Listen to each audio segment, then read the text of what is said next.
If this question were posed to Ling Zhou, he would undoubtedly reply, "Is the person who has perished, yet the money remains unspent." In the preceding moment, a monstrous three-headed bird, exceeding 5 meters in size, was engrossed in devouring its meager innards. In the next heartbeat, he found himself within an opulent office. The stark contrast between the two scenarios was so overwhelming that he could not help but question the authenticity of the spectacle before him. Ling Zhou touched the back of his head, confirming multiple times that this was indeed not a mere hallucination induced by the chaotic state of his brain. "Am I back?" He surveyed the lavishly familiar decor of the room, adorned with expensive murals and crystal chandeliers, alongside minimalist yet costly office furnishings. "Is this my office?" He had been reborn. Ling Zhou gently rubbed his cheeks, and, after approximately half an hour of quiet contemplation in the plush office chair, he finally accepted this truth. As if struck by a sudden realization, he abruptly lifted his gaze to the time displayed in the lower right corner of the computer screen. July 1st, 2033, 11 hours, 20 minutes, and 23 seconds. Ling Zhou was instantly jolted awake.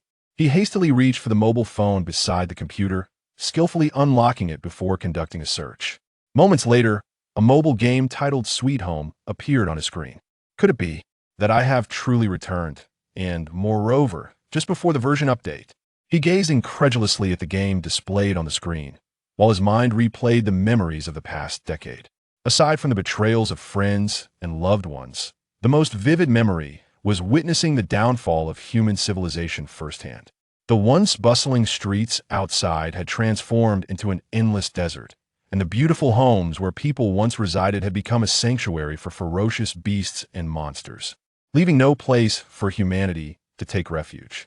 The very source of this apocalyptic imagery lay quietly within Ling Zhou's mobile device, the game Sweet Home. This was a mobile game that encompassed elements of leisure, development, and tower defense. Welcome back, esteemed VIP 5 user. Your wealthy village has been eagerly awaiting your return. The system's voice resonated in Ling Zhou's ears. The game interface unfolded before him, revealing not a steel-structured modern city, but a quaint village embellished with moonlit lotus ponds, pavilions, and picturesque fields. This was Ling Zhou's wealthy village, appearing as if it were a utopian haven, utterly disconnected from the notion of an impending apocalypse.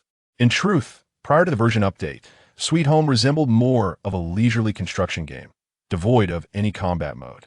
Players engaged in building charming houses, nurturing fish, and cultivating crops, with the most competitive aspect being who could construct the most elaborate homes in the game forums. Ling Zhou had once been one of those casual players. Who would have imagined that this seemingly innocuous game would unveil the apocalypse version merely 7 days later? At that time, the game would shut down online access and recharge features, initiating a comprehensive public beta test. Everything within the game would manifest in reality, including the bases constructed by players, NPCs, and, of course, the ferocious beasts and monsters introduced in the Apocalypse version, along with the new gameplay mode Blood Moon Frenzy. Endless waves of monsters and beasts would assault the homes built by human players through void channels. The leisurely bases established by players would prove utterly incapable of withstanding the onslaught of these creatures, inevitably succumbing under the relentless tide of beasts, reduced to ruins and desolation. Ling Zhou opened the regional chat channel, where the predominant topic among players remained the version update set for a week later. "I can hardly believe my eyes. Isn't this game notorious for its lethargy? How could they possibly release an update? Haha, I actually hope for more beautiful furniture updates. My little fairy pink castle's decor always feels like it's missing something. I hope they add new seeds. I'm nearly sick of planting cabbage. I think you're all being overly optimistic. Did you not see that the new version is titled Apocalypse Frenzy? Perhaps they'll introduce some combat modes." What? Isn't this a casual game? How could there be combat? That's just dreadful. I don't want that. Some players had indeed noted the unusual nature of the version update, yet few could connect this update with the reality of an impending apocalypse. It is understandable, had anyone told Ling Zhou before his rebirth that the apocalypse would arrive in a week, he would have dismissed them as mad. After pondering for a moment, Ling Zhou ultimately refrained from leaving any messages in the chat channel, redirecting his attention to his quaint village.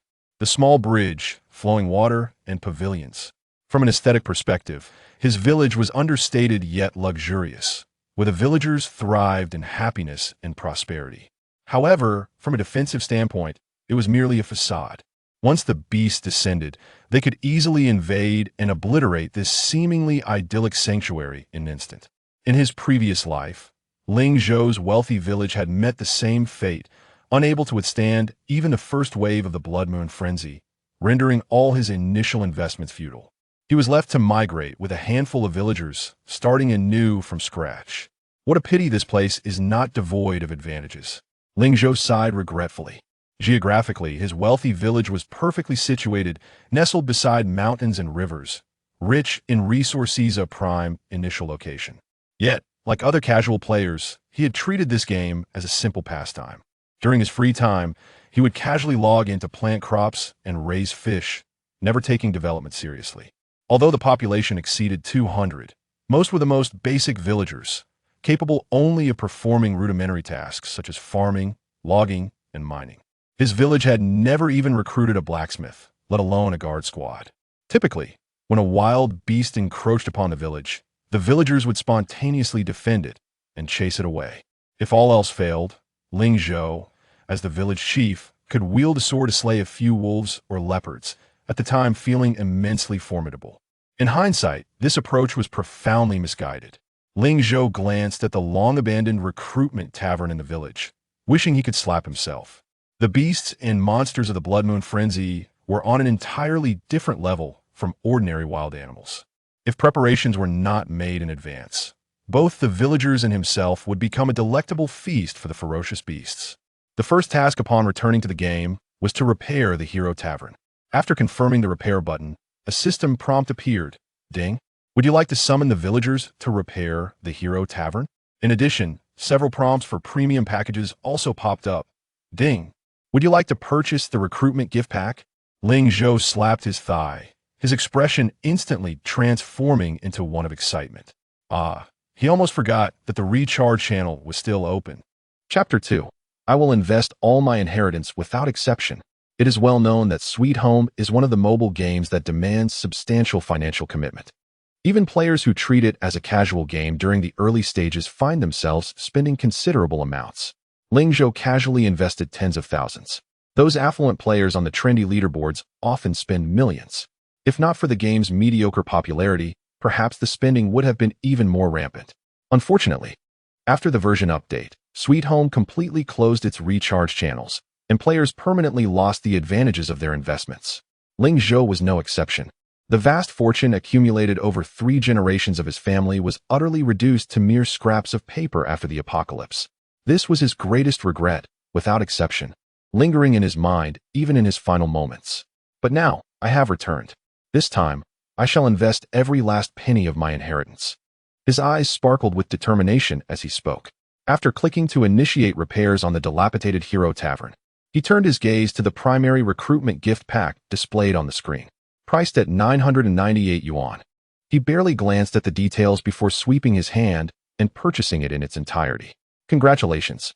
You have obtained the primary recruitment gift pack, which includes 10 common recruitment orders, 1 rare recruitment order, 1,000 gold coins, 1,000 wood, and 1,000 gems. Following the completion of the primary recruitment gift pack purchase, the system prompted him with new recruitment gift packs, intermediate, advanced, and luxury. Without a moment's hesitation, Ling Zhou clicked to purchase once more. After a flurry of transactions, his inventory boasted over 1,000 common recruitment orders and hundreds of rare recruitment orders. Ling Zhou frowned slightly, feeling unsatisfied with the quantity of recruitment orders in his possession. The recruitment of initial heroes is paramount. The strength of these heroes fundamentally determines the military power of the territory in its early stages. The quality of initial heroes is categorized as follows: common, elite, rare, master, grandmaster, legendary, epic, glorious, and mythical, with each level further divided into 1-star to 5-star ratings. Each enhancement in quality significantly boosts a hero's potential. A commendable initial hero can propel a territory's development at an astonishing pace, while an ordinary initial hero's contribution is negligible. The highest quality for initial heroes is legendary. Beyond that, one must awaken them or obtain them through other means. In his previous life, Ling Zhou exerted every effort yet managed to cultivate only a rare 4-star 5th-tier hero, placing him in the lower tier among lords. Given the chance to start anew, he would not settle for mediocrity. He aimed to recruit only the best. Ling Zhou's gaze shifted back to the recruitment orders in his inventory. Clearly, to recruit a high-quality initial hero, these orders were woefully insufficient. Based on his estimations, over 1,000 recruitment orders would yield at most a rare initial hero. After all, the probability of summoning a rare hero with a common recruitment order is less than 1, while the probability with a rare recruitment order is only 5. The odds for heroes of rare quality and above are even lower. The probability with a common recruitment order is a mere 0.001, and with a rare order, it is only 1 in 1,000. If all else fails, he would have to purchase recruitment orders with gems. He pondered deeply. The cost for a common recruitment order is 100 gems. Given that the exchange rate for gems to real currency is 1, it translates to 100 yuan per recruitment order. However, this amount is trivial for him now, as he is currently lacking nothing but money. Just as he prepared to splurge on a significant quantity of gems, a public channel message caught his attention. Colorful Pony, I'm offering a bundle, 10 common recruitment orders, 1 rare recruitment order, for only 200 gems. Ling Zhou's eyes lit up instantly. How could I have overlooked this? Before the Apocalypse version update, recruitment orders were among the least valuable items in Sweet Home. Most players' taverns, much like Ling Zhou's, lay in neglect. Even when heroes were recruited, it was merely for aesthetic purposes. Players preferred to invest their resources in expanding fish ponds or cultivating more land rather than nurturing heroes and troops. Besides the fact that most players are casual gamers, the need for military force was minimal before the Apocalypse update. Many players even criticized the recruitment tavern, deeming it a redundant structure.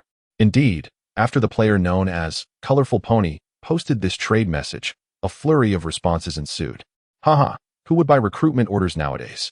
What are they even good for? Exactly, I have several stacked in my storage, remnants of system rewards, only fit for burning as paper offerings. This is outrageous.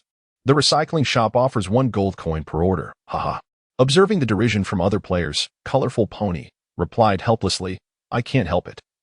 I got these from a treasure chest event. The recycling shop is a total rip-off. It took me days to earn that chest. Upon hearing this, the taunts from players in the chat escalated. Haha, dude, how unlucky can you be to grind for that long just to get this trash? It's utterly worthless. I suggest you go to the recycling shop. This is something even a dog wouldn't want. It's just going to gather dust. Maybe you should wait. A new mode is coming out soon. Perhaps recruitment orders will be valuable then. The person above is delusional. This game is just a casual one. Recruitment orders are essentially useless. Exactly. I have dozens stashed away, and they won't sell at all. Dude, just give up. Colorful Pony felt quite helpless. And just as he was about to consider selling the recruitment orders back to the system shop, a sudden message popped up. I am a big spender. Colorful Pony. How many recruitment orders do you have left? I want them all. This message sent shockwaves through the other players. Dude, are you serious? You're actually going to buy that junk? Haha, what a sucker. This is hilarious. Is this guy a newbie? Buying this is pointless. Even the best heroes will just sit at home gathering dust. It's better to recruit more villagers for farming. Indeed. The one referred to as the sucker could only be Ling Zhou.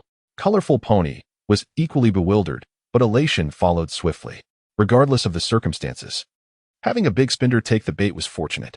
Fearing that the buyer might change his mind, he quickly replied in the public channel, I have 5 left. If you want them, I'll bundle them for 200 gems. I am a big spender. I want them all. Additionally, I'm buying recruitment orders from the entire channel. 10 common recruitment orders 100 gems, 1 rare recruitment order 100 gems. Upon seeing that the other player was indeed interested, the entire channel erupted into excitement. Wow, rich guy? I have some too. I have 30. Do you want them? I have 30 as well, all from treasure chests. Would you like to buy? I have 10. I'll sell them all for 90 gems. After completing certain tasks or opening treasure chests, many players inevitably accumulate recruitment orders.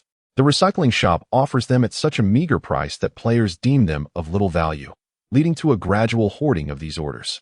For Ling Zhou, possessing 100 is hardly excessive, nor is 1,000 too many. He welcomes all, gathering as many as he can. Those players selling recruitment orders express their gratitude towards Ling Zhou, regarding him as a paragon of kindness. Thank you, esteemed benefactor. The world still has good people, they exclaim. lamenting their months of accumulation finally finding a worthy recipient, convinced that their treasures will not be tarnished. However, while some express their appreciation, a greater number resort to mockery. Huh. A fool, flattered into a sense of superiority. What use is a pile of junk? They jeer. Surely, spending that money on a foot massage would be more pleasurable. Who knows? Perhaps others are yearning for mythical heroes? Even legendary heroes are of little practical use. Amidst the barrage of derision and disdain, Ling Zhou's lips curled into a knowing smile. In the wake of the impending apocalypse, the value of these recruitment orders would soar exponentially. A single rare recruitment order could fetch an astronomical price, yet players were now selling their entire stock to Ling Zhou. He wondered if, after the upcoming version update, they would still find humor in their remarks. With a chuckle, he disregarded the disparaging comments and intensified his efforts to acquire more recruitment orders. In no time, his stock of ordinary recruitment orders surged from 1,000 to over 8,000, while even his rare orders skyrocketed from 100 to over 600. The cost? Merely a fraction under 100,000 gems, equivalent to less than that in real currency. Compared to the future worth of these recruitment orders, this sum was insignificant. Ling Zhou's spirits soared at the sight of such an abundance of recruitment orders in his inventory. Just then, a private message flashed in his chat window. Brother, I have a premium-grade recruitment order here. Are you interested? Chapter 3. The Frenzied Spending. Upgrading VIP privileges.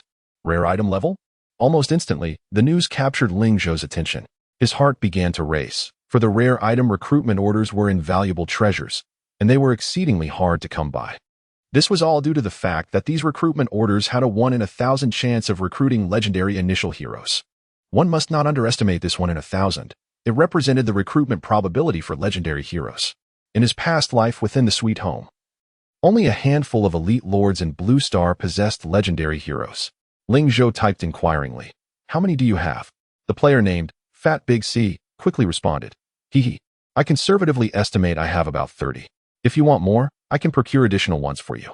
Ling Zhou was taken aback. 30 was already a substantial amount. In the post-apocalyptic world, this was a top-tier item that countless elite players would fight tooth and nail to obtain. Even now, it was a rarity. And the fact that the other party claimed they could acquire more astonished him. In an instant, Ling Zhou realized the other party's identity, an in-game merchant. A profession that thrived on buying and selling various items and resources within the game. Both before and after the apocalypse, there were players who made a living this way. Ling Zhou pondered and continued to inquire about the price. Fat Big C replied, 3,000 each. I'm not talking about gems, but cash. Indeed. The other party's insistence on accepting real currency further confirmed Ling Zhou's suspicions. This price was not exorbitant for rare item recruitment orders. However, adhering to the principles of a merchant, Ling Zhou chose to negotiate. 1,000 each. I want as many as you have. Fat Big C responded with dismay, crying, JPG, brother, you can't bargain like this. This is a rare item. At your price, I wouldn't even break even. 2,800 each. It can't go lower. Ling Zhou, unperturbed, replied, 1,300 each. If I don't buy it, who else will you sell it to? Fat Big C retorted, no way, at least 2,500 each. After several rounds of back and forth, they settled on a price of 2,000 each. This was still a compromise, as Ling Zhou lacked the time to haggle further. Otherwise, the price could have been lowered even more. What he needed most was not money, but time. With this in mind, he entrusted Fat Big C with the task of collecting recruitment orders. I'll buy as many as you have at the following rates. Ordinary recruitment orders at 10 each. Rare recruitment orders at 100 each. I don't care what your acquisition price is. I'll settle at these rates. Naturally, Fat Big C would not refuse such a favorable deal. Although he wouldn't earn much per order, the volume Ling Zhou wanted could potentially yield greater profits than rare item recruitment orders. After all, the supply of rare items was limited, whereas ordinary recruitment orders were currently unsellable in the market. Fat Big C beamed with delight. His attitude towards Ling Zhou having undergone a complete transformation. This was no longer a mere customer. He was akin to a beloved brother. You're preparing for the apocalypse version coming in a few days, right? I also have blueprints for defensive structures. Interested? Upon reading Fat Big C's message, Ling Zhou's heart skipped a beat, subconsciously suspecting the other party was also a reborn player. However, he quickly dismissed this notion. If Fat Big C were indeed a reborn player, he would be hoarding supplies like crazy, not selling these rare resources to him at such low prices. The other party's ability to sense Ling Zhou's intentions stemmed from a merchant's innate intuition for profit. Ling Zhou did not hide his plans, replying, "Yes. Just stockpiling a few things to brush up on. Who knows, there might be a new leaderboard then." His words were ambiguous enough to allow various interpretations. It was best to remain vague, as whatever he said now wouldn't be believed anyway. If Fat Big C ended up hoarding supplies, he would surely be grateful. If he didn't, it wouldn't fall on Ling Zhou's shoulders. Ling Zhou continued to type, "I also want blueprints for defensive structures, but only of good quality. Additionally, I am interested in rare resources such as crystals, mercury, and secret stones." He rambled on, leaving Fat Big C utterly astonished. This was no brother. He was practically a father figure. However, after the initial excitement, Fat Big C regained his composure. If he rushed into such a large order, what if the other party suddenly changed their mind? It seemed Ling Zhou sensed his concerns, as he promptly transferred the payment for the 30 rare item recruitment orders without hesitation. Upon receiving the notification of 60,000 credits in his bank account, Fat Big C jumped up with joy. Perhaps sensing Ling Zhou's seriousness, he too became earnest. "Brother, I'll trust you this time. However, with such a large order, I can't manage it alone. If you trust me, I'll find someone to help you collect." Fat Big C replied, "I have one condition, 100,000 for each transaction. How does that sound? If you agree, I'll help you collect." Ling Zhou nodded inwardly at Fat Big C's response. Having a game merchant assist in procurement would undoubtedly be faster than him toiling away alone. With only a few days left until the Apocalypse version update, time was of the essence. After a brief exchange with Fat Big C, Ling Zhou ceased his public recruitment order collection efforts. This left players still holding recruitment orders lamenting their missed opportunity, feeling as though they had lost a fortune. However, it was long before the game's dynamic shifted. Suddenly, numerous players began to appear, collecting supplies, including recruitment orders. Although their prices were not as generous as Ling Zhou's, they at least offered players a chance to recoup some losses. Ling Zhou paid no heed to the storm brewing in the chat channel, redirecting his focus back to his humble village. At that moment, he noticed a system notification that had just refreshed in the information bar. "Congratulations, player. Your total recharge amount has reached 100,000. VIP 6 privileges have been unlocked. You have unlocked VIP 6 privileges. Basic territory range increased by 20. Peasant resource gathering speed increased by 300. Building speed increased by 300. Movement speed within territory increased by 15. Citizen favorability 10. Weekly free refreshes in the Doomsday shop increased by 4. Mercenary camp refreshes increased by 4. Have I reached VIP 6 already?" Ling Zhou pondered as he gazed at the notification. One must not underestimate the benefits of VIP privileges in the later stages. Upgrading a defensive tower could take 10 days or even half a month. Constructing large defensive structures could take 3 to 4 months. To put it into perspective, the repair of the Hero Tavern originally required 12 hours. With the VIP 6 privilege boost, it now only took 4 hours, tripling the efficiency. With several hours remaining until the Hero Tavern's complete restoration, Ling Zhou wasted no time calling upon the villagers who had been idling in their homes. Each villager had become rather well-fed, their happiness levels soaring above 90. Ling Zhou sighed at the sight of them. The well-fed livestock would only serve as fodder for ferocious beasts in the future. Thus, he hesitated no longer, his hands flying across the screen, operating at full throttle. Out with the ornamental bridges, flowing streams, pavilions, and lotus ponds. All these aesthetically pleasing yet functionally useless structures were demolished. Ling Zhou was determined to rebuild his luxurious village. The entire population of over 200 was mobilized for this grand renovation project. The tripled construction bonus also applies to dismantling buildings. The process of erecting these brick houses is quite laborious, yet their demolition is remarkably effortless. Essentially, a few villagers can dismantle a structure and completely clear the site within half an hour. Nevertheless, Ling Zhou still perceives the progress as too sluggish. Soon, he sets his sights on the mercenary shop. To recruit more villagers, it is imperative to upgrade his lord's mansion and expand his territorial boundaries. Only then can he construct a sufficient number of modest dwellings to accommodate a larger population. However, upgrading the lord's mansion in the short term is evidently impractical, leaving him with but one option: temporary hiring. Chapter 4. Hiring villagers. Bulk purchase of recruitment orders. Before the apocalyptic version update, the mercenary shop allowed the hiring of ordinary villagers as well as militia with a certain level of combat capability. Generally, players would temporarily hire militia during beast invasions to prevent casualties among their villagers. However, few would hire villagers from the mercenary shop due to the temporary nature of the labor and the exorbitant costs. A temporary villager would cost 100 gems per day, equating to $100 daily, almost comparable to hiring laborers in real life. Players preferred to take their time on repairs rather than waste such money. Ling Zhou, maintaining his usual flamboyant style, decided to lavishly clear out the temporary labor force available in the mercenary shop. However, he soon discovered that the gems he had recharged that morning were already depleted. He frantically clicked on the screen, pouring gems into the game. To his shock, the recharge of 648 yuan barely scratched the surface.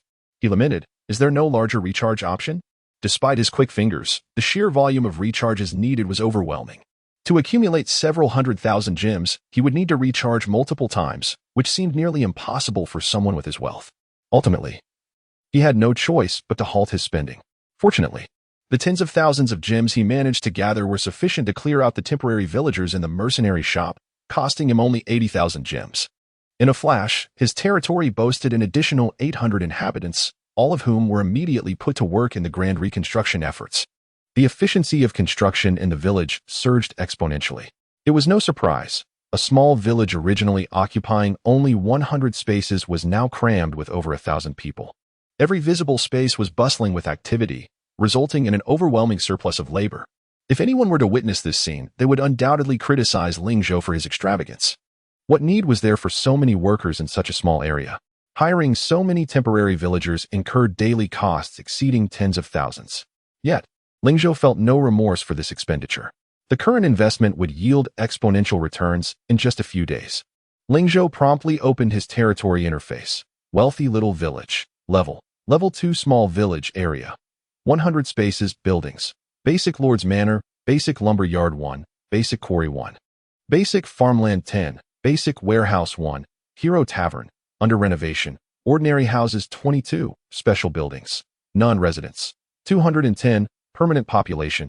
866, temporary hired population. Basic resources. Gold 200,000, full warehouse. Wood 200,000, full warehouse. Stone 400,000, full warehouse. Food 200,000, full warehouse. Iron 400,000, full warehouse. Rare resources. Gems 320,012. Secret stones 0. Crystals 0. Mercury 12. Occupied resource points. Gold mine 1. Stone mine 1. Iron mine 2. Initial heroes. Not yet recruited. Barracks. Non-strategic treasures. Non-description. A prosperous little village where residents live and work in peace, with a high happiness index. It must be said that apart from defense and military strength, this little village was well equipped in every other regard. Ling Zhou immediately understood why his village had faced a more ferocious beast tide than other players' territories in his previous life. With so many prosperous villagers and such abundant resources, who else would they target but him? He surveyed the verdant mountains and clear waters surrounding his territory, resolutely affirming, "This time, I shall not relinquish this fertile land to anyone." The wealthy little village, nestled by mountains and waters, was rich in resources. Unfortunately, in his previous life, he had squandered the opportunity and failed to endure the early stages, losing this bountiful territory. Otherwise, relying solely on the VIP privileges and the surrounding rich resources of gold and iron mines, he would not have fared poorly. With the increase in population, management became more complex. Particularly, cramming over 1,000 people into a village of just 100 spaces felt overcrowded. Ling Zhou pondered and decided to allocate a portion of the remaining labor force for land clearing. Land clearing, in this context, meant weeding and moving stones. Currently, it was not yet the apocalyptic mode, and the vicinity of the territory was still relatively safe. Taking advantage of this time to clear the weeds and rubble around the territory would allow for further expansion, providing more space for constructing walls later. At present, his territory measured only 100 spaces, corresponding to a level 1 village. According to the specifications for a level 2 village, the maximum area would be 200 spaces. With the VIP bonus, he should have around 240 spaces. What a waste. Ling Zhou now realized how extravagant he had been in the past, neglecting to utilize such a vast area. It would be impossible to defend the territory in apocalyptic mode otherwise. Compared to constructing buildings and roads, clearing weeds and rubble seemed quite effortless. In no time, the villagers organized over 100 spaces of territory, coupled with the earlier clearing of lofts and bridges. The wealthy little village now resembled an expansive plain, unobstructed and clear. As time passed, the Hero Tavern was finally renovated, accompanied by a system notification. At that moment, Fat Dahu sent a message to Ling Zhou. "Rich man, I've received a batch of recruitment orders. Do you want them?" Ling Zhou's eyes brightened instantly. "How many?" The other party quickly sent over a screenshot. Over 40,000 ordinary recruitment orders, more than 3,000 rare recruitment orders, and over 200 exquisite ones. My goodness. Even with prior preparation, Ling Zhou was astounded by the numbers. "Did you gather all the recruitment orders in the entire server?" He mused aloud. This was the first time Ling Zhou had seen such a vast collection of recruitment orders. Although they were all basic orders, the sheer quantity was overwhelming. "This time, I've truly found the right person. If I had to collect them all myself, I can't imagine how long it would take," he reflected. However, noticing Ling Zhou's delayed response, Fat Dahu grew anxious. This was his first time handling such a significant transaction. With the exquisite recruitment orders included, it amounted to over 1 million in goods. Although not all belonged to him, as a prominent figure in the gaming trade, he was entirely vouching for his credibility. If he were to lose trust, he would be entirely ostracized from this circle. With this thought, Fat Dahu felt the urge to slap himself. "I'm not a child anymore. Why be so impulsive?" He had committed to a deal of 100,000, yet he aimed to stockpile for 1 million. Just as Fat Dahu was regretting his decision, Ling Zhou finally replied, "I want them all. Just list them in the trading post and lock my name." This simple response lifted Fat Dahu from despair to elation. The trading post was the official and legitimate trading channel, and he was more than willing to proceed through it, even if it meant incurring some fees, as it was ultimately safer. Pang Dahai, fearful of Ling Zhou's potential change of heart, swiftly affixed all merchandise to the trading platform, registering it under Ling Zhou's name. This represented a staggering sum of over 1 million. He fervently hoped nothing would go awry. His hands trembled as he clicked on the screen. Ding! Your goods have been purchased. Ant Financial has credited your account with 130,000 yuan. The merchandise was valued at over 1.27 million, and Ling Zhou audaciously transacted 1.3 million. As the melodious notification of the deposit chimed, Pang Dahai exhaled in relief. Phew! Thankfully, I wasn't deceived. He wiped the perspiration from his brow, his gaze towards Ling Zhou's chat window gradually igniting with fervor. Truly, an unprecedentedly significant client. Regardless of Pang Dahai's anxiety, Ling Zhou had already shifted his focus to the multitude of recruitment orders filling his warehouse. Stacked at 999, there were dozens of bundles. Coupled with the recruitment orders he had acquired earlier that morning, his total now approached 50,000. Ling Zhou, momentarily unfazed by other concerns, was pleased to find that the Hero Tavern had completed its renovations, and he was eager to test his fortune. Chapter 5. Tens of thousands of draws. Recruiting legendary heroes. Ling Zhou rubbed his hands together, feeling an inexplicable sense of tension. In the initial stages, players were confined to village-level territories, allowing them to recruit only one initial hero. This made the quality of the initial hero exceedingly significant. Securing a high-quality hero could lead to effortless progress early on. Conversely, a subpar hero would necessitate fervent prayers for the beast tide to be manageable. Gazing at the tens of thousands of recruitment orders in his bag, Ling Zhou's anxiety waned. Surely, with this multitude, he would draw at least one commendable hero. If all else fails, he could amass more orders. It was a trivial expense. He felt reassured. As long as the initial hero was not bound, he could continue drawing indefinitely. However, few players in his previous life pursued this strategy. Limited by the scarcity of recruitment orders and the swift approach of the Blood Moon Frenzy, players had little time to gather sufficient orders. Now, Ling Zhou not only had time, but also an ample supply of recruitment orders. It was undoubtedly a fortuitous start. He would be remiss not to draw a master-quality hero. The Hero Tavern allowed for single draws or 10 consecutive draws. With grand ambition, Ling Zhou casually placed 10 ordinary recruitment orders. Soon, a dark vortex began to shimmer with light. In his excitement, the system notifications rang in his ears. Ding! Congratulations! You have drawn an ordinary 1-star hero card, Trant. Ding! Congratulations! You have drawn an ordinary 3-star hero card, Vulture Demon. Ding! Congratulations! You have drawn Idealistic dreams clashed with stark reality. The miraculous fortune of a perfect draw was not easily achieved. All 10 hero cards were of ordinary caliber, with the best being the ordinary 3-star Vulture Demon. This was merely a common commodity, destined to become high-tier fodder in the later stages, lacking any cultivation value. Ling Zhou, however, remained undeterred. This was merely the beginning. He pressed on. Another 10 recruitment orders were cast aside. Ding! Congratulations. You have drawn an ordinary 2-star hero card, Firecrab. Ding! Congratulations. You have drawn an ordinary 5-star hero card, Pale Giant Wolf. As anticipated, yet another 10 ordinary hero cards emerged. The pace quickened as Ling Zhou entered a frenzy of drawing, his fingers dancing swiftly. The system notifications continued to echo. Ding! Congratulations. You have drawn an ordinary 2-star hero card, Multi-Segment Starworm. Ding! Congratulations. You have drawn an ordinary 3-star hero card, Assault Pig. Ding!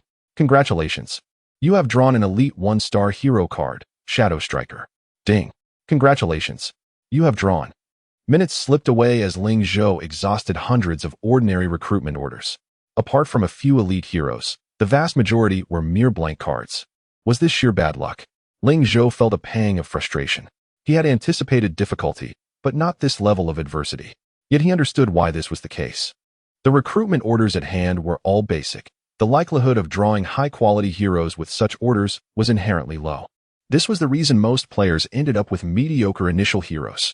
It was only in the later stages, after upgrading the hero tavern to utilize intermediate and advanced recruitment orders, that the chances of acquiring high-quality heroes would increase. Fortunately, Ling Zhou had the foresight to stockpile a sufficient number of recruitment orders. Otherwise, a mere 1,000 would indeed fall short. Ling Zhou pursed his lips and plunged back into the monotonous card-drawing phase. The following few hundred draws yielded little surprise, though he finally glimpsed a few rare hero cards. Nevertheless, he did not lose heart. Upon reaching 999 draws, he decided to pause. Within those 999 draws, 900 were ordinary hero cards, 8 were rare, and the remainder were elite hero cards. For an average player, drawing a rare hero as an initial hero was commendable. However, for Ling Zhou, it was still far from satisfactory. He had stopped because the hero tavern possessed a hidden attribute. The probability of drawing a high-quality hero slightly increased with the last draw after every 1,000 draws. Many players in the later stages leveraged this mechanism to secure high-quality heroes. At the very least, they could count on drawing a rare hero, a practice players referred to as a safety net. Ling Zhou pondered and decided to bypass the rare recruitment orders, inserting a prized recruitment order into the slot instead. If the probability were to increase, he might as well go for the most valuable option. He had over 200 prized recruitment orders in his possession, which were practically a steal for him.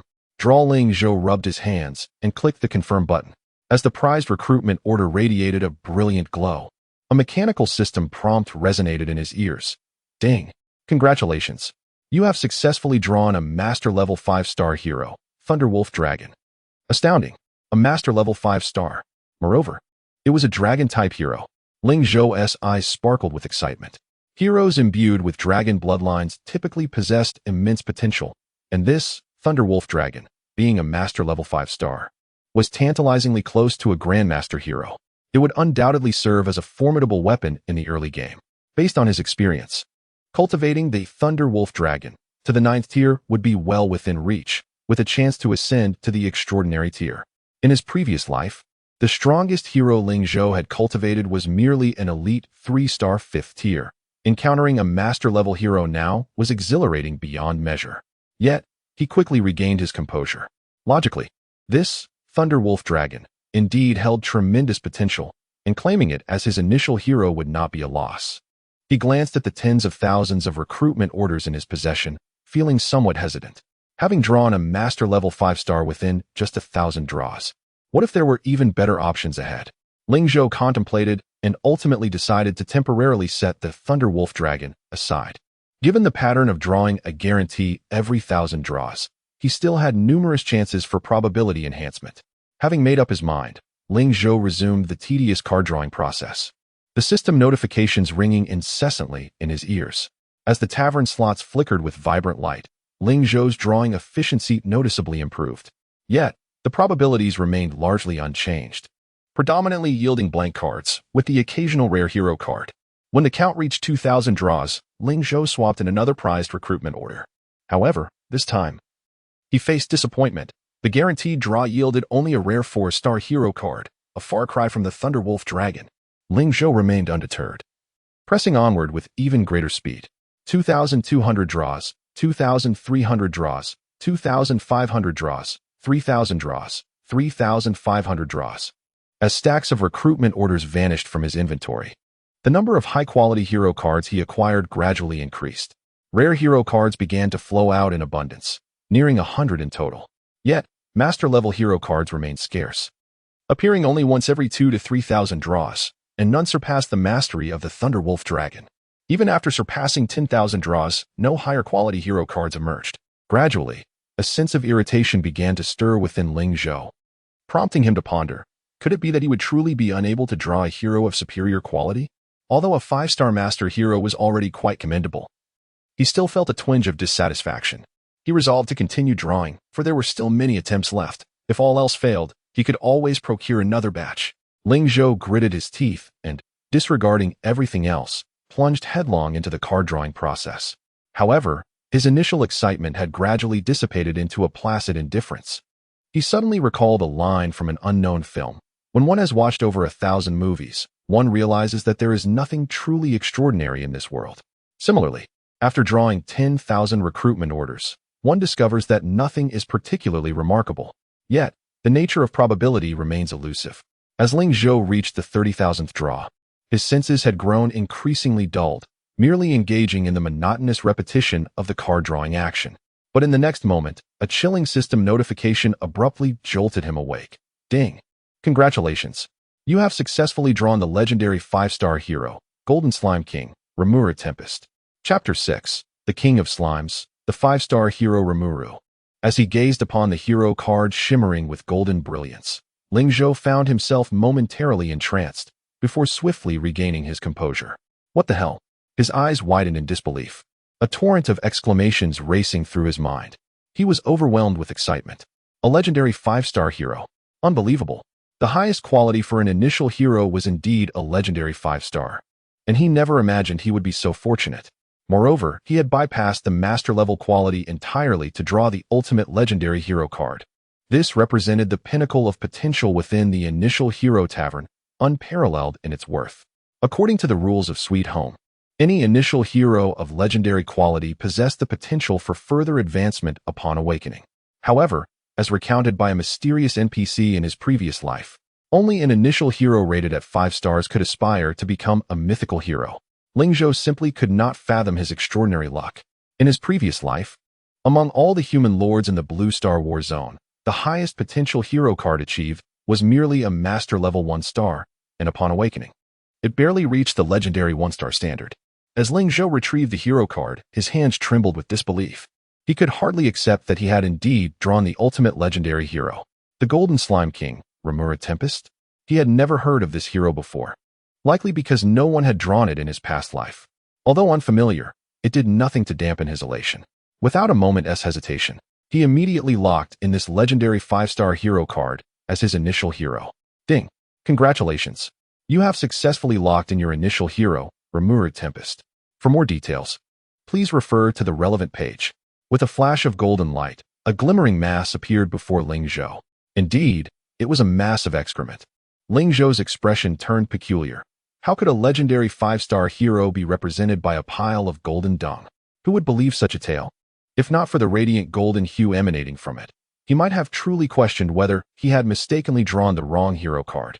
However, he quickly set aside his confusion and focused on the attribute panel of the Golden Slime King. Hero name, Rimuru Tempest, not awakened. Type, Golden Slime King. Quality, legendary. Level, 1, loyalty 60-10. VIP 7 privilege bonus, affection 60-15. VIP 7 privilege bonus, attributes, attack, 80 to 120 defense, 90 to 110 health, 1000 magic, 500. Inherent abilities, 1. Absorb. S-Class has a chance to gain a portion of the abilities or attributes of the consumed monster. 2. Self-regeneration. S-Class possesses the ability to regenerate severed limbs. 3. Dissolve. S-Class exhibits exceptional digestive capabilities. Combat Power Evaluation 60. Upon reviewing the attributes of the Golden Slime King, Ling Zhou could only describe it with one word: extraordinary. A level 1 Rimuru possessed a staggering combat power of 60. Typically, a basic hero at level 1 would not surpass 10 points. And even a standard militia would only have a combat power of 3. In stark contrast, Rimuru's prowess was utterly exceptional. What was the nature of these inherent abilities? All were rated S-Class. Just from the descriptions of these abilities, it was clear that they were anything but ordinary. Both Absorb and Self-Regeneration were immensely powerful. As for the Dissolve skill, it seemed to serve as a supportive ability to absorb. Ling Zhou extended his finger and tapped the screen. The golden slime bounced with a delightful duong sound, its soft body quivering like a non-Newtonian fluid, exuding an adorable charm. At that moment, a system alert chimed in his ears. Warning! Warning! A horde of wild wolves is approaching the small village of the affluent lord. Please prepare accordingly. The repeated alert snapped Ling Zhou back to reality, though he was not particularly surprised. This was a necessary narrative event following the recruitment of his initial hero and a key plot point in the novice quest. Novice lords could learn about the characteristics and capabilities of their initial heroes through the first wave of defense battles. And completing this task would unlock defensive structures for their village. Having assessed Rimuru's attributes, he felt an immense trust in its capabilities. He promptly organized Rimuru into a personal formation and commanded it to enter battle mode. In Sweet Home, both heroes and ordinary villagers exhibited a high degree of autonomy. Often, lords merely needed to issue commands, and their subjects would fulfill them independently. Naturally, if loyalty fell below 60, there was a risk of defection, and a low affection score could lead to complacency. The level of loyalty was determined by the lord's personal reputation and the state of the territory, which was influenced by factors such as hunger and morale. That said, Rimuru's loyalty was still quite high upon its summoning. With the VIP privilege bonus, it reached 70 points. Thus, upon issuing the command, it joyfully bounded toward the village entrance. Despite its round and seemingly clumsy appearance, its speed exceeded Ling Zhou's expectations.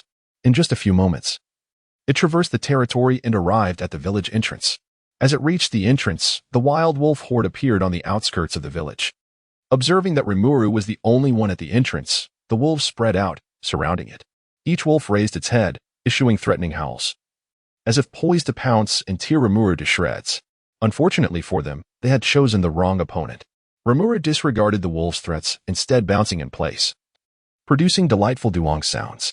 Just as the wolves prepared to attack, the seemingly innocuous golden mass suddenly launched into action, vanishing from its spot. Even Ling Zhou, who had been closely monitoring the situation, failed to catch a glimpse of Rimuru's movement until the system's kill notification echoed in his ears. Your hero Rimuru has slain a wild wolf, gaining Lord Experience 10. Hero Experience 10. Your hero Rimuru has slain a wild wolf X2, gaining with 10, Lord Experience 10, Hero Experience 10. A flurry of notifications appeared almost simultaneously. Ling Zhou could only observe a golden flash darting across the battlefield, and in mere seconds, the entire pack of wild wolves lay defeated. Ding! Congratulations! You have completed the tutorial task. Repel the wild wolf horde. Rating: S. Perfect. Reward: Lord Experience 20, Reputation 10. Hero Experience 20. The Blacksmith's Forge and Militia Camp have been unlocked. Please visit promptly for repairs. Another 2 notifications chimed in. It was akin to a father decisively reprimanding a child, truly ruthless, and a perfect rating to boot. Ling Zhou couldn't help but marvel at the carnage that lay strewn across the ground. However, such rapid developments are quite normal. The combat prowess of a solitary wild wolf is merely 3 points, comparable to that of an ordinary militia, thus it could hardly rival Rimuru. The victorious Rimuru, without a hint of modesty, promptly expanded, enveloping each wild wolf within its soft, yielding form. It remains a mystery how it digested them, as even after consuming over a dozen wild wolves, there was no discernible change in its size. Moments later, a system notification chimed once more. Ding! Your hero Rimuru has absorbed 18 wild wolves, gaining 1 strength, 20 experience points, 1 agility, 20 magic. Ding! Your hero Rimuru has reached level 2. Please refer to the relevant interface for details. Chapter 7. The Hero Ascends. A shopping spree. Goodness. Is this the potential of a legendary 5-star hero? Ling Zhou gasped, witnessing for the first time the terrifying power of the S-rank ability Absorb. Just after clearing the first wave of wild wolves, this fellow leveled up, having gained a significant number of attribute points from the carcasses. At level 2, Rimuru's appearance remained unchanged, yet his combat prowess surged remarkably. Attributes: Attack, 100 to 120 defense, 110 to 130 health, 1200 mana, 660 combat power evaluation. 70 gaining 10 combat power points with just one level up. Ling Zhou recognized that this enhancement stemmed not only from the level increase but also from Rimuru feasting on the remains of a dozen wild wolves. If merely consuming wild wolves could yield such a boost in combat power and experience, what could be achieved by facing the formidable beasts and monsters in the Doomsday mode? Excitement surged within Ling Zhou. At present, the wild wolf pack was incomparable to the beast tide in the apocalypse. The weakest of the ferocious beasts possessed combat power several times greater than that of wild wolves. This disparity elucidated why novice heroes were utterly incapable of withstanding the beast tide, just as Ling Zhou was about to unleash Rimuru to scour the vicinity for more beasts. A dialogue box flashed. Glancing down, he saw a private message from Fat Dahu. Fat Dahu, wealthy lord, you are incredible. You actually summoned a legendary hero. The chat channel is in an uproar. Unbeknownst to him, the announcement of Ling Zhou's legendary hero summon had already been broadcasted server-wide. He had been so preoccupied with Rimuru that he missed the notification. Server announcement: congratulations to the legendary hero recruiter, Godly Small Village, for successfully summoning a legendary hero. Achieving the server's first legendary hero recruitment milestone. Ding.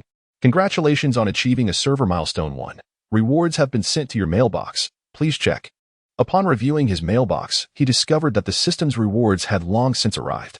Reputation points 1000, Ascension Stones, Tier 1, 100, the rewards were quite generous.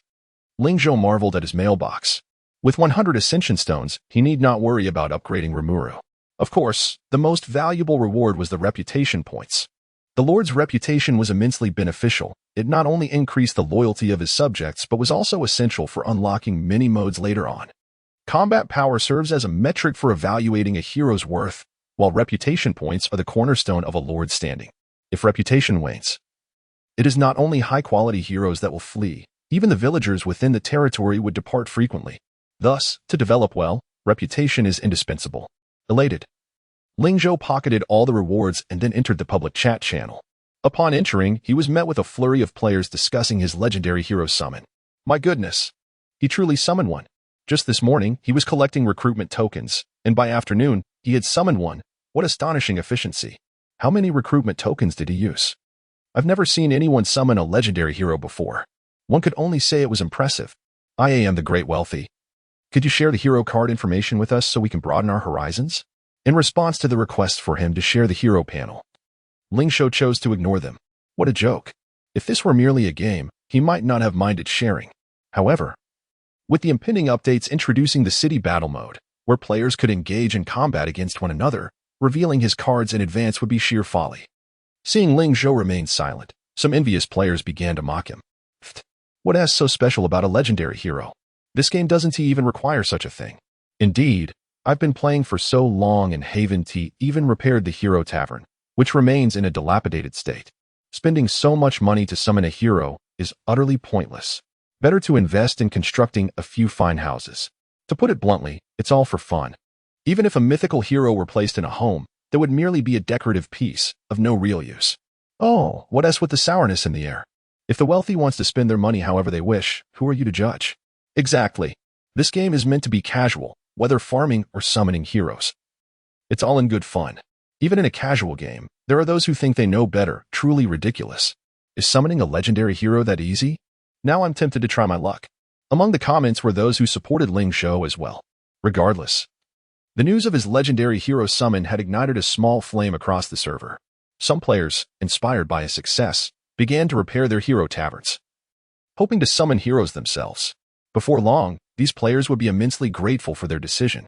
Ling Zhou, intrigued, observed the players eager to repair their hero taverns. Some were quite clever. He recalled the grim fate that awaited humanity in the future. It was uncertain how this development might alter the course ahead.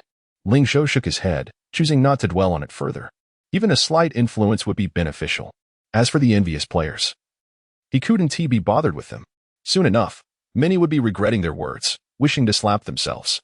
In his past life, Ling Zhou had been one of them. Thus, he felt a sense of pity for these players. However, even if he were to warn them that the apocalypse loomed just days away, no one would believe him. Perhaps they'd even mock him as delusional. Fat Daha soon sent another message. Wealthy Lord, are you still collecting recruitment tokens? Ling Zhou was about to decline when Fat Daha quickly followed up. Wealthy Lord, please don't brush us off. We have accumulated several tens of thousands of recruitment tokens here. If you want to take them, we'll be stuck with them. Ling Zhou chuckled and replied, I can clear your entire stock, but don't regret it later. Fat Daha quickly responded, no regrets, definitely no regrets. As long as you're willing to take them, we're all set. Seeing their eagerness to avoid losing out, Ling Zhou merely smiled and instructed them to list the recruitment tokens on the trading platform. He would purchase them instantly. Initially, after recruiting Rimuru, he hadn't planned on continuing to collect recruitment tokens. The current tokens were all basic ones, and future upgrades to the Hero Tavern would yield intermediate and advanced tokens, rendering the basic ones obsolete. However, he didn't refuse Fat Daha, knowing that once the Doomsday version updates, the prices of these tokens would skyrocket. At that point, he could resell them for a significant profit. Would Fat Daha regret this decision then?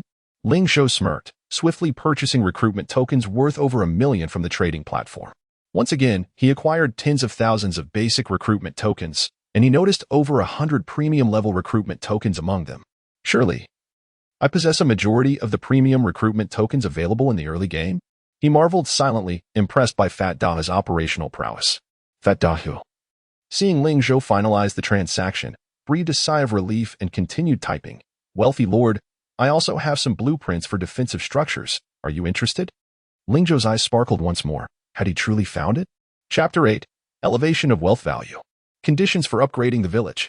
In the initial stages of Sweet Home, players regarded it as a leisurely game, with the most sought-after building blueprints being those of aesthetically pleasing houses or templates of world-renowned structures. However, the blueprints for defensive buildings were exceedingly scarce. Even if players stumbled upon such defensive blueprints, they often dismissed them as worthless, as they were of no practical use. It was not until the advent of the Doomsday mode that these defensive structures began to garner attention. A quality defensive building can be as formidable as certain heroes. Ling Zhou promptly asked Fat Hai to provide a glimpse. It seemed that Fat Hai was well prepared, as he quickly sent over screenshots. Upon examination, Ling Zhou found that the defensive blueprints sent by Fat Hai were quite comprehensive. There were arrow towers, cannons, anti-air rockets, single-barreled turrets, double-barreled turrets, and essentially all types of defensive buildings available in the early game. Additionally, there were some simple trap blueprints, including small mines, large mines, springs, and ground spikes.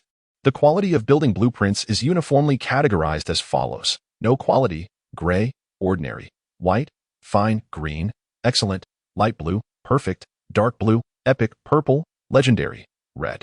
It is said that above legendary lies supreme, but even Ling Zhou had never encountered buildings of legendary quality, let alone supreme. Among the blueprints sent by Fat Hai, the highest quality ones were 2 green fine blueprints, while most others were of ordinary quality. There were also some no-quality gray blueprints, primarily trap designs. Ling Zhou nodded in satisfaction, knowing that defensive buildings only became popular after the Doomsday mode was activated. Thus, having such a collection of blueprints in the early game was commendable. He readily replied, yes, I will take them all. Just list them on the trading platform. Fat Hai was overjoyed, nearly jumping with excitement, having closed a deal worth hundreds of thousands. Building blueprints are inherently more valuable than recruitment orders. Although not all of these items were collected by him, as a middleman, he would earn a commission from the sales of other merchants' goods. The more he sold, the happier he became. Ling Zhou continued, please keep collecting defensive blueprints for me. I want any of good quality, and price is not an issue. Fat Hai's grin widened upon reading this message. After years in the gaming trade, he had never encountered such a wealthy patron as Ling Zhou. He had no reason to refuse. However, he did not foresee that a few days later, he would nearly slap his own face in disbelief. Ling Zhou, unfazed by Fat Hai's thoughts, purchased all the blueprints and then turned his attention back to his territory.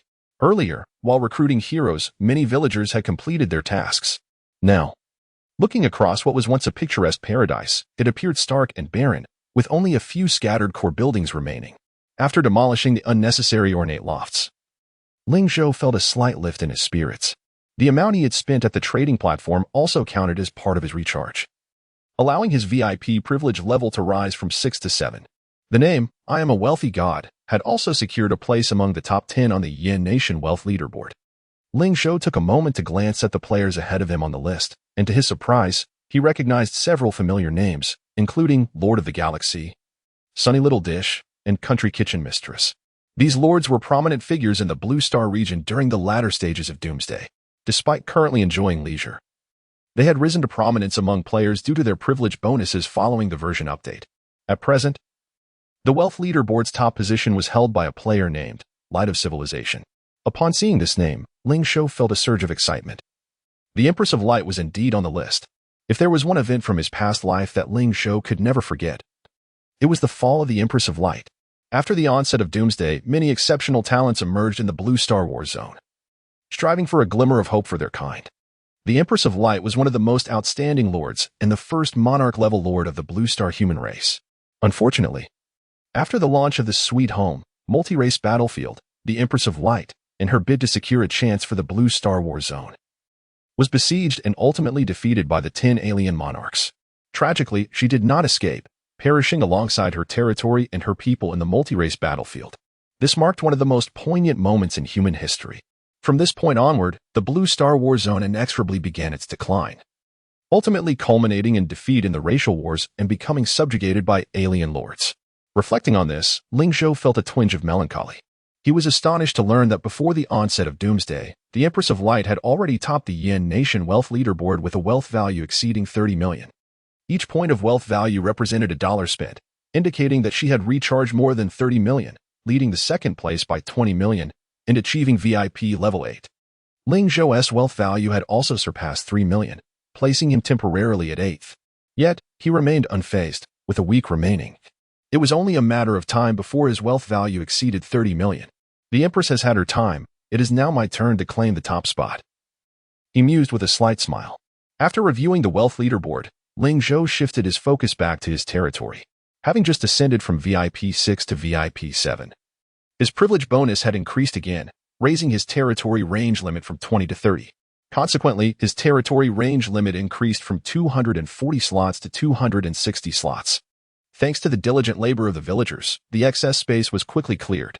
The conditions for upgrading to a level 3 village are as follows: 1 blacksmith shop, 1 militia camp, 1 initial hero, 30 ordinary houses, and a total of 3,000 gold, 3,000 wood, 3,000 stone, alongside a population exceeding 300. Previously, Ling Zhou's territory had been cluttered with various buildings, and he had not actively pursued upgrading, resulting in a sustained level 2 village status for at least half a month. Now, upgrading seemed quite feasible. Basic resources such as gold and wood were plentiful, and the positioning of houses could be easily planned. Having just completed the task of repelling a pack of wild wolves, he unlocked the abandoned blacksmith shop and militia camp, similar to the abandoned hero tavern. These structures could be put into operation by dispatching villagers to repair them. Clicking on the suddenly appeared abandoned buildings in the corner, the information for the blacksmith shop and militia camp appeared on the screen.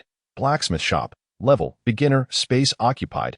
For slots, construction requirements, 500 gold, 500 wood, 500 stone, construction time, 12 hours, VIP privilege bonus, features, upgrade armor, weapons, and gunpowder.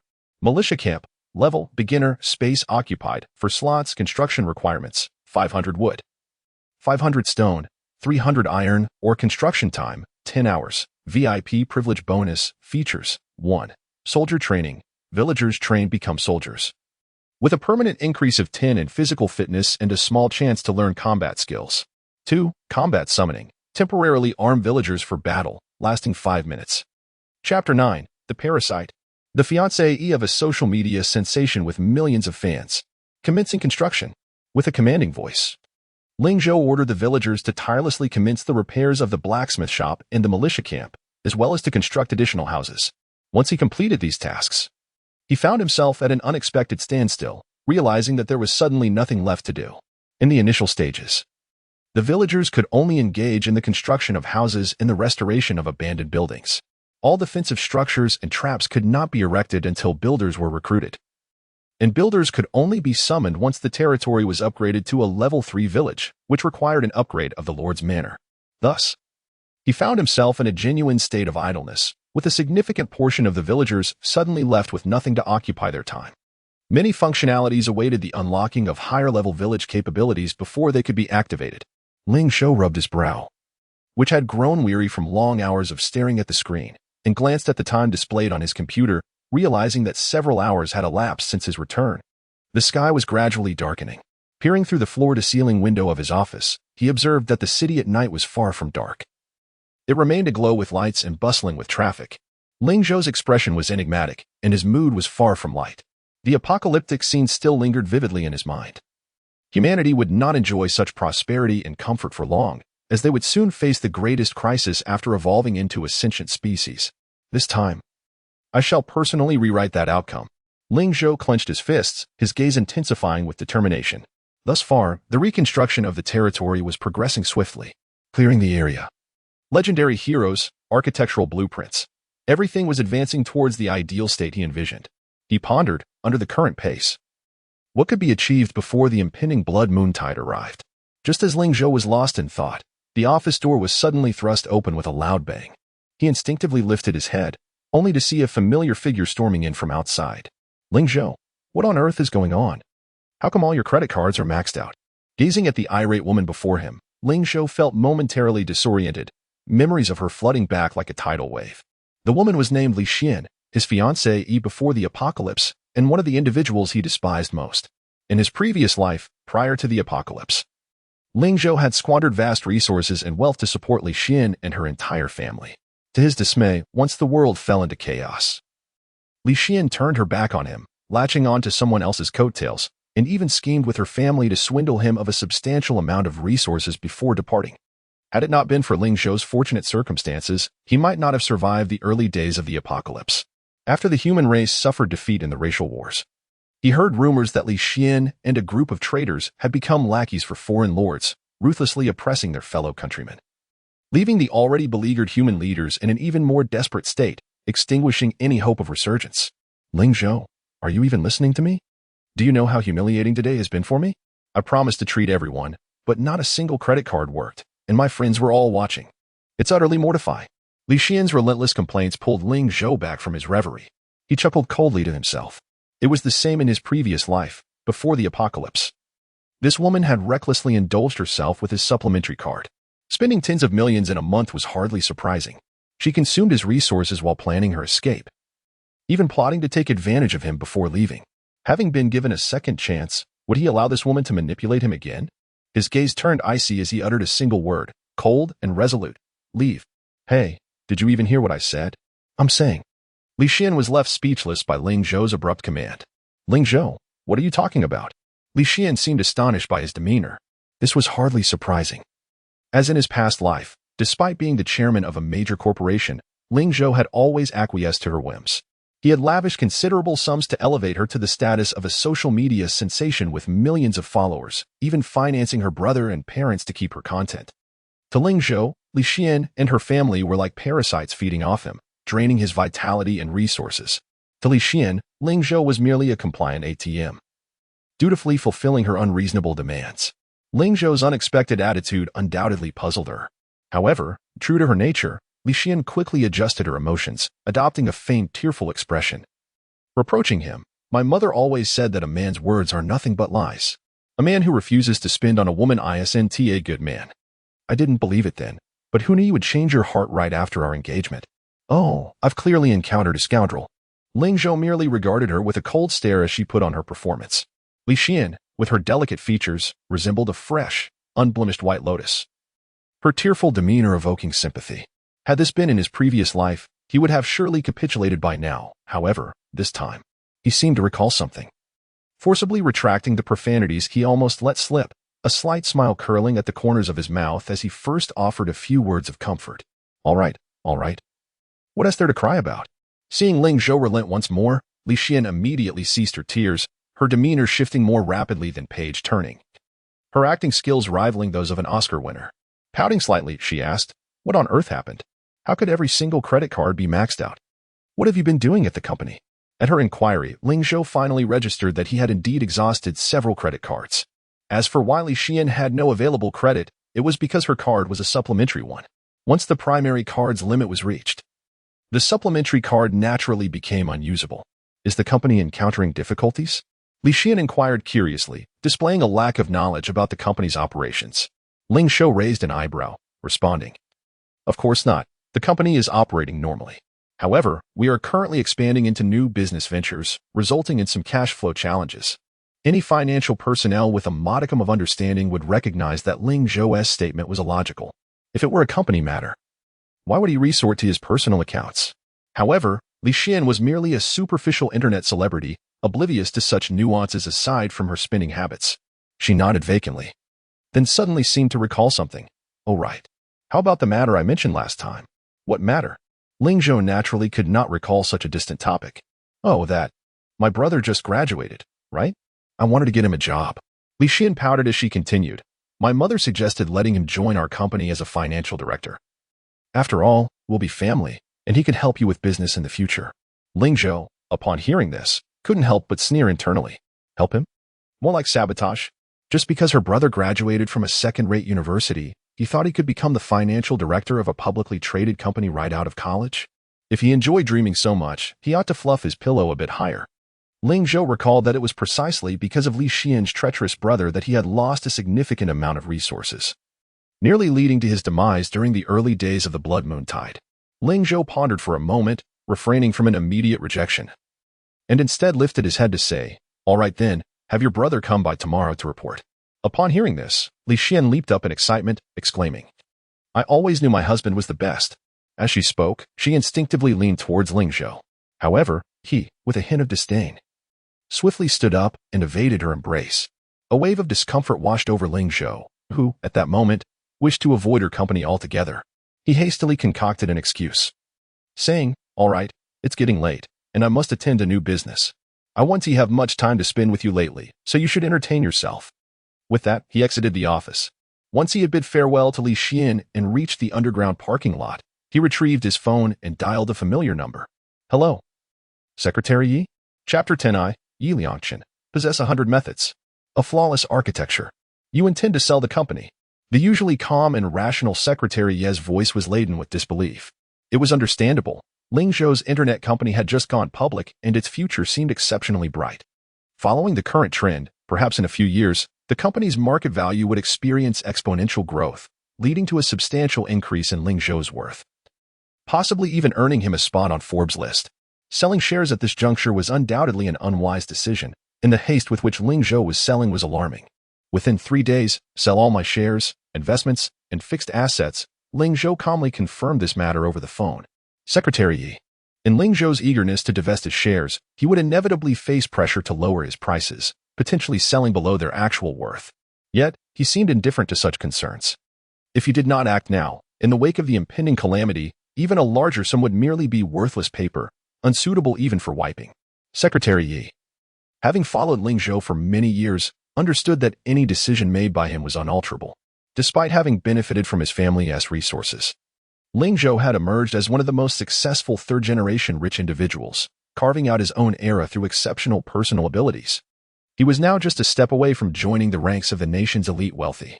Over the years, Secretary Yi had witnessed Ling Zhou's tenacity and prowess in the business arena on numerous occasions. Thus, even though he found Ling Zhou's decision perplexing, he could only choose to trust and execute it unconditionally. Quickly regaining his composure, Secretary Yi resumed his professional and rational tone. All right, Director Ling, I will handle it immediately. Is there anything else you wish to instruct? Ling Zhou continued. Yes, regarding Li Xian's brother's employment. Hearing Ling Zhou's plan, Secretary Yi's eyes brightened. My goodness. Director Ling is finally preparing to deal with Li Xian. Secretary Yi was taken aback. While Ling Zhou had been decisive and prosperous in business, he had unfortunately encountered misfortune in love. This internet celebrity named Li Xian was clearly a gold digger, utterly unsuitable as a match for him. Yet, Ling Zhou had previously been ensnared by her, and as her secretary, he felt it inappropriate to voice his thoughts. It was well known that Li Xian, believing herself to be Ling Zhou's fiancée, had often acted domineeringly in his presence, causing Secretary Yi considerable frustration. Had it not been for Ling Zhou's kindness towards him, he might have resigned long ago. Seeing Ling Zhou finally come to his senses, Secretary Yi's tone carried a hint of excitement. Director Ling, you should have done this long ago. Rest assured, I will handle this matter perfectly. In truth, Ling Zhou need not intervene. With his capabilities, dealing with Li Xian and her entire entourage would be a trivial task. As for Li Xian's brother, just a naive newcomer to society. Without Ling Zhou's backing, Yi Liangchen had 100 ways to ensure that the latter would find it impossible to remain in the company or even in the entire Sea City. Noticing Secretary Ye's tone, Ling Zhou couldn't help but smile bitterly. It seemed even his secretary recognized Li Xian as an unsuitable match. He wondered if he had been bewitched in his past life, blinded by her charms. Ling Zhou chose not to dwell on this matter and added, by the way, tomorrow, please assist me with another task. Contact the staff of Sweet Home to facilitate a high-value recharge channel for my gaming account. As Ling Zhou's personal secretary, Secretary Yi was well aware of the game he was playing. However, he was somewhat surprised. Ling Zhou had never been captivated by any game before. Yet now he was requesting a high-value recharge channel. Director Ling, have you been playing this game recently? He inquired curiously. Ling Zhou chuckled. Indeed, this game is quite intriguing. If you have time, Secretary Yi, you could also create an account in advance, and I could guide you later. Although Secretary Yi was intrigued, he merely responded politely before hurriedly ending the call to fulfill Ling Zhou's orders. Selling all of Ling Zhou's shares, investments, and assets within 3 days was no simple feat. Such a task would be challenging for anyone else, but only as Ling Zhou's personal secretary could he manage it effectively. After hanging up, instead of heading to the villa he had purchased in the suburbs, Ling Zhou drove back to his luxurious apartment in the city. His nominal fiancée, Li Xian, was likely out enjoying herself and wouldn't care about his whereabouts. Ling Zhou was preparing to sell his company shares and planned to remain home for the next few days, focusing on creating a Sweet Home base. With Secretary Yi handling the errands, he had little to worry about. Just as he finished his shower and prepared to retire early for another day of toil, his phone suddenly flashed with a message. Upon closer inspection, he realized it was a notification from the game. Someone was trying to reach him? Had Peng Dehai found a good item again? Curiosity piqued, Ling Zhou opened the game, only to be taken aback when he saw the message was from Light of Civilization. Light of Civilization was none other than the future Empress of Light, the first sovereign-level lord of the Blue Star human race. Why was the Empress contacting him at this moment? Ling Zhou recalled that during his struggle at the bottom of society in his previous life, the Empress had already shone brilliantly amidst the blood moon frenzy. There seemed to be no connection between them. Could it be that his actions upon returning had caused a butterfly effect? Ling Zhou read the message sent by the Empress. Light of Civilization, brother, you're quite interesting. Besides me, you're the first I've seen to spend so much on summoning heroes. The Empress had already summoned initial heroes? Ling Zhou was momentarily stunned before realizing. No wonder the Empress had been so dominant in the early stages of the apocalypse. However, her personality was quite friendly. Ling Zhou would not let this opportunity to connect with the future Empress slip away. After a brief contemplation, he replied, haha. I was merely curious about what heroes I might summon. Seeing Ling Zhou's response, Light of Civilization quickly replied, ha ha ha. I thought you were asleep. Turns out you, like me, are a night owl? You're impressive. Just out of pure curiosity, you spent so much money. I heard from Peng Dehai that you spent over 2 million just on recruitment orders. Ling Zhou understood how she knew about his account. He replied calmly, I can't compare to the wealthiest. I'm just a poor fellow. Light of Civilization, don't play coy. Spending millions to summon heroes doesn't make you a poor fellow. Pout. JPG, maybe tomorrow your wealth will surpass mine. He chuckled. Indeed, she was not mistaken. Tomorrow, with Secretary Yi facilitating the high-value recharge, he would be able to unleash his spending. Spending 30 million a day felt insufficient. Perhaps the title of wealthiest would soon belong to him. Ling Zhou shifted the topic. Not at all. I hadn't expected that you had already summoned heroes. The Light of Civilization, I just reached a level 2 village and managed to draw a card. But alas, I only obtained a Master 3-star initial hero, which pales in comparison to your legendary hero card. Ling Zhou, a Master 3-star is quite commendable, though. My acquisition of the legendary hero was merely a stroke of luck. The Light of Civilization, surely, it cannot be attributed solely to luck? Who would expend millions to draw initial heroes? Ling Zhou, please don't mock me. You are the wealthiest now. Spending over 30 million on a casual game, I cannot possibly compare my fortune to yours. Ling Zhou's observation holds true. Were it not for his rebirth, spending tens of millions would be feasible for him, but investing several tens of millions is absolutely out of the question. Thus, it seems that the Empress of Light might possess even greater riches than he does. The Light of Civilization, please refrain from calling me wealthiest, it sounds dreadful. Just call me Sister Light. The Light of Civilization, by the way, are you particularly interested in defensive structures? I have blueprints for perfect quality defensive buildings. Would you like them? Wow, perfect quality buildings. Ling Zhou's eyes widened in astonishment, an overwhelming sense of joy washing over him. Chapter 11. Encountering the Radiant Empress. Duplication of architectural blueprints. The apocalyptic version has yet to be updated, yet the other party managed to obtain blueprints of perfect quality. Ling Zhou was genuinely astonished. Even someone as well-connected as the portly merchant, Fat Daqiang, could not acquire such elite blueprints. It is clear that the Radiant Empress truly lives up to her title. Ling Zhou quickly replied, "Yes. Whatever the quantity, I shall take it. The price is of no concern." Civilization's light. Roll, roll, roll. Do you think this is a cabbage? As if I can just hand out whatever you desire. I have been playing for nearly a month and have only managed to collect this one, which was a reward from the first place in the wealth rankings. Cough cough, from the golden treasure chest awarded by the system. The blueprint of perfect quality allows for 3 duplications. I can let you duplicate it once. The money is irrelevant. Let us just consider this a gesture of friendship. Since we are like-minded, let's add each other as friends later. To share rewards from a 30 million investment so generously with a stranger. Even Ling Zhou found it hard to be so selfless. Ling Zhou replied, "All right, I have sent a friend request. We can discuss defensive formations more often in the future." Civilization's light. You understand defensive formations?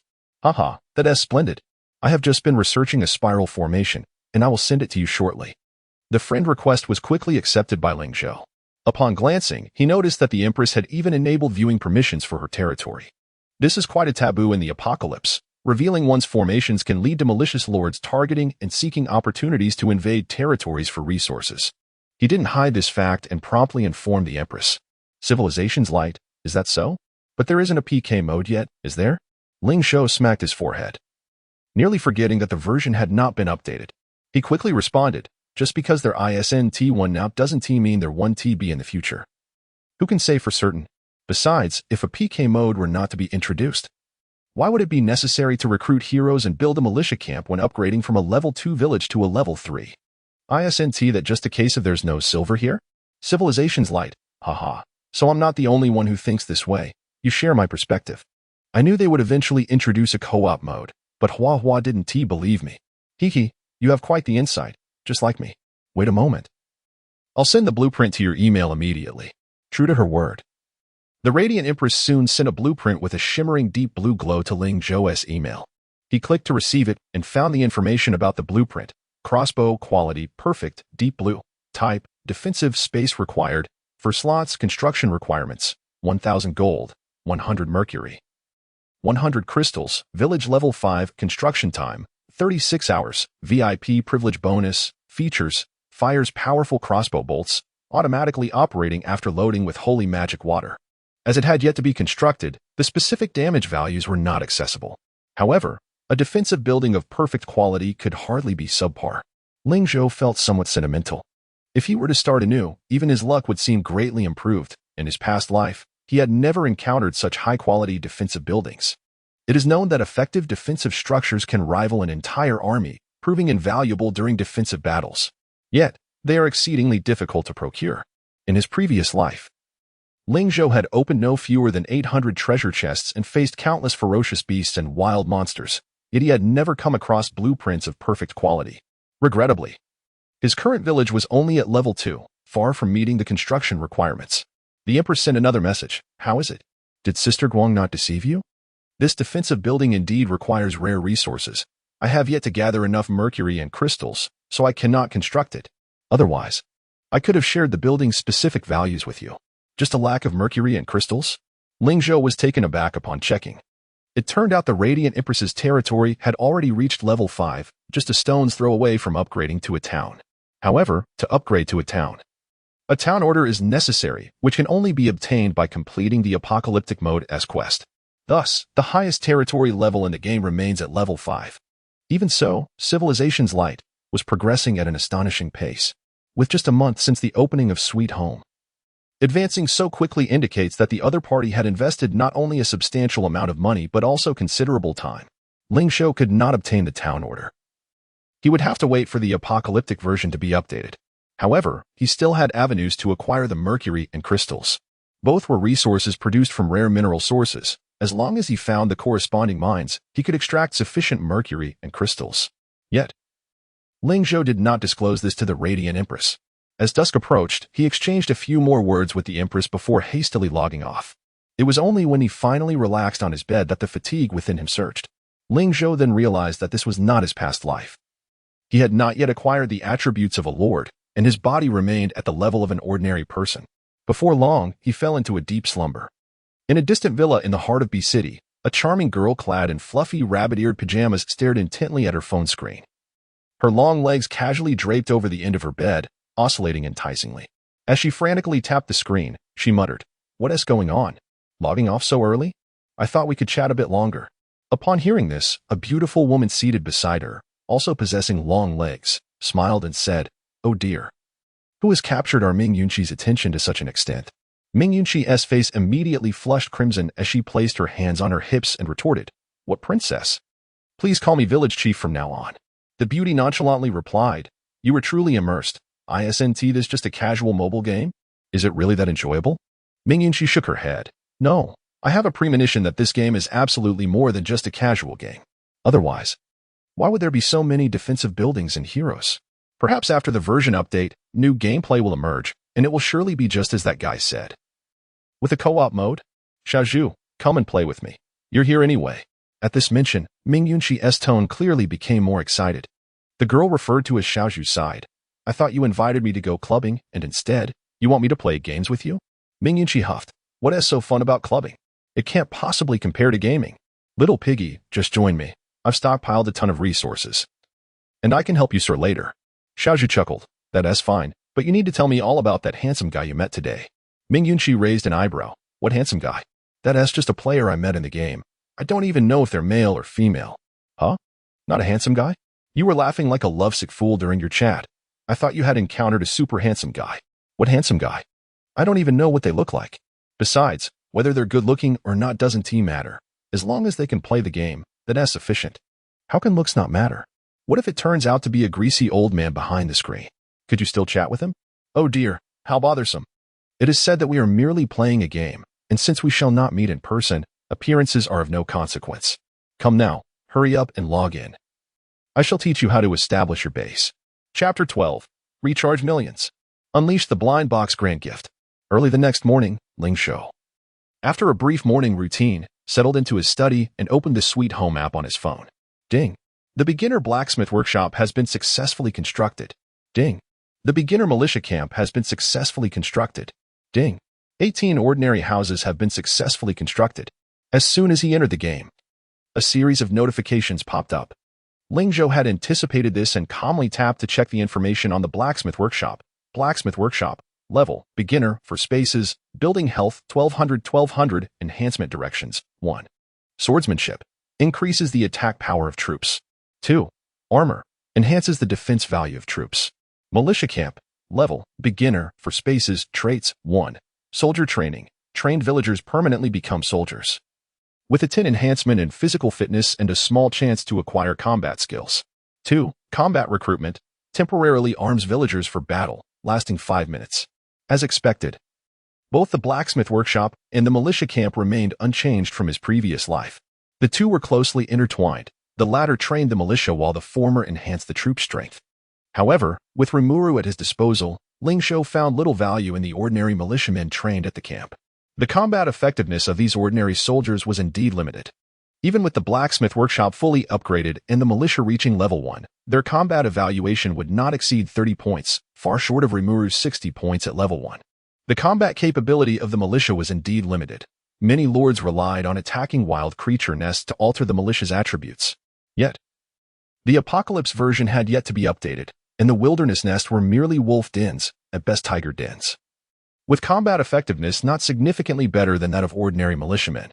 At that moment, a shimmering golden notification appeared on his screen. Ding.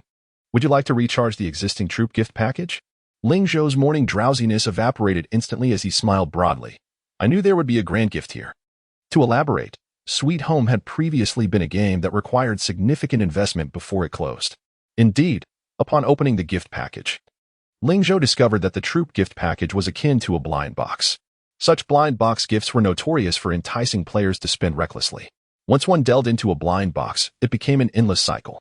Other players might scoff at the troop blind box gift. However, for Ling Zhou, the system's prompt was music to his ears. He did not rush to purchase the blind box but instead examined the extraction rules. The rules were straightforward. Players could select from 3 tiers of blind box gifts, each offering 10 chances to draw. The lowest tier was the bronze gift, costing 100 gems per box with a small chance of obtaining rare troop nests. Next was the gold gift, priced at 1,000 gems per box, with a moderate chance of obtaining rare troop nests. The highest tier was the diamond gift, costing 10,000 gems per box, with a high probability of acquiring rare troop nests. Only rare troop nests? Ling Zhou raised an eyebrow, evidently dissatisfied. However, upon reflection, rare troop nests were quite decent initial troop nests in the early stages. He chuckled ruefully. Ever since his rebirth yesterday, everything had proceeded smoothly, recharging as a high-tier VIP, drawing a legendary 5-star hero card, acquiring perfect defensive building blueprints. Such a start had spoiled his appetite. The allure of rare troop nests had diminished significantly for him, a notion that would have been unthinkable in his previous life. Indeed, the inexorable truth remained. Investment could alter destiny. Ling Zhou smiled, his finger hovering over the diamond blind box gift button. There was no reason to hesitate. He would buy the most expensive option. He decided to purchase 100. After entering the quantity in the numerical field, he clicked confirm. Ding. Your gem balance is insufficient. Please recharge promptly. He slapped his forehead, nearly forgetting this detail. Although he had spent little on gems yesterday, he had not recharged many, leaving him with fewer than 1,000,000 gems. He attempted to recharge, only to find the recharge channel still limited, his brow furrowing. What is going on, Secretary Yi? When did his efficiency become so slow? As soon as he voiced this thought, a system prompt echoed. Ding. Due to the user I am a big spender's recharge habits, a high-value recharge channel has now been opened for you. Please check the details for specifics. Kind reminder, the final interpretation rights belong to the official team. Players are advised to recharge cautiously. Here it comes. Ling Zhou's eyes lit up as he remarked, truly, Secretary Yi is exceptional. Is there anything he cannot accomplish? Though he had just mentioned that, it was only 9 o'clock in the morning, and most office workers had only just begun arriving at their posts. He marveled at how Secretary Yi had managed such impressive efficiency. Ling Zhou had once valued Secretary Yi's formidable ability to get things done, which was why he offered him $1,000,000 annual salary. Yi had never disappointed him. Over the years, tasks assigned to him required little follow-up. It seemed a raise was in order. In the future, he paused slightly, a smile creeping onto his lips. Let us use gems as a substitute for salary. In his previous life, he had been overwhelmed, and even having Yi by his side had only resulted in mutual burden. However, this time, he had ample capacity to assist a few allies. As the late-game national wars approached, players would not only compete based on their personal territory strength but also on their connections. Powerful allies were also a crucial aspect of strength. Having a capable and trustworthy ally like Secretary Yi was far preferable to relying on strangers. Having resolved the recharge issue, Ling Zhou proceeded with ease. He decided to recharge 10,000,000 gems. With the removal of the recharge limit, a special recharge field appeared. He simply entered 7 zeros after the 1 and clicked confirm. Ding. You have successfully recharged 10,000,000 gems. Congratulations. Your recharge amount has reached 10,000,000. Unlocking VIP 8 privileges. Player has unlocked VIP 8 privileges. Basic territory range increased by 50, farmer gathering speed boosted by 400, construction speed enhanced by 400. Movement speed within territory increased by 20, citizen favorability 15, mysterious shop weekly free refresh count 8, mercenary camp refresh count 8. With the 10,000,000 spent, Ling Zhou's privilege level smoothly reached VIP 8. This privilege level equaled that of the illustrious Empress of Light from the top of the Yin Kingdom's wealth list, propelling Ling Zhou's position to second place, even surpassing the third place by several million in wealth value. He glanced briefly at the information before dismissing it, casually purchasing 100 diamond blind box gifts. Ding. Successfully deducted 1,000,000 gems. Congratulations on obtaining 100 diamond blind box gifts. 100 dazzling diamond gift boxes appeared neatly in the email attachment. Time to open the blind boxes. Upon clicking to claim, Ling Zhou unhesitatingly opened 10 mystery boxes, instantly indulging in a lavish 100 consecutive draws. In the next moment, the sound of lottery notifications resounded incessantly. Chapter 13. The Rare 5-Star Nest. Village Upgrading. Ding. Congratulations on successfully drawing a regular 4-star giant wolf nest. Ding. Congratulations on successfully drawing 2 beginner experience balls. Ding.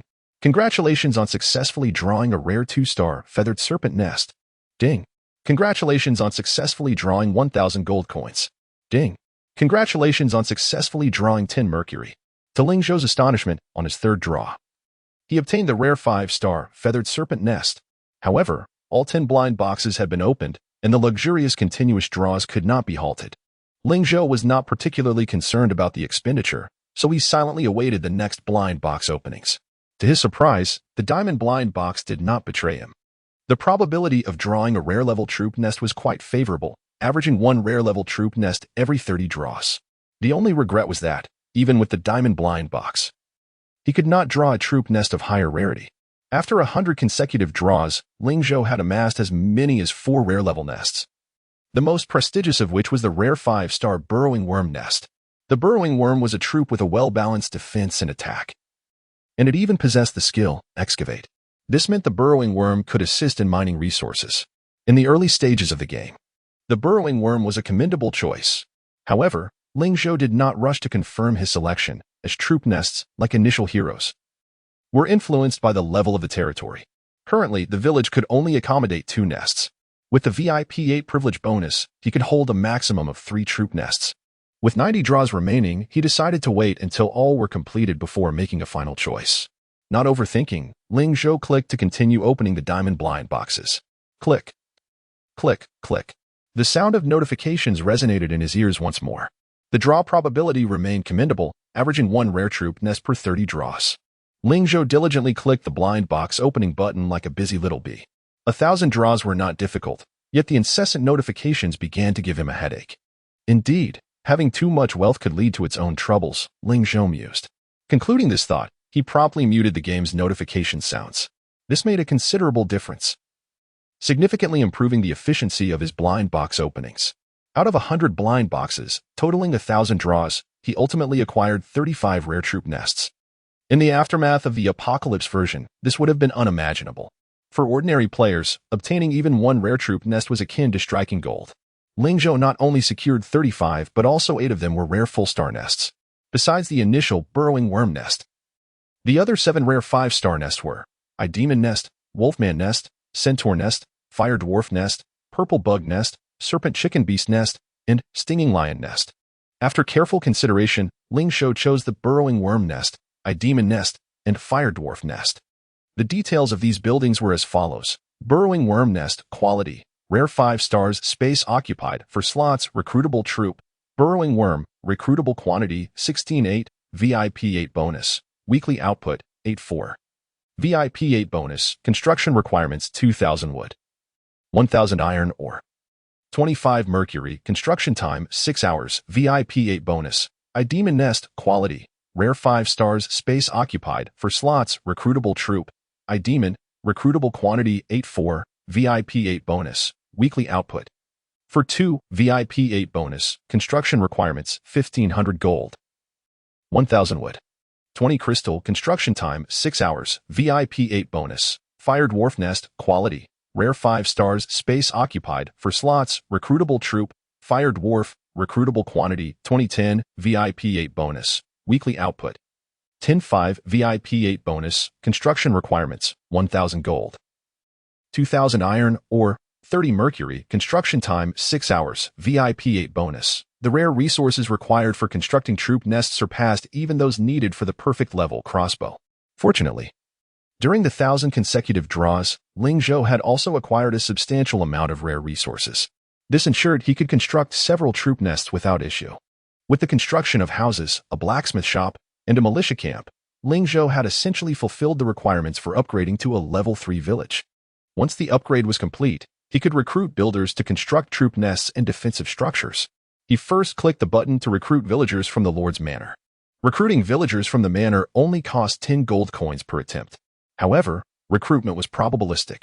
Generally, if the territory's prospects were promising and the villagers' happiness was high, the recruitment probability would increase. In the later stages, if the territory was in dire straits, even ordinary villagers would be hard to recruit. However, as the apocalypse had yet to descend, peace reigned within the game. Provided players did not act foolishly, the recruitment probability was nearly 100%. Soon, Ling Zhou's houses were once again filled with villagers. Together with the population occupied by the hero Rimuru, his population successfully surpassed 300, satisfying the requirements for upgrading the village. Ding! All conditions have been met. Would you like to commence the village upgrade immediately? The system prompt arrived as expected. Begin the upgrade. With Ling Zhou's command. A rumble echoed throughout the territory. The villagers immediately ceased all activities, returning to their houses with remarkable speed. The territory became eerily empty. The upgrade would require 4 hours. During this time, the territory would be unusable and in an invulnerable state. Ling Zhou did not squander this brief respite. He summoned Rimuru, who was patrolling the territory's perimeter, and forcibly drafted a team of villagers. Rimuru's level remained at 2, with a combat power of 70, unchanged. This was due to the overwhelming safety surrounding the godly rich small village, where there were hardly any beasts to hunt. Thus, Ling Zhou aimed to take advantage of the territory's upgrade to venture into the wilderness for some hunting. Although the wilderness was still quite safe, beasts could still provide a measure of experience. Moreover, the geographical location of the godly rich small village was advantageous, rich in resources. Ling Zhou intended to seize all these resources before the impending apocalypse. Otherwise, once the apocalypse arrived, the wilderness would no longer be safe, and the difficulty of resource gathering would significantly increase. Additionally, the resource mines in the wilderness would be contested by countless players. If he could occupy more resource mines now and establish temporary encampments, he would have time to respond even if others attempted to seize the resources later. Let us go. We shall explore the wilderness. Ling Zhou maneuvered his avatar, leading Rimuru and a contingent of 50 villagers beyond the territory's confines. Chapter 14. Expanding Mineral Resources. Is Ling Zhou a game thug? Roar. The king of the jungle stood atop a rock, roaring at Rimuru. Even through the screen, Ling Zhou could detect the underlying fear in the tiger's fierce roar. It was inevitable, despite being the ruler of the nearby forest. This northeast tiger was still just an ordinary beast, its combat strength barely exceeding 10 points. It was only slightly stronger than a level 1 or 2 militia. Rimuru, with a combat strength exceeding 70 points, could easily defeat it, as could any militia. Rimuru was hopping around on the ground, showing no regard for the tiger before him. With a command from Ling Zhou, the soft and squishy Rimuru leapt into action, moving so swiftly it became a blur. The northeast tiger had no time to react. With a thunderous crash, it was crushed beneath Rimuru's weight. Contrary to expectations, the scene was not one of carnage. Instead, the entire tiger was absorbed into the soft body of Rimuru. Ding! Your hero Rimuru has successfully killed the northeast tiger, gaining 20 Lord experience points and 20 hero experience points. Ding! Your hero Rimuru absorbs the northeast tiger, gaining 1 strength. Collecting the easy 20 experience points was nothing new for Ling Zhou. Rimuru's level remained stubbornly stuck at 2, unable to rise further. Although the northeast tiger granted 20 experience points due to its status as the local king, Ling Zhou found himself wandering the jungles surrounding his territory, where most beasts were harmless deer and rabbits, offering little in terms of experience. It felt a bit slow, but this was the nature of the early game in Sweet Home, creating an illusion of a leisurely game for players. However, the absence of wild monster resources did not imply a lack of other resources. Tuanzi, go. Break the giant rock for me. Ling Zhou commanded directly. Tuanzi was the affectionate nickname he had given to Rimuru, as it resembled a soft, amorphous blob. With a splat, Tuanzi charged toward the designated stone mine. Boom. Not only did the mine receive a significant dent, but rocks also tumbled down the mountain. Tuanzi kindly extended a hand from its liquid form to shield Ling Zhou from the falling debris. Ding. Congratulations, you have discovered a primary iron mine. Please send workers for extraction promptly. Bingo. Ling Zhou snapped his fingers. His memory had not failed him. Indeed, the territory guarded by the northeast tiger contained iron mines. Let us get to work. With a grand gesture, the villagers sprang into action. Half of the population began a thorough cleanup and excavation of the rugged mine, while the other half commenced the construction of a temporary mining site. Once fully established, this would become Ling Zhou's private mine.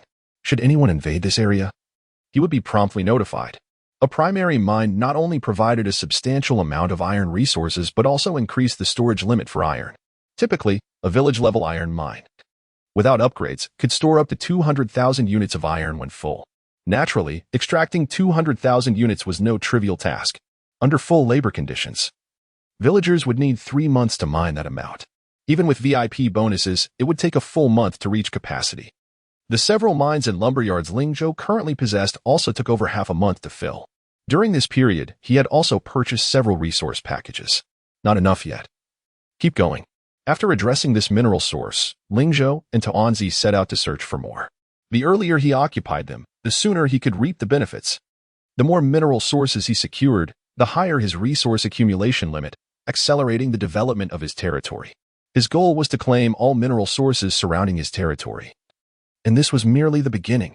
However, unbeknownst to Ling Zhou, as he busied himself, the chat channel of Sweet Home buzzed with excitement over his activities. Where did this tycoon come from? Over 10 million spent in less than a day, how terrifying. Aha, did you not see the name? Godly tycoon. That name is so ostentatious. Coming in hot with 10 million, if that is not a godly tycoon, what is? Well, just yesterday, I saw this big shot in the public channel recruiting, and today he is second on the wealth leaderboard. That is outrageous. Is the godly tycoon here? Seeking sponsorship, I'm 170, with a collection of 108 sets of black stockings and JK, skilled in cross-dressing and lowly voice. The above is quite the spectacle. The discussion remained relatively normal until a player named Yi, arrogantly overlooking all, interjected. A bunch of fools. This guy is obviously a game thug. Yet so many are fawning over him. Quickly, others in the channel countered. I think the fool is you. Can you prove he is a thug just by saying so? Exactly, just talking. The internet isn't lawless land. Please provide evidence. Yi, arrogantly overlooking all. Do you even have a brain? Is evidence necessary? This guy was just in the public channel recruiting yesterday, and today he has shot up to second on the wealth leaderboard. What else could it be but a thug? His words resonated with many players.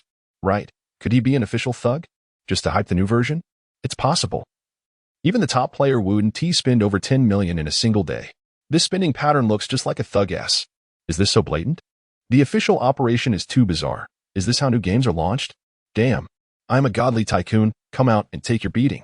Thug SM. Let the officials come and take a beating. We demand the Thug S account be deleted. Thug, get out of the game, or we'll collectively demand refunds. Folks, who understands, a leisure game has escalated to this level. It's truly absurd. Players were soon in an uproar, publicly denouncing Ling Zhou. At this moment, a dazzling, colorful message abruptly appeared in the chat channel, disrupting the players' condemnation. Light of civilization, you are simply spouting nonsense. The godly tycoon I know is not like that. Upon reading this message, the public channel fell momentarily silent, only to erupt into chaos. What the heck? What am I seeing? A VIP 8 with dazzling light. My heavens. Light of civilization. This is the #1 on the wealth leaderboard in Yan Nation. I can't believe it. I've been playing this game for nearly half a month, and this is the first time I've seen the wealth leader appear. Wow. Does the tycoon-s leg need a pendant? Damn, my eyes nearly got blinded. Is there no decorum? Oh, the wealth leader is here. That's all right then. The wealth leader and the second place know each other? Could it be that I'm a godly tycoon, isn't a thug? Who was it that called him a thug earlier? Come out and take your beating.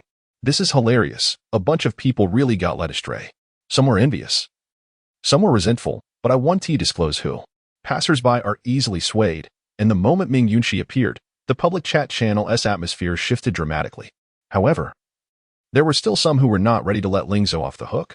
Yi, arrogantly overlooking all, just because you say you know him, does that make it true? You think I can't see through your facade? Charging 30 million for a casual game? Such deception. Originally lounging in a villa, gracefully admiring the public broadcast.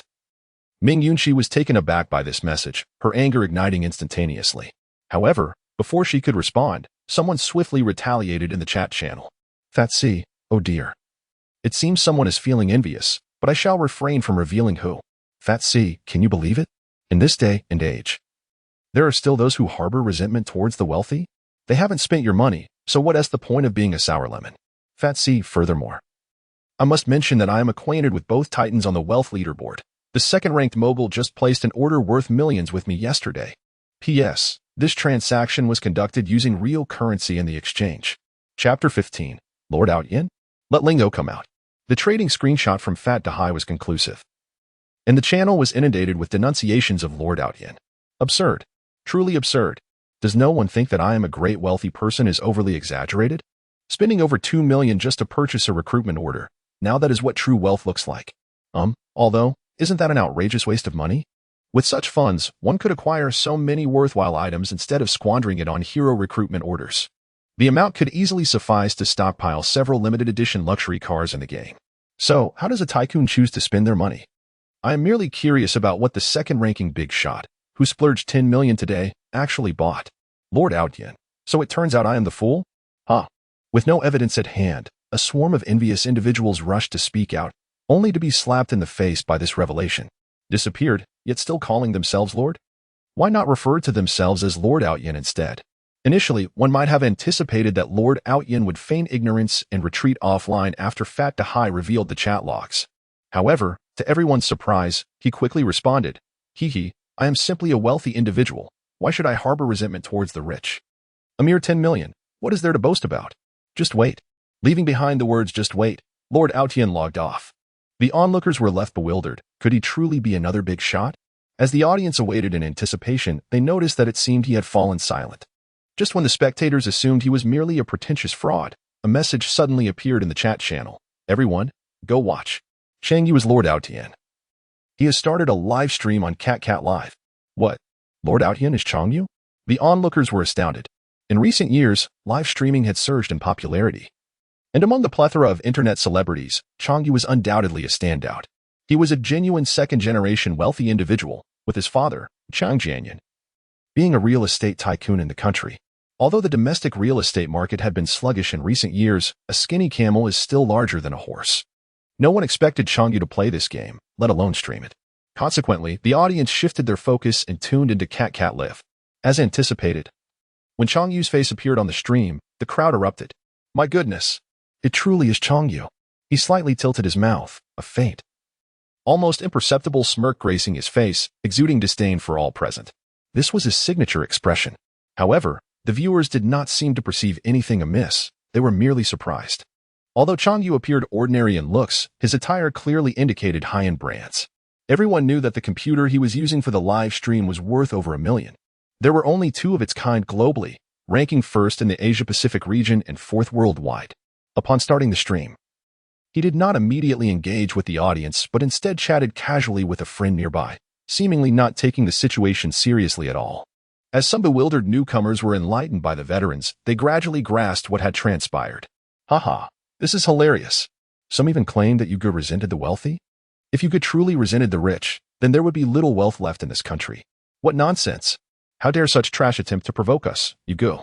Changyu glanced at the barrage of comments, noting that the atmosphere had been sufficiently stirred, and leisurely remarked, "Brothers, today someone claimed I resent the rich.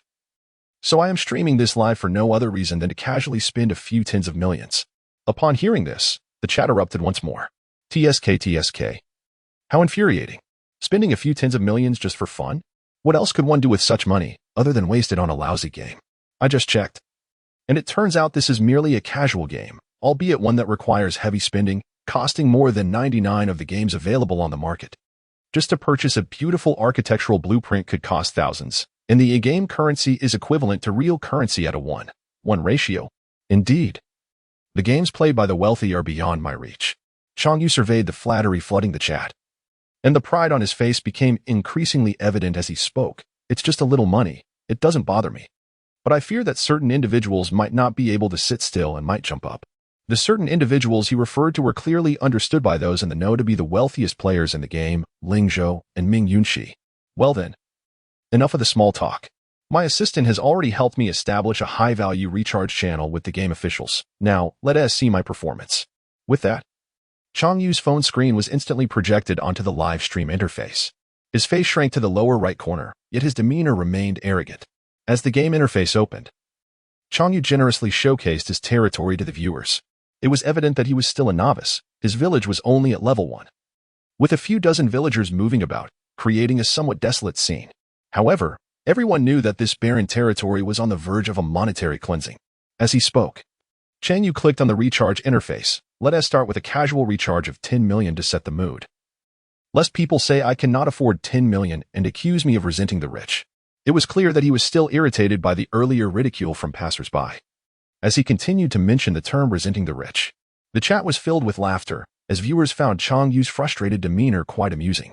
Typically, he was the one looking down from his high pedestal on the internet, mocking others, be they passersby or celebrities. All had been subjected to his sharp tongue. This was the first time they witnessed him being ridiculed, especially regarding his most flaunted advantage. For this reason, the heat in Changyu's live stream continued to soar. From a mere tens of thousands of viewers at the start, the number skyrocketed to over 1 million and continued to rise. Changyu smirked, watching the viewer count approach his desired number, and directly entered 10 million into the high-value recharge section. He clicked Confirm Payment. Ding. Congratulations to player Lord Outyin for successfully recharging 10,000,000 gems. Ding. Congratulations to player Lord Outyin for successfully reaching VIP 8. Ding. Congratulations to player Lord Outyin for entering the wealth leaderboard of Yin Country, currently ranked 4th. A series of notifications appeared before the audience's eyes, and the chat was flooded with 666. The moment he completed the recharge, Chong Yu's live stream was promoted to the homepage by the officials at Cat Live, causing the stream's popularity to surge rapidly. In just a few minutes, the heat skyrocketed from 1 million to 5 million, propelling it to the top of Cat Live's trending list. The bewildered viewers could only marvel at Chong Yu's impulsive spending, astonished that he would casually splurge 10 million during a live stream. In this era of explosive live streaming, such extravagant displays were indeed rare. Apart from the barrage of 666, countless gifts began to float across the screen. Chong Yu looked at the comments with satisfaction and then said, "Hee hee. What about those who claimed I resent the rich? Come out and speak." Of course, no one dared to respond. Even if a few opposing and mocking comments occasionally appeared, they were quickly drowned out by the overwhelming 666. Seeing this scene, Chang Yu chuckled and continued, "Since those little pawns dare not step forward, let the true player come out. Today, I wish to confront you face to face and see which godly figure you truly are." Chapter 16. The Furious Ming Yunxi. Level 3 village successfully upgraded. War declared. Upon hearing this announcement, the spectators knew they were in for a thrilling spectacle. What allure could a solo performance by Chang Yu possibly hold? Everyone was well aware that Chang Yu's father was a perennial figure on the Forbes list of Yin Country. Yet, curiosity lingered regarding the identity of the affluent player who had invested over 10 million in the game. Gentlemen, today I shall unmask this individual to discern whether he is a mere pawn orchestrated by the game officials or a genuine tycoon. A characteristic smirk adorned Chang Yu's face as he proclaimed, "If he is the latter, then let us draw a line and compete. If he is the former, I shall not stoop to the level of such a minor character. I demand the officials come forth and apologize to all players of Sweet Home while providing adequate compensation." This declaration ignited a wave of admiration among Sweet Home players. "Incredible! Yuka truly lives up to his reputation," they exclaimed. "Haha, I am the great tycoon. Are you still pretending to be dead? Enough with the calls from above. This person is likely just a pawn. I've seen his game account seemingly perpetually online, yet he remains absent. Definitely a fake. Enough with the fake. I detest such charades.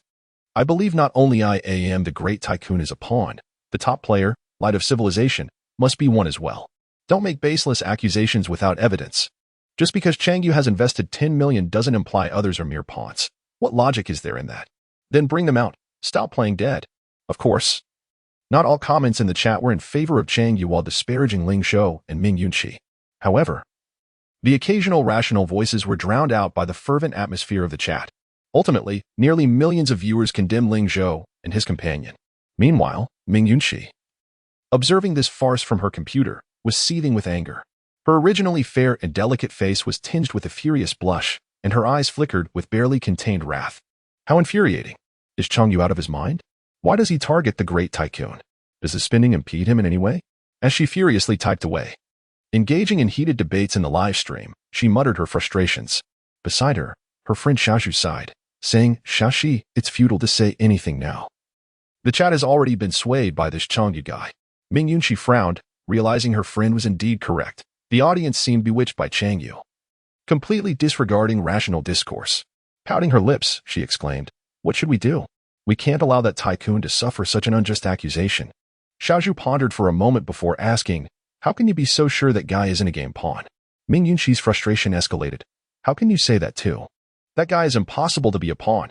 But you have no proof he isn't," Xiaozhu replied with a shrug. But, Ming Yunxi struggled to articulate her thoughts. Truth be told, she had only just met Ling Zhou the day before and didn't even know his real name. She had merely learned from the game merchant, Fat Du Hai, that there was someone like her who enjoyed defensive structures and cultivating heroes and troops. At a loss for words, she finally declared, "Regardless, I know he isn't. It's a feeling. Do you understand?" Before her friend could respond, a thought suddenly struck her. "Right. If he won't step forward, then I shall. Since Chang Yu wants to challenge someone, I can take his place. I refuse to believe this guy is wealthier than me." In truth, the Ming family was a prestigious lineage with deep roots, boasting a history of both commerce and governance, making them a formidable entity. Ming Yunqi's father was a leading figure among his peers, a prominent business magnate in the country. In contrast, Chang Yu's father was merely an upstart tycoon of the last decade, who paled in comparison to the Ming family. However, Xiaozhu promptly doused her enthusiasm with cold reality. Have you forgotten? The day before yesterday, your father insisted you come to the company to inherit the family business. And you refused, choosing to stay home playing games. Your father has suspended all your cards, and now you depend on me for meals. Where will you find the funds to recharge? Upon hearing this, Ming Yunqi's fervor waned, her tone deflating. It's all that old man's fault. I just graduated from university. What's wrong with wanting to play a few more years? Xiaozhu's lips twitched. She was perhaps the only one daring enough to speak so freely about that business mogul. Should she really allow Chang Yu to continue his arrogant antics? Ming Yunqi was at a loss for words. Xiaozhu shrugged helplessly. Although she had a modest stash, she lacked the courage to splurge tens of millions on a game like Ming Yunqi. If her family found out, they might well disown her on the spot. With a sigh, Ming Yunqi decided, fine, I'll reach out to that tycoon first and see what he has to say. Unbeknownst to the external discourse, Ling Zhou was currently engrossed in his tasks in the wilderness. Ding. Congratulations, you have successfully occupied a level 1 gold mine 1. Please promptly dispatch villagers to commence extraction. As the final system notification sounded, Ling Zhou concluded his sweeping of the area surrounding his territory. During the few hours of upgrading his territory, he led Rimuru and several villagers to clear the vicinity. His efficiency was remarkable. In merely 2 to 3 hours, he had cleared a radius of several thousand meters. He had successfully occupied 5 level 1 gold mines, 3 level 1 iron mines, and constructed 3 brand new lumber mills. Had the villagers brought enough resources, these points could begin operation immediately. Before long, these resource points would yield substantial returns for Ling Zhou.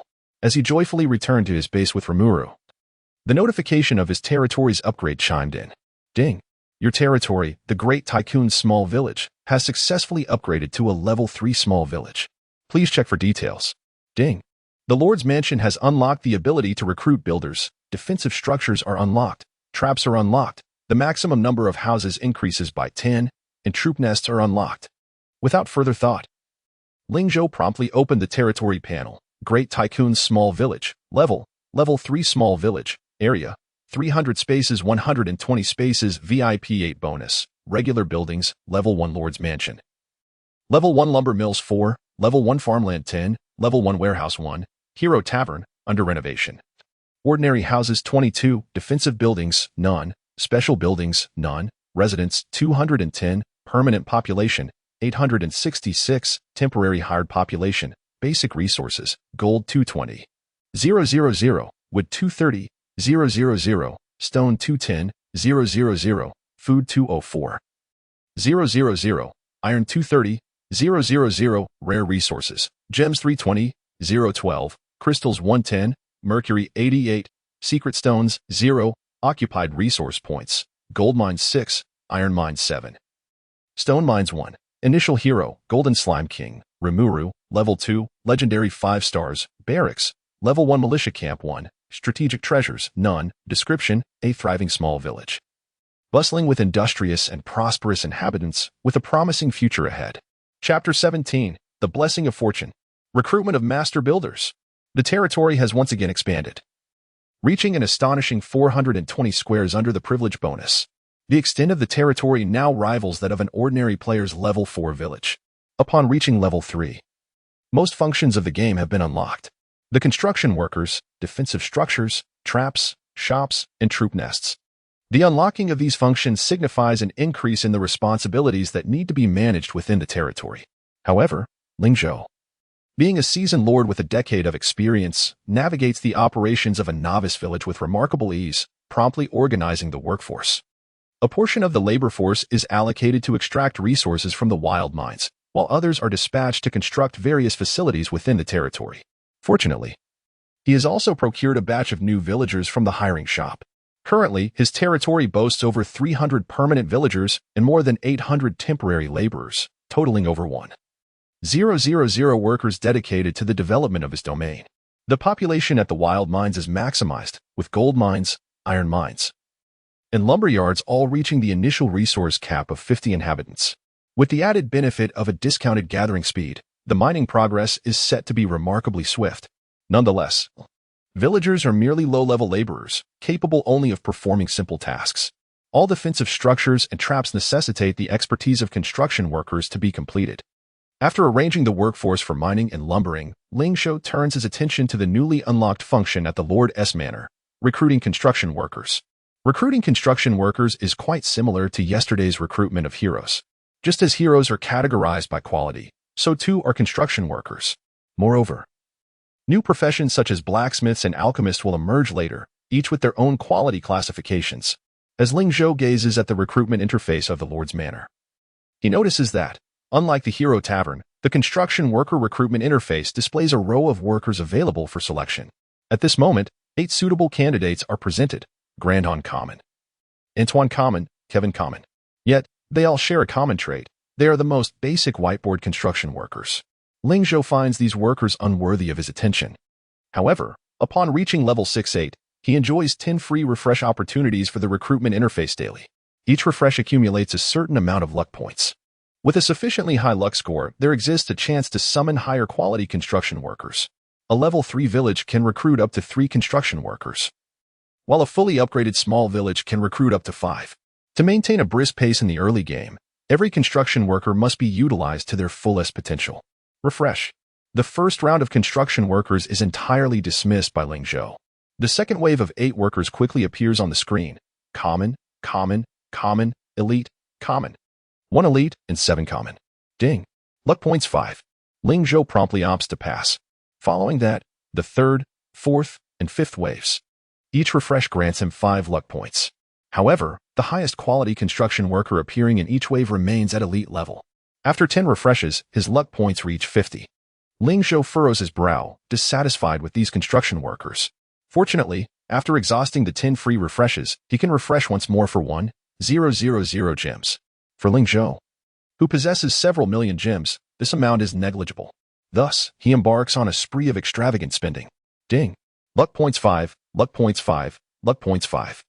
As his luck points increase, rare quality construction workers gradually appear. Yet, Ling Zhou still finds them unappealing, continuing to refresh for higher luck points. 100 points, 200 points, 300 points, until his luck points reach 995. With a decisive click, a soft chime resonates, and a ghostly blue light emanates from the recruitment interface. Ling Zhou instinctively narrows his pupils, and in the next moment, his gaze is fixated on the central source of light: Hawkins Gland, Master Builder, recruitment cost, 100,000 gems. Is it truly possible to summon a master-level worker with just 1,000 luck points? Ling Zhou finds this hard to believe. It is well known that proficient construction workers have the potential to enhance building attributes. Master-level construction workers are exceedingly rare, even in the latter stages of the game. Could it be that the current demand for builders is low due to the lack of defensive constructions? If he capitalizes on this moment to accumulate more luck points, might he have the opportunity to recruit even higher quality construction workers? With his heart racing with excitement, Ling Zhou finds the prospect increasingly feasible. Were it not for the skyrocketing refresh cost of 10,000 gems, he would be tempted to refresh 1,000 times immediately. Nevertheless, while Ling Zhou is affluent, he is not a fool. The free refresh opportunities reset at midnight, and prices will be adjusted accordingly. He remains unhurried, knowing that at the current rate of accumulating 1,000 luck points daily, he is among the frontrunners in this game. If necessary, once he sells his company shares, he could invest hundreds of millions of gems to further boost his luck points. Without hesitation, he clicks to recruit, spending 100,000 gems to recruit a master-level construction worker is undeniably a bargain. As the blue light flickers, a robust man with a beard, holding a shovel in one hand and a hammer in the other, materializes on the screen.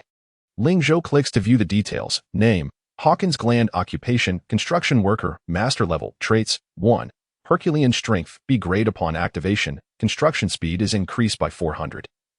Lasting for 2 hours, cooldown, 8 hours. 2, attention to detail, B grade, passive skill, a chance to enhance the damage and health of defensive structures. What fortune! A glimmer of joy crosses Ling Zhou's face. Hawkins' passive ability can potentially enhance 2 attributes of defensive structures, whereas ordinary master-level construction workers can only improve 1. It appears that even in the realm of masters, Hawkins stands out among his peers. Ling Zhou does not squander his available slots and swiftly recruits 2 rare construction workers.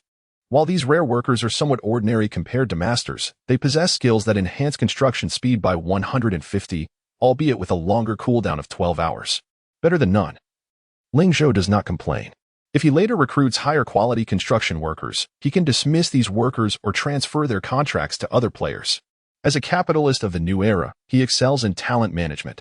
He ponders which buildings to construct in the early stages. Should he employ a cross formation for ambush or a circular one? These considerations must be made prior to erecting defensive structures. To be frank, with the expansion of his territory and ample funds, he possesses a wealth of blueprints for early defenses. To quote a popular saying, he has never fought such a prosperous battle. Thus, he finds himself in a quandary, feeling that any formation would suffice at this juncture. As he bowed his head in contemplation, a suddenly flickering dialogue box captured his attention. Upon opening it, he discovered a message from the illustrious Empress of Light, whom he had met just the previous day. Light of civilization, wealthy little brother, cease your lurking and come forth. A grave situation has arisen. Someone is attempting to disrupt our establishment. Chapter 18, The Showdown. Let us play with a few millions first. What is the showdown? Are you involved in the underworld? Ling Zhou's lips twitched slightly. During the previous day's conversation, he had sensed something amiss. He never expected the illustrious Empress of Light, who commanded respect on the battlefield of myriad races, to present such a demeanor. However, upon reflection, it was not surprising. The Empress of Light had risen to fame in her early 20s. Her now cheerful disposition was more befitting her age and mindset. Perhaps the later austere image of the Empress was merely a facade she had to adopt. Ling Zhou would never disregard this woman, who had sacrificed everything for humanity in Blue Star. He promptly replied, "What has happened?" Upon seeing his response, Light of Civilization bombarded him with dozens of messages. The incessant buzzing of the chat box made Ling Zhou's head spin. Such rapid typing, surely they must be single? After a prolonged moment, he finally unraveled the situation. Chongyu? Ling Zhou's expression darkened immediately. Indeed, this was an old acquaintance. Despite Chongyu's current status as a prominent internet celebrity, his true notoriety lay not in the present but in the future. His rise to fame was in stark contrast to that of the Empress, representing two polar extremes. When Blue Star had just joined the battlefield of myriad races, besieged on all sides, fear permeated the populace. Internally, Blue Star also faced significant unrest. A faction of lords had defected, bringing their resources to powerful alien overlords. Before departing, they had stolen a crucial cache of resources from the Blue Star Alliance. The Empress of Light had fallen while recovering these resources, ambushed by the 10 major alien monarchs. It could be said that these traitors ignited the spark that led to Blue Star's downfall in the battlefield of myriad races. Among the defectors was none other than Changyu. Ling Zhou vividly recalled Changyu's face. He had once been on the wanted list of Blue Star's lords. Regrettably, this cunning individual had evaded capture time and again, ultimately thriving until Blue Star's defeat in the racial war. It turned out he was one of the early players in the game. No wonder. Ling Zhou muttered. Noticing his silence, Ming Yunqi grew increasingly anxious, rapidly sending several messages in quick succession. Hey, are you still there? Speak up. What should we do? Are we just going to let this guy bully us? He is about to recharge another 10 million, and his wealth will soon surpass yours. Little brother, don't let big brother down. Hold the line. The top ranks belong to us. Ling Zhou, what on earth is going on? Although he found Ming Yunqi's nonsensical remarks somewhat bewildering, he was not inclined to stand idly by. Had it been a provocation from anyone else, he might have ignored it completely. With the apocalypse looming, he had neither the inclination nor the time to entertain frivolities. Yet, the provocateur was Changyu, one of the most detestable traitors of future Blue Star. Having encountered him, Ling Zhou was determined not to let him escape. He pondered for a moment and typed, "I understand. I will handle this matter, just watch." Upon receiving his reply, Ming Yunqi quickly responded, "Haha, I knew I was right about you. Little brother, don't let that guy get too arrogant. We are the strongest." Who is little brother? Ling Zhou sighed, pausing briefly before picking up the phone to dial. The phone rang no more than 3 times before connecting, and the professional, rational voice of Secretary Yi resonated on the other end. "Mr. Ling, how may I assist you?" Ling Zhou inquired. "How is the matter with the shares progressing?" Secretary Yi replied, "We have urgently contacted several interested buyers. However, due to the pressing nature of the sale, the price will inevitably be somewhat lower. What do you think?" "The price is acceptable, but speed is of the essence." Ling Zhou interjected, continuing, "I want to see the deposit transferred today. Handle it accordingly." Secretary Yi, a highly competent secretary, recognized Ling Zhou's determination and refrained from further commentary. After a brief pause, he solemnly added, "Additionally, your fiancé's brother completed his onboarding procedures this morning." So soon? Ling Zhou was taken aback, not expecting Li Xian and her family to be so eager. He said nothing further, simply stating, "Then proceed as planned. Remember, there are no additional requests. The only requirement is to resolve everything within the next few days. Even if there are lingering issues, it matters not, just act swiftly." Ling Zhou was unconcerned about potential flaws in the hastily conceived plan. After all, the apocalypse was imminent. And soon everyone would possess player status. Who would care about such trivialities then? Unexpectedly, Secretary Ye's confident voice came through the receiver. "Rest assured, Mr. Ling, Yi Lianchen, never leave behind hidden troubles." This bold declaration made Ling Zhou chuckle inwardly. Am I the protagonist, or are you more domineering than I? Ling Zhou cleared his throat, interrupting any further grandiose statements that Secretary Yi might make. Ahem, all right, get to work. Once everything is concluded, I shall present you with an unexpected gift. On the other end, Secretary Ye's eyes brightened instantly. He knew his boss never spoke empty words, and if Ling Zhou referred to it as a great gift, it must be astonishing indeed. Could it be a luxurious apartment in the city center? Secretary Ye's heart raced, yet he endeavored to maintain composure and restraint, politely responding before hanging up. Little did he know, just days later, he would be left in tears over a plethora of game items sent by Ling Zhou. Just after Ling Zhou finished the call, he received a notification. Notice, player Ye, with grand ambitions, has recharged and surpassed your wealth, ranking, 2-3, humph. This guy is quite swift. Ling Zhou scoffed. He glanced at his several bank cards. He had recently depleted the limits on several secondary cards, which were initially intended as pocket money for Li Xian, and their limits were not substantial. The 10 million he had recharged today came from his black card. At this moment, his personal account held only around 30 to 40 million. The company was busy expanding new ventures, which he felt was not entirely deceptive towards Li Xian, as it was a newly listed internet company with a broad scope. The KL team was constantly brainstorming to develop new business avenues, necessitating significant financial resources. Otherwise, Ling Zhou's funds would certainly be several times greater. He was aware of Chang Yu, who, like him, was a well-known second-generation wealthy individual. However, Chang Yu had achieved fame through mere chatter and online hype, while Ling Zhou had multiplied his initial entrepreneurial capital countless times, now nearing the Forbes list of yen country. In the past, Ling Zhou would have never regarded someone of Chang Yu's caliber with any seriousness. To him, only Chang Jianyun, Chang Yu's father, was a businessman of comparable standing. Despite the existing wealth disparity between them, had it not been for the impending apocalypse, one is a rising star in the realm of burgeoning online enterprises, while the other is a real estate magnate witnessing a decline. In just a few years, the disparity in their fortunes will likely reverse. Gazing at the balance in his account, Ling Zhou raised an eyebrow and mused. Then let us indulge in a game worth several million first. Chapter 19, The Contest of Rankings. Who was the jester? In Chang Yu's live streaming room, he puffed clouds of vapor from his electronic cigarette while addressing the screen. If it were any other streamer, such audacity would surely lead to an immediate ban from the moderators.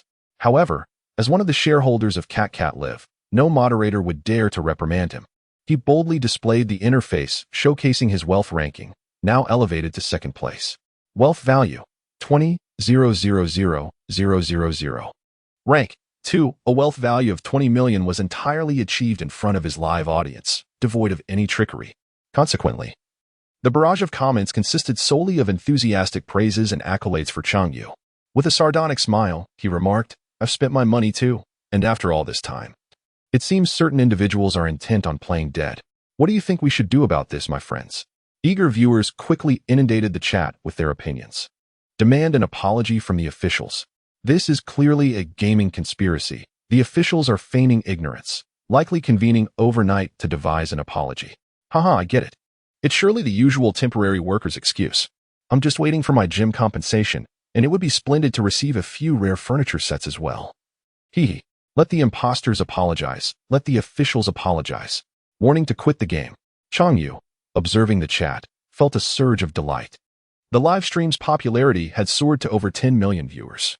Moreover, within just a few hours, this incident had entered the top 10 trending topics. And he believed there was little doubt it would soon break into the top 3.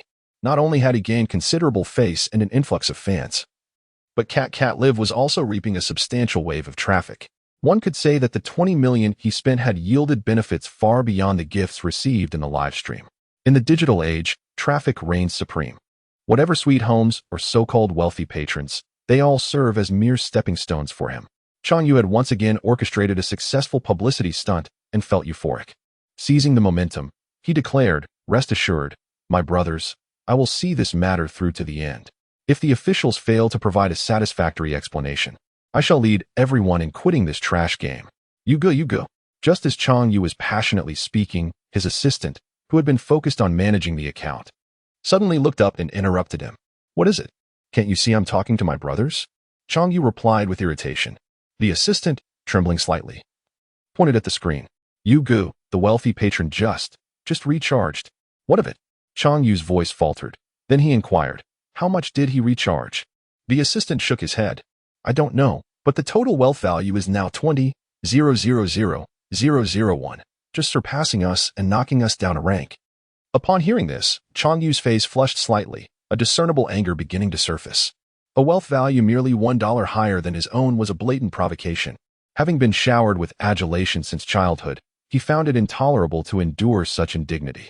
Damn it, he instinctively wished to curse, but ultimately managed to suppress his fury. No anger, no anger. Losing my temper now would equate to defeat, he told himself, casting a glance at the chat. Indeed, the tide of conversation in the live stream shifted as quickly as the wind changes direction. Just a moment ago, viewers were lambasting the officials and the antagonist Ling Zhou. And now their sentiments had shifted. Wow, this wealthy patron is genuinely stepping up. Is he challenging Changyu? Absurd. The situation is becoming increasingly convoluted. What's so convoluted about this? This wealthy patron, daring to go against Chang Xiao, surely cannot be an official's accomplice. Exactly at this stage, if the officials were orchestrating this, they would not stoke the flames further, as this matter is utterly unsustainable upon scrutiny. TSK, Chang Xiao has seemingly hit a brick wall this time. This individual is impressive, recharging 20 million in just 2 days. I was just about to say, is there any evidence of collusion? It all hinged on Changyu's words. And now look, the rightful party has emerged to slap him in the face. How hilarious. Seeing such fickle opinions from the audience, Changyu nearly lost control of his temper once more. However, he understood that public sentiment on the internet is ever-changing. He managed to rein in his emotions and signaled to his assistant, who immediately understood and spoke up. "What's so impressive about recharging 20 million in 2 days? Our Yuga did it in just 2 hours, all while remaining so humble and low-key. Besides, whether this fellow is an accomplice remains uncertain. It could very well be the officials pulling the strings behind the scenes." Upon hearing this, some viewers in the live stream echoed their agreement. Noticing this shift, Changyu chimed in. "Humph. Who knows whether he is human or ghost? He dares to challenge me? Fine, if he wants to play. I shall oblige him to the end." "Alu." The assistant promptly responded. Changyu took a puff from his electronic cigarette, exhaling clouds of vapor as he stated, "Recharge another 10 million for me. Let us see how long he can keep this up." This statement startled the audience once more. They were aware that in just over 2 hours, Changyu had already recharged 20 million, and they had assumed it would conclude there. To their surprise, he was now preparing to recharge again, and a full 10 million at that. Many viewers who had intended to leave were suddenly intrigued again. With Changyu's consent, the assistant, brimming with excitement, began inputting numbers into the recharge section with utmost caution. 7 zeros, another 10 million. Ding. Congratulations, player Yi, for successfully recharging 10,000,000 gems. Ding. Congratulations, player Yi, for rising in the wealth ranking. Current rank, 2. As he viewed the system notifications, the audience, though not as exhilarated as during the first recharge, still showed Changyu ample respect, filling the screen with more praise. Yet, despite the flattery flooding the chat, Changyu's mood soured. What could have been resolved with 20 million now required an additional 10 million. Furthermore, the narrative had shifted, and many began to suspect that I and the wealthy patron was not an official accomplice. Thus, the foundation upon which he originally stood had crumbled. Even if word of this incident spread, people would only mock him for being foolish with his wealth. Nevertheless, he recognized that regardless of clarity, he could not retreat now. Any sign of retreat would shatter the wealthy heir persona he had cultivated, reducing him to a mere jester. Gazing intently at his phone, he noticed that the wealth ranking had not changed for quite some time. I am the wealthy patron, lingered at the 3rd position, seemingly unwilling to budge. He breathed a sigh of relief. 30 million was still within the realm of acceptability. You go. The assistant's voice trembled as he slowly turned to face Chang Yu. Chang Yu's heart dropped, and he quickly looked back at the ranking. Sure enough, the previously third-ranked, I am the wealthy patron, had suddenly surged to second place, boasting a wealth value of 30,000,001. Chang Yu's expression darkened. His face clouded with fury. This guy was absolutely doing this on purpose. Chapter 20. Reaching the pinnacle. The next match. The news that I am a wealthy god had surged back to second place quickly spread among the audience. Most notably, the fact that the wealth god had narrowly outstripped Chang Yu in wealth points on 2 occasions was screenshot and shared in the live stream chat. Once could be deemed a coincidence, but twice was undeniably intentional. This wealthy individual was quite amusing. Surely, it must have infuriated Chang Yu. Haha. Did you see the look on Chang Yu's face? He must be seething. 666. This is the first time I've witnessed someone competing with Chang Yu. Truly. He lives up to the title of wealthy god. Competing with Chang Yu isn't anything extraordinary. Yet this is the first time someone has engaged in a battle of lineage with him. Chang Yu's expression was exceedingly grim, ignoring the mockery in the comments. He spoke to his assistant with a dark demeanor. Top up. The assistant scratched his head nervously. Brother Yu, this guy doesn't seem like a fake. Why don't we let it go today? Usually, Chang Yu might have backed down, but the atmosphere today was clearly not in his favor. The assistant's comment only fueled Chang Yu's anger. He violently slammed his electronic cigarette onto the table, exclaiming, if he can't keep up, then he can get lost. The assistant, startled by the outburst, quickly grabbed his phone to take action. Brother Yu, how much shall we top up this time? Chang Yu furrowed his brow. What else could it be? 10 million. He paused for a moment and coldly snorted. I have plenty of money. Let's see how far this guy can go. The assistant, trembling, entered 7 zeros into the system. Ding. Congratulations, player master. You have successfully topped up 10,000,000 gems. Ding. Congratulations, player master. Your position on the wealth leaderboard has risen, with a wealth value of 40,000,000, currently ranked 1, with 10 million spent. Chang Yu's rank soared from 3rd to 1st, even surpassing Light of Civilization. Wow, Brother Yu is number 1 in the world, the assistant enthusiastically shouted, instantly reigniting the atmosphere in the live stream. Holy cow, another 10 million. Young master is determined to go all the way against the wealthy god. Haha. This is the most extravagant top-up battle I've ever witnessed. It far surpasses typical streamer competitions. What could the others possibly compare with? The amount either of them has spent would suffice to cover a top streamer and Oppo's income for an entire year. It could even buy me several lives. Mom, come quick. There's someone showcasing their financial prowess in front of me. However, unlike others who indulged in the revelry, Chang Yu remained fixated on the screen. He understood that someone capable of casually tossing 2 million to compete with him would not easily back down. Indeed, just a few minutes later, the leader of the sweet home, wealth leaderboard in the Yin Nation changed once more. I am a wealthy god, successfully claimed the top spot with a wealth value of 40,000,001. Just $1 more than him. Continue. Chang Yu did not elaborate further. After uttering those 2 words, he picked up the electronic cigarette on the table and resumed smoking. The assistant immediately comprehended and entered another 10 million. As the onlookers reveled in excitement, the ensuing time was entirely a duet between Chang Yu and Ling Zhou. As soon as Chang Yu topped up 10 million, Ling Zhou promptly deposited 10 million and $1. Consequently, their wealth values stood at 50 million and 50 million and $1, respectively. Within a mere 2 to 3 hours, Chang Yu had invested 50 million, while Ling Zhou had also contributed a substantial amount, totaling over 30 million in just half an hour. Both were extravagant spenders, allowing the live stream audience to revel in the thrill. At that moment, the popularity of Chang Yu's live stream reached a staggering 30 million, surpassing the daily active users of most streaming platforms. Even the live stream faced severe lag, with many viewers unable to enter the room. Moreover, numerous users on platforms like Zhala and Doukwai were keenly following this extravagant duel, propelling it to the top of trending topics. Though there had been game streamers who had invested millions over time, none had done so in just a few hours like Chang Yu. Such excitement had never been witnessed in the realm of internet live streaming before. Watching the viewership climb, Chang Yu and Oppo's mood soured significantly. It had completely exceeded his budget.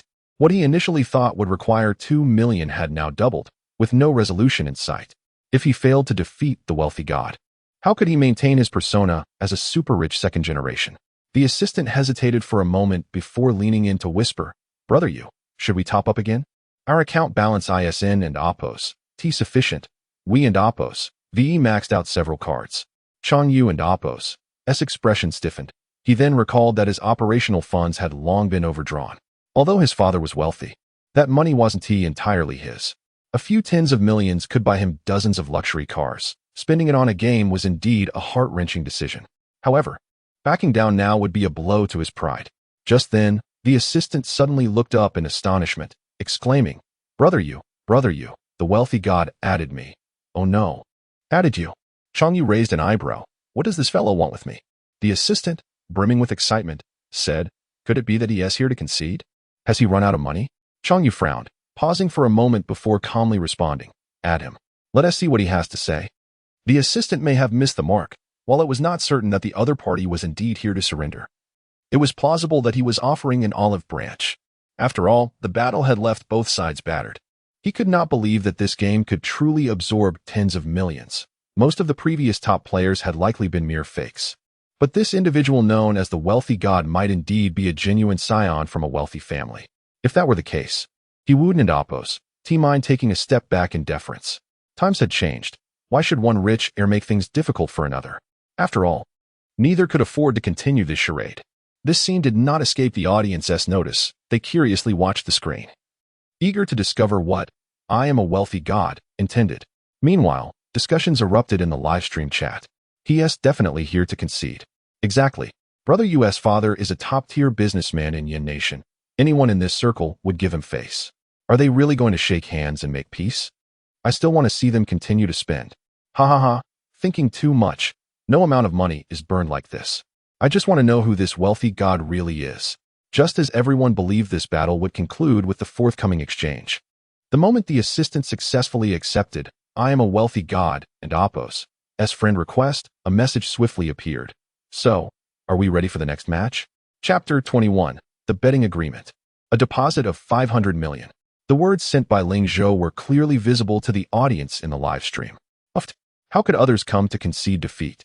This was merely a provocation, wasn't it? Incredible.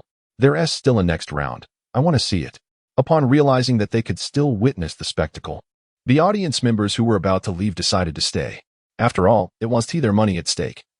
Such a high-stakes competition was a rare sight in a decade. However, for the party involved, Chang Yu and Oppos' expression darkened considerably. He had initially thought the other party was coming to negotiate, only to discover that he was clearly being disregarded. Moreover, it seemed evident that they were aware of his live stream and his identity. Who on earth was this person? He scowled, searching his mind for individuals in his circle with whom he had a contentious relationship. Yet, despite pondering for quite some time, he could not come up with anyone. After all, this was a spur-of-the-moment decision on his part. Even if someone intended to target him, the timing was too coincidental. His assistant, visibly anxious, asked, "Brother Yu, how should we respond to him?" Such a level of contention was beyond the authority of a mere assistant to decide for his boss. Chang Yu replied coldly, "Ask him how we should compete." The assistant typed a response, and Ling Zhou replied promptly, "I am the big tycoon." Since this is A and Oppos, cash battle and Oppos, it naturally comes down to who can spend more. Who looks down upon the world, and what are the stakes? I am the big tycoon, quite simple. If I win, you merely need to delete your account and quit the game.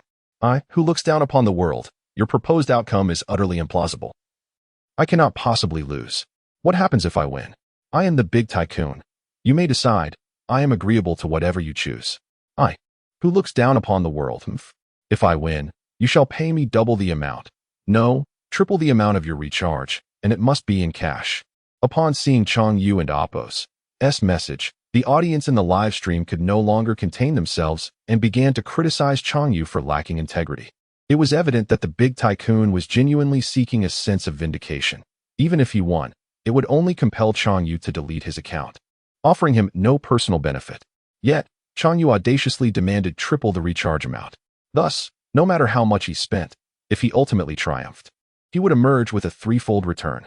Not only would he recoup his losses, but he would also stand to gain significantly. Chang Yu ignored the barrage of comments from the audience and wore a cold smile as he gazed at the screen. You want to play? Let us see if you can afford to. He seized upon the loophole in the opponent and Oppos' words and executed a counterattack with finesse. In the realm of business, this was entirely normal. To his surprise, Ling Zhou did not hesitate and immediately responded with a single word. Okay. This fellow truly had the audacity. Chang Yu gritted his teeth. The sheer unfairness of the wager left him perplexed. Yet, he was also cornered, for he was indeed in a favorable position in this bet. If he declined, he would have no place in this circle again. Chang Yu coldly huffed and replied, "You have guts. However, to prevent you from denying your loss, we must formalize a betting agreement. A verbal wager lacks legal validity, but a written contract, meticulously detailing the terms, is entirely enforceable." At this moment, I am the big tycoon and Oppos. Chat box paused for a few seconds before responding. Agreed. Let us set the signing for the day after tomorrow. A friendly reminder. Chang Xiao can begin recharging now. It won't be counted as a head start. Chang, you see that at the taunting message. Fine.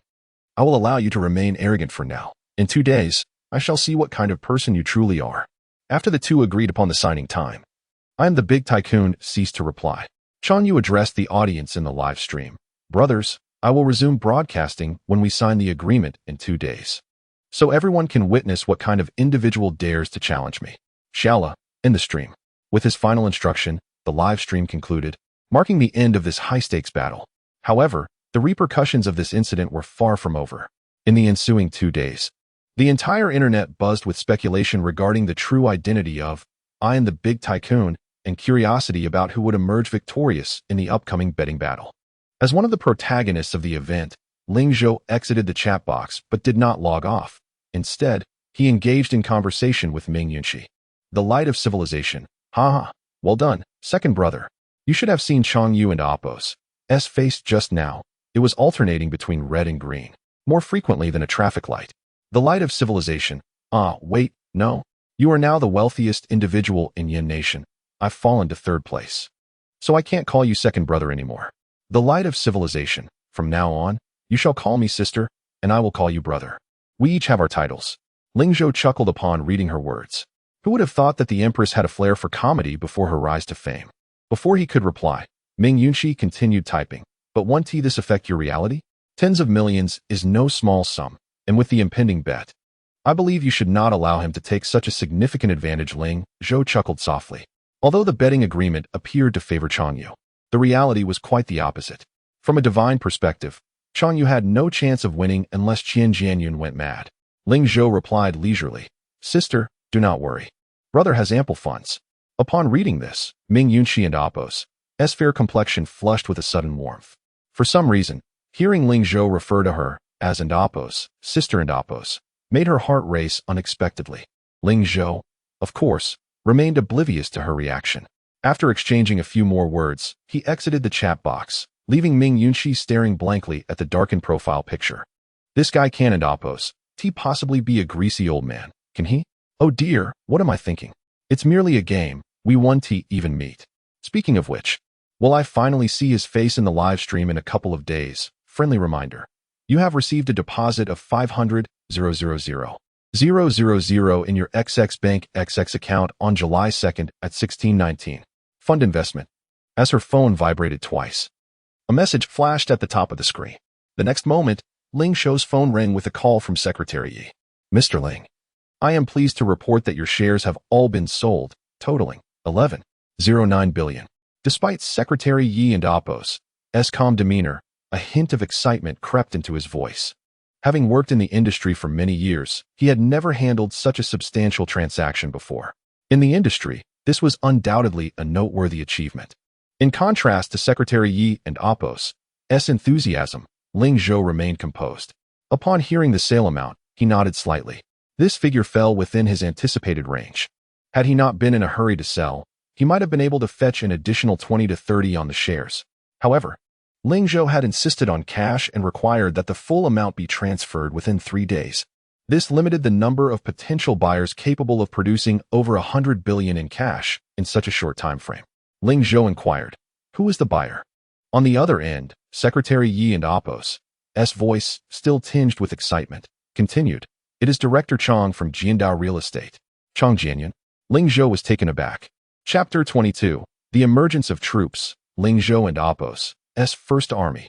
Indeed, it is he. Upon receiving a definitive response, Ling Zhou found himself in a perplexing mix of amusement and frustration. Just moments ago, he was engaged in a competition with his son, and now news arrived that his company and shares had been acquired. Naturally, the acquisition by Chang Jianyun was not entirely unexpected. In recent years, the domestic real estate sector had begun to decline, prompting many property tycoons to contemplate a career shift. The internet, being a burgeoning industry, aligned with the trends of the times. Although Ling Zhou and Appos' company was not among the top-tier internet giants in the country, its potential was vast, rendering the acquisition highly cost-effective. Secretary Yi continued, "By the way, after signing the agreement, Director Chang expressed his hope that you, Director Ling, would continue to manage the company.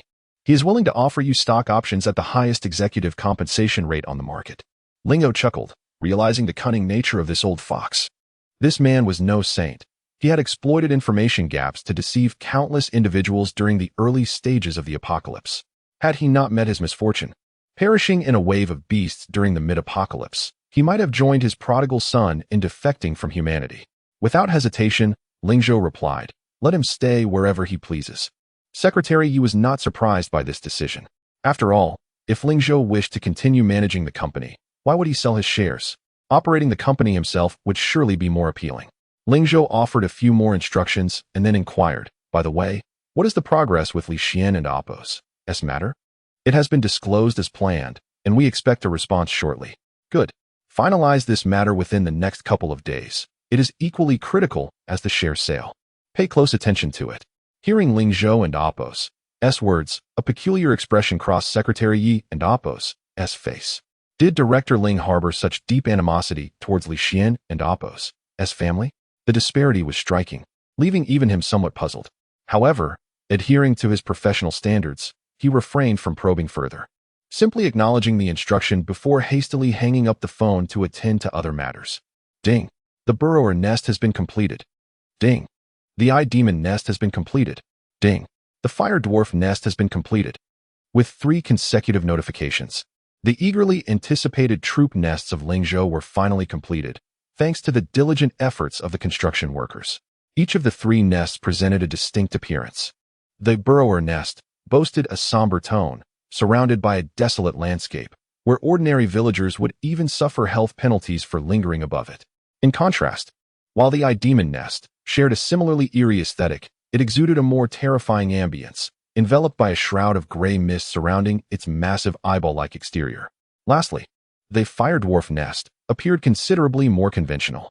Its structure was a quintessential dwarven design, with a low-lying barracks, walls reinforced with steel and concrete, and chimneys fashioned from cannon tubes, resembling a diminutive tank with a distinctly Syrian flair. The construction completion information is as follows.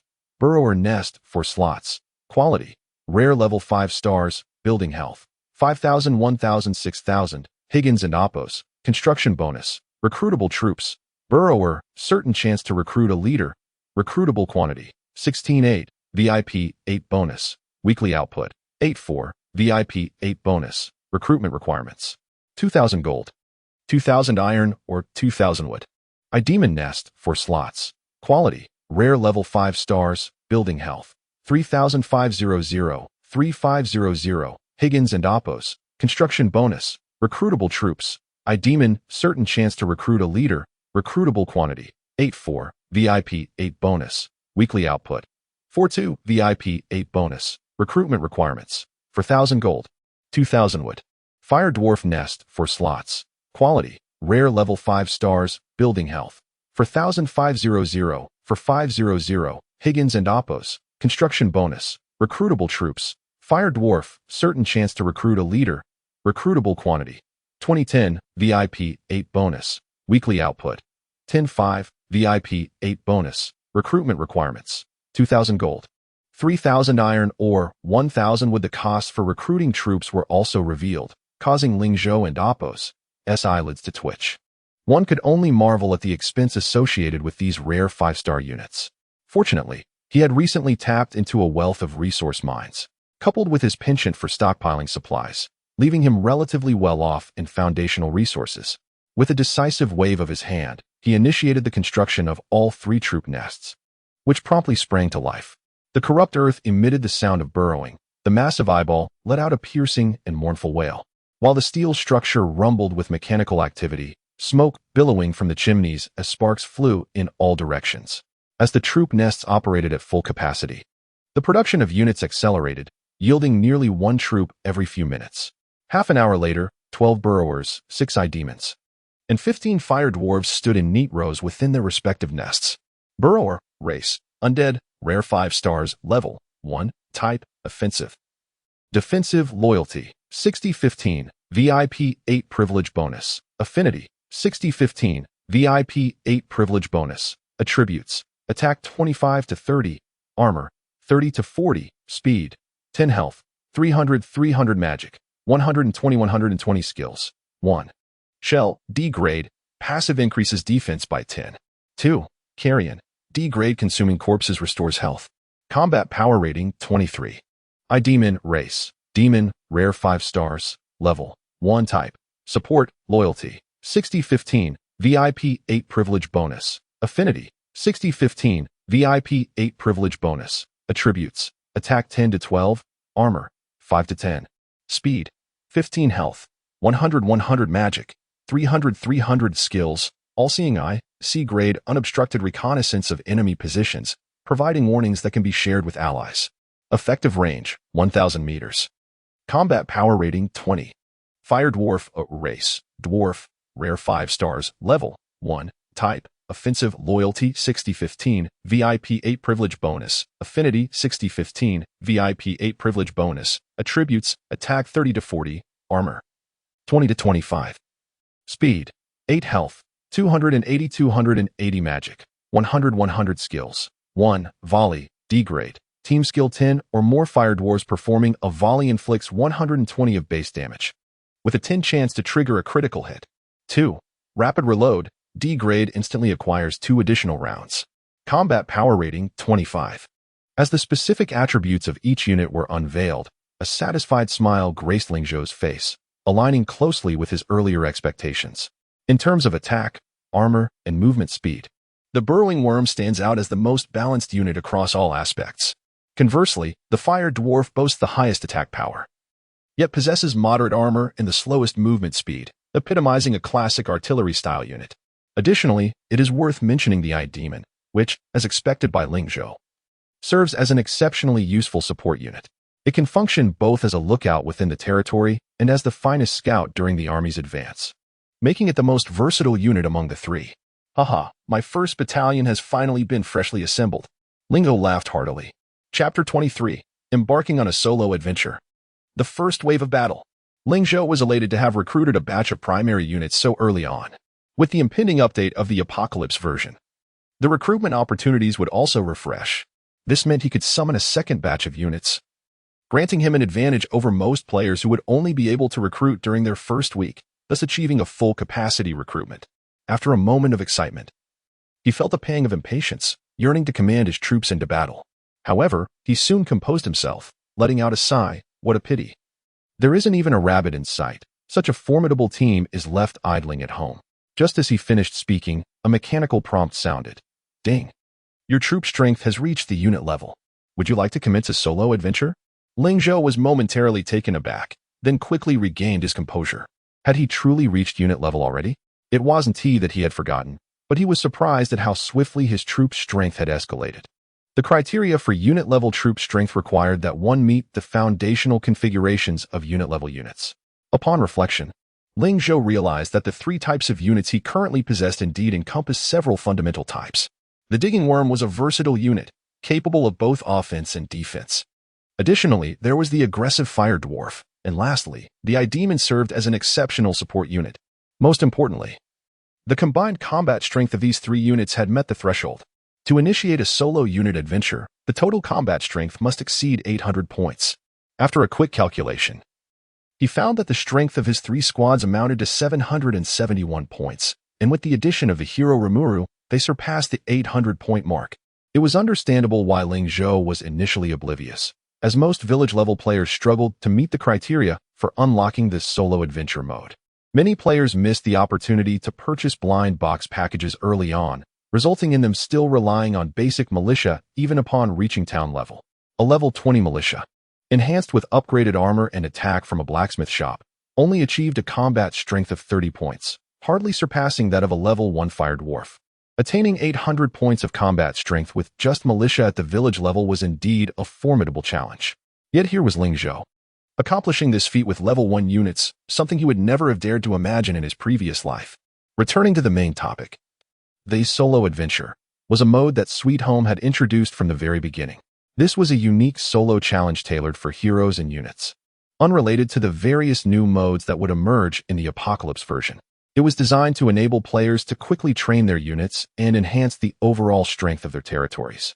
Unfortunately, players from Blue Star initially treated the game as a casual pastime. By the time they realized its potential, many features had already been disabled, causing them to miss the golden period for development and losing the true beginner and Oppo's benefits the game had offered.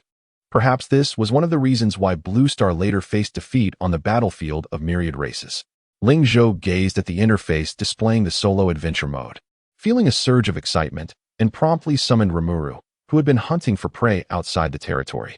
Rimuru remained at level 2, but after devouring some fierce beasts, he had slightly enhanced his attributes, bringing his overall combat evaluation to 73 points.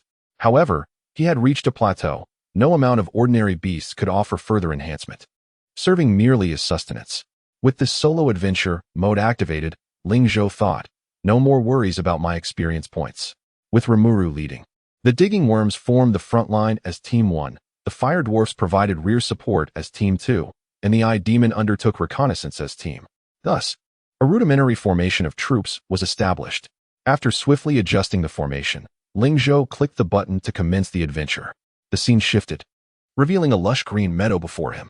A gentle breeze rustled the waist-high grass, while distant cries of fierce birds echoed across the sky, and wild horses galloped freely on the plain. Not far off, a few wandering green-skinned goblins were visible, armed with curved blades and clad in crude hides. They appeared to be rather easy prey. Ling Zhou did not hastily command his troops to attack. Instead, he surveyed the surrounding environment with caution. Generally, in such outdoor battles, there are two modes. One allows units to explore autonomously, which carries unknown risks and is ill-suited for novices in the early stages. Should any unit sustain damage, it would be challenging to replenish them.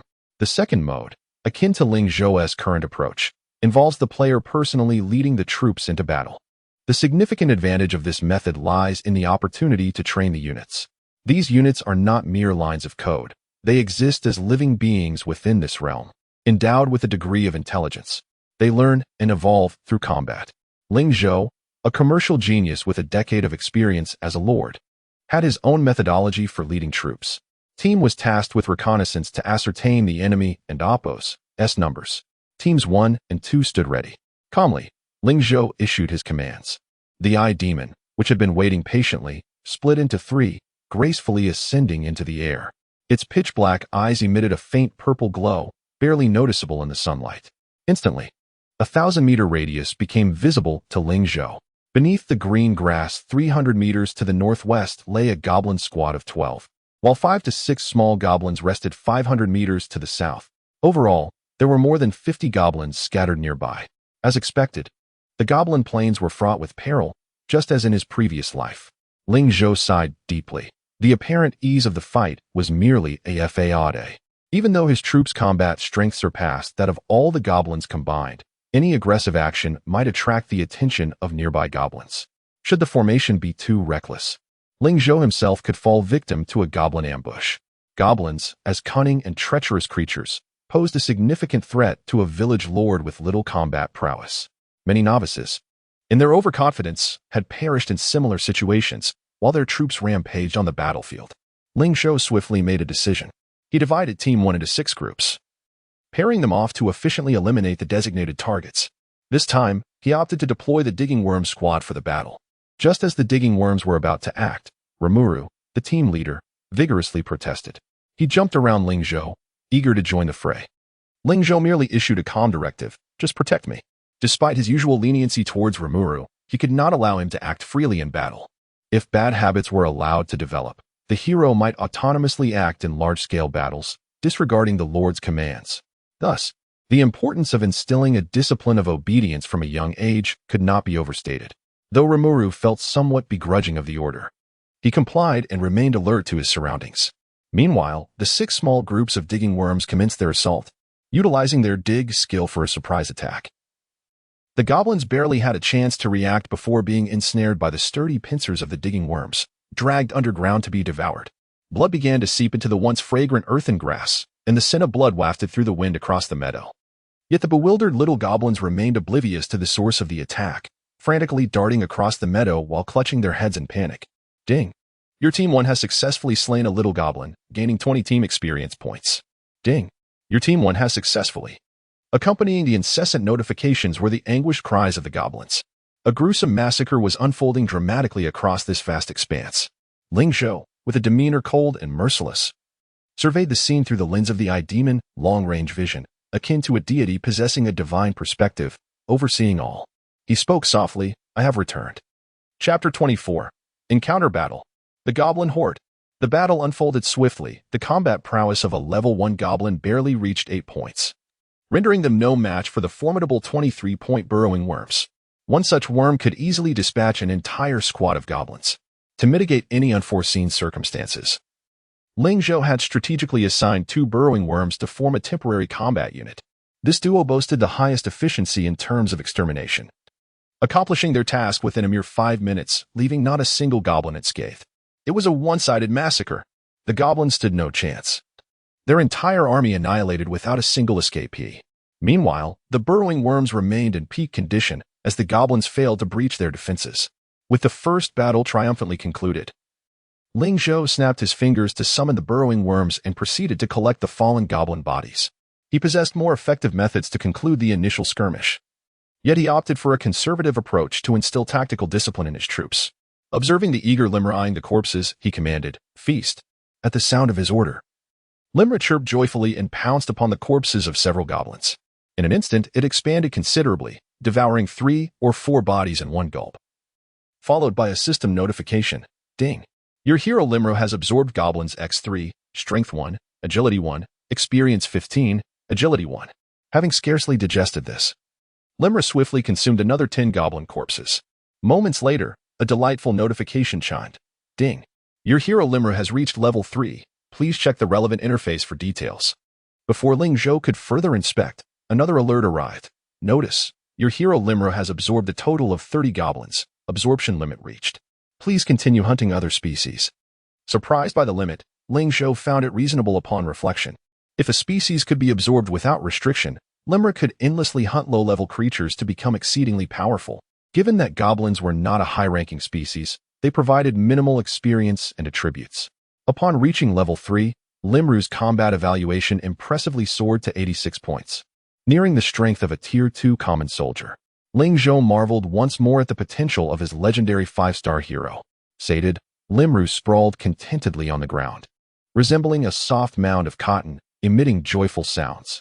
Ling Zhou smiled and glanced at the team information. Unallocated experience points, 1080. Typically, a level 1 unit requires 100 experience points to ascend to level 2, meaning he had enough to elevate 10 units. After a brief contemplation, he selected 6 burrowing worms, 3 fire dwarfs, and 1 eye demon for upgrades. Ding! Some of your units have reached level 2. Please check the relevant interface for details. As golden light enveloped the 10 units, they successfully leveled up.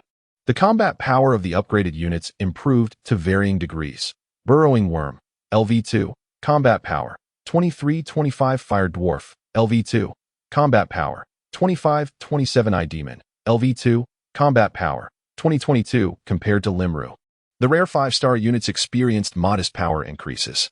However, units inherently differ from heroes, and the disparity in their qualities was stark. Overall, Ling Zhou felt quite satisfied. The first wave of battle had augmented the team's total combat power by over 30 points. Onward, he maneuvered the team forward. As the first stage of the solo adventure, the Goblin Prairie boasted expansive terrain with a moderate quantity of monsters. Inexperienced players might easily lose their way. The vastness of the Goblin Prairie was daunting, making total eradication of goblins a challenge. Nonetheless, completing the first level was straightforward. Locate the Goblin Village and successfully eradicate it. The teleportation point lay at the periphery of the Goblin Prairie, and as a seasoned player, Ling Zhou could discern the goblin settlement locations based on their density. Furthermore, with the Eye Demon serving as a functional scout, The team's progress was remarkably smooth. With the Eye Demon in play, Ling Zhou could also manage the territory interface and perform multitasking. After upgrading to a level 3 village, the responsibilities increased, yet under his direction. Everything proceeded in an orderly fashion. The VIP-8 privilege had augmented construction efficiency to an astonishing 400, unlocking the ability to expedite construction with gems. With continuous gem usage throughout the day, overall construction efficiency surged by 800. Thus, Ling Zhou's territorial achievements in a single day equated to those of others over 8 days. It was a testament to the joys of wealth. Had circumstances allowed, he could achieve a level 4 village before the upcoming trade. Following this pace, upgrading to a level 5 village with full defenses before the Apocalypse version update seemed entirely feasible. In subsequent advances, all 3 teams performed exceptionally well, leaving Limru with little opportunity to engage. The teams coordinated seamlessly, swiftly eliminating wave after wave of goblins. 20 minutes later, the entire force ascended to level 2, pushing their total combat power past 900 points, nearing the 1,000 mark. Of course, the goblins encountered had also leveled up, yet they remained unable to withstand the elite unit's momentum. 40 minutes later, the entire force achieved level 3, surpassing a total combat power of 1,000. Against the scattered goblin forces on the prairie, the ensuing encounters were akin to a relentless massacre, leaving the goblins with no capacity to retaliate. The cries of despair echoed across the prairie, while the team's combat experience steadily increased. Finally, after 1 hour in the goblin prairie, they encountered the first wave of a large goblin contingent. A cacophony of sounds erupted as over 100 small goblins congregated on the grasslands. Armed with clubs and curved blades, they howled menacingly towards Ling Zhou. Ignoring their taunts, Ling Zhou scrutinized the goblin forces and noted that they were not solely composed of small goblins. Several medium-sized goblins stood prominently among them. Their heights approached that of an average human, wielding swords larger than those of their smaller kin, with levels generally around 5. The Eye Demon had also detected several spear-wielding goblins lurking in the rear, all above level 5. The remaining small goblins had similarly increased in level, surpassing level 3. Though the individual combat power of each goblin was relatively low, their collective strength exceeded 1,000, even outmatching Ling Zhou's troop by approximately 100 points. Instead of fear, excitement illuminated Ling Zhou's face as he declared, "Excellent. Just when I thought I might doze off from boredom, a worthy adversary has finally appeared. Attention, form ranks." With a commanding shout, his 30-plus monstrous soldiers quickly aligned, their morale soaring to new heights. Chapter 25, S-Class Perfect Evaluation. The comical Rimuru.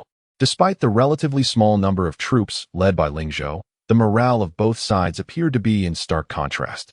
The goblin forces resembled a band of ruffians rampaging through the streets, lacking any semblance of discipline or organization, their only advantage being their sheer numbers.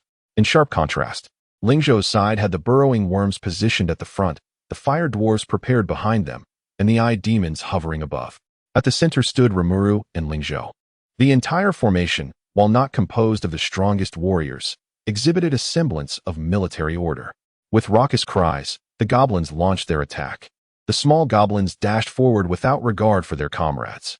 Their fearless momentum even drew a hint of admiration from Ling Zhou. Truly fearless, he smirked, and with a swift motion of his hand commanded, "First team, burrow, second team, advance." Instantly, the burrowing worms of Team 1 exchanged positions with the fire dwarves of Team 2. The former dove underground while the latter stepped forward confidently. Each of the 15 fire dwarves lined up, shotguns at the ready, already loaded and prepared for action. As the goblins entered range, Ling Zhou lightly activated the fire dwarves group skill, simultaneous fire. The 15 fire dwarves moved in unison, raising their shotguns and pulling the triggers. Boom. The deafening sound erupted like thunder on a clear day, with fiery bullets cascading towards the exuberant goblin horde. The air filled with anguished cries. Critical hits. One-shot kills. The frail little goblins could not withstand even a single shot, the foremost among them reduced to a sieve. Before they could react, they crumpled en masse. Their essence transformed into experience points that replenished the team's reserves. This outcome was entirely within Ling Zhou's expectations. At level 3, the fire dwarves could effortlessly crush the little goblins, especially given the simultaneous fire that triggered multiple critical hits. In that initial volley, over 10 goblins fell on the spot, while their comrades behind them continued to charge forward. oblivious. Soon, another volley erupted. Boom. The advancing goblins once again collapsed beneath the synchronized thunderous roar. This time, the number of casualties increased. In addition to those previously struck, several more fell victim in this round. After 2 rounds of simultaneous fire, over 20 goblins lay lifeless. Within less than a minute, the goblin horde had lost more than a fifth of its strength. Witnessing the staggering losses, those goblins yet to engage hesitated, uncertainty creeping into their hearts. Reload. Simultaneous fire. Ling Zhou activated the skill twice in quick succession. The front line of fire dwarves aimed once more at the goblins for another 2 rounds of simultaneous fire. Critical hits. One-shot kills. While these 2 rounds did not yield results as remarkable as the previous ones, they still claimed the lives of a dozen more goblins. In total, over 40 goblins had been slain. The once loosely organized goblin formation now lay in disarray. Time to reap the rewards. The burrowing worms, lying in wait beneath the earth, sprang into action at Ling Zhou's command. The goblin shrieks of terror filled the air. This time, the cries were not of pain, but of sheer panic. Each emergence of the burrowing worms claimed 1 or 2 small goblins, and soon after, blood gushed from the gaping holes in the ground. In contrast to the fire dwarves' barrage, the hunting methods of the burrowing worms appeared far more gruesome. The goblins' cries for help were buried beneath the earth, rendering their comrades powerless to assist. Rushing into the holes would only lead to greater losses. Notifications of kills flooded Ling Zhou's interface, and experience points accumulated rapidly. From a holistic perspective, this battle seemed evenly matched, yet it was evident that it was a complete rout. The goblins had no chance to retaliate, even if a few different types of goblins were present. They had no room to make an impact amidst the overwhelming tide. The fire dwarves continued their relentless assault, providing consistent damage support. The burrowing worms' underground attacks did not hinder the fire dwarves' output, allowing the latter to shoot without restraint. Grouped into teams of 3, the fire dwarves delivered both damage and healing. Though the scene appeared chaotic, it unfolded precisely as Ling Zhou had anticipated. From the beginning, he had foreseen the outcome. Occasionally, spears hurled from the periphery aimed at the hovering eye demons were effortlessly deflected by Rimuru, whose rotund form absorbed the attacks without a scratch. In under 10 minutes, only a handful of panicked goblins remained, desperately attempting to flee. Escape was futile. The burrowing worms moved swiftly beneath the surface. The little goblins, with their short legs, barely managed a few steps before being overtaken by the frenzied burrowing worms. Seeing their comrades' remains clinging to the claws of the worms, several small goblins quivered in fear, nearly collapsing in despair. Alas, they were not princesses from a fairy tale, but rather bothersome green goblins, with no one to rescue them. They could only watch helplessly as the claws pierced their abdomens, their bodies involuntarily dragged into the abyss, their cries swallowed by the earth. As several little goblins fell, the system's notification chimed. Ding. Congratulations, player, for leading your team to secure victory in the first battle. Overall evaluation, S-Class, perfect. Additional rewards, team experience points 1000. Lord reputation 5. After an hour's wait, the first battle victory had finally arrived. The previously scattered little goblins were deemed mere skirmishers. Only this 100-strong unit was recognized as the enemy. As expected, it was indeed a perfect rating. Ling Zhou nodded in satisfaction, muttering to himself, if such a start cannot yield a perfect evaluation, then my 10 years of effort would truly have been in vain. In the chaos of battle, one cannot merely rely on the total combat power displayed on the panel. Low-tier units, no matter how numerous, are still a disordered mob. High-tier units, even if fewer, are elite. Ling Zhou was confident that he could lead Rimuru, whose combat power had yet to exceed 100, to victory against this 100-strong goblin horde. The calculated overall combat power would always serve as a reference figure, not a definitive answer. By the end of the battle, aside from a few burrowing worms in the front line sustaining minor injuries, the rest of the troops emerged unscathed. The injured burrowing worms began feasting on the corpses strewn across the battlefield. Health 10, Health 10, Health 12. The green healing notifications floated above their heads, and soon their vitality was fully restored. Watching them feast with great relish, Rimuru was unable to contain his excitement, bouncing energetically on the ground, much like Ling Zhou expressing his desires. Ling Zhou chuckled softly and said, "Go ahead." With a joyful exclamation of wow, Rimuru bounded towards the goblin corpses it had never devoured before. It resembled a gluttonous child, its supple form slightly agape as it voraciously consumed several corpses, its entire body swelling and taking on a comical appearance. Chapter 26, Rimuru's Upgrade. Absorbing new skills. Ding. Your hero Rimuru has absorbed Spear Goblin X4, Strength 2, Experience 30. Ding. Your hero Rimuru has absorbed Medium Goblin X6, Strength 3, Experience 30. Ding. Your hero Rimuru has reached level 4. Please check the relevant interface for details. A cascade of notifications flashed before Ling Zhou, who could hardly muster the interest to peruse them. He promptly accessed Rimuru's interface. Hero name: Rimuru Tempest, Awakening pending. Type: Golden Slime King quality. Legendary level: 4 loyalty, 6210, VIP 7 privilege bonus. Affection: 6315, VIP 7 privilege bonus. Attributes: Attack: 130 to 150. Defense: 130 to 140. Health: 1500. Mana: 600. Innate abilities: 1. Absorption: S rank has a chance to gain a portion of the abilities or attributes of consumed monsters. 2. Self-regeneration: S rank possesses the ability to regenerate lost limbs. 3. Dissolution: S rank exhibits exceptional digestive capabilities. 4. Spear throw: F rank launches a spear to attack, dealing 80 of base damage. Spear count: 10. Combat power rating: 108. Could it be that a new skill has emerged? Ling Zhou gazed at the panel in delight. Although it was merely a rudimentary spear-throwing skill, it vividly illustrated the extraordinary nature of Rimuru's absorption ability. In essence, the true disparity between heroes and units lies not only in growth potential, but, most critically, in their skills.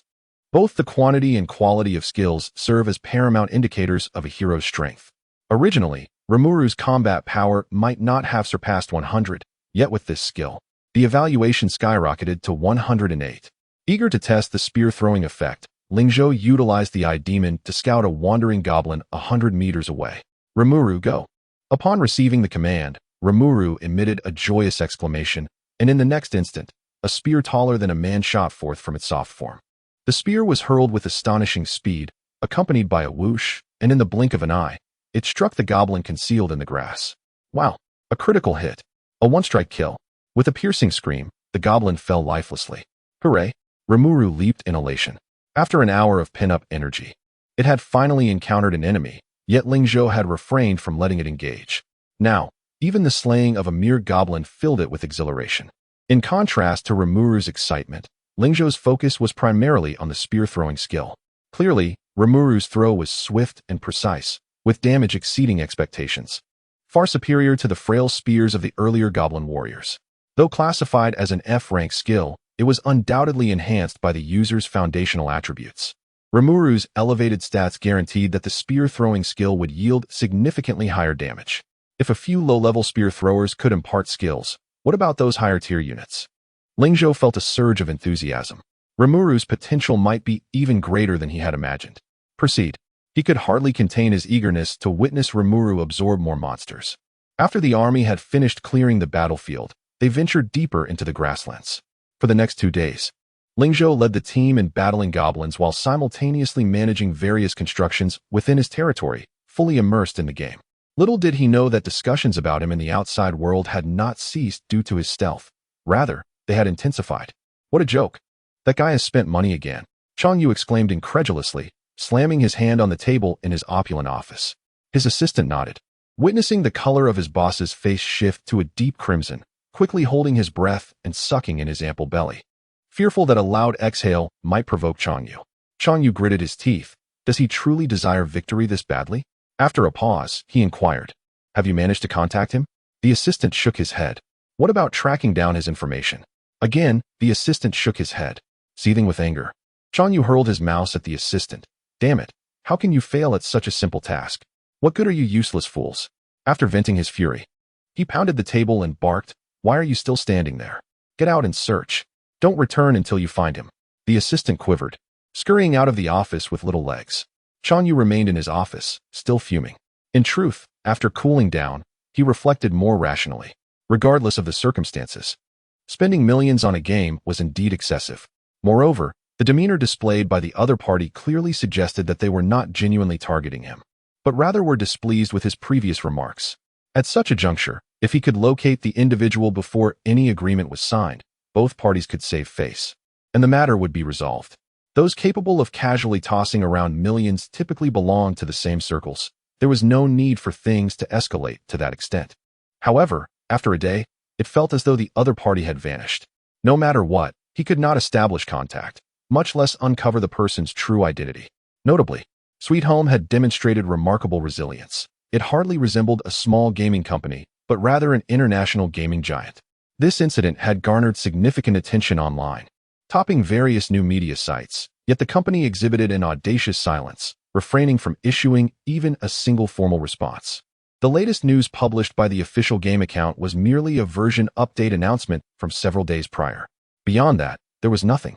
This refusal to acknowledge or respond paradoxically led many onlookers to dismiss the notion of gaming bots as unfounded. Of course, the prior performance of I Am a Gaming Tycoon had been so assertive, with a verbal commitment to sign an agreement with Changyu for a live broadcast. Once they made an appearance, it would be impossible to conceal such matters, and the game officials had no reason to shoot themselves in the foot. Now that Ling Zhou remained hidden, it only intensified Changyu's sense of unease. Could it be that he genuinely wished for mutual destruction? Changyu's brow furrowed as he pondered the other party's true intentions. Regardless of his thoughts, he found the situation utterly absurd. In the realm of commercial warfare, burning cash in competition was commonplace. Yet this was not a business battle. It was merely an obscure game. Could it be that this individual was a super gamer who had truly blurred the lines between game and reality?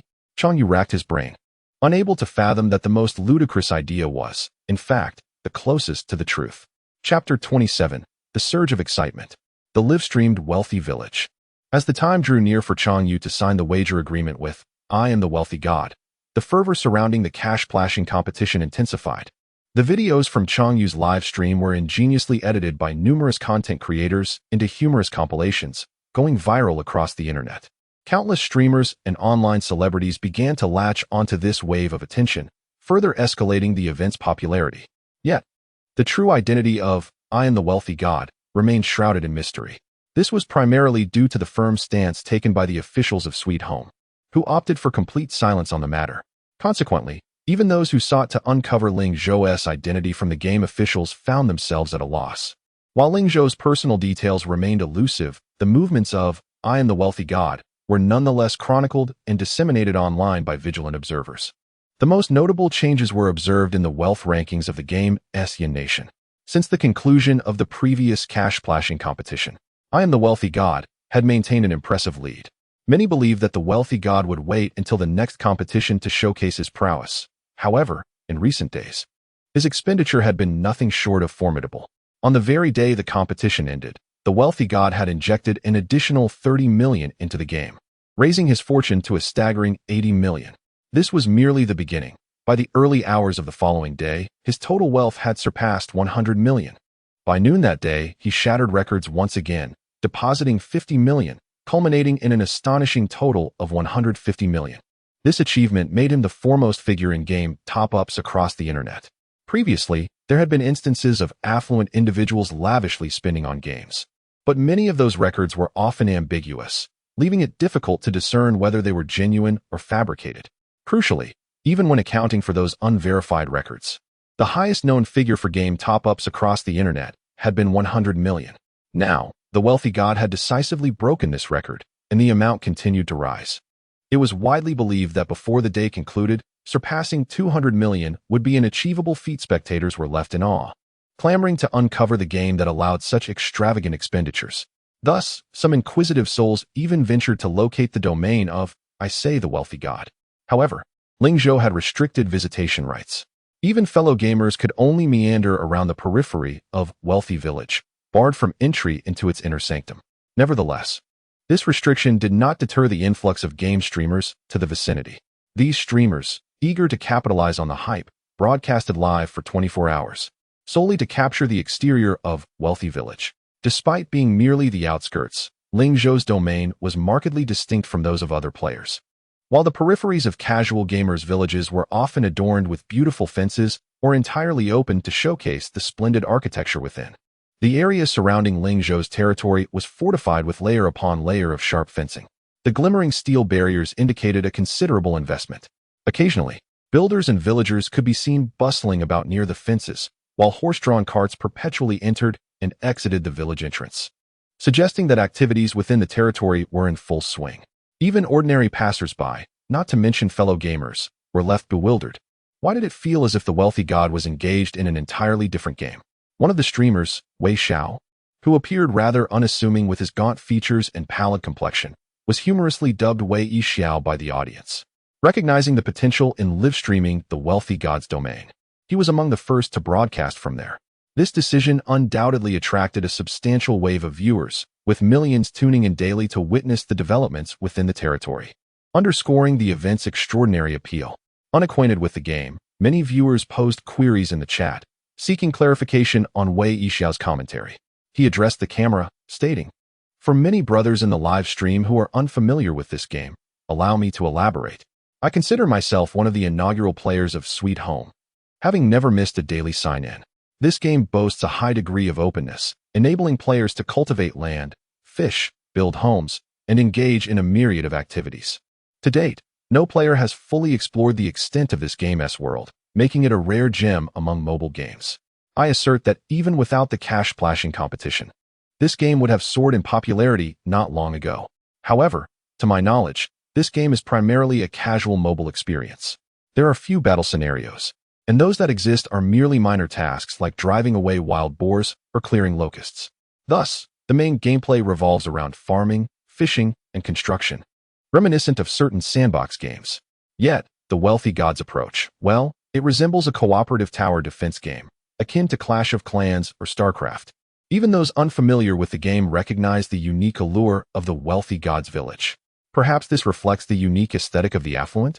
I dare say he has spent so lavishly that he is at a loss for how to allocate his funds. What mobile game could possibly accommodate 100 million in expenditure?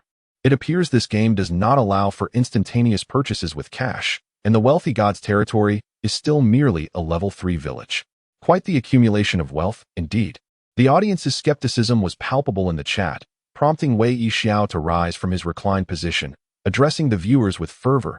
"Brothers, I am not speaking in jest. If you doubt my words, feel free to verify them on the game's official forum. The gameplay is inherently casual.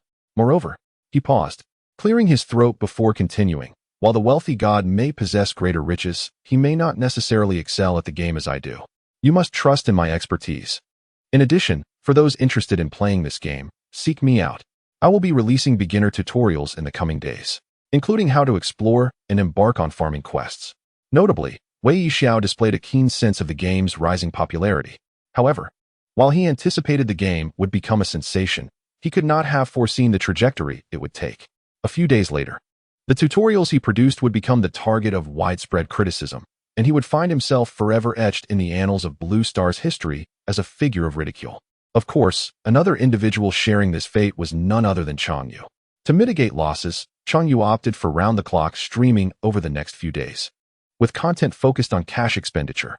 "Brothers, today's live stream content is," Chang Yu teased, taking a puff from his electronic cigarette, the smoke swirling around him before he declared, "to invest 200 million. Chapter 28. Chang Jianyun's Call. An inevitable defeat. Spending 200 million? Even though the audience was somewhat prepared, they were still taken aback by Chang Yu's extravagant display. Yesterday's intense competition with the wealthy player was within the realm of comprehension for the viewers. However, the latest developments had completely surpassed the wildest imaginations of onlookers. Indeed, poverty had restricted my imagination. This was the life of the affluent. "Oh dear, Chang Xiao, must you spend so lavishly?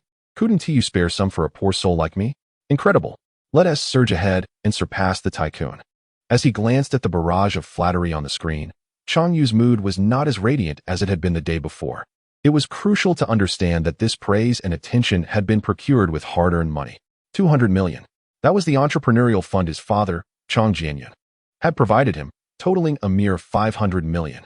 If Chang Jianyun discovered that his son was using this money for gaming, he would undoubtedly face severe repercussions. Fortunately, Chang Jianyun was not one to frequently surf the internet, so this information might remain concealed for a while. If he could win the bet, all the money would be returned manifold. With bloodshot eyes, Chang Yu resembled a desperate gambler at a gaming table.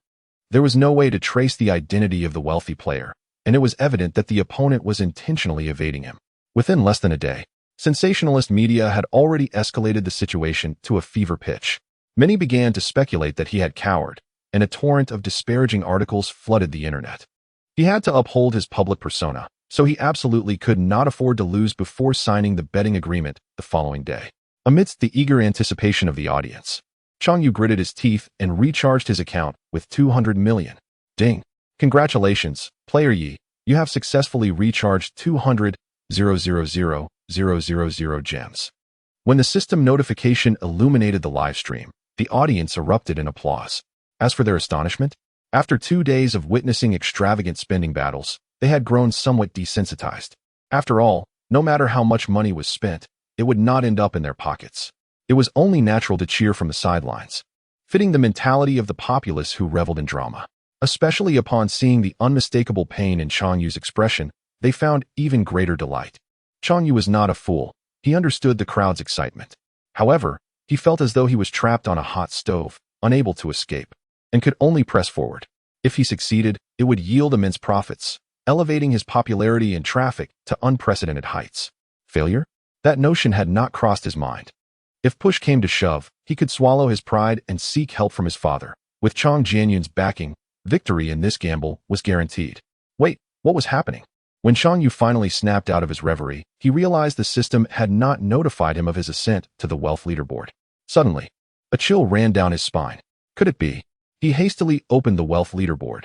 Indeed, the top position was still held by I am the wealthy player, with a wealth value of 250,000,001. What? This guy again? Chang Yu couldn't help but curse. The live stream audience was in stitches. While he had been lost in thought, someone had already announced in the comments that the wealthy player had recharged another 100 million. Before Chang Yu could even warm his seat in the top position for half a minute, the wealthy player had overtaken him once more. Chang Yu's frustration deepened as he realized the wealthy player had set his sights on him.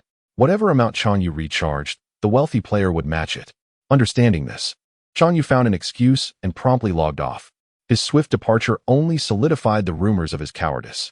As he read the disparaging articles online, a cold smile formed on his lips. Did they truly believe he was a fool? Even if they were to battle, it would have to wait until after the betting agreement was signed tomorrow. If that player backed out, wouldn't he have wasted all that money for nothing?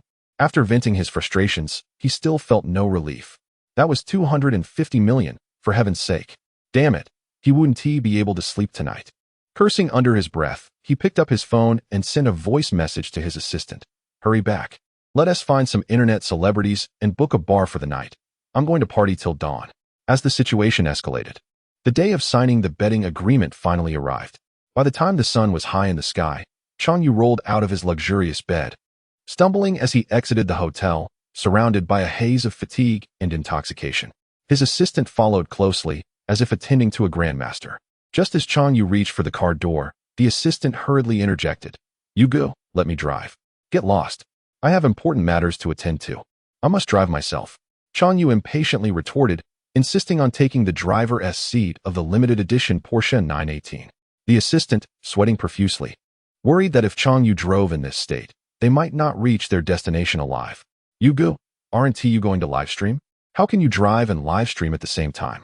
Let me take the wheel. Upon hearing this, Chang Yu finally snapped back to reality. After a moment's contemplation, he decided to heed his assistant's advice.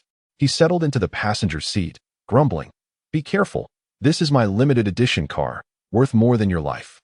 The assistant nodded vigorously, while internally cursing 1,000 times. As soon as they were in the car, Chang Yu initiated the livestream. Perhaps sensing the anticipation for the day's spectacle, the livestream's popularity soared within half an hour, skyrocketing from 0 to millions and showing no signs of slowing down. With the audience numbers leveling off, Chang Yu finally spoke at a leisurely pace. Brothers, you all know what we're doing today, right? Upon hearing this, the audience erupted with excitement. Wow, we're finally going to see the true face of the wealthy player. I can't wait to meet the tycoon in person. The wealthy player is amazing. I just want to know who he is. He must be some rich second-generation heir, perhaps from an even more illustrious family than Chang Yu's. Having defeated Chang Yu twice, he surely must be a major player in the business world. Observing the barrage of comments speculating about the wealthy player, Chang Yu felt a wave of incredulity. Who exactly are you fans rooting for? However, despite his internal complaints, he understood that the true beneficiaries of these two extravagant battles were not him, but I am the wealthy player. 2 battles, 2 victories. To this day, the wealthy player firmly held the top position on the wealth leaderboard, while he languished in perpetual second place. Damn, I must see who this person is. Daring to challenge the prince. Chang Yu scoffed. Just as he prepared to say something to regain some dignity, a phone call suddenly came in. Upon seeing the caller ID, he was struck with fear, nearly dropping his phone. The only person capable of instilling such terror was his father, Chang Jianyun. Oh no, Dad. Chang Yu gulped, his eyes betraying a mix of anxiety and dread. Alas, why must it be at this very moment? He wished to terminate the call, yet fear held him back, leaving him no choice but to answer the phone with trepidation. As soon as the connection was made, he was met with his father's furious tirade. Ungrateful wretch. Have you any idea what mischief you have wrought? A sinking feeling enveloped Chang Yu as he absorbed his father's wrathful outburst. Once the storm of indignation seemed to subside, he gathered the courage to timidly inquire, Father, might you still offer me some support? What? Support you? Chang Jianyun's voice escalated once more, ready to unleash another wave of verbal assault. In a moment of desperation, he interjected, Father, surely you cannot stand by and watch me fail? I have invested over 2 billion. A loss would be catastrophic. Upon uttering these words, a profound silence ensued on the other end of the line. Eventually, Chang Jianyun's voice resurfaced, delivering words that left Chang Yu utterly astounded. You fool! Are you so blind as to have fallen into someone else's trap without realizing it? Still clinging to the notion of some ridiculous contest? Let me be clear, this contest has not even commenced, and yet you have already lost, and must continue to lose. You have 1 hour to arrive at the Xinyun Grand Hotel. Make haste. With that, Chang Jianyun abruptly terminated the call, leaving Chang Yu in a state of bewilderment. Chapter 29, The True Magnate. The Wealthy Ascetic. As Chang Yu stepped into the hotel conference hall, he noticed a multitude of attendees already seated. However, his gaze was immediately drawn to a man clad in military green casual attire occupying the main seat. The man possessed strikingly handsome features, and even while seated, his tall and imposing stature was evident. He appeared to be in his 20s, much like Chang Yu. Yet, what truly astonished him was the sight of his father. Chang Jianyun, seated in a subordinate position, engaged in light-hearted conversation with the young man. It was clear that his father's demeanor was not that of addressing a junior, but rather akin to conversing with an equal. Chang Jianyun, a self-made entrepreneur, typically regarded others with an air of superiority, and it was rare for him to exhibit such courtesy. The only individuals capable of eliciting such a response from him were a select few of the nation's top business magnates. Could this young man be the descendant of one of those magnates? As Chang Yu pondered this, he caught sight of Chang Jianyun turning towards him, his expression shifting to one of sternness upon recognizing him. What are you dawdling for? Come here at once. The familiar reprimand jolted him back to reality, prompting him to hasten forward. The man at the head of the table looked up, a hint of amusement gracing his features. At last, we meet, young Master Chang Yu? How did you know my name? Wait a minute. You are. Chang Yu paused, a realization dawning upon him. You are the true magnate. With the context of his father's earlier phone call and his current demeanor, the identity of the man before him became unmistakable. Who else could he be but Ling Zhou?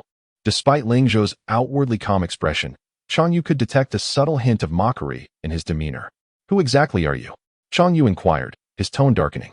Before Ling Zhou could respond, Chang Jianyun's sharp voice cut through the air once more. What manner of speech is that? Have you forgotten basic civility? Have your studies gone to waste? Chang Yu's face stiffened, and he turned to his father. Dad, you don't understand. This person is the true magnate. The one who has been competing against me online. I was duped by him for 2. Silence. Chang Jianyun's expression fell, his voice cold. Do you wish to embarrass yourself further? Chang Yu was utterly bewildered. Although his father often reprimanded him, he rarely did so in front of others. Today, Chang Jianyun was behaving unusually, yet under the weight of familial authority, Chang Yu felt no inclination to resist. After all, everything he possessed was granted by his father. Ling Zhou chuckled lightly. It seems young Master Chang is yet unaware of the situation. He then turned to his assistant, Secretary Yi. Secretary Yi, expressionless and clutching a notebook, stated succinctly, Mr. Ling and Mr. Chang are finalizing the acquisition of Ling Group Information Technology Company, Limited. In an instant, the pieces fell into place for Chang Yu. Ling Group? Wasn't he that the emerging internet powerhouse in Yin country? Recently, the company's CEO had proclaimed ambitious goals to ascend the Forbes rankings within 3 years and to reach the pinnacle within 5. A statement that had garnered considerable attention online. You are Ling Zhou? You intend to sell Ling Group? Chang Yu's eyes widened in realization, finally understanding Ling Zhou's identity and why his father had adopted such a demeanor. Ling Zhou remained silent, but Secretary Yi furrowed her brow and corrected him. It is Ling Group Information Technology Company, Limited, not Ling Group. Chang Yu pouted, muttering, "What difference does it make? I wonder what you think." The Ling Group had been rendered nearly defunct after the passing of Ling Chongfeng, Ling Zhou's father. Currently, the sum of the Ling Group's other enterprises barely matched a single toe of this internet company. Selling the information technology company amounted to relinquishing 90% of the Ling Group. Though Chang Yu was a frivolous heir, he recognized that this internet company was a veritable cash cow. Whoever acquired it would reap immense profits. Moreover, Ling Zhou was often cited by his father as a model of success, a prime example in contrast to Chang Yu's lifestyle. Even the haughty Chang Yu had to concede that Ling Zhou had transcended the typical wealthy offspring category, standing among the finest young entrepreneurs in all of Yin country. Damn it, no wonder I keep losing. My opponent is him. Chang Yu cursed internally. One was a perennial dependent on parental wealth, while the other had become a successful business magnate. Who could doubt which party possessed deeper financial resources? Chang Yu's mind raced as he quietly inquired, "Dad, has the acquisition agreement been signed?" Chang Jianyun cast a sidelong glance at him. "It has been signed, but then it's settled," Chang Yu exclaimed, his face lighting up with delight as his previous arrogance resurfaced. He turned to Ling Zhou, speaking condescendingly. "Well, since the acquisition has been completed, Ling Group now belongs to us, and you are merely a..." "It is not Ling Group. It is Ling Group Information Technology Company, Limited." Secretary Yi interjected once more to clarify. Chang Yu waved his hand dismissively. "It's all the same. You are now a solitary figure. What can you possibly compare with me? Can you truly claim to be wealthier than my father?" As he continued, he added mockingly, "I suggest you recognize the situation and promptly issue a public apology online, along with triple compensation for the amount I spent. Otherwise, well, you'll find that your losses extend far beyond this." He gazed at Ling Zhou with smug satisfaction, yet the latter showed no sign of the anticipated panic. Remaining seated with an air of composure, Ling Zhou regarded him with a bemused expression before turning to Chang Jianyun. "Mr. Chang, you neglected to inform him that we have merely signed a letter of intent. Until the final agreement is completed, I retain the right to withdraw. Although I acted swiftly, I am not the only party interested in acquiring the company. As long as the price is right, I am open to selling to anyone." As he spoke, he regarded Chang Yu as if he were a fool. Chang Yu's face flushed crimson, while Chang Jianyun's expression turned grim. Without hesitation, Chang Jianyun raised his hand and delivered a resounding slap. The sound echoed through the hall as Chang Yu staggered sideways, clutching his face in disbelief at his father's actions. "Dad, you..." "Enough. You have no say in this matter," Chang Jianyun thundered, turning back to Ling Zhou. He added, "I apologize, Mr. Ling. Please disregard my son's behavior." Ling Zhou, taken aback, had not anticipated Chang Jianyun's decisiveness. It was a testament to his reputation as a self-made success, capable of discipline even towards his own son. Ling Zhou chuckled inwardly, then said with feigned indifference, "Mr. Chang, I am sincerely interested in selling the company. What are your intentions? One might think this conference hall is your living room. If you wish to discipline your son, do so at home. Here, we conduct business." His words offered no leniency to either Chang Jianyun or Chang Yu. Just as Chang Yu prepared to unleash a torrent of obscenities, he was silenced by a fierce glare from his father. Aware that further provocation would unleash a fury he could not withstand, Chang Yu quickly fell silent. Though Chang Jianyun was angered, he had navigated the business world for many years and possessed a modicum of composure. With a strained smile, he replied, "Mr. Ling, you jest. If you are earnest in selling, I assure you I am equally sincere in my desire to acquire." Ling Zhou raised an eyebrow and remarked, "Your son cannot even display the most basic respect. How can one expect sincerity from him?" He emphasized the term son with a mocking tone that was brimming with derision.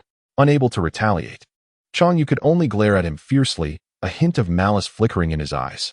Ling Zhou chuckled, unfazed, and continued, "Ling Information Technology Company, Limited, has consumed countless efforts of mine. I have no intention of entrusting it to someone devoid of sincerity." Chang Jianyun's brow twitched slightly as he inquired, "Does that mean, Mr. Ling?" "It's quite simple," Ling Zhou interjected decisively, raising his right hand and forming a universally recognized gesture with his thumb and forefinger. "It requires more money." Chapter 30. The signing of the contract. Chang Yu is utterly defeated. A single phrase warms the heart for an entire day. Ling Zhou knows how to bring comfort to others. After stating the need for additional funds, both parties' teams entered into a protracted negotiation. Following a vigorous debate, the final acquisition price surged by another 1 billion. Chang Jianyun's complexion turned an almost purplish hue, while Chang Yu's right cheek swelled considerably. He sat quietly to the side, realizing he no longer dared to utter a word. Once all the procedures were finalized, Chang Jianyun's expression lightened somewhat as he exhaled, saying, "Director Ling, it seems we are nearly ready to sign the contract. What do you think?" Ling Zhou, who had been intently focused on his game, slowly lifted his head and, shaking his phone, replied, "Director Chang, do not forget our initial agreement." Chang Jianyun nodded, "Of course." He then turned to Chang Yu, who instinctively shrank back, only to hear his father command, "Now, cancel that ridiculous gaming account of yours." Upon hearing this, Chang Yu panicked. "Dad, I have invested over 200 million into that account. How can I possibly cancel it? Besides, do I really need to repeat myself?"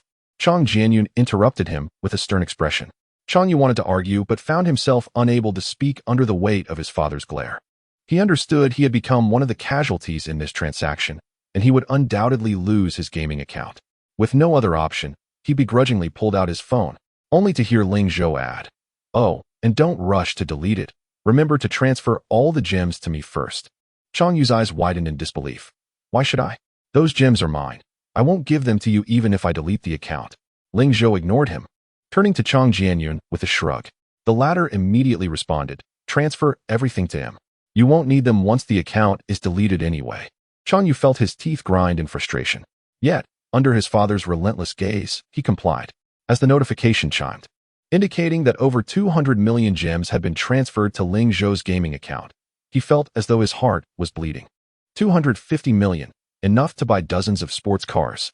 Yet, the most humiliating aspect was that he transferred all the gems to Ling Zhou and deleted the account, losing all face.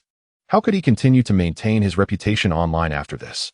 Ling Zhou shook his phone, intentionally displaying the successful transaction screen. "Thank you for your generous donation, Chang Xiao." Chang Yu cursed silently. In stark contrast to his defeat, Chang Jianyun's frown lifted, his face now radiating smiles as he sought to engage Ling Zhou in further conversation. However, Ling Zhou had little interest in lingering with the two of them. After swiftly signing the contract, he addressed Chang Jianyun. "All funds must be transferred today, or you know the consequences." With the contract signed, Ling Zhou's demeanor shifted as rapidly as turning a page in a book. He offered no further expressions and simply waved goodbye before departing. The diligent secretary gathered the contract from the table, adjusted his glasses, and stated calmly, "Director Chang, all remaining payments must be received by midnight tonight, or there will be a breach of contract, and I will promptly initiate legal proceedings for compensation." With that, he led his team out swiftly. Chang Jianyun gazed at Ling Zhou's retreating figure, his brows furrowed in contemplation. Beside him, Chang Yu could no longer contain his frustration, exclaiming, "What a joke! That money tree is still in our hands. Without it, what is he worth?" Chang Jianyun shot him a glare. "What is he worth? A billionaire. Others may struggle, but they have earned their wealth through hard work, while you squandered the money I provided. One statement from you led to a 10 billion loss. Truly impressive." As he continued, he began rolling up his sleeves. Chang Yu stepped back in fear, saying, "Isn't what I said the truth? We are now the largest shareholders of Ling Corporation. What does 10 billion matter?" Yet, he knew that without Ling Zhou, establishing another publicly traded company would be nothing but a pipe dream. Chang Jianyun initially scoffed, but then a hint of doubt crept into his expression. "Ling Zhou is indeed peculiar. According to our risk assessment, this company has a promising future. In a few years, it wouldn't be surprising if his wealth surpasses mine. Why would he abandon such a bright prospect?" Chang Yu pouted. "Who knows? He seems like a gaming addict. Even during such an important contract signing, his eyes never left the screen. Doesn't he resemble a successful entrepreneur at all? Perhaps he is simply tired and wishes to retire early to enjoy life?" Chang Jianyun dismissed this notion. Only someone in his position could understand that ordinary material comforts no longer satisfied individuals like them. They craved greater wealth to reflect their personal value, to leave a significant mark in this vibrant era. Chang Jianyun believed that Ling Zhou was cut from the same cloth. Otherwise, he wouldn't have reached such heights. What exactly was Ling Zhou planning? Had he set his sights on another venture? Chang Jianyun pondered deeply. Unbeknownst to him, the answers would soon unfold, and not only he but the entire nation would be shaken by Ling Zhou's actions. "Director Ling, what are your plans moving forward?" After exiting the Xinyun Grand Hotel, Secretary Yi stood as straight as ever before Ling Zhou, notebook in hand. Ling Zhou, engrossed in his phone, replied without looking up, "Going home, what else?" Secretary Yi responded with a hint of urgency, "Director Ling, don't jest. Once this handover is complete, I'll be free. If there are any other developments, please inform me. I will follow you unconditionally." As he spoke, a hint of emotion crept into his tone. No longer as calm and rational as usual, he genuinely appreciated having Ling Zhou as a boss, learning much under his guidance. Most importantly, Ling Zhou was never harsh with his subordinates, rather quite generous. If Ling Zhou departed, it would be challenging to find another employer so magnanimous. To his surprise, Ling Zhou looked up, a curious expression crossing his face. "Who said you could resign? You are my personal secretary. The contract you signed was with me directly, not with Ling Corporation." Secretary Yi understood this, yet he questioned the necessity of remaining if Ling Zhou ceased managing the company. Thus, he asked, "Director Ling, are you planning a resurgence?" Ling Zhou raised an eyebrow. "Have I fallen?" "No, not at all," Secretary Yi replied quickly. "Then what is the issue?" "This isn't a resurgence, it's merely a fresh start." Secretary Yi felt a pang of confusion. What was the difference? Ling Zhou shrugged and patted his shoulder. "Forget it, stop overthinking. Stick with me, and I guarantee that as long as I have a meal, you will too. Oh, by the way, how did the matters I assigned you go?" Secretary Yi nodded, saying, "Li Xian and Li Yang's contributions have all been received. This afternoon, I will transfer a total of 15,835,005 to your account." Chapter 31. The Growth of the Team. The final battle commences. "Oh, what an impressive gathering, indeed." Ling Zhou sighed, reflecting on how the entirety of the Li siblings' fortune had been amassed from him. Merely contemplating it made him feel like a tragic figure from a past life. He then pondered aloud, how is it that there are such round numbers? Where did the 5,005 come from? Secretary Yi explained, "It is said that some relatives of the Li family insisted on joining your investment venture." I see, Ling Zhou responded, a smile spreading across his face. "Well, they are certainly finished now. Won't those relatives be furious with them in a few days?" Secretary Yi inquired about Ling Zhou's future plans. "What else is there to do? Return home," Ling Zhou declared as he opened the car door and plopped into the seat. He turned to Secretary Yi and suggested, "Why don't you move in with me for the next few days?" Secretary Yi's eyes widened in alarm as he crossed his arms. "Mr. Ling, I am a performer, not a provider of other services, and besides, I am a man." Ling Zhou was taken aback. "When did you become one for such cold humor? All right, hurry up and get in. The chef at home has been dismissed, so come cook for me. We can discuss our grand plans, or rather, our fresh start." Upon hearing this, Secretary Yi steadied himself, patted his chest, and hurried to the driver's seat. Half an hour later, Secretary Yi pointed to the game he had downloaded, Sweet Home, and hesitantly said, "Mr. Ling, is this grand matter you mentioned related to playing a game?" Ling Zhou chuckled, "At present, there is nothing more significant than this. Hurry, create your account. We are about to embark on a grand battle. I'll explain later." Initially, Secretary Yi leaned over to glimpse Ling Zhou's phone screen, puzzled. "What are these green lumps?" Ling Zhou laughed in exasperation. "What green lumps? These are goblins. Now, go ahead and complete the beginner's tutorial, you'll understand." He waved his hand, sending Secretary Yi to a corner, finally focusing his attention on the phone. After 2 days of tireless effort, he led his troops into the core of the goblin grasslands. As more goblins roamed the plains, the strategy neared its conclusion. With the efficient reconnaissance of the Eye Demon, they soon discovered a significant goblin settlement, commonly referred to as a goblin village. From the perimeter fences, it was clear that this village was not insignificant. Experienced, Ling Zhou quickly deduced, "Well, luck is on our side. We've encountered a level 5 village right off the bat." Ling Zhou glanced at the team's overall strength. After 2 days of relentless battles, all types within the team had reached level 12. With combat power experiencing remarkable growth.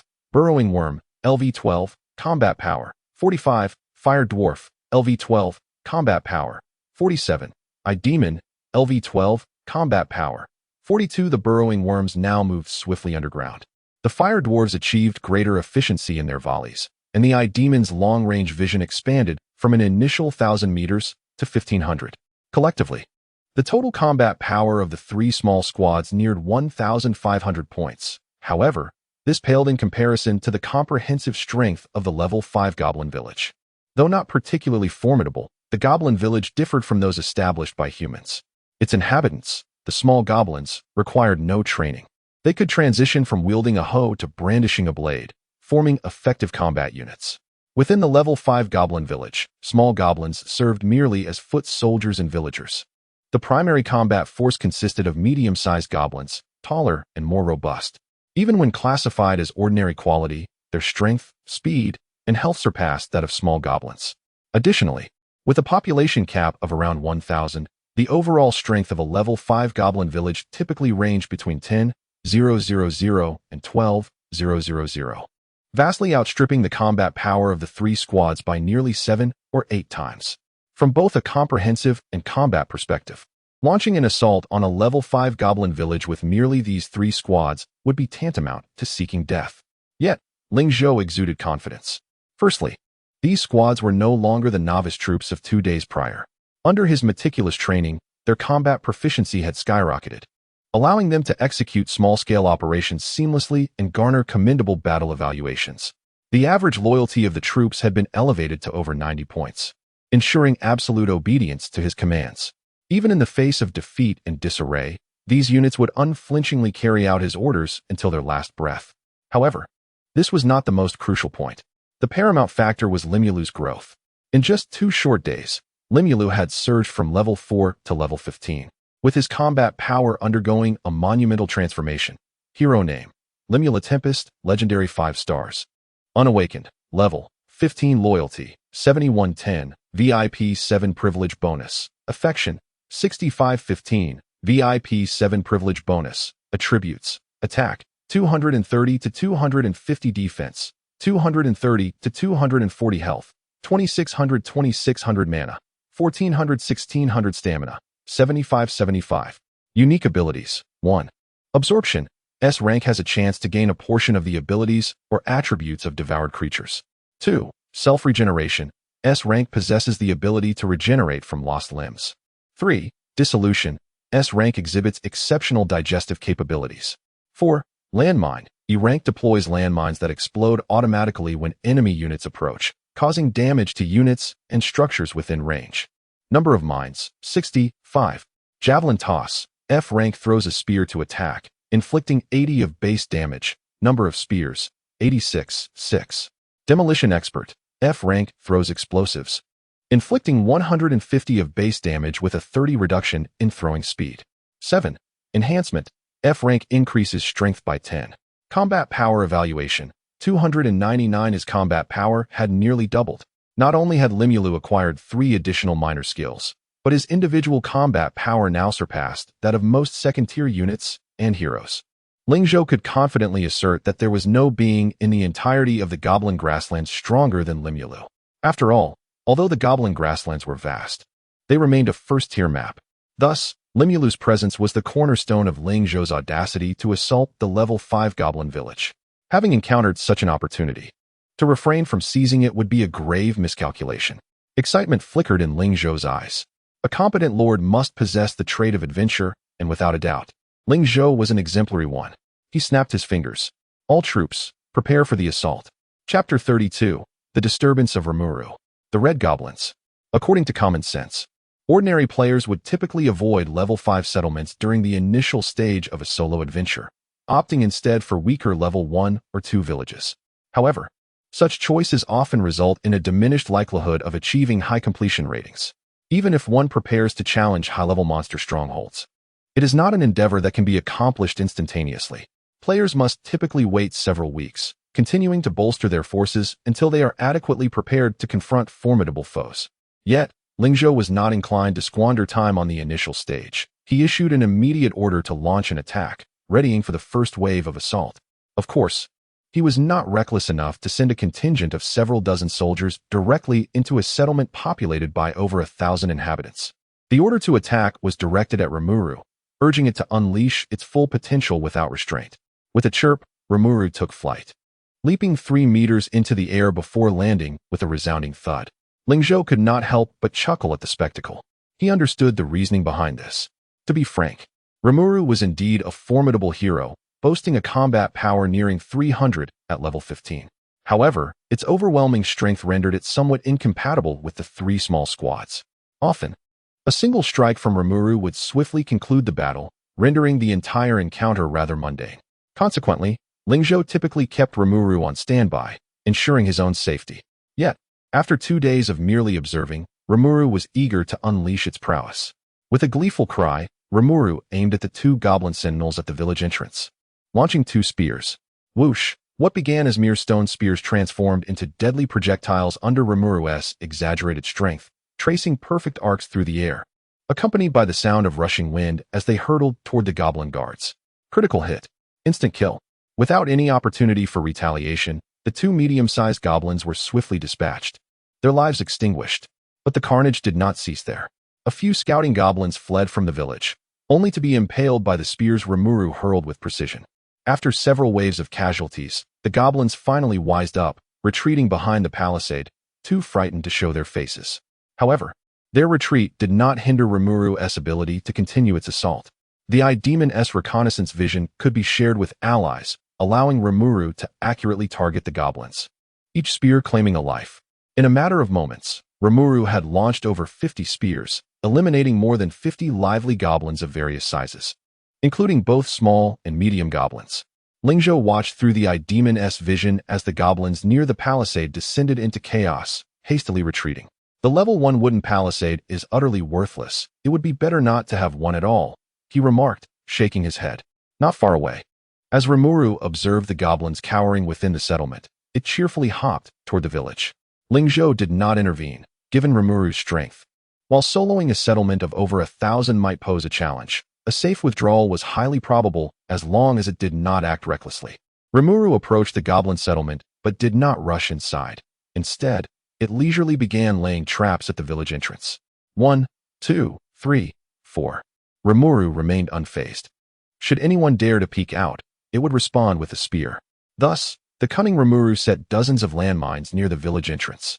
Had the number of explosives not been limited, Ling Zhou suspected Rimuru would have continued to bury more. Goodness, it's even learned the art of ambush, Ling Zhou chuckled.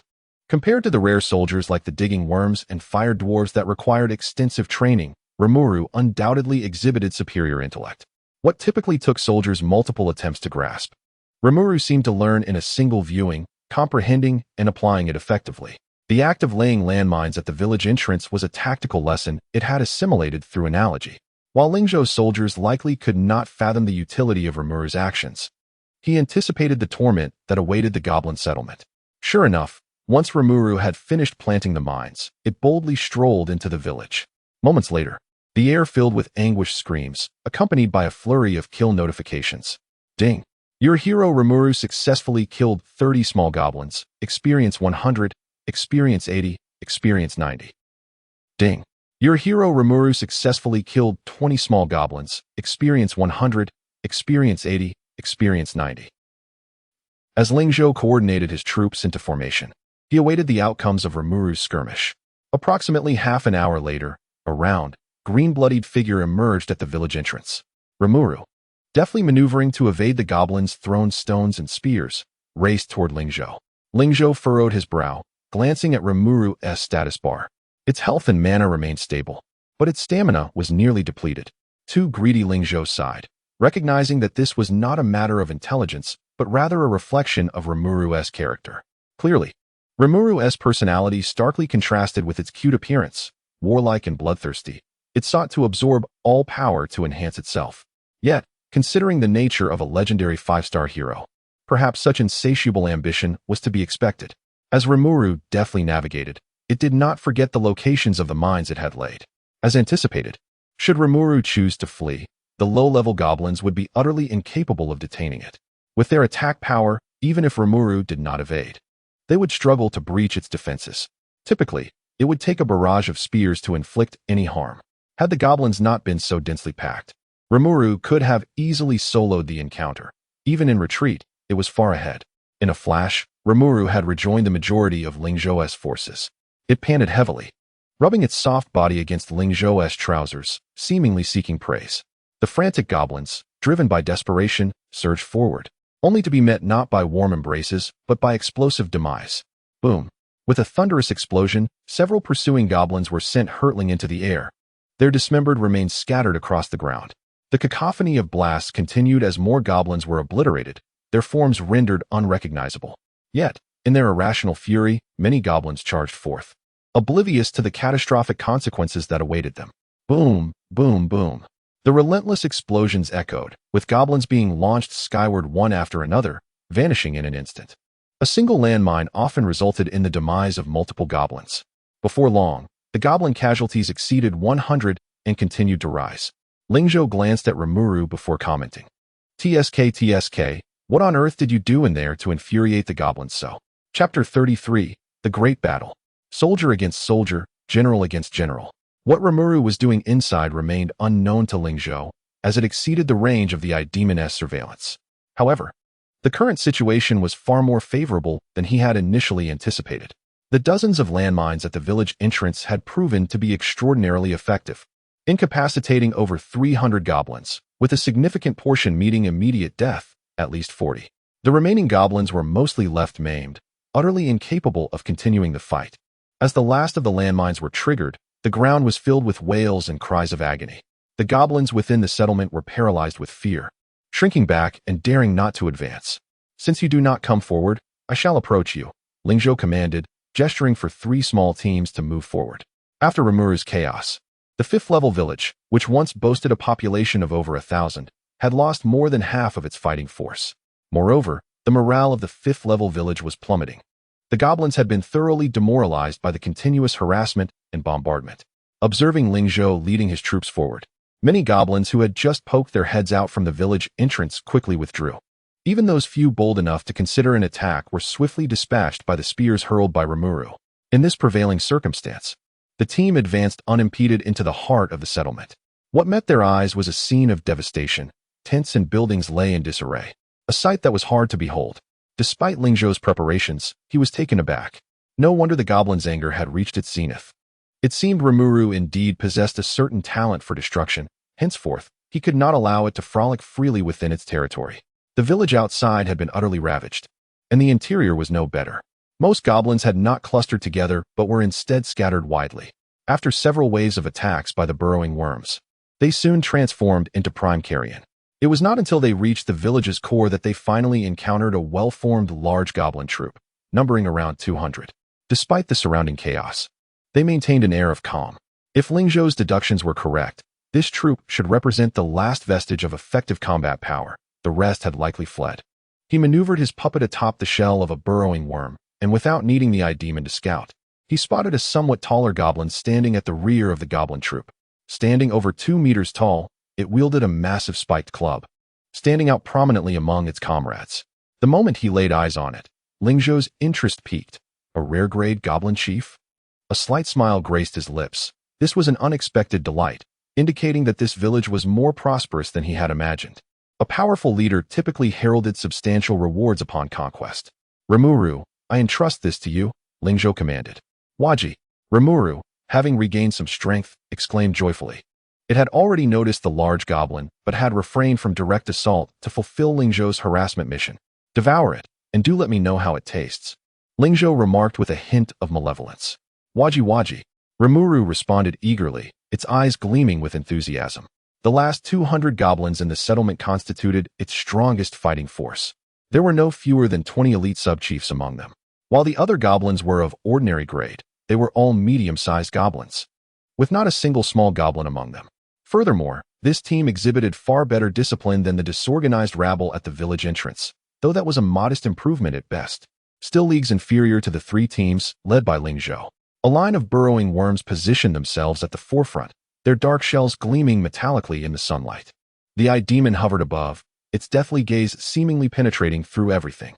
The fire dwarves stood in formation behind, each raising their large barrels, eyes glinting with ferocity.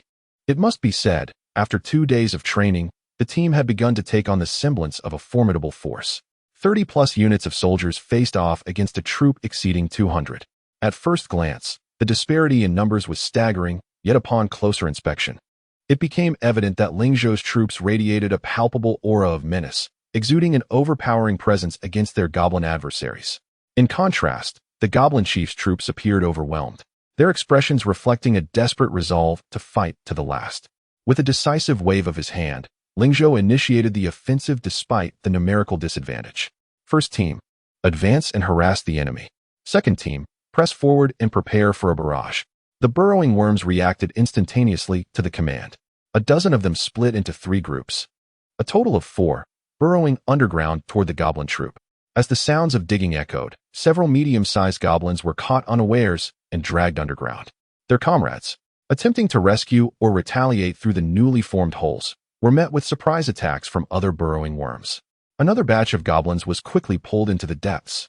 As the first trickles of blood seeped from the ground, the goblins began to grasp the severity of their situation. This foe was far stronger than they had anticipated. Yet, this was merely the first wave of assault. As the burrowing worms intensified their attacks, the goblins' prearranged formation began to crumble. Seeing the grim turn of events, the goblin chief brandished its spiked club and shouted commands. Yulawala, Yulawala. At its urging, the goblins finally regained their composure and launched an attack toward Ling Zhou's direction. I've been waiting for you. Ling Zhou sneered, deftly activating the skill, Barrage. The fire dwarves had long lined up, their double-barreled guns aimed at the charging goblins, unleashing a volley. Boom. The scattered flames erupted like a starry sky, overwhelming the clustered goblins. Yua. Tear. The battlefield erupted with anguished cries.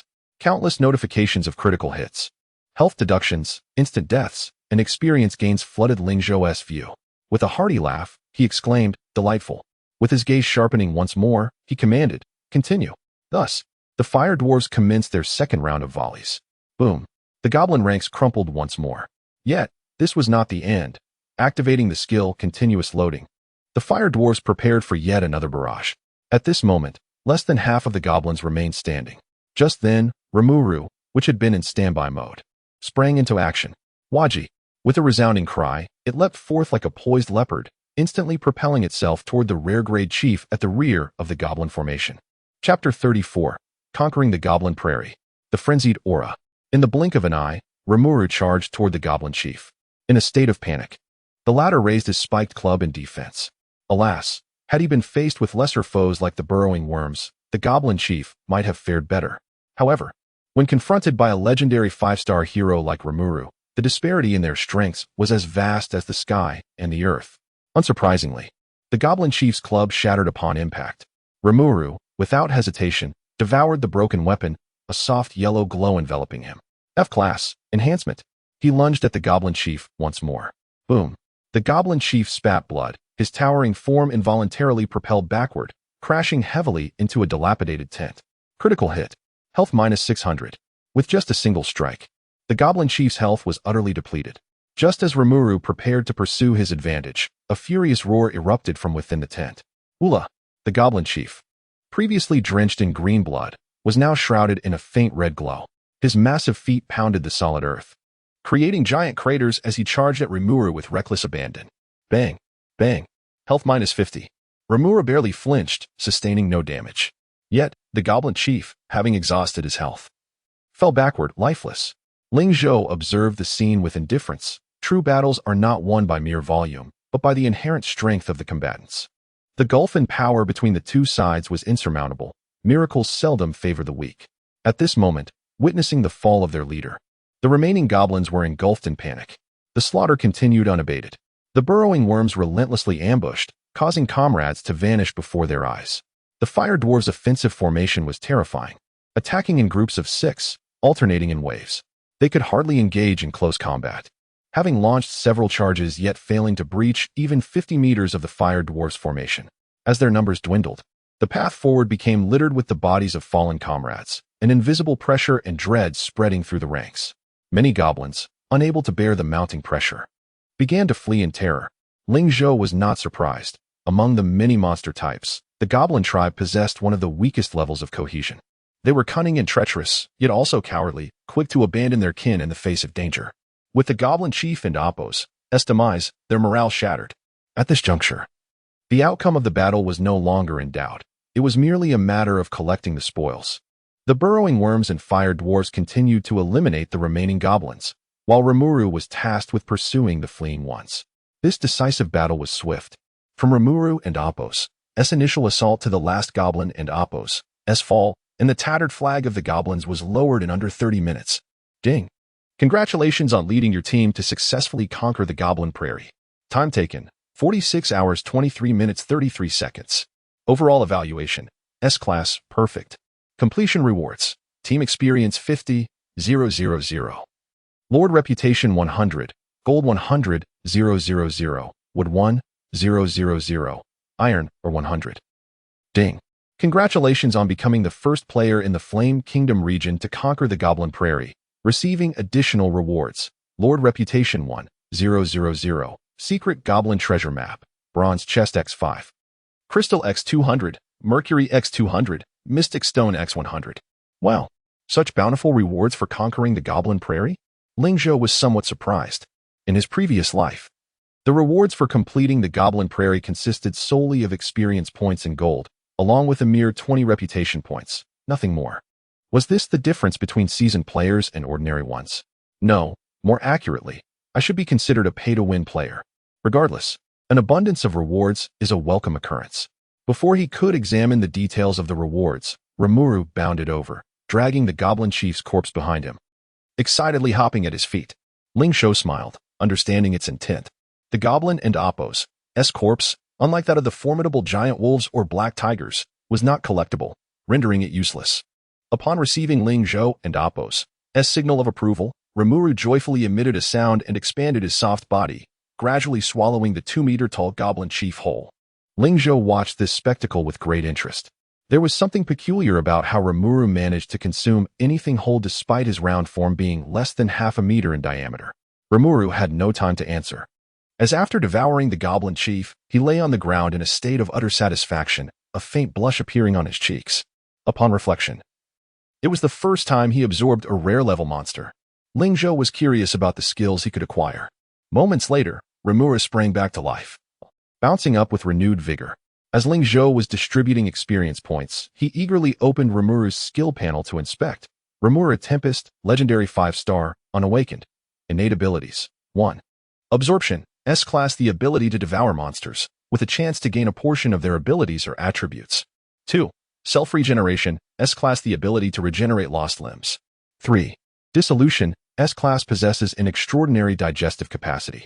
4. Frenzied Aura, D-Class unleashes a frenzy skill, increasing the base damage of allies within a 5-space radius by 180 and movement speed by 10.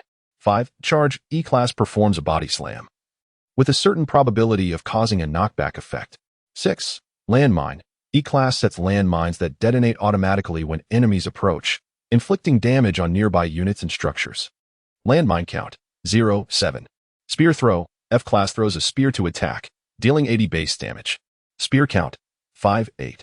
Demolitionist, F-Class throws explosives, dealing 150 base damage, with a 30 speed reduction when throwing bombs. 9. Enhancement, F-Class strength increased by 10. Combat power evaluation, 323. Splendid. To have acquired the Frenzied Aura. Ling Zhou's expression brightened. While it was within his expectations to absorb a D-Class skill, the Frenzied Aura, a formation skill, was a delightful surprise. It is well known that the value of all formation skills within Sweet Home far surpasses that of other skills of the same quality. The two skills had elevated Rimuru and Appo's combat power by over 20 points. Yet Ling Zhou understood that the true enhancement brought by skills transcended mere numerical increases. It was a holistic improvement.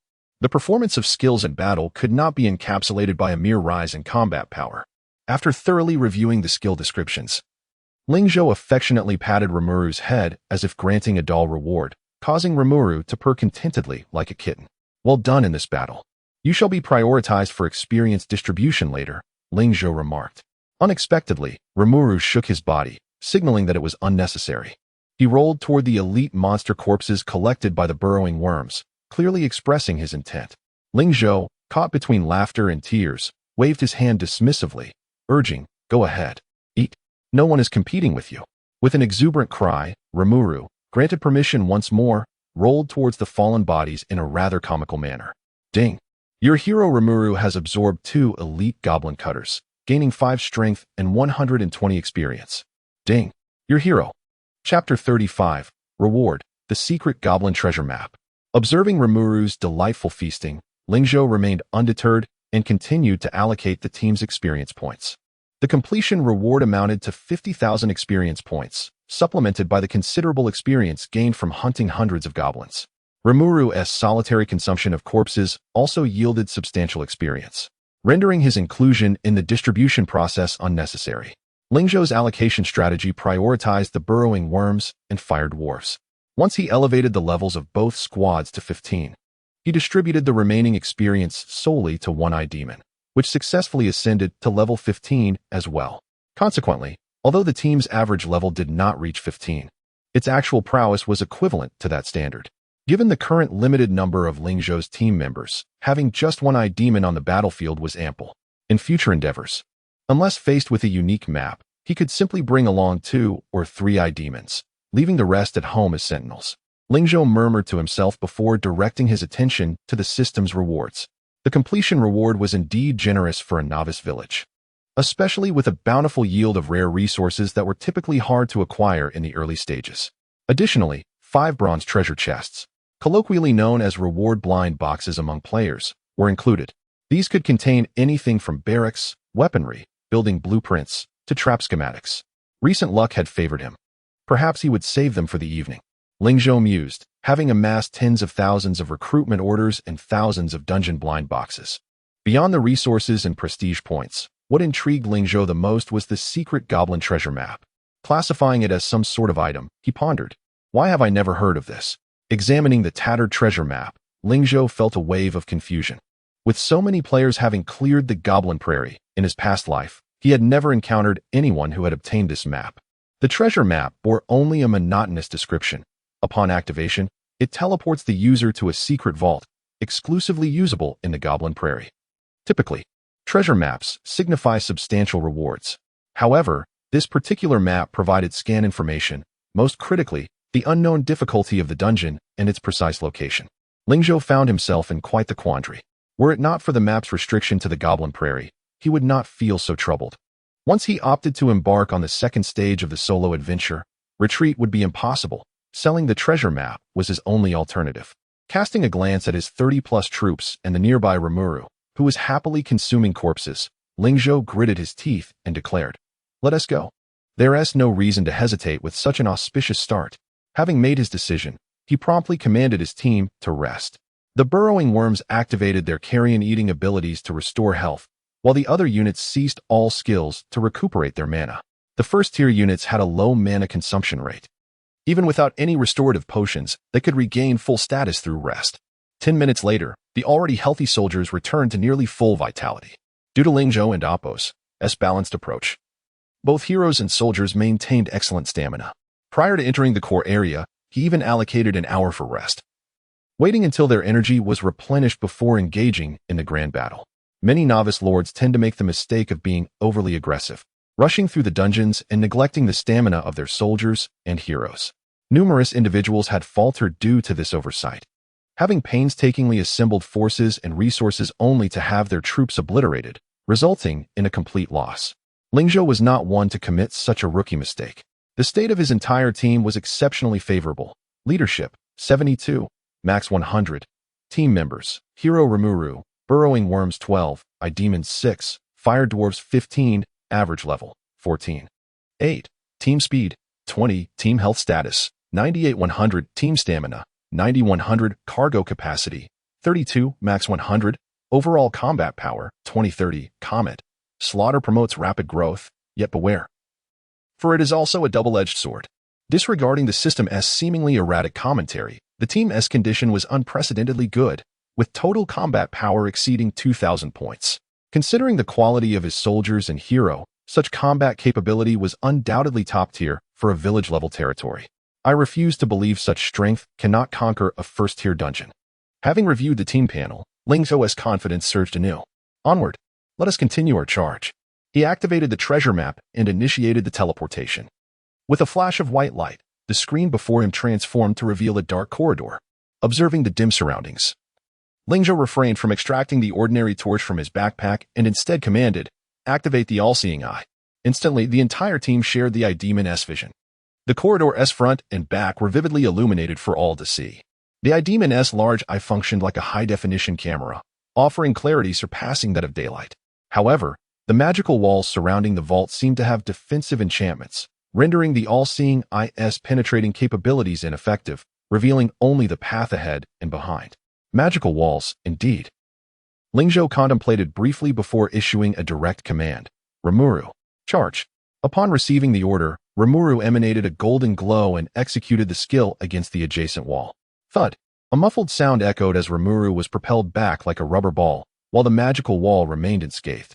So sturdy? Ling Zhou was somewhat taken aback. It appeared breaking through the wall was futile. Fortunately, although Rimuru was bounced back, his condition remained unaffected, and he rolled back to Ling Zhou's feet. Very well. Let us explore diligently. Ling Zhou shrugged, quickly abandoning the idea of a forceful breach. Unfamiliar with the specifics of the secret vault, he refrained from splitting the party and instead chose a random path to traverse. However, to his utter astonishment, the secret vault turned out to be a remarkably pure labyrinthine map. After traversing for what felt like an eternity, he had yet to encounter a single monster. Not even a mosquito. Naturally, treasure was equally absent. The corridors appeared identical, extending indefinitely to the left and right. Even for an experienced lord like Ling Zhou, this presented a challenge. What technique could one employ to navigate a maze? Roll dice? Count troops? In other labyrinthine maps, one could at least glean clues from the strength of maze monsters or other hints. The secret vault resembled a maze devoid of anything but corridors, leaving no traces to investigate. Just as Ling Zhou teetered on the brink of despair, a small stone suddenly sprang from the ground and flew past him. It was a pebble kicked up by Rimuru's playful rolling forward. Yet, this small stone sparked a revelation in Ling Zhou. Could it be that while the walls were impervious, the ground was not? Chapter 36, The Hidden Underground Vault. The Nest of Masterclass Units. How could an indestructible labyrinth possibly contain mere pebbles? There can only be one possibility, Tiles. Without hesitation, Ling Zhou commanded the team to halt. Burrowing worms, descend. 3 burrowing worms, receiving the order, began to strike the ground with their sturdy forelimbs. The rhythmic clanging resonating through the corridor. Instantly, countless small stones were sent scattering into the air. Indeed, there was potential. A spark of joy ignited within Ling Zhou. The burrowing worms were indeed making contact. Although the tiles here were considerably harder than the muddy ground of the plains, they were still destructible compared to the walls. With a wave of his hand, Ling Zhou instructed all the burrowing worms to commence digging. Upon witnessing this, Rimuru let out a sound of eagerness. Wishing to join the excavation team, Ling Zhou did not deter him. Instead, he encouraged Rimuru to activate his berserk aura. With a swish, the crimson aura unfurled, enveloping the nearby burrowing worms. A faint red glow adorned their dark shells, instantly enhancing their damage output and agility. The burrowing worms swung their forelimbs swiftly, reminiscent of train wheels rolling along the tracks. With the cacophony of noise, the digging proceeded remarkably well. Soon, a peculiar chill wafted through, heralding the emergence of a gaping hole. Sensing the swirling dust in the air, Ling Zhou felt a surge of excitement. He was indeed on the right track. 5 minutes, 10 minutes, 20 minutes after nearly an hour of arduous labor by the burrowing worms, a passage large enough for traversal finally emerged from the once flat tiles. Eye Demon, long-range vision. Ling Zhou commanded directly. The Eye Demon descended slowly upon the opening, a pale purple light radiating from its enormous eyeball. The pitch-black subterranean vista was instantly projected before Ling Zhou's gaze. As he had envisioned, below lay an underground storage room. Its true size could only be discerned by descending. Down. Ling Zhou directed the team to descend in the order of burrowing worms, eye demons, and fire dwarfs, with himself being cradled by Rimuru, descending last into the vault. Upon entering the lower level, the initial view was one of darkness. As several eye demons activated their long-range vision simultaneously, the surroundings gradually came into focus. This was a spacious underground warehouse, cluttered with aged wooden barrels and crates. However, through the Eye Demon's perspective, it was evident that aside from some tattered rags, these barrels and crates held nothing of value. The disarray indicated that this place had not seen visitors in quite some time. Thankfully, there were no more corridors. Ling Zhou let out a sigh of relief. Under the scrutiny of the Eye Demons, it became apparent that even beyond this warehouse lay others, devoid of magical walls and labyrinthine corridors. Thus, he led the team to continue their search through the underground storage. Exiting this warehouse, they encountered countless twisted corridors, flanked by closely adjoining storerooms. With the Eye Demon scouting, most of the storerooms could be thoroughly examined at a glance. Aside from occasionally discovering a few dusty old coins on the ground, there was nothing else of significance. Is this what the treasure map promised? Ling Zhou gazed disdainfully at the few coins he had cleaned. Their design was antiquated, likely worth more than the coins extracted from ordinary gold mines, yet their overall value remained limited. The time expended for these few old coins felt overwhelmingly disproportionate. They had spent nearly an hour navigating the maze above. Had everything already been looted? Furrowing his brow, Ling Zhou murmured to himself. The more he searched, the colder his heart felt. Initially, he could still find a few old coins, but soon even those vanished, leaving only useless scraps of metal. Yet, Ling Zhou remained somewhat reluctant to concede defeat. After all, the lower vault was vast and with countless storerooms. It was plausible that some treasure lay hidden in one of them. With this unwillingness in mind, Ling Zhou commanded 6 demons to collaborate with 12 burrowing worms for a dispersed search. This strategy significantly improved their efficiency.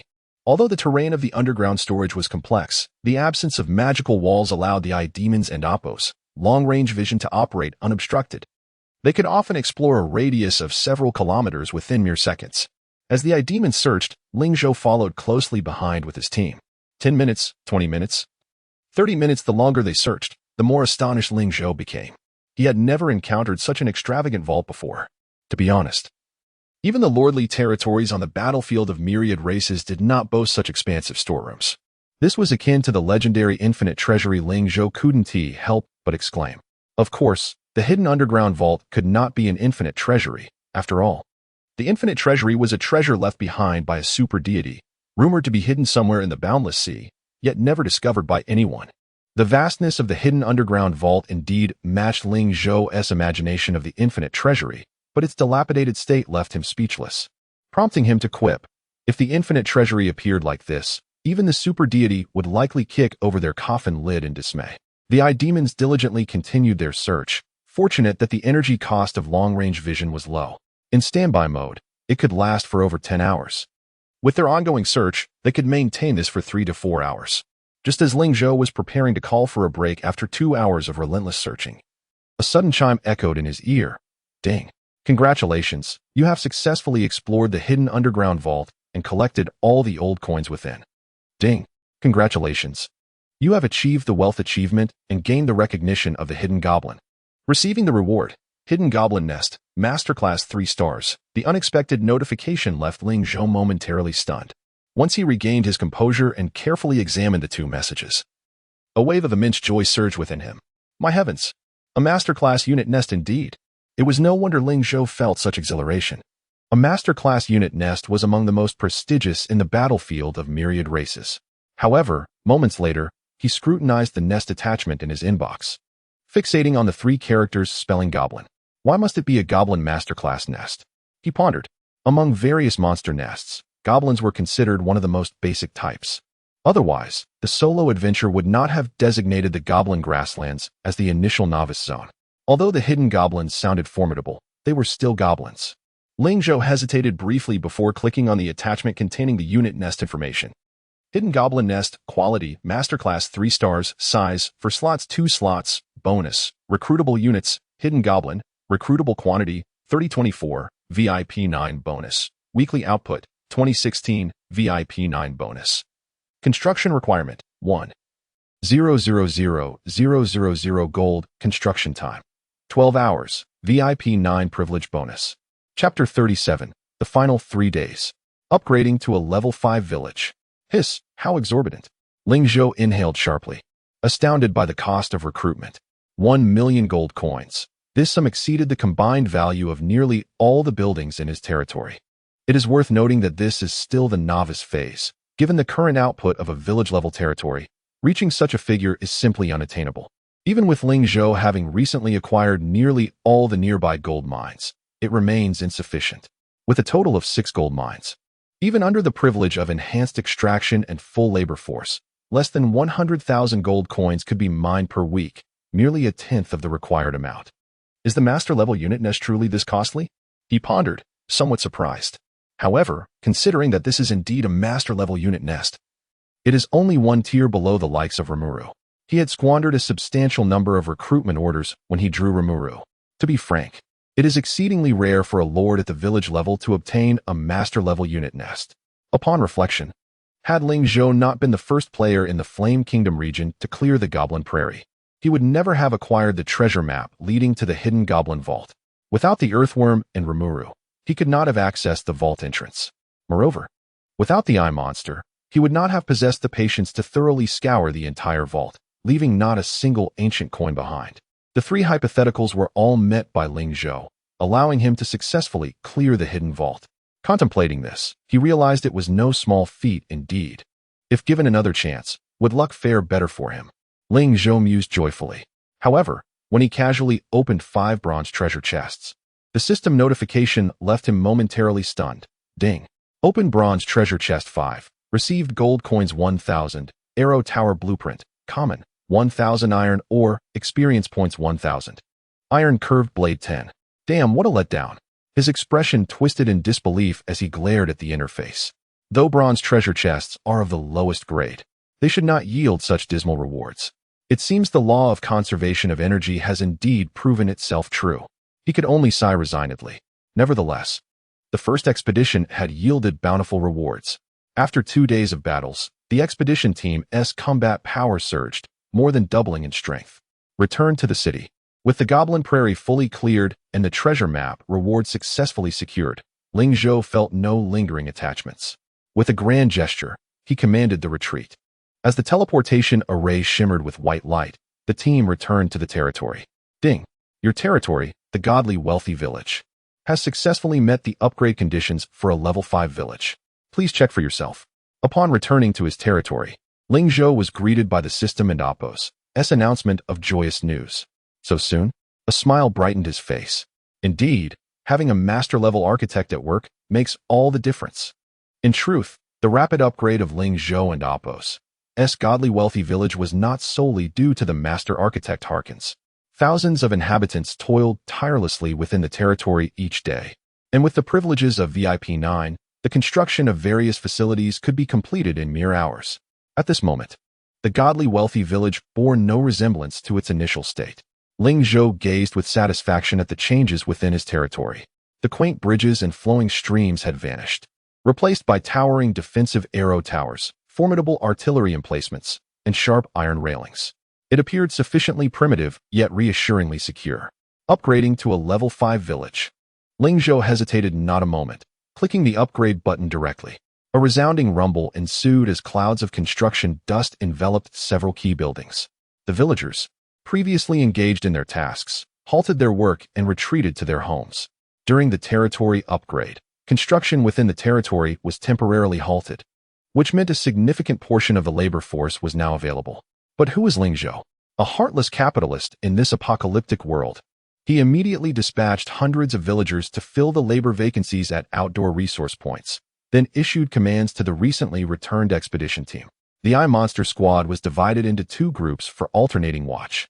One team of earthworms would partner with the second team of fire dwarfs, while the 3rd and 5th teams would patrol the territory to ensure its safety. As for Rimuru, well, he could adapt as needed, as long as he did not stray too far from the Lord and Oppo's manor. With soldiers at his disposal, Ling Zhou had no qualms about allowing Rimuru some freedom. For now, the territory remained a secure zone, as the Apocalypse version had yet to be updated. Once the Apocalypse arrived, monstrous beasts would roam freely, and players would need to remain vigilant for their own safety and that of their territory. Ling Zhou aimed to cultivate the soldiers and Oppo's defensive awareness in advance. However, in the current state of the godly wealthy village, not even ordinary beasts, let alone common Tier 1 monsters and ferocious creatures, could approach without facing dire consequences. The village had constructed a total of 20 defensive structures and over 50 traps of various sizes. It could be said that anyone daring to approach would be swiftly turned into a pincushion. Though the Apocalypse version had not yet launched, players were still able to eliminate invaders encroaching upon their territory. During this period, several unwitting players had been shot dead by the defensive arrow towers, many of whom were foolishly controlling their physical puppets to scout the area. These imbeciles would soon learn the repercussions once the Apocalypse version was updated. Ling Zhou scoffed at their foolishness. Before the Apocalypse version update, if a puppet were to perish, it could still be resurrected, albeit with a debilitating week-long period of extreme weakness. Imagine, after the Apocalypse, when players and Oppo's real bodies would arrive in the territory. Every condition experienced by the puppets would manifest in the players and Oppo's physical forms. Illness, injury, hunger, and fatigue would all have to be endured in tangible reality. Later on, as the territory upgraded, the Lord's physical form would gradually strengthen. However, during the novice phase, the period of weakness would undoubtedly prove to be the most challenging, particularly since most Blue Star inhabitants were modern individuals accustomed to peaceful times. Their physical attributes were generally average. Once weakened, they could do little more than lie in bed. The likely outcome awaiting them would be obliteration at the hands of the overwhelming tide of beasts. There was no need to concern himself with those fools. Should they dare to approach recklessly, they would be met with immediate death. This was the final order Ling Zhou issued before logging off. After several days of relentless activity, matters within the territory had finally fallen into order.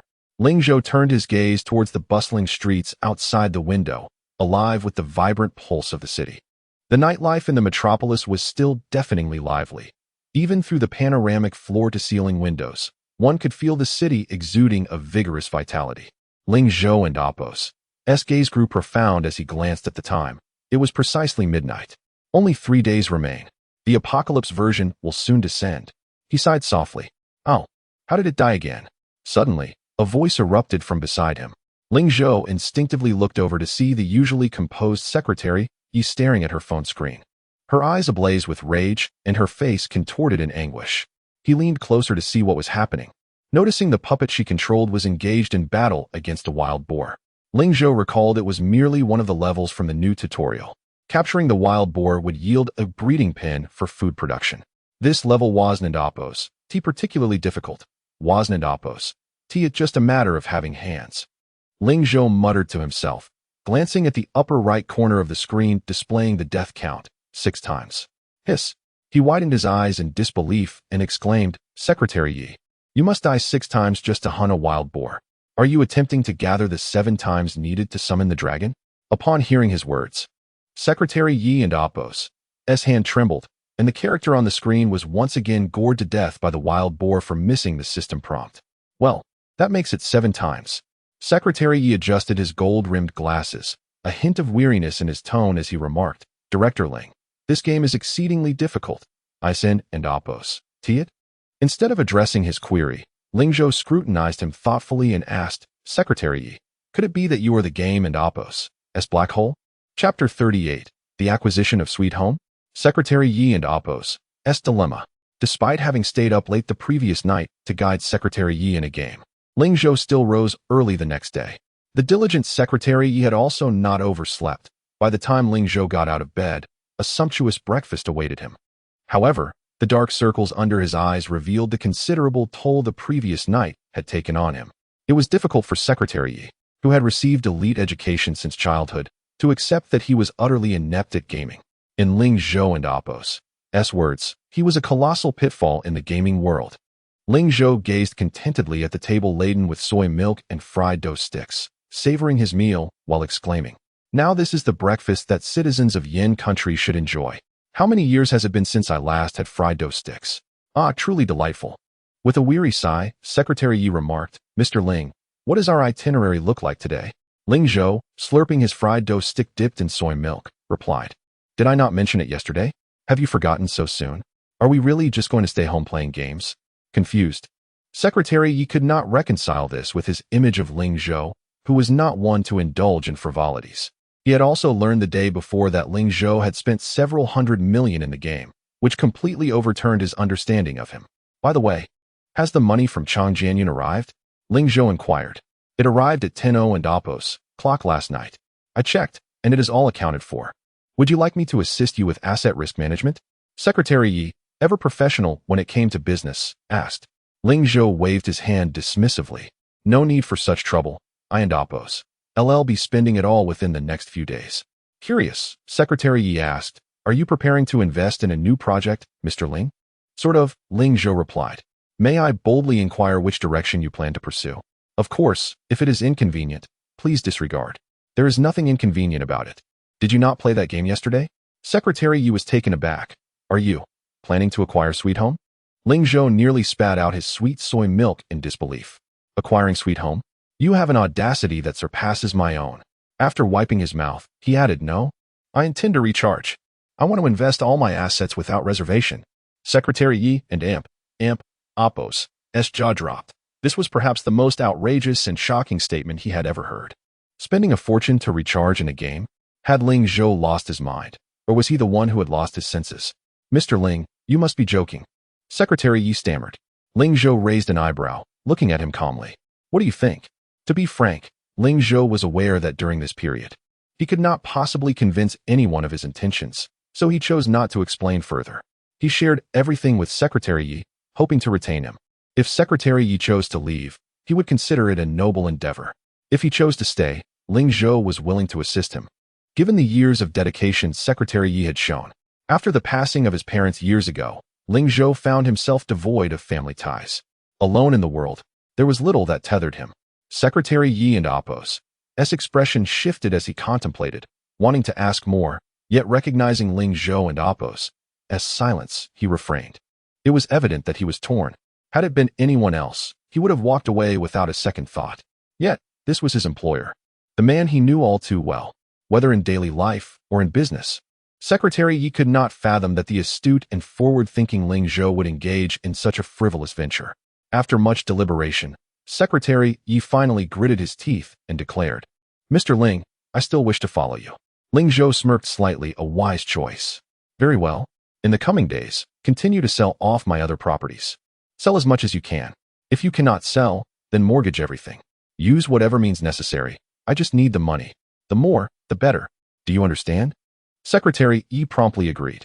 While he may not excel in gaming, he was well versed in these matters. After a moment of thought, Secretary Yi added, By the way, Mr. Ling, I spoke with Miss Li Xian this morning. Ling Zhou chuckled. Now that we have the funds, why bother with them? Secretary Yi continued, Not quite. Miss Li Xian mentioned that she has pooled together more funds and wishes to continue investing. I just checked, and it seems she has mortgaged all the properties, jewelry, and bags you previously gifted her, securing a loan of over 5 million. Ling Zhou scoffed. How amusing. They are courting disaster. Fine, accept everything. Secretary Yi nodded. Then heard Ling Zhou continue to dangle the carrot for the siblings. Since they already borrowed over 5 million, they surely won't mind borrowing a bit more, right? Just getting back what I previously gave them is far from sufficient. Secretary Yi's heart sank. How deep was Ling Zhou and Apos' animosity towards the Li siblings? But he said nothing further, merely agreeing. He had long harbored disdain for the pair. One flaunted her status as Ling Zhou and Apos' fiancée, wielding her influence over him, while the other, as Ling Zhou and Apos' brother-in-law, caused trouble in school, even getting a classmate pregnant. Secretary Yi had cleaned up after that young man countless times. Calling Li Yang a delinquent was an understatement. He was indeed scum. Secretary Yi had long desired to deal with the siblings, and now the opportunity had finally presented itself. I, Yi Liangchen, will ensure you are brought to ruin. After breakfast, Ling Zhou and Secretary Yi busied themselves with their respective tasks. Secretary Yi soon departed to handle matters. But before leaving, Ling Zhou provided him with his gaming account information. While Secretary Yi was perplexed, Ling Zhou remarked, Having a skilled player like me train you is a blessing from your past life. Unbeknownst to Secretary Yi, in a few days, he would find himself kneeling, calling Ling Zhou father. Of course, at that moment, Secretary Yi had no inkling that he would soon engage in such an act. He merely regarded today as another ordinary day of labor. After bidding farewell to Secretary Yi, Ling Zhou logged into his account. With the level 5 village yet to complete its upgrade, there was little for him to do at present. In 3 days, the apocalyptic version would be updated, drawing considerable attention to his territory, so he refrained from leading his troops on solo adventures. He instructed his troops to remain on standby within the territory. And after a brief inspection of several resource points, he confirmed that everything was functioning normally. Just as Ling Zhou prepared to log off, the game's chat window suddenly vibrated. Upon opening it, he was astonished to find a message from the Radiant Empress. Light of Civilization, rich brother, hurry and log in. You've become famous. Chapter 39, Identity Exposed. Ming Yunxi's Inquiry. Ling Zhou furrowed his brow as he clicked on the link sent by Ming Yunxi. Initially perplexed by her message, he soon grasped the situation upon opening the link. It turned out that someone had disclosed his identity information online. Recently, the most trending topic on the internet was the extravagant spending battle between I am a god of wealth and the wealthy heir, Changyu. This monumental clash was indeed a spectacle worthy of the annals of gaming history, attracting widespread attention. Among the myriad of curiosities, the true identity of I am a god of wealth was one that intrigued netizens the most. Ming Yunxi's link led to one of the internet's hottest articles, in-depth analysis. The true identity behind I am a god of wealth, introducing the most promising heir of Yin Nation. The title was quite sensational, and the article not only unveiled Ling Zhou's true identity but also meticulously detailed his family background, educational journey, and entrepreneurial endeavors. Resembling a brief biography. How thorough it was. Ling Zhou chuckled. There was nothing particularly alarming about the personal information presented. The piece even included some photographs of him attending press conferences and charity galas. His strikingly handsome visage, athletic build, and piercing gaze made him stand out amidst a sea of middle-aged men. It must be said, the editor had a keen eye for selecting photos. Ling Zhou's few public appearances were all featured, generating considerable discussion beneath. Oh my, rising to fame at such a young age. Aiming for the Forbes list by 27. What a remarkable life. Sigh, envy, jealousy, but how can one harbor resentment against that handsome face? He could easily become a star. Others and amp, Oppos, lives, the youngest billionaire. My life, barely surviving. What is so impressive? He has just another rich heir. I could do it too. Huh, you might not even come close. Others multiply the entrepreneurial funds given by their fathers by thousands. Can you? What is so difficult about turning 10 cents into 100? I could easily twist screws in a factory for a day. Observing these discussions, Ling Zhou maintained a stoic expression. In the age of the internet, once one's true identity is exposed, secrets become a rarity. He had initially wished to remain low-key during these final days, but had not anticipated his identity would be revealed. With a bit of thought, it was evident who had leaked his true identity. The official account of Sweet Home was claimed to be a domain even the gods could not penetrate, and no matter how formidable the paparazzi of Blue Star were, they could not glean information from the official sources. Moreover, the fact that Ling Zhou was engaged in Sweet Home was unknown even to Li Xian, with only Secretary Yi being aware. Naturally, Secretary Yi would never divulge such matters. Thus, only one answer remained: Chang's father and son. The prevalent online discourse resembled Chang Yu's handiwork. Chang Jianyun was preoccupied with managing the company and likely did not have the bandwidth, while Chang Yu excelled in leveraging online narratives. Such discourse, regardless of its positivity or negativity, might not necessarily be a detriment to a businessman. However, Ling Zhou was aware that Chang Yu possessed more than just this tactic. Indeed, he soon stumbled upon other revelations online. For instance, the internet sensation who maintained relationships with millions of fans, the extravagant gaming expenditures amounting to billions, and the sale of a company. That's right. Chang Yu had leaked details about a recent acquisition that had just been completed. If these pieces of information had surfaced individually, it might have been manageable. But the simultaneous disclosure of these events led netizens to construct an image of a wealthy playboy. In no time, Ling Zhou became a viral sensation, the latest subject of social media discourse. Naturally, negative evaluations aimed at him began to proliferate. Had he truly squandered billions on gaming? What an extravagant waste. TSK. Wouldn't it be better to donate such wealth? These capitalists are truly heartless. Do those upstairs have a problem? Just because someone doesn't donate doesn't mean they're heartless. Didn't you see he donated 50 million this year? 50 million is a pittance. He probably spent more on gaming. Are there really so many envious of the wealthy? How others choose to spend their money is their prerogative. What business is it of yours? The negative narratives were overwhelming, even eclipsing the positive ones. Ling Zhou, witnessing this scene, couldn't help but let out a few cold chuckles. He frequently ranked among the top 10 young entrepreneurs in our city. Yet online he had transformed into a frivolous playboy, lost in a life of excess and revelry. These short videos and articles were mere fabrications that could easily be dismissed with a modicum of thought. Throughout his entrepreneurial journey, Ling Zhou had not only faced a multitude of challenges, but also endured the pain of losing a loved one. If he were truly a playboy, how could he have transformed a few million in startup funds into over 100 billion? Ling Zhou gazed at the articles in silence for several minutes before a faint smile graced his lips. He picked up his phone and dialed Secretary Ye's number. Hello?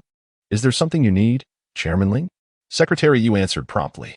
Ling Zhou replied, Have you seen those articles circulating online? Secretary Yi acknowledged. I just saw them, Chairman Ling. Do you require the public relations team to handle it? I can contact the Chang family's PR team. Ling Zhou chuckled softly. No need for such trouble. Just prepare a set of live streaming equipment. Live streaming equipment? Are you Live streaming, of course. What else could it be? Ling Zhou replied. Since they believe I'm a playboy and a spendthrift, very well. I shall indulge them. Secretary Yi hesitated. Chairman, you're not serious, are you? Am I playing a game? Ling Zhou raised an eyebrow. Secretary Yi, you've been quite chatty lately. Hurry up and get it done. By the way, if you can deceive Li Xian, do so. If not, it's fine, just disappear. Faced with Ling Zhou's firm stance, Secretary Yi could only acquiesce reluctantly. After hanging up, Ling Zhou glanced at several messages from Ming Yunqi. The light of civilization, god of wealth. Is that really you, Ling Zhou? The light of civilization, huh? I didn't expect you to be quite handsome. The light of civilization. Do you have a girlfriend? Should I introduce one to you? The light of civilization. Wait. Are you not a scumbag? Is the rumor about you keeping internet celebrities true? Ling Zhou found himself amused by Ming Yunqi's barrage of questions and replied. How can I answer so many questions at once? The light of civilization quickly responded. Just one question. What is your relationship with that internet celebrity named Li Xiaoxian? Ling Zhou did not deliberately conceal the truth, but instead typed back. She was my fiancée, but now. Haha, I suppose she is more like an enemy. Meanwhile, on the other end of the screen, Ming Yunqi curled up her long legs on the gaming chair, hugging her knees, her gaze fixated on the screen. Upon reading Ling Zhou's message, she involuntarily exhaled a sigh of relief. However, moments later, she felt a twinge of discomfort. Why should it matter to her whether he is a scumbag? Why was she even concerned? After reflecting, she felt as if she were making excuses. A faint blush creeping onto her delicate, fair complexion. Chapter 40. The adorable clumsiness of Ming Yunqi. The Grandmaster and Amp, Oppo's, live stream. While the online discourse continued to simmer, Ling Zhou chose to divert his attention. He activated 2 mobile devices, engaging in conversation with Ming Yunqi on one, while assisting Secretary Yi in navigating the novice tutorial on the other. Secretary Yi and Amp, Oppo's, territory was meticulously selected by Ling Zhou, strategically positioned in close proximity to his own domain. This way, even in the event of an apocalypse, he could offer support. Although Secretary Yi was not particularly skilled at gaming, he excelled in managing internal affairs. Should he struggle to endure the early stages of the impending doom, Ling Zhou could simply consolidate their territories, allowing Secretary Yi to continue serving as his administrative officer. In Sweet Home, forming alliances among players is a commonplace occurrence. In his previous life, Ming Yunqi established the Illumination Society, attracting numerous powerful lords, making it the most formidable top-tier faction in the Blue Star realm. This faction later evolved into the nascent form of the Blue Star Lords Council, with nearly all significant decisions within the Blue Star War Zones being issued and promulgated by the Illumination Council. Ling Zhou himself had participated in countless battles under the directives of the Council. However, following the demise of the Radiant Empress, the Illumination Council devolved into a mere tool for many council members to pursue personal gain. This time, Ling Zhou was determined to no longer be a pawn in the game of fate, unwilling to relinquish control to others. Therefore, he sought to harness every possible source of power and assistance, striving to fortify himself to avert a tragic fate. Fortunately, in this second chance, everything progressed remarkably smoothly. Besides the ever-reliable Secretary Yi, he also made the acquaintance of the Radiant Empress, Ming Yunqi. Upon learning of his true identity, her demeanor remained unchanged. There was neither excessive familiarity nor deliberate aloofness. After a few light-hearted jests at the outset, their conversation shifted to various in-game strategies. Ming Yunqi's territory had already advanced to a level 5 village, equipped with essential infrastructures. Even the outer defenses were fully upgraded. And in terms of the quality of defensive structures, her territory might surpass Ling Zhou and Amp, Oppo's, slightly. For a newcomer to achieve such a level of development was indeed commendable. Moreover, after their brief discussions on defense formations, she swiftly grasped the key points from Ling Zhou and Amp, Oppo's, insights. The arrangement of her defensive buildings was commendable. So, you mean to train troops in advance? Ming Yunqi inquired through the chat box. Exactly. I trust you are aware of the version update 3 days hence. As I previously mentioned, this update will undoubtedly introduce a combat mode, Ling Zhou typed in response. Thus, those who have their troops trained beforehand will naturally gain a significant advantage. In reality, players who construct barracks ahead of time will possess an edge over the casual gamers. If they manage to fill the barracks in a level 5 village, surviving the initial wave of beast tides should pose no significant challenge. It is worth noting that most players perish during the early waves of beast tides, never having a chance to progress further. Ming Yunqi seemed to understand yet was still puzzled. But how do we train the troops? The creatures we recruit seem quite intelligent and can fight without my commands. Yet I cannot clear the solo adventures. Notably, Ming Yunqi had also expended a considerable amount of gems to draw from gift boxes. Like Ling Zhou, she had 3 rare troop-type nests, all boasting 5 stars. However, her several expeditions to the Goblin Prairie had ended in failure, and her first batch of recruited soldiers had nearly all perished. The new batch of troops had yet to reach level 10. Under normal circumstances, without Ling Zhou and Amp, Appo's assistance, Ming Yunqi would undoubtedly rank among the top-tier lords among novice players. With a fully fortified level 5 village, 3 rare 5-star troop nests, and a 3-star initial hero of master rank, clearing the Goblin Prairie should be a mere formality. Yet, her downfall stemmed from her relentless pursuit of high-difficulty challenges, leading to overly aggressive tactics. In her first expedition, she neglected to carry provisions, resulting in her soldiers and hero fainting from hunger on the prairie, forcing a humiliating retreat. The second expedition suffered from overburdened supplies, rendering the party immobile, moving slower than a snail. The third and fourth expeditions, she made every conceivable error a novice could make, each time faltering in inexplicable ways. Ling Zhou found himself stifling laughter upon hearing Ming Yunqi's recounting. It turned out that even the Radiant Empress was adorably clumsy during her novice phase. He chuckled, recalling that every novice learns through trial and error. He too had accumulated experience by standing on the shoulders of giants, having fought in numerous battles, including those guided by the Radiant Empress 10's selfless strategies for training soldiers shared with the players of Blue Star. Thus, Ling Zhou diligently addressed Ming Yunqi and Amp, Appo's questions regarding rapid troop training, instilling defensive awareness in her citizens, defensive formations, and prioritization of building structures. The Radiant Empress had selflessly dedicated herself to the people of Blue Star in her past life, and in this life. Ling Zhou felt no hesitation in sharing knowledge with such a heroic figure. Nonetheless, given that this was the early stage of the game, with the Apocalypse version yet to be updated, Ling Zhou found it prudent to refrain from delving too deeply into certain topics. Their discussions remained focused on the current state of novice territories. As Ling Zhou exchanged insights with the Radiant Empress, he awaited the arrival of various live-streaming equipment from Secretary Yi. By the time the equipment was set up, it was already around 5 or 6 in the afternoon. Ling Zhou conducted a brief microphone test and nodded at Secretary Yi, who immediately understood and activated the live stream. With a flurry of keystrokes, bolded text flashed across the top of the stream. The Grandmaster himself. Live game stream. Recharge live. At the moment the stream commenced, the audience was sparse, with only a few bots lingering in the room. However, Ling Zhou remained unperturbed. As a Grandmaster, he possessed his own methods.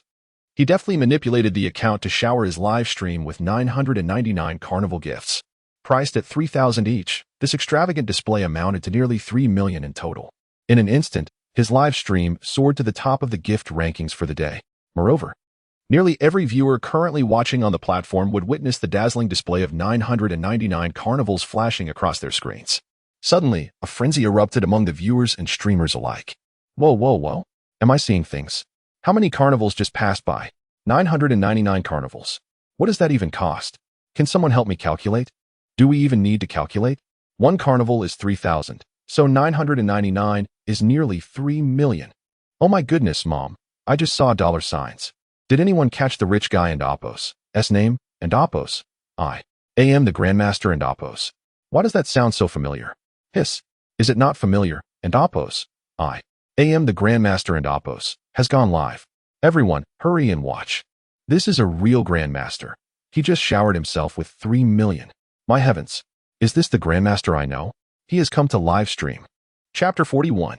The True Self Appears. Is Ling Zhou a game promoter? As the audience surged into Ling Zhou and Amp, Appo's live stream like a swarm of locusts, they quickly realized that this was indeed the real deal.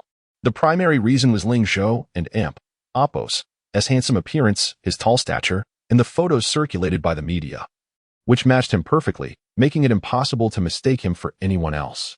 The backdrop of the live stream revealed that Ling Zhou was in his own study. Unlike the formal attire seen in the photographs, he was clad in comfortable loungewear, which added an air of approachability to his persona. With the influx of viewers, the once quiet live stream began to buzz with excitement, and the barrage of comments flooded in. Wow, I can't and Appo's. Believe I'm seeing the real big shot. He is so handsome. ISNThe. I think he is even more attractive than many top male celebrities. His looks are truly exceptional. Not only is he wealthy, but he is also this good-looking. How can anyone else compete? Did you see the decor behind him? Clearly, it cost a fortune. And that loungewear he and Appos is wearing is from an international luxury brand. Just that outfit alone must cost tens of thousands. Damn, I'm so envious. Am I the only one paying attention to the title of the live stream? Is the big shot going to do a live recharge today? Yes. Is he going to follow in Chang Yu's footsteps and do a live recharge? Ling Zhou's gaze caught the comment regarding emulating Chang Yu, and a slight smile curved his lips. What is Chang Yu? Is he even worthy of my imitation? As soon as those words left his mouth, the live stream erupted in laughter. This is hilarious. Chang Yu is being roasted. He came out swinging right from the start. This is entertaining. Hurry, someone tag Chang Yu. Hey Chang Yu, come out. Someone in Appos is challenging you. Is the second round of the cash battle about to begin? How much is the big shot planning to spend this time? 100 million? 200 million? A number of viewers indeed rushed to Chang Yu's social media account to tag him. Since yesterday, Chang Yu had been closely monitoring Ling Zhou and Appos' movements.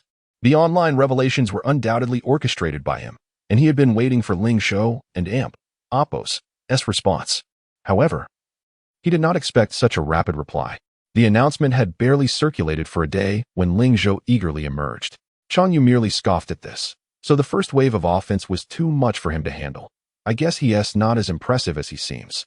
He then touched his still swollen cheek, a glimmer of resentment flickering in his eyes.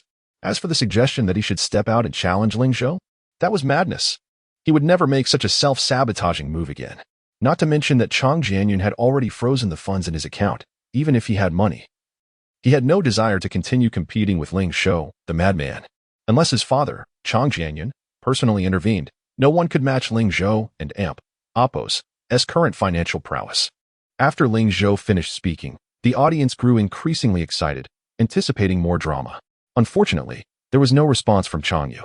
His live stream, which had just aired yesterday, now lay dormant, like a still pond, remaining inactive. Could it be that Chang Yu was too scared? That didn't seem plausible. Why would anyone be surprised? The big shot is Ling Zhou, one of the top 10 young entrepreneurs in Yin country. How could Chang Yu even think to compete with him? But let us not dismiss Chang Yu's father. He was once the richest man in Yin country. Surely, he must be stronger than Ling Zhou. But what of it? Can he transfer all his wealth to his son for game recharges? Haha, true. If I had a son like that, I'd be furious. It's infuriating how some rich second-generation kids are such a disappointment. How can the disparity be so vast? At that moment, Chang Yu, using a secondary account to watch Ling Zhou and Appos' live stream, felt his face flush with anger upon reading the comments. However, as he couldn't reveal himself, he had to bear all his grievances towards Ling Zhou in silence. Gazing at Ling Zhou and Appos' arrogant face on the stream, he muttered, "Just wait. This is only the first round. Our battle is far from over." While the viewers awaited Chang Yu, more and more people flocked to the stream. The buzz surrounding this event intensified over the past 2 days, with interest peaking once more. With the true big shot now in the spotlight, countless admirers arrived. The popularity of the live stream even surpassed the numbers from Chang Yu's previous broadcast, breaking past 10 million viewers in under half an hour, and it continued to rise. Many viewers experienced significant lag in the live stream, but this did nothing to dampen their enthusiasm. Big shot, how much are you planning to recharge today? Yes. Please give us a number so we can gauge our own limits. Ling Zhou noticed the influx of inquiries and glanced at the rising viewer count. Upon seeing it surpass 10 million, he finally began to speak. There is no rush for recharges. First, let me introduce this game to everyone. As he spoke, he opened the Sweet Home app on Secretary Ye's phone. Is the big shot here to promote a game? Could it be that the game's official invited him for promotion? It's possible, but would a small game company really invite someone as prominent as Ling Zhou? The viewers buzzed among themselves. However, Ling Zhou paid no heed to their comments and focused on opening Secretary Yi and Appos' account. He had just successfully completed the beginner's tutorial and was now viewing the official game interface. The screen displayed a territory filled with rocks and weeds, with only a few dilapidated buildings and some wandering beasts nearby. Ling Zhou continued addressing the audience. Sweet Home is a mobile game that integrates nurturing, tower defense, and real-time strategy, commonly referred to as a construction game. One could say that at this moment, Ling Zhou truly resembled a diligent game promoter. He spoke while simultaneously engaging with the game. The construction strategy for a level 1 village is quite simple. The first step is to recruit a sufficient number of villagers. Of course, with some investment, one can purchase a recruitment package for villagers. Just a few tens of thousands can quickly upgrade to a level 2 village. To expedite the process, I'll finish the package now, and you can pay attention to my construction order and task progress.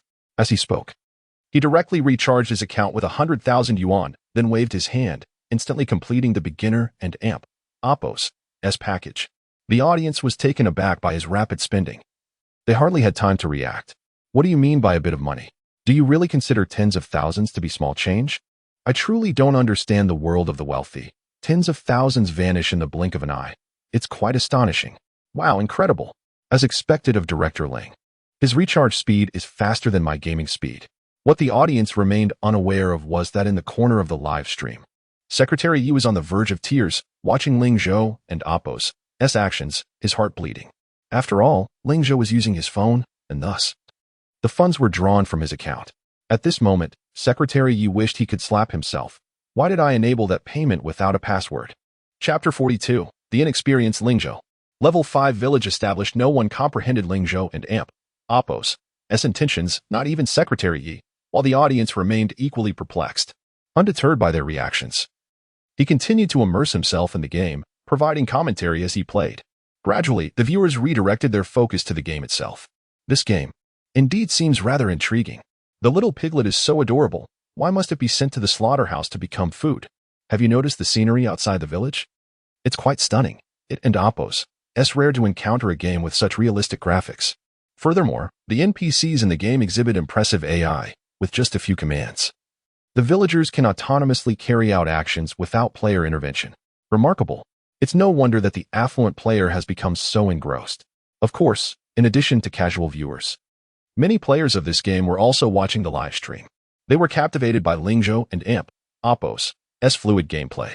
Wow, I didn't realize the mining quest could be completed this way. And the slaughtering task can even grant reputation points. Incredible. I initially thought the wealthy player was merely a spendthrift with no gaming skills. It turns out he plays far better than I do. Indeed, I have observed numerous streamers playing this game.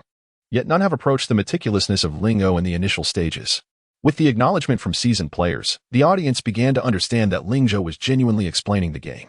Consequently, more casual viewers became intrigued by the game. This game is quite engaging. I think I shall download it. Haha, I downloaded it after reading news online yesterday. I didn't expect to get stuck on the second level of the beginner-s quest. Thanks to the wealthy player-s commentary, I can now complete the beginner task smoothly. How interesting. I shall also download it to try. Many viewers swiftly took out their phones to download the game. Upon seeing these comments, a hint of a smile finally appeared on Ling Zhou and Oppos S face. Indeed, this was his primary objective. Since his identity had been revealed, rather than concealing it, he opted to attract more players to the game while he had the chance. Even if players only completed the beginner tutorial and tasks in the remaining 2 or 3 days, it would still be better than doing nothing. When disaster strikes, at least there would be some resistance. Ling Zhou continued to play from afternoon until evening, effortlessly upgrading Secretary Yi's territory from a level 1 village to a level 2 village. Given the time constraints, we could expedite the leveling process. The requirements for upgrading from level 1 to level 2 were quite simple. Even players who spend nothing could swiftly reach a level 3 village in the early stages. At that point, they could construct barracks and train soldiers, thereby bestowing their village with a degree of defensive capability. Upon hearing Ling Zhou's strategy for rapid leveling, those who had never played the game or were newly acquainted with it remained relatively unfazed. However, some veteran players found it incomprehensible. Why does it feel like the wealthy player is not playing the same game as us? Isn't this a casual game? Why is there a need to recruit heroes and stockpile troops? It seems rather strange. Yes, indeed. He has transformed a casual game into a combat-oriented mobile game. Has the affluent player misunderstood the essence of this game? It is merely a farming game. There are hardly any dangers in the wild, at most, just some wild animals. There is no real necessity for barracks or heroes. While it is possible to recruit adorable heroes, they are of little use if kept at home. Upon reading these rebuttals in the comments, Ling Zhou took the rare opportunity to respond earnestly. Just because they are not useful now doesn't mean they won't be later. In a few days, the Apocalypse version will be updated, and perhaps the game will introduce combat dungeons, making heroes and soldiers valuable. Hearing this, the veteran players were momentarily taken aback. Since the official website released the version update announcement, there had been speculation in the game forums regarding this. Of course, many casual players dismissed this notion. After all, the initial target audience for this game largely comprised individuals who enjoyed leisurely gameplay.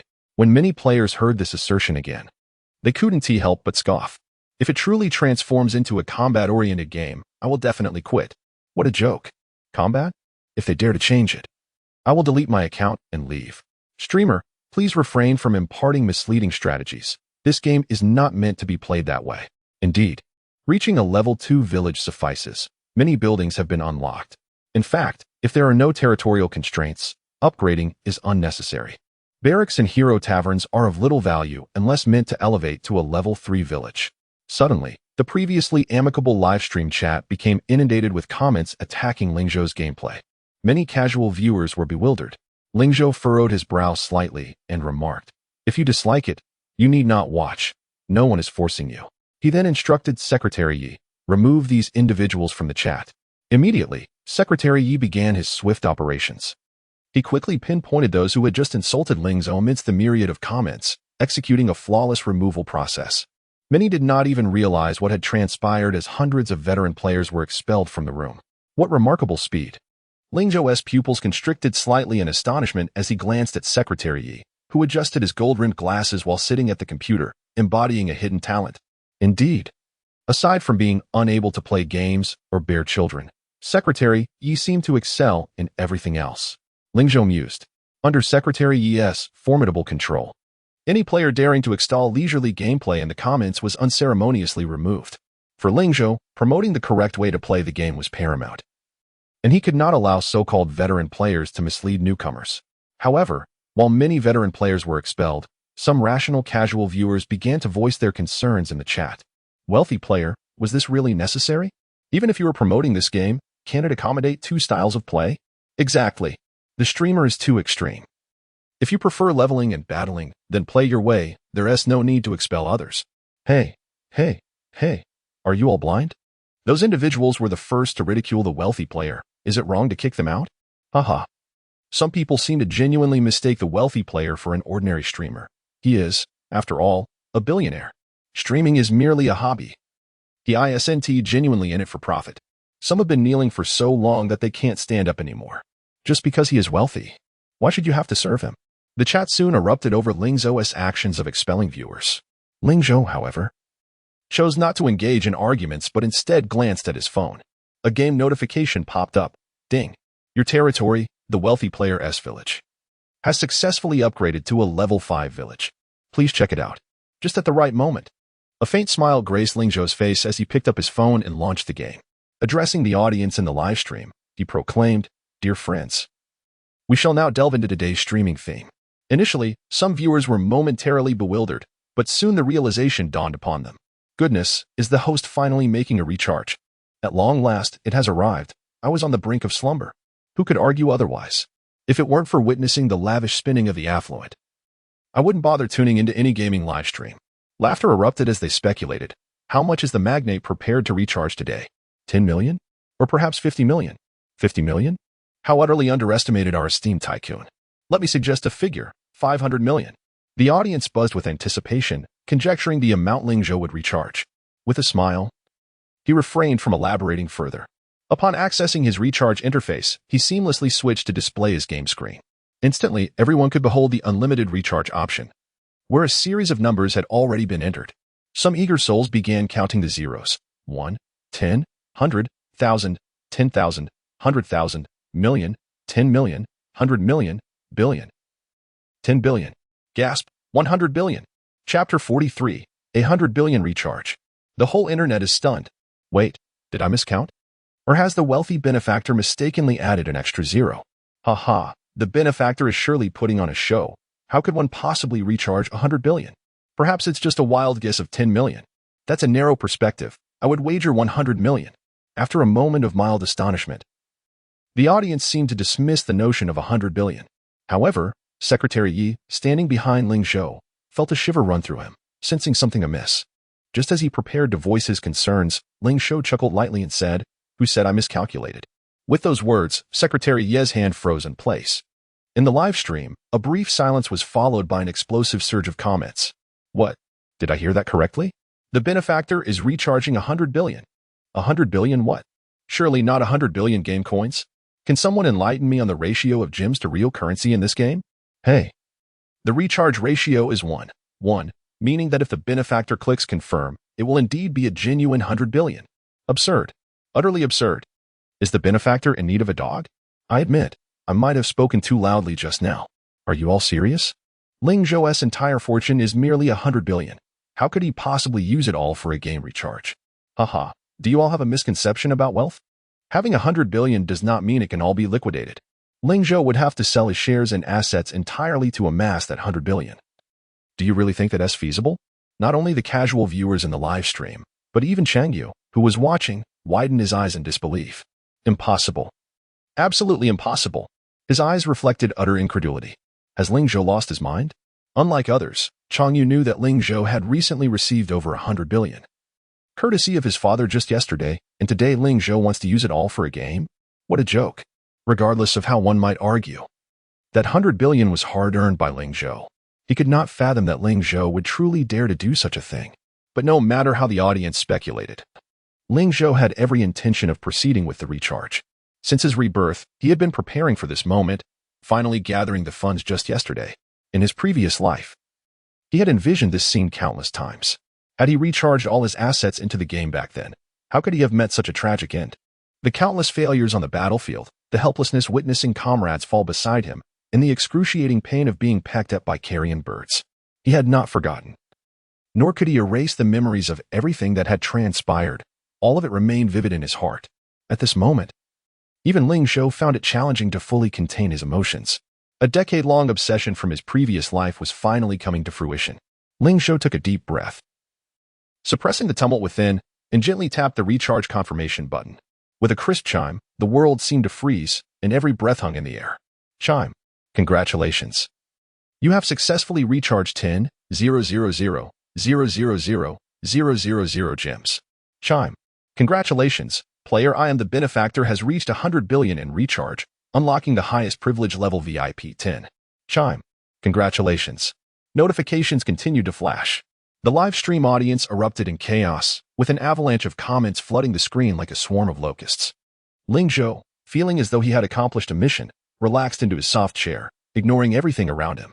A moment later, as if awakening from a reverie, he beckoned Secretary Yi, who was still in a daze. The latter snapped back to reality and hurriedly closed the live stream, isolating them from all external distractions. Yet, no matter what, the news of the 100 billion recharge would not conclude so easily. Even after Ling Zhou logged off, the viewers in the now blackened live stream continued to frantically flood the comments. I'm going crazy. Am I seeing things? How many zeros was that? 10 zeros. It must be 10 zeros. I counted at least 5 or 6 times. Regrettably, I didn't have time to count on the recharge interface. I counted. And it's still 10 zeros. What a joke. Who would recharge 100 billion for a game? Absurd. Even the world's richest wouldn't dare do that.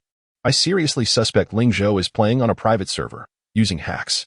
Brother upstairs, this game has been out for less than a month. There are no private servers.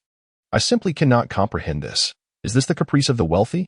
Moreover, viewers began to share the recorded moment across various social media platforms. In an instant, news of Ling Zhou's 100 billion recharge went viral across the internet. Changyu, with his phone in hand, stared blankly at the barrage of comments, muttering to himself, "Impossible, it can't be. Why is this happening? It doesn't make sense." At that moment, a timid assistant raised his hand and spoke softly. "Is there a possibility?" With a swift turn, Changyu glared at him, eyes blazing. What possibility? The assistant shrank back. Could it be that Ling Zhou is the mysterious backer of this game called Sweet Home? In an instant, Changyu's pupils widened, and all the puzzles seemed to dissolve. He immediately stood up, pacing the room, murmuring to himself, "Of course. Why didn't I think of that? It must be. Otherwise, why would he instigate a spending war online? Why sell his long-established company? Why promote the game publicly? And why make such an absurd move of recharging 100 billion? There is only one answer. Sweet Home is his game. Even if he didn't develop it, he is certainly one of the shareholders. No, given Ling Zhou's ambition, he is undoubtedly the largest stakeholder in Sweet Home. If Ling Zhou were to hear that Chang Yu speculated he was a director of Sweet Home, he would find it both amusing and bewildering. Nonetheless, Ling Zhou's actions easily led to misunderstandings, so it's no wonder Chang Yu would leap to such conclusions. Indeed, only this possibility could justify Ling Zhou's extravagant 100 billion spend.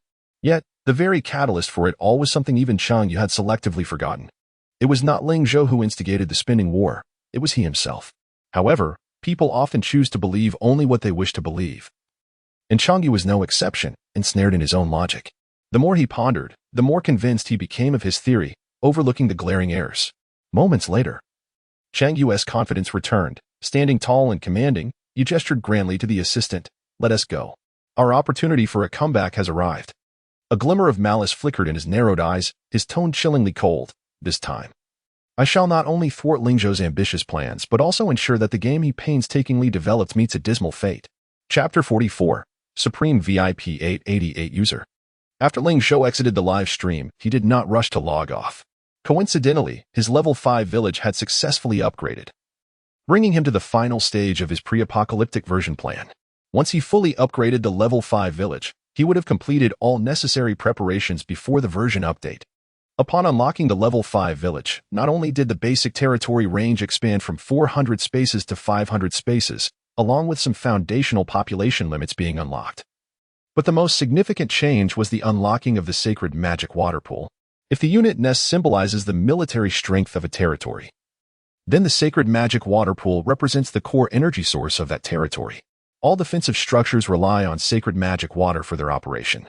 Whether it be arrow towers or cannons, these structures require manual ammunition replenishment after usage, which disrupts the rhythm during actual defensive battles. Therefore, these defensive structures need to be upgraded. Once upgraded, their ammunition can be replenished with sacred magic water, eliminating the need for villagers to manually reload. Furthermore, later upgrades of the alchemy factory and research lab will require substantial amounts of sacred magic water to operate.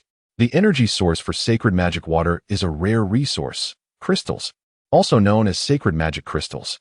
To achieve full defenses at level 5, constructing the sacred magic water pool is imperative. Building the sacred magic water pool requires precisely 100 crystals.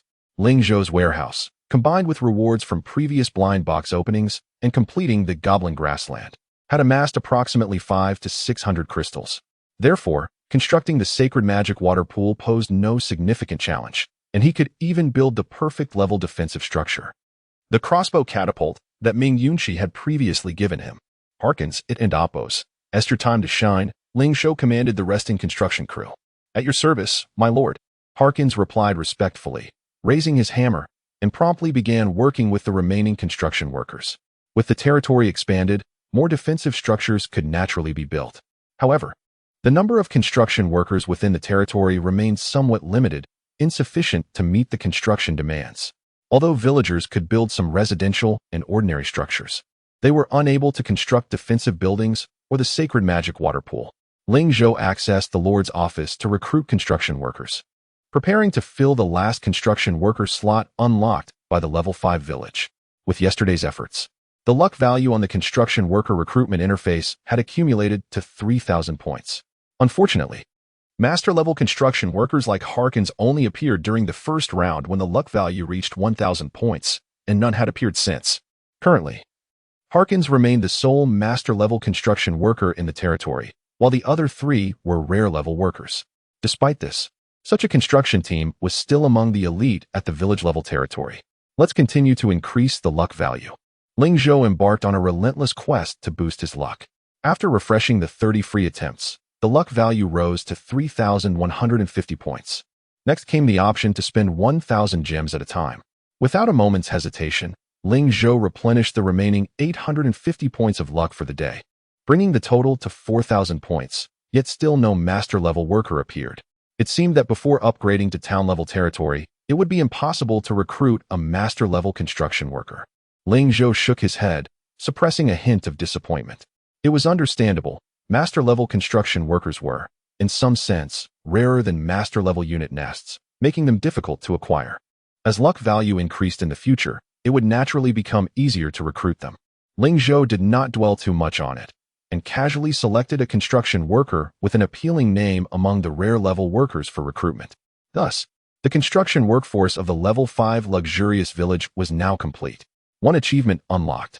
Without pausing, Ling Zhou swiftly moved on to the next task. In truth, many buildings had already been unlocked and repaired in the earlier levels.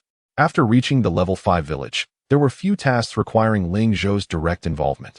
Recruiting villagers to reach a population of 500 and constructing additional residential buildings were nearly completed.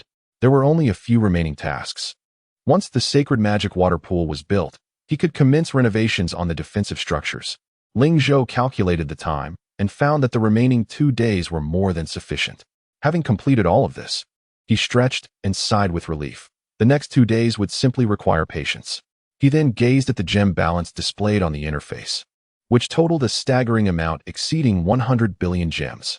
Despite Ling Zhou's previous extravagant spending, his expenses during the novice phase had not been excessively high. Collecting recruitment orders, temporarily recruiting villagers, opening blind boxes, and boosting luck. All these actions had only cost him a few million gems, not even reaching 10 million. The sight of the countless zeros in his gem balance brought an uncontrollable smile to Ling Zhou's face. While gems, crystals, and mercury were all categorized as rare resources, gems stood apart as a unique resource entirely independent of others. The most significant distinction was that gems could not be mined. In Sweet Home, there were crystal mines, mercury mines, and special metal mines, but no gem mines. The channels for acquiring gems were exceedingly limited. The conventional method involved trading with the system and Oppo's marketplace. Selling specific items could yield gems. However, it was widely understood that the system and Oppo's marketplace offered a tenfold reduction in price for all goods. Thus, very few players opted for this method of acquiring gems unless in dire circumstances. The second method involved trading with other players at the exchange. Gems served as the hard currency of Sweet Home, akin to official currency. Due to the subsequent closure of the recharge channel, the circulating supply of gems in the market remained limited. Consequently, gems held significant value, and their worth continued to rise as the game progressed. The final common method of acquisition was somewhat unique, typically granted through VIP privileges. Players who had recharged during the early stages of the game, provided that their VIP level reached 6 or above, could receive a monthly allotment of gems. Such players were humorously dubbed low-income households by others. In the real world, low-income households faced discrimination, yet in Sweet Home, they were objects of envy. In his previous life, Ling Zhou and Oppo's VIP level only reached 5, placing him among the envious but still in the margins. This time, however, things were different. He had elevated his VIP level to the maximum of 10, allowing him to receive the highest monthly allotment of gems in the entire game. Ling Zhou rubbed his hands together, excitement bubbling as he accessed his personal interface, eager to admire his VIP privileges. However, his attention was immediately drawn to the first line of text. There, instead of the expected VIP 10, the interface displayed a dazzling line of text shimmering with golden effects. Supreme VIP 888 user. Chapter 45. Unique in the multiverse.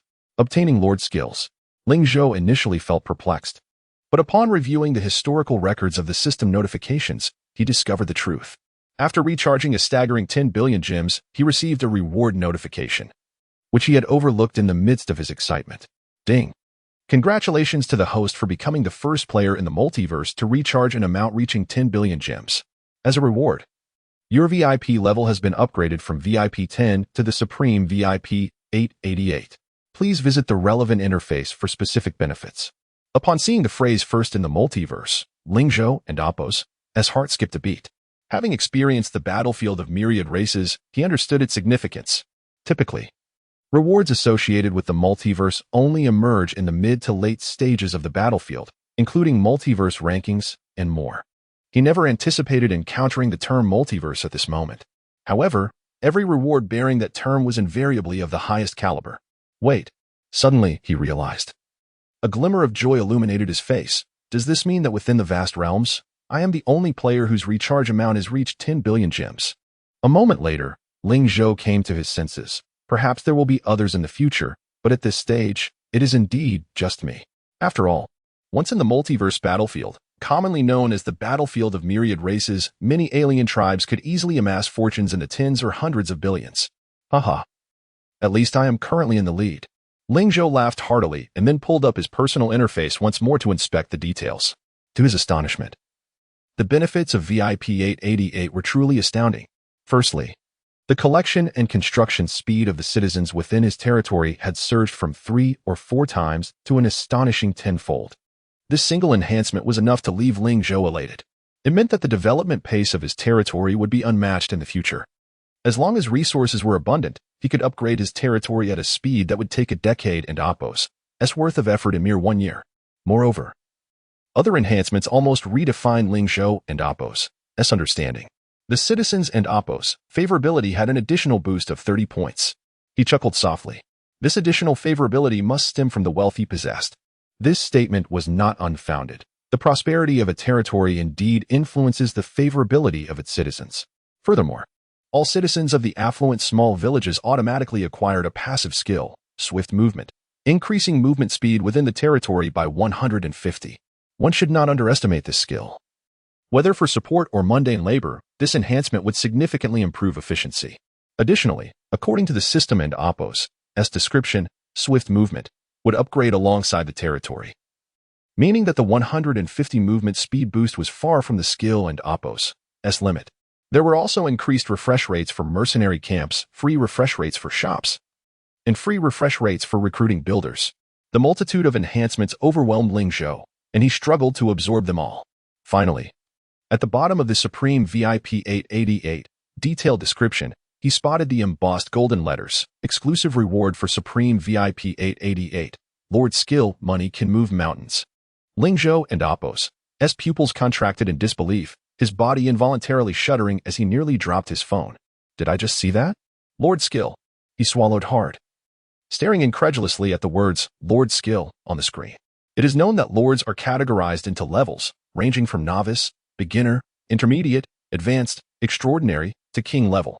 Above king level, there are further ranks, but based on Ling Zhou and Appos' previous experience, he never reached such heights, thus remaining unaware of that echelon. Do I already possess a lord skill while still in the novice phase? Ling Zhou was momentarily stunned, then quickly sought the specific information regarding the lord skill. Lord skill, money can move mountains quality? Usage condition, must possess a gem count exceeding 1,000,000,000. Description, what is destined to be is unchangeable. Money can alter fate. Spending money is not merely a means, but the ultimate pursuit in life. In this world, anything that can be resolved with money is trivial. After perusing the skill, Ling Zhou was utterly baffled. What does this mean? The quality of the Lord's skill is unknown, and the skill description is shrouded in ambiguity, leaving him at a loss. The usage condition, however, was clearly stated. The user must hold more than 1 billion gems to utilize money can move mountains. Furrowing his brow, Ling Zhou pondered for a moment before a sudden realization struck him. He promptly exited the personal information interface and summoned the view of his territory. He extended his finger and casually tapped on a villager who was hard at work, instantly revealing their basic information. To his surprise, a gem-shaped emblem appeared next to their otherwise ordinary name, accompanied by a plus sign. Indeed, it was here. His eyes lit up as he clicked the plus sign, prompting a small input box resembling a recharge interface to pop up. Is this for recharging? Ling Zhou attempted to input 10 gems and clicked confirm. Ding. Reward successful. Villager 365 is exceedingly thrilled after receiving your reward, and their work efficiency has increased by 10. A system notification floated before him. Ling Zhou and Appos' eyes widened in astonishment. What? So this is how it works? Secretary Yi cast a curious glance in his direction, having rarely seen Ling Zhou express such exuberance. However, today, Ling Zhou and Appos' emotions seemed particularly erratic, frowning one moment, laughing uproariously the next, resembling someone in an unstable state of mind. Ling Zhou paid no mind to Secretary Yi and Appos' thoughts, eagerly continuing his experimentation. He proceeded to input more gems for Villager 365, with notifications flooding in one after another. Ding. Reward successful. Villager 365 is exceedingly thrilled after receiving your reward, and their work efficiency has increased to 20, cumulative reward amount, gems 20. Ding. Reward successful. Villager 365. Once he stacked the gems to 100, the villager and Appos' work efficiency surged to 100. Ling Zhou anticipated further efficiency enhancements, but upon entering more gems, he received a different notification. Ding. Reward successful. Villager 365 is exceedingly thrilled after receiving your reward, and their work efficiency has decreased to 90, cumulative reward amount, gems 110. What? It can decrease as well?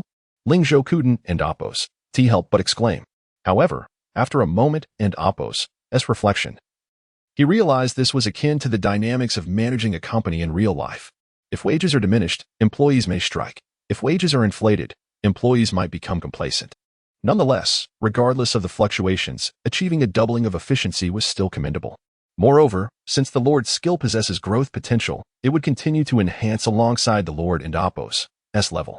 If it can double efficiency during the novice phase, how much more would it increase in the beginner or intermediate stages? Ling Zhou smiled, continuing his actions while casting his gaze towards the soldiers and heroes patrolling the territory in the distance. Can villagers utilize it? What about soldiers and heroes? Chapter 46. The Exaggerated Lord's Skill. Wealth can move mountains. Ling Zhou convened 3 squads alongside Rimuru, embarking on a series of experiments. The initial trial involved the burrowing worms, with rewards commencing at a staggering 100 gemstones. The notification read, "Ding! Reward successful. Burrowing worm number 1 is invigorated by your reward, with combat power increasing by 20. Remarkably, the soldiers experienced a direct enhancement in their combat prowess. Ling Zhou promptly accessed the burrowing worm and Oppos' interface and, indeed, discovered that all 4-dimensional attributes had surged significantly, much to his astonishment. It is noteworthy that even Rimuru and Oppos' newly acquired skill, Raging Aura, could merely amplify base damage, while Wealth Can Move Mountains could substantially elevate combat power. What is more, this skill not only augmented soldiers but also enhanced villagers' efficiency. Such a formidable Lord skill was truly terrifying. Ling Zhou continued testing with the Fire Dwarves and the Eye Demons. All 3 rare tier units demonstrated similar results. An investment of 500 gemstones could elevate their combat power to 100. The Fire Dwarves' output soared, and the Eye Demons' reconnaissance range expanded markedly. Next, his attention turned to the soft and squishy Rimuru. How many gemstones would it take to enhance this legendary 5-star hero? With a sweeping gesture, he allocated 1,000 gemstones to Rimuru. Ding! Reward successful. Hero Rimuru, invigorated by your reward, experiences a 20 increase in combat power. Excellent. Ling Zhou smiled, continuing to stack gemstones. Like the soldiers, each infusion resulted in a 20 uptick in combat strength. However, uniquely, even after bestowing over 5,000 gemstones, Rimuru and Oppos' combat power did not cease to rise. Rimuru resembled a glutton, effortlessly absorbing the radiant gemstones. After pouring in over 15,000 gemstones, Rimuru's combat power finally reached its zenith. Ding! Reward successful. Hero Rimuru, invigorated by your reward, achieves a combat power increase of up to 300. Total reward amount, gemstones 15,000. Ling Zhou did not halt there, adding another 1,000 gemstones. Ding! Reward successful. Hero Rimuru, invigorated by your reward, maintains a combat power increase of 300. Total reward amount, gemstones 16,000. The system notification chimed. Unlike villagers and soldiers, Rimuru and Oppos' appetite seemed insatiable, as further feeding did not diminish the combat power enhancement. In essence, Rimuru could continue to consume, though the combat power increment had plateaued.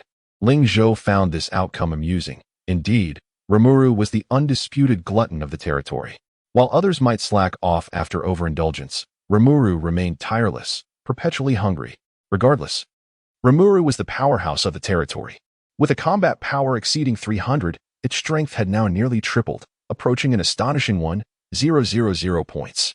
It is worth noting that villagers enjoyed an efficiency boost lasting 8 hours after receiving rewards, while soldiers benefited for 4 hours. And Hero Rimuru could sustain it for only 2 hours. Furthermore, if rewards were maximized, Wealth Can Move Mountains could only be utilized on a single target once per day, necessitating a 24-hour cooldown before being reapplied. Despite this limitation, the potency of this Lord skill was undeniably extraordinary. Lord skills vary greatly. Some could expand territorial boundaries. Some enhanced the damage of defensive structures, while others could inspire soldiers. Yet, Ling Zhou had never encountered a skill as peculiar and potent as Wealth Can Move Mountains. Without much hesitation, he decided to bestow maximum gemstone rewards upon all the inhabitants of his domain. With ample resources at his disposal, he proclaimed grandly, excluding temporarily hired labor, The 500 villagers required just 50,000 gemstones daily to double their efficiency. The construction workers and soldiers were similar. 5 construction workers collectively needed 3,000 gemstones to expedite their work by 8 hours. If no soldiers were deployed, the daily gemstone expenditure was merely over 50,000, amounting to just over $1 million for the month. After elevating his VIP status to Supreme VIP 888, the monthly gemstone stipend also saw a remarkable enhancement. Typically, VIPs received a guaranteed 100,000 gemstones monthly, which was already substantial. However, the Supreme VIP 888 benefit was not fixed but calculated as 0.03 of the player and Oppo's total assets. Thus, with assets exceeding tens of billions, Ling Zhou could claim a staggering 30 million gemstones monthly, even without lifting a finger. 30 million gemstones represented the collective output of numerous lords in a large tribe over the course of a month within the late-game battlefield. For smaller tribes, lords would toil for several months to amass such wealth. Yet, Ling Zhou singularly could effortlessly command such immense assets. It was impossible to encapsulate his current sentiments with mere words of delight. Upon comprehending the privileges of Supreme VIP 888, he was about to set his phone aside when a message popped up in the dialog box. Upon inspection, it was a message from Fat Hai, who he had and Oppo's spoken to in days. Were it anyone else, he might have ignored it, but out of respect for Fat Hai, he opened the dialogue. After all, the recruitment order for Rimuru had been procured from Fat Hai. Upon opening the dialog box, multiple messages flooded in. Fat Hai. Oh, great benefactor. I mean, Chairman Ling. Why didn't you mention this sooner? I just saw the news and realized I could trade with the owner of one of C-City's top 100 listed companies. Fat Hai. I apologize. I was simply too excited. I pondered why your generosity was so lavish. It turns out it's Chairman Ling. Fat Hai. Do you hold this game in such high regard? You've invested billions to boost its popularity. Seeing his incessant chatter, Ling Zhou shook his head and replied directly, Brother, let us get to the point. Fat Hai, perceptive enough, promptly ceased his ramblings and quickly typed back, Chairman Ling. I have gathered another batch of goods with my brothers. Are you interested? Though Ling Zhou had amassed considerable resources in the early stages, who could refuse an offer of goods presented at their doorstep? Whether it be defensive blueprints or recruitment orders, these items would skyrocket in value post-apocalypse. As a savvy businessman, Ling Zhou could not turn down such a lucrative opportunity. Send over the inventory list. I'd like to see what treasures you have, he replied. With the affirmative response, Fat Hai immediately became animated and sent over the meticulously prepared inventory list. Upon opening it, Ling Zhou was taken aback by the sheer volume. My goodness! Quite a substantial amount. There were over 100,000 basic recruitment orders alone, several times more than what Ling Zhou had previously acquired in 2 batches. In addition, there were several rare resources, including crystals and mercury, with each category boasting 1 to 2,000 units. Furthermore, there were hundreds of construction blueprints, among other treasures. As Ling Zhou beheld the recruitment notices, he turned to Secretary Yi behind him and inquired, Secretary Yi, there exists a batch of junior hero recruitment notices here. Are you interested? There is stock available. Shall we procure a few tens of thousands and give it a try? Secretary Yi, clutching his smartphone displaying a disheartening bank balance, felt tears welling in his eyes. Upon hearing Ling Zhou suggest spending more money in the game, he shook his head vehemently, as if driven to madness. Director Ling, you've already funneled over $1 million into the game after just a few hours of play. That was my savings accumulated over several years. It was meant for purchasing a house and marrying. I will not invest any more money. No, I absolutely cannot contribute further. I am out of funds, Director Ling. Please spare me. Woe is me. A grown man, reduced to tears by Ling Zhou and Oppo's insistence. Ling Zhou scratched his head, feeling a twinge of embarrassment. Wishing to convey that his intentions were for Yi and Oppo's benefit. However, with the impending apocalypse yet to unfold, he had squandered a significant portion of Yi's savings. In anyone else and Oppo's shoes, the urge to confront him would have been palpable. Yi and Oppo's restraint was commendable. Ultimately, he waved his hand dismissively, muttering, a dog-biting El Don Bin. Unable to recognize a good heart, if you Don and Oppo's wanted, so be it. Upon hearing his murmurs, veins bulged on Secretary Yi and Oppo's forehead as he exerted all his strength to control his clenched fists. Little did he realize that he was not merely foregoing a few tens of thousands of recruitment notices, but rather missing a pivotal opportunity to alter his destiny. Many years later, As Secretary Yi reflected on this episode while seated in a rocking chair, surrounded by his children and grandchildren, he would sigh deeply in life. The most crucial aspect is to heed wise counsel. Chapter 47, The Countdown to Doom. The Arrival of the Avenger. When it came to the goods from Fat to High, Ling Zhou did not take everything. He dismissed several architectural blueprints that were merely aesthetically pleasing but lacked utility. Additionally, he opted not to acquire expensive seeds or ornamental fish, items that held some value but were ultimately of little use. The rationale was simple. Such visually appealing yet impractical items would plummet in value after the apocalypse. At that time, Ling Zhou could procure them for a mere fraction of their current price, thus avoiding unnecessary expenditures. Fat to High seemed to have anticipated Ling Zhou's purchasing preferences and was not surprised by the rejection of these goods. Fortunately, the items Ling Zhou declined were among the best-selling in Sweet Home, ensuring they would find new owners without difficulty. Ironically, the goods that the other party sought were truly undesirable. With a chuckle, Fat to High continued, "By the way, Director Ling, the price of recruitment orders has risen since our last acquisition." Upon hearing this, Ling Zhou understood. Sweet Home had indeed gained significant popularity online recently, attracting a surge of new players. The increase in recruitment order prices following the bulk purchase was entirely within his expectations. He said nothing further, maintaining his lavish demeanor as he acquired the remaining goods without hesitation. Fat to High was elated. This transaction involved goods he had hoarded in collaboration with over 100 game merchants, valued at many times their previous worth, with the total transaction amounting to 15 million. Ling Zhou's unflinching resolve to acquire everything without a second thought left Fat to High in awe. Truly, a man who had invested 100 billion. Fat to High laughed heartily, reveling in this considerable profit. Moreover, Ling Zhou had mentioned that until the version update, he would purchase any similar goods, promising to conduct all transactions in real currency. This revelation was the source of Fat to High's greatest delight. Despite the pressing timeline, with proper maneuvering, he was certain to make a significant profit. After logging off, Ling Zhou noticed the clock displayed past midnight. This meant less than 2 days remained until the version update. His heart bore a weight of apprehension. Yet it was accompanied by a flicker of anticipation. The task he had initially predicted would take 7 days was completed in 5, surpassing his expectations. In this reboot, he had pushed himself to the utmost, yielding results that exceeded his wildest dreams. Such an impeccable start had gradually inflated Ling Zhou's ambitions. This time around, not only would he reclaim all he had lost in his previous life, but he would also ascend to the pinnacle to savor the view. His eyes sparkled with fervor, and the passion within him remained undampened by the cool night air. Instead, it surged with greater intensity. Moments later, Ling Zhou's emotions settled, and he rose to wash up and retire for the night, leaving Secretary Yi alone in the study, fretting over the balance in her bank account. In the ensuing 2 days, Ling Zhou found himself with little to occupy his time. The construction of the Level 5 village progressed swiftly, fueled by the enthusiastic labor of workers and villagers alike. Apart from occasionally logging in to manage trivial matters, engaging in light conversation with the future Empress of Light, and assisting Secretary Yi, who was immersed in the game, he had little of significance to attend to. The remaining days were spent in relative leisure. He had anticipated an uneventful approach to the version update, but unexpectedly, just hours before the countdown, he was thrust back into the fray.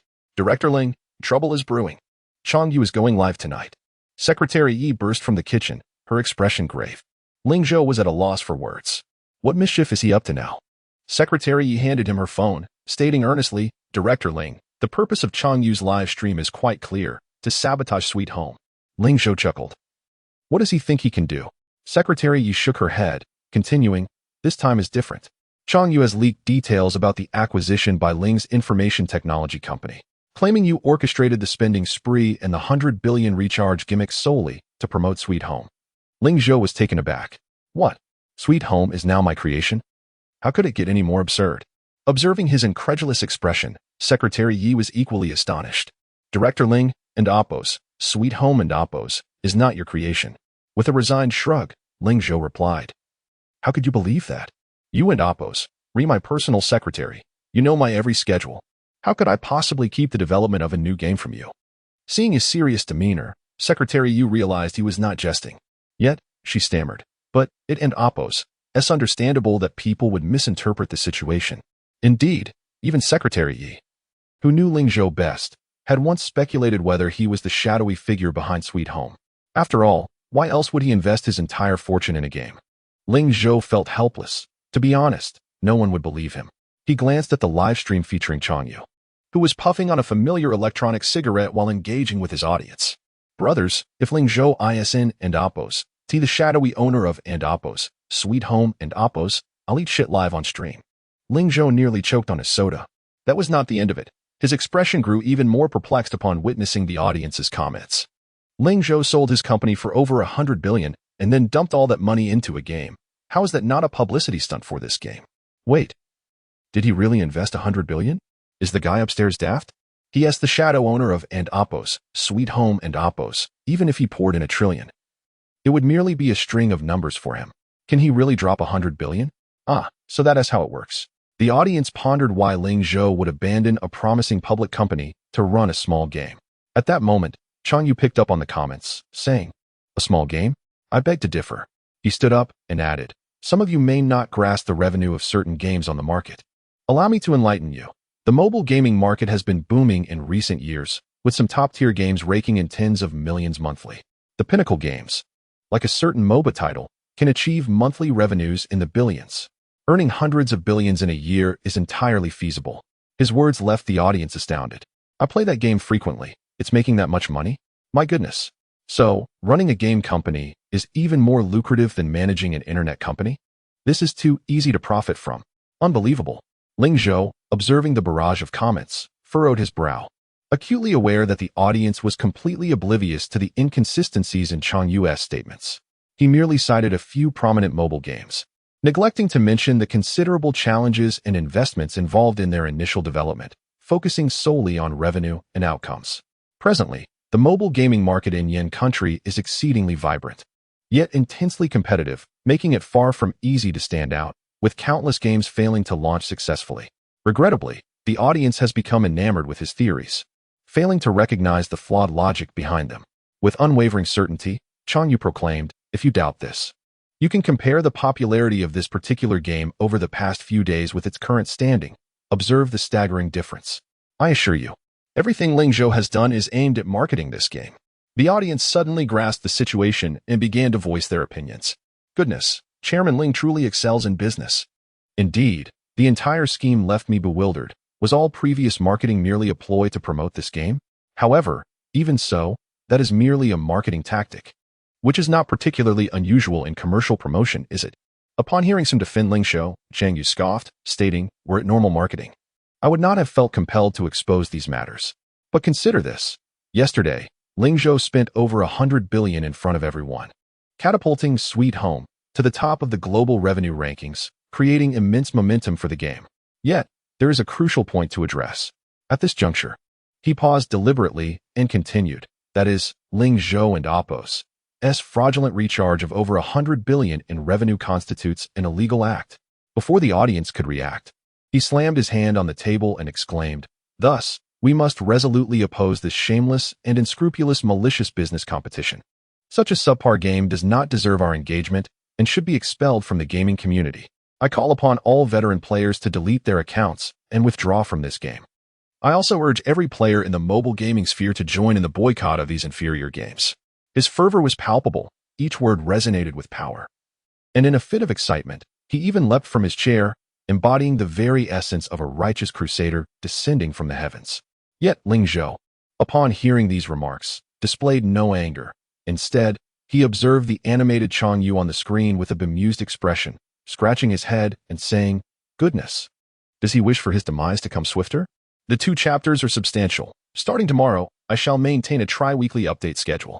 I kindly ask for your continued support. Chapter 48, Account Deletion and Departure. The apocalypse descends. As he gazed at the overwhelming barrage of comments urging others to delete their accounts and exit the game, Ling Zhou couldn't and Oppos helped but gasp in disbelief. Why would anyone choose to lead such a reckless endeavor? With only a few hours remaining, he was taken aback by Changyu and Oppos' audacious actions. The game Sweet Home operated on a 1-account-per-person basis. Accounts were bound, non-transferable, and could neither be replaced nor inherited. Once an account was deleted, it could never be recreated. When the apocalypse arrived, those who had deleted their accounts would face a fate far more miserable than that of complete newcomers. They would be unable to create new accounts and would never ascend to the status of a lord, relegated instead to the life of a mere vagabond. In essence, anyone who opted to delete their account would find themselves devoid of prospects in future. Previously, Ling Zhou had cleverly orchestrated a situation that led to Changyu and Appo's account deletion, ridding Blue Star of a menace. However, he never anticipated that this individual would drag so many others down with him. He glanced once more at the deluge of imitative comments, noting that a number of impassioned viewers were already pulling out their phones to delete their accounts. They even shared screenshots of their deletions in the chat, garnering countless likes from spectators. The more Ling Zhou observed, the more his scalp tingled with anxiety. If these individuals truly understood that they could not recreate their accounts post-deletion, what a foolish decision. He shook his head, reluctant to dwell on the implications. At his side, Secretary Yu furrowed his brow, his expression grave as he inquired, "Mr. Ling, should we contact the public relations team to address this situation?" Ling Zhou waved his hand dismissively, responding nonchalantly, "No need at all. There and Appo's, no requirement for us to intervene." Secretary Yu was baffled. Ling Zhou and Appo's recent actions had left him utterly perplexed. Yet, driven by unwavering trust in Ling Zhou, he suppressed his curiosity. Aside from his initial surprise, Ling Zhou appeared remarkably unfazed by Chang Yu's smear campaign, even taking an interest in watching Chang Yu and Appo's live stream in the newly surfaced posts about account deletions on the game and Appo's forum. The influence of Chang Yu, coupled with the surging popularity of Sweet Home, meant that the uproar surrounding account deletions could escalate rapidly within just a couple of hours. Posts about account deletions were being issued one after another. Several players even flocked to the official game account to protest, demanding an apology from Ling Zhou. If the official account could indeed respond, it would surely berate them for their absurdity. Ling Zhou found himself stifling laughter at the absurdity of the situation. For the ordinary citizens of Yin country, he genuinely hoped that as many as possible would survive the impending apocalypse. Fortunately, with less than 2 hours remaining until the version update, although the uproar over account deletions had gained significant traction, it required additional time to fully unfold. At present, the majority of players were still awaiting the official stance of the game and Ling Zhou, with the account deletion sentiment only held by a minority. Ling Zhou did not impede those who truly wished to leave the game. After all, there was little he could do about the foolishness of those intent on self-sabotage. As the remaining time dwindled, Ling Zhou found himself with little to occupy his time, having not even logged into the game. He absent-mindedly offered guidance to Secretary Yi, who was engrossed in playing, while simultaneously browsing the game forum. Aside from the posts about account deletions, the forum had also seen an influx of tutorial posts. Ling Zhou skimmed through them, observing that the majority of players seemed to prefer leisurely gameplay. Nevertheless, a small faction had begun experimenting with more combat-oriented strategies after watching his live stream. This, he mused, could be considered a positive development. Firstly, the popularity of Sweet Home had surpassed that of its predecessor by a significant margin. Secondly, the influx of players engaging in tower defense and infrastructure building gameplay had notably increased. This indicated that more individuals in Yin country stood a chance of survival. Ling Zhou felt content with this outcome, while leisurely browsing the forum and awaiting the final moment. An unexpected phone call interrupted his thoughts. It was Li Xian. Upon seeing the caller ID, Ling Zhou instinctively frowned. The woman had not contacted him in several days. Secretary Yi turned to him, noting Li Xian's call, and adjusted his gold-rimmed glasses, suggesting, "Mr. Ling, you need not answer." What a heartless remark. Ling Zhou mused internally. He was aware that, aside from managing his shares and properties, Secretary Yu had been diligently working to extract every last penny from Li Xian. Not only was Li Xian herself affected, but it was rumored that the Li family had even mortgaged their home, taking out substantial loans, with relatives following suit. The entire family's finances had been drained, funneled into the fictitious investment schemes concocted by Secretary Yi, all of which ultimately lined Ling Zhou's pockets, only to be promptly reinvested into the game. After a moment's contemplation, Ling Zhou decided to answer the call. As the phone rang, Li Xian's voice burst forth, "Ling Zhou, where on earth have you been? Why can't I find you anywhere?" She launched into a tirade, berating Ling Zhou for his absence. In truth, he had not blocked her number, and she could have reached him at any time. However, it was she who had vanished, indulging in leisure while claiming to be busy with work. Ling Zhou soon discovered that Li Xian had been out partying with her friends, fishing, and engrossed in expanding her social circle, continually surrounded by a rotating cast of admirers. "Is this how you greet me?" Ling Zhou scoffed silently, choosing to remain silent. Noticing his lack of response, The perceptive Li Xian quickly altered her tone. Oh, Ling darling, why aren't you speaking? It's been days since I've seen you. I just miss you. Hearing her simpering tone nearly made him retch. He stifled his disgust and replied curtly, get to the point. Li Xian, curious, asked, are you busy? After a brief pause, she eagerly divulged her intentions. Actually, there's nothing urgent. I just saw the recent discussions online and thought I'd call to check on you. So it was indeed about this matter. Ling Zhou chuckled softly as Li Xian continued, darling, is there any issue with the project we invested in? I've heard a lot of chatter online claiming your recent recharge might be seen as false advertising and illegal. Is there any cause for concern? Feigning ignorance. Ling Zhou replied, what project? What investment? I'm not following. Li Xian's voice immediately escalated in pitch. Isn't it you who had Secretary Yi inform me? We have a new project to invest in, the one called Sweet Home. Our family has already contributed nearly 20 million, and relatives have pooled together 3 to 4 million. You must give me a definitive answer on whether this project will succeed, as the online sentiment is quite negative. At this point, her tone softened as she continued. Of course, I trust you. You're a business genius. You've never faced defeat since you started your ventures. But I worry that with your current success, you might become complacent. We're about to get married and obtain our license. You are my future husband, and I must help steer the ship. Li Xian was indeed a master of persuasion, skillfully maintaining her facade while flattering him, which was no surprise that someone as astute as Ling Zhou could be momentarily swayed. However, having been through this once, Ling Zhou was not so easily manipulated. He feigned impatience as he retorted, what sweet home? What investment? Do not heed the nonsensical chatter circulating online. I have not recently invested in any new ventures. As for Secretary Yi, she holds no relevance to me now. I am currently preoccupied, so please refrain from disturbing me. With that, he terminated the call and blocked Li Xian, denying her any opportunity for a response. Ling Zhou glanced at his phone and smiled. She must be anxious now. He then raised his gaze to Secretary Yi, remarking, she may attempt to reach you by phone. Secretary Yi calmly replied, I blocked her after the funds were transferred yesterday. Investment is not a whim, but rather involves a specific project, albeit a failed one. Furthermore, we have already signed agreements with Li Xian and her associates, so even in the event of investment failure, there is no obligation to compensate a single penny. Ling Zhou gave a thumbs up. Well done. Secretary Yi, who eschews gaming, is indeed reliable. Secretary Yi hesitated for a moment before asking, Mr. Ling, should we not address the online discourse? It would still be timely to manage public relations. If we wait until tomorrow when the situation escalates, then. Before he could finish, Ling Zhou waved his hand, interrupting him. I have already stated that there is no need for such complications. Just wait. Secretary Yi was taken aback. Wait for what? Ling Zhou merely smiled mysteriously without offering a response. For reasons unknown, as he observed Ling Zhou's serene demeanor. Secretary Yi felt an inexplicable sense of unease, the source of which eluded him. The moon tonight was as full as it had been in recent days. And he found himself, as usual, nestled in the study, engaged in games with his boss. It was ostensibly an ordinary day for a working individual. Why then did he feel such disquiet? Secretary Yi suppressed his inner turmoil, immersing himself further into the game. In this atmosphere, time gradually approached midnight. When the chime set by Ling Zhou resounded at 12, Secretary Yi blinked in confusion, lifting his gaze from the screen.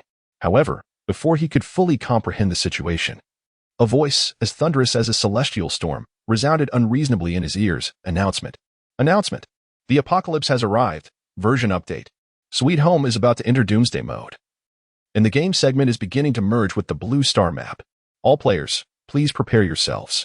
Chapter 49. Entering the game. Secretary Yi and Appos. Excitement.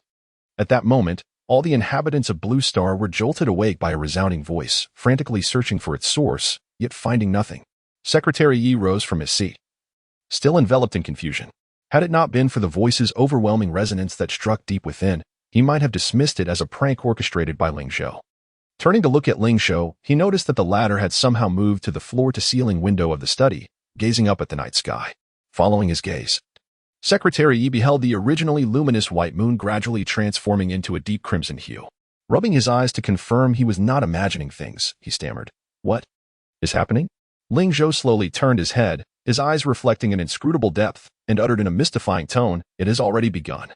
Secretary Yi was taken aback. What has begun? Before he could finish, he witnessed the distant flow of traffic and the objects in the study begin to whirl uncontrollably. His body involuntarily tilted backward, overwhelmed by a sudden sensation of weightlessness. The only constant was the blood-red moon suspended above. Moments later, he succumbed to dizziness from the intense spinning and just before losing consciousness. He seemed to see Ling Zhou smiling and waving at him. "Secretary Yi, we shall meet again shortly."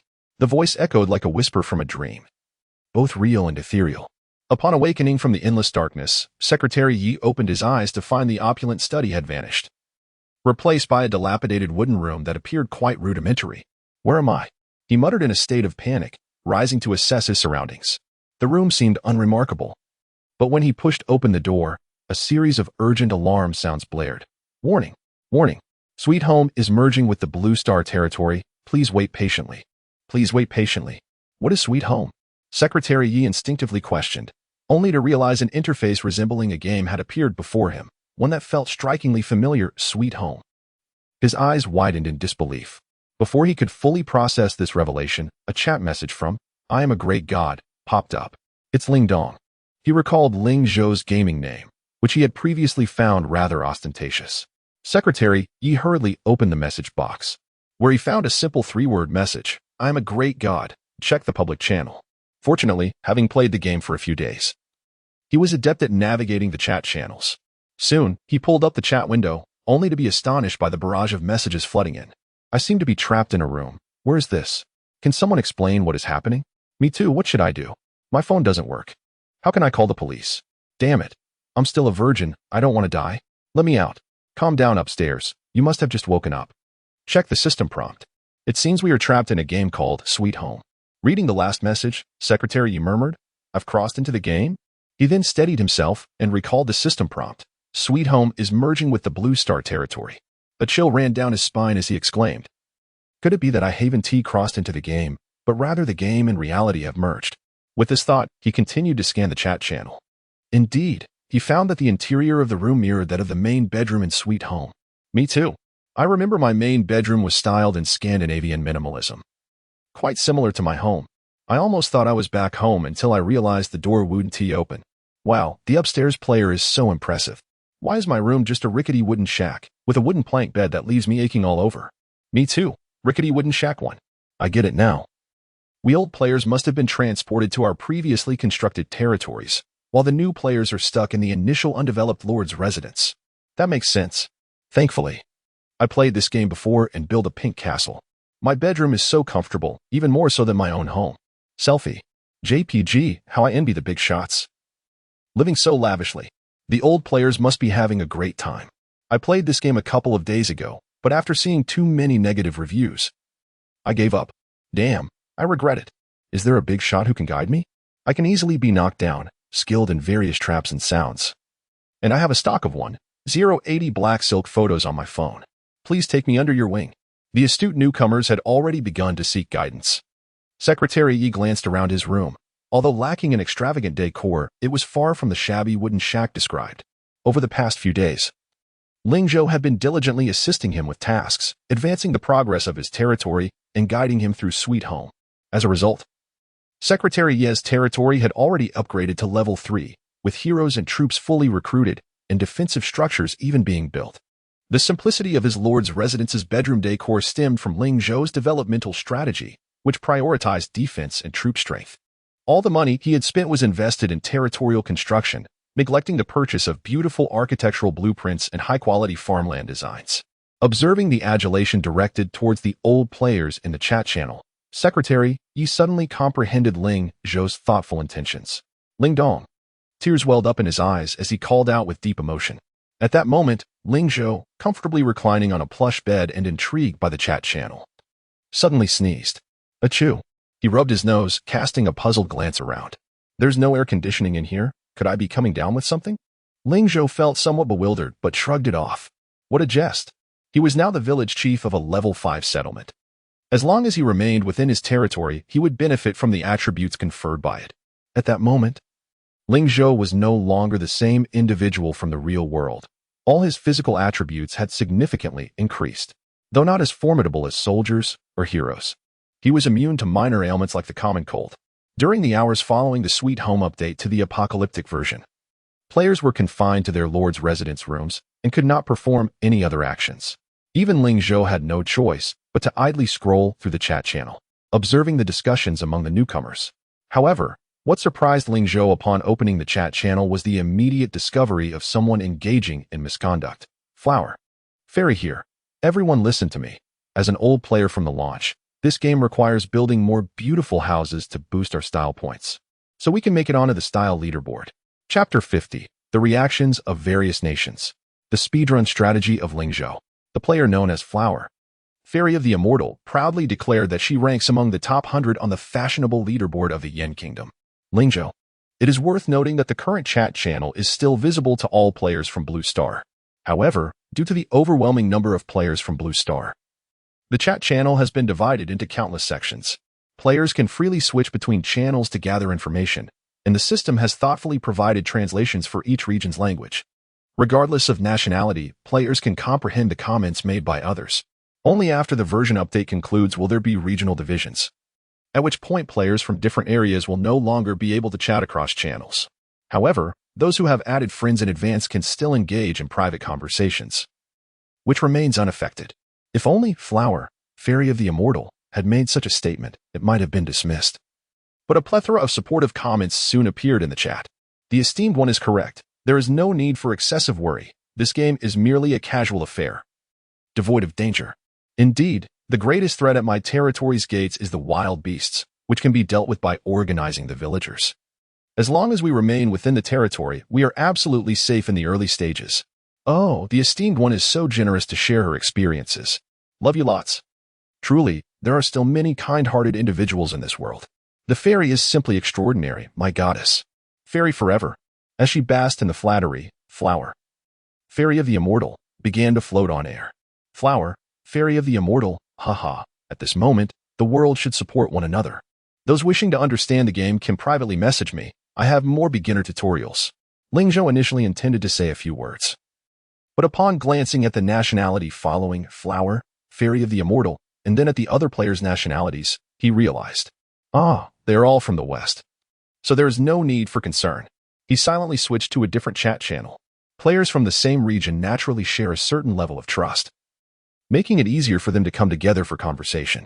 Ling Zhou switched through several channels and discovered that the attitudes of various nations toward the arrival of the game were entirely distinct. From the Lighthouse Nation, OMG. Is this the arrangement of the divine? No. This must be the work of demons.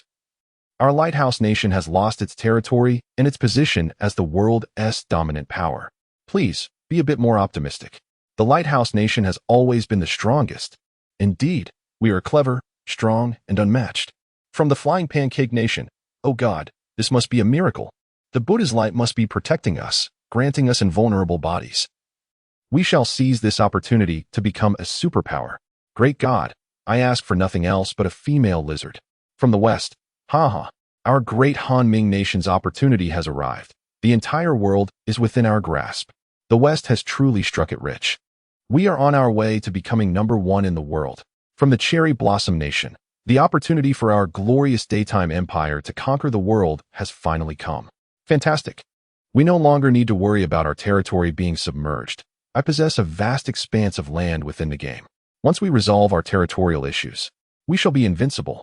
Ling Zhou, after reading the bewildered comments from various nations, felt a wave of exasperation. Many countries had not even grasped the essence of the game before blindly believing they could conquer the world and dominate in-game. Little did they know, most nations would not even survive the early stages, disappearing into the annals of history. Few would endure long enough to witness the opening of the Myriad Realms battlefield. In contrast, the chat channel for the Yen Kingdom appeared relatively normal. Following a recent high-profile incident, the Yen Kingdom had an especially large player base. Other nations might have only a few thousand or tens of thousands of veteran players, but prior to the update, the Yen Kingdom had already amassed over 1 million registered accounts. Although most of these accounts were newly registered in recent days, they still held a certain advantage over those who had never played the game. Under the guidance of veteran players, many chat channels in the Yen Kingdom were actively discussing gameplay strategies. Unsurprisingly, almost every channel focused on the combat-oriented gameplay advocated by Ling Zhou and his series of audacious actions prior to the apocalypse. Is the combat-oriented gameplay truly viable? After we leave the wooden houses, how should we proceed?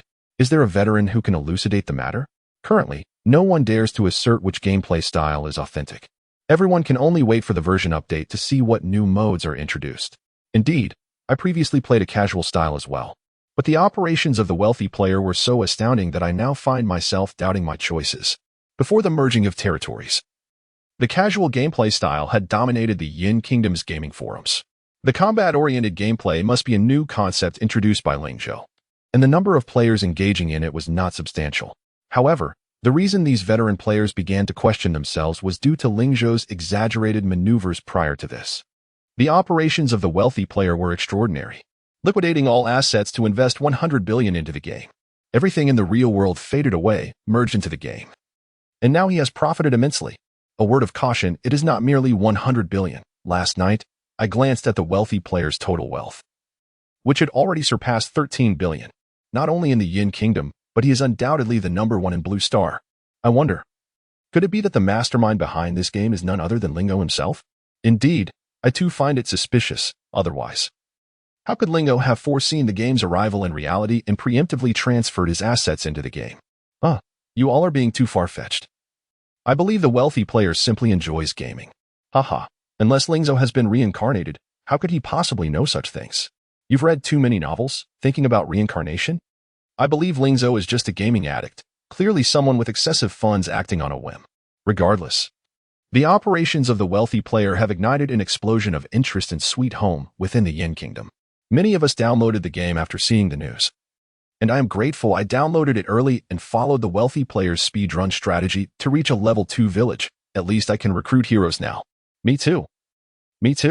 I believe that after the version update, whether one follows the casual path or the combat gameplay, everyone will indeed be able to recruit heroes and train soldiers, as these elements can protect our lives in times of peril. The sister upstairs is correct. The speedrun strategy is indeed safer. Who knows what updates will come next? Haha. I just happen to have recorded the speedrun strategy guide. This is delightful. Esteemed one, please share. Brother, share with me. Sister, I'll send you a picture. Oh dear. Why are you all begging him? If you want to watch the video, go to the Yin Kingdom's game forum. There is a complete live broadcast of Ling Zhou sharing the speedrun strategy. Thank you, esteemed one. I love you, wealthy player. Wealthy player forever. Ling Zhou gazed with satisfaction at the discussions within the Yin Nation district. Indeed, the populace of Yin Nation is composed of astute individuals. My efforts over the past few days have not been in vain. As the current situation unfolds, the gaming sector of Yin Nation is poised to gain a substantial advantage in the early stages compared to other nations, which signifies that players from Yin Nation will be able to acquire a greater share of gaming resources. A significant regret from Ling Zhou's past life was the devastating losses suffered by the Yin Nation district during the early apocalyptic phase, which ultimately diminished their influence within the Radiant Council after its establishment, particularly following the demise of the Radiant Empress. Players from Yin Nation completely lost their status as permanent council members, rendering their voice nearly non-existent. During the subsequent racial wars, as council members began to issue erratic commands to the Blue Star forces, leading to repeated defeats, the lords of Yin Nation were engulfed by a profound sense of helplessness. Yet they were powerless to effect change. Thus, this time, Ling Zhou not only aims to fortify and expand his own territory, but also to elevate the entire Yin Nation. At this moment, a glint of coldness passed through Ling Zhou's eyes, and his tone turned chillingly frigid. As for those responsible for the annihilation and downfall of Blue Star, I shall not spare them either. Chapter 51. Update complete. Kill notification. Announcement. The Sweet Home has successfully merged with the Blue Star territory, and certain lore domains have been redefined. For details, please check the relevant interface. Ding. The Apocalypse version update was successful. Players are encouraged to bravely face the impending apocalypse and build their Sweet Home. Version unlock. Cycle mode, Apocalypse events, regional prestige rankings, regional hero rankings, regional troop nest rankings. Version update. Apocalypse adventure, Apocalypse store, Apocalypse mercenary camp. Players are encouraged to actively explore the game mechanics. Wishing the Lords prosperous fortunes. 3 hours later, the territorial merger was completed. 5 hours later, the version update was finalized. Players emerged from their chambers, welcoming the first rays of dawn. Thus, a new era belonging to Blue Star dawned. The player's initial reaction was one of curiosity, but soon some were taken aback by the sights outside. Wow, isn't that Mount Everest? A player recognized the towering peak near their territory. The fusion of Blue Star and Sweet Home did not signify the disappearance of the original Blue Star civilization. Although the territorial outlines of Blue Star and the game had undergone significant transformations, many of Blue Star's renowned landmarks had been meticulously preserved within Sweet Home, with some even designated as special dungeons. Iconic sites such as the pyramids, Niagara Falls, and the Terracotta Army became some of the most challenging dungeons in the Blue Star region, offering lucrative rewards upon completion. The territories surrounding Ling Zhou were no different. The once verdant hills had changed somewhat, yet sadly, there were no notable landmarks. Stepping out of his lord's mansion, he could catch a glimpse of Phoenix Mountain and City Sea. Phoenix Mountain was not particularly tall or perilous, merely a uniquely shaped hill. It stretched north to south, comprising two peaks that, from afar, resembled a phoenix spreading its wings in anticipation. The area designated near Ling Zhou was Zone 911, which players later whimsically dubbed Phoenix Channel. Unlike other players who hurriedly exited their lord's mansion, he took a moment to access his personal information interface. Name: I am a god of wealth, Ling Zhou. Race: human. Level: level 15. Tier 1 lord. Prestige: 4,980. Wealth: 13,812. 333. 000. Health: 1,000. Magic: none. Lord skill: money can move mountains. Evaluation: you are a financially formidable and wise lord. It is believed that your territory will flourish under your leadership. Unbeknownst to him, Ling Zhou's prestige had approached 5,000 points, and his lord level had reached 15. He clenched his fist, feeling a significant enhancement in his constitution. As in his previous life, his strength had not increased much, but his physique had seen a substantial boost. No, it was even greater than before. He quickly deduced that a typical level 15 lord would have a health pool of around 300 points, yet his had reached 1,000. More than 3 times that. This was due to the fact that a lord's attributes are influenced by the overall strength of their territory.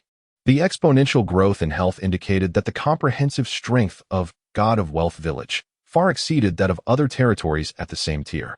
Ling Zhou tightened his fist, his gaze brightening. Excellent. I now possess the capability for self-defense. Of course, even with enhanced attributes, he would not envision himself charging into battle like a common soldier. The life of a lord is paramount. This world offers no chances for resurrection. After reviewing his interface, he leisurely stepped out of the lord's mansion. Having witnessed the sights beyond his territory in his previous life, he felt little surprise. His primary concern remained the situation within his own domain. Most constructions had already been completed prior to the Apocalypse version update, leaving the majority of villagers in a state of idleness. God of Wealth Village. Level: level 5 village. Area: 500 slots. 500 slots. Supreme VIP 888 bonus. Standard buildings: Basic Lord S Mansion, Basic Warehouse X5, Basic Holy Magic Pool X1, Basic Lumberyard X5, Basic Farmland X20, Ordinary Dwellings X50, Apocalypse Store New X1, Defensive Structures Crossbow Turret Perfect X1, Arrow Tower Fine X12, Cannon Tower Fine X5, Gun Emplacement Ordinary X5, Sentinel Tower Ordinary X4, Bombardment Platform Fine X1, Special Buildings None, Residents 600, Permanent Population, Basic Resources Gold X350, 000, Wood X320, 000, Stone X300, 000, Grain X220, 000, Iron or X130, 000, Rare Resources, Gem X13,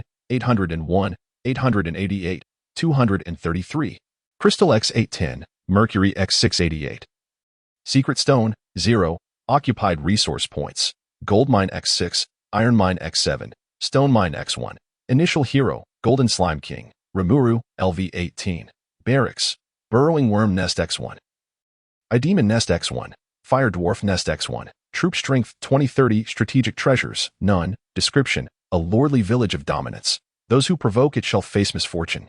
A fully fortified level 5 village exuded a domineering aura. Just in terms of territorial space, the God of Wealth Village was twice the size of others at the same level. Ling Zhou surveyed his territory interface with satisfaction, noticing a list of newly unlocked buildings below. These were structures unlocked post-Apocalypse version update, most of which had been refurbished to introduce new functionalities. For instance, the Apocalypse Store. Previously, the territory store only offered basic supplies from the system's marketplace and allowed for the recruitment of temporary laborers. Post-update, the variety of goods in the Apocalypse Store expanded significantly. In addition to basic supplies, rare resources like crystals and mercury would also be refreshed. Most importantly, the store offered a fixed daily supply of low-tier health mana potions. Naturally, these potions had to be purchased with gems. The potions had finally arrived. Upon seeing the potions available for purchase, Ling Zhou did not hesitate for a moment. Sweeping all the potions off the shelves without even glancing at the prices. Ding. You have purchased Tier 1 Health Potion X10. Ding. You have purchased Tier 1 Mana Potion X10. 2 notifications appeared in quick succession. Ling Zhou, however, did not pause his purchasing spree, thanks to his privileges. He had 20 opportunities each day to refresh the store and Oppo's S items for free. He lightly pressed the refresh button, and soon a second batch of potions appeared. Ding. You have purchased Tier 1 Health Potion X10. Ding. You have purchased Tier 1 Mana Potion X10. With his fingers flying across the interface, he successfully acquired a total of 21 sets of health mana potions, each set costing only 100 gems. This sum was merely a trifling expense for him. Ling Zhou, valuing his life, did not intend to distribute these potions among his soldiers and heroes. Rather, he stored them all in his personal spatial bag, especially the health potions, which were essential items in the early stages of the game, held importance comparable to that of high-quality buildings. As Ling Zhou completed his tasks, an unexpected announcement resonated in his ears. 911 Novice Zone Announcement. Novice Lord Tang Feichen has been slain by a petrified lizard. The player's territory has become a deserted land, and all villagers have disbanded.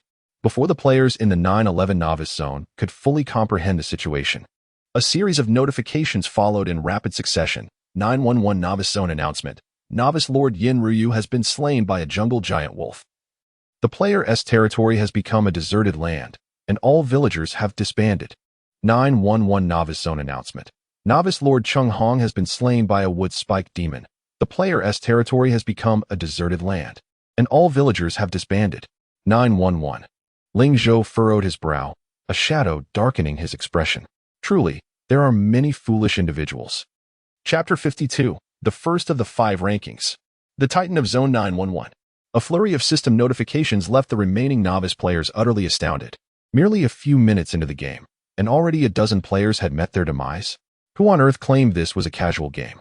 Ling Zhou, feeling somewhat at a loss, casually opened the chat channel. At that moment, only the channel for the novice area of Zone 911 remained active, while others were temporarily inaccessible.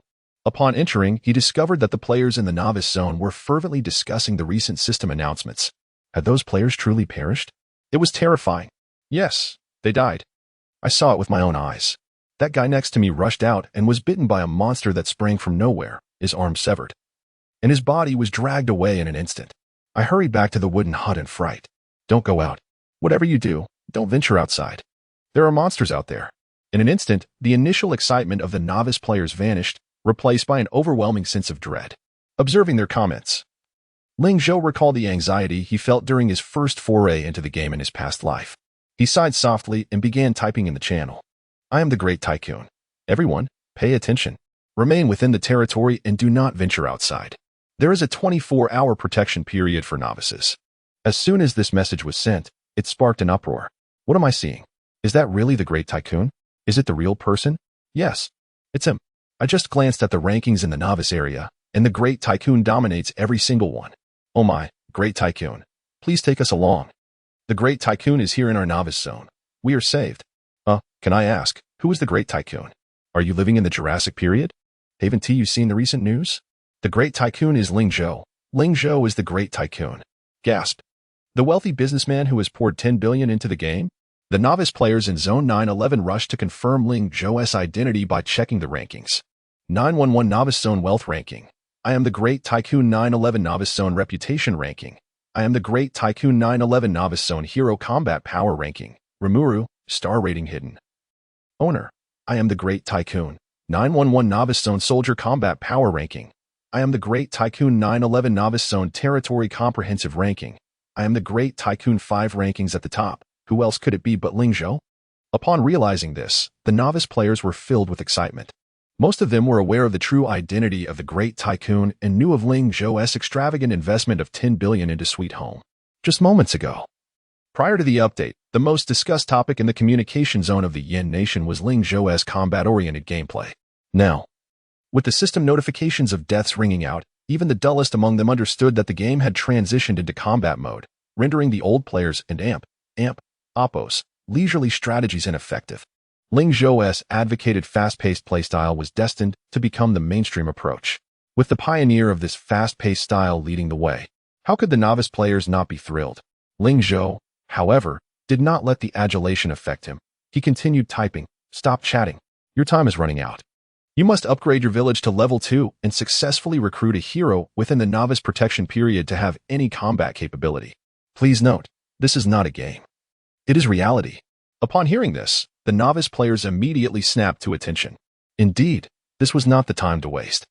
The recent death announcements had awakened all the novice players, who now approached Ling Zhou with utmost humility, eager to learn.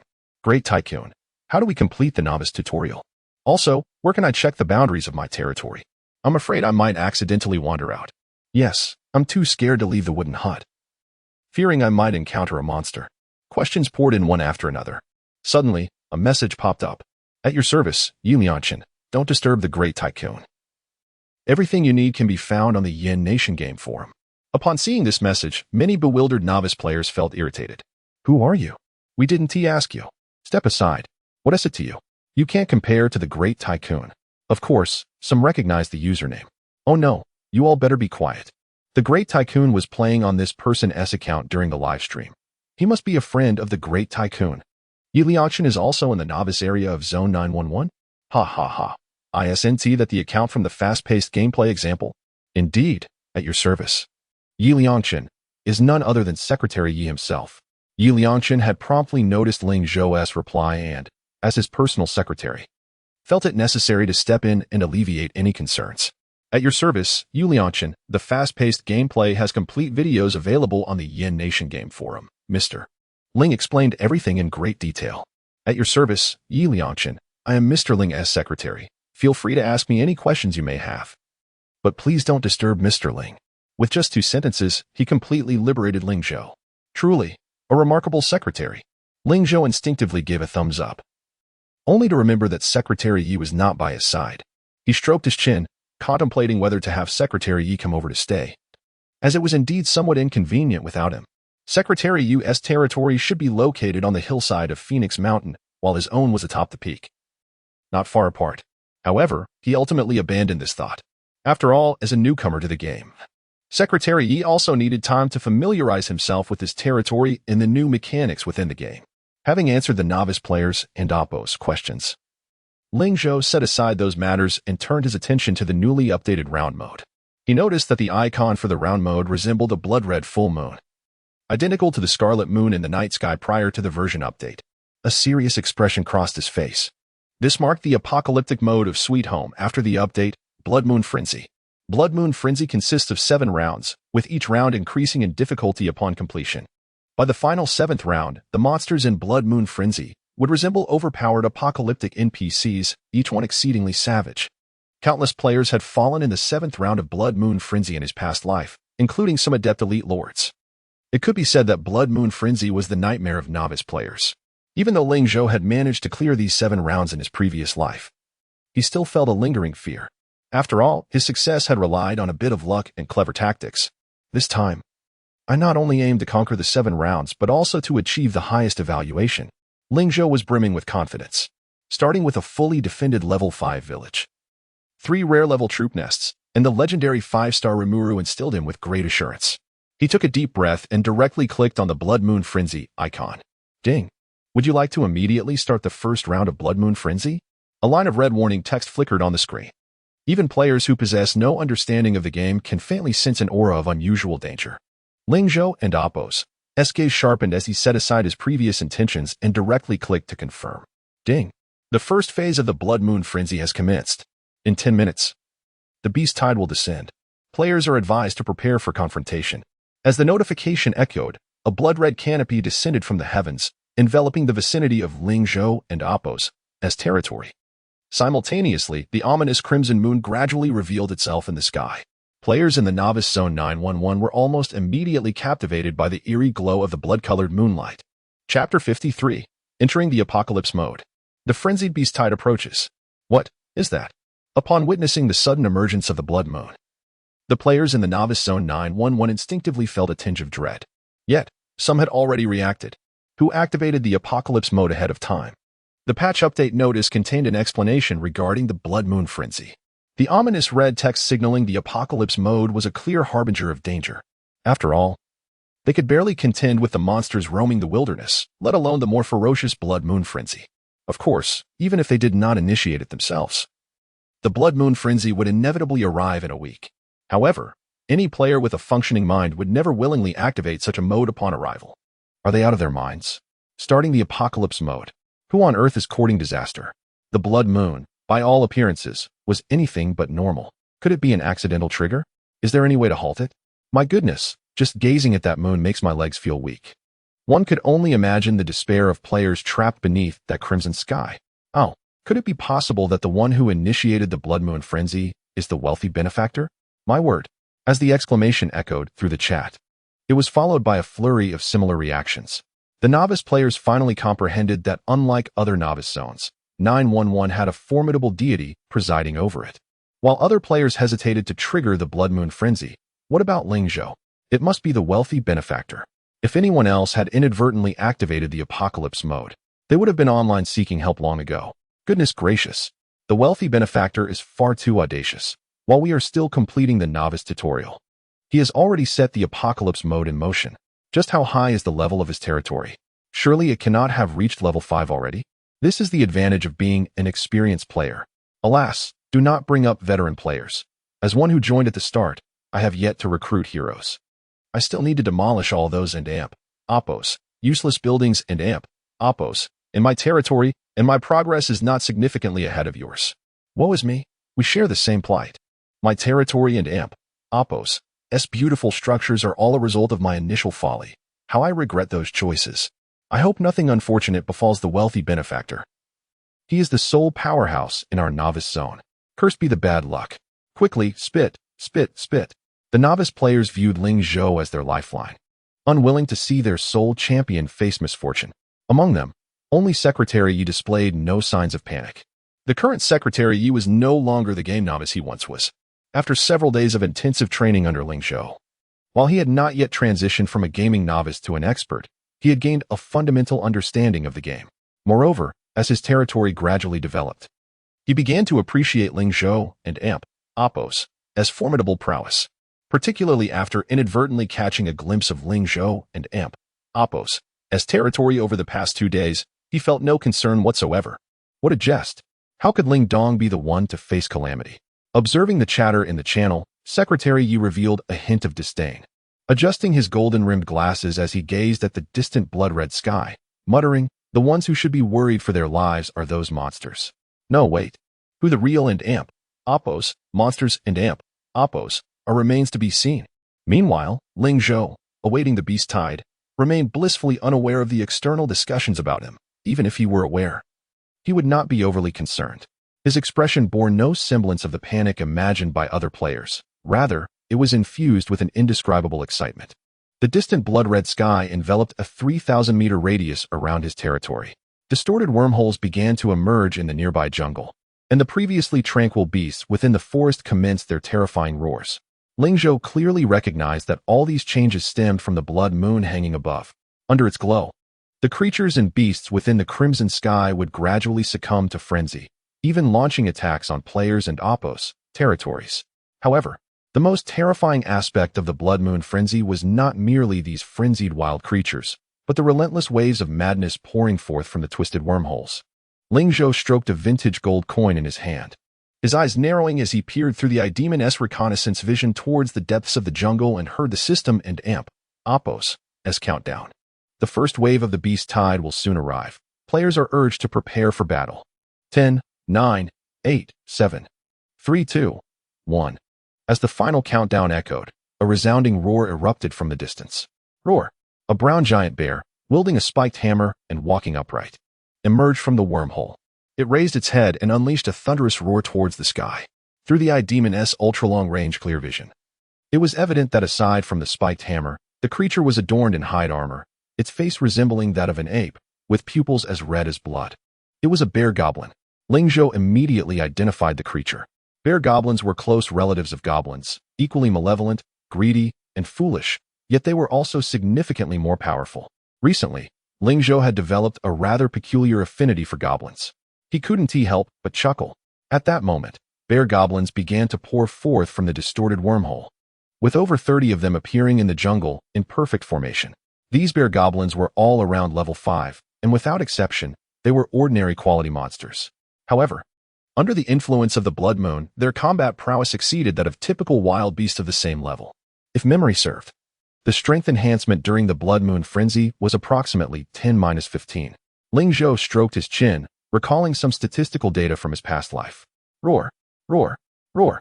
The distant bear goblins emitted a series of roars that startled the birds in the forest into flight.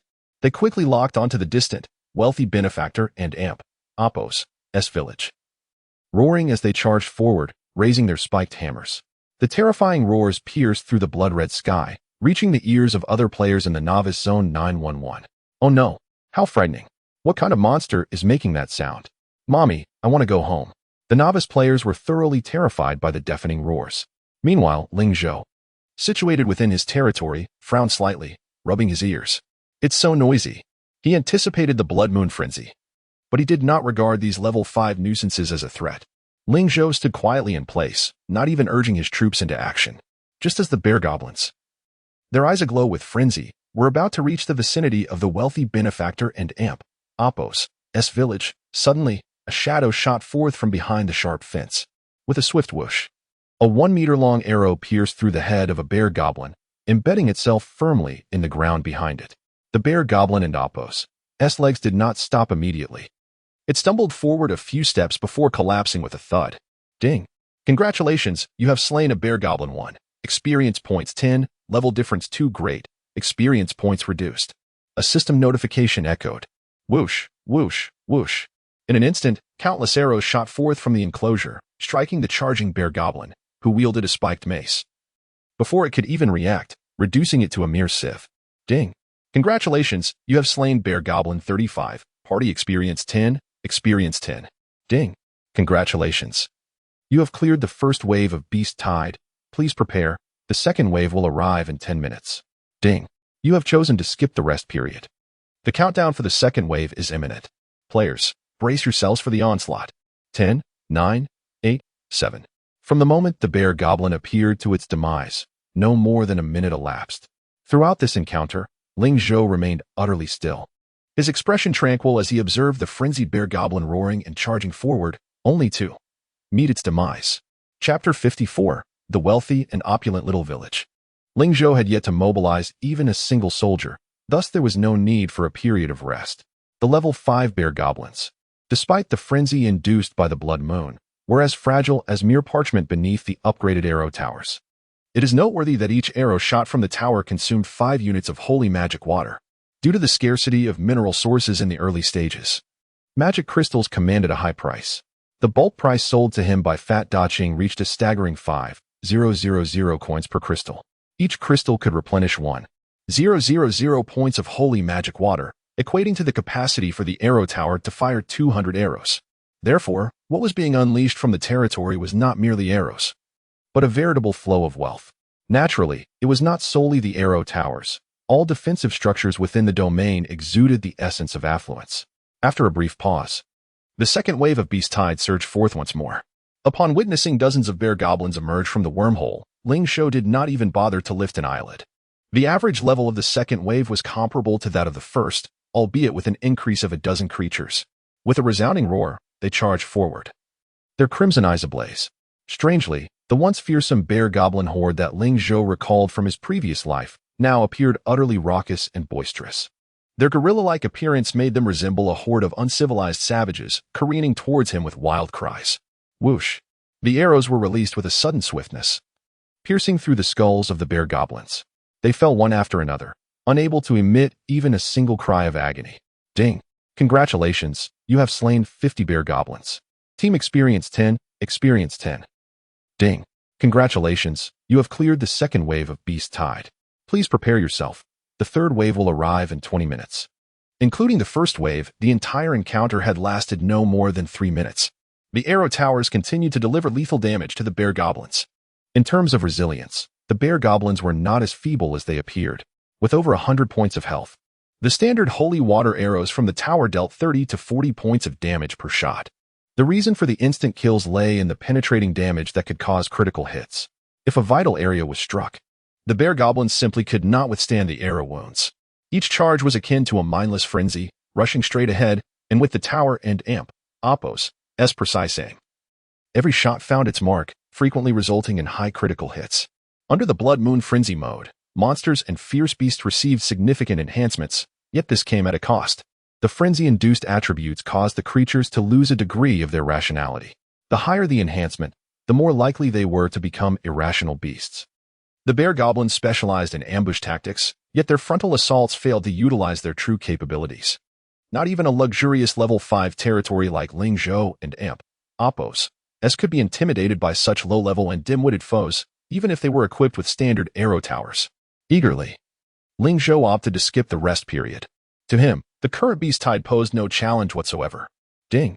You have chosen to skip the rest period. The countdown for the third wave of beast tide is about to commence. Please prepare for battle. 10, 9, 8, 7. The countdown concluded. The bear goblins reappeared, their numbers swelled by another dozen.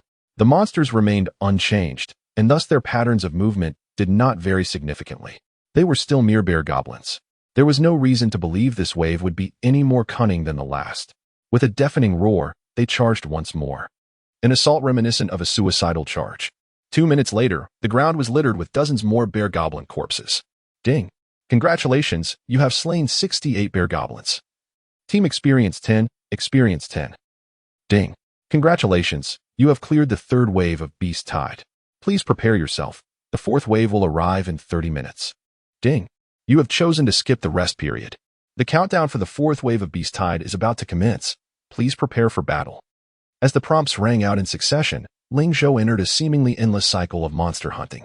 Meanwhile, the players in the novice area 9111 were both apprehensive and curiously observing the crimson sky. A series of roars emanated from Ling Zhou and amp, Oppos, as territory, each abruptly cut off mid-cry. As though the monsters had suddenly had their throats constricted. Moments later, even louder roars erupted, sending the jungle into chaos.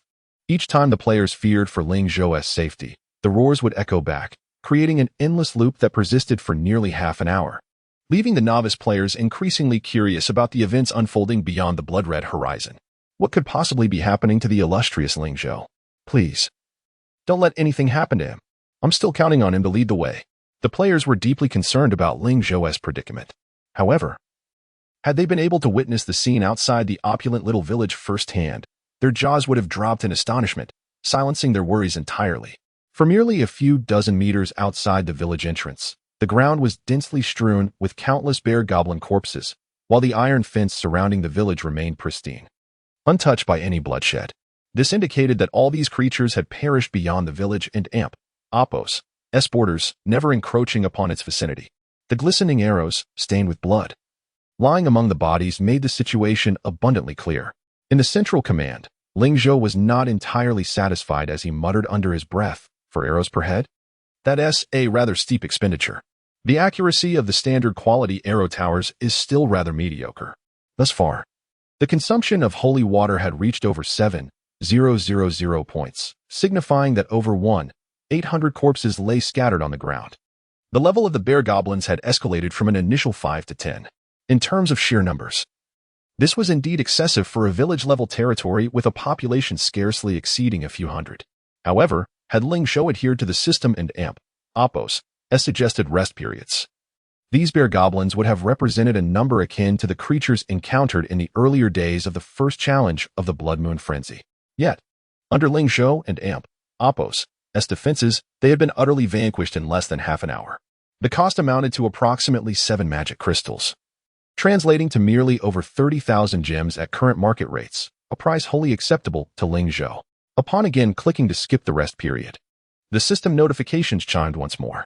Ding! You have chosen to skip the rest period. The countdown for the 21st wave of beast tide is imminent. Please prepare for battle. As the distorted wormhole shimmered and emitted a low, guttural roar, countless monsters leapt forth from its depths. In the instant of the roar, Ling Zhou and amp, Oppos, eyes sparkled with anticipation. Indeed, the monster tide was finally set to change. Through the demon's reconnaissance vision, He observed creatures resembling armored pangolins slowly crawling out of the wormhole. Their heads and backs gleamed with a silvery luster, as if clad in a layer of silver armor. While their limbs and claws were thick and robust, with their bodies pressed low against the ground, maintaining a stable center of gravity. The roar.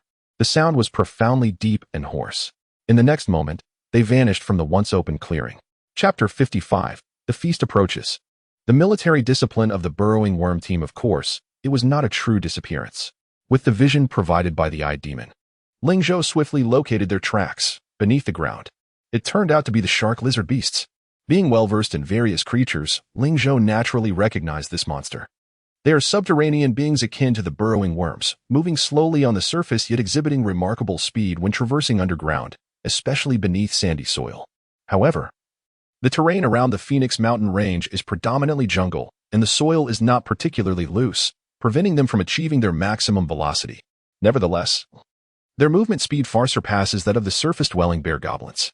The most crucial aspect is that the shark lizard beasts can maneuver perfectly beneath the surface, evading any defensive structures on land, including fences.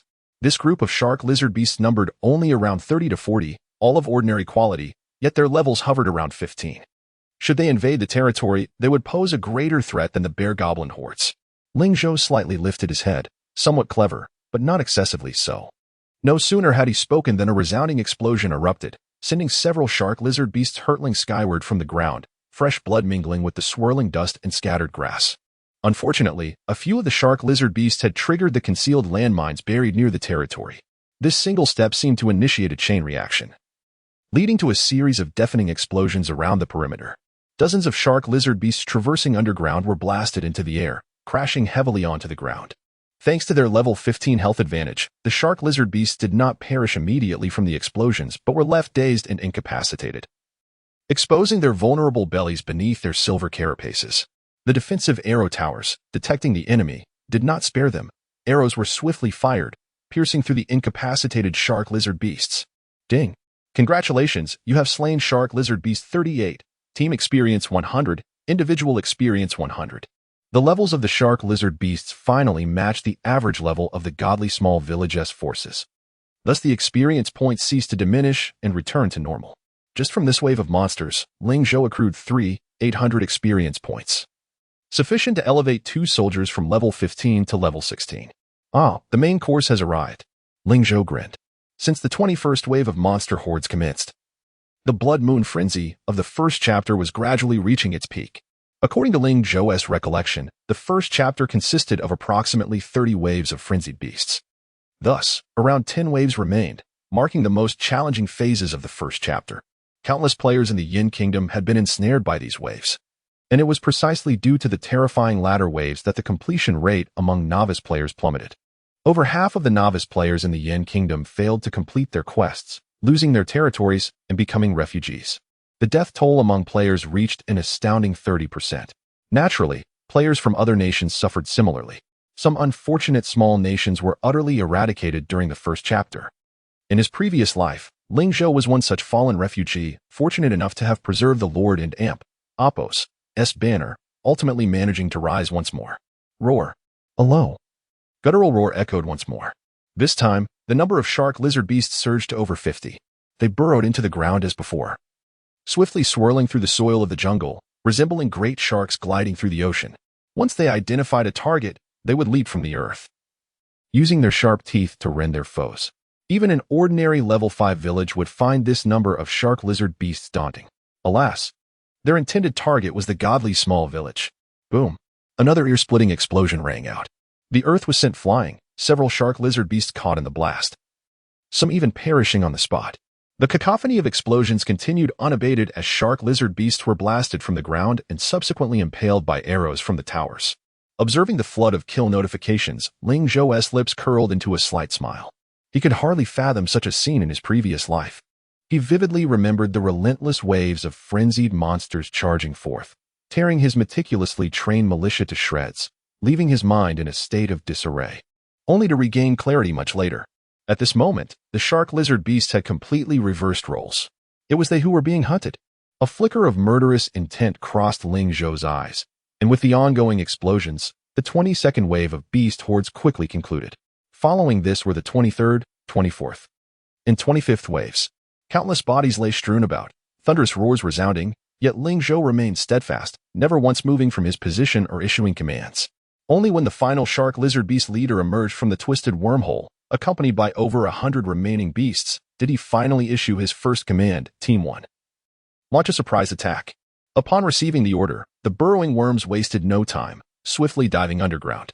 Thanks to the earlier battles, all three teams had reached level 18. The combat power of a single burrowing worm neared 60 points, with Team 1's total combat power approaching 1,000 points. The shark lizard beast frenzied horde also possessed considerable strength, primarily amassed through sheer numbers. The shark lizard beast leader was merely a 3-star elite, posing a significant challenge to average novices, but for Ling Zhou, such foes failed to meet the threshold for his team. Most importantly, the burrowing worms excelled in subterranean warfare. On the battlefield, they feared no similar types of units, but were wary of those with superior levels and combat power. Crack. Team 1 of the burrowing worms was not as raucous as the shark lizard beasts. They quietly adjusted their pincers before seamlessly burrowing into the ground. They deftly avoided the traps at their entrance and swiftly targeted the shark lizard beasts that had yet to charge forward. This was destined to be a war devoid of gunpowder. No battle cries rang out, and not even the sounds of agony could be heard from below. Moments later, blood surged from beneath the soil, a rich, metallic scent wafting through the forest air. If not for the incessant kill notifications, one might hardly suspect that anything had transpired here. Only Ling Zhou could see the merciless hunt unfolding in the pitch-black underground, with the prey being the frenzied shark lizard beasts. Despite being familiar with their subterranean domain, they floundered like headless flies, while the burrowing worms operated as shrewd hunters. Beyond their superior combat statistics, the fighting capabilities of the burrowing worms were on an entirely different level from the shark lizard beasts. They remained calm, composed, and methodical, systematically dismantling the defenses of the shark lizard beasts, each ambush claiming several of their number. They were neither greedy nor entangled, and soon the tide of battle turned overwhelmingly in their favor. Despite being fellow subterranean creatures, the burrowing worms could share the vision of the eye demons, fully perceiving the movements of the shark lizard beasts. This left the latter in a position of passive defense, merely awaiting their fate to be hunted and ambushed, utterly incapable of mounting any effective counterattacks. 10 minutes later, as the elite leader of the shark lizard beast met its demise, viciously bitten by a dozen earth-digging worms, the system notification for completing the first round reverberated in the ears of all players. Server announcement. Server announcement. Congratulations to the players of the Flame Kingdom for being the first to conquer the Blood Moon Frenzy, achieving a time of 1 hour, 23 minutes, and 33 seconds. Currently ranking first globally. Ding. Congratulations on being the first to complete the Blood Moon Frenzy. Completion rating: S-Class, Perfect. Rewards: Town Upgrade Order 1. Reputation points 5,000.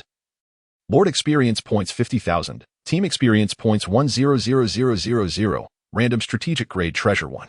Chapter 56. Clearing the first round. The entire server is stunned. At this moment, it is imperative to note that approximately 80 to 90% of players worldwide are laboriously weeding in their territories. However, Ling Zhou has already led his troops to complete the first round of the Blood Moon Frenzy. How could this not astonish others? In the blink of an eye, this announcement reverberated throughout the globe. In the Lighthouse Nation, OMG. Who is this? A player from the Flame Nation? How is this possible? Incredible! The players from the Flame Nation never cease to amaze me. What? I'm still struggling with that monstrous boar, and someone has already cleared the first round? Damn. I need to hasten my progress. I cannot allow him to steal the spotlight alone. Brothers, I just activated the Doomsday mode. I'll take the lead. Beautiful Nation, no. 1. In the Flying Pancake Nation. Oh my heavens, is he a deity? Such swift actions. He must be a messenger of the gods. Let us remember his name, Master Godho in the Western 8 Nation. Western 8, the player from the Flame Nation is undoubtedly cheating. It's impossible for anyone to clear the game this quickly. Investigate the background of this player named Apos, Master Godho Apos, to see if his ancestry traces back to the Great Cold Underworld. In the Cherry Blossom Nation, they've been outpaced. A player from the Flame Nation, Sigwadi, as expected of the Flame Nation, our rival, but in the end, victory will surely be ours. Meanwhile, players from the Flame Nation were equally astonished and horrified. Nearly all chat channels were ablaze with activity. Master Godho? Is that Ling Zhou? Obviously, who else could bear the ID, I am Master Godho? That terrifying Doomsday mode? He has already cleared it. At least the first round has been completed. Such an exaggerated speed. Hiss. Terrifying indeed. Huh?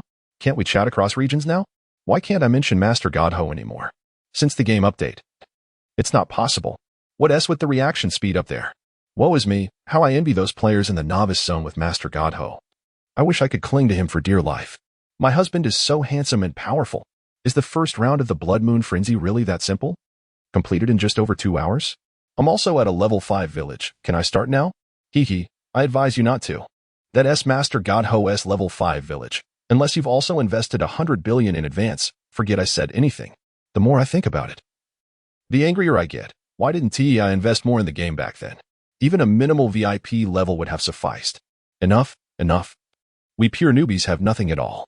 Does anyone have Master Godho's private contact information? It seems that previous phone contacts have been transferred to the game's contact list, allowing for private messages. I don't know. But I have a friend in the novice zone where Master Godho resides, and I heard his private secretary is dedicated to assisting them with queries. Well, that sounds incredibly delightful. Never mind, I'll just return to earnestly watch Master Godho's tutorial videos. However, before the players from Blue Star could finish discussing this topic, another notification arrived. Server announcement, congratulations to players in the Flame Nation for successfully resisting the Blood Moon Frenzy. Receiving the World Blessing, all players in the Flame Nation have their territorial combat power increased by 10. Server announcement, congratulations to players in the Novice Zone No.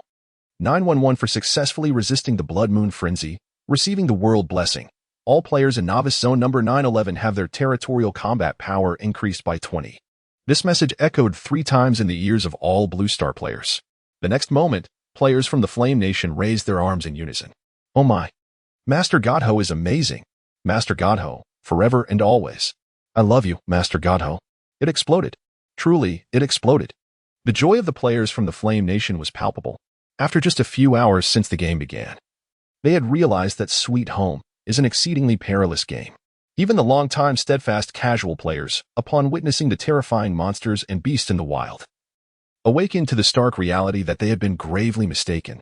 Ling Zhou's speedrun videos, pinned at the top of the Flame Nation and Oppo's S-Game forum, were rapidly increasing in downloads, soon surpassing hundreds of millions and advancing toward the billion mark. This collective blessing reward was akin to a timely gift. In an instant, Ling Zhou transformed from the nation and Oppo's beloved husband into the nation's cherished father. Yet more exhilarated than the players from the Flame Nation were those from Novice Zone No. 911. For while other players from the Flame Nation received a combat power boost of 10, they enjoyed a remarkable enhancement of 20, nearly a 5th increase. Although most novice players were unaware of the true horror of a 20 boost, they understood one thing.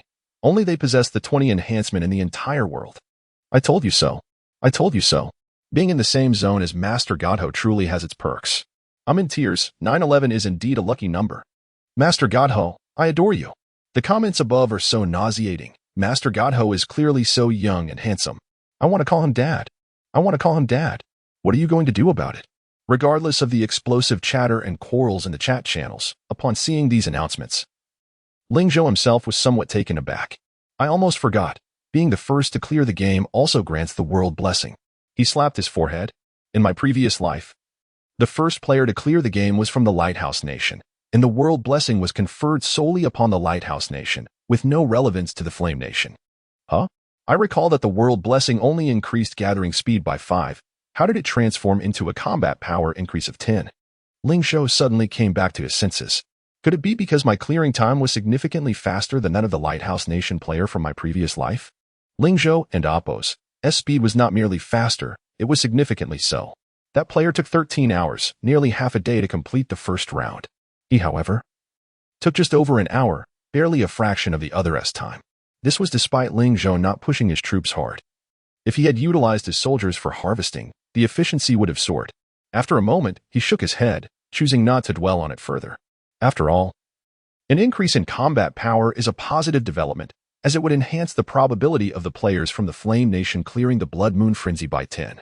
Blood Moon Frenzy combat power increase of 10 versus Flame Nation players and Oppo's combat power increase of 10, which equates to no increase at all. This means that players from the Flame Nation can view it merely as an ordinary beast tide. Alright, let me see what rewards I have received. Ling Zhou rubbed his hands together, feeling a surge of excitement as he opened his mailbox. When the system notification appeared earlier, An overwhelming number of messages had popped up. The dazzling array of reward notifications left him bewildered, making it impossible to discern anything clearly. I hope there is something worthwhile. Upon opening the mailbox, a multitude of radiant treasures instantaneously dazzled Ling Zhou and Appo's eyes. Chapter 57. The Strategic Treasure, Luan and Appo's blood-sucking ring. With a gasp, Ling Zhou instinctively closed his eyes. Ever since the sweet home merged with reality, the visual effects in the game had become exponentially more dazzling than when viewed on a mobile screen. For a moment, Ling Zhou struggled to acclimate, but as he gradually opened his eyes, he began to adjust. There was quite an abundance of items. Ling Zhou curiously perused his emails. Though the sense of surprise was somewhat muted, most of the rewards were anticipated, albeit in greater quantity than he had envisioned. For instance, he received a staggering 5,000 reputation points, pushing his total reputation nearing the 10,000 milestone, a feat that many novice lords might never achieve. In addition, there were numerous rewards, a wealth of experience points sufficient to elevate his troops to level 20, and a plethora of basic resources that would overflow his warehouse if claimed directly. However, these were merely foundational rewards that did not astonish Ling Zhou until he encountered the mysterious blind box marked with a question mark, which caused his eyes to brighten instantly. Is this a strategic treasure blind box? Ling Zhou fixated on the reward listed in the email. If soldiers wield weapons such as swords and spears, then a lord and Appo's weapon should be a strategic treasure. Strategic treasures are items that provide significant benefits to troops and territories. Each strategic treasure serves a unique purpose, yet all are rare and highly sought after. Typically, ordinary lords must reach the late beginner stage, or even become intermediate lords to gain access to such treasures. Truly, being ahead in one matter leads to advantages in all. Ling Zhou clicked to claim the attachment, and in the next moment, he felt a warm sensation in his hand as the random blind box materialized before him. He eagerly clicked the activation button without hesitation. The blind box in his grasp began to whirl rapidly, revealing a flurry of treasures that flashed by too quickly to discern.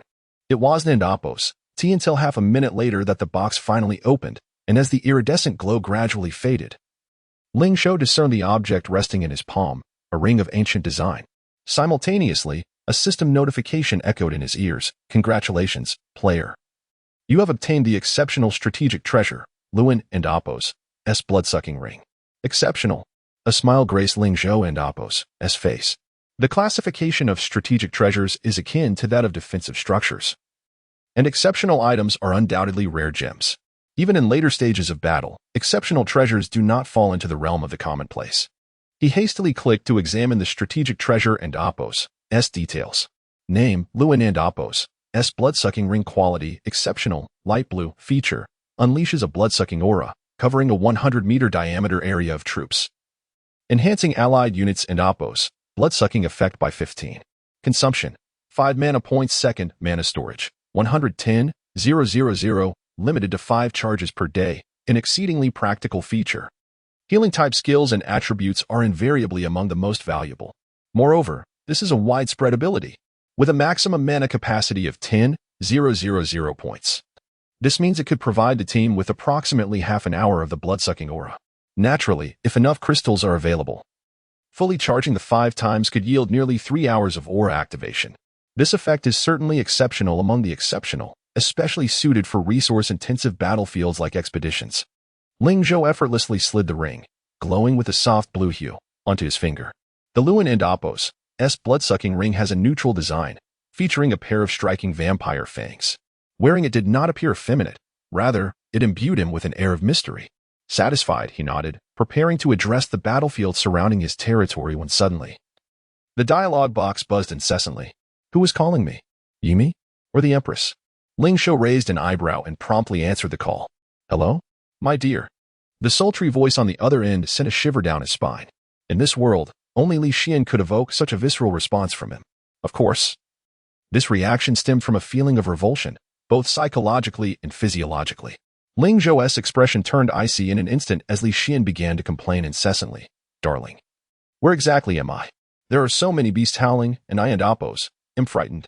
She whined, her voice laden with a faux sob. Can you come to get me? I don't and Appo's. Do you want to stay here? I want to go back. What? In their previous life, it was such realistic acting that had deceived him. Since they were not in the same novice zone, Ling Zhou could not immediately assist her. So he transferred a significant amount of resources he had accumulated through the trading post. This meant that despite being an experienced player and a VIP 5 user, he had to start anew, gathering resources and recruiting heroes like a novice. Ultimately, he lacked sufficient troops and resources to sustain himself in battle, leading to an unfortunate defeat and a hasty retreat.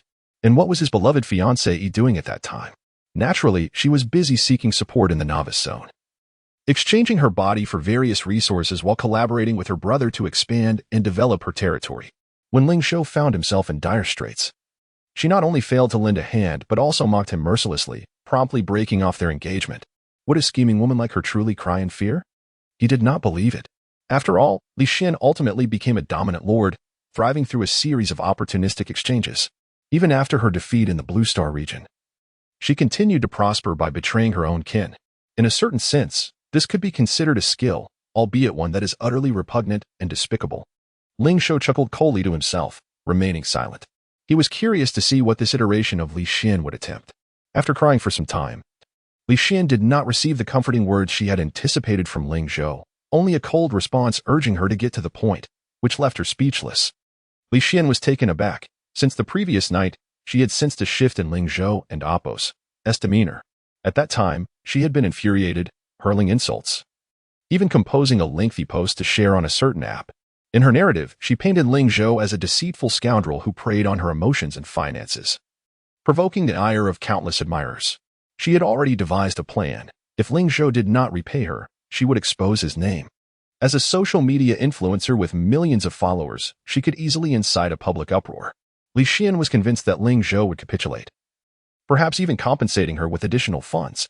However, who could have foreseen that just as her post began to gain traction, the entire world would undergo a cataclysmic shift? In her panic, she stumbled upon a world announcement. Subsequently, with the help of onlookers, she learned that "I am a big spender" referred to none other than her hapless fiancé, Ling Zhou. Naturally, she was overcome with excitement, promptly locating Ling Zhou and Appo's number from her synced game friends list and dialing it. "Darling, I don't and Appo's. Do you know what to do? How do you even play this game?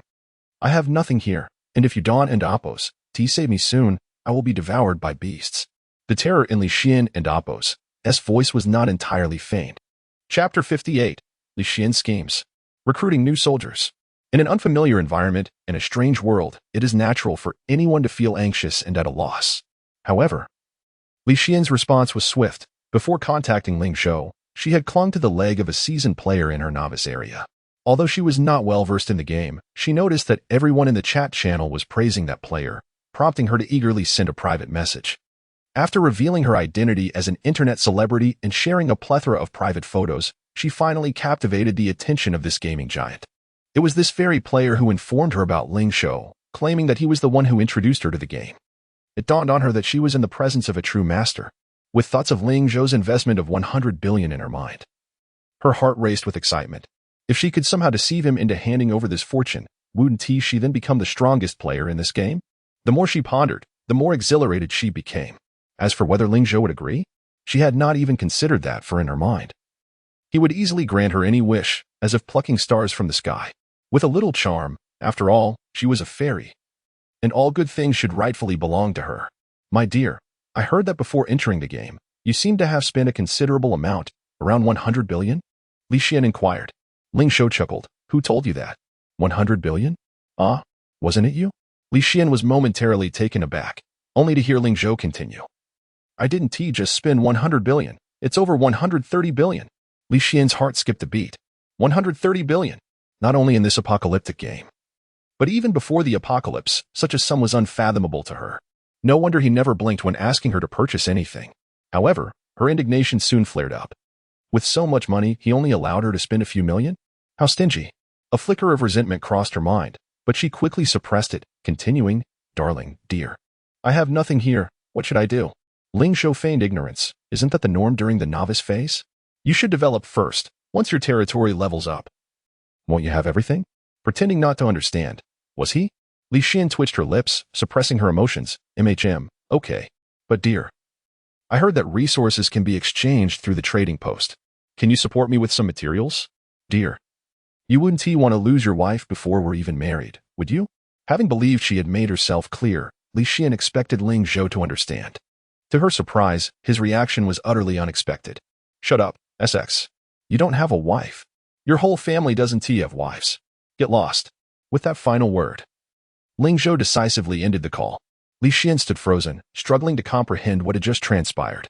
When she finally came to her senses, she realized she had been played by Ling Zhou. Thus, in a novice area of Yin Nation, a piercing and high-pitched scream echoed through the skies. Ling Zhou. Meanwhile, after hanging up, Ling Zhou promptly removed her from his game list, denying her any chance of a rebuttal. He scoffed. Were it not for the current lack of open area connections, he would have considered directly attacking Li Xian's territory, stripping her of her player status entirely. Given the chance to start anew, he would show no mercy to those deserving of punishment.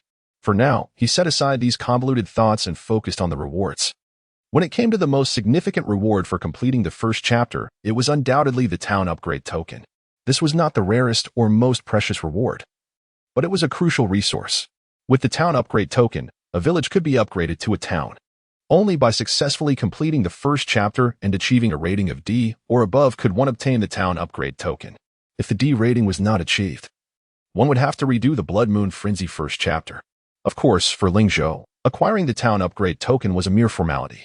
The requirements for upgrading a village to a town were simple: 50,000 gold, 50,000 wood, 50,000 stone, and 50,000 iron ore. These were the most basic resources.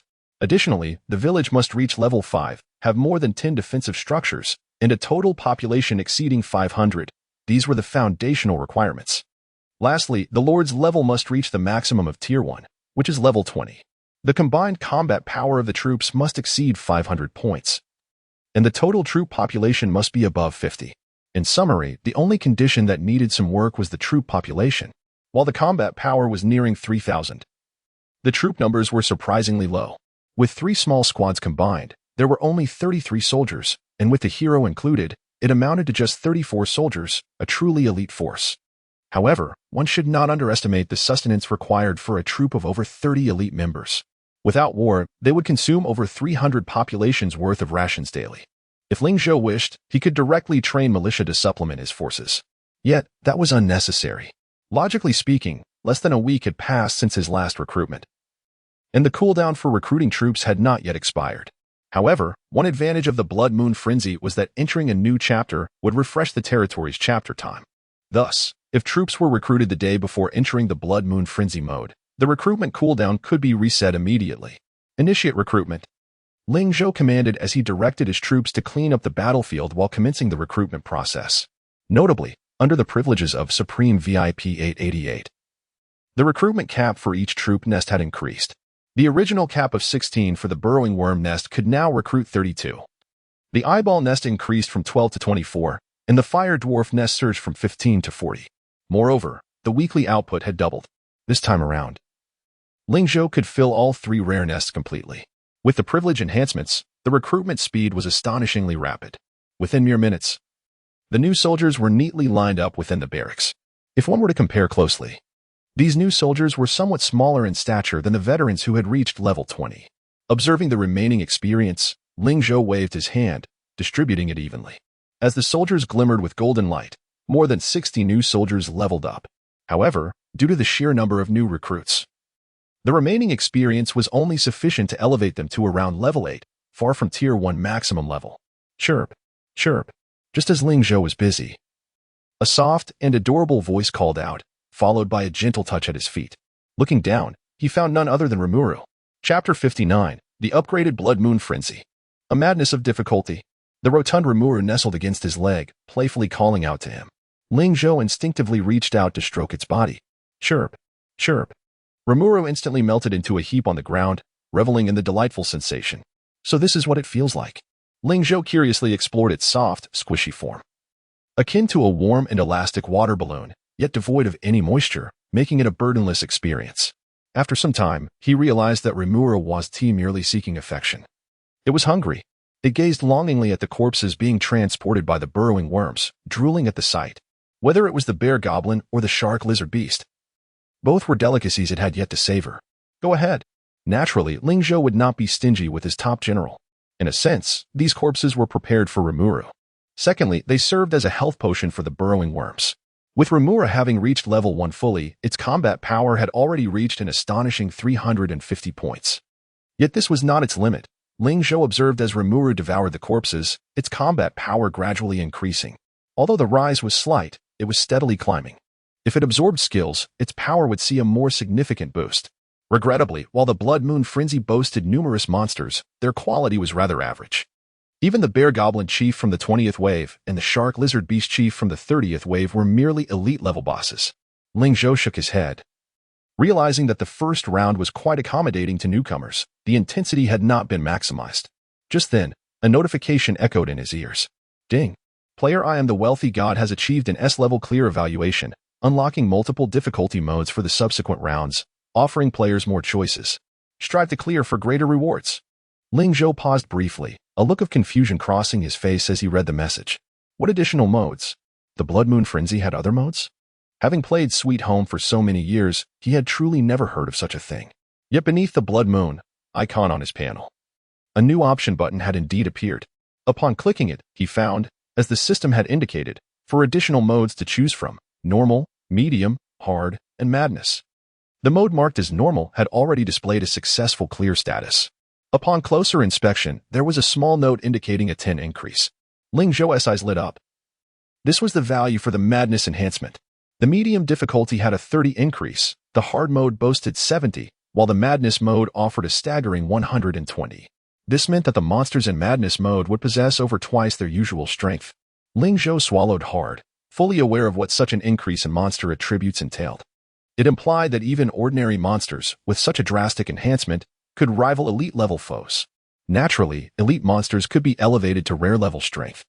The frenzy of the Blood Moon far surpassed Rimuru's SD level, Rage, Aura. It was a comprehensive enhancement, continuously amplifying as long as one remained beneath the Blood Moon. With no side effects. The only drawback was that monsters in a frenzied state were prone to losing their sanity. Aside from that, the effects of the Blood Moon Frenzy were nothing short of extraordinary. Thus, the beast tied under the Blood Moon appeared so terrifying. A 120 frenzy enhancement. What a joke. This was even greater than the enhancements in the 7th round of the Blood Moon Frenzy. There were 7 rounds in total for the Blood Moon Frenzy, with each subsequent round incrementally increasing the frenzy's power. By the 7th round, the enhancement would reach a full 100. However, the frenzy enhancement under Madness difficulty had skyrocketed to 120. This was simply outrageous. Ling Zhou shook his head. Clearly marked beneath the modes was the note indicating that the multiple modes of the Blood Moon Frenzy were available to him because he had achieved an S-level perfect clear in the normal round. However, the challenge requirement for the first round was a village-level territory. Should he level up, he would miss this additional opportunity for challenge. To ensure that the early development speed was not hindered, Ling Zhou had only one chance to challenge. Should he opt for the less daunting normal mode? Or directly confront the highest difficulty? Ling Zhou found himself in a quandary. Chirp. Chirp. Just then, Rimuru had finally had its fill, its entire body having plumped up, transforming into a rotund sphere as it rolled over to him, and then flopped down at his feet. Ling Zhou opened its interface for inspection. Rimuru Tempest, Legendary 5-star. Unawakened, level 20, fully leveled at first tier. Loyalty 8220, maxed. Affection 8320, maxed. Attributes, attack 320 to 350 defense, 300 to 320 health, 3500 mana, 2450 2500 stamina, 8890 inherent abilities. 1. Absorption. S-level has a chance to gain part of the opponent's abilities or attributes upon devouring monsters. 2. Self-regeneration. S-level capable of regrowing severed limbs. 3. Dissolution. S-level possesses extraordinary digestion capabilities. 4. Rage Aura. D-level releases a rage skill, enhancing allied units' base damage by 180 within a 5-space radius and increasing movement speed by 10. 5. Spiked Shell. D-level increases armor value by 6, reflecting 10 of melee damage. 6. Shark Tide. E-level capable of moving within mud and sand. 7. Charge. E-level 8. Buried Mine. E-level 9. Spear Throw. F-level 10. Demolitions Expert. F-level 11. Enhancement. F-level. Combat Power Evaluation 388. Ling Zhou had never witnessed such an extraordinary first-tier attribute panel. It was simply astounding. Gazing at the impressive Rimuru, Ling Zhou gritted his teeth. Let us do it. With such an incredible hero, what is there to fear? To be honest, in his previous life, Ling Zhou had been cautious due to his weakness, surviving the apocalypse through carefulness until the end. In this new life, although he possessed memories and experiences from before, his character had been somewhat molded by those experiences. Only after a few days of relentless progress in the game had he begun to regain the confidence he once held in the business world. Without risk, how could there be substantial rewards? With determination, the hesitation that lingered in his expression gradually faded, replaced by resolute eyes. He did not rush to activate madness mode. Instead, he meticulously prepared. Firstly, all the sanctified waters for the buildings needed replenishing, and secondly, the new soldiers required reorganization. Although madness mode posed a significantly higher difficulty than before, the strength of the godly village had improved considerably since a few hours ago. The soldiers had received ample reinforcement, boosting the overall combat power significantly. Furthermore, the rewards for clearing the first round had provided an abundance of crystals, ensuring ample ammunition for the defensive structures. Lastly, the Doomsday shop had refreshed its free refresh counts due to the first round of the Blood Moon Frenzy. Seizing the opportunity, Ling Zhou purchased a substantial amount of first-tier recovery potions. Including those from before, he now possessed a total of 42 sets of health mana recovery combination potions. In the current village of Ling Zhou, where opulent wealth abounds, the arsenal is ample, and the forces are well prepared, the village has truly reached the pinnacle of its territorial prowess. Once everything is meticulously arranged, Ling Zhou exhales deeply, his gaze growing resolute. He initiates the first round of the Blood Moon Frenzy, an excruciatingly difficult challenge. With a gentle touch of his finger, the once-fading crimson sky begins to coalesce at a visible pace. Subsequently, a thunderous toll resonates from the heavens, dong dong. At that moment, all players in the Novice Zone 911 simultaneously lift their gazes to the sky, where the scarlet moon appears to deepen in hue for reasons unknown. The blood-red sky, illuminated by its glow, now appears as if draped in a veil of black silk, shrouded in enigma and gloom. In the next instant, a roar reverberates through the air once more. Chapter 60, The Whinny of the Centaurs. The beast tied with coordinated troops. What on earth? Didn't Master Ling Zhou already complete the first round? Just moments ago. The players who were immersed in a sea of cheers and joy were once again struck with terror by the ominous blood-red sky. How did this crimson canopy return? What is happening? It seems the color is even more intense than before. Has the great benefactor embarked on a new challenge? Is it truly a second round? That can't be possible. Isn't the second round contingent upon reaching town level? Alas, I do not comprehend the world of the great. I merely hope that Master Ling Zhou remains unscathed. Prayers 1. Prayers 10,086. Meanwhile, Secretary Yi, who was training troops, began to feel a sense of unease. The commotion from the blood-red sky was simply too alarming, and the moon hanging in the sky was shrouded in a foreboding gloom. This feeling of terror was unlike anything he had ever experienced. Secretary Yi furrowed his brow, but it soon relaxed. It's all right. After all, it is Master Ling. Ever since the sweet home merged with reality, his admiration for Ling Zhou had reached its zenith. He even arrogantly believed that Ling Zhou could resolve any issue within the game. Thus, it was better to rely on the strength of the great than to confront it. After calming his thoughts, Secretary Yi returned to the tense training of the troops. Hisses. The jungles were filled with the raucous whinnies of wild horses. Indeed, under the madness mode, the beast tide consisted not of bear goblins and shark lizards, but of centaurs, elite monster leaders. Ling Zhou's expression turned grave. He had not anticipated that the first wave of beasts at this heightened difficulty would feature elite monsters, and not just any elite, but an elite leader. As for the remaining ordinary centaurs, they were uniformly at level 20. The intensity of this encounter was undeniably significant, and not merely by a small margin. Ling Zhou let out a bitter smile. After a 120 frenzy enhancement, the centaur horde had attained the strength of elite monsters. Particularly, the elite leader had reached a rare tier. It could be said that the strength of the first wave of beasts was comparable to that of the final wave in a few hours' time at normal difficulty. Thud. Thud. Thud. Soon, the centaur horde began their charge. Each centaur bore a short bow on their back. Should they be given the opportunity to approach the barricade, they would unleash a volley of arrows. If they seized the chance to storm into the enclosure, their hooves could serve as powerful weapons. Unfortunately, Ling Zhou would grant them no such opportunity. The range of the defensive arrow towers exceeded that of the centaur short bows. Whoosh, whoosh, whoosh. The 12 arrow towers at the village entrance sprang to life, releasing a flurry of sharp arrows from behind the barricades, felling centaur after centaur. Even elite centaurs, under the modified towers, could be reduced to mere pin cushions. The holy water arrow towers dealt greater damage than ordinary ones. drawing not only from magical might but also from monetary power.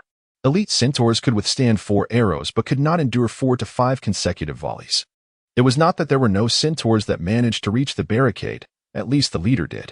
However, before it could retrieve its short bow, it was dispatched with a single shot from the fire dwarf stationed atop the watchtower.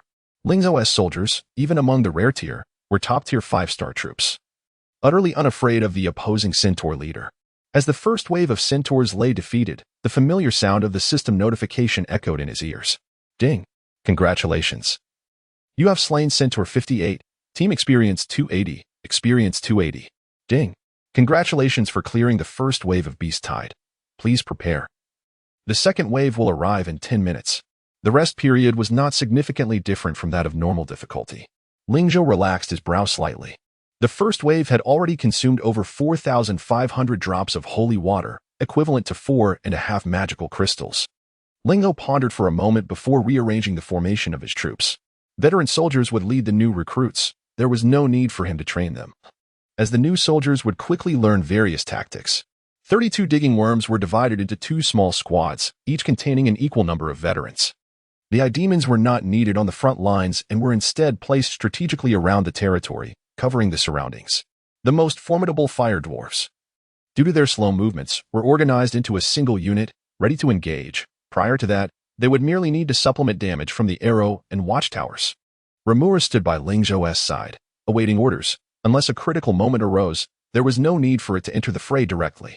However, it was evident that Rimuru was quite excited, bouncing up and down eagerly. Were it not for Su Ling Zhou's orders, it might have rushed into battle at that very moment. Excellent, maintain that fighting spirit. In this game, your turn will surely come, Ling Zhou promised as he patted its head. And Rimuru responded with gleeful cries. Ling Zhou smiled, quickly replenishing the holy water in the arrow towers before skipping the rest period. Ding! You have chosen to skip the rest period. The countdown for the second wave of Beast Tide is about to commence. Prepare to face the onslaught. 10, 9, 8, 7. As the countdown concluded, new creatures slowly emerged from the warped wormhole. Thud, thud, thud. Unlike the light-footed gallop of horses, the footsteps emanating from the depths of the jungle were heavy and slow. Ling Zhou looked up to see warriors clad in dark silver armor stepping forth from the wormhole. They bore shields and long swords, moving in perfect formation. Yet, through the gaps in their armor, the forms of the monsters remained concealed, revealing only a faint crimson glow. Animated armor. As a repository of knowledge within Sweet Home, Ling Zhou accurately identified the type of monster. To be precise, animated armor could be classified as a magical creature. They were born from dead magical armors and required neither breath, food, nor sleep. Tirelessly, they could fight indefinitely. Their strength was solely dependent on the power of the magical armor from which they were birthed. It was evident that these animated armors were of low-tier magical variety, capable of resisting a portion of magical damage. Resilient and formidable, low-tier animated armors were undoubtedly among the most challenging monsters within the ranks of lesser foes. Much like the first wave of centaurs, this wave consisted of an elite animated armor accompanied by a horde of ordinary animated armors. However, in terms of numbers, this wave was surprisingly fewer than the first. How peculiar. Ling Zhou muttered. Logically, the difficulty of the Beast Tide should increase progressively, yet the numbers had decreased. But soon, he noticed something amiss, as the distorted wormhole continued to flicker, with dozens of centaurs charging forth from it. His eyes widened in shock. This Beast Tide. It can even coordinate troops. Chapter 61. Continuous upgrades. Breaking through 6,000 combat power. 30 activated armors, complemented by 30 centaurs, have formed a rudimentary offensive and defensive combination. However, the frenzied Beast Tide likely did not anticipate that under a 120 frenzy, the centaurs would not obediently follow the sluggish activated armors. Hiss. They emitted high-pitched whinnies, charging forward with their robust limbs, effortlessly leaping over the cumbersome activated armors. Whoosh, whoosh, whoosh. The 12 arrow towers resumed their operations. As the activated armors ambled out of the jungle, the ground was already littered with the corpses of centaurs. They could only clumsily raise their long swords to launch an attack on the small village. Ling Zhou opted to deactivate the arrow towers. While the towers could indeed slay activated armors, these heavy armors naturally reduced piercing damage by 25. Utilizing the arrow towers against them would be a sheer waste of ammunition. Nevertheless, the inoperability of the arrow towers did not imply that the artillery could not be employed. Heavy armor is particularly vulnerable to siege attacks. The artillery slightly adjusted its barrels, aligning them towards the sky. Boom. Several shells soared high, landing amidst the activated armor ranks before erupting with a resounding blast. Critical hit. Health minus 250. Critical hit. Health minus 250. Countless red critical hit notifications floated above the monsters' heads. The frenzy-infused activated armors were formidable. But the artillery had a natural 50 damage advantage against them.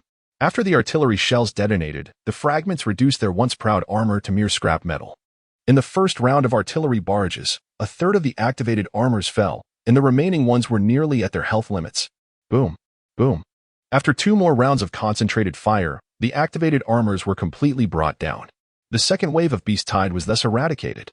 Ling Zhou glanced at the team's experience points. The 2 waves of Beast Tide yielded over 30,000 experience points, significantly surpassing that of a typical cycle. Consequently, the experience of the newly recruited soldiers surged rapidly. Ling Zhou let out a long breath. Despite the maddening difficulty, his illustrious small village was not to be underestimated.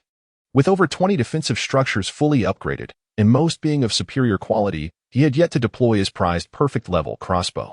If he utilized these defensive structures judiciously, combined with the newly expanded troops and Rimuru, he believed that clearing the maddening difficulty was not beyond reach. Ling Zhou, determined and focused, did not allow himself to become complacent. He pressed on. His gaze was earnest as he bypassed the rest period. Not only did he aim to conquer the maddening challenge, but he also needed to do so swiftly. Having already achieved the distinction of being the first to clear the Blood Moon Frenzy first cycle, he was resolute in being the global pioneer in upgrading his town territory. This time around, he aimed to seize every opportunity and gather all attainable resources to strengthen himself. As the distorted wormhole flickered with radiant light, wave after wave of Beast Tide began to emerge from within. Ling Zhou's defensive structures proved remarkably effective. The arrow towers and artillery could be seamlessly switched, sufficiently handling most types of monsters. Additionally, a multitude of traps lay concealed around the territory. Should any monster attempt a sneak attack, the traps would trigger, sending them to their doom. Notably, in the maddening mode, the Blood Moon Frenzy appeared to possess a degree of intelligence. Each successive wave of monsters was more strategically composed than the last. The first wave consisted of centaurs, followed by a combination of centaurs and activated armors in the second wave. The third wave introduced green goblins and lizardmen, and each subsequent wave displayed relative adjustments. Regrettably for them, regardless of how the Beast Tide transformed, Ling Zhou could always discern the monster types at first glance, adjusting his responses accordingly. Ling Zhou chuckled coldly. There are only so many low-tier monsters. Even if you conjure something extraordinary, I remain unafraid. His confidence stemmed from the prowess of his illustrious small village. The Beast Tide crashed against the periphery of the small village, never coming closer than several dozen meters. It was not until the 20th wave that a few elite windbats, propelled by their remarkable speed, managed to breach the outer perimeter. Hundreds of elite windbats, under the frenzy's influence, had attained rare-level strength. Among monsters of the same level, they were relatively small, with low defense and attack. Yet their speed was exceptionally swift and elusive. So rapid were they that even the arrow towers within the village could barely track their movements. Should they infiltrate the territory? While soldiers and defensive structures might withstand the onslaught, the villagers would undoubtedly suffer. Nevertheless, they too fell at the village entrance. The previously dormant crossbow activated in a rapid-fire mode as they approached. Rat-a-tat-tat. The crossbow unleashed a barrage akin to a light machine gun, with each short arrow resembling a bullet, tracing elegant arcs through the air. The once quick windbats collided head-on with this line of projectiles. Critical hit. Instant kill. Critical hit. Instant kill. The perfect-level crossbow exhibited no mercy. Nearly every shot resulted in a lethal strike, devoid of any surprises. Hundreds of rare-level windbats, even when faced with Ling Zhou and his troops, would have posed a considerable challenge. Yet, astonishingly, the crossbow cleared them all within 3 minutes, proving even easier than the previous waves of beasts. Truly, it was a perfect-level structure. The village-level territory showcased such extraordinary might. Ling Zhou had long known of the perfect-level building's power, yet it still exceeded his expectations. After all, he had never possessed such high-quality structures in his past life. It was understandable that he did not fully grasp their capabilities. All defensive structures could be upgraded and improved alongside the territory's level, particularly for high-quality buildings. Their potential would significantly increase post-upgrade. Exceptional defensive structures could yield far greater effectiveness in such defensive battles than an entire troop. Ling Zhou's illustrious small village exemplified this principle.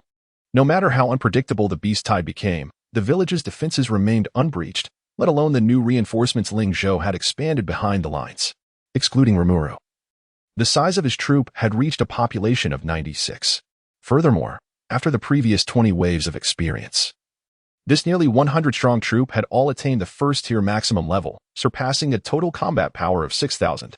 With such an exaggerated force, any expedition would undoubtedly clear all obstacles. Ling Zhou's initial unease dissipated entirely. He sat confidently upon the high platform, arms crossed, calmly observing the distant wormhole. A hint of disdain gracing his features. Could you possibly summon a rare-level beast tide? No sooner had he spoken than a surge of overwhelming energy descended from afar. The ground trembled violently, and to Ling Zhou's astonishment, a colossal nest emerged from the distorted wormhole. Ling Zhou's eyes widened in disbelief, exclaiming, "A rare-level nest." Chapter 62. Rare-level nest, Leberton Stone Men. What a jest! Summoning the nest when unable to fight. Ling Zhou truly did not anticipate this tactic upon the return of the Blood Moon Frenzy. In his previous life, he had encountered numerous beast tides. Yet seldom had he seen a beast tide relocate its home, even when such occurrences did arise. They were typically orchestrated by extraordinary leaders employing special means to transport nests onto the battlefield. And indeed, it was a rare-level nest. Ling Zhou swallowed hard. Should a rare-level monster receive the frenzy enhancement, its strength would surge dramatically. However, whether it could ascend to the mastery level depended on the specific star rating of the rare nest. A 5-star nest, if substantially enhanced, would bring it perilously close to the mastery level of monsters. Furthermore, it was evident that the opponent's nest had not been brought over in a scanty number. Upon observing the appearance of the nest, Ling Zhou's pupils constricted. His deepest fears had materialized. 5 stars. He instinctively exclaimed. Not only was it a 5-star rare nest, but it also housed the Leberton Stone Man. This formidable elemental being exhibited high resistance to both magical and physical assaults. Its sole shortcomings were its sluggish speed and low intelligence. Beyond that, it was replete with advantages. Even under the frenzy enhancement of the Blood Moon, the Leberton Stone Men would merely become mindlessly ferocious. Given their ponderous thought processes akin to solid rock, even the act of throwing a tantrum would elude them, let alone becoming mindless or frenzied. Yet, there was no doubt regarding the formidable nature of the Leberton Stone Men. Ling Zhou chided himself. "Cursed be my tongue." Immediately following, he cursed vehemently. "Damn it, will my troops withstand this onslaught?" As the nest settled firmly into place, the colossal stone beings began to advance slowly. The Leberton Stone Men stood over 2 meters tall, their robust and hefty forms defying mere description of size. Thud, thud, thud. Their footsteps were heavy, each step imprinting deeply into the muddy ground. Ling Zhou furrowed his brow, realizing that confronting a troop nest could not rely solely on passive defense as he had done against the beast tides before. If he did not assault the troop nest, seizing or destroying its flag, the nest would continuously produce monsters, relentlessly attacking his territory. Given the defensive capabilities of the Leberton Stone Men, if they amassed in sufficient numbers, they would become exceedingly difficult to eradicate. Thud, thud, thud. The Leberton Stone Men continued their deliberate approach. The initial batch comprised fewer than 30. A stark contrast to the previous beast tides that boasted hundreds. Yet, the quality had surged dramatically.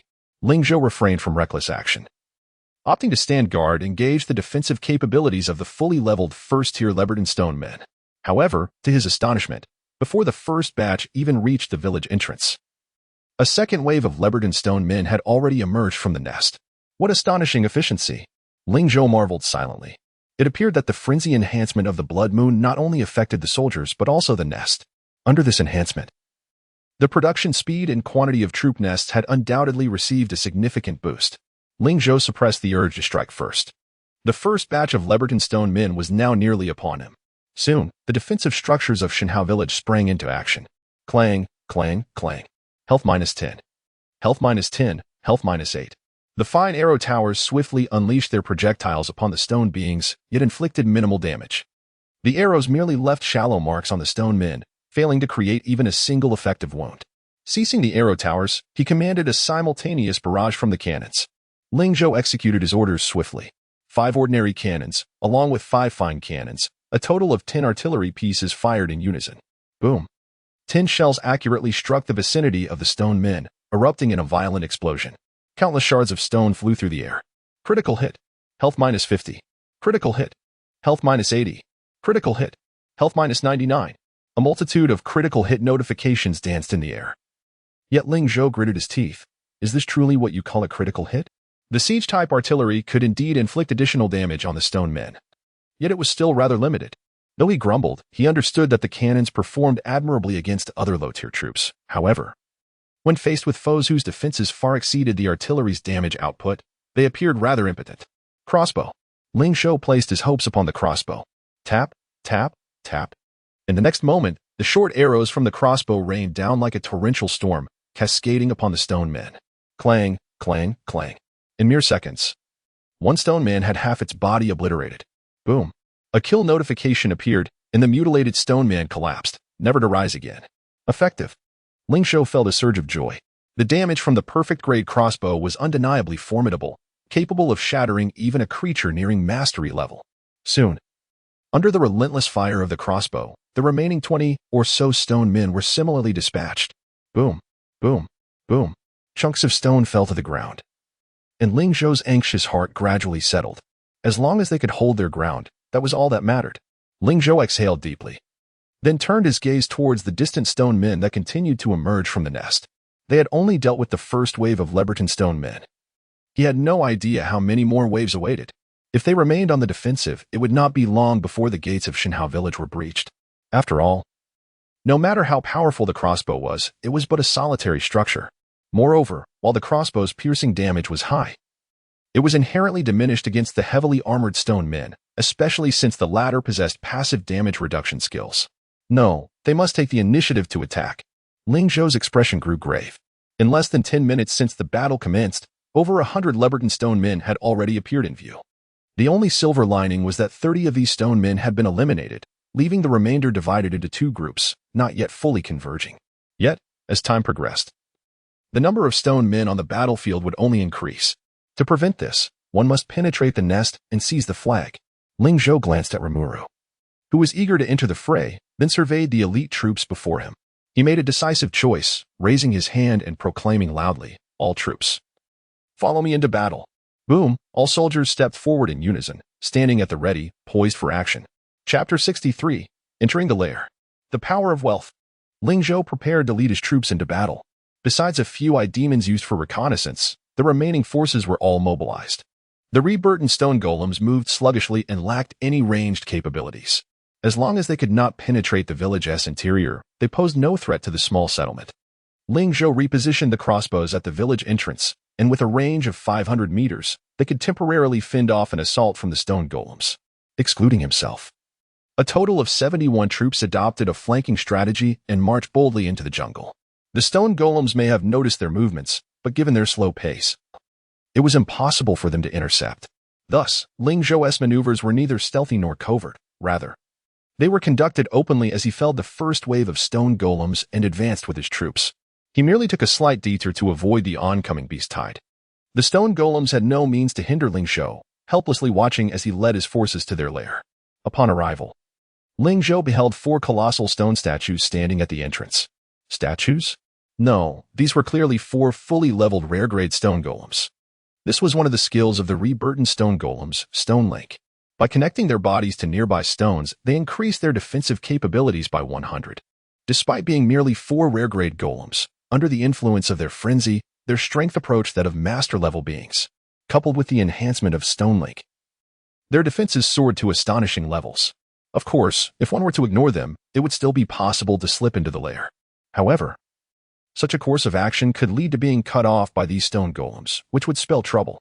Ling Zhou was not one to make such a fundamental error. Firearms team, advance. The fire dwarfs, clutching their double-barreled firearms, swiftly stepped forward. Fire at will. At this command, over 40 fire dwarves unleashed a volley.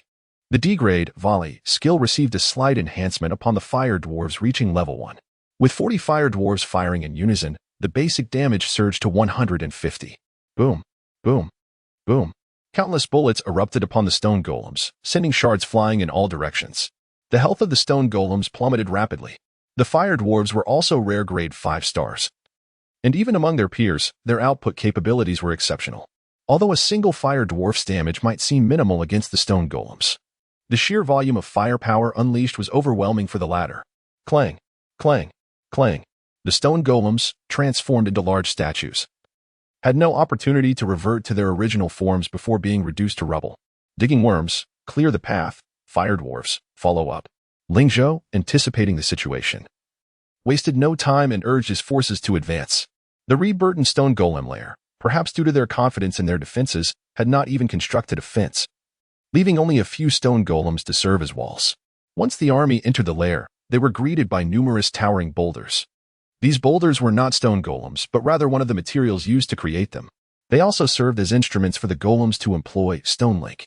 Thus, despite the lair's open entrance, breaching it would be fraught with challenges. Should the assault become fierce, the stone golems would directly link with the stones, establishing the strongest defenses within the lair. At that point, even if Ling Zhou sought to dismantle them one by one, he would find himself at a disadvantage. Digging worms. Divide into teams and attack the boulders. Firearms team, hold the defense. Ling Zhou switched the roles of the two teams, as the digging worms were more suited to navigate the terrain than the slower, less defensive fire dwarfs. If danger arose, they could burrow underground to escape. The fire dwarfs, moving at a slower pace, could hold the line and create openings for the digging worms. Following the orders, the digging worms sprang into action. Bang, bang, bang. With the digging worms' attacking power, it was somewhat challenging to dismantle the stone golems linked by stone link, but destroying the ordinary stones was no trouble at all. Their movements were swift, targeting the larger stones for assault. The reborn stone golems, alerted by the invasion warning, soon reacted. One by one, they emerged from the lair. 1, 2, 3, 4. The number of stone golems arriving from all directions steadily increased. Ling Zhou felt a shiver run down his spine. Indeed, the lair of the frenzied stone golems was no simple matter. It harbored over 200 of them. The gathering number of stone golems showed no signs of stopping. Form ranks, fire at will. Ling Zhou's command remained straightforward. The fire dwarves quickly organized into 3 small squads, guarding 3 directions. The tempo of battle escalated rapidly. With a force of fewer than 80 troops facing over 200 stone golems, victory seemed elusive. Yet, Ling Zhou was not entirely unprepared. Rimuru, activate the frenzy aura. He called out, and Rimuru, who ensured Ling Zhou's safety, responded to the command. With a resonant voice, a faint purple aura spread outward, enveloping the nearby firearms team. Blood-sucking aura, activate. He activated the ring on his finger, and a faint red aura expanded. Under the dual buff effects, the attack and recovery capabilities of the fire dwarves and digging worms surged. Of course, this was not the end. He still had a trump card yet to be played, Money Talks. With 500 gems, he could elevate a soldier's combat power by 100. Comparable to the enhancements from the Blood Moon Frenzy. For 71 soldiers, the total gem cost amounted to a mere 35,000 or so. Ling Zhou had long been prepared. With a wave of his hand, tens of thousands of gems transformed into golden light, showering upon the soldiers. Ding. Reward successful. Digging worm no. One's morale surged after receiving your reward. Combat power increased by 100. Ding. Reward successful. Digging worm number 2's morale surged after receiving your reward. Combat power increased by 100. Ding. Reward successful. Digging worm number 3's morale surged after receiving your reward. Combat power increased by 100. Countless notifications flooded in. Unlike the frenzy of the beast tide, Ling Zhou's troops, upon receiving a morale boost, did not exhibit a shred of frenzied emotion. Instead, they maintained their composure. The digging worms continued to methodically dismantle the stones, while the fire dwarves remained aligned, outputting their attacks, yet both their efficiency and strength had markedly improved. Boom, boom, boom. The enhanced fire dwarves' attacks no longer merely grazed the stone golems. They delivered substantial blows. Health minus 100, health minus 120, critical hit. Health minus 200. In a short span, the fire dwarves' formation successfully held back the stone golems' advance. Chapter 64. The Mighty Rimuru. Elemental Stone Rune. Rapid Fire. Loading. Simultaneous Attack. The gunner squad's assault was both orderly and dense, with no sign of interruption. Even the newly recruited soldiers, under Ling Zhou's impeccable command, coordinated seamlessly with their teammates to fend off the onslaught of the stone golems. An increasing number of stone golems were reduced to mere rubble, littering the ground. 1, 2, 3. The fallen stone golems multiplied, yet Ling Zhou's brow remained furrowed, showing no sign of relaxation. This was due to the fact that the number of stone creatures on the battlefield had not significantly diminished. Initially, there were over 200, and now there were still more than 200. It was evident that the production of stone golems from the nest had not diminished substantially. The rate at which they emerged was far from typical for a low-tier nest. The difficulty level of madness had clearly surpassed Ling Zhou's expectations. Continuing in this manner was untenable. Ling Zhou quickly discerned that while the fire dwarf's output was formidable, it could not sustain itself indefinitely. Once the effect of money talks wore off or the mana potions in Ling Zhou's possession were depleted, the stone golems could swiftly retaliate given the production rate from the reborn stone golem nest. Observing the burrowing worms still clearing the rubble, Ling Zhou frowned. At this rate, it would take over half an hour to completely remove the boulders. Even if they succeeded, it would merely prevent the stone golems from erecting defensive structures at the nest's entrance. Penetrating further inside would remain arduous. Countless stone golem corpses lay along the path within the nest, serving as potential materials for stone connection. Should Ling Zhou attempt to lead his forces deeper into the nest, those corpses would swiftly form a formidable wall, trapping him and his troops inside. At that point, any effort to break free would become exceedingly challenging. This was troublesome. Despite having anticipated the strength of the reborn stone golem nest, he had still underestimated it. The difficulty of madness had indeed transcended reason. However, retreating now would only lead to a slow demise. The blood moon frenzy did not simply require a duration of defense, it necessitated the eradication of all monsters. If the nest remained unbreached, it would continue to produce stone golems. Ling Zhou's humble village did not possess such capabilities. Once his soldiers and resources were exhausted, there would be no escape. What to do? Should he retreat and reconsider? Or should he fight desperately? Ling Zhou's brow tightened, caught in a web of indecision. Chirp, chirp. At that moment, Rimuru, sensing Ling Zhou's predicament, began bouncing on the ground as if requesting to join the fray. Ling Zhou, gazing at the adorably innocent Rimuru, was jolted back to reality. How could he have subconsciously overlooked your presence? He chuckled. If there was a trump card in his hand, it was undoubtedly the legendary 5-star hero, Rimuru. Perhaps Rimuru's harmless appearance led him to neglect the powerful ally at his side during moments of crisis. He smiled and reached out to pat Rimuru's round little head, saying, Rimuru, I need you to lead us into the heart of the nest. Can you do that? Rimuru bounced with excitement, exclaiming, chirp, chirp.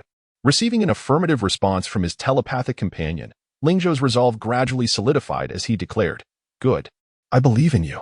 With that, he promptly input 15,000 gems into the reward section. Ding. Award successful. Hero Rimuru is emboldened by your reward, increasing his combat power to 300. With a flash of golden light, Rimuru's combat prowess surged dramatically, surpassing the 1,000 threshold. Such power had even reached the level of certain mid-tier heroes. Rimuru. I'm counting on you. Ling Zhou reiterated earnestly. Rimuru let out an enthusiastic cry and sprang into action. In the next instant, it shot forward like a blue cannonball, launching itself into the distance. Bang, bang, bang. Wherever the blue projectile passed, the stone golems crumbled like paper, shattered into pieces, and fell lifelessly. Not a single stone golem could withstand Rimuru's charge. Remarkably, this was without Rimuru deploying any skills, relying solely on its physical strength. The prowess of a legendary 5-star hero was unmistakably evident at this moment. Chirp, chirp. Rimuru became increasingly emboldened, and the rate of stone golem reinforcements could not keep pace with its killing speed. In less than 2 minutes, over 50 stone golems were utterly reduced to rubble. Ling Zhou, seizing the opportunity, quickly signaled, Form up. Advance. Hearing the recall command, the burrowing worms swiftly regrouped, leading the gunner squad in a surprise assault. Ling Zhou mounted one of the burrowing worms, continuously maneuvering his forces deeper into the nest. The path he chose was not necessarily the shortest, but was certainly the most strategic. The terrain of the stone nest was exceedingly complex, surrounded by boulders and riddled with stone traps. A moment's inattention could lead to entrapment, leaving one in a perilous situation. Fortunately, Ling Zhou was able to utilize Rimuru to clear the way while also leveraging the Demon Scout vision for a godlike perspective. With these two tools at his disposal, advancing into the heart of the nest became remarkably effortless. Indeed, Rimuru's strength left Ling Zhou in awe. He was witnessing, for the first time, the formidable capabilities of such an exceptional battle hero. A combat power of 1,000 was not unheard of in later stages. But Rimuru's legendary 5-star status set it apart from other monsters and heroes. It transcended norms and conventions. Having reached level 1, Rimuru finally began to showcase its hidden prowess, revealing the sharp claws concealed beneath its cute exterior. Those claws could rend apart all beings of equal rank. Wherever it went, only remnants remained. Had the stone golems possessed any concept of blood, the battlefield would undoubtedly appear far more gruesome and horrifying than it already did to Ling Zhou's eyes. These nearly master-level stone golems were no different from mere foot soldiers in the face of Rimuru. Instant kills. Yet more instant kills. Red critical hit notifications filled the screen, and Ling Zhou could scarcely track the diminishing health points. All he saw were prompts declaring one-hit kill. It was utterly outrageous. Ling Zhou's perspective was once again transformed. The legendary 5-star hero was already remarkable, but under the influence of money talks, it had reached a level of insanity. Level 1? No. Ling Zhou wondered if even level 2 or 3 monsters could withstand Rimuru. He even felt that perhaps just bringing Rimuru along would suffice. The squad of several dozen behind him appeared to be mere bystanders. They continued to penetrate deeper into the nest core, with the remaining troops not even getting a chance to engage. After a rough tally, Ling Zhou realized that the number of stone golems he had slain exceeded 500. Rimuru appeared exhilarated, reveling in such a vigorous battle. Yet it was clear that this was far from its limit. Chirp, chirp, it chirped excitedly, eager to press on and destroy the elemental stone rune, protected by 10 master-level stone golem leaders, which served as the core rune of the reborn stone golem nest. Chapter 65, The Challenge is Insane. Pseudo-Divine Boss. The elemental stone symbol serves both as a territorial banner and as the core apparatus for spawning stone golems within the lair. One can either destroy or seize it. Before us lie 2 paths. Destruction is decidedly the easier route, yet it would forfeit the chance to acquire the spawning lair. Should one choose to seize the elemental stone symbol, it would enable the construction of a spawning lair for troops. The reborn stone golems possess formidable defensive capabilities, ranking among the finest of their tier. Previously, Ling Zhou might have opted for the more reliable method of destruction for the greater good. However, now, Rimuru, go. Eliminate them, Ling Zhou commanded, pointing at the 10 master-level reborn stone golems. These 1-star master-level reborn stone golems, under the influence of frenzy, exhibit strength comparable to 2 to 3-star master-level monsters. This is the hidden might of this lair. Yet, before Rimuru, they appeared insufficient. Due to the earlier slaughter of numerous stone golems, the core of the lair now housed fewer than 30 golems. Chirp, chirp. Rimuru was in an excited state, and upon receiving the order, propelled itself forward once more. Activate Giant Stone. The leaders of the stone golems, sensing danger, swiftly unleashed their ultimate technique. The effect of Activate Giant Stone resembles Stone Bond, but with a far more exaggerated increase in defense, impervious to charms, fear, and other mental afflictions. Most importantly, after casting Activate Giant Stone, the golem leaders remained capable of action, unlike rare-level stone golems that could only stand idle. Rolling Stone Charge. The golem leaders transformed their forms into massive stone spheres, charging forth along a predetermined path. Chirp. Charge. Rimuru also initiated its charge ability. However, Rimuru's skill was a mere E-level technique absorbed from goblins, inherently inferior in strength compared to the golem leaders' abilities. Conversely, the golem leaders lagged significantly in attributes and overall combat prowess. Thus, the question remained, would the skillful golem leaders triumph, or would the stronger Rimuru emerge victorious? Ling Zhou gazed intensely at the battlefield, his confidence in Rimuru unwavering. Victory was assured. As the blue projectile surged forth, it unflinchingly collided with the 10 stone spheres, each exceeding 3 meters in diameter. Boom. In that instant of contact, one massive stone sphere shattered. As Ling Zhou had hoped, a cacophony of cracking sounds followed. Boom, boom, boom.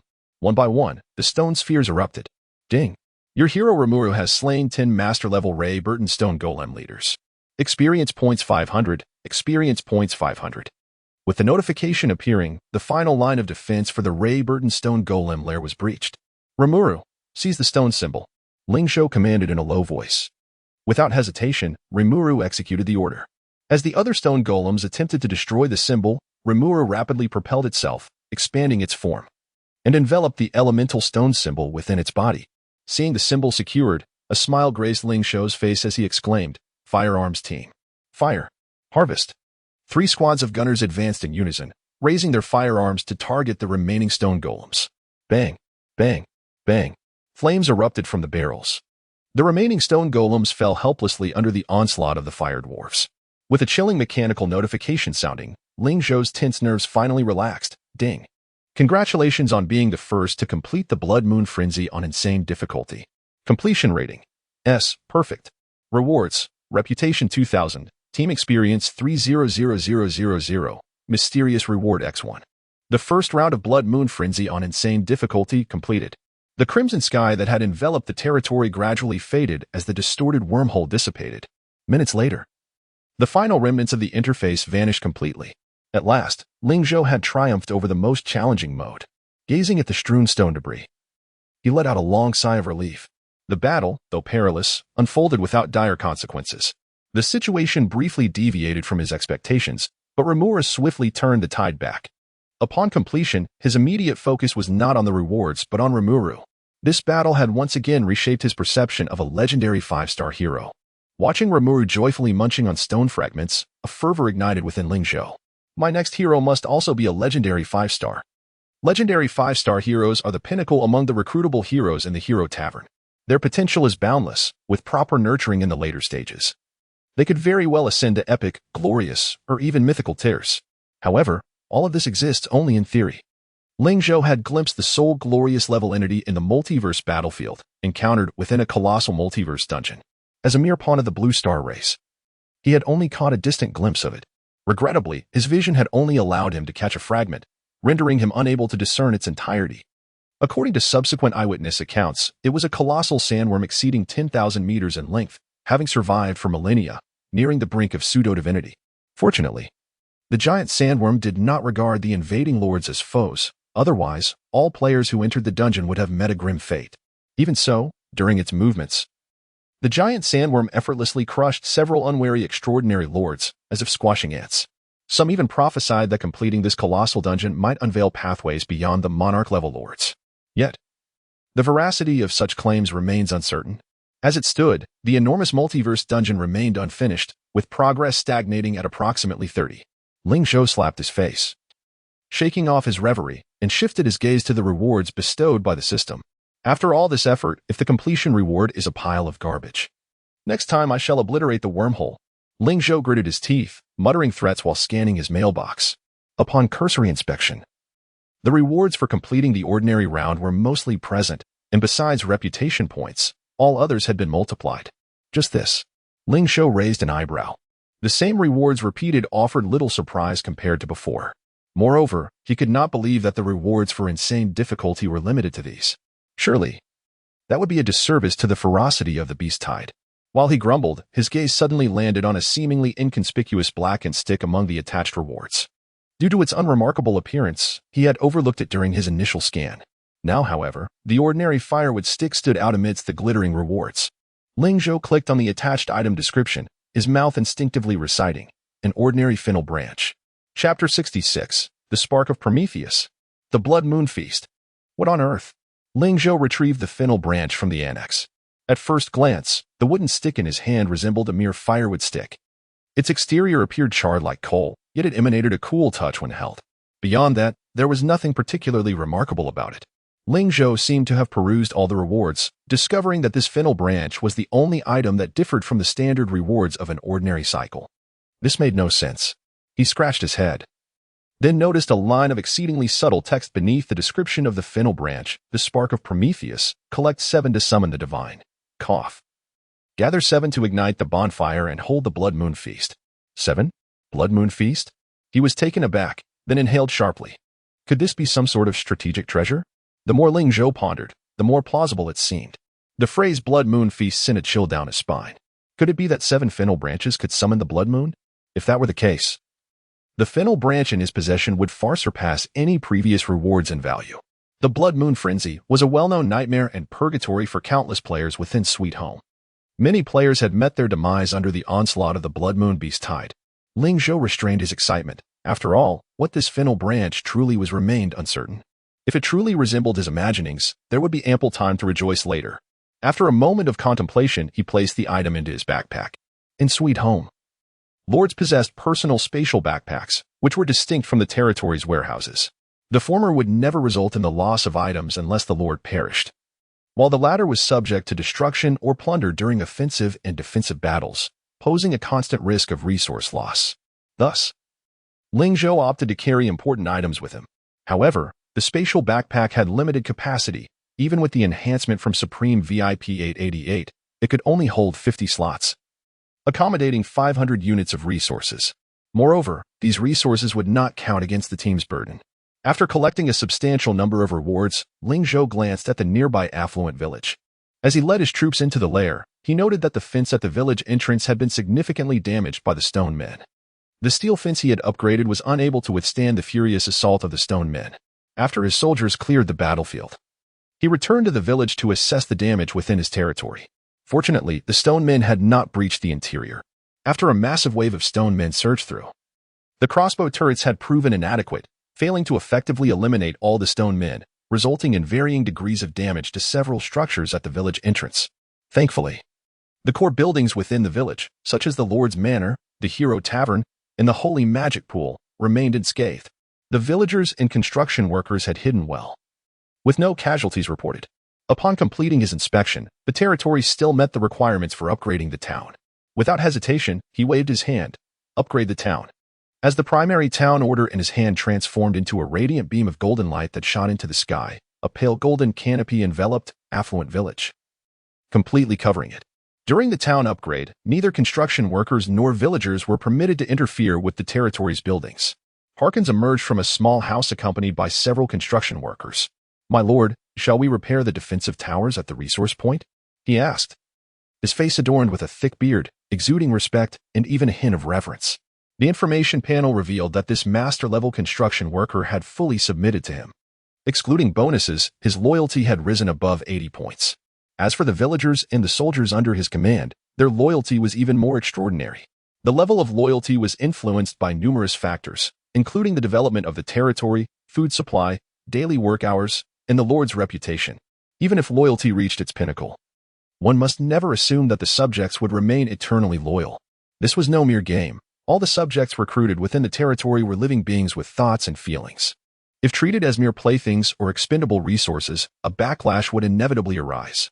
In the past, within Sweet Home, some players had adopted a careless attitude, believing that they could not survive the impending beast tide and thus chose to revel in intoxication, embracing whatever fleeting joy they could grasp. However, when the next wave of beasts did not arrive, they were instead betrayed by the villagers and soldiers, who slit their throats and absconded with all the resources from the territory. When subjects deemed their lord incapable of fulfilling their responsibilities, they would betray him without mercy. The loyalty once amassed would ultimately prove illusory. Conversely, if a lord displayed talent from the outset, leading his troops to continuous victories and fostering the growth of the territory, the subjects would vow to follow him to the death. In the end, even if the lord wished for them to serve as cannon fodder, they would execute his orders without hesitation. Ling Zhou neither sought to curry favor nor to target anyone. Instead, he simply stated, "Go ahead, Harkins. Entrust the defense of the resource point to you. If you perform well, I shall reward you." Unlike during the time he merely played the game, Ling Zhou had adeptly navigated the integration of the game with reality. He maintained an air of authority without being harsh or overly ingratiating. This was what Ling Zhou ought to do, the basic quality of a lord.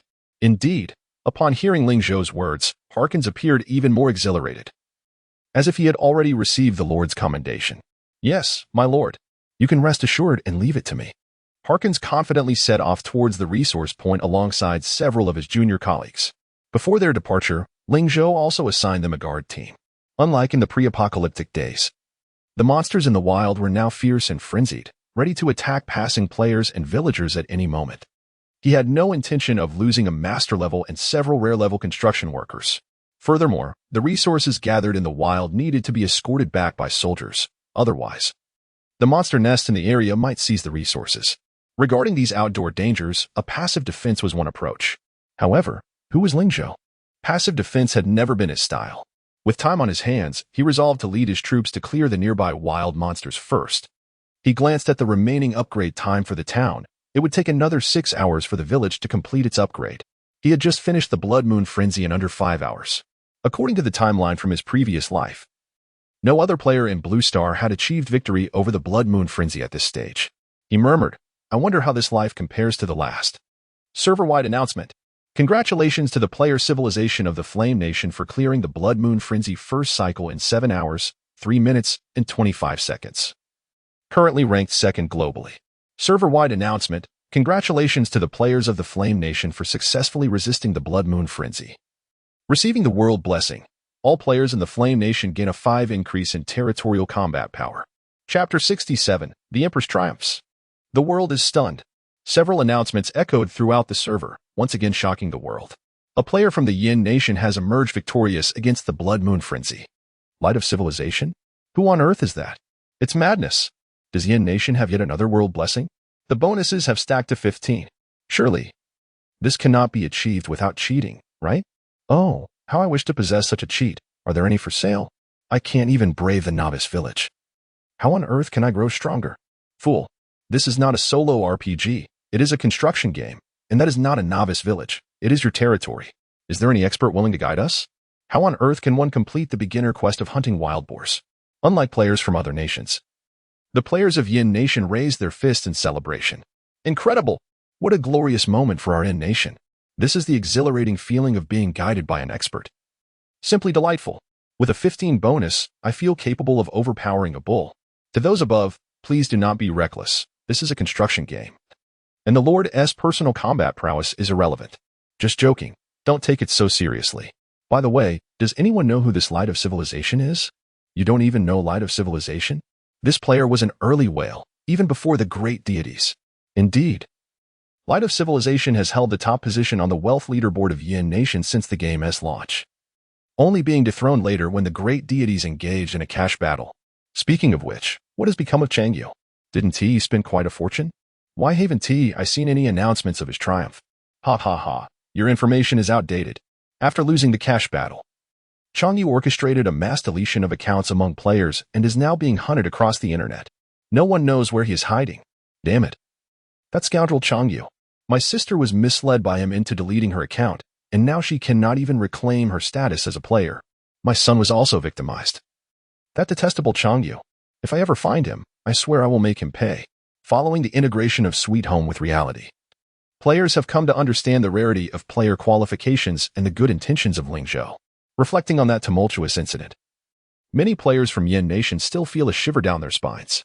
Thankfully, I did not succumb to the frenzy and delete my account. The great deity truly had foresight. Even teaching a fast-paced strategy in advance, I've realized that only this strategy is viable, while the others are utterly useless. With the Blood Moon frenzy approaching in just a few days, how can one play without a swift strategy? Haha. I was employing it during the cash battle a few days ago, and now I've advanced to the 3rd level, ready to train militia. The militia's combat power has been amplified, and I've already taken down several waves of monsters in the wild. Oh, how I envy the experts above. Unbeknownst to them, the conversation drifted away from Light of Civilization and shifted back to Changyu and Ling Zhou. Meanwhile, Changyu, viewing the comments through Chang Jianyun's account, felt a surge of anger and resentment. Ling Zhou, he rasped, filled with regret. Glaring at the chat channel, if I hadn't deleted my account back then, I would have been the one to triumph. Chang Jianyun coldly interjected. Silence. His expression was equally grim. A single curse ignited the jealousy within Changyu, who retorted, Old man, I insisted on continuing our PK battles. Had you supported me back then, even if it meant investing our entire fortune, what would it matter? We would now be the world's richest, wouldn't we? Changyu's words struck a painful chord within Chang Jianyun. After entering the game, the wealth he had labored for most of his life had vanished, leaving him as an ordinary man with nothing. Yet, that was not the most terrifying aspect. The true horror lay in the fact that the entire Yin Nation was now hunting for the Chang father-son duo in the chat channels. Ironically, Chang Jianyun had initially set their original name as the account name, and now he dared not even chat in the novice area, let alone seek help from other players. Was there regret? Certainly, Chang Jianyun felt it. Had he not forced his son to delete his account, Changyu would still possess billions of gems. Enough for them to make a comeback. Now, with Changyu having deleted his account, they had nothing and were instead a burden. Chang Jianyun's expression darkened. What use is there in lamenting? Rather than dwelling on the past, we should focus on how to survive the first wave of the beast tide. If you continue to be restless, I will cast you out to feed the monsters. And I will never care for you again. Changyu's expression stiffened. If his father abandoned him, there would be no one left to care for him. As for his youthful stepmother, she had severed all ties with Chang Jianyun as soon as the apocalypse began. Other relatives were equally unreliable. Those once loyal subordinates and servants had likely vanished upon learning of the events between Changyu and Ling Zhou, fearing they might be implicated. Changyu fell silent. Yet his eyes brimmed with resentment. Ling Zhou, just you wait. I will not let you off easily, regardless of the discussions in the outside world. The two individuals being talked about reached out to each other after the server announcement concluded. Ming Yanxi was the first to contact Ling Zhou. Light of Civilization, congratulations. My dear brother, your formation has made a significant impact. Without your strategies and tactical experience, I might have taken much longer to conquer the Blood Moon frenzy. Ling Zhou smiled upon reading this message. With the qualifications of the light of civilization, even without him, she would have ranked among the top 3 in clearing the game in her previous life. In this life, after imparting a bit of experience, it was as though she had awakened, swiftly grasping the combat tactics and applying them in practice. Many players, even when aware of the right approach, often panic on their first battlefield. The more timid ones would faint at the sight of blood. After all, most people in this era have lived in peaceful times. Yet, Ming Yunxi seemed naturally suited to be a competent lord, quickly adapting to the battlefield and her new identity. This intrigued even Ling Zhou. I am the great deity. Congratulations. How impressive that you completed it so swiftly. Light of civilization. Haha. In comparison to you, I still fall short. You cleared it in just over an hour, simply astounding. Compliments from you feel like an insult to me. I am the great deity. I genuinely believe you are strong. It's remarkable how quickly you adapted to the battlefield. Light of civilization. What's the big deal? When I play games, I easily immerse myself. It's only through such engagement that I find enjoyment. It feels no different from when I played games before. Ling Zhou couldn't help but break into a sweat. He had initially thought Ming Yunxi was composed, but she surpassed his expectations. A simple 2D mobile game in the apocalypse, how could they be compared? Ling Zhou found himself both amused and perplexed. Who would have thought the former empress was a gaming enthusiast at heart? Light of civilization. By the way, how is your territory holding up after the beast tide? My defensive structures have been severely damaged and my warehouse was destroyed. What shall we do? Should one continue to pursue higher education or prioritize the restoration of one's territory first? Chapter 68. Doubling resources. Expansion of gold mine limits. Upgrading the base. Ling Zhou responded succinctly with just 2 words, devoid of any particular reasoning. The distinction between a village-level territory and a town-level territory is indeed vast. While the former can still be considered as part of the novice phase, the latter has undeniably entered the formal development stage. Both the strength of the troops and the population of the territory will witness a substantial increase. No matter how strong a village-level territory may be, it remains merely that, a village-level territory. Civilization's light. All right, I've leveled up. The reply was almost instantaneous. Ling Zhou had initially intended to elaborate, but he was taken aback by the immediate action. He chuckled and responded, You trust me so readily? You wouldn't deceive me, would you? Upon hearing this, Ming Yunxi's face flushed slightly, as she seemed to detect the underlying implications in his words. She glanced around, relieved that she was in her lord's mansion with no one witnessing her reaction. Fortunately, Ling Zhou appeared oblivious to any awkwardness. Simply sending a message, now's a good time to clear the wild monsters around your territory. You might stumble upon some unexpected rewards. Ming Yunxi looked at the message in confusion. Were the areas surrounding the territory not filled with monsters and ferocious beasts? How could there be unexpected rewards? Ling Zhou kept his cards close to his chest and did not elaborate further. Ming Yunxi refrained from probing too deeply and instead organized her rewards before, following Ling Zhou's suggestion, leading her troops to begin the hunt for the surrounding wild monsters. After completing the first wave of the beast tide, aside from a few newly recruited soldiers, the levels of her veteran troops had all reached the first-tier maximum.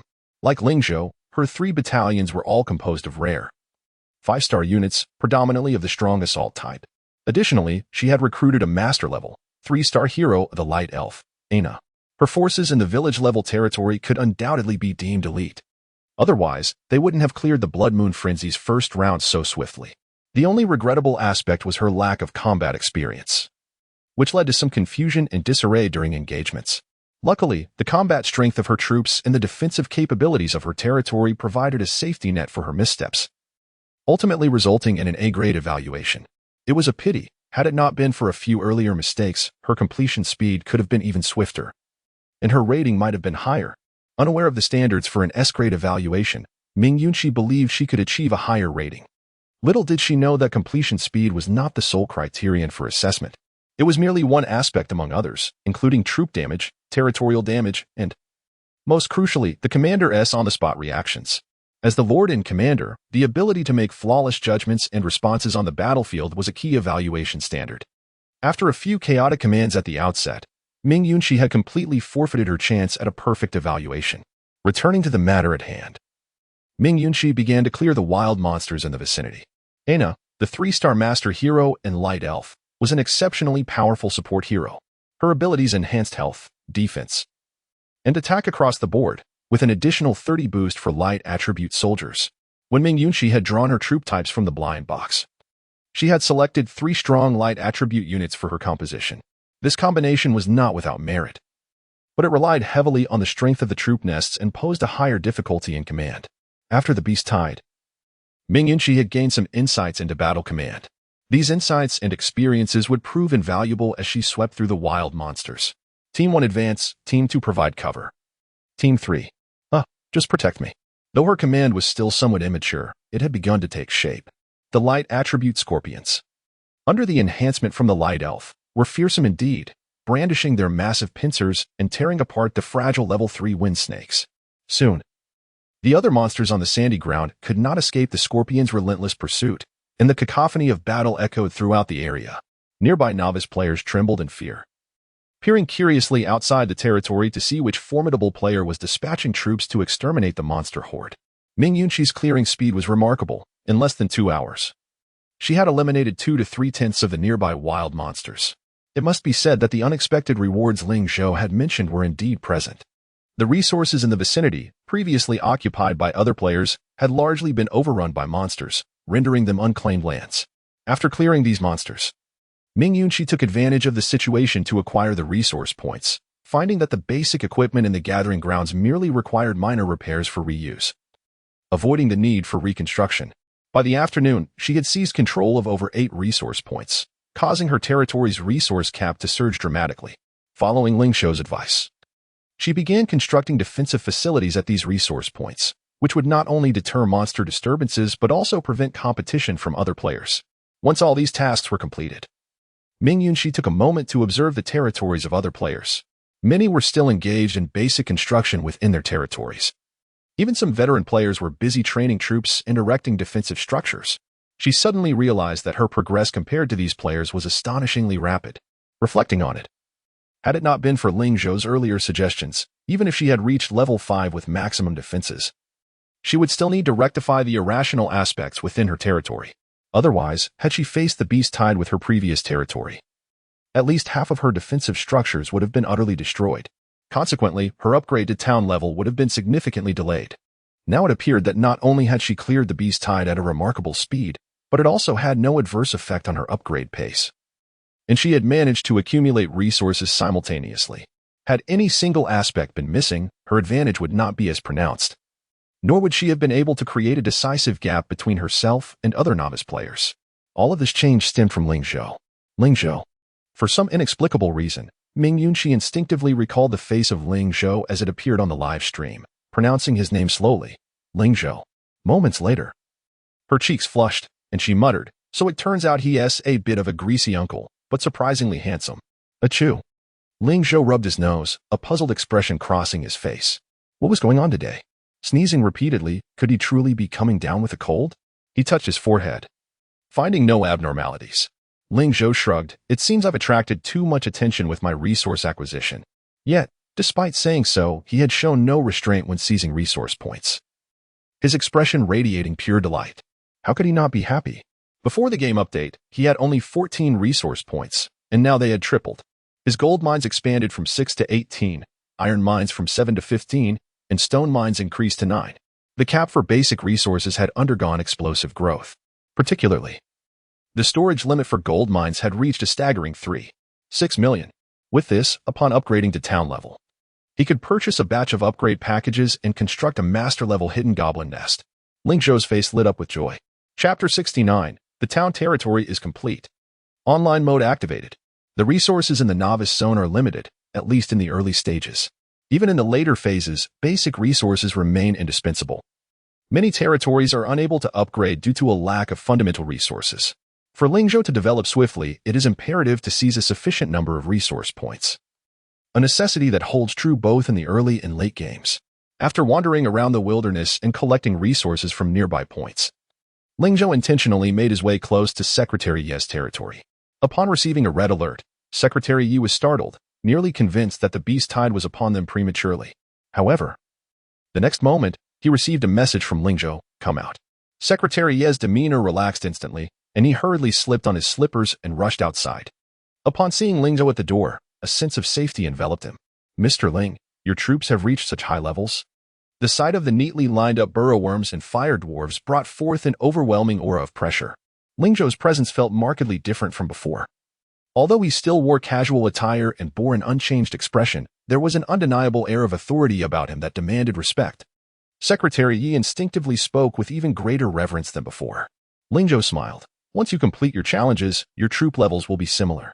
Secretary Yi's troops had been directly managed by Ling Zhou, who had splurged hundreds of thousands on blind boxes. Fortuitously, Secretary Yi had drawn a rare level 3-star unit nest, while the other two were elite nests. This already placed him significantly ahead of other players at this stage. As for the hero, it was summoned using the remaining recruitment orders Ling Zhou had, resulting in a Master Level 1-star hero, Paladin Rudolph. A Master Level 1-star hero is only 2 stars lower than the initial hero of the Radiant Empress. By this calculation, Secretary Yi's territory undoubtedly ranks among the top tier of blue star players in the early game. Had he not spent so little time gaming? And with many facilities in his territory still under construction, it is likely he would have already cleared the Blood Moon Tide. How about it? When shall we commence the first round? Ling Zhou asked directly. Secretary Yi appeared slightly embarrassed. Let me sort out the affairs of my territory first. Ling Zhou was somewhat exasperated. Still waiting? Your territory is already level 4, isn't it?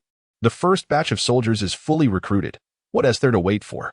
Secretary Yi scratched his head. It's mainly that I'm unsure of the difficulty of the Blood Moon Tide. I think I'll wait for someone to release a video tutorial first. Very well, that answer aligns with your character, Ling Zhou replied, unperturbed. Strategize before acting. That is certainly your way. However, this mindset might cause you to miss many opportunities. Often, being one step ahead leads to continual advantages, while falling behind invites defeat. Ling Zhou had learned this lesson well from his past life, as had the blue star players. Let us begin now, Ling Zhou declared. What? Secretary Yi was momentarily taken aback before realizing. But wouldn't that be too rushed? I will support you, so do not worry, Ling Zhou interrupted. As long as an alliance is established in Sweet Home, reinforcements can be dispatched. However, reinforcements come with risks. The strength of the Beast Tide will be amplified based on the total troop strength stationed within the territory. If the combined might of the reinforcements and your troops does not exceed a significant threshold, seeking aid may backfire. Observing Secretary Yi's astonishment, Ling Zhou continued, of course. Do not expect to rely solely on me. I will only deploy Rimuru as an overseer. If you wish to clear the stage, you must depend on your own capabilities. Unless absolutely necessary, Rimuru will not intervene. Ling Zhou's expression turned serious, and Secretary Yi immediately understood. Clearing the first round was not just his task. It was also Ling Zhou's assessment of his suitability to continue alongside him. As the first player globally to conquer the Blood Moon Tide, Ling Zhou was currently the talk of the town among Blue Star players, garnering immense admiration. After a moment of contemplation, Secretary Yi lifted his head and said, All right, Mr. Ling. I will heed your advice and commence the first challenge immediately. Ling Zhou smiled and patted his shoulder, saying, Do not be so serious. With your strength, clearing the first round should not pose a problem. I have faith in you. Upon finishing, Ling Zhou softly instructed Rimuru, You stay here for now. Rimuru nuzzled against Ling Zhou's foot, reluctantly calling out. Ling Zhou affectionately patted its head, smiling as he said, It won't be long. Once you finish the first round, bring Secretary Yi back to me. At this, Secretary Yi seemed to want to say something, but upon seeing Ling Zhou wave his hand, he turned and left with his troops. This left Rimuru and Secretary Yi staring at each other in silence. After a brief moment, Rimuru impatiently chirped twice, seemingly urging Secretary Yi to begin without delay. At that instant, an unprecedented sense of pressure washed over Secretary Yi, causing his knees to weaken, nearly collapsing to the ground. In his eyes, Rimuru was no longer the docile pet by Ling Zhou's side but resembled a prehistoric beast of terror. If Ling Zhou instilled a sense of authority, Rimuru exuded an even more ferocious and terrifying presence, as if ready to devour him whole. Cold sweat trickled down Secretary Yi's forehead. He dared not delay further and hastily exclaimed, All right, I will start immediately. As he spoke, he organized his troops and promptly initiated the Blood Moon Tide challenge. Meanwhile, Rimuru let out a couple of sounds before bouncing to the newly constructed watchtower at the village entrance, finding a comfortable nook to settle down and rest. From a distance, it appeared as though it had fallen asleep. Secretary Yi couldn't help but feel perplexed. This is no helper. Mr. Ling has clearly provided me with a Buddha, despite his grumbling. Secretary Yi steadied his emotions and focused on the blood-red sky that had reappeared in the distance, now ominously looming over his territory. Roar. Quickly, a distorted wormhole manifested, and the echoes of beastly roars resonated from the depths of the jungle. Secretary Ye's tension escalated as he fixed his gaze on the horizon, ensuring that his military and defensive structures were on high alert. Rimuru, perched atop the watchtower, seemed displeased by the cacophony of monster roars disrupting its rest, grumbling in irritation. Secretary Yi couldn't help but chuckle, truly a Buddha, to be able to sleep through this. Meanwhile, not far away, Ling Zhou noticed the blood-red sky in the distance and chuckled. Oh, so quick? Secretary Yi is as decisive as ever. Just as he finished speaking, a system notification chimed in. Ding. Your territory, God of Wealth Village, has successfully upgraded to a primary town, now renamed God of Wealth Town. Ding. The territory has unlocked additional functionalities. Please check for details. Announcement. Announcement. The novice area of Zone 911 has seen players ascend to the status of town-level territories. And the multiplayer mode is now activated. Players are encouraged to engage actively in combat to vie for resources and expand their dominions. Chapter 70, a bonanza of resources. An unprecedented surge in assets. Simultaneously, the novice players of District 911 received exhilarating news. Did the domain of the affluent magnate just upgrade to a town level? They had already observed the distant, pale golden sky, yet remained uncertain of its significance. However, upon the announcement, they realized that Ling Zhou had achieved a town upgrade. The position of the pale golden sky mirrored that of the previous blood-red sky, whose territory could it be but Ling Zhou's. Hooray for us in District 911. We VE swiftly entered cooperative mode. Wait, is that truly a good thing? We are still novices. Wouldn't it be disastrous if we were matched with seasoned players? Oh mother, I'm terrified. Oh, come on. Have you not even glanced at the cooperative mode's matching mechanics? One must possess a town-level territory to participate. Why are you all so flustered? Indeed, it's true. You nearly startled me. Is this truly the world of the elite? I confess, I do not comprehend. It seems that the illustrious Yi Liangshan has also initiated the Blood Moon Frenzy. Our novice district suddenly boasts two prominent figures. Excitement and joy surged as they anticipated being guided by the illustrious ones. Do you think we will still receive bonuses after Yi Liangshan clears the game? I'm uncertain. If Yi Liangshan manages to finish in the top 10 globally, I believe we might still have a chance. A 25 increase is quite remarkable. I am already thoroughly satisfied. I just tested it. Level 1 soldiers, after enhancement, can tackle level 3 monsters. With the addition of defensive towers, enduring level 5 monsters should pose no significant challenge. Oh. Thank you, esteemed one, for sharing this data. Please, do not thank me. Direct your gratitude to the magnate. We in District 911 have struck an incredible bargain. Upon receiving the announcement, Ling Zhou hurried back to his territory. At first glance, the affluent town appeared unchanged. Yet, the defensive alert indicated that the territory had doubled in size. The initial 500 slots had surged to 1,000, and with the enhancement from Supreme VIP 888. The current domain of the affluent town encompassed a staggering 2,000 slots. 2,000 slots equate to approximately 2 square kilometers, reminiscent of a small town in reality. Ling Zhou's immediate task was to upgrade the fences and expand the walls. In Sweet Home, buildings, traps, and walls within the territory can be relocated at will. Though the number of movements is limited, ordinary players may only move the same building once per week. However, Ling Zhou, with his privileged status, enjoyed unlimited relocations. He could adjust his formation at any time without restrictions. With the substantial expansion of territory came a commensurate increase in workload. Walls, defensive structures, residences, population, fields, and warehouses all required expansion. Ling Zhou did not rush into action, recognizing that such tasks could not be completed in a day or two. Instead, he perused the system announcements. Ding. Congratulations, you have become the world's first town-level lord. Reward, Golden Treasure Chest X1, Reputation Points 2000, Random Unit Nest X1, Random Strategic Treasure X1. Ah, the system truly is generous. Ling Zhou marveled. Most of the rewards could not be obtained through conventional means, even for someone as affluent as Ling Zhou. They were indeed rare treasures. After reviewing the system rewards, he shifted his attention to the recharge page. Now, the gem recharge option had vanished, replaced by various recharge gift packages. The gift packages within Sweet Home had never ceased. Upon upgrading the main building or achieving specific milestones, new packages would refresh. Ling Zhou had previously cleared all prior packages without exception. After completing the upgrade to a town-level territory, the recharge page presented an array of new gift packages. Naturally, the first package to refresh was the basic resource gift package. The prices were as follows. The beginner resource package cost 1,000 gems, the intermediate package 5,000 gems, and the advanced package 20,000 gems. Each type of resource package contained 4 fundamental resources: gold, iron, ore, stone, and wood, with a purchase limit of 10 for each type. The beginner package offered a total of 40,000 units of basic resources, the intermediate package 200,000, and the advanced package a staggering 1,000,000. Without a moment's hesitation, Ling Zhou waved his hand and procured all 3 types of resource packages, then opened them with a single click. Ding! Congratulations! You have received gold x 10,000, iron or x 10,000, stone x 10,000, wood x 10,000. Ding! Congratulations! As the notifications cascaded, Ling Zhou's warehouse reached its capacity. The total amount of basic resources soared beyond 10 million. Notably, after reaching capacity, these basic resources would not overflow or vanish, rather, until the excess resources were utilized. No further storage or mining could occur. Ling Zhou had anticipated this outcome. With the town newly established, the territory required a substantial workforce, perfectly aligning with the need to summon villagers and workers previously engaged in mining. After clearing the 3 types of packages, a dazzling light flashed, and new packages were once again made available. Ding!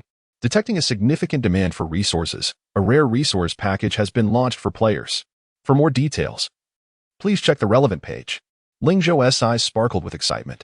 Truly, you never cease to amaze. It appears that even with the recharge channels closed in Sweet Home, it remains a game requiring substantial investment. In his past life, he had been something of a miser, left to drool over these packages without ever accessing high-quality options. The rare resource package contained Sacred Magic Crystals x 1000, Mercury x 1000, totaling 10 packages, priced at 50,000 gems each. In the early stages, when rare resources were scarce, such a package was undoubtedly a worthwhile investment. Thus, Ling Zhou did not hesitate and opted to clear them all. Consequently, the total resources in his territory reached an unprecedented saturation. He beckoned Harkins, who had just returned from the resource points.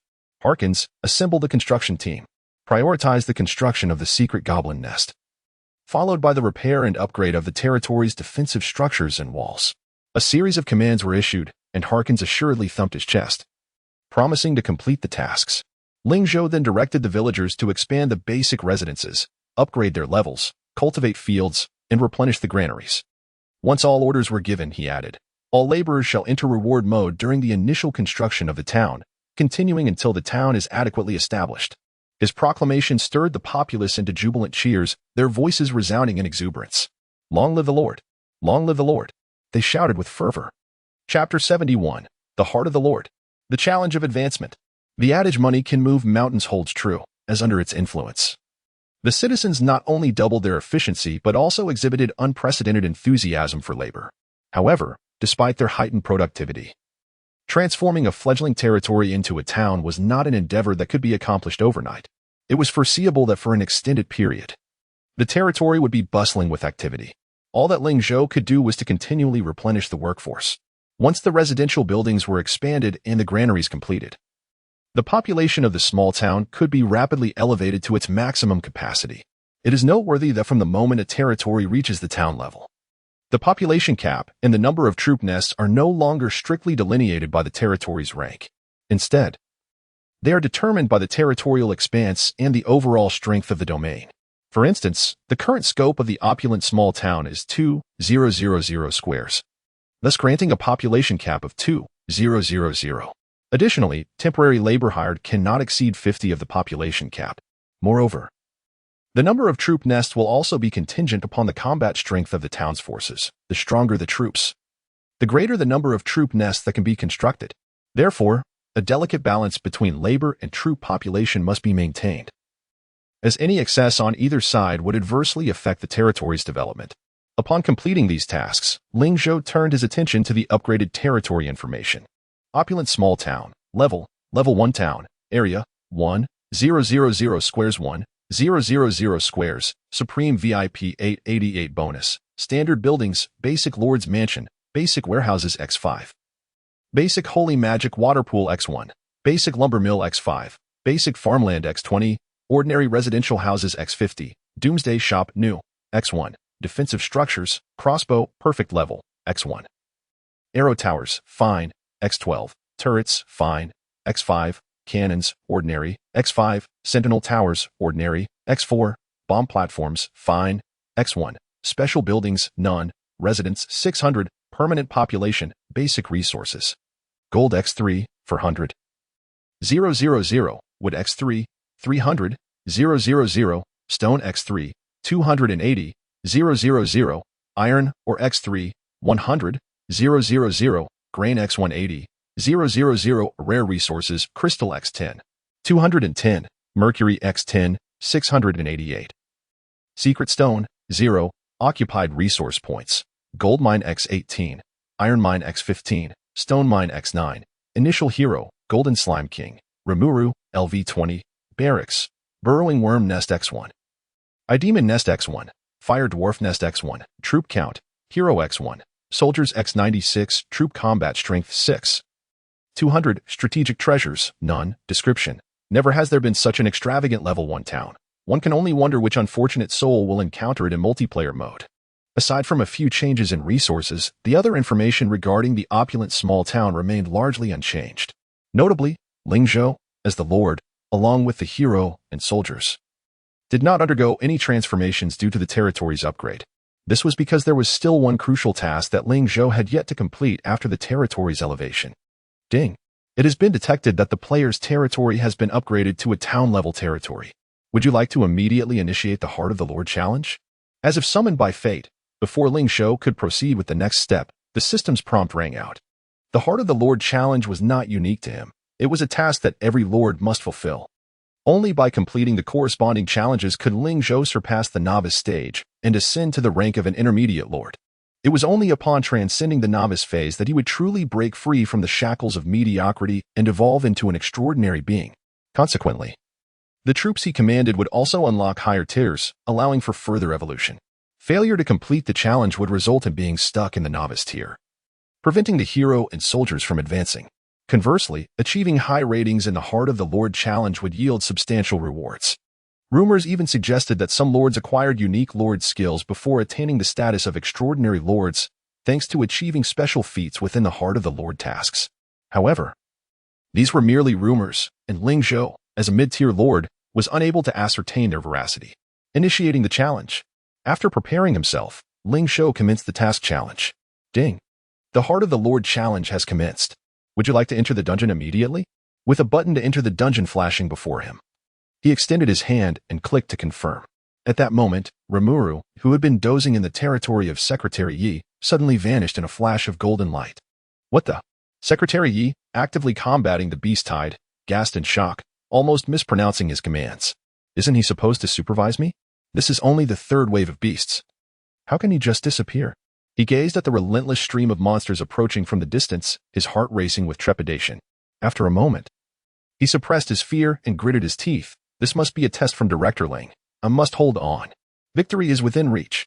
With renewed determination, his gaze sharpened. Ling Zhou glanced down at Rimuru, who was affectionately nuzzling against his pant leg, and smacked his forehead in realization.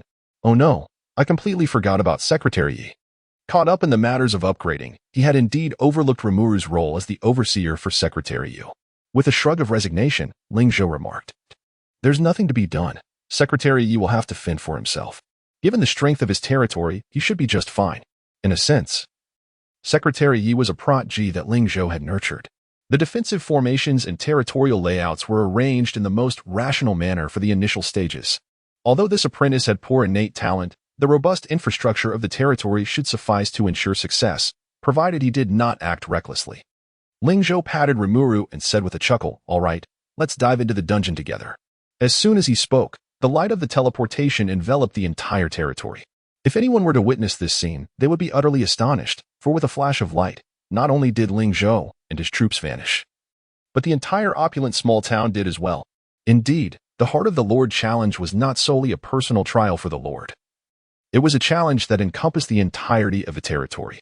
As Ling Zhou's vision blurred and then refocused, the entire opulent small town found itself transported to a vast expanse of yellow sand. Looking up, he could see the blazing sun overhead, its scorching heat spreading rapidly as though intent on incinerating everything in its path. Meanwhile, the distant sands were whipped up by a fierce wind, continually forming small tornadoes that rolled across the endless desert. This was an oasis map? A flicker of surprise crossed his eyes as he exclaimed, Isn't this the map that appears when advancing from basic to intermediate? How could it manifest in the Novice Lord's Heart of the Lord Challenge? Chapter 72, The Oasis Map. The Nest of the Pegasus. The Oasis map is one of the most common maps for beginners to advance from Novice Lord to Intermediate Lord. Its difficulty is moderately high. Yet if the overall strength of the territory does not meet the standards, overcoming this map becomes an impossibility. In his previous life, Ling Zhou faced countless hurdles on this map, ultimately succeeding only through sheer numbers. Consequently, he possesses an intimate familiarity with the Oasis map. This map presents a formidable challenge unless one achieves the strength of an intermediate territory. The prowess of the Divine Luxury Town ranks among the best of territories at the same level. However, claiming to possess the strength of an intermediate territory is nothing short of a delusion. The minimum threshold for troop combat power in an intermediate territory begins at 50,000 points, with a mere 6,000 points. Even if Ling Zhou employs the adage money can make the devil push the mill, his troop strength barely exceeds 10,000, leaving him far from the threshold of an intermediate territory. Furthermore, his defensive structures are still at the village level. He has yet to upgrade the existing infrastructure. If this were truly the Oasis map, the probability of success would be virtually non-existent. Ling Zhou did not allow his rebirth to inflate his ego or make him blindly confident. However, jumping to conclusions too hastily is also an unwise habit. He directly opened the task panel within the dungeon, scrutinizing the details. The first task that caught his eye was to eliminate the nearby monster nests, desert lizards. He uttered in confusion, continuing to read. Tasks included collecting lizard skins, crafting heat-resistant armor, defeating desert bosses, locating the oasis, and securing a water source.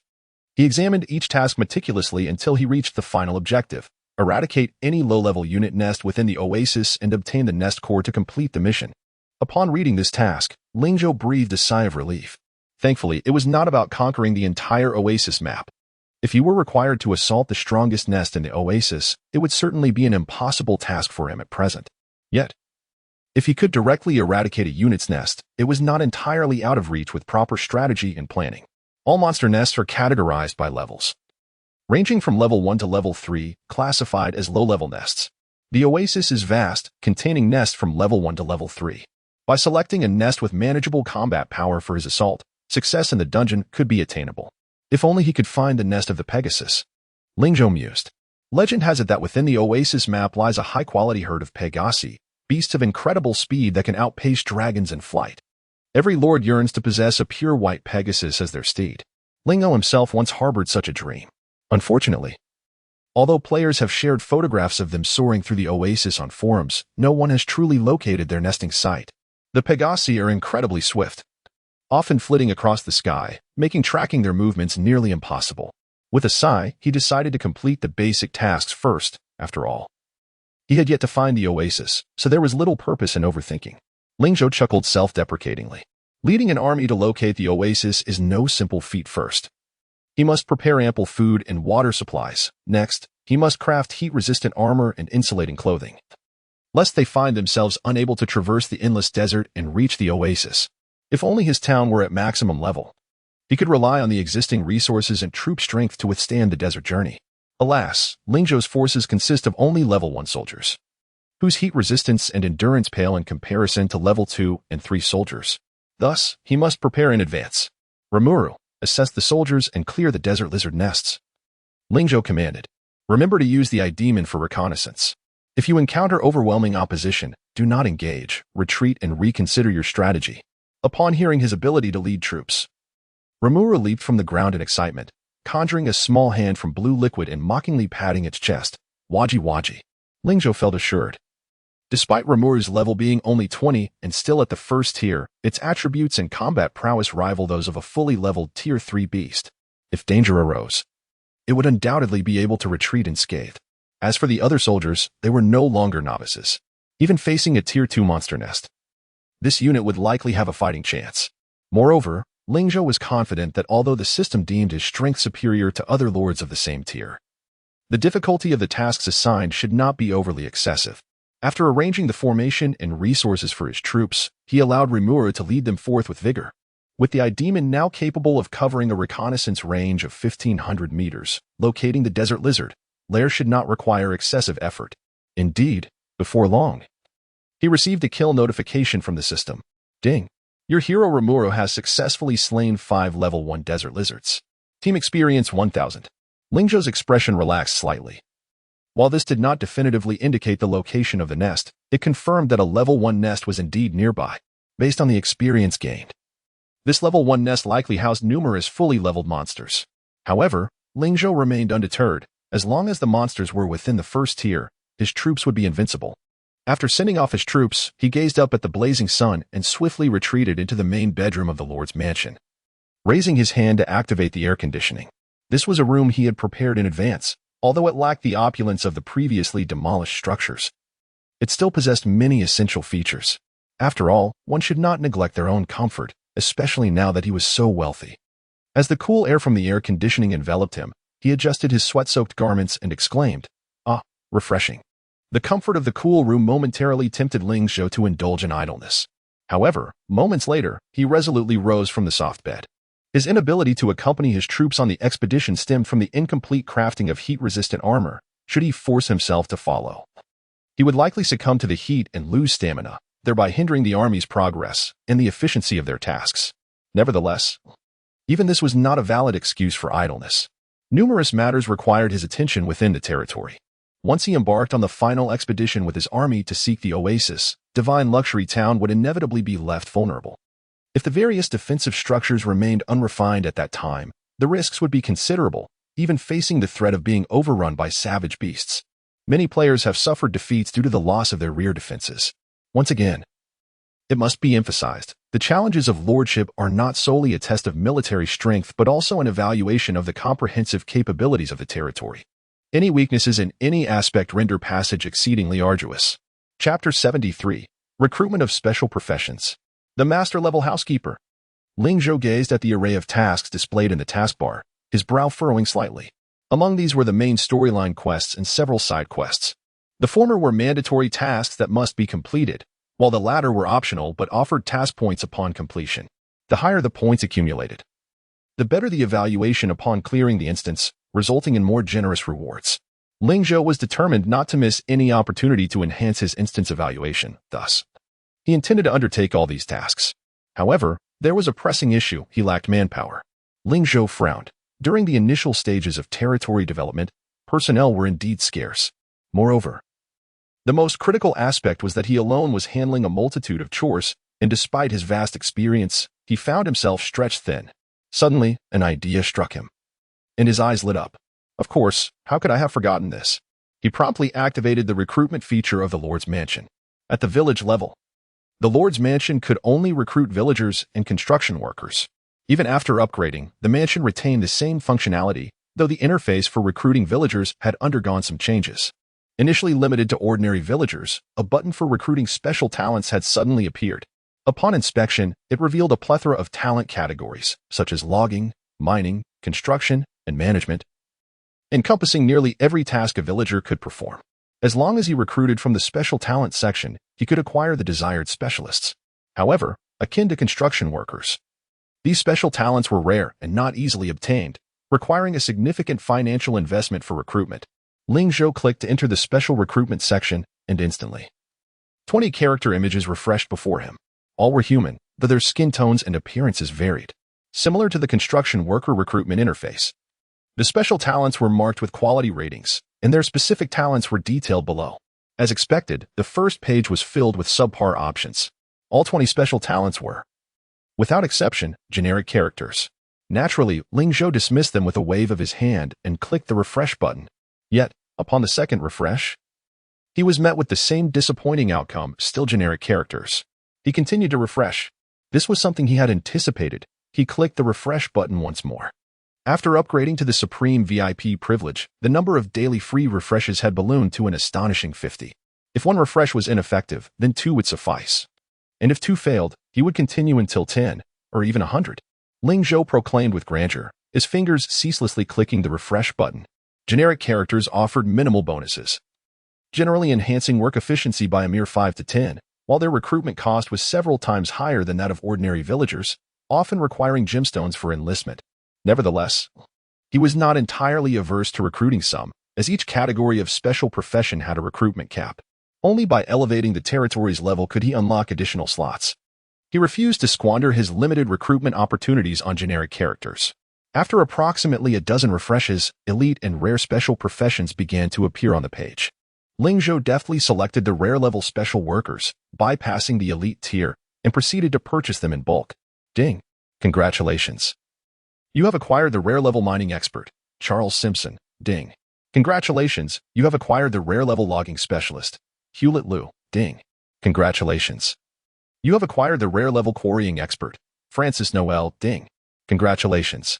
As a series of notifications chimed, one rare special worker after another materialized in neat rows beneath his room. It was no wonder Ling Zhou was meticulous in his selection. Each resource mine could only accommodate one special profession. Moreover, rare-level special workers possessed unique personal skills. For instance, Charles Simpson, as a mining expert, boasted the skill Miner's Anthem, C grade, which inspired miners through song and dance, enhancing work efficiency by 20 for 3 hours, with a cooldown of 24 hours. This was the advantage of rare-level special professions. Their presence would significantly boost mining efficiency. Of course, the recruitment cost was not trivial. Each rare-level special worker required 10,000 gemstones for enlistment. After about 30 to 40 free refreshes, Ling Zhou had successfully recruited over 50 special workers, depleting more than 500,000 gemstones in the process. For most players, this was an inconceivable sum to accumulate. In his previous life, Ling Zhou had similarly spent the meager gemstones obtained through trade on more pressing matters, such as purchasing Hero Awakening stones. He had never had the means to hire special units, and the efficiency of resource extraction remained painfully slow, leaving him with no choice but to wait for resources to accumulate. Thus, he had initially overlooked the option of recruiting special professions. It certainly paid to be affluent. With this new batch of workers, the efficiency of resource extraction at the resource points would see a substantial increase. Ling Zhou exclaimed with joy. Although he had just acquired a significant amount of resources, the moment construction directives were issued, a considerable portion would be consumed. This was merely the first round of construction for the town, with subsequent rounds still to come, requiring an astronomical amount of foundational resources. Thus, regardless of how abundant the resources, a sustainable development approach was imperative. Ling Zhou did not squander the remaining refresh attempts and continued clicking. During the process, a few rare-level workers appeared, but alas, his recruitment slots were nearly filled, preventing further enlistment. He could only click through with a hint of regret, until the final free refresh of the recruitment interface, when a flash of blue light revealed a woman clad in a light blue dress, adorned with a white apron featuring ruffled edges, appearing on the screen. Ling Zhou's eyes widened in astonishment. The blue glow indicated the presence of a master-level special worker. He focused intently and saw the designation, Master Level, displayed above her. He hurriedly clicked to view. Name, Tyler Kent Ice. Profession, Housekeeper. Master Level. Traits, 1. Coordination and Communication, B grade through powerful communication skills. She alleviates villagers' daily woes, enhancing their sense of belonging and potentially increasing their favorability. 2. Tea Art, B grade possessing exceptional tea brewing skills. Consuming tea prepared by Kent Ice revitalizes the drinker, enhancing work efficiency by 20. 3. Supervision, B grade assists the lord in overseeing the territory, with a chance to increase villagers' loyalty. Description: in addition to the aforementioned skills, Kent Ice is a versatile housekeeper, the lord's best assistant, proficient in hospitality, floral arrangements, culinary arts, baking, and wellness. After reading the introduction, Ling Zhou couldn't help but give a thumbs up. Impressive. She possessed even more skills than Hawkins, including those that enhanced loyalty and favorability. There was no question about it. He would not let such talent slip away. With a grand gesture, 100,000 gemstones vanished from his inventory. As the golden light of teleportation shimmered, a tall and graceful housekeeper with delicate features and a neatly styled bun materialized in his room. Esteemed Lord, Kent Ice extends her greetings to you. She bowed respectfully to Ling Zhou, her gentle voice naturally imbued with an enchanting charm that invited closeness. Chapter 74. The capable housekeeper. In a fleeting moment when Candace lowered her head, her ample bosom nearly overflowed, causing Ling Zhou to momentarily lose his composure. What was happening? Could a master-level character possess such an enhancement? It soon dawned on him that he had overthought it. Candace's appearance was entirely independent of her abilities, stemming solely from her own merits. When he had previously examined her through the recruitment interface, the 2D image had omitted many details. Now, in the flesh, she appeared vividly and dynamically, with all aspects of her form fully realized. Candace, noticing Ling Zhou's gaze, displayed no signs of anger. Instead, she confidently opened her posture, inviting his scrutiny. It was Ling Zhou who felt a twinge of embarrassment, clearing his throat twice before averting his eyes. You may allocate the newly recruited workforce as you see fit. Currently, we are not in the Phoenix Mountains, and the resource points are not nearby. In addition, I shall grant you access to certain task permissions for you to manage independently. Ling Zhou did not bombard her with questions, but instead delegated numerous tasks. His intention was to assess the capabilities of this masterful housekeeper and determine how much assistance she could provide. If her skills proved mediocre, he would naturally refrain from relying on her in the future. He had already considered a candidate, Secretary Yi, who possessed only average gaming aptitude, would be tasked with consolidating his territory and focusing on management, while the entire domain would be entrusted to him. Of course, as the Lord, Secretary Yi would still need to personally handle many matters. Should Candace prove competent, their collaboration could indeed be mutually beneficial. As the territory expanded, the demand for adept management would inevitably increase. Candace received Ling Zhou's directives with an air of calm, revealing no hint of surprise. She slightly bowed and respectfully bid farewell before hastily descending the stairs. Ling Zhou nodded, and, just as she reached the threshold of the bedroom, he cast a casual glance, startled by the revelation. What kind of milk had the people of this other world been raised on? Her physique was simply extraordinary.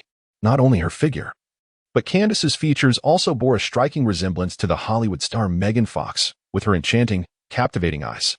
In contrast, Li Xian's appearance, relying heavily on makeup, paled in comparison. Perhaps it would be best to keep her at a distance while working. Who could withstand such a distraction? Ling Zhou mused, shaking his head. Candace, oblivious to her lord's thoughts, regarded herself and other subjects as his private possessions. Thus, when she felt Ling Zhou's gaze upon her, she did not turn shy, but rather felt a flicker of delight. Attracting her lord's attention was, after all, a skill in itself. Upon exiting the lord's residence, she was taken aback by the impressive array of rare professions lined up outside. So many rare-level occupations. Despite her prior preparation, she was still momentarily stunned. Clearly, the lord's strength was formidable. To recruit a master-level housekeeper and such a plethora of rare workers in a mere level 1 town was nothing short of extraordinary. After her astonishment subsided, Candace gathered her thoughts, a subtle smile gracing her lips, exuding a natural charm. With the authority bestowed upon her by Ling Zhou, she had assumed a significant degree of power. Until new managers arrived, she was the most influential figure in the town, second only to Ling Zhou himself. Yet, she refrained from flaunting her power at the outset. Instead, she kindly inquired and promptly delineated responsibilities. Utilizing her B-level skill, coordination, and communication, Candace swiftly organized the special workforce. Unlike Ling Zhou's broad approach, her arrangements were more meticulous, ensuring that the rare workers received superior treatment compared to ordinary villagers. They were afforded better housing, prioritized access to quality food, and a bit more leisure time.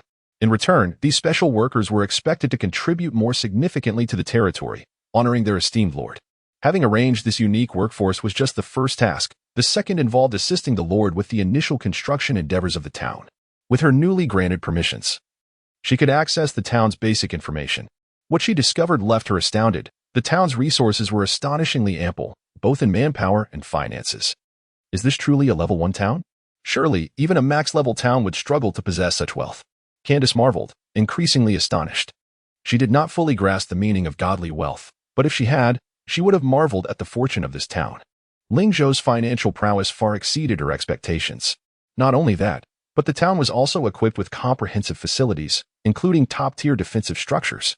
The walls under construction were nothing short of opulent, built from the finest stone. Other towns would likely be left with mere scraps after such construction. This was merely the tip of the iceberg. Every citizen in the territory received gems as rewards daily. Candace found this perplexing. As the lord's property, they were receiving salaries. She immediately considered advising Ling Zhou to eliminate this unnecessary expenditure. However, upon reflection, she realized that it would be presumptuous of her to interfere with the lord's policies so soon after her arrival. After much contemplation, she decided to set aside this matter for the time being. After clarifying the finances and development status of the territory, Candace began to organize tasks. With such abundant resources, she felt liberated to exercise her management skills boldly. Meanwhile, Ling Zhou, stationed in the lord's residence, monitored the situation, concerned about the many tasks accompanying the town's nascent establishment. To his surprise, Candace quickly found her footing, issuing directive after directive in short order. It was undeniable. A master-level housekeeper was indeed exceptional. Her efficiency was remarkable. Within an hour, she had restructured the town's construction tasks, enhancing Ling Zhou's original plans with numerous details and introducing sensible processes. This not only increased work efficiency but also saved a significant amount of resources. Ling Zhou calculated that her arrangements could save over 10% of basic resources, amounting to more than 100 units. He couldn't help but exclaim, "Ah, indeed. Every household needs a woman who knows how to save money." Chapter 75, Crisis of Territory. Assault by the Creeping Tigers. Candace's abilities did not disappoint Ling Zhou. With her assistance, the affairs of the territory became remarkably organized. Furthermore, the tasks within the dungeon began to progress gradually. With Ramura stationed at the military front, the pace of advancement was exceedingly swift. Just moments ago, an alert indicated an encounter with a desert lizard nest, and as the notifications of kills increased, it was evident that the troops had officially breached the nest. With Ramura present, Ling Zhou felt no concern about clearing a first-tier nest. However, just as everything seemed to be unfolding according to plan, a system notification rang out. Ding. Villager number 342 has been killed by a creeping tiger. Ding. Villager number 394 has been killed by a creeping tiger. Ding. Villager no. For 52 has been killed by a creeping tiger. A series of notifications flashed, leaving Ling Zhou momentarily stunned. What the heck? He immediately rose, fully aware of what this meant after years of being a lord. Had the team searching for water been ambushed? His initial shock stemmed from the fact that upon his rebirth, everything had been smooth sailing. This was the first time he had faced a monster attack, and several villagers had already perished. Without further delay, Ling Zhou commanded several of the stationed demons to activate their long-distance vision. The range of the villagers' search was limited. They were merely scouting for water nearby. Given that they had all been killed, it was certain that the monsters could not be too far from the luxurious town. The frequency of the kills indicated that the number of monsters was likely substantial. Please, let it not be as I fear. Furrowing his brow, Ling Zhou awaited the demons to share their reconnaissance view. Upon doing so, his expression darkened.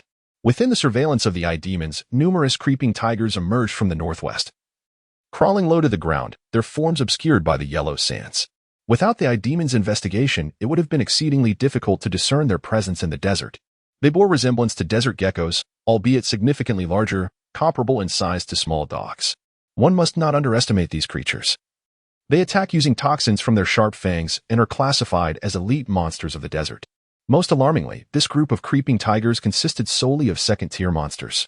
A second-tier elite monster group, combined with the fact that the dispatched troops had not yet returned, placed the territory in a perilous predicament. With a serious demeanor, Ling Zhou summoned Candace. Moments later, gazing at the voluptuous figure of Candace before him, he spoke in a grave tone. Immediately instruct the construction team on the city walls to cease all building operations and reorganize into a temporary team, prepared to repair the walls and defensive structures at any moment.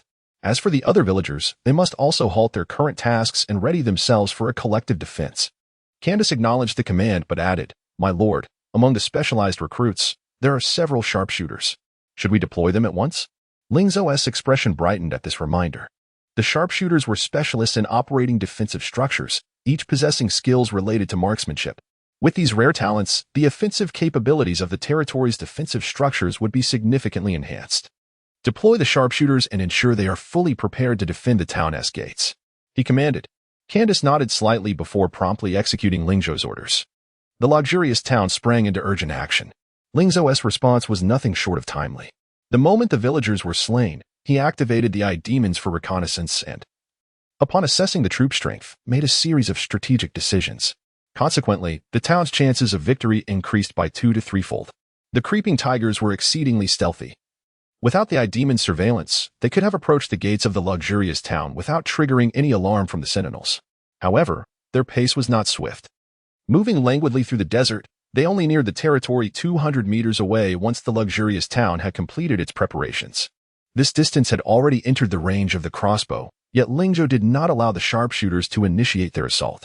It was not until the creeping tigers, believing they had evaded detection, leisurely crawled within 100 meters of the territory that Ling Zhou, observing through the demon's vision, revealed a cold smile. Ah! Victory is now within reach. No sooner had he spoken than a thunderous explosion erupted nearby. Boom! The landmines buried underground detonated, sending plumes of yellow sand skyward along with severed limbs and blood from the creeping tigers. SSS, the elite second-tier creeping tigers reacted swiftly, realizing the danger and attempting to retreat. But it was too late. Since the town's upgrade, Ling Zhou had laid an extensive array of traps within a 300-meter radius. These traps remained dormant unless activated manually by Ling Zhou. Over 80 creeping tigers had now entered the trap-laden zone. Unless they could fly, any movement would spell certain doom. Boom. Boom. Boom. Indeed, as they retreated a few steps, they triggered more landmines. Their anguished cries pierced through the thick sandstorm, resonating throughout the area. In an instant, the group of creeping tigers fell into disarray. Some sought to advance, while others aimed to retreat. Yet, regardless of their intentions, they remained trapped. Any movement would set off a chain reaction. Boom. Boom. Boom. Critical hit. Health minus 30, health minus 50, health minus 60. The notifications of damage continued to flood in. However, Ling Zhou's brow furrowed slightly. Although the traps were laid extensively, they were merely initial-grade traps, inflicting moderate damage. He would need to wait until the blacksmith's workshop was upgraded to enhance these traps' effectiveness. Ling Zhou shook his head, dismissing unnecessary thoughts, and refocused on the battlefield. After experiencing initial chaos, the creeping tigers gradually regained their composure. Ultimately, they were rare second-tier monsters, tough-skinned and resilient. After losing a dozen of their own, they still managed to withstand the damage from the trap zone and charge toward the town. Second-tier monsters moved with remarkable speed, particularly the small and agile creeping tigers. Their previous sluggishness was merely a tactic for concealment. Now that they had been revealed, they saw no need to restrain their speed. Rustle, rustle, rustle. Their webbed feet barely disturbed the sand as they sprinted effortlessly, covering several meters in the blink of an eye. Fire. Ling Zhou revealed his hand, signaling for the attack. The sharpshooters, receiving the cue, promptly manned the defensive structures, targeting the creeping tigers below and engaging in a barrage of fire. Simultaneously, those operating the crossbow unleashed a full-scale assault. Expensive short arrows shot forth from the crossbows. The rapid-fire sound echoing like the harbingers of death as they flew toward the bodies of the creeping tigers. In that moment, the air was filled with numerous notifications of health reductions. Chapter 76. Lizard Gem. New nest acquired. Critical hit. Health minus 100.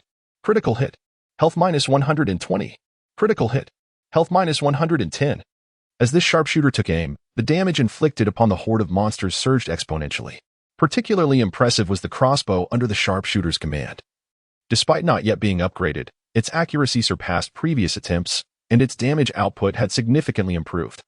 The trio of rare-grade sharpshooters wielded defensive structures that boasted roughly a one-third probability of striking vital points, delivering critical hits.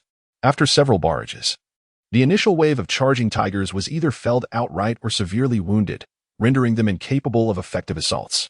Consequently, the formation of the charging tigers became even more disordered. Without the ability to mount a cohesive charge, their subsequent attempts to advance only made them more vulnerable to the arrow towers, which picked them off one by one. Upon spotting any charging tigers approaching the town gates, Ling Zhou would promptly order concentrated fire. Due to the scattered nature of the tigers, their comrades were unable to break through when fired upon. Even if one or two managed to slip through, they would quickly become ensnared by the dense traps near the gate. Once the initial wave was dealt with, there would be ample arrow towers available to clean up the remaining threats. Despite the favorable circumstances, Ling Zhou's gaze remained fixed intently on the advancing monsters. This was an unavoidable concern, as aside from the auxiliary eye demons, no other soldiers were stationed within the territory. The two monster nests were still under construction, and allowing even a single tier 2 monster to breach the territory would result in catastrophic losses. This was especially true given that many of the buildings in the territory were only partially completed, representing a significant investment of resources. Should they be destroyed by monsters, all early investments would be lost, a scenario Ling Zhou wished to avoid at all costs. Fortunately, while Tier 2 monsters were difficult to kill, the numerous traps and defensive structures provided a substantial advantage. The arrows from the towers and crossbows rained down as if costless. After expending a dozen magical crystals, the horde of charging tigers was reduced to a mere handful. The remaining few, heavily injured, were easily dispatched by the distant artillery, leaving none standing. As the last charging tiger drew its final breath, the citizens of the territory erupted in cheers, and Ling Zhou, overseeing from the Lord's manor, exhaled in relief. Thankfully, the charging tigers lacked the berserk enhancement from the blood moon, and their numbers were manageable.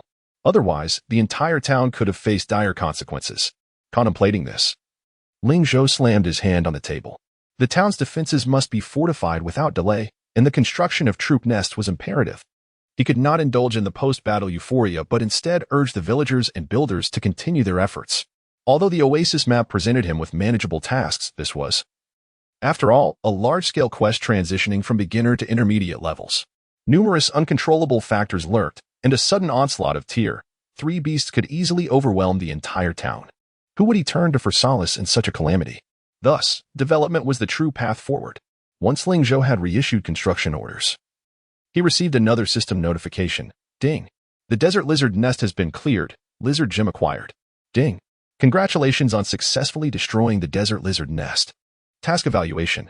S grade. Perfect. Rewards. Team experience 50, 000. Reputation 10, gold x 50, 000. With the successful completion of the mission, Ling Zhou's expression lightened. He recognized his own impulsiveness. Next time, he must retain a contingent of soldiers within the village. He shook his head. The primary issue remained the insufficient military presence in the town. Along with the newly acquired lizard gem, Ling Zhou, yet to be upgraded to a junior lord, already found himself with 3 significant nests. The rare 5-star reborn stone nest and the 3-star Master S nest were both under construction. Once completed, he would swiftly bolster his military ranks, ensuring he would have adequate forces at his disposal. After clearing the battlefield of monster remains, the town returned to its fervent construction efforts. With Candace's assistance, the more intricate tasks were delegated, allowing Ling Zhou to focus on overseeing the grand design. 2 hours later, the expeditionary forces returned to the town. The troops sustained minimal injuries, with only a few soldiers having lost health, who were well on their way to full recovery before even needing to consume potions. With the return of the forces, Ling Zhou's previously anxious heart finally settled. With the military presence re-established, many defensive structures could now be upgraded. As the army arrived, Rimura dashed towards the Lord S Manor. In no time, it burst into Ling Zhou's study, relishing the cool air from the air conditioning, and promptly collapsed onto the floor in sheer comfort. Moments later, it lazily rolled over to Ling Zhou's feet, nudging against his trousers. Ling Zhou chuckled softly, reaching down to pat its head. Rimuru, eager to demonstrate its newfound skills, opened its interface, seemingly eager to showcase its latest accomplishments. Ah, has its combat power increased yet again? Ling Zhou marveled at the display before him. Rimuru, having reached full level at Tier 1, had seen its combat power surge beyond 300 points and continued to rise steadily, showing no signs of plateauing. Following the previous Blood Moon Frenzy of the Madness difficulty, its combat power had surpassed 400 points.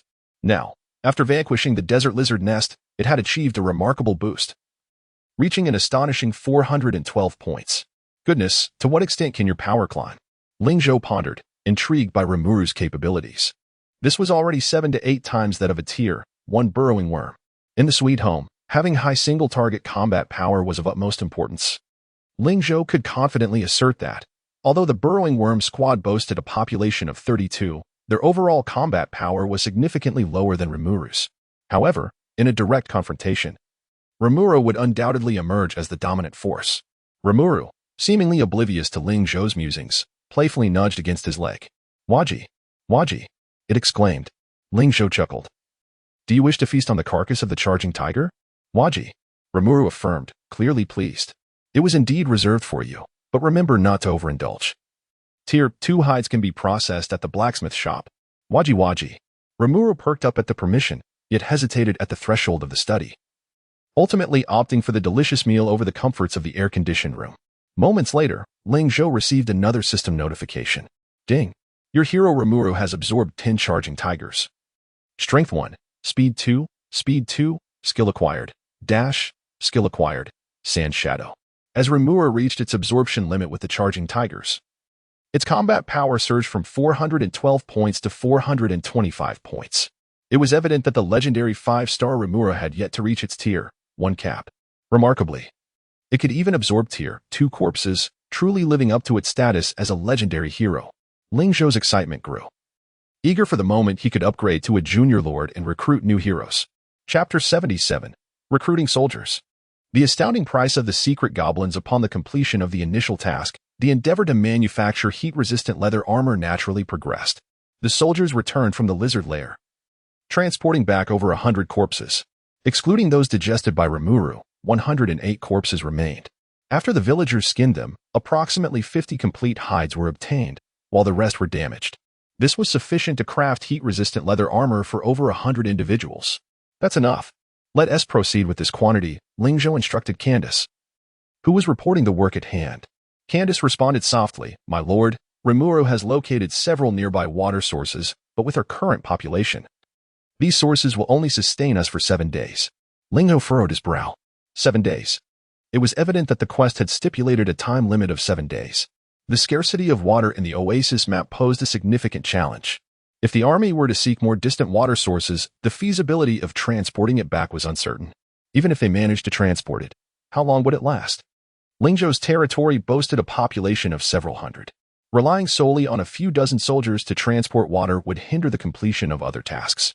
Ling Zhou had previously stumbled into similar pitfalls. The duration that the nearby water sources could sustain the territory directly correlated with the time limit of the quest.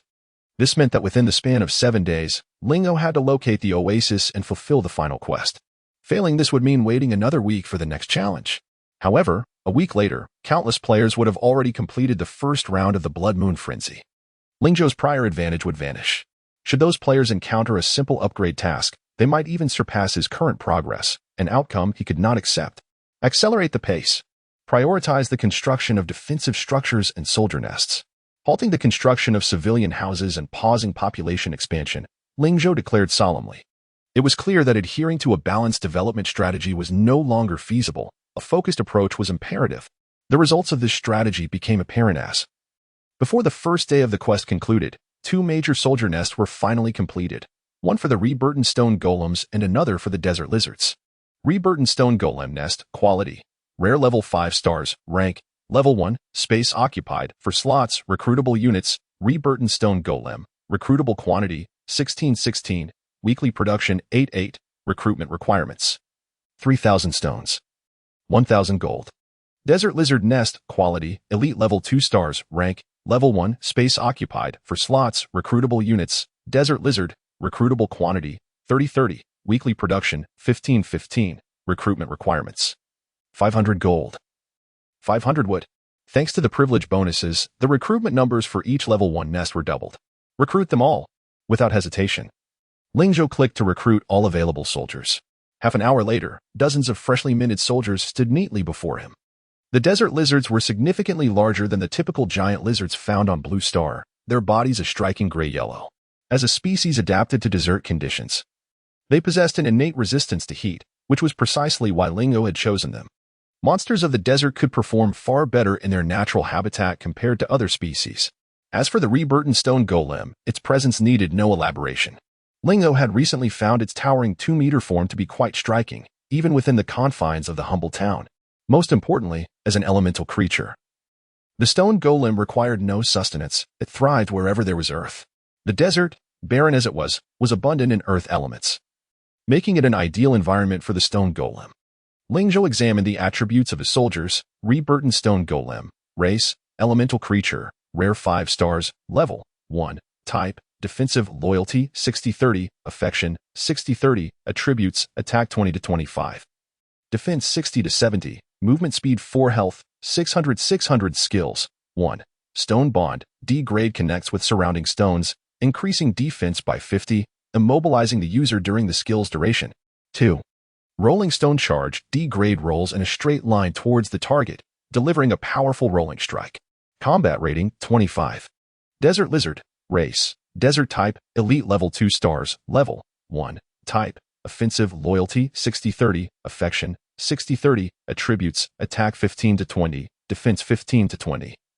Movement speed 8, health 200 mana, 100 skills, venomous bite, E grade infuses poison during a bite, dealing 150 poison damage, with a maximum stacking potential of 200. Combat rating 13. The reborn stone golem exhibited the formidable defensive capabilities Ling Zhou had anticipated, though its speed left much to be desired. Even an ordinary villager with the fleet of foot, effect moved faster than it. This sluggishness rendered it nearly incapable of expeditionary missions. However, it should not be underestimated. In defensive battles, the stone golem could significantly outperform other soldiers of the same rank. Once Ling Zhou upgraded the stone walls, the reborn stone golem would prove invaluable. They would serve as a natural barrier for the territory, enhancing the wall's defensive capabilities infinitely when connected to it, coupled with restorative potions. Breaching Ling Zhou's walls would become an arduous task. Regarding the newly formed unit, Ling Zhou was generous, swiftly raising the levels of the new soldiers from 1 to 20. The experience points garnered from the previously completed insanity difficulty rewards, along with the experience obtained from fending off monster hordes, were more than sufficient to elevate the new soldiers to maximum level. Ling Zhou still had a surplus of experience points, even if he were to recruit another batch of soldiers. His experience would suffice to elevate them to level 20. As he contemplated this, he glanced at the newly constructed nests nearby, and a notification chimed in his mind. Ding. The secret goblin nest has been successfully constructed. Ling Zhou's eyes sparkled with excitement. The master-level nest had finally been completed. A vibrant green nest emerged at the center of the barracks, adorned with a sculpture of a beast-headed figure draped in a cloak. The exact appearance of the beast head was obscured, but its hunched and furtive form unmistakably indicated it was a goblin. To be candid, Ling Zhou was quite curious about the true appearance of a master-level goblin. It was worth noting that goblins had always been tagged as novice or low-level creatures in the Sweet Home.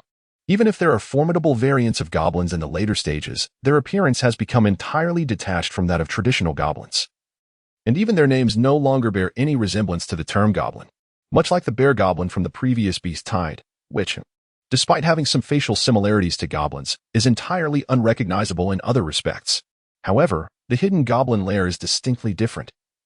It is evidently not a branch of goblins, but rather a specific type of goblin. Upon glancing at the recruitment cost displayed at the lair, he gasped in astonishment. Goodness! A single goblin costs 100,000 gold? How could you not seize this opportunity? Chapter 78, The Secret Goblin Born for Wealth. Departing.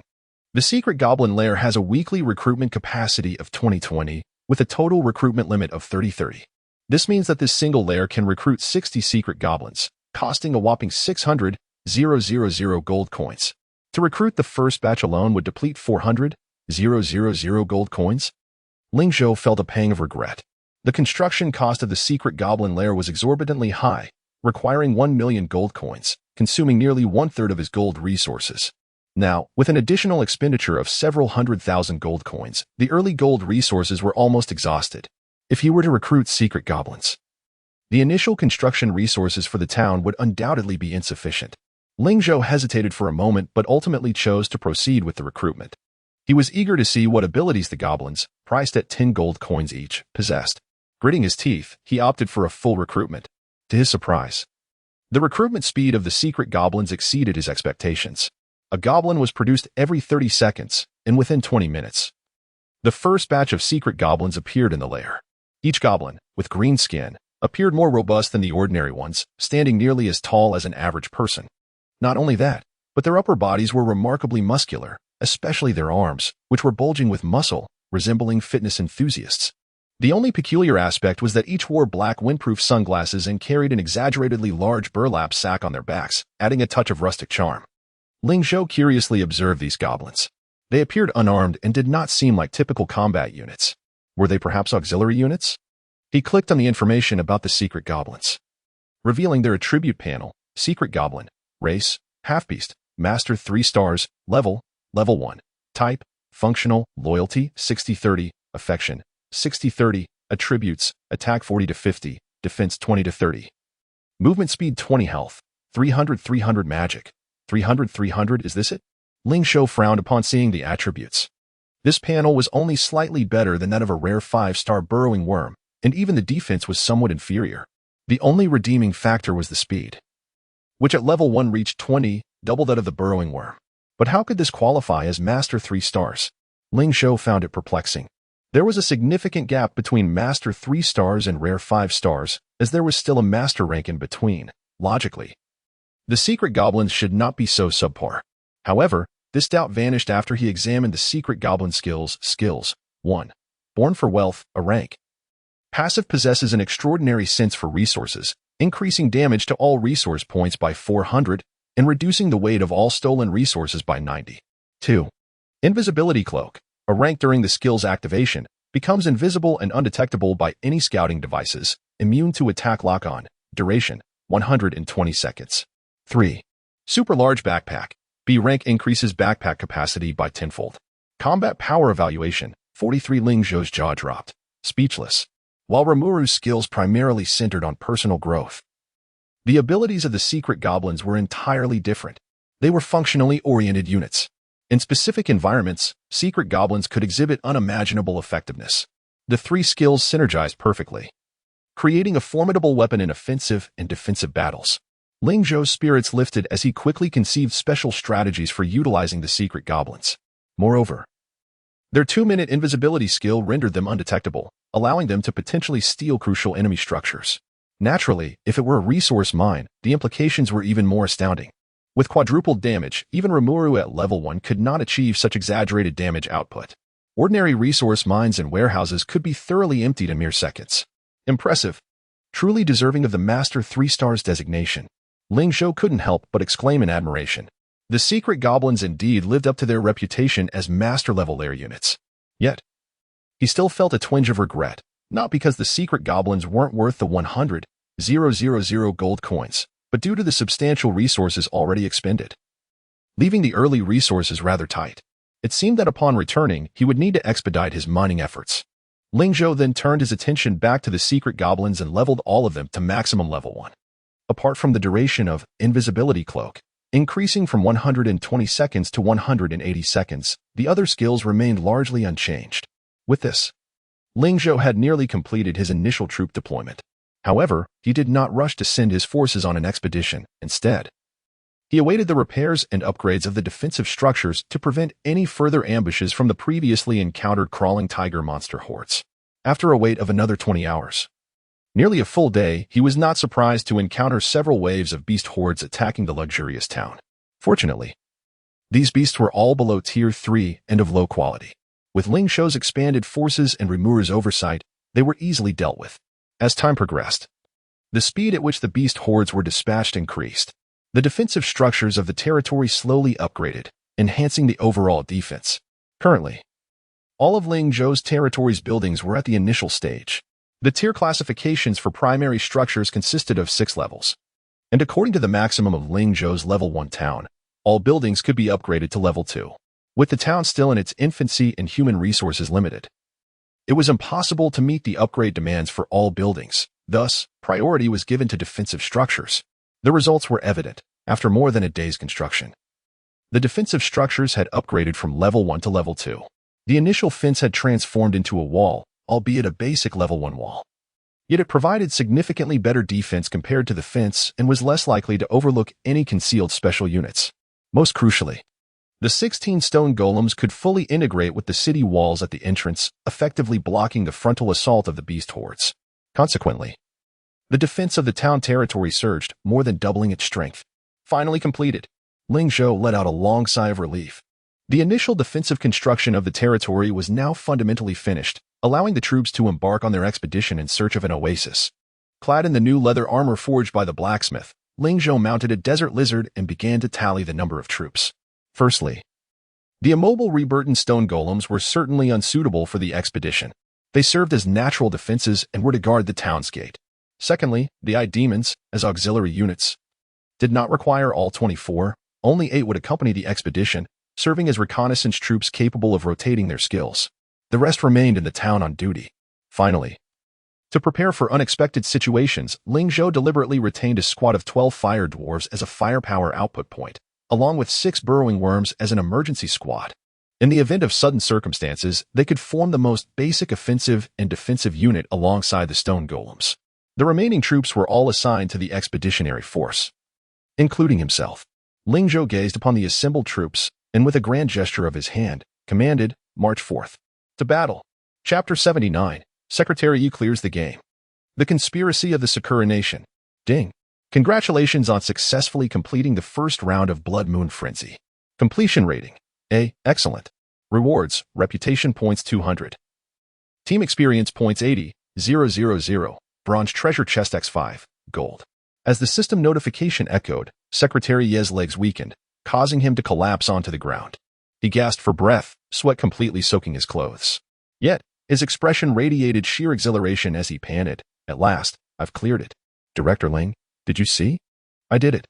Were it not for his exhaustion, he would have leapt up in a fit of joy. Soon, an announcement echoed throughout the server announcement. Congratulations to the player Yi Lianshan from the Flame Nation for clearing the first round of Blood Moon Frenzy. Time taken, 23 hours 58 minutes 59 seconds. Currently ranked 10th globally. Server announcement. Congratulations to the players of the Flame Nation for successfully resisting the Blood Moon Frenzy. Receiving the World Blessing. All players of the Flame Nation gain a 2 increase in territorial combat power. Server announcement. Congratulations to players in the newbie Zone 911 for successfully resisting the Blood Moon Frenzy. Receiving the World Blessing. All players in newbie Zone 911 gain a 2 increase in territorial combat power. With a series of announcements. The Flame Nation erupted in jubilant cheers. For some unknown reason, ever since Ling Zhou cleared the first round, a chain reaction ensued. With players from various nations achieving their own clears, one after another. This left Secretary Yu feeling immense pressure, initially.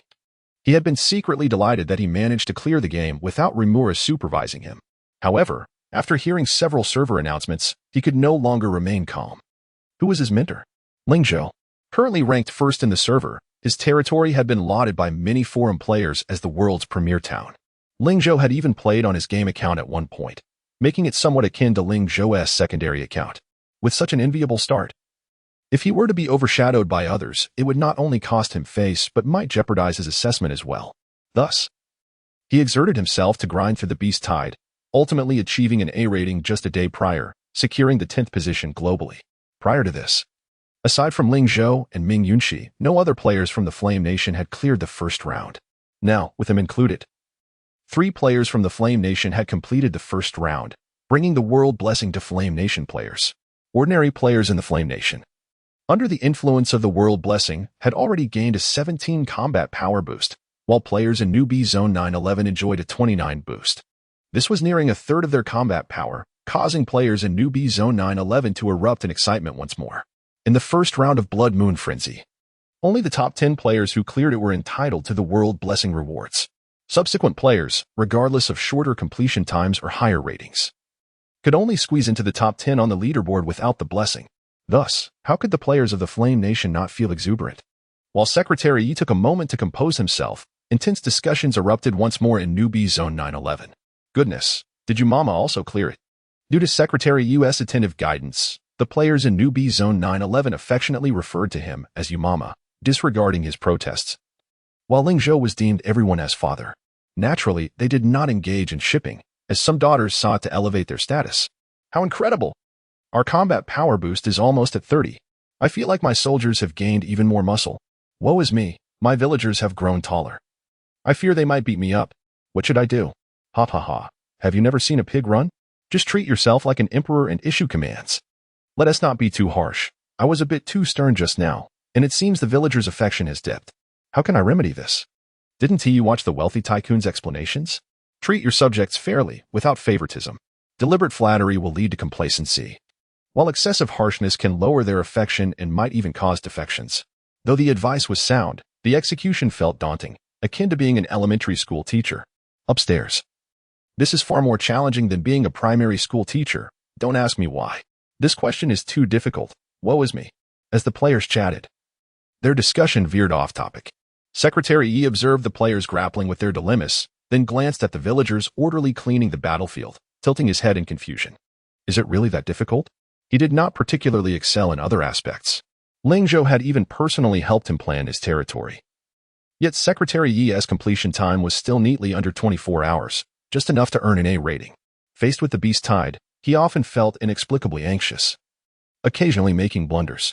However, Secretary Yi was not devoid of talent in this game. He demonstrated remarkable proficiency in managing village affairs. He meticulously organized every stage of development and tasks, ensuring everything ran smoothly. Consequently, the villagers held him in high regard. Even without significant VIP bonuses, their affection steadily increased. Wiping the sweat from his brow, Secretary Yi slowly stood up with the villagers' assistance. Surveying the chaos around him, he frowned slightly, quickly, tidy up the trash and bodies. Don't leave them scattered about. It tarnishes our village's appearance. Neither Secretary Yi nor the players in newbie Zone 911 were aware that they were being closely observed. Yoshi, our great sun empire truly reigns supreme. Aside from the Flame Nation, we have the most players in the global top 10. Ha ha ha, the mere Flame Nation only seized a head start. Our great sun empire boasts 4th and 8th positions on the leaderboard, with a 5 boost. Indeed, Moreover, these two titans hail from the same newbie zone. We've just learned from the Sakura Nation's forum that they have decided to ally with the strong players from the Flying Pancake Nation to launch a joint offensive against the Flame Nation's newbie zone 911. But isn't that a bit underhanded? It's only fitting. The despicable Flame Nation has leveraged its numbers to secure such rankings. They deserve to see the consequences. Exactly. All enemies obstructing the rise of the Great Sun Empire shall meet their demise. If we eliminate the world's number one, will we not become the world's number one ourselves? Chapter 80. In Search of the Oasis. Entering the Oasis. Ling Zhou was oblivious to the discussions and schemes brewing in the outside world. Even if he were aware, there was little he could do at present. The blistering sun scorched overhead, with surface temperatures soaring to 70 or 80 degrees. For an ordinary person, merely walking on such terrain would soon lead to heat stroke, or even heat exhaustion. Despite Ling Zhou's enhanced constitution, he too could not withstand such extreme heat. This was precisely why forging heat-resistant leather armor was imperative. The Desert Lizard squad did not require such armor, nor did the burrowing worms. They could traverse the cooler depths below, shielded from the sun's relentless blaze. The remaining soldiers, especially the fire dwarves and monsters with lower defenses, dutifully donned their heat-resistant leather armor.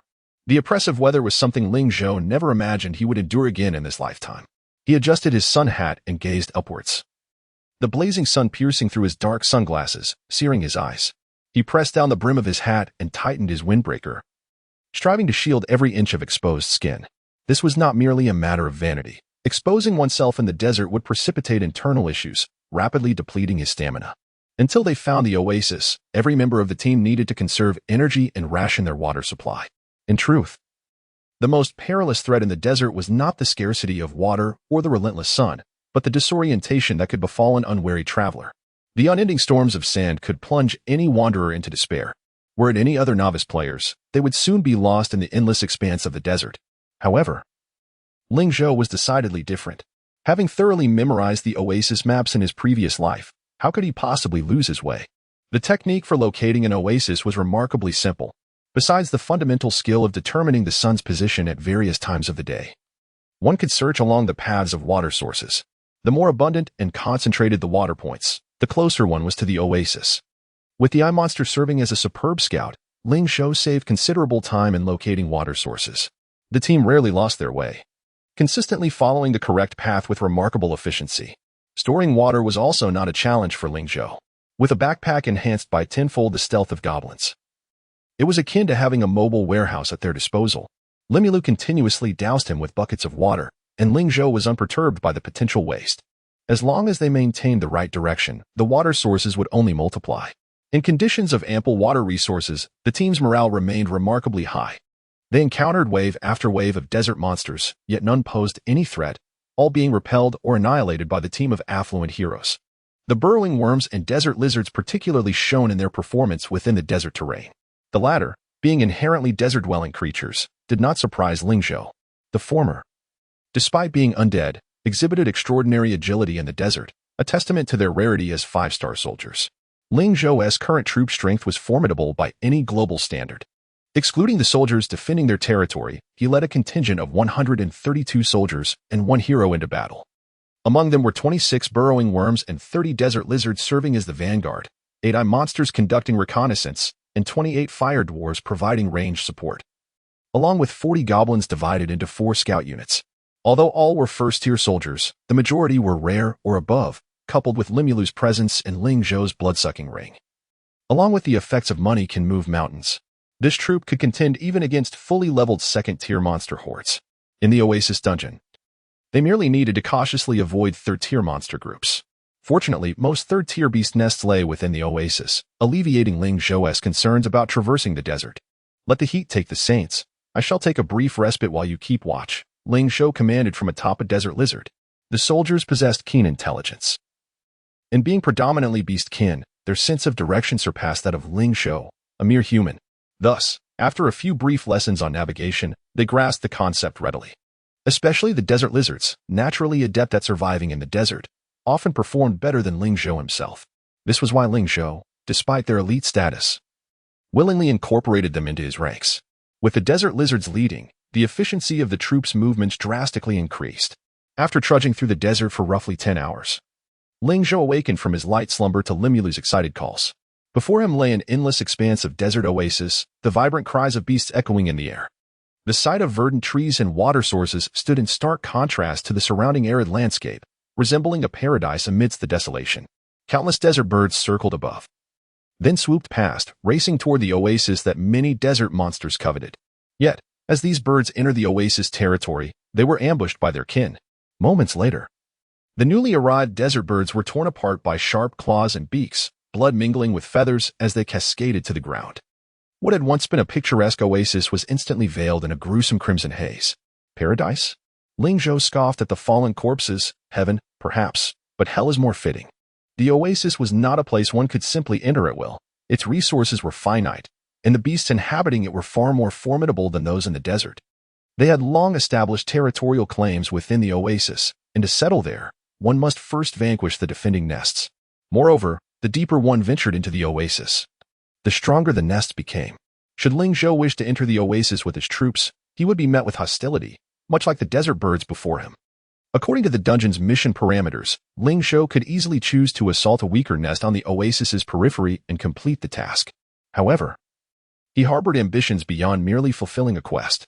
Having come this far, how could he leave without achieving an S-rank evaluation? Ling Zhou stroked his chin, narrowing his eyes as he gazed into the depths of the oasis.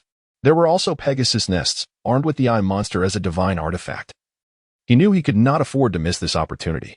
The trial for junior lords was the oasis dungeon, and the challenges awaiting mid-tier lords would undoubtedly be exceedingly daunting. The difficulty of the oasis dungeon, among many trials for mid-tier lords, could only be deemed standard. This might be Ling Zhou's last chance to enter this realm.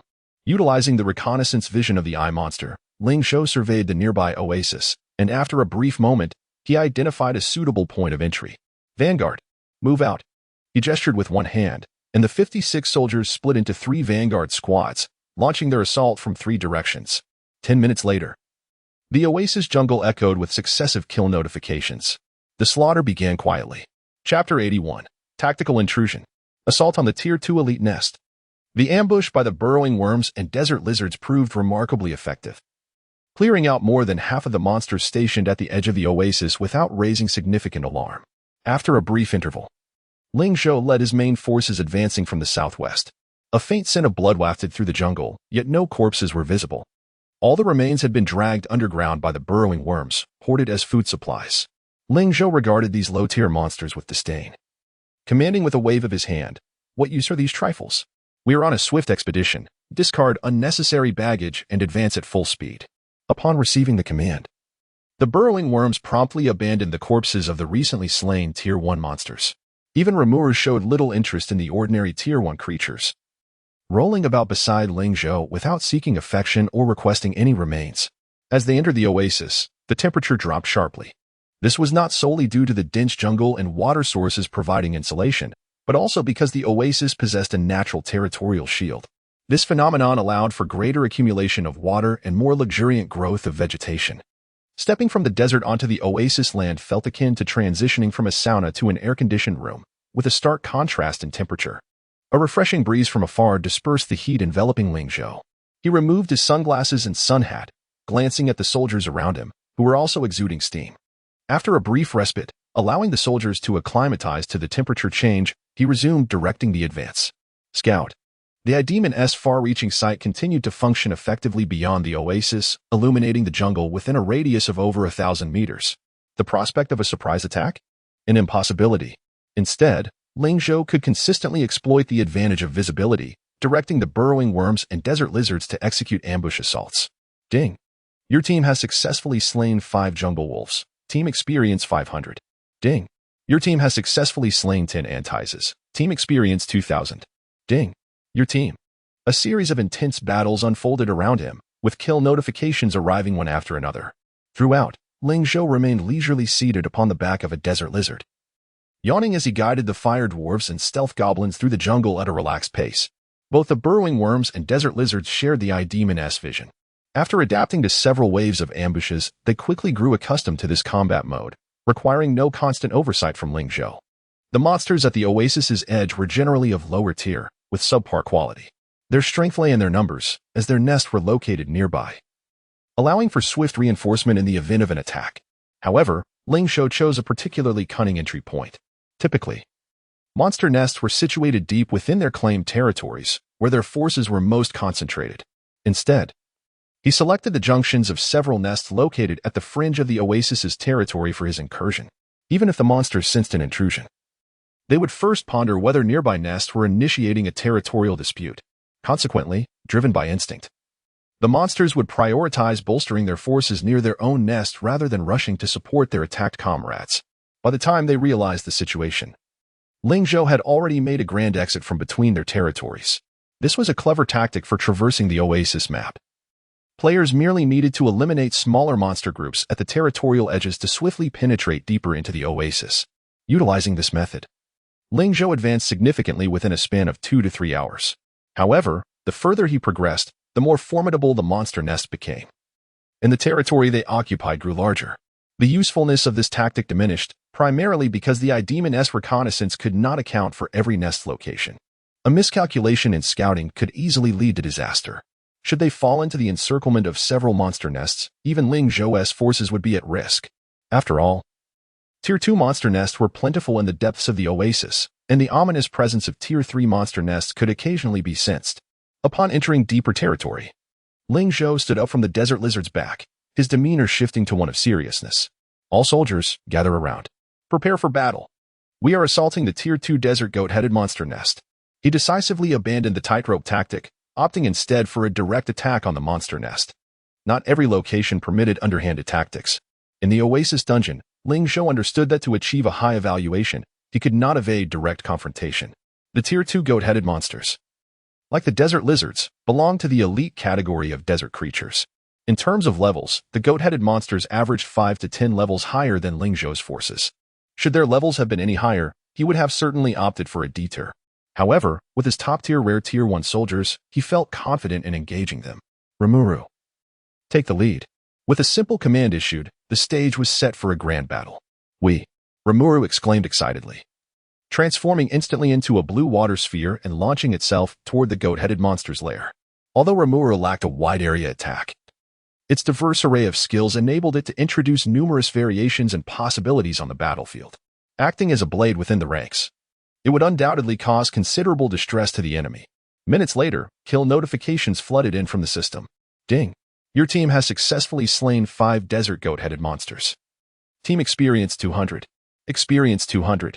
The notifications did not cease there, as more followed in rapid succession. Bang! Boom! The cacophony of strange explosions echoed through the jungle, accompanied by the anguished cries of monsters. Clearly, Rimuru had penetrated the monster nest within 10 minutes, wreaking havoc as if unopposed. Seizing the moment, Ling Zhou issued another command. Burrowing Worms Team 123, infiltrate the nest and disrupt the enemy's rear. The responding forces swiftly mobilized. Rimuru had already cleared the guards at the nest's entrance, allowing the burrowing worms, as the vanguard, to tunnel underground and launch a rapid assault into the heart of the goat-headed monster nest, coordinating with the heroes to engage the foes. The ranged goat-headed monsters, ambushed by the melee-oriented burrowing worms, faced the inevitable consequences. Their effective means of attack found no outlet, and upon encountering the burrowing worms, they had no opportunity to retaliate. The most crucial aspect was that should the burrowing worms sustain damage, they could immediately burrow into the ground to conceal themselves. Meanwhile, the goat-headed monsters, already beleaguered by Rimuru's antics, now had to contend with the threat of burrowing worms, resulting in utter chaos within their lair. Upon witnessing the turmoil within, Ling Zhou raised his hand decisively, issuing the final assault command. Desert lizards, take the front line, assisting the rifle team to advance into effective range. Once the enemy casualties exceed half, swiftly charge inward to support the vanguard. Chapter 82, The Assault. The surprise attack of Sakura Nation and Flying Cake Nation. The air was filled with the cacophony of battle cries. Within less than half an hour, the second-tier elite beast nest was thrown into chaos by the burrowing worms and Rimuru, suffering over half of its forces. Having accomplished their initial objective, the desert lizards and gunmen stationed at the entrance of the nest swiftly advanced to prevent the escape of the goat-headed men. Soon, a series of gunshots echoed through the air, accompanied by the anguished cries of the desert goat-headed men. Once the system notification confirmed the successful seizure of the core of the goat-headed men's nest, Ling Zhou urged the desert lizards beneath him to enter the nest slowly. Before him lay a gruesome sight, a mass of bodies strewn about, predominantly goat-headed men, with a smattering of desert lizards among them. Ling Zhou raised an eyebrow slightly. The casualties were within his expectations. Fortunately, only a few elite-tier desert lizards had perished, while the rare-tier soldiers had sustained injuries at most. Injuries were most severe among the desert lizards and the burrowing worms that had entered first.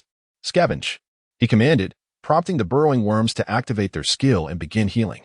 Obeying the order, the burrowing worms dragged the corpses closer, using their hard, sharp pincers to dismember the bodies and consume them piece by piece. The sound of their feasting filled the air, a cacophony that would send shivers down the spine of any novice player witnessing such a scene. However, for Ling Zhou, accustomed to slaughter and death, it elicited little more than indifference. In contrast, Rimuru's method of consumption appeared far more civilized. Its formidable digestive capabilities allowed it to devour the goat-headed men whole, bones and all, without the gory aftermath that accompanied the burrowing worms. Anything that entered its belly was completely digested in no time. Observing this, Ling Zhou recalled that since Rimuru's recruitment, it had rarely consumed anything. Did this slime creature even require sustenance? He stroked his chin in contemplation. The slime bore similarities to elemental beings like stone golems, both being non-carbon-based life forms with origins shrouded in mystery. Ling Zhou shook his head. I am not an alchemist. Why ponder such matters? Before long, Rimuru had consumed an ample supply of corpses and rolled over happily, obediently extracting the core of the goat-headed men's nest, the totem spear, from its gelatinous form.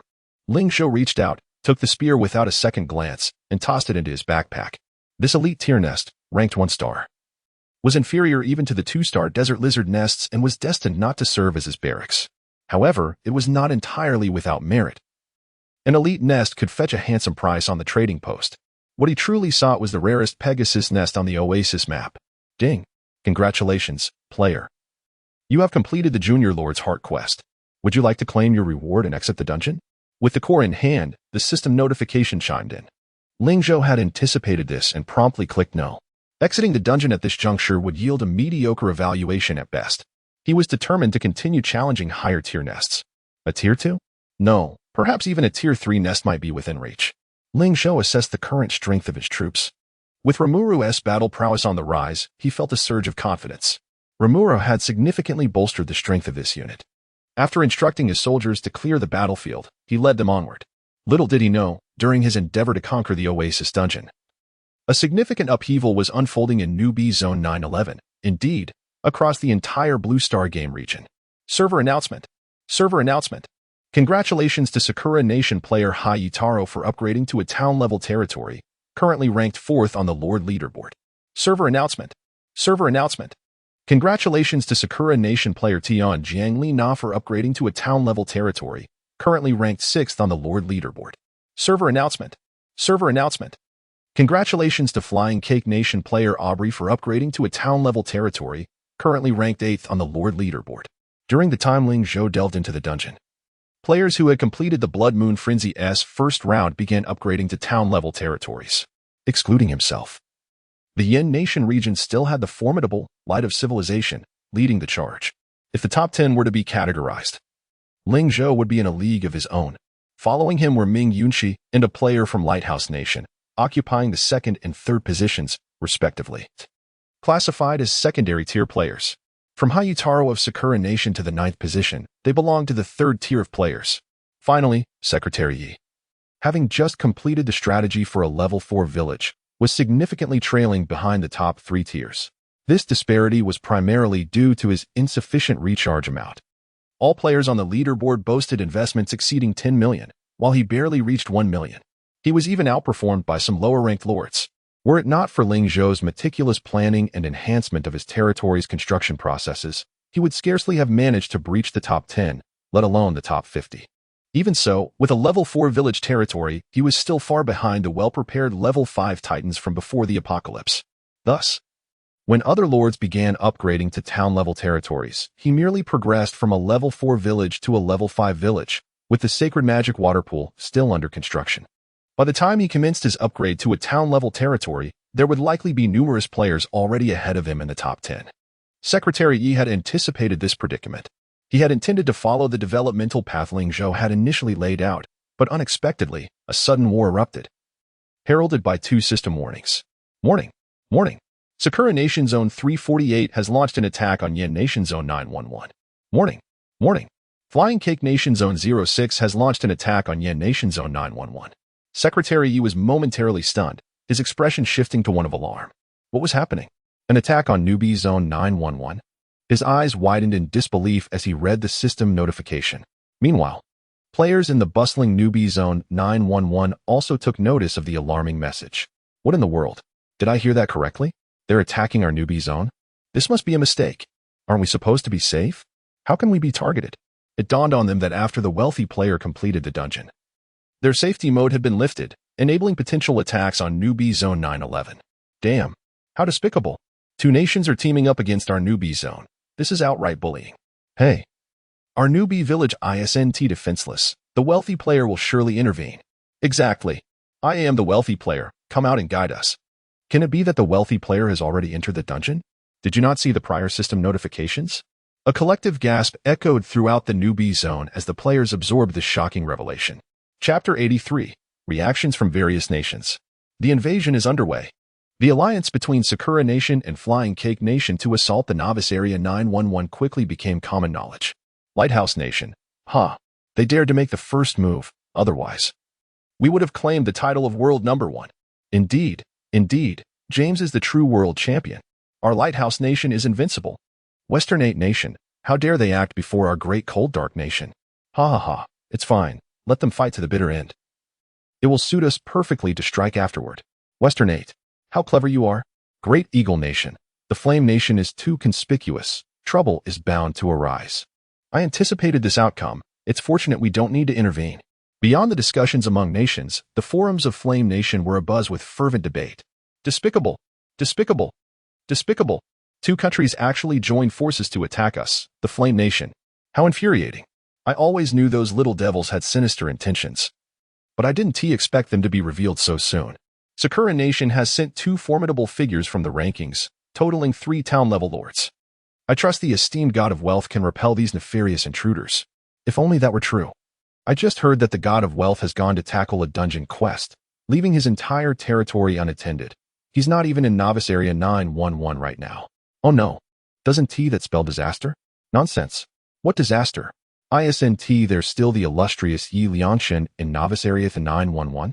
However, I recall that Yu Liangshan has upgraded his headquarters yet. After a moment of silence on the Flame Nation forum, players fell into a frenzy of anxiety and endless worry. Regardless, Novice Area 911 is part of the Flame Nation's domain. In the peaceful era before the apocalypse, even the slightest encroachment on our land by other nations was intolerable. Yet now, they could only watch helplessly as Sakura Nation and Flying Cake Nation invaded their territory. It was utterly infuriating. What about the civilization leader? Can she lend us assistance? Good news. The civilization leader is progressing swiftly. Bad news. She too is engaged in a dungeon quest. Why must they all converge at this moment? We cannot blame the 2 esteemed figures. Perhaps those 2 nations seized this opportunity to target Novice Area 911 specifically. Could there be a traitor among us? Let us eliminate the treacherous dog. This must be the case. These multiplayer players are renowned figures on the leaderboard. They may have anticipated the actions of our esteemed leaders, hence their audacity. How despicable. Why not confront us directly?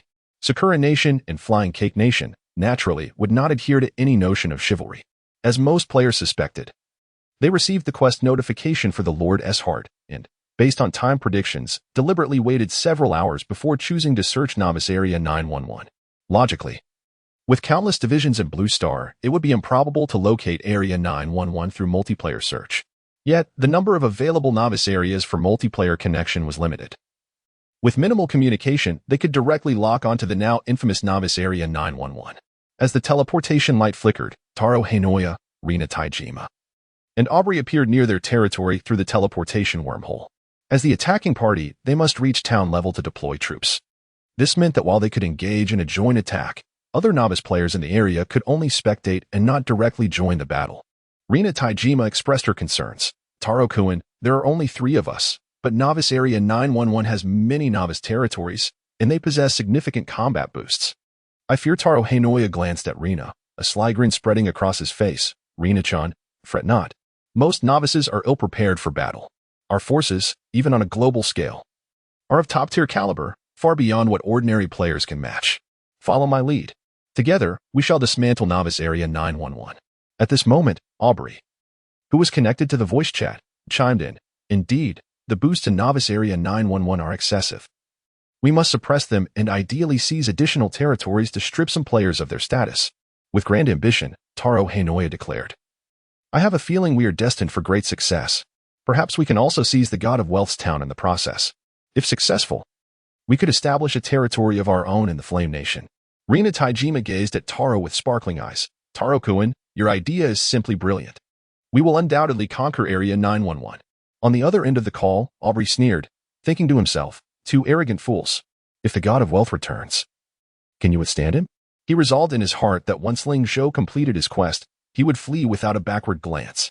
He typically took around 20 hours to complete a quest, while those two arrogant players from Sakura Nation took over 10 hours. Ling Zhou, on the other hand, finished his first round in less than an hour and a half. The disparity was evident even to the simplest mind. Of course, Aubrey had no intention of warning them. His primary motive for this collaboration was to harvest resources from Novice Area 911. After all, his gem reserves were dwindling and resource packs were exorbitantly priced. The resources needed for early-stage town construction were critically scarce. If he could acquire a substantial amount through plunder, it would save him a significant sum of gems. With various motives in mind, the trio led their troops into the teleportation wormhole. As the light of teleportation flickered, they randomly materialized in various corners of Novice Area 911. Roar. To their surprise, the first welcome they received was not from the novice lords of Area 911 but from the nearby wild monsters. Attack. They showed no fear towards these creatures that had yet to reach level 2, commanding their troops to begin clearing the surrounding monsters. Aubrey, leading 3 rare-level soldiers, swiftly dispatched the wild beasts. As a prominent figure from Flying Cake Nation, his soldiers had cost a considerable amount of gems, drawn from 3 rare nests before the apocalypse. Unfortunately, his luck was not particularly favorable. The highest quality he drew was a rare 3-star, while the other 2 were rare 1-star, placing him temporarily in 8th position. As Aubrey dealt with the wild creatures, he ventured deeper into Novice Area 911 with his troops. After not traveling far, his eye caught a faint golden light. Aubrey's eyes lit up as he exclaimed, that is, a mining point. Chapter 84, The Carnage in the Novice Zone 911. Aubrey's face lit up with delight. He had come seeking resource points, and to his surprise, he stumbled upon one immediately. It was evident at a glance that this was a mined resource site. Seize it! Seize it! He commanded, gesturing for his troops to launch an assault on the resource mine. His rare unit, the Storm Claws, brandished their massive claws and charged towards the mine. Suddenly, a swift arrow shot forth, striking one of the Storm Claws squarely in the face, piercing through its skull from the back. Critical hit. Health minus 200. The leading Storm Claw collapsed, gravely injured and unable to move. Yet, that was not the most terrifying aspect. In the next moment, a barrage of arrows began to rain down from the resource point, some even whizzing perilously close to Aubrey himself, causing him to break out in a cold sweat. What in the world? Aubrey exclaimed, hastily directing his troops forward while retreating to the rear, dutifully hiding behind his soldiers. How could there be defensive structures here? He was baffled. A mere resource point had defensive towers erected. Wasn't that a waste of resources? Although he had completed the Blood Moon Frenzy, Aubrey's mindset had not fully adjusted. In the pre-apocalyptic mode, outdoor resource points were always protected by the system. Whoever captured them held them without fear of being robbed. However, after the apocalypse, resource points, mostly located outside territorial bounds, became easy targets for occupation. The act of seizing control was entirely commonplace. Of course, Aubrey, being one of the top 10 players globally, quickly realized the situation. Damn it, wasn't I here to loot? He muttered as he surveyed the distant resource mine. But who could have built defenses so swiftly and efficiently? Is this the resource point of a wealthy player? A flicker of surprise crossed Aubrey's features. Haha. What splendid luck I have. The resource point of the world champion must surely hold far more resources than that of an average player.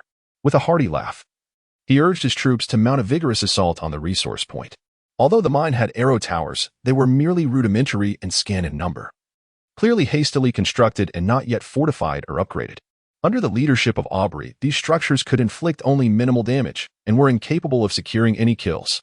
Even taken by surprise, only 4 or 5 soldiers suffered serious injuries. After a brief moment of adjustment, his troops swiftly stormed the resource point. The soldiers revealed their sharp claws and wielded their blades, mercilessly slaughtering the villagers who were mining. Watching the villagers fall one after another, Aubrey furrowed his brow.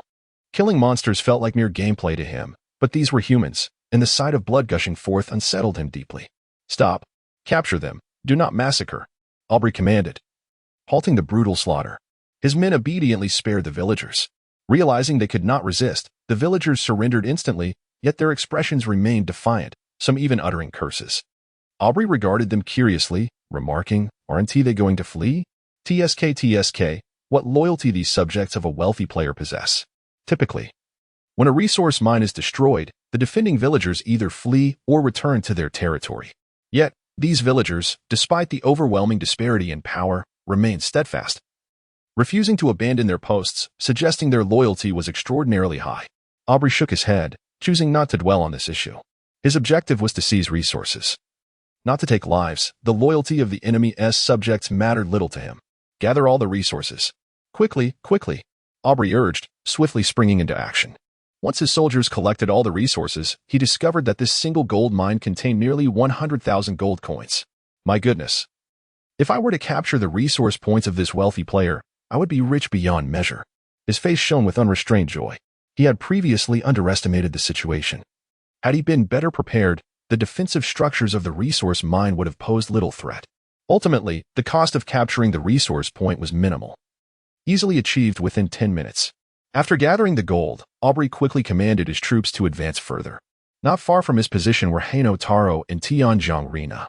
They too were not far from Aubrey and soon coordinated to merge their two forces. They had likewise discovered a resource point occupied by Ling Zhou. However, their methods were far more extreme and violent. Observing his soldiers rampaging through the resource point, Haino Taro did not intervene. Rather, a glimmer of excitement crossed his face as he shouted, "Kill! Leave not a single one alive." The villagers, realizing their fate was sealed, picked up their mining picks in a desperate attempt to resist the invaders. Yet, their frail bodies stood no chance against the invaders' blades. Their resistance was utterly futile. Before long, the resource point was drenched in layers of blood.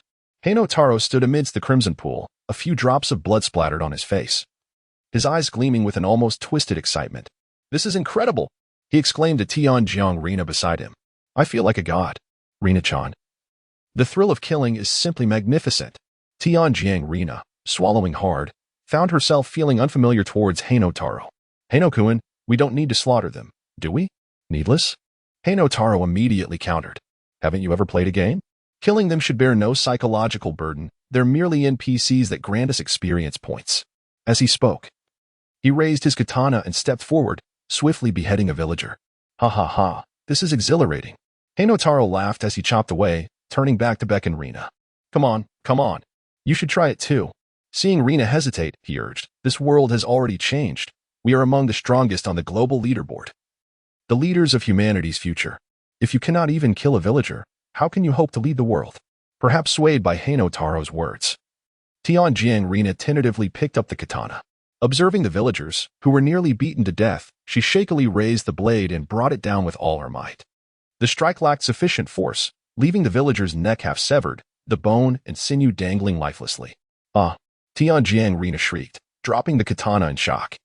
Haino Taro, however, watched with keen interest, continuing to swing his katana, delivering blow after blow until the bloodied villager lay in a mangled heap. "This is exhilarating," he cried, throwing his head back in delight. As night gradually descended, a silent but bloody slaughter unfolded. Chapter 85, Disadvantage and Counterattack. Ling Zhou's trump card. First team, retreat. Second team, follow closely.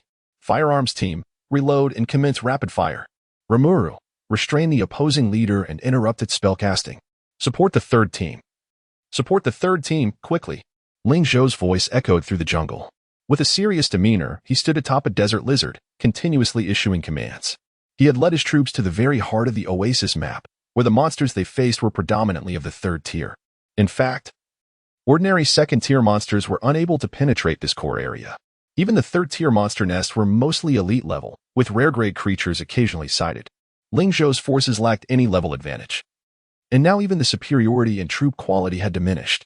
The only remaining advantage of this team, aside from the legendary hero Rimuru, was Ling Zhou's exceptional command skills. Fortunately, his troop composition was adequate, otherwise they would have been utterly helpless. Ling Zhou wiped the sweat from his forehead. He was now besieged by 3 elite third-tier beast hordes. And even he felt a sense of overwhelming pressure. Were it not for Rimuru's presence, persistently suppressing the several third-tier leaders, his troops would have collapsed in an instant. Nonetheless, the casualties remained severe. Even the rare 5-star burrowing worms began to suffer losses. 1, 2, 3. The soldiers' morale was plummeting. Yet, the onslaught from the beast tide continued unabated. The 3 elite monster nests comprised the bandaged werewolves, scythe-tailed wild beasts, and jungle-long crocodiles. Although their attacks lacked coordination, they maintained a certain understanding, refraining from attacking one another. They united against Ling Zhou's foreign troops, intent on driving them away. Awu, the werewolf leader howled, irritated by Rimuru's relentless harassment. As a fully leveled elite leader of the 3rd tier, its combat prowess was even inferior to that of a fully leveled 1st-tier Rimuru. Not only the werewolf, but the other 2 leaders shared this predicament. Rimuru was effectively single-handedly taking on 3 opponents while alleviating the pressure on his team's offensive. Indeed, had there not been so many elite 3rd-tier foes, Rimuru might have already vanquished all 3 leaders. Strictly speaking, monster leaders were not considered bosses. Lacking the health bonuses of bosses, they remained within the realm of ordinary monsters. Despite Rimuru's formidable display, his tactics were constrained by the necessity of ensuring his companion's survival. The team remained at a disadvantage, teetering on the brink of collapse if not vigilant. Ling Zhou furrowed his brow, sensing that his control over the team had reached its limit. He had exhausted various strategies and formations, managing to reverse situations several times through his exceptional tactical acumen. Yet, the current disadvantage had yet to be overturned. The disparity in overall strength was glaring. It's too much of a gap, he muttered to himself. Though his expression was grave, he was not yet frantic. Slowly, he extended his hand to twist the strategic artifact on his thumb, the Luanin's blood-sucking ring. With a swish, a faint crimson ripple began to emanate from his surroundings, the blood-sucking aura fully unfolding, instantly enveloping his troops. A 15 increase in lifesteal effectiveness. But that was not all. He continued, Rimuru, activate the Berserk aura. Upon receiving the command, Rimuru activated the D-grade skill Berserk aura. And a pale purple halo instantly radiated outward, boosting all basic damage by 180 and increasing movement speed by 10. Soldiers within the aura found themselves under the influence of both a red and a purple enhancement halo. Their morale surged, and under Ling Zhou's guidance, they executed a splendid counterattack. Thanks to the blood-sucking aura, the frontline soldiers, who were on the brink of death, gradually recovered some health, maintaining a status above the critical line. Seeing the moment ripe for action, Ling Zhou hastily operated the interface to unleash his lord's skill, money makes the world go round. All soldiers' rewards were maximized, and their combat power doubled. Moreover, Rimuru's 15,000 gems were also fully utilized. Rimuru's combat power skyrocketed by 300. Originally nearing a combat power of 500, Rimuru now reached an astonishing value of 1464. Rimuru, attack! Ling Zhou's commanding shout resounded through the jungle, immediately met with Rimuru's response. With a whoosh, the previously blue Rimuru transformed into a fiery red, emanating a cloud of steaming heat. It morphed into a crimson projectile, charging towards the nearest bandaged werewolf leader. The impact was swift and devastating.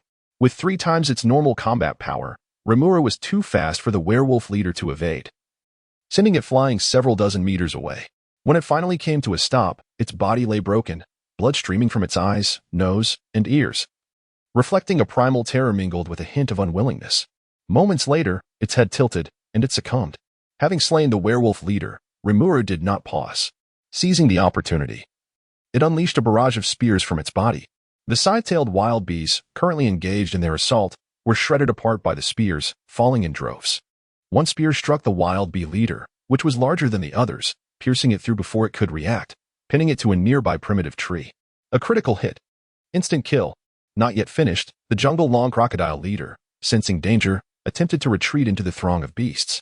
However, a spear, thrown by Rimuru, found its mark, penetrating its skull. After being pinned to the ground, the creature struggled briefly before succumbing. From Ling Zhou's command to the demise of the 3 leaders, the entire process took less than 30 seconds. Following the leaders' deaths, the morale of the opposing monsters plummeted, and their formation quickly faltered. Everyone, launch a counterattack. Ling Zhou seized the opportunity, rallying his soldiers to sound the charge. With a roar that had been suppressed for far too long, the soldiers surged forward, weapons raised, ready to engage. What had previously been a stalemate transformed rapidly under Ling Zhou's enhancement skills, the pace of battle accelerating visibly. In less than 10 minutes, with Rimuru's overwhelming might, the 3 elite 3rd-tier beast hordes were routed, fleeing in disarray. Ling Zhou coldly commanded, pursue. Annihilate their nests. As long as they eradicated the 3 third-tier elite nests, the evaluation of this dungeon would only improve. This was the final battle of the dungeon, and Ling Zhou would hold nothing back. Kill. Empowered, the soldiers charged into the nest alongside Rimuru, unleashing a wave of slaughter and destruction. Ling Zhou urged the desert lizard beneath him, intending to follow into the nest to direct the assault, when his gaze suddenly caught a glimpse of white. Upon closer inspection, he found himself frozen in place. Before him stood a magnificent steed, its entire body radiating a luminous white, peacefully grazing on the mushrooms nestled within the forest. It seemed utterly indifferent to the happenings around it. In the fleeting moment when the creature lowered its head, Ling Zhou caught sight of the pristine wings folded neatly against its back, prompting an involuntary exclamation. Holy cow! A flying horse. Chapter 86. Capturing the Nest of the Pegasus. Reward Settlement. That radiant white horse, glowing with an ethereal light, could only be the fabled Pegasus. It resembled the video Ling Zhou had seen in his previous life on the forum, almost identical in every detail, though no one had ever claimed the Pegasus. In his past life, it was one of the most sought-after lower-tier nests in the Sweet Home realm. This nest was legendary, rivaling the mythical dragon in its stature. Ling Zhou's eyes sparkled with excitement. He yearned to rush forth and capture the Pegasus at that very moment. Unfortunately, as he began to move, the Pegasus seemed to sense his presence and instantly unfurled its magnificent wings. Wait! The words barely escaped his lips when, in the next instant, the Pegasus soared into the sky. Ling Zhou's eyes widened in disbelief as he shouted, Rimuru! Rimuru, who had been harvesting the battlefield within the nest, immediately sprang into action, appearing before Ling Zhou in an instant. Pursue it, with the eye demon, Ling Zhou commanded, pointing at the Pegasus, which was rapidly fading from view. With a swift motion, Rimuru released a liquid tendril from its form, ensnaring one of the eye demons and hurtling toward the distant Pegasus. Would they be able to catch up? Ling Zhou anxiously watched as Rimuru vanished from sight. The mission's objectives had almost been achieved, and if the nest of the Pegasus could be located, it would culminate in a flawless conclusion to the Lord's heart quest. Rimuru's innate attributes were remarkably superior, its speed even surpassing that of a third-tier elite leader. Now, with the enhancement of money makes the world go round, its speed tripled, swift as lightning. Like the Pegasus, it disappeared into the depths of the forest in the blink of an eye. Even with the eye demon's reconnaissance ability, Ling Zhou soon lost sight of their movements. The eye demon that Rimuru had sent for directional guidance succumbed to the rapid pace, its transmitted images shaking violently, rendering them indistinct. However, fleeting glimpses revealed that Rimuru was indeed keeping up with the Pegasus's speed, albeit one was airborne while the other remained grounded. Amidst the dense trees, Rimuru faced considerable obstacles in approaching the Pegasus. After approximately half an hour of pursuit, the eye demon could no longer withstand the high-frequency tremors and burst apart, perishing in an instant. Ling Zhou's view was abruptly halted, igniting a wave of concern within him. Could we have lost track? He thought, furrowing his brow. Without the eye demon to provide location, and with Rimuru's visibility obstructed by the thick primal jungle, it was uncertain if they could catch up with the soaring Pegasus. Yet, whether they could or could not, he could only remain patient. If Rimuru could not catch up, relying on other troops would be futile. Having already depleted a significant portion of their forces to combat the third-tier nest, and with dwindling potions in their inventory, continuing the exploration of the oasis seemed implausible. Harvest the battlefield. Ling Zhou resolved not to dwell on it further. Once he calmed his racing heart, he turned to command his troops to clear the remaining battlefield. Success. The bandaged werewolf nest has been cleared. You have obtained a werewolf totem. Success. The scythe-tailed wild bee nest has been cleared. You have obtained the bee sting totem. Success. The jungle-long crocodile nest has been cleared. You have obtained the crocodile bone talisman. As notifications chimed, Ling Zhou's cleanup efforts reached a successful conclusion. However, there was still no word from Rimuru. Yet, the troop panel indicated that Rimuru remained in good condition, with health and mana levels above the threshold of vitality. Ling Zhou ordered his troops to rest in place. Minutes turned into tens of minutes, then into half an hour. As time dragged on, an anxious feeling surged within Ling Zhou once more. Where on earth could they have gone? Why haven't they returned? He paced back and forth, continuously utilizing the eye demon to scout the surroundings, both to track Rimuru's return and to watch for any potential beast waves. Despite the enhancement of money makes the world go round, having Rimuru's forces was an entirely different matter from being without them. Even with the doubled enhancement, a first-tier rare skill team would struggle against a third-tier elite beast wave. After the recent defeat of 3 nests, Ling Zhou had already lost nearly half of his soldiers in the ensuing pursuit. Originally boasting over 130 personnel, now fewer than 70 remained. with even fewer capable of combat, less than 30 combatants. The 40 secret goblins in his special squad had largely survived, though several had suffered grievous injuries while attempting to steal from the 3 major nests. Additionally, except for the one that served as Ling Zhou's mount, the desert lizards had been entirely wiped out. 18 of the 28 fire dwarves had perished, leaving only 10, most of whom bore wounds. The 26 burrowing worms fared slightly better. Their ability to burrow underground and scavenge helped them avoid significant casualties, with only 10 lost. The remaining burrowing worms, through scavenging, were gradually regaining health and would soon be able to reform effective fighting units. The 8 eye demons had also suffered losses, with a few snatched away by the scythe-tailed wild bees, and with the one that Rimuru had sent perishing, only 3 remained. Fortunately, these 3 were not severely injured and could still activate their skills. Otherwise, Ling Zhou would have summoned Rimuru back and ended the instance. Gazing at the bloodied soldiers around him, a wry smile crossed Ling Zhou's face. This mission had indeed been overly ambitious. Though the spoils were plentiful, the losses were substantial. Restoring the lost forces would require a week of waiting. With the current troop strength, even if they located the nest of the Pegasus, capturing it would prove exceedingly challenging. Ling Zhou's brow furrowed in contemplation, caught in a dilemma. Should he continue to wait, or should he withdraw early? He was not particularly concerned about Rimuru getting lost. He had already completed his mission, and remaining was merely for the sake of accruing task evaluations and rewards. If he chose to conclude the instance, both Rimuru and the luxurious town would promptly exit the instance, returning to the novice zone 911. For reasons unknown, Ling Zhou felt an inexplicable sense of foreboding, his eyelids twitching incessantly. Just as he could no longer bear the weight and considered ending the instance prematurely, a notification rang in his ear. Congratulations. Your hero Rimuru has successfully captured the king of the Pegasus. You have obtained the core of the Pegasus's nest, the faith of the Pegasus. In an instant, Ling Zhou's eyes widened in astonishment, his expression transforming into one of unrestrained joy. Rimuru had succeeded. The nest of the Pegasus was indeed within his grasp, entirely. Overwhelmed with elation, Ling Zhou wasted no time and immediately clicked to conclude the instance. Congratulations! You have successfully completed the Beginner Lord's hard instance task. You have successfully annihilated the desert lizard's lair in the instance, earning a commendable assessment of S rank, perfect. You have also completed the crafting of heat-resistant leather armor. Furthermore, you have successfully eradicated the following Tier 3 elite lairs: the bandage werewolf lair, the scythe-tailed wild bee lair, and the jungle-long crocodile lair. In summary, your task settlement has been rated as S rank perfect. Congratulations, you have been awarded Reputation Points 2000, 1 Junior Lord title, and gold. Ling Zhou momentarily disregarded the multitude of reward notifications and opted to skip them. With a flash of golden light from the teleportation, the troops and the affluent town returned to Game Zone 911. Before Ling Zhou could regain his balance, a piercing and harrowing scream reverberated through the air. Chapter 87. The Fury of Ling Zhou. The Pegasus Brigade. Ling Zhou was momentarily taken aback. Even from a distance, he could discern the piercing sounds echoing through the air. What was happening? Confusion clouded his expression as he remained oblivious to the unfolding events. Almost immediately, an overwhelming torrent of messages flooded his private chat. Upon closer inspection, he noted that the majority were from Ming Yunxi and Secretary Yi, with a few messages from Pang Dehai. Particularly alarming were the private messages from Ming Yunxi, which numbered in the hundreds, stretching endlessly before his eyes. After a brief contemplation, Ling Zhou opted not to open Ming Yunxi's messages, instead choosing to delve into Secretary Ye's correspondence.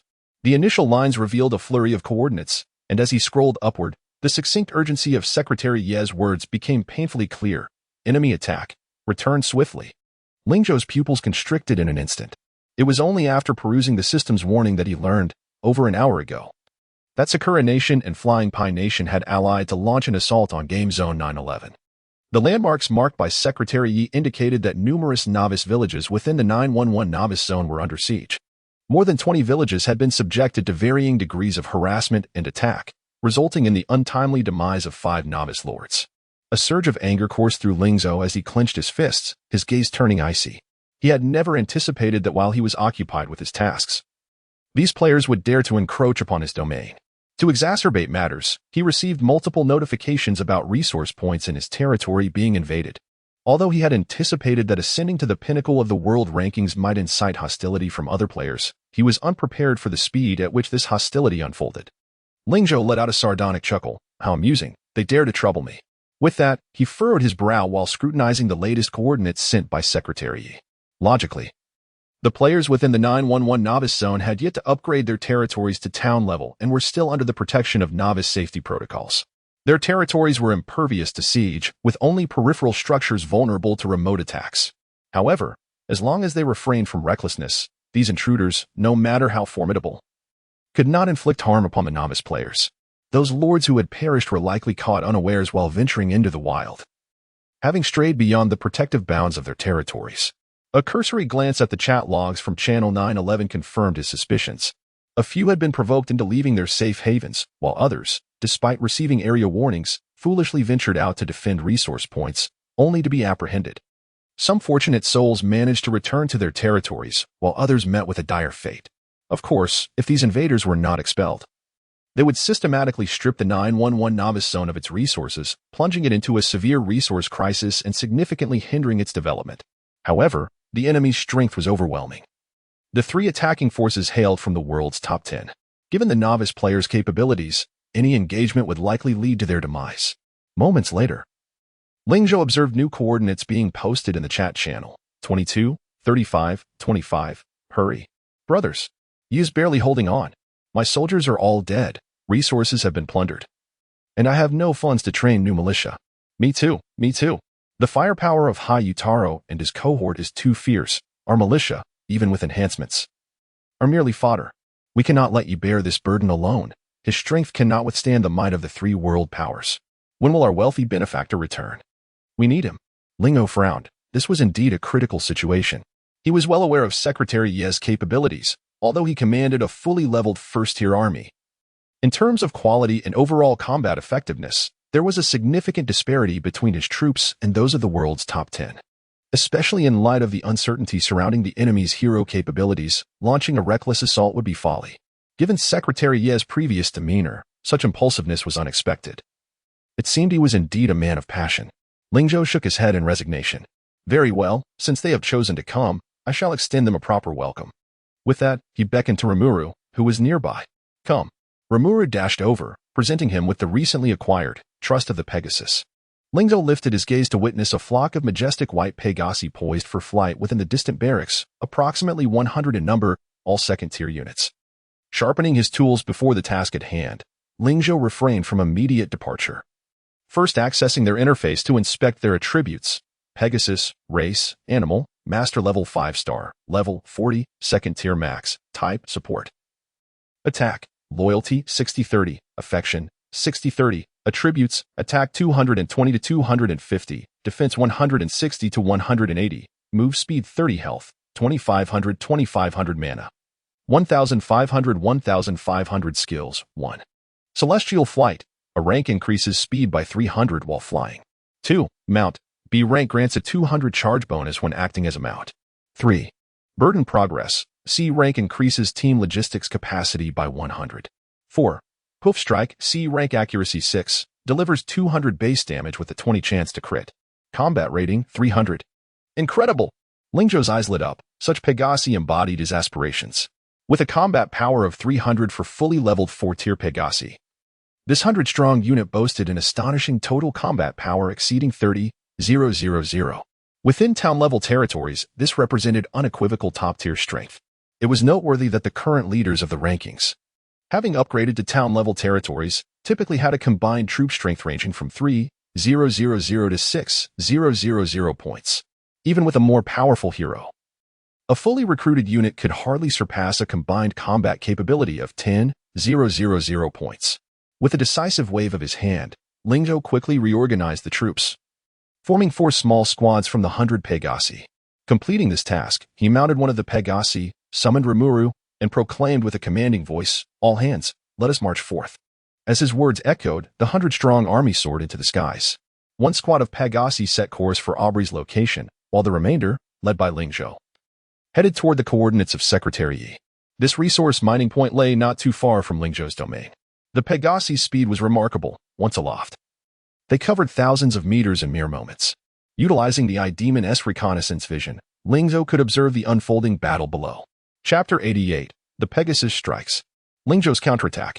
The sight of the formidable beasts known as the owlbears attacking his resource point caused Ling Zhou to raise an eyebrow. Secretary Ye's troops were valiantly defending the mining facility, struggling against the invading forces. Behind Secretary Yi, several eager novice lords hastily directed their militia to assist in the defense. The owlbear was a rare class of soldier, rumored to be a creation of wizards, blending the essence of owls and sorcery. Fiercely powerful, swift, and robust, they served as a formidable frontline unit. In fact, the combined strength of Secretary Yi's 3 barracks was likely inferior to that of this single contingent of owlbears. With their hefty paws, they effortlessly dismantled tower after tower. Only siege artillery could inflict damage upon them, yet the artillery was still in its nascent stages of construction and lacked fortification, rendering its impact minimal. Gritting his teeth, Secretary Yi ordered his soldiers to charge wave after wave, striving to withstand the owlbears' relentless assault. Ling Zhou's gaze shifted to the distance, where 2 lords from the Cherry Blossom Kingdom were stationed in the rear. One of the men was animatedly waving a bloodied katana, exclaiming something incomprehensible. Ling Zhou's expression hardened upon noticing the gruesome trophies displayed beside them, severed heads, unmistakably belonging to his own subjects. Although he could not recall the names of all his villagers, their faces were etched in his memory. Unsurprisingly, these heads were predominantly from his territory. While it was common to kill a few villagers when seizing a resource point, most players refrained from such brutality as it was not the most lucrative strategy. The optimal approach was to capture villagers and demand ransom. Even those who might disdain the paltry sum of ransom would typically avoid wholesale slaughter, as it would irrevocably sever ties with the opposing faction. The individual in question not only slaughtered the villagers but also collected their heads as trophies, a behavior that revealed both psychological derangement and a significant provocation toward Ling Zhou. Ling Zhou's demeanor grew increasingly icy as he beckoned to the Pegasus riders, coldly commanding, "Go. Leave none alive." The responding Pegasi raised their heads and let out a resounding neigh, their pristine wings transforming into streaks of white light as they soared downward. The commotion drew the attention of those below. Secretary Yi was taken aback but quickly recognized the familiar figure atop the Pegasus. It's Chairman Ling. Other players soon caught sight of Ling Zhou as well. "Ha, it's the wealthy magnate. He has come to our rescue." Meanwhile, Taro Amiya and Rina Taijima also noticed the stir in the sky. Rina gasped in horror. "Amiya Kuin, that appears to be the magnate from the Flame Nation. Has he completed the Lord's Heart quest? We must retreat." Despite being a formidable player on the world leaderboard, Rina instinctively felt a sense of dread toward the top-ranked Ling Zhou. However, Taro Amiya disregarded her concerns, becoming increasingly exhilarated. "This is our chance, Rina-chan. If we can defeat the magnate, the Cherry Blossom Kingdom will ascend to the pinnacle of the world." Rina hesitated, but Amiya pressed on. "We are 2 against 1. And he has just completed a side quest. His army must be in disarray, and these Pegasi appear rather frail.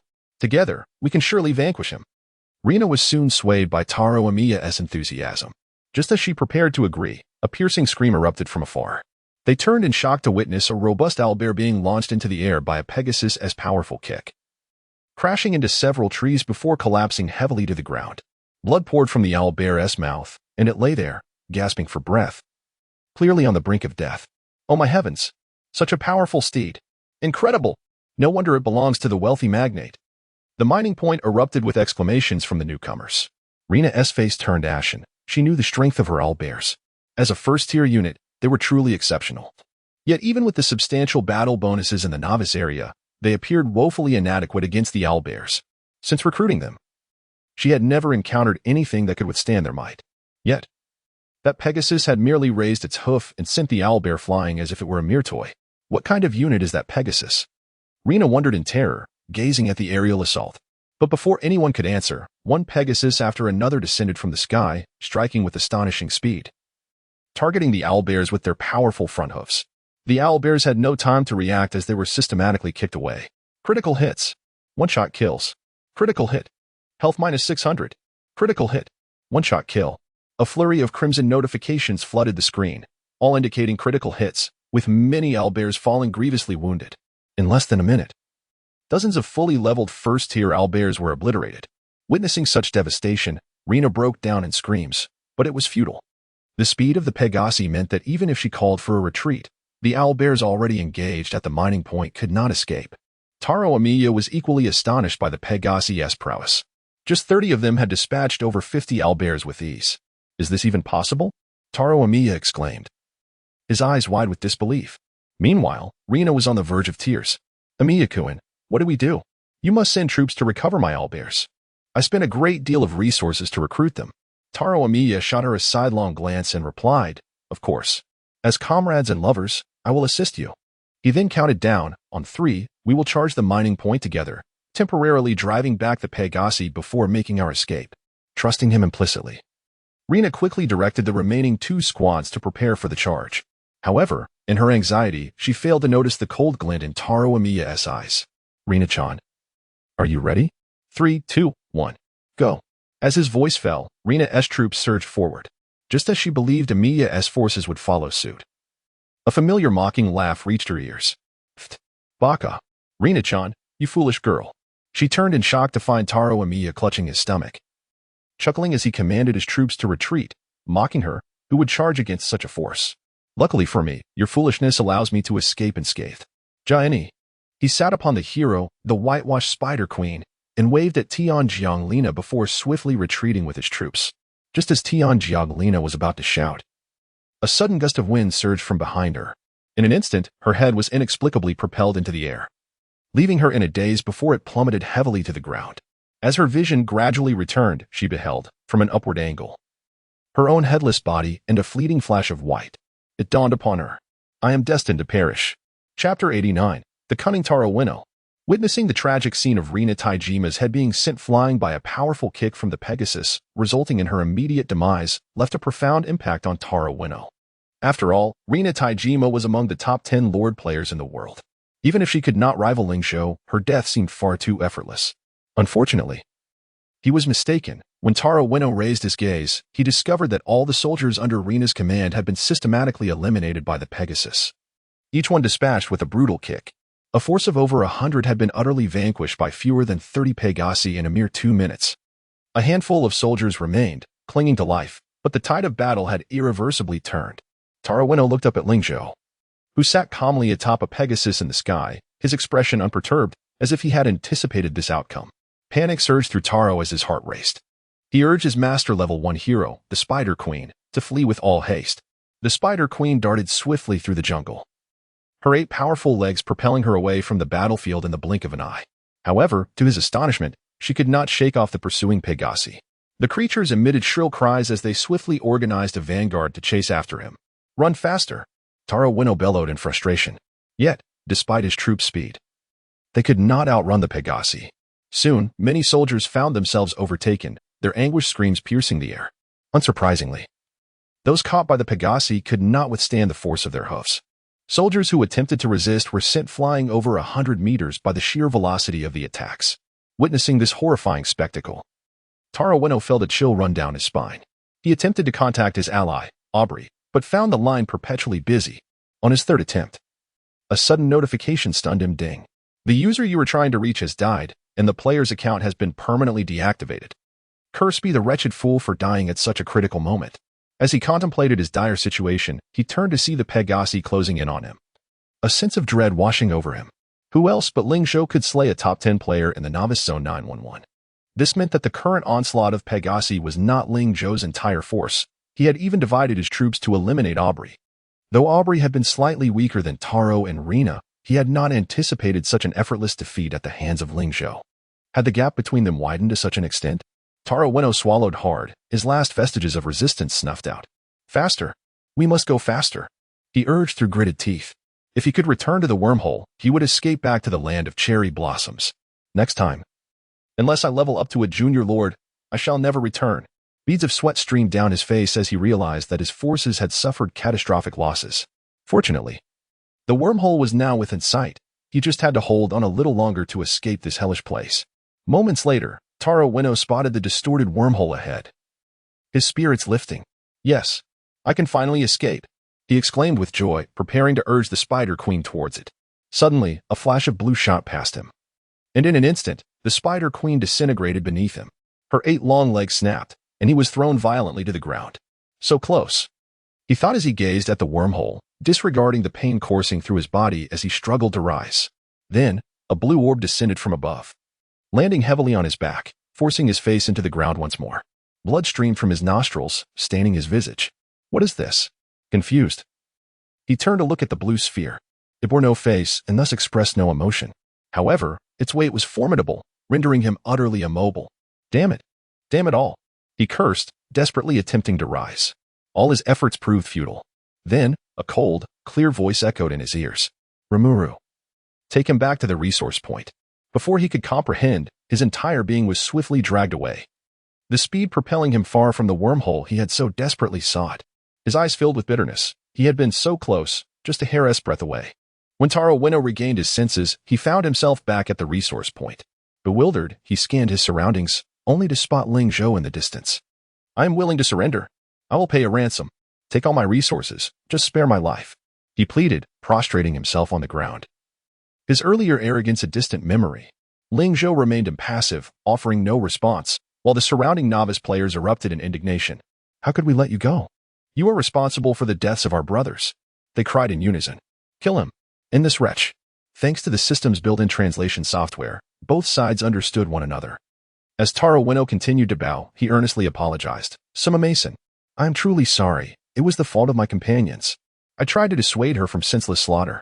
His words momentarily stunned the novice players, causing them to hesitate and question the sincerity of his claims. Could it be true that he was forced into this? Seizing the opportunity, Taro Ueno pointed to the corpse of the bear soldier on the ground. Look, those soldiers who attacked you were from Rina's army. My troops were positioned behind, doing nothing. I truly tried to convince her. He continued to bow, his tone filled with desperation. Yet, even as he pleaded, a glimmer of malice remained evident in his demeanor, which Ling Zhou observed with a cold smile. Enough of this farce, he said, gesturing to the villagers nearby. Take action. Avenge your brethren. The villagers, fueled by rage and grief, could no longer contain their bloodlust. They had witnessed their friends and family fall victim to Taro Ueno's actions. Given the chance for retribution, they would not hold back. Kill him. They roared, eyes aflame with fury, raising their pickaxes to strike down the kneeling Taro Ueno. He had no chance to resist, as he was swiftly overwhelmed by the relentless blows, leaving him utterly unrecognizable. The cunning visage, now rendered unrecognizable and grotesque, was mercilessly battered until it was a bloody pulp. He struggled to raise his hand, pointing at the villagers who assailed him. His voice laced with an inexorable thirst for vengeance. You wretches, how could you? Before he could finish his lament, he was interrupted by a relentless barrage of descending pickaxes. The onlookers fell into a hush, their voices stilled as they absorbed the grim spectacle. Only the villagers' fervent cries, imbued with murderous intent, and the resounding clang of the pickaxes striking their target echoed in the air. It was a scene both horrifying and monotonous, drenched in blood yet exhilarating. Chapter 90. The Forum of Nations. The Reckoning is underway, Part 1. Blood pooled on the ground. A mutilated corpse lay lifelessly before the villagers. Despite the irrevocable death of the individual beneath them, the villagers clutched their mining picks with unwavering resolve. Their loathing for Ueno Taro was palpable, reaching a point where the novice players nearby were left bewildered. It was only when Ling Zhou commanded Faima to collect the severed heads strewn about that the gravity of the situation dawned upon them. Goodness, this man is collecting heads. How grotesque. What depravity. He is nothing but a beast. Can't you see? These heads belong to us players. They got what they deserved. I almost want to take a few swings at this monster. Just moments ago, Ueno feigned innocence, but the revelation of his true nature was revolting. The novice players erupted in indignation, cursing Ueno Taro vehemently. Ling Zhou observed the scene with quiet contemplation. Secretary Yi approached, his complexion pale, and spoke in hushed tones. Mr. Ling, what should we do now? There seems to be another enemy force nearby. Ling Zhou patted his shoulder reassuringly and replied, It has already been dealt with. Do not worry. Yi's unwavering trust in Ling Zhou eased his tension, yet the sight of his fallen troops weighed heavily on his heart. Damn those cherry blossom folk. I had just managed to gather 100 troops, and now half of them are gone. In the early stages of the game, troop replenishment is slow. Such losses are devastating for a territory. The other novice players lamented, At least you've completed the Blood Moon's first cycle. Yi, we haven't even finished the first cycle. And our militia is nearly wiped out. What are we to do now? Indeed, I acted rashly, forgetting that the Blood Moon frenzy was imminent. Oh no. I've exhausted all my resources. What now? Despair hung over the novice players as they faced the impending Blood Moon frenzy, compounded by their significant losses. He furrowed his brow, about to speak, but was silenced by Ling Zhou's glance. When the digging worms arrived from the main camp to cleanse the battlefield, Ling Zhou finally addressed the crowd. Do you wish to exact revenge? The novice lords paused, taken aback by Ling Zhou's inquiry. They scratched their heads, their anger bubbling forth. Absolutely. I despise these people. Of course, I would love to raise their stronghold to the ground. Their fervent responses ignited a spark of hope within them. Ling Zhou nodded decisively. Very well, we shall obliterate their stronghold. The novice lord's expression shifted from sorrow to elation. Great Master, will you lead us? Are we attacking the Cherry Blossom Nation or the Flying Pancake Nation? How marvelous. Great Master, you are magnificent. Will you take us along? Of course. The Great Master has declared we must join, even if just to cheer you on. Haha, this time I will seize all their resources. The novice lords were brimming with excitement, yet Secretary Yi inquired with a serious tone. Is this feasible? I thought we couldn't team up unless our territory was upgraded to town level? His words quelled the excitement. Not only the novice lords, but even Secretary Yi's territory had yet to reach town level. In fact, only Ling Zhou and the entire 911 novice zone could engage in cooperative play, explaining why the enemy's teleportation wormhole was so close to his resource point. Consequently, Ling Zhou's previous resource points had been nearly annihilated, though resources could be reclaimed. The internal structures of the destroyed resource mines could not be restored and would require complete reconstruction. In response to Ye's confusion, Ling Zhou smiled mysteriously. Take a look at your cooperative interface. Do you see any battle records? Upon hearing this, everyone began checking their interfaces. Ling Zhou continued. Any territory that has been attacked by invaders will display battle records. The records not only allow for playback but also include a revenge function. Though novice players could not directly search for cooperative play, they could enter enemy territory through the revenge mechanism. Is it truly possible? The players exclaimed in astonishment. Indeed. Each player discovered a revenge button beneath their team battle records. There really is one. I have one too. Great Master, can I join? Ling Zhou nodded, stating. All players eligible for revenge should gather their troops and villagers to follow me. He then instructed Secretary Yi, within half an hour, gather these newcomers. I will have the FIMA team assist you. Secretary Yi, known for his efficiency, promptly set about his task. Before long, news of Ling Zhou's triumph over the three formidable players spread throughout the 911 novice zone, capturing global attention. It wasn't that everyone was intentionally focused on this event. Rather, the sudden disappearance of three players from the leaderboard was impossible to overlook. In the Yin Country Forum, discussions erupted. Goodness, the Great Master has slain three world-class powerhouses? What happened? Did the world change overnight? Haha, 3 out of the top 10 are gone. This is hilarious. You are amazing, Great Master. I hear you have completed the Lord's Heart quest and are now the undisputed world #1. What exactly is the Lord's Heart? Aside from those prominent figures on the leaderboard, who truly knew? Regardless, the detestable Cherry Blossom Nation and Flying Pancake Nation had finally faced retribution, which was immensely satisfying. A mere pipsqueak of a nation dares to compare itself to our Grand Huaxia? Indeed, the Great Master is magnificent. The Yin Nation shall endure through the ages. Players in the Yin region were invigorated by Ling Zhou's powerful counterattack, while players from other nations were left in awe of his strength. What on earth? A 3-on-1, and he still counterattacked? Are they incompetent? It wasn't merely a counterattack, it was a total annihilation. The prowess of Great Master is astounding. I now question if the combined strength of the other top 10 players can match his. That seems exaggerated. While the Great Master is indeed formidable, claiming he could take on everyone is a stretch. I believe the 911 novice zone's buffs were simply too significant. Outside of that zone, without the advantages of boosts and home ground, wouldn't he stand a chance against Winotaro and the others? Precisely. The main issue was that Winotaro and his allies underestimated Great Master and foolishly intruded upon his territory. Was that not akin to courting death? As discussions raged on in the global forums, news of Ling Zhou's intent to lead the 911 novice lords in revenge began to circulate. The forums of various nations erupted in response. Chapter 91, The Reckoning is Underway, Part 2. Is the illustrious god of wealth preparing to unleash his wrath upon the Sakura Nation and the Flying Pancake Nation once more? What constitutes bullying, you ask? This is vengeance. Hop, hop, hop, support. The formidable players in the novice zones of the Sakura Nation and Flying Pancake Nation have all fallen in an instant. Now they lack even a single town-level expert to withstand the onslaught of the god of wealth. Make no mistake. The god of wealth intends not only to attack alone but also to bring along the novices from Zone 911. This foray will undoubtedly reap immense rewards for the 911 novices. How enviable it is to be among the players of Zone 911, riding the coattails of such a master. The players from the Fire Nation are naturally in favor of this. However, the forums of the Sakura Nation and Flying Pancake Nation are far less congenial. The so-called god of wealth is utterly despicable. They conspire to ambush us while we are defenseless. How outrageous. Isn't the god of wealth supposed to be the world's best? He should be a paragon for Blue Star, so why must he lead others to bully us? Indeed. We ought to unite, rather than deplete each other. Who knows when this game will conclude? How can the detestable Fire Nation destroy our solidarity in such a manner? Particularly in the Sakura Nation, their rhetoric is extremely fervent, even scouring other nations' forums for individuals to denounce Ling Zhou's actions as detrimental to world unity. They vehemently oppose Ling Zhou's assault on the Sakura Nation and Flying Pancake Nation. The Sakura Nation, already a minuscule territory with scarce novice zones, has lost its 2 world-class experts to Ling Zhou. Now, they face the aftermath of Ling Zhou's reckoning. With many novice players in the same zone as Hai Yutaro and Tian Jianglina trembling in fear, inundated with online condemnations of Ling Zhou's conduct. Yet, the more vehement their denunciations, the more it reveals their own insecurity. Ling Zhou, upon witnessing these forum discussions, merely chuckles coldly and ignores them.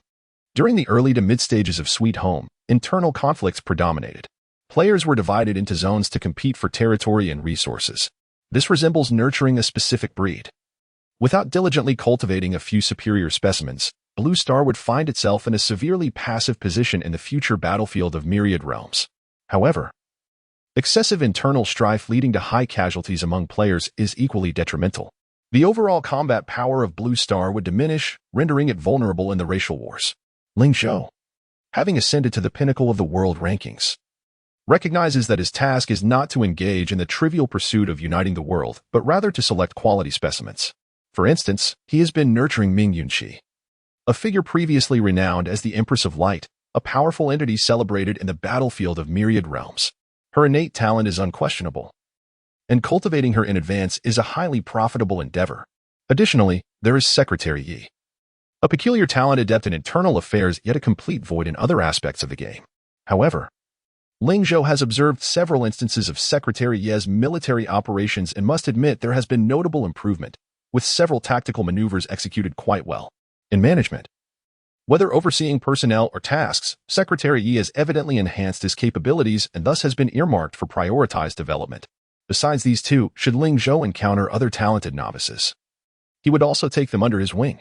This is all in preparation for the future establishment of a tribe.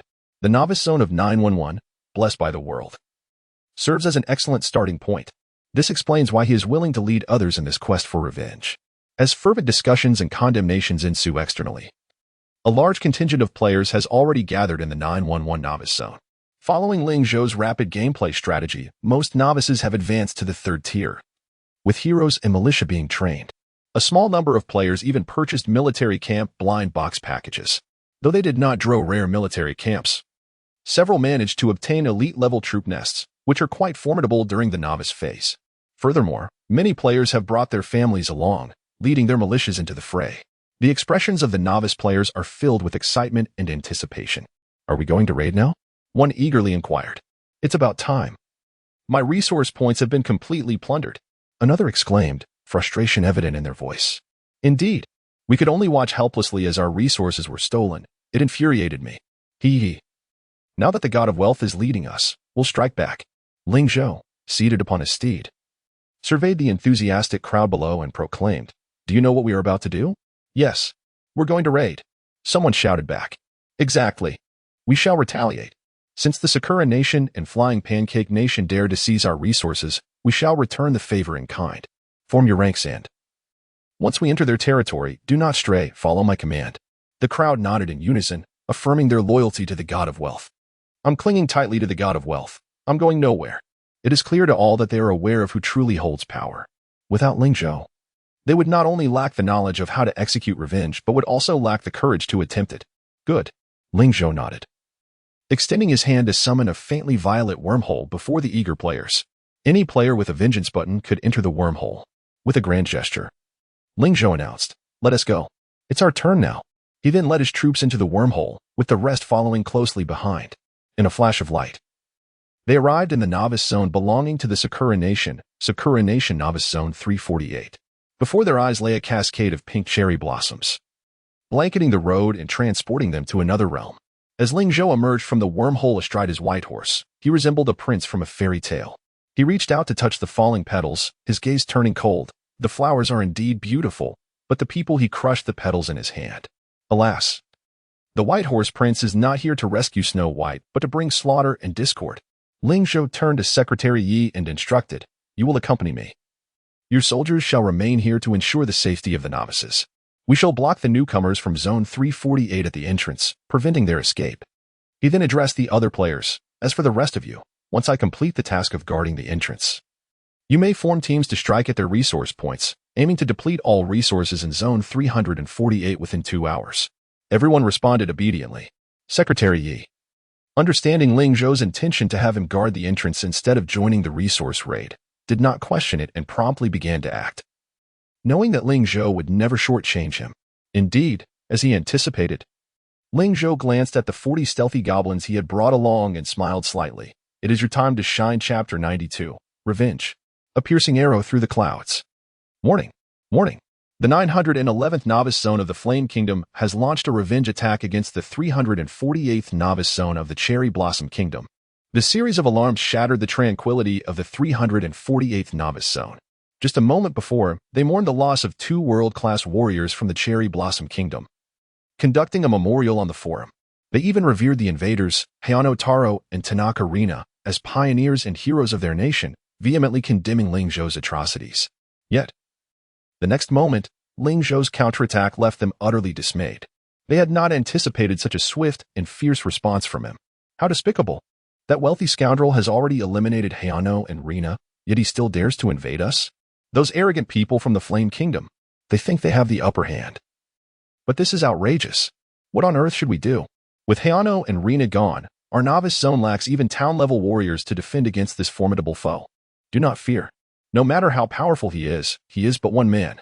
If we unite, we can surely stand against him. Exactly. Everyone, gather your forces. We must stand together. Yes, we shall charge at him like true warriors. Before Ling Zhou could make a move, the novice players of the 348th zone began to organize spontaneously. This was something Ling Zhou had not anticipated. By the time he, accompanied by Secretary Yi and his troops, began to search for the territory of the 348th novice players, he found that they had mysteriously vanished. Most of the novice players' territories were left lordless. Just as he pondered their whereabouts, he finally discovered them on a hillside. An arrow, piercing through the clouds of cherry blossoms, struck directly towards Ling Zhou's face. With a swift motion, Ling Zhou did not even blink as the arrow was deftly swatted away by a flutter of his steed's wings. He raised his gaze and noticed something peculiar on the arrow. With a slight gesture, Rimuru understood his intent, transforming into a blue orb and capturing the projectile with a soft pop. Rimuru, like a devoted pet, nuzzled against Ling Zhou's pant leg, presenting the captured arrow. Secretary Yi watched in astonishment, exclaiming, "This blue orb possesses such intelligence. It's even more capable than a trained German shepherd." At these words, Rimuru immediately turned towards Secretary Yi and emitted a couple of chirps. Though the sounds remained endearing, they carried an undeniable aura of authority that enveloped Secretary Yi. In an instant, he found himself overwhelmed, kneeling on the ground. Not only him, but the surrounding steeds also let out high-pitched whinnies, unable to withstand the pressure and yearning to bow down. Only Ling Zhou, standing beside Rimuru, felt no discomfort. He observed Rimuru with curiosity. It was the first time he had witnessed this side of it. Rimuru had always appeared soft and adorable, yet now revealed a rather fierce temperament. However, it was understandable. After all, battle-oriented heroes and units are rarely mild-mannered. Even the seemingly harmless white steeds, ethereal in appearance, possessed an explosive temperament, as evidenced by their ruthless elimination of Hayano Taro and Tanaka Rina's forces. After all, just moments earlier, Secretary Yi had nearly been kicked away for attempting to pet one of the steeds. The allure of the steeds was undeniable, and Secretary Yi, stationed beside Ling Zhou, couldn't help but glance at them, nearly drooling. What man hasn't fantasized about gallant steeds, especially ones that can fly? Alas, given the steeds' fiery tempers, they would not permit anyone but Ling Zhou to mount them. Rimuru, however, was an exception. Ling Zhou reached out to pat Rimuru's head, and it immediately relaxed against him, the tension and pressure dissipating.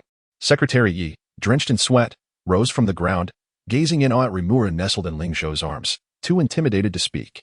Ling Zhou chuckled, explaining, "Secretary Yi, you have yet to acclimate to this sweet haven. You must understand, this world is not merely a game. It is a realm of true existence. Be it soldiers, heroes, or even the most ordinary villagers, they possess their own emotions and thoughts. They are not mere artificial constructs, but living beings with their own intelligence. especially beings like Rimuru, a high-caliber hero, which essentially makes it a higher-dimensional entity, endowed with wisdom surpassing that of humans. If you regard it as beastly, it will naturally be displeased. Secretary Yi nodded, swallowing hard. I understand now. Chairman Ling. I will be more mindful in the future. Seeing the boy so frightened, Ling Zhou clicked his tongue and playfully rubbed Rimuru's plump form, which only seemed to make it more comfortable, eliciting a few delighted sounds. Ling Zhou then began to inspect the arrow, discovering a letter tied to it. In fact, he had already discerned the enemy's position the moment the arrow was shot, using his eye magic. However, since it was merely a level 1 militiaman, he had no intention of sending anyone to pursue. The letter contained a jumble of nonsensical words, which Ling Zhou translated effortlessly using the system's built-in translator, unable to suppress a derisive chuckle. Chairman Ling, what has happened? Secretary Yi, now composed, wiped the sweat from his brow, curious. Ling Zhou smirked, handing the letter to him. These novice players truly seem to be courting death. They wish to engage me in a life-or-death battle. Secretary Yi's eyes widened in disbelief. What? Do they truly seek their own demise? Having experienced the invasion war, he understood that as long as novices remained in their villages, they would face no danger. At most, they would lose some resources in the wild. Yet he could not fathom why these players had gathered their entire novice zone to confront Ling Zhou. Casting a glance at the fully leveled Tier 2 steeds before Ling Zhou, he couldn't help but smile wryly. This is akin to lighting a lantern in the outhouse, seeking trouble. Ling Zhou chuckled, narrowing his eyes towards the hillside where a few militiamen appeared to be luring him closer. Since they have so sincerely invited me, how could I possibly refuse their kindness? As soon as he spoke, an almost imperceptible killing intent began to emanate from him. Secretary Yi shivered involuntarily, though the aura Ling Zhou exuded lacked the ferocity of Rimuru's. It sent a chilling sensation deep into one's bones. Rimuru chimed in at the opportune moment, nuzzling against Ling Zhou like a loyal pup. Upon witnessing this, Secretary Yi finally understood the bond between the two. They were indeed a fearsome pair. Chapter 93, 50,000 troops. The advantage is mine. The challenge letter has been delivered to the illustrious god of wealth, and now we only fear that he may lack the courage to come. Players from the novice area 348 have gathered together, with a man of flat features standing atop a massive gorilla, addressing the crowd. Jitian-kun, do you think he might be too frightened to show up? I believe he will be intimidated. No matter how powerful he is but one man. Moreover, entering our territory will diminish the strength granted by the world's blessing. Indeed, we hold the home advantage. We are invincible. Jitian chuckled. There is still a possibility. With so many of us, he may lack the audacity to confront us directly. The confidence of these novice players stemmed from the fact that Novice Area 348 boasted thousands of new players. They had gathered over 95 of the newcomers, with nearly every faction commanding over 50 troops.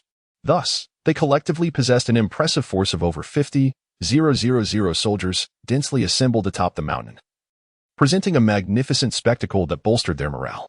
Such a force could rival kingdoms in ancient times. Jitian eyes sparkled with excitement. With the absence of formidable leaders like Hai Yutaro and Tianjiang Rina, he had been deliberately chosen by the novices to serve as a temporary leader. He could not help but feel self-satisfied, secretly contemplating, if I can repel the god of wealth, wouldn't I achieve what the three great world powers could not? My name would surely echo across the world, perhaps even earning me the title of hero from the empire. He began to envision the scene of Ling Zhou fleeing in disarray before him. Just as he was lost in his daydreams, a sudden exclamation broke through.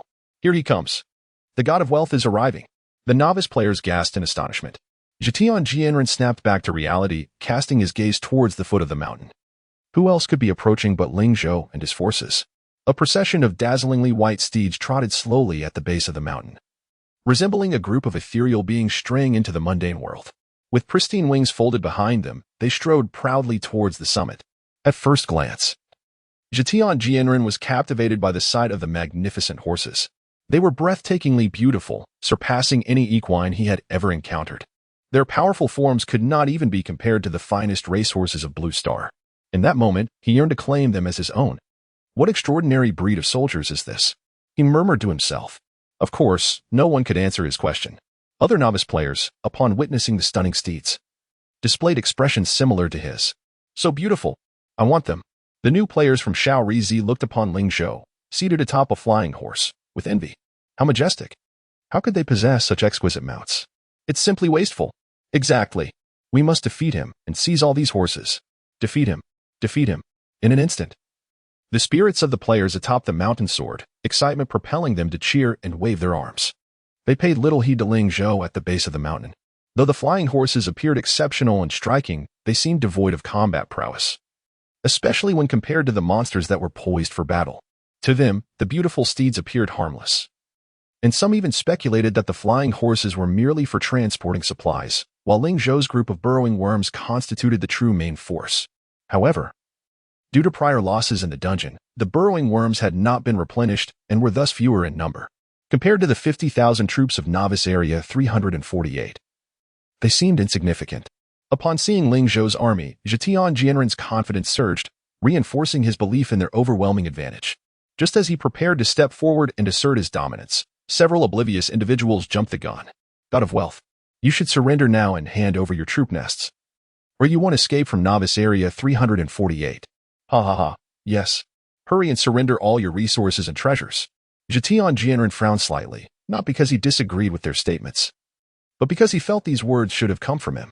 Clearing his throat, he intended to assert his leadership to Ling Zhou when suddenly a volley of sharp spears soared over the mountain's height, piercing toward the summit. In an instant, the very players who had been boasting moments ago were struck down by the spears, collapsing under the force. Blood erupted from their mouths like geysers, splattering Zhetian Jianren's face. Momentarily stunned, he retreated several feet, his eyes widening in shock. The other novice players screamed at the sight. After all, individuals like Hai Yitaro were rare. Most players from Shaorizi lived in peaceful times. Witnessing their companions fall so easily sent them into a panic, and they instinctively sought to flee. However, Zhetian Jianren, seeing the others retreat, anchored himself firmly and shouted, "Don't run. Retreating now is tantamount to seeking death. He will pick us off one by one. Listen to me, let the soldiers advance, and all lords stay behind to avoid ambush." His words acted like a calming tonic, and the novice players surprisingly complied. After a brief moment of chaos, they began to regroup and follow his lead. Zhetian Jianren, feeling their obedience, breathed a sigh of relief and raised his arm, shouting, "Brothers and sisters, fear not. That fellow only knows how to ambush. If we concentrate our forces, we need not fear him." No sooner had he spoken than an icy voice echoed from behind him. "Oh, is that so?" Zhetian Jianren froze, slowly turning his head. He beheld Ling Zhou, who had somehow elevated himself above them, riding a flying horse. Behind him trailed hundreds of similarly winged steeds, their wings stirring up a tempest that nearly swept him off his feet. Should the flying horses launch an attack from this vantage point, they could swiftly overpower him amidst the throng of troops. Yet, what horrified him more than the imminent threat was the look in Ling Zhou's eyes, as if he were gazing upon a mere insignificant ant. Zhetian Jianren's lips dried, and he stammered, "Why you? Don't be too arrogant. We have the numbers." Chapter 94. Thank you for the heads you sent. Ling Zhou cast a downward glance, surveying the tens of thousands of soldiers below, and nodded in acknowledgement. Indeed, there are quite a few. Upon hearing this, Zhetian Jianren assumed Ling Zhou was intimidated and immediately became arrogant. "Ha ha ha. So you recognize our might, do you? Kneel and apologize now, and offer all your possessions with both hands. We may consider sparing you." At this point, he greedily eyed the flying steeds beneath Ling Zhou. "And leave those flying steeds with me. You people of the Flame Nation are utterly unworthy of such exquisite beasts. They rightfully belong to our Sakura Nation." Ling Zhou remained unfazed by his bluster and replied calmly, "You desire these flying steeds?" Zhetian Jianren eagerly responded, "Absolutely. If you hand them all over to me, I might contemplate granting you a reprieve." A peculiar smile curled at the corners of Ling Zhou's mouth as he said, "You want them? Very well, take them." With that, he waved his hand, and hundreds of flying steeds, with their pristine white wings, soared past him and flew forward. From Zhetian Jianren's perspective, it appeared as though a flock of flying steeds was charging towards him. Mistaking Ling Zhou's words for acquiescence, he opened his arms wide to welcome the approaching steeds. However, in the next instant, the white steeds ruthlessly plunged into the proud ranks of the small life player's vast army. The piercing whinnies of the horses echoed throughout the battlefield. The steeds, previously perceived as harmless, transformed into fierce harbingers of death. Bang!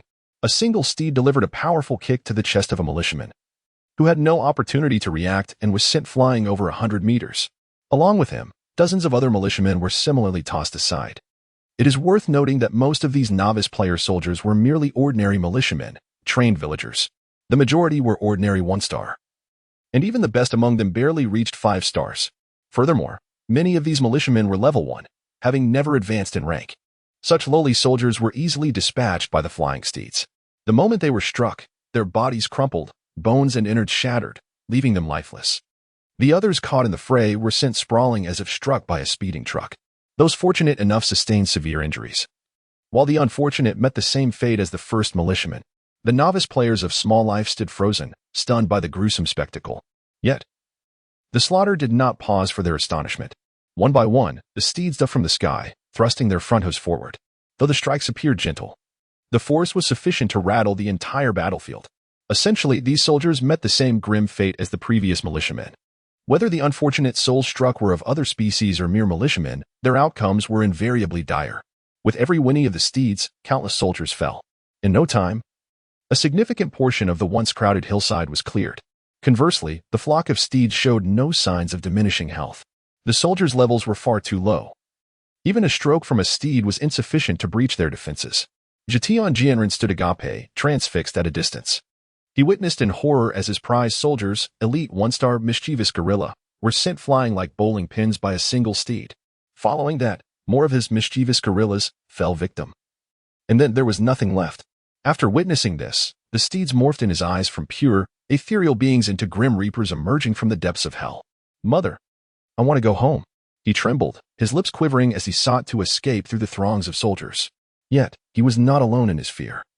Many novice players, upon witnessing the devastating power of the steeds, turned to flee. However, having positioned themselves too far forward, they found themselves trapped among tens of thousands of soldiers, unable to break free toward the safety of the new village below. Move aside. Get out of my way. Let me through. Anyone blocking me will perish. Jitian Jianren raved, desperate to push through the crowd. Yet, the panicked novice players were deaf to his pleas, frantically scrambling for escape. The more they panicked, the more chaotic the scene became, hindering any chance of forming a viable escape route. Seeing the flock of steeds nearing their position, Jitian Jianren urgently urged the remaining troops to push forward. Quickly, everyone, hold them back. Don't let them come any closer. His eyes were filled with terror as he shouted uncontrollably. Many novice players, sharing his fear, prioritized their own survival over preserving their forces, frantically commanding their soldiers to obstruct the approaching steeds. However, these novice players were oblivious to the fact that Sweet Home was not merely a game. The soldiers under their command were not mindless data. They too were gripped by fear upon witnessing the carnage wrought by the steeds. When their lords commanded them to march to their deaths, resentment stirred within the soldiers. Many outright defied orders, some even attempting to flee, abandoning their lords. Don't leave. Get in line.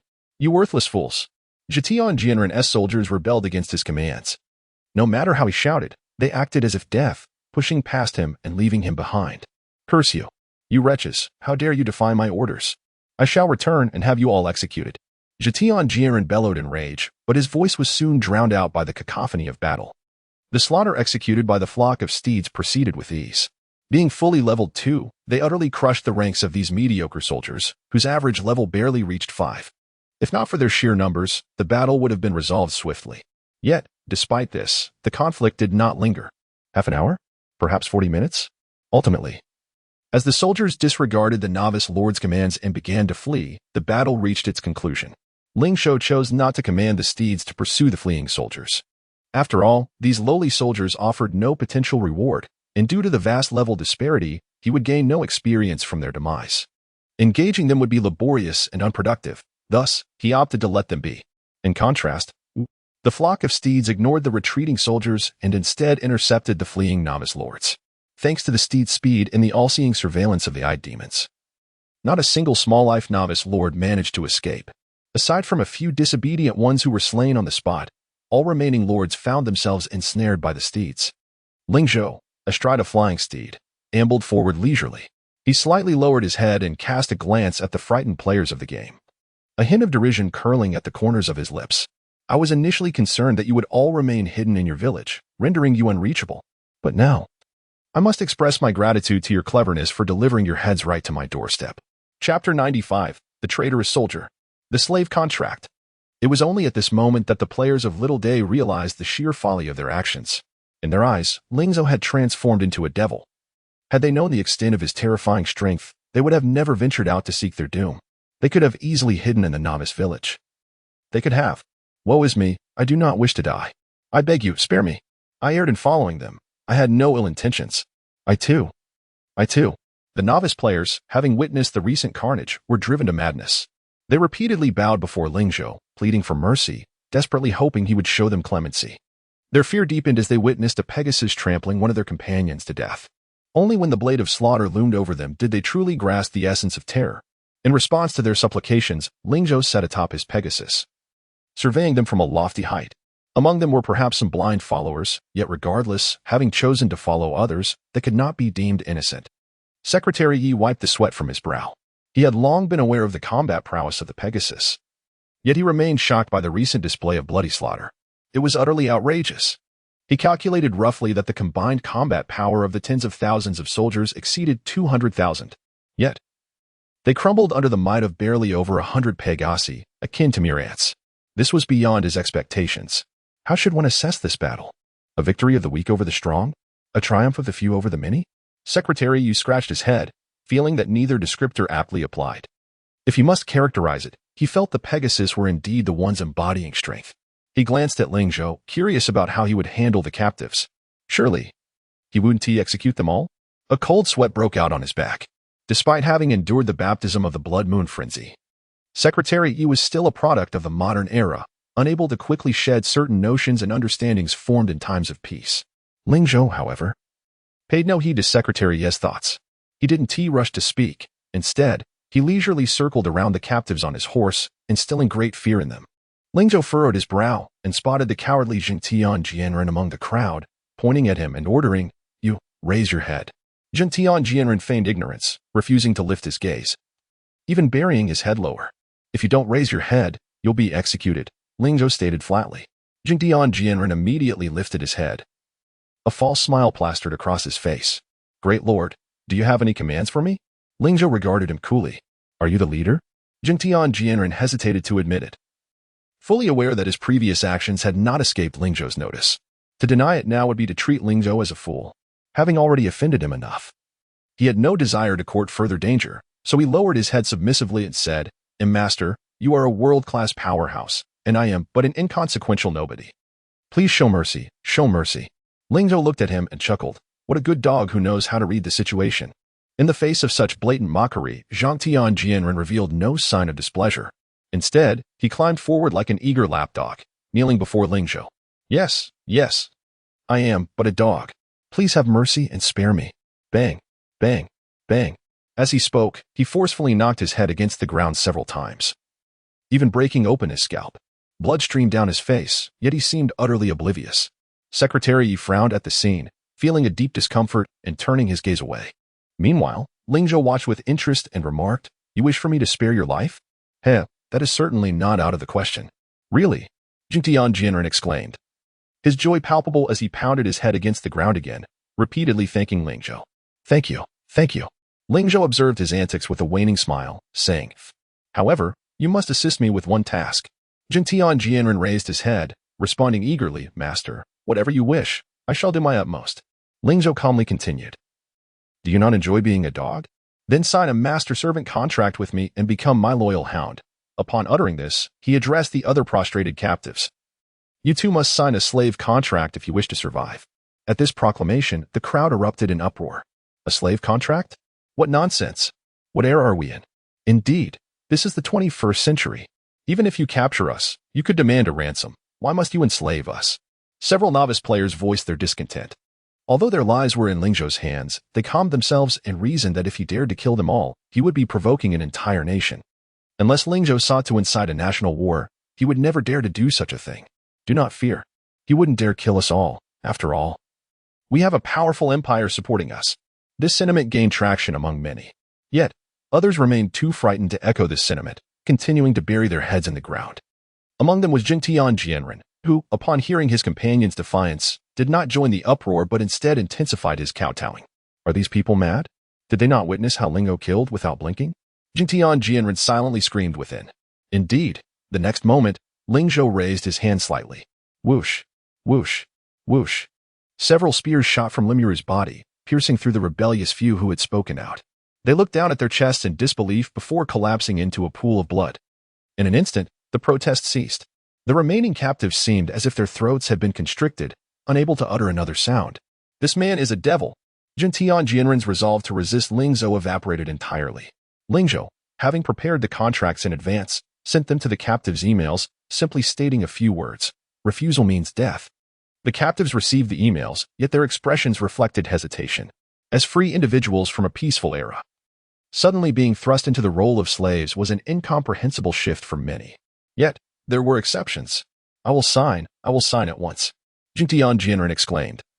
As if he had received a tremendous blessing, he immediately opened the email and, without even glancing at the contents, signed his name. Ding. You have signed a master-servant contract with player IAM the Great Wealthy. From this moment forth, all your possessions, including your territory, are subject to the control of the other party. Please refer to the details for specific terms. Reminder, from the moment this contract is signed, the servant has no right to make changes and must unconditionally obey the master's orders. Any violation of the regulations will incur divine retribution. Chapter 96. Ling Zhou's Tactics. Occupying the new B zone of Sakura country. Upon discerning the master-servant contract, Jintian Jian's face momentarily paled. He was utterly astonished to find that he had lost ownership of his territory. Moreover, he realized that all his rights as a human had vanished alongside his signature. However, Jintian Jian's pallor was fleeting, for he soon regained his composure. Observing the hesitant new players around him, he, driven by a desire to harm others rather than himself, exclaimed, "Great and magnificent Lord, it is truly marvelous to become your servant. With a master of your caliber, our territory shall undoubtedly ascend to the pinnacle of the world." He fervently proclaimed, emphasizing the phrase "world's best" with fervor. The previously indecisive new players, caught in a dilemma between life and servitude, found their hesitation intensified by his fervor. Moments later, one could no longer withstand the pressure and opted to sign the contract. Ding. You have signed a master-servant contract with player IAM the Great Rich Man. From now on, all your possessions, including your territory, shall be at their disposal. Please refer to the details for specific terms. Upon witnessing the terms of the contract, the new player's expression darkened. You scoundrel, Jintian Jian. You betrayed me. With one signing, more followed suit, each new player's face transforming into a mask of despair. Some even began to curse aloud. Jintian Jian, you vile wretch, how dare you deceive us? Jintian Jian, with a disdainful pout, retorted, I have not deceived you. Indeed, he spoke no falsehood, for he was merely a pawn of Ling Zhou. Yet Ling Zhou, as the foremost lord of Blue Star, had no true connection to them. Oh, but now there was a connection. Ling Zhou was not only the world's best but also their master. Therefore, in a certain sense, their territory also belonged to the world's best.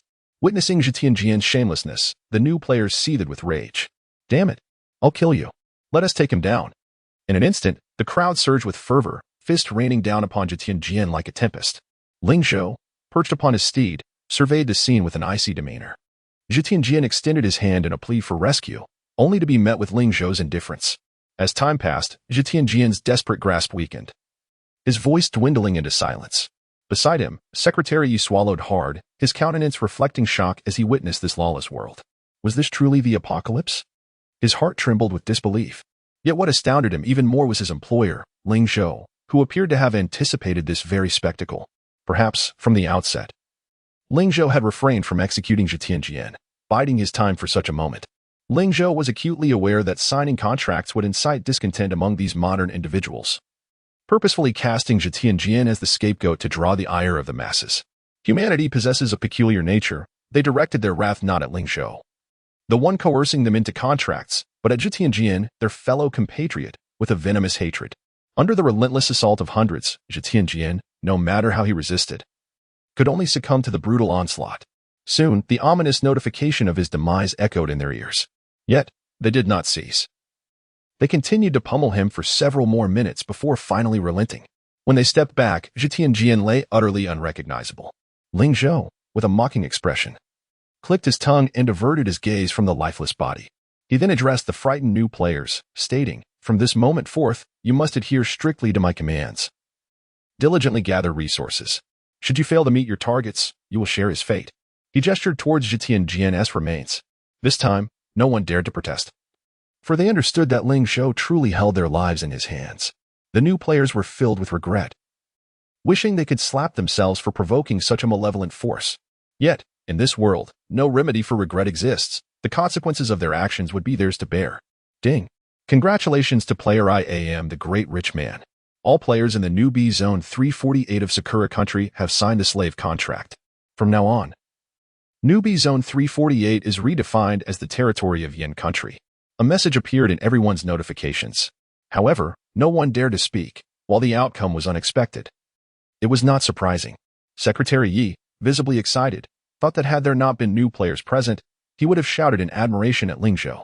This maneuver was akin to a slap in the face to countless new players, achieving what many citizens of Yin Country longed for. Ling Zhou remained composed, unfazed by the outcome, merely scanning the crowd before pointing at a few individuals, declaring, "You, and you all, from this moment, you are the leaders of newbie Zone 348. Responsible for managing the others and executing my assignments. Should anyone disobey, feel free to eliminate them. Their territories will be redistributed. However, if you fail to meet the tasks assigned to you, you shall face death. Do you understand?" The selected individuals beamed with joy, considering themselves fortunate amidst misfortune. They hastily prostrated themselves, repeatedly bowing in gratitude. "Thank you, Master. We shall fulfill the tasks."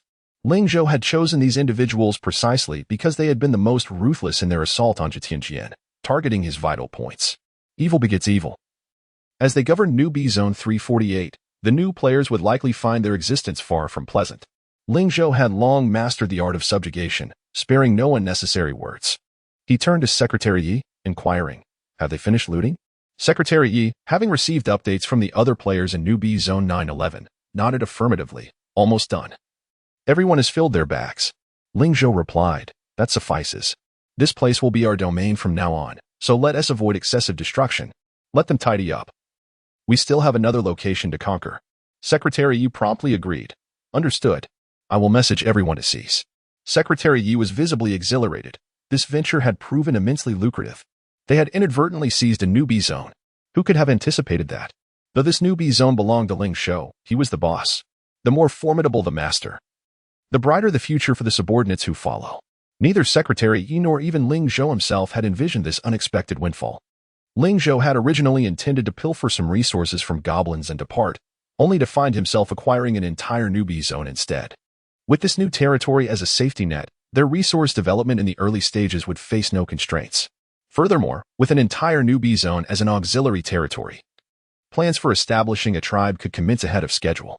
Chapter 97, International Disputes. The Blood Moon Frenzy descends upon the world. The players in the Novice Area 911 quickly gathered together, and when they learned that Ling Zhou had annexed the entire Novice Area 348, they were left in stunned silence.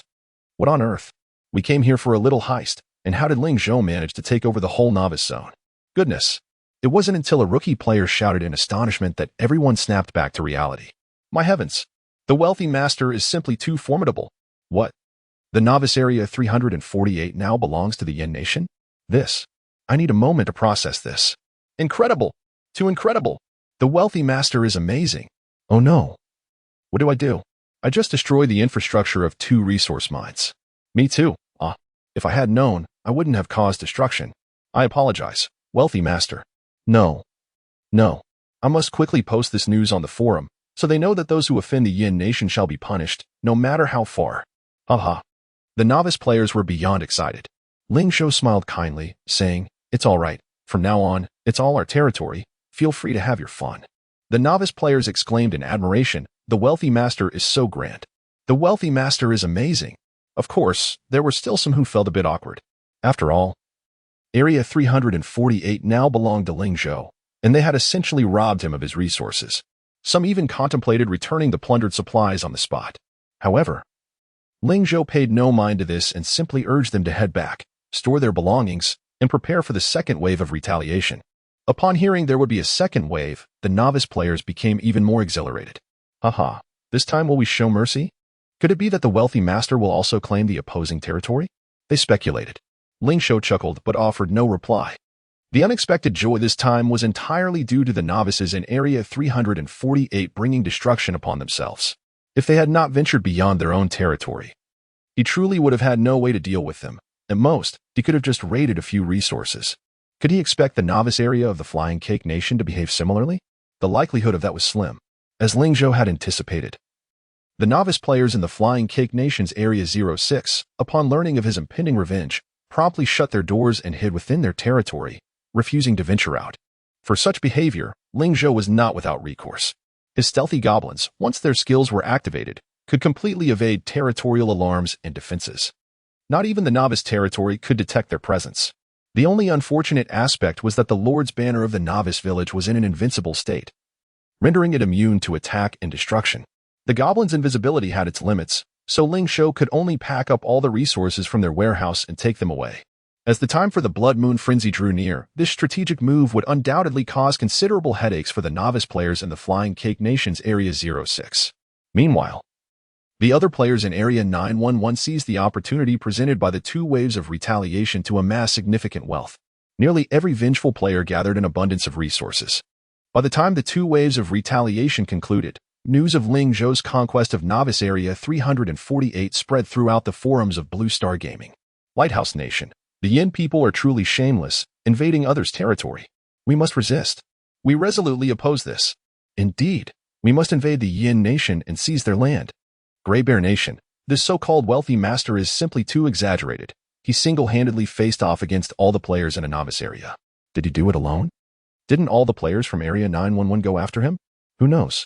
It's so tedious chatting across the forum. When will the forum sections merge? Haha, serves them right.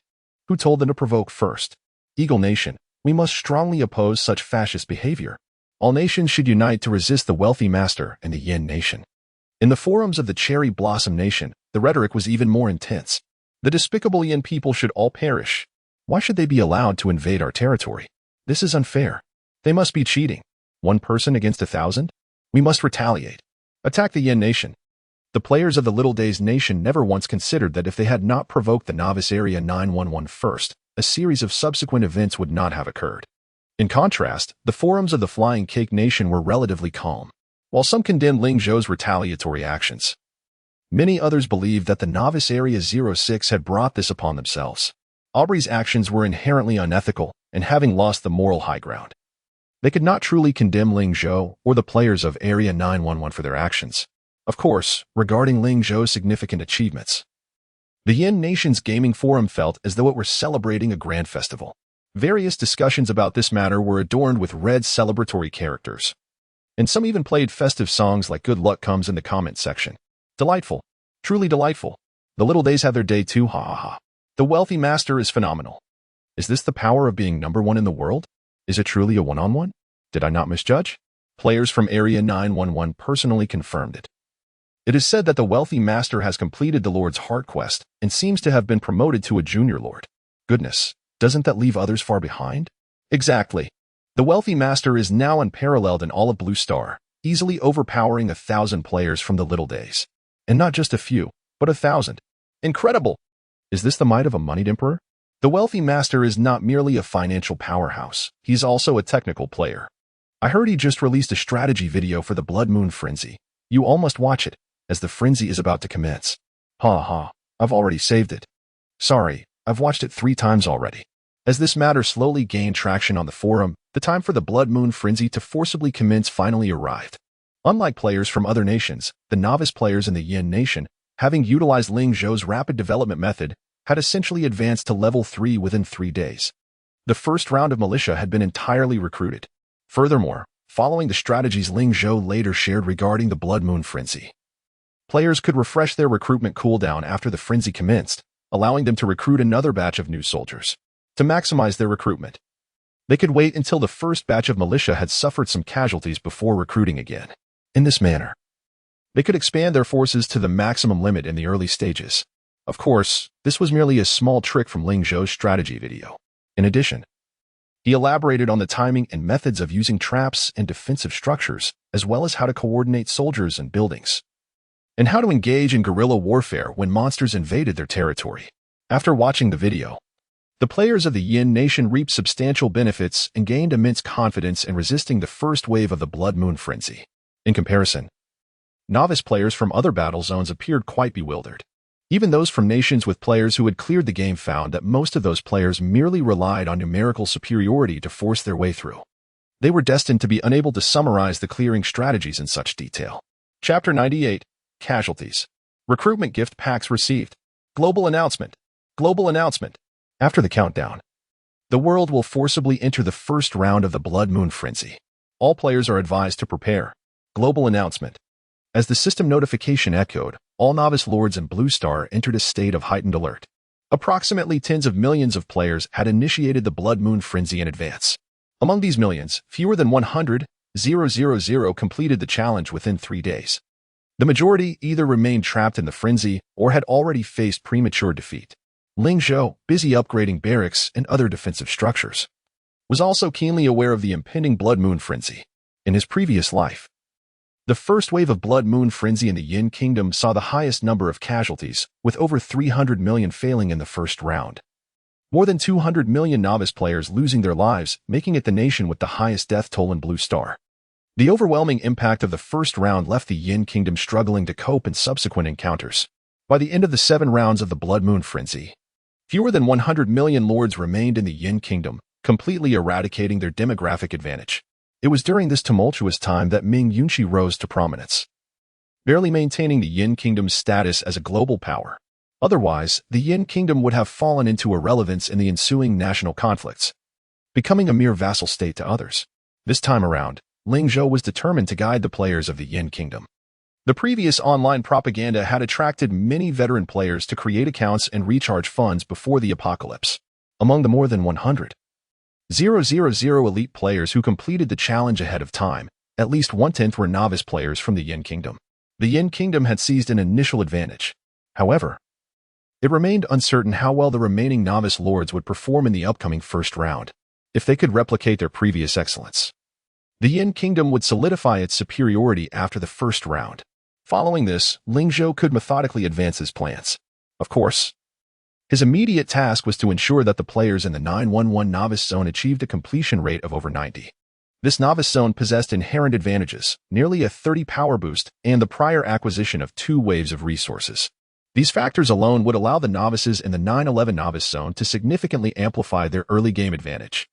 As long as they adhered to the strategy or did not encounter particularly overwhelming beast waves, their completion rate could theoretically approach 100. However, the unpredictability of the Blood Moon Frenzy was considerable, just as Ling Zhou had almost faltered when faced with the insane difficulty previously. As the global countdown concluded, a crimson canopy enveloped the entire landscape of Blue Star. The skies above the 911 game zone were completely shrouded in blood red, with the blood moon casting an eerie glow that evoked an involuntary sense of dread.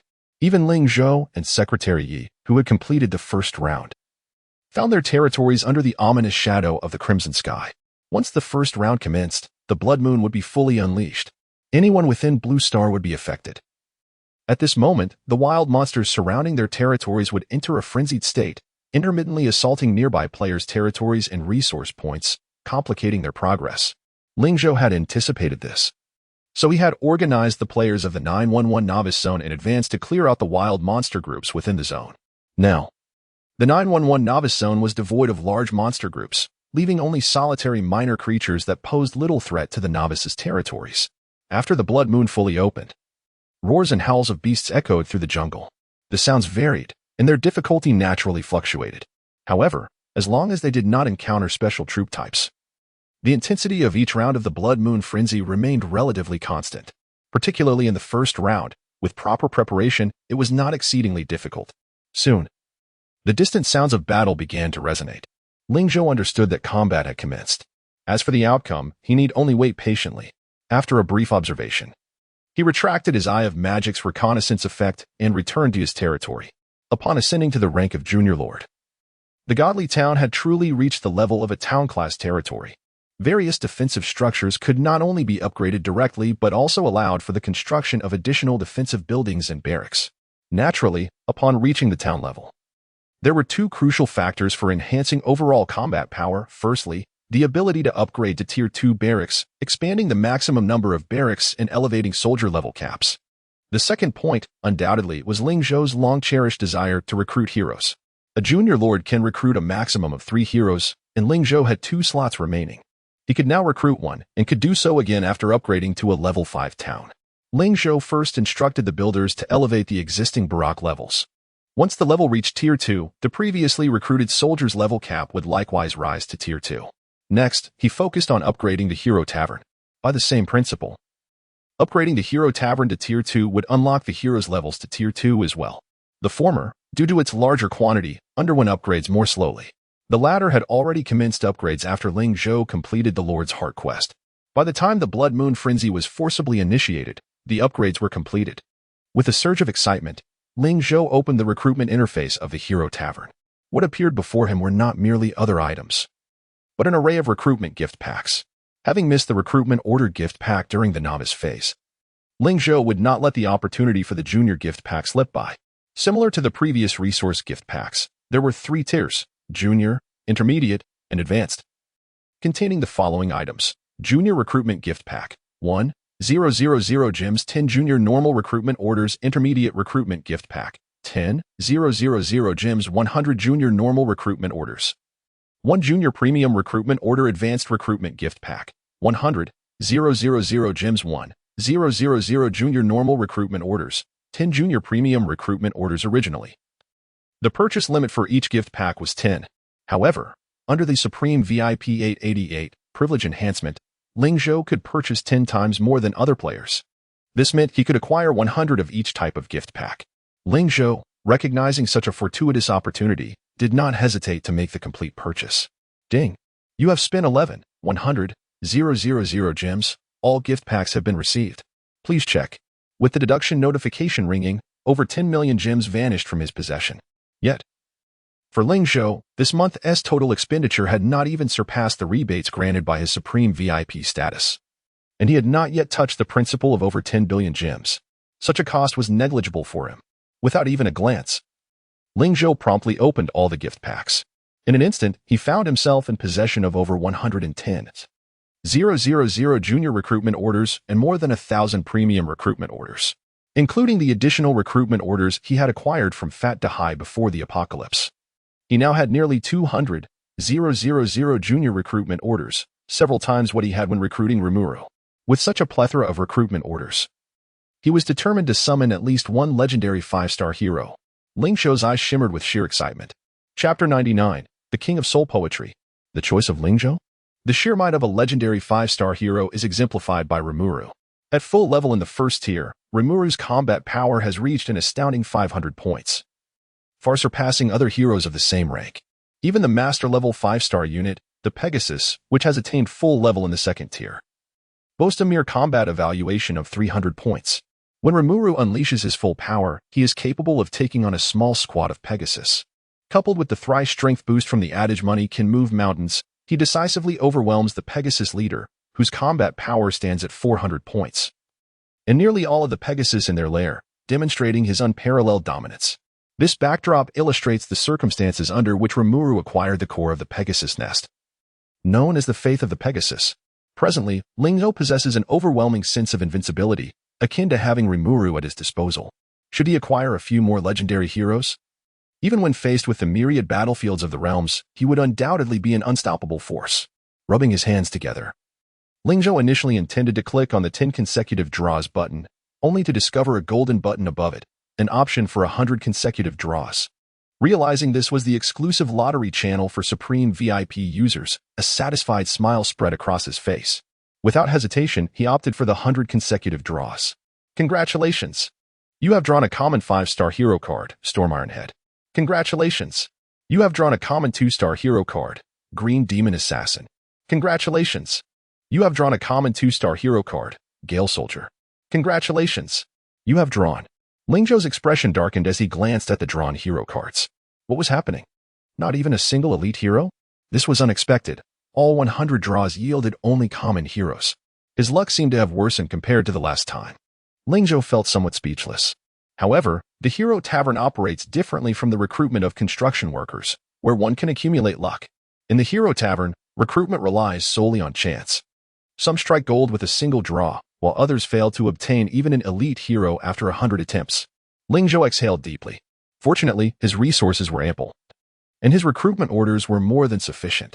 To be honest, his prior success in recruiting Rimuru was not merely a stroke of luck, but rather a consequence of his staggering number of recruitment orders. Even if the initial batch of tens of thousands of orders did not yield a legendary hero, Ling Zhou could continue to acquire more and mindlessly refresh his recruitment orders. This was the foundation of his confidence. Just like now, if Ling Zhou utilized nearly 200,000 000 recruitment orders without obtaining a legendary hero. He could even upgrade hundreds of his subordinates to town-level territories and purchase all available recruitment order packages, amassing a substantial stockpile. After obliterating the initial batch of hero cards, Ling Zhou pondered for a moment, shifted his posture, and clicked on the 100 consecutive draws once more. Congratulations! You have drawn a common 3-star hero card, Earth Spirit Sniper. Congratulations! You have drawn a common 2-star hero card, Dark Soul Gunner. Congratulations! You have drawn an elite 1-star hero card, Tiger Man Warrior. Congratulations! You have drawn. The second round of draws fared slightly better than the first, with a few more elite hero cards sprinkled throughout. However, the quality of these cards remained low, with the highest not exceeding elite 3-star. Ling Zhou barely glanced at them, opting to destroy them all before switching his drawing method and clicking again. Unfortunately, subsequent rounds yielded no results. Regardless of how Ling Zhou adjusted his approach, the quality of the hero cards consistently lingered between common and elite. Forget it. Ling Zhou ultimately accepted the grim reality of his luck, choosing to skip the elaborate steps and embark on a rapid-fire clicking spree. Thus, countless hero cards began to refresh on the interface. The cumulative total of drawn hero cards swiftly surpassed 1,000 and continued to rise. 1,000, 2,000, 3,000, 4,000. As the numbers stacked up, Ling Zhou's bad luck became inconsequential. High-quality heroes, though still elusive, began to emerge gradually. Elite 3-star, Elite 5-star, Rare 1-star, Rare 2-star, Rare 3-star. The pinnacle of quality reached Rare 5-star, and not just one card. Alas, the path forward grew arduous. From his previous draw of Rimuru, he knew that it took over 10,000 recruitment orders to finally encounter a master-level hero card. This instance proved no different. Ling Zhou grew accustomed to this rhythm and set a reminder to prevent the accidental destruction of master-level heroes, and then, he clicked furiously. If onlookers were present, they would undoubtedly notice that Ling Zhou's expression mirrored that of a popular meme featuring a young child doing homework. His fingers clicked relentlessly. At last, the number of drawn hero cards surpassed 10,000, steadily accumulating more high-quality cards. Upon reaching over 15,000 draws, a notification rang out. Do you wish to destroy the master-level 1-star hero card, Rampaging Prince? Ling Zhou sighed in relief. At least this round had guaranteed him a decent return. He clicked no, placing the Rampaging Prince card into the waiting slot. The Supreme VIP 888's waiting slots were extravagantly plentiful, allowing Ling Zhou ample time to select. However, he couldn't be bothered to even glance at the heroes below master level, opting to destroy them outright. Remarkably, the master 1-star card, Rampaging Prince, seemed to serve as a turning point. Following this, the probability of high-quality draws significantly increased. The ratio of elite and rare hero cards within the 100 consecutive draws visibly rose. Soon, a series of destruction notifications followed. Do you wish to destroy the master-level 1-star hero card, Illusory Sand Warrior? Do you wish to destroy the master-level 1-star hero card, Giant Wood Hammer? Do you wish to destroy the master-level 3-star hero card, Colorful Spirit?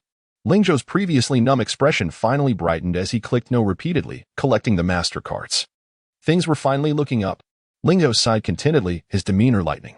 He was not intent on selecting heroes from these master-level cards. Rather, the increased probability meant that his chances of drawing a legendary card would naturally rise as well. However, Ling Zhou's hopes proved overly optimistic. Although the probabilities for elite, rare, and even master-level hero cards had notably improved, the higher tiers remained elusive. It was only after he drew over 30,000 more recruitment orders that he finally heard a crisp notification. Do you wish to destroy the Grandmaster level 2-star hero card, Ice Spirit King? Ling Zhou remained cautious, storing the hero card in the waiting slot. As for the Grandmaster 2-star hero, Ling Zhou had no particular thoughts. Although this Ice Spirit King surpassed the strongest heroes from his previous life on Blue Star, it still fell short of his expectations. To encapsulate Ling Zhou's mindset in a single phrase, it is easy to transition from frugality to extravagance, but difficult to revert from extravagance to frugality. With Rimuru as a benchmark, a Grandmaster-level hero could not satisfy Ling Zhou's aspirations. The situation would only change significantly after 50,000 draws. Among the 100 hero cards, a single card shimmering with golden brilliance stood out conspicuously, nearly blinding Ling Zhou. Ding! Congratulations on drawing the legendary 1-star hero card, King of Soul Poetry, Knight Haywood Burke. Chapter 100, the second legendary hero, the Pure White Demon. At long last, the moment had arrived. Ling Zhou was overjoyed, having finally drawn a legendary 1-star hero card after countless attempts. The Soul Song King, Knight Hayward. Legendary heroes were indeed remarkable, with their names thoughtfully inscribed on the back. He caressed the legendary hero card, a hint of hesitation flitting across his face. A 1-star legendary hero. This was still far from his envisioned 5-star legendary status. Only with a higher initial quality could heroes potentially awaken to greater ranks later on. The 5-star legendary does not represent the pinnacle of heroism. There are still epic, glorious, and even mythical levels beyond. While such qualities had remained mere folklore in Ling Zhou's previous life, they could be deduced theoretically. Even ordinary heroes, with meticulous nurturing, could ascend to elite levels. Elite heroes, in turn, could rise to rare levels.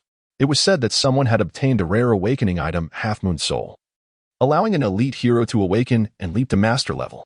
As for Rimuru, under Ling Zhou's command, being a 5-star legendary hero, even without special nurturing, would likely progress to epic status in the future.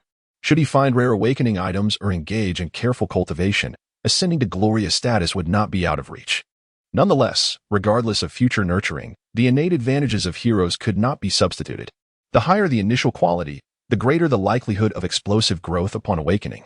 Despite achieving legendary status, the Soul Song King still fell 4 stars short of the highest initial quality for heroes. This indicated that even if he were to recruit it, there would still be a disparity compared to Rimuru. After much contemplation, Ling Zhou decided to place the 1-star legendary card in the selection slot and continue recruiting. He still had over 100,000 recruitment orders left. There was no harm in using them first. Thus, he immersed himself once more in the card drawing phase, this time hastening his actions. 50,000, 60,000, 70,000. In no time, the number of recruitment orders surpassed 100,000. However, during this period, aside from an overwhelming influx of Master and Grandmaster hero cards, not a single legendary hero card appeared. This was somewhat understandable, as legendary heroes were theoretically the highest tier obtainable from the Hero Tavern, making their scarcity reasonable. As the number of recruitment orders dwindled, Ling Zhou scratched his head, feeling increasingly anxious. Was it truly impossible to recruit a higher-tier legendary hero? He was conflicted, but the next moment, a clear sound reached his ears. Ding! Congratulations! You have drawn a legendary 5-star hero card, Pure White Demon, Yalbed. Ling Zhou stood in stunned silence for a few seconds before reacting. Incredible! A 5-star legendary hero. He could no longer concern himself with anything else and swiftly extracted the hero card, shimmering with golden radiance, from the drawing interface. Without a moment's hesitation, he designated this hero card as his secondary option. As the golden light flickered, a system notification resonated in his ears. Ding! Congratulations, player. You have successfully locked in the legendary 5-star hero, Pure White Demon, Yalbed. Please check the relevant page for further details. As the brilliance gradually faded, the first thing to catch his eye was a pair of stunning black wings, seemingly even more magnificent than those of a Pegasus. These wings unfurled to reveal a beautiful woman clad in a pure white gown. She slowly opened her golden, glimmering vertical pupils, her long black hair cascading down to her waist. 2 goat-like horns, symbolic of a demon, sprouted from the sides of her head. And around her neck lay a golden necklace resembling a spider's web, extending from her shoulders to her prominent chest. Her slender hands were adorned with pure white silk gloves, and she wielded a short silver staff, resembling a conductor more than a hero. Beauty. That was Ling Zhou's immediate reaction upon seeing her. She was utterly breathtaking, surpassing any top-tier star he had ever encountered. Upon noticing Ling Zhou, Yalbed gently descended from her floating position, disregarding the potential for her pristine gown to gather dust. She knelt on one knee, her head slightly bowed, and spoke in a respectful tone. Esteemed Lord, I, Yalbed, vow to remain eternally loyal to you, devoted to you, undying and unwavering, until the end of time. Hearing her words jolted Ling Zhou from his momentary daze. He cleared his throat, extending his hand forward slightly, his tone returning to its usual calmness. Granted. In response, Yalbed reverently placed her hand upon his, her alluring red lips gently kissing it.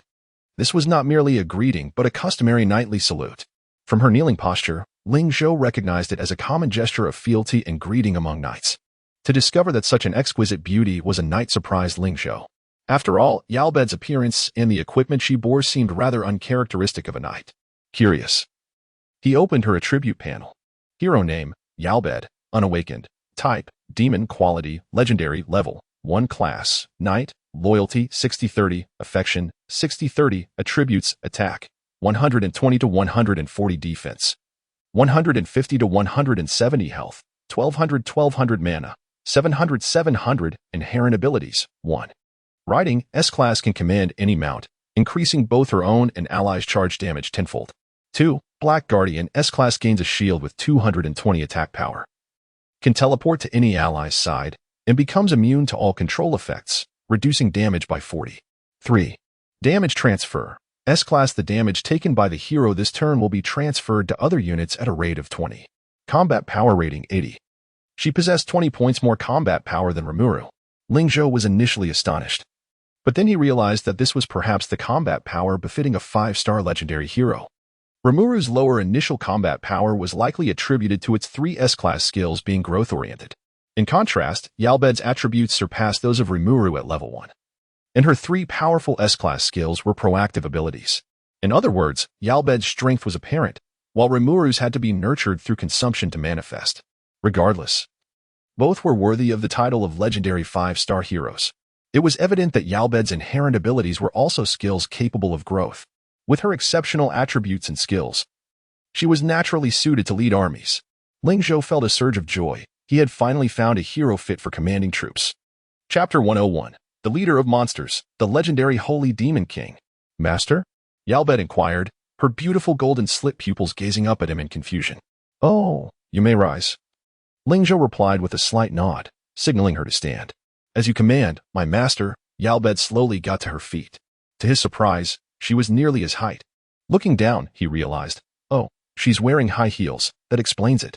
Nevertheless, it must be noted that Yalbed indeed possessed an elegant stature, her pure white gown perfectly accentuating her figure. Even while simply standing there, she exuded an overwhelming allure. Ling Zhou did not hesitate to bestow experience points, unleashing his accumulated reserves. Ding. Your hero Yalbed has reached level 1. Ding. Your hero Yalbed has reached level 2. Ding. Your hero Yalbed. After a flurry of notifications, Yalbed's level soared above 30.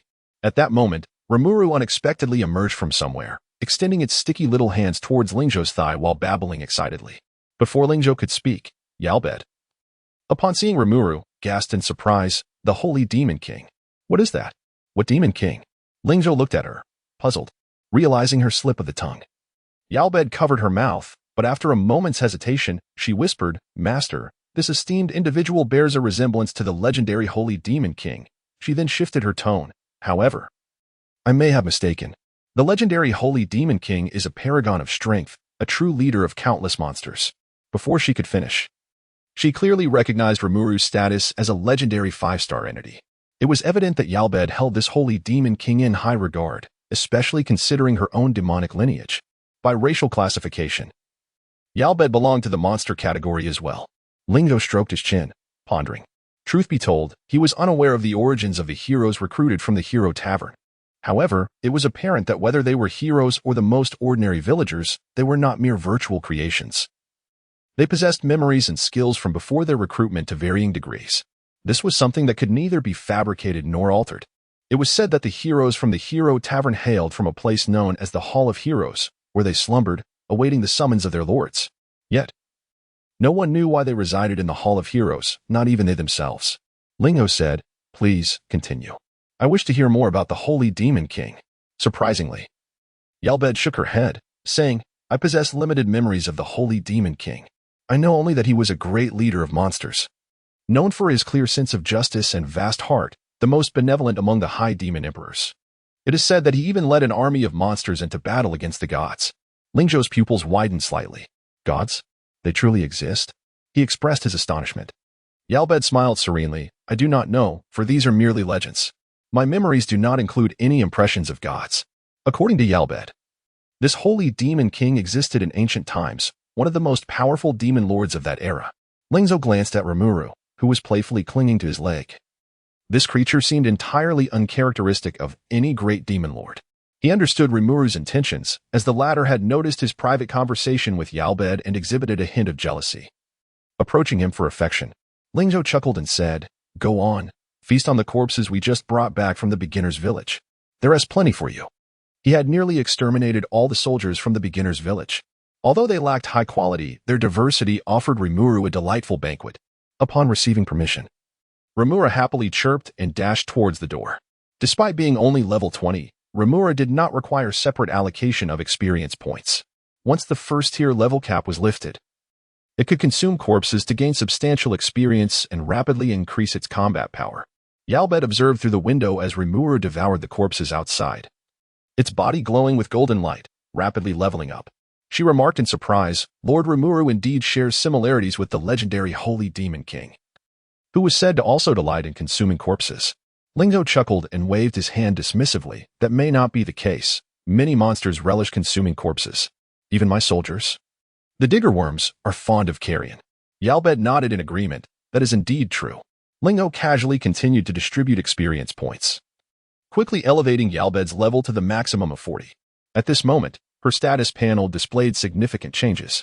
Hero name, Yalbed, demonic, awakened, level 40, second tier. Max level, class, knight, loyalty, 60-30, affection, 60-30, attributes, attack, 600 to 650 defense, 700 to 750 health, 10,000 mana. 3,500 unique abilities. 1. Mounting, S rank can ride any mount, increasing charge damage for self and allies by 20-fold. 2. Black Guardian, S rank gains a shield with 400 attack power.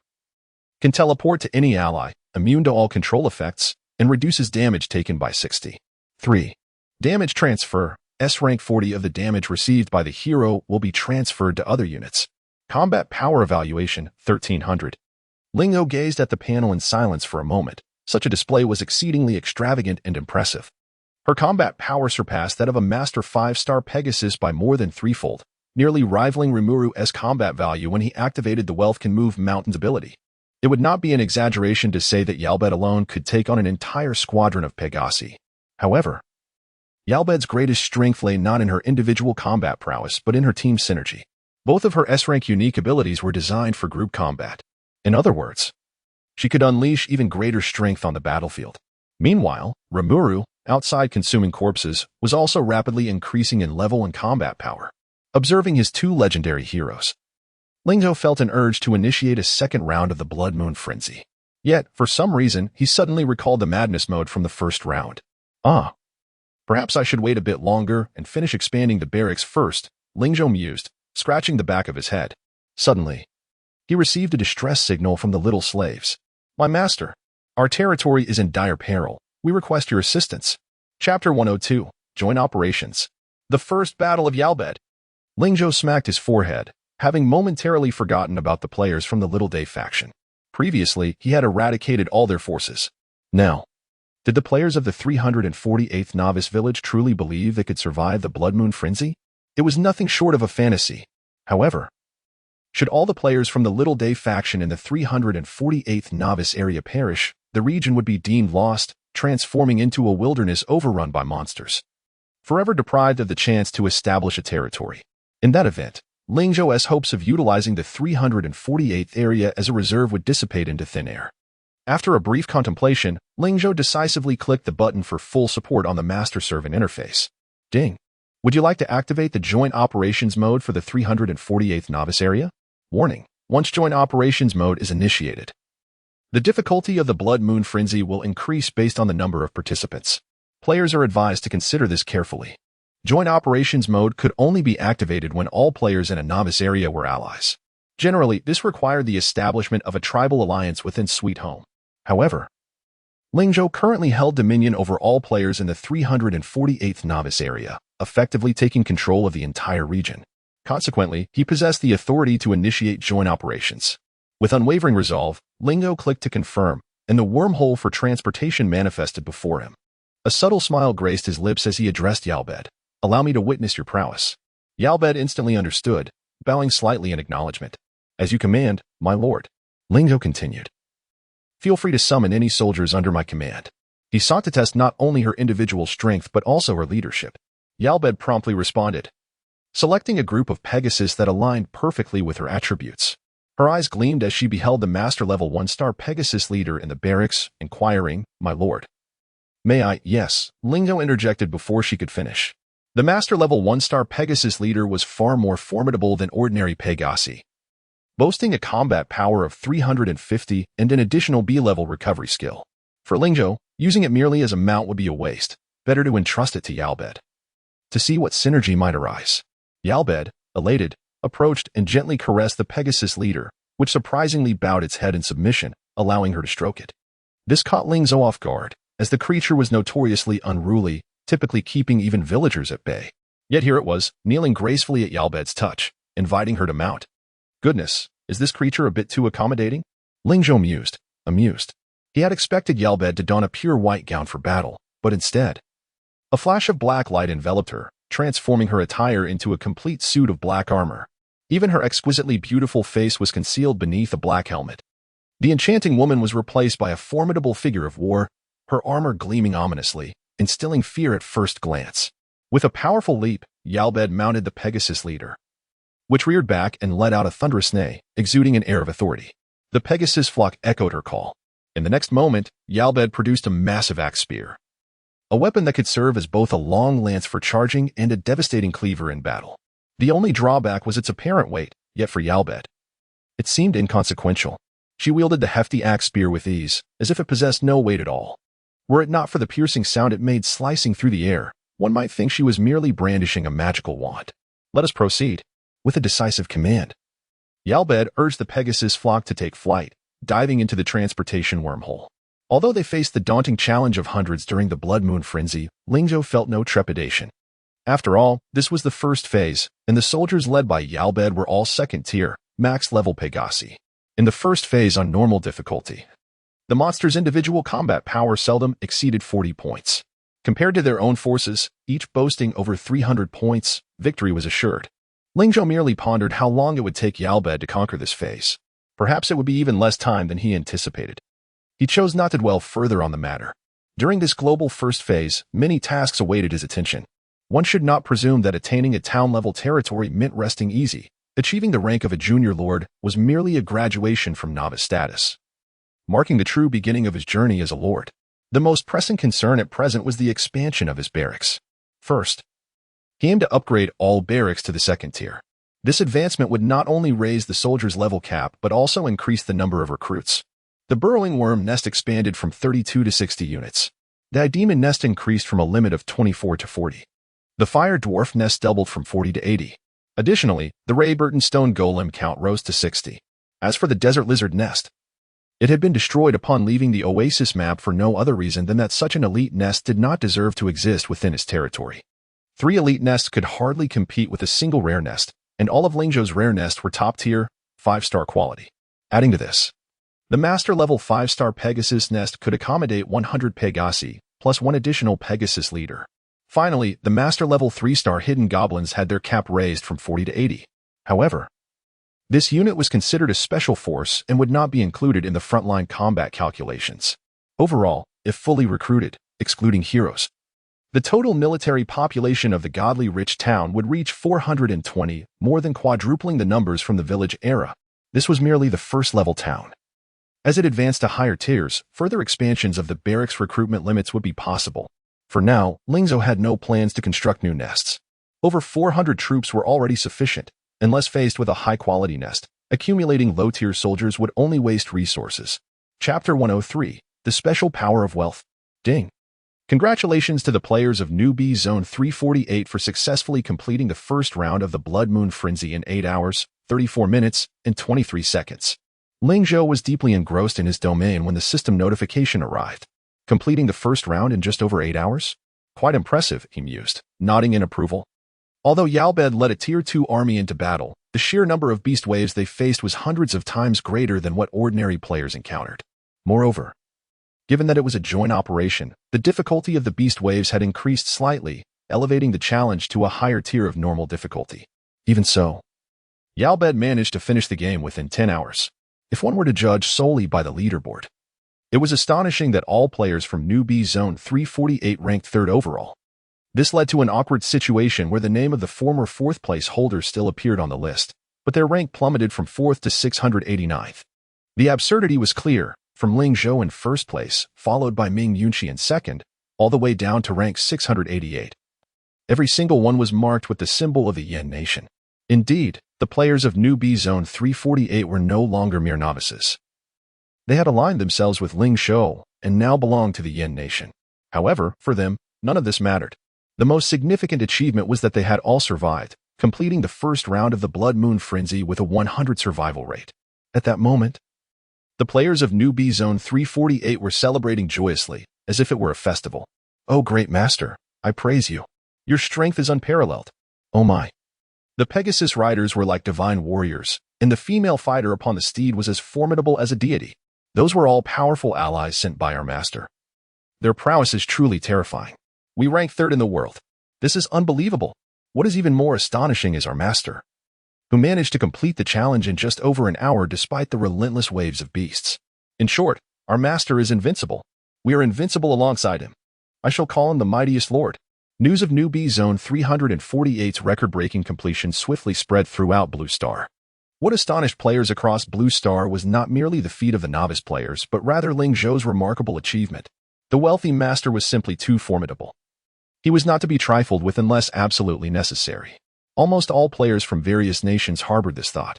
Before experiencing the Blood Moon Frenzy, they had considered Ling Zhou merely fortunate.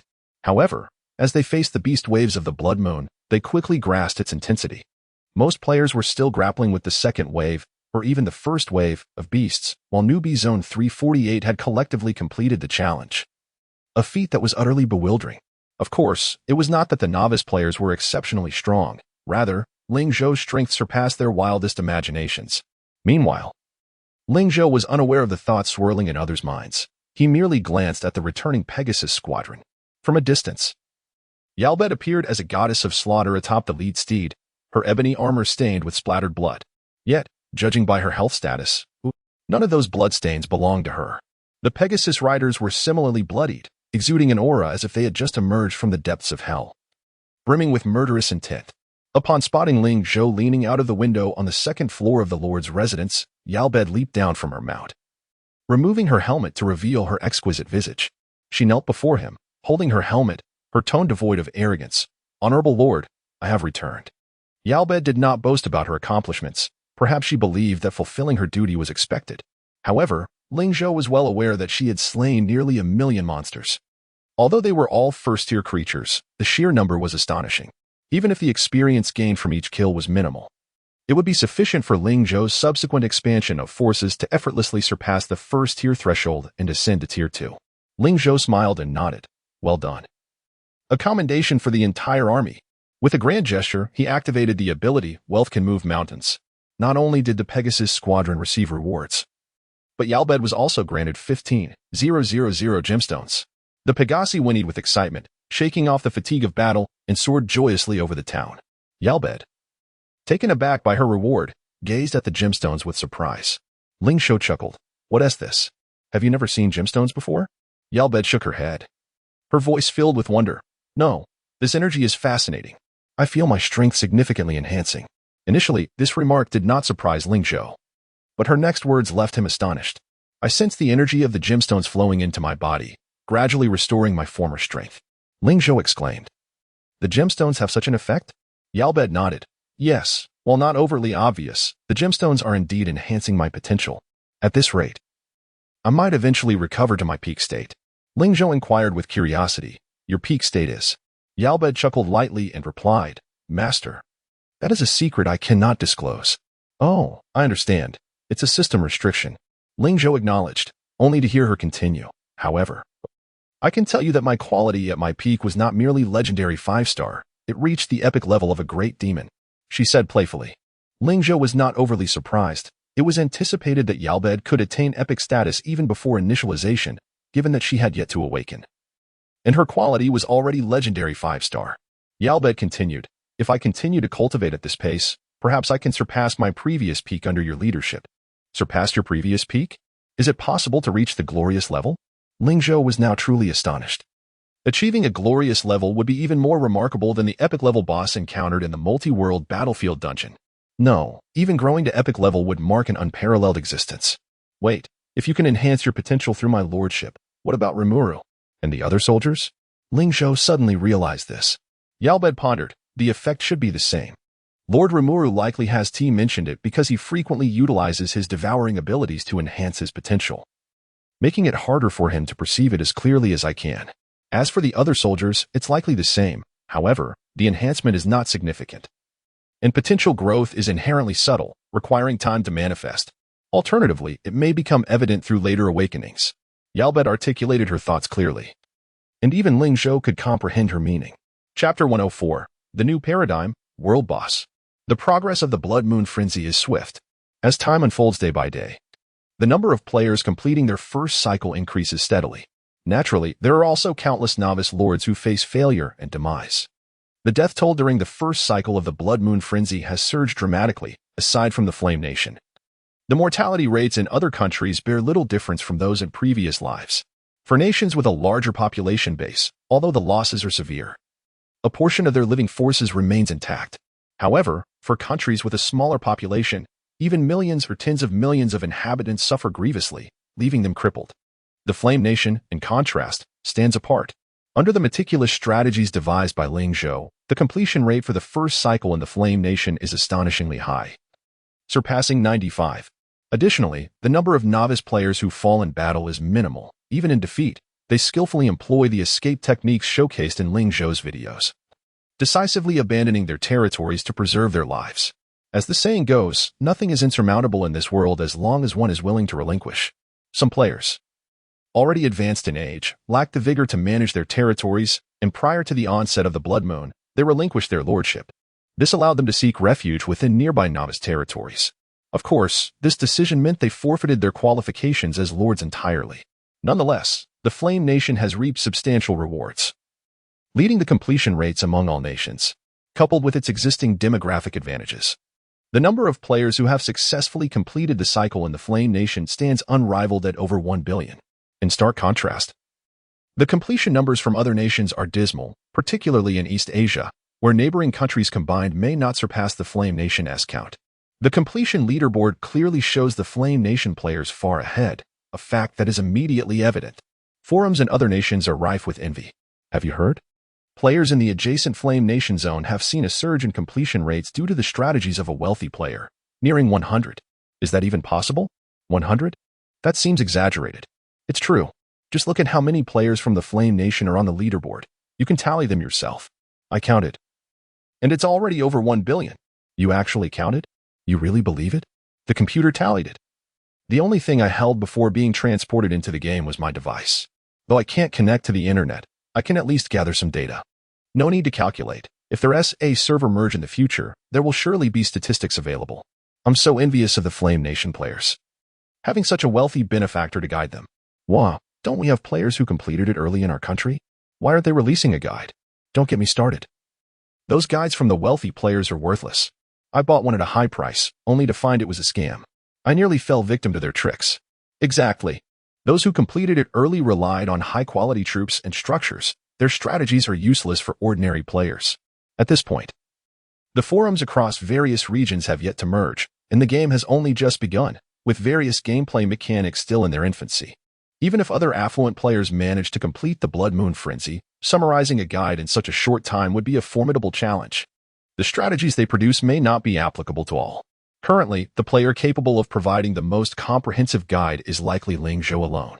At this moment, the atmosphere in the Flame Nation's forum starkly contrasts with that of other nations, overflowing with joy and celebration. Ha ha, I did it.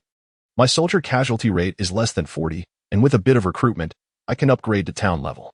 Mine is under 30, and I can directly upgrade to town level. Wow, I envy the big shots. My base is only a level 3 village, and I still need to level up to reach town status. The Wealthy Player's Guide is so thorough, it even explains encounters with special monsters. I nearly met my end. Yes, I feel the same. The Wealthy Player's Guide is incredibly detailed. It's no wonder they are regarded as the best in the world. Their understanding of the game is unparalleled. As players around the globe gradually complete the first cycle of the Blood Moon Frenzy, a global announcement resonates in everyone's ears. Global announcement. Global announcement. The number of players who have completed the Blood Moon's first cycle has reached 3 billion. The World Boss instance is now open. Players are encouraged to strive to defeat the World Boss and reap generous rewards. Global announcement. The announcement repeated 5 times, ensuring that nearly everyone heard it, whether players who have completed the cycle or those still in progress. The system has informed them all. Soon, discussions on the forum shifted from the Blood Moon Frenzy to the new global announcement. World Boss? What is that? Is it going to be like the Blood Moon Frenzy? Oh no, I do not wish to endure another blood moon frenzy. What the heck? Is there no peace for us? Can't we catch our breath? World boss? What kind of monster is that? Just hearing about it is terrifying. Haha. It's probably similar to a monster boss in games. Defeating it should yield plenty of loot. Don't joke around. We can't even handle ordinary monsters, let alone a boss. Exactly. The world boss can't be one of those massive, overwhelmingly powerful creatures, right? In contrast to the panic and confusion of other players, a glimmer of excitement flickered in Ling Zhou's eyes upon hearing the global announcement. While others may be unaware of what the world boss entails, he certainly was not ignorant. The world boss represents both a crisis and an opportunity for Blue Star. Each world boss is a unique entity, capable of bestowing players with bountiful rewards, yet also capable of unleashing boundless destruction upon the world. Should the strategy fail, the world boss may bring calamity, with consequences potentially more severe than those wrought by the Blood Moon Frenzy. Nevertheless, for Ling Zhou at this moment, it is akin to a panacea. The rewards from the world boss far surpass those from completing the Blood Moon Frenzy. Among these rewards are even high-quality troop nests. Moreover, most rare items and resources can only be obtained through vanquishing the world boss. This holds true both in the Blue Star region and in the future multiverse battlefield, positioning the world boss as a target for countless players. The emergence of a world boss invariably stirs a tempest of blood and chaos. According to the rhythm of past lives, there would be only 3 world bosses before the multiverse battlefield. Ling Zhou began to reminisce about the details of the world bosses. Regrettably, in his previous life, his insufficient strength barred him from participating in the struggle for the world boss. This time, I shall not let any of the world bosses escape my grasp. A flicker of ambition glinted in Ling Zhou's narrowed eyes before dissipating, his expression returning to neutrality as he remarked, "But before that, I must first complete the second cycle of the Blood Moon." Moments later, he summoned all his troops and unhesitatingly clicked on the Blood Moon Frenzy icon on the interface. Initiate, second cycle mode. Chapter 105, The Golden Beast and the City Walls. The second round begins. Beep. The Blood Moon Frenzy's second round has commenced. The Beast Tide will arrive in 10 minutes. Players, prepare for battle. As the system notification echoed, the blood moon above the novice zone number 911 transformed into a more sinister sight. The once fading crimson sky thickened ominously, startling many players who had just completed the first round. What was happening? Was there another beast tide? No, my structures are under repair. Wait. It seems that the wealthy player has triggered a new blood moon. The sin of blood is overwhelming. Could it be that the affluent player has embarked on the second round? Incredible! He truly is a man ahead of the game. Players who had previously experienced the first round quickly grasped what Ling Zhou was doing. Most of them were relieved to have completed the first round, for after overcoming it, they were granted a 7-day respite, a period to develop and recuperate. Those who had finished early enjoyed even more time to grow and rest before the next compulsory second round commenced. While some had attempted to initiate the second round prematurely, they soon discovered that the Blood Moon Frenzy in this phase was markedly more challenging. If the first round was merely an introductory tutorial for novices, the second round's frenzy was truly a doomsday scenario.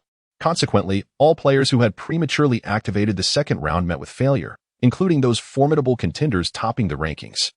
They could only methodically continue constructing their territories and undertake the initial tasks of the Lord's Heart. Upon completing these basic tasks, further endeavors awaited them. Unbeknownst to them, Ling Zhou's decision to commence the second round was not an early action but rather a strategic delay in his progress. At that moment, he possessed not only Rimuru but also an entire squad of fully leveled second-tier Pegasus troops, making the completion of the second round a trivial matter. However, considering the madness difficulty, he chose to postpone the progression. Now, with Albedo by his side and the second-tier barracks fully constructed and staffed, his territory's overall combat strength reached unprecedented heights, instilling him with confidence to confront the forthcoming challenges of this heightened difficulty. 10th, 9th, 8th, 3, 2 beep. As the final beep resonated, a distorted wormhole appeared in the distance. Sinister yellow creatures, their faces grotesque, emerged from the portal. Their features resembled exaggerated ants, complete with bulging eyes that evoked an alien presence. Clad in yellow exoskeletons, their lower limbs were robust while their upper limbs, reminiscent of gorillas, boasted razor-sharp claws that carved deep furrows into the ground. Their eyes, barely revealing their pupils, glimmered with a crazed crimson hue. The Earth Giant, a common 5-star creature, averaged around level 25. Before Ling Zhou could utter a word, Albedo accurately relayed the creature's information. Curious, Ling Zhou inquired, "Can you also identify monsters?" Albedo smiled and replied, It is not identification, merely the result of prior experiences. Ling Zhou nodded, yet his curiosity intensified. The recruited heroes fell into two categories, one like Rimuru, somewhat naive and oblivious to past memories, and the other like Albedo, who retained memories from before recruitment. Albedo was no ordinary hero. It seemed she had a lengthy lifespan before being recruited and possessed knowledge surpassing that of Ling Zhou, a decade-long lord. A sudden roar from the beasts interrupted Ling Zhou's thoughts. Annoyed, he rubbed his ears and yawned, saying to Albedo, "You handle this. Try to minimize troop losses. We have a tough battle ahead." Despite not knowing the specifics of the arduous battle Ling Zhou mentioned, Albedo felt a surge of joy at being entrusted with command. This was a testament to his trust in her. Through their brief time together, she recognized the Lord's magnanimity. While some might disapprove of Ling Zhou's status as a lord, no one could resist the charm of a generous benefactor. When he splurged, he did so with style, and being a strikingly handsome benefactor only added to his allure. In just a few days, her fondness for him had grown significantly, edging close to surpassing her regard for Rimuru. "At your command, my lord," Albedo respectfully acknowledged. Ling Zhou waved her off, instructing her to inform him once the battle concluded, before returning to his office in the Lord's manor to continue his work. Such a skirmish did not pique his interest. After several days of construction, the luxurious town had evolved beyond its humble beginnings.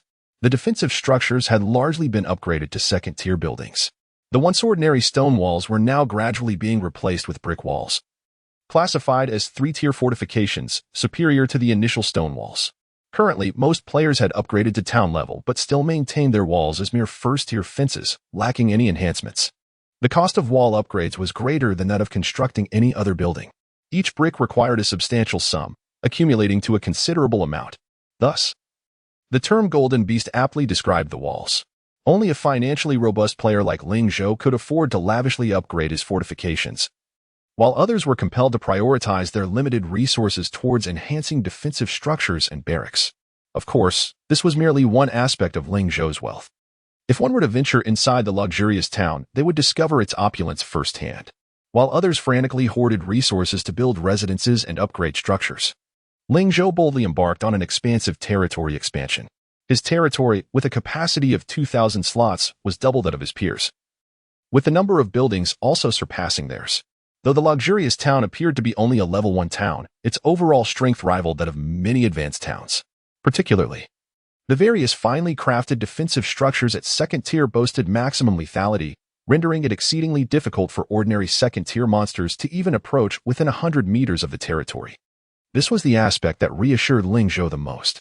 Indeed, less than 5 minutes after the first wave of beasts appeared, a cacophony of kill notifications flooded his ears, followed swiftly by the crisp sound of successful completion. Beep. Congratulations! You have slain 100 Earth Giants. Team experience 130, individual experience 140. Beep. Congratulations on clearing the first wave of beasts. Please prepare for the second wave, arriving in 20 minutes. Before Ling Zhou could grant his approval, Albedo took the initiative to skip the rest period and swiftly activated the next wave of beasts. Chapter 106, Come and Praise Me. The Growth of Mingyunshi. In the second round, the Beast Tide presents a formidable challenge, with every wave consisting entirely of level 2 creatures, and the quantity of beasts in each wave escalating to 3 or 4 times that of the first round, increasing from 20 to 40 waves. The overall difficulty of clearing the game has risen significantly, even with several elite teams. A lack of adequate levels and soldier numbers can lead to missteps in the final waves of the Beast Tide. For those territories pursuing rapid development, it becomes essential to bolster defenses, increase building counts, and enhance barracks to upgrade towns and elevate the limits of troop levels. This is a notable disadvantage of such a strategy. While it allows a lord to safely navigate the early phases, they inevitably find themselves stagnating at a certain stage. However, the Sheno town has no such concerns. Unlike the rapid development approach, the initial stages under Ling Zhou have been marked by steady progress, leveraging substantial financial resources. He has fortified the territory's infrastructure and defensive structures. Currently, although Sheno town is still at level 1 and has yet to upgrade, its defensive capabilities rival those of an ordinary town at level 3 or 4. With its formidable defenses alone, the town can effortlessly weather the Beast Tide. Furthermore, with 80 upgraded level 2 musketeers stationed on the watchtower, the elimination of the Beast Tide transpires even more swiftly than in the first round. Outside, The air is filled with the roars and cries of monsters, yet Ling Zhou remains absorbed in managing territorial affairs. As the population within the territory increases, so does the complexity of management, especially with the addition of several hundred enslaved players. Ling Zhou must also consider their developmental needs. This has certainly multiplied his responsibilities. Fortunately, with the recruitment of the master-level steward, Candace, the efficiency of handling affairs has improved manifold. Without her assistance, Ling Zhou would have found it quite challenging to manage everything alone. After some time spent diligently working, he received a system notification announcing the completion of the second round. Server announcement. Server announcement. Congratulations to the player from the Flame Nation. I am the Great Shen-O. For being the first to clear the Blood Moon Frenzy in the second round. Time taken, 2 hours 11 minutes 11 seconds, currently ranked first globally. Ding. Congratulations on being the first to clear the Blood Moon Frenzy in the second round. Clearance rating. S level, perfect. Rewards, reputation points 5,000, Lord experience points 80,000. Team experience points 200,000. Another server-wide announcement. After a few days, Ling Zhou's name echoed throughout the world once again. However, this time, the reaction was one of less astonishment. Many players have grown accustomed to his feats, primarily because Ling Zhou has consistently made waves. Since the integration of the Sweet Home Doomsday mode, he has led the charge, executing a series of astonishing actions. He was the first to clear the Blood Moon Frenzy in the first round, the first town-level lord, the first beginner lord, and the first player to expand territories. Now, his ability to clear the second round first elicited no surprise. After all, many players globally had already completed the first round. How could Ling Zhou, being the world's #1, possibly be on the same timeline as them? Naturally, he had to be a step ahead. The players from the Flame Nation rejoiced, for they once again heard the familiar sound of world blessings. Server announcement. Congratulations to the players from the Flame Nation for successfully defending against the Blood Moon Frenzy in the second round. Receiving a world blessing. All players from the Flame Nation receive a 10 increase in territorial combat power. Server announcement. Congratulations to players from the 911 newbie zone for successfully defending against the Blood Moon Frenzy. Receiving a world blessing. All players from the 911 newbie zone receive a 10 increase in combat power. The players from the Flame Nation erupted in cheers. After clearing the first round, the previous world blessing had expired. The sudden loss of a 20% combat power boost left many players feeling disoriented. However, with Ling Zhou's achievement, they were naturally elated, showering him with praise. The Great Shen-O is indeed as formidable as ever. Haha. I was wondering when the Great Shen-O would clear the second round, and here we are. That man is as swift as ever. I was worried about how to tackle the monster groups near the resource points, and the Great Shen-O's blessing came just in time. The Great Shen-O is forever the best.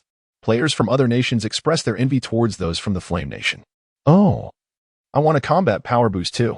How unfair that the Flame Nation has the Great Shen-O, while our country doesn't even have anyone in the top 10. Look at the clearing leaderboard for the Flame Nation. It's almost overflowing. They already have a large population, and it's even more pronounced after the first round. Oh, it's not that they have more people, it's just that our numbers have dwindled. It's said that the clearance rate for the Flame Nation in the first round exceeded 90. This must be the result of the world blessings. Each citizen of the Flame Nation enjoys nearly a 20% combat power boost, and the 911 newbie zone benefits from nearly a 30% boost. This is utterly unfair. I want to file a complaint. Cancel the world blessing combat power boost. It's unjust to other nations. That's hilarious. They earned their rewards through merit. Why shouldn't they be allowed to use them? It's not that they shouldn't use them. It's simply that the Flame Nation has too many people, and their combat power boost far exceeds that of other nations. Don't be ridiculous. Every strong contender on the leaderboard is from a superpower, and they all have considerable populations. Oh, stop arguing. There is no complaint channel in this game. Apart from system announcements, there isn't even a customer service representative. Where would you lodge a complaint? If there truly were a complaint channel, please let the customer service know that I no longer wish to play this game. Can I be sent back to my original world? Ling Zhou's progress remains as swift as ever. Yet, Ming Yunxi is not lagging behind either. Shortly after Ling Zhou cleared the second round, her status on the World Lord leaderboard updated. The suffix that once read Novice Lord transformed into Beginner Lord. This signifies that she has completed the Lord's Heart quest and ascended to the rank of Beginner Lord. As soon as she exited the dungeon, she promptly contacted Ling Zhou. Civilization S Light, Ling Zhou, hurry here. Your sister has finally cleared the dungeon. I am the Great Shen-O, congratulations. Civilization S light. Is that it?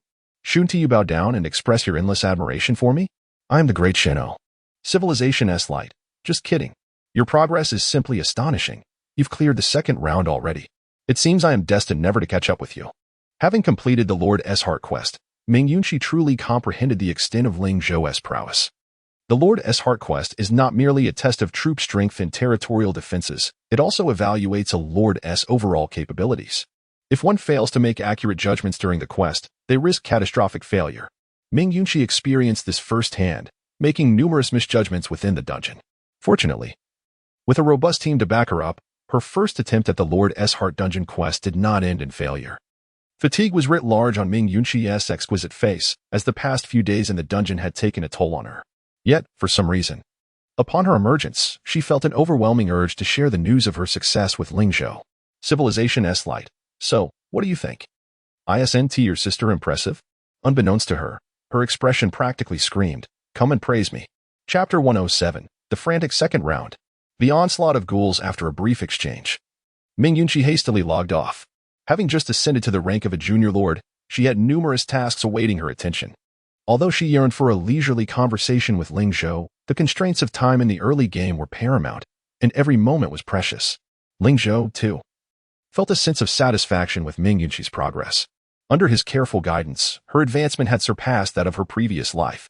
In her past incarnation, while Ming Yunqi had indeed shone brightly in the game's early stages, she seldom claimed the top position among the world's elite. Her true rise to prominence awaited the nearing conclusion of the Blood Moon frenzy. It was only after enduring several waves of the Blood Moon's carnage in the Yin Kingdom that she transformed her sorrow into strength, gradually asserting her dominance on the global leaderboard.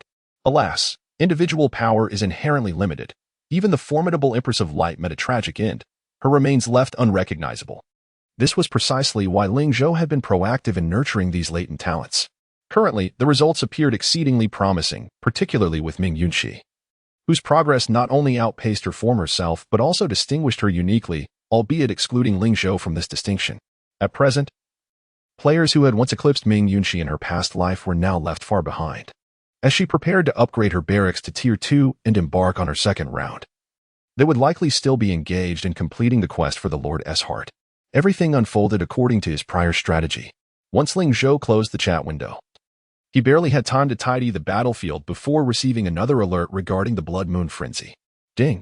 Player I am the Grandmaster has achieved an S-level clearance rating. Various difficulty modes are now available for players to select, with greater rewards for successful clears. Madness was upon them. Ling Zhou's expression grew solemn as he commanded Yabel to swiftly clear the battlefield, replenish the holy water for the defensive structures, and restock ammunition. Notably, the original 28 defensive structures had expanded to 40, each upgraded to Tier 2. The robustness of Tier 2 defenses classified them as basic structures, albeit significantly stronger than their Tier 1 predecessors. Their damage output, attack speed, and health points had all seen marked enhancements. Furthermore, due to the high quality of Ling Zhou's defensive blueprints, none were of subpar quality, the majority were of fine quality, with a select few reaching excellence. Should any reconnaissance units observe Ling Zhou's opulent town from afar, the sight of these 40 Tier 2 defensive structures would surely instill fear. With only 1 hour allotted for rest and adjustment, Ling Zhou, after tidying the battlefield, promptly selected the frantic difficulty option for the second round. Initiating the Blood Moon Frenzy's second round, frantic difficulty. Much like the first round, the once diminishing crimson sky began to congeal at a visible pace. A deafening bell tolled within the heavens, dong, dong. The scarlet orb of the moon deepened in hue, casting a darker shadow over the area surrounding Ling Zhou. Roars echoed ominously from the wilderness before the twisted wormholes even made their appearance. The creatures roaming nearby had been invigorated by the Blood Moon's madness, gradually succumbing to primal instincts, becoming mere beasts driven by the lust for slaughter. It was beginning. The Grandmaster was commencing once more. The players in the Novice Zone 911 swallowed nervously, their expressions betraying their trepidation as they gazed towards the direction of the Grandmaster's town. The next moment, the roar of monsters resounded through the skies, sending shivers down the spines of those who had just completed the first round. Why do I feel that the monsters near the Grandmaster sound even more terrifying than those here? One player queried in the chat channel. Not just a bit. The last time I heard such a fearsome roar, I nearly wet myself. Another replied. How about this time? This time's better. I've gained some experience. I've patted my pants with my son's diaper. Impressive. Truly impressive. A chilling aura surged from the forest, even causing Ling Zhou, stationed in the Lord's mansion, to shudder involuntarily. Ling Zhou was momentarily taken aback. After ascending to the rank of a junior lord, his physical prowess had already surpassed that of an ordinary person. With a wealth of experience points accumulated, he had dedicated them all to enhancing his attributes, reaching the pinnacle of Tier 2. According to his attribute panel, while his attack power was modest, his defense and health were second only to two legendary 5-star heroes. This high attribute enhancement stemmed from the comprehensive strength of his territory. Logically, such robust defense should have afforded him greater resistance to the cold. His involuntary shiver suggested that the approaching entities were formidable. Utilizing the Eye of Insight, he discerned that the land surrounding the twisted wormhole was gradually being tainted by a miasma of death. Once lush, the forest withered in an instant, its yellowed leaves scattering at the slightest breeze, disintegrating under the cold. Soon, hunched, grotesque creatures began to crawl forth from the wormhole. Oh dear, are they undead? Ling Zhou raised an eyebrow, swiftly identifying the type of monsters. Flesh devourers, akin to digger worms, were classic representatives among the undead ghouls. With sharp claws and a grotesque skinned appearance, their method of attack was primal and direct, relying on tearing and biting. Ghouls were medium-sized undead creatures. While their individual combat prowess among elite monsters was not particularly high, they possessed a notable trait: they typically appeared in large numbers, and their collective strength surged when they attacked en masse. A chilling roar emanated from the forest, bolstered by the blood moon. The combat capabilities of these ghouls surged by 120, bringing them perilously close to rare-tier soldier strength. As they howled and charged forth, moving in packs akin to hyenas, Ling Zhou commanded, "Attention everyone, prepare for combat." His voice amplified through the speakers, eliciting a unified response from the troops. The ghouls advanced with remarkable speed. One of their defining characteristics. If ensnared by them in the wild, escape would be exceedingly difficult. However, Ling Zhou was prepared for a defensive battle. As the ghouls fell within the range of the defensive structures, a deluge of arrows rained down upon them. The horrific howls abruptly ceased, replaced by pitiful whimpers. Health points decreased. 100, minus 150 critical hit. Minus 300. The battlefield was filled with notifications of diminishing health. Before the ghouls could reach the trap zone, they had already succumbed to several volleys of arrows, collapsing in droves. Chapter 108. The Undying Realm. Amidst the spreading corruption, the ghouls, frail in stature and far from reaching the pinnacle of level 2, could scarcely endure a handful of arrows.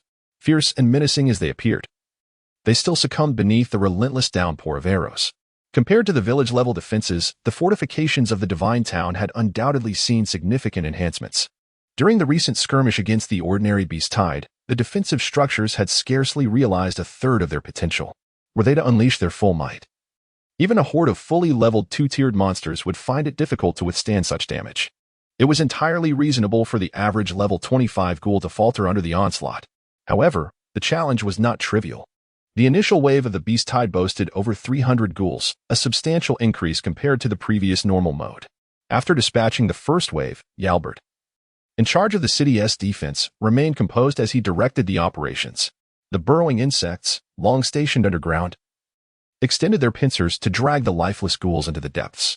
Soon, the ground was restored to its former state, marred only by a pool of blood.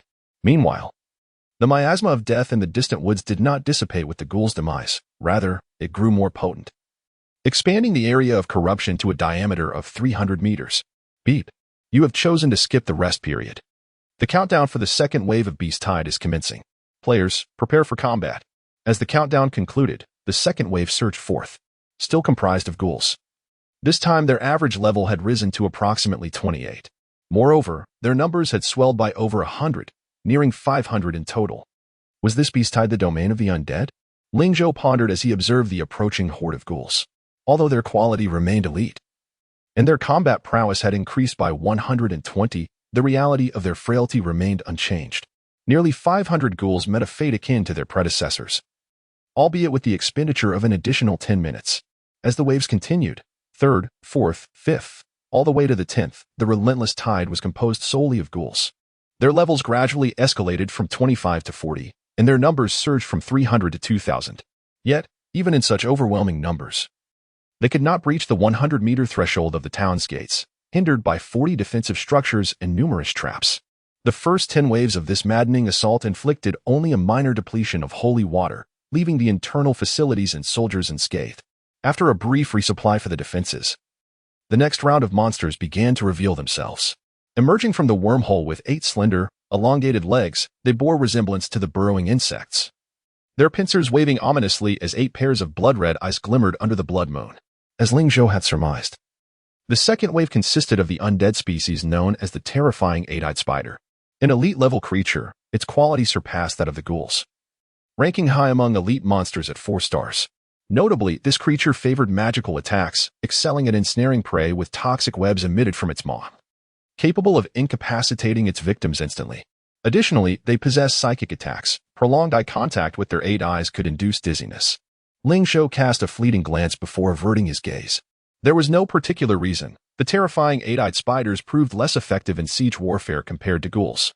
Despite their higher offensive capabilities and ranged advantages, their sluggish speed and inherent fragility rendered them vulnerable. Much like the fire dwarves atop the city walls, they could unleash devastating damage when supported by a front line, yet without such protection, their combat efficacy plummeted. As the horde of terrifying 8-eyed spiders approached the town, they swiftly faced a fate akin to that of the ghouls. A hail of arrows rained down upon them, piercing their larger frames, green ichor splattering the ground like bursting mud. Their pitiful cries echoed as they fell, one after another. The speed at which the monsters perished remained astonishing. From the 11th to the 20th wave, the onslaught was quelled in less than 2 hours, an efficiency that even surpassed the first round at the maddening difficulty level. This outcome surprised Ling Zhou. Beyond the fortified defenses and enhanced military strength of Divine Town, the primary reason lay in the singular nature of the beast-tied soldiers. None were suited for a frontal assault, charging forth merely to grant Ling Zhou free experience points. In contrast, the first round of the maddening difficulty had featured a diverse array of creatures. However, this pattern shifted with the onset of the 3rd wave, or rather the 21st wave. It was not the return of mixed troops but the emergence of the undead mummy. An elite-level monster, its quality advanced further, achieving the pinnacle of elite 5 stars. Unlike the 8-eyed spiders and ghouls, the mummy was a defensive undead creature. The moment Ling Zhou laid eyes upon it, he understood the impending consequences. The number of fallen monsters had approached 40,000, and nearly every defeated undead contributed to the encroaching aura of death. The initial corruption wrought by the ghouls had expanded significantly, its reach continually growing. Undead creatures fighting in the corrupted land experienced substantial boosts in both damage and speed. Moreover, the corruption served as the foundation for constructing undead nests. Ling Zhou raised an eyebrow. If they intended to build a nest, he would not allow it to happen before him. However, if they sought to relocate a nest, he would find himself at a loss. Only light attribute priests possessed the ability to dispel the corruption. Despite the flourishing development of Divine Town, bolstered by legendary heroes such as Rimuru and Yalbert, Ling Zhou currently lacked the means to eradicate the encroaching corruption. He could only watch helplessly as the aura of death expanded, the corruption spreading steadily. Just as he contemplated, the mummies bellowed, launching their assault. A new wave of volleys was about to commence. Chapter 109. 3 Monster Dens. The Crisis of the Town. Though the mummies of Mylar are more resilient than the monsters from the previous waves, their defensive formations lack effective means of attack. Ultimately, they succumbed under the control of Yalbed, gradually losing health to the defensive structures in the fire dwarfs. Waves 21 through 30 of the Mylar mummies were completely eradicated. While their numbers do not rival those of ghouls or 8-eyed spiders, the total count across the 10 waves exceeded 10,000. The elite 5-star Mylar mummies, bolstered by a 120 power enhancement, are now comparable to many rare-tier monster groups. If they were to traverse the corrupted lands, even a second-tier arrow tower of good quality would struggle to inflict significant damage. The artillery might manage a kill, but only with Yalbed directing the burrowing worms. Otherwise, the Mylar mummies could indeed reach the gates of the town. However, the most pressing concern lies not in this, but rather in the fact that the fallen Mylar mummies have enriched the corrupted lands with a dense aura of death. The corruption has spread rapidly, nearing the territory of Ling Zhou from over 2,000 meters away. This implies that if the next wave consists of undead monsters, they would benefit from both the Blood Moon Frenzy and the enhancements of the corrupted lands. Under the influence of these dual augmentations, the strength of the monsters would multiply significantly. Ling Zhou scratched his head, sensing the looming trouble. Yalbed, the commander of this defensive battle, also recognized something amiss. After the conclusion of the 3rd wave, she refrained from initiating the next wave and instead sought guidance from Ling Zhou. "My lord, what should we do next?" Since the onset of the 3rd wave, Ling Zhou had emerged from the Lord's Manor, stationed at the forefront, observing Yalbed's command. Her coordination was commendable. Though she occasionally made rookie mistakes in inevitability, Yalbed possesses an extraordinary talent for commanding troops, which is commendable. Perhaps, in a past life, she was a seasoned overlord of formidable creatures with military experience that could even surpass his own. However, upon recruitment, all combat experience fades, and she must start anew. Thus, despite her rapid growth, she still exhibits numerous deficiencies. Ling Zhou nodded and said, "Since we lack the means to dispel the corrupted lands, let us reload the ammunition for our structures and initiate the next wave of monsters. However, I shall take command of the ensuing battle." Yalbed respectfully acknowledged this and began directing the soldiers to clear the battlefield. After a brief period of adjustment, the area surrounding the territory appeared significantly cleaner, though the lingering stench of blood and the chilling aura of death remained unsettling. Skipping the remaining rest period, the next wave of monsters finally arrived. A thunderous roar resounded, deafeningly loud. Ling Zhou's concerns had materialized sooner than expected. A din shrouded in deathly energy materialized on the corrupted land with a flash of teleportation light. Just as Ling Zhou prepared to organize his troops for an offensive, a series of teleportation flashes ensued. One after another, monster dens were summoned forth. The previously encountered monsters emerged once more: ghoul dens, fearsome eight-eyed spider dens, and mylar mummy dens. The three dens stood side by side, and waves of undead troops marched forth from within. At last, they have come. Ling Zhou's gaze sharpened, ready to mobilize his forces, when he received a system notification. Warning! Warning! Before the final wave of monsters commences, players may only engage in defensive actions and cannot initiate an attack. Is it truly so? Ling Zhou's eyes widened. His desire to charge forth and destroy the three nests was abruptly thwarted. If he were to rush in and dismantle the nests now, perhaps the subsequent waves of monsters would cease to exist. Yet, the maddening mode had restricted his offensive capabilities. In this peculiar predicament, Ling Zhou found himself with no recourse but to adopt a defensive stance. Fortunately, the rules did not render his situation hopeless. Within a 200-meter radius of the godly town, he could still deploy his troops. However, they could neither launch attacks nor pursue the enemy forces. Ling Zhou could hardly contain his laughter and frustration. Very well. So this is how we shall play. His voice turned colder as he gazed at the approaching wave of monsters. This upcoming wave undoubtedly posed a heightened challenge. Firstly, the wave had finally adopted a reasonable troop composition. The three types of undead monsters had converged. Mylar mummies would serve as the front line, capable of absorbing damage while dealing it. Ghouls would act as the aggressors, capable of swiftly breaching the town's interior if they infiltrated. The terrifying eight-eyed spiders would serve as a rear support point, delivering explosive damage. Secondly, under the dual enhancements of the Blood Moon and the Corrupted Lands, nearly every monster would receive over a 200 boost, allowing them to move swiftly across the corrupted terrain. Finally, and most critically, all three nests were of the undead type. The assembly of three monsters sharing the same attributes would yield additional bonuses. This meant the enhancements for the undead were not limited to just the corruption and blood, but also included benefits from their shared race. With these three augmentations combined, the prowess of this monstrous army would surge at least threefold, reaching the strength of a top-tier rare unit. Ling Zhou felt overwhelmed by the gravity of the situation. When it came to the quality of soldiers, he held no fear, as his own forces were also composed of top-tier rare units. However, the sheer quantity of monsters produced by the three dens was staggering. In merely the 31st wave, over 2,000 monsters emerged, advancing towards the godly town. Considering the nature of the Blood Moon frenzy, it was uncertain how many more monsters would join the fray in the following 10 waves. It seemed there were tough battles ahead. Ling Zhou exhaled deeply, adjusting his mindset, and declared loudly, "Yalbed, prepare for battle." Yalbed immediately responded affirmatively. Since this remained a defensive battle, she would continue to handle it. While he oversaw the overall situation, the more challenging the battle, the faster one could grow. Yalbed had talent, and Ling Zhou was eager to provide her with a platform to showcase it. Roars from the monsters echoed ominously, sending chills down the spines of the villagers within the walls. At that moment, Yalbed unfurled her dark wings and, clad in pure black armor, leaped onto the back of the flying horse, raising her massive black axe spear. Her previously gentle voice now resonated with authority, echoing through the skies. "Everyone, form up." As her command fell, hundreds of soldiers immediately aligned, their footsteps resonating rhythmically on the ground. "Hey-ha!" The soldiers shouted in unison, their momentum eclipsing the chaotic and disordered undead army in the distance. Chapter 110, Ling Zhou's Ace. Little Dumpling. Riding majestically on a flying steed, Yalbert soared above the town, instilling immense confidence in the team. Ling Zhou observed this scene with satisfaction. Indeed, this was one thing he could not achieve. In the game, he could embody various roles, an exceptional lord, a noble master, or a fearless commander. Yet, the one thing he could not accomplish was to be a valiant general.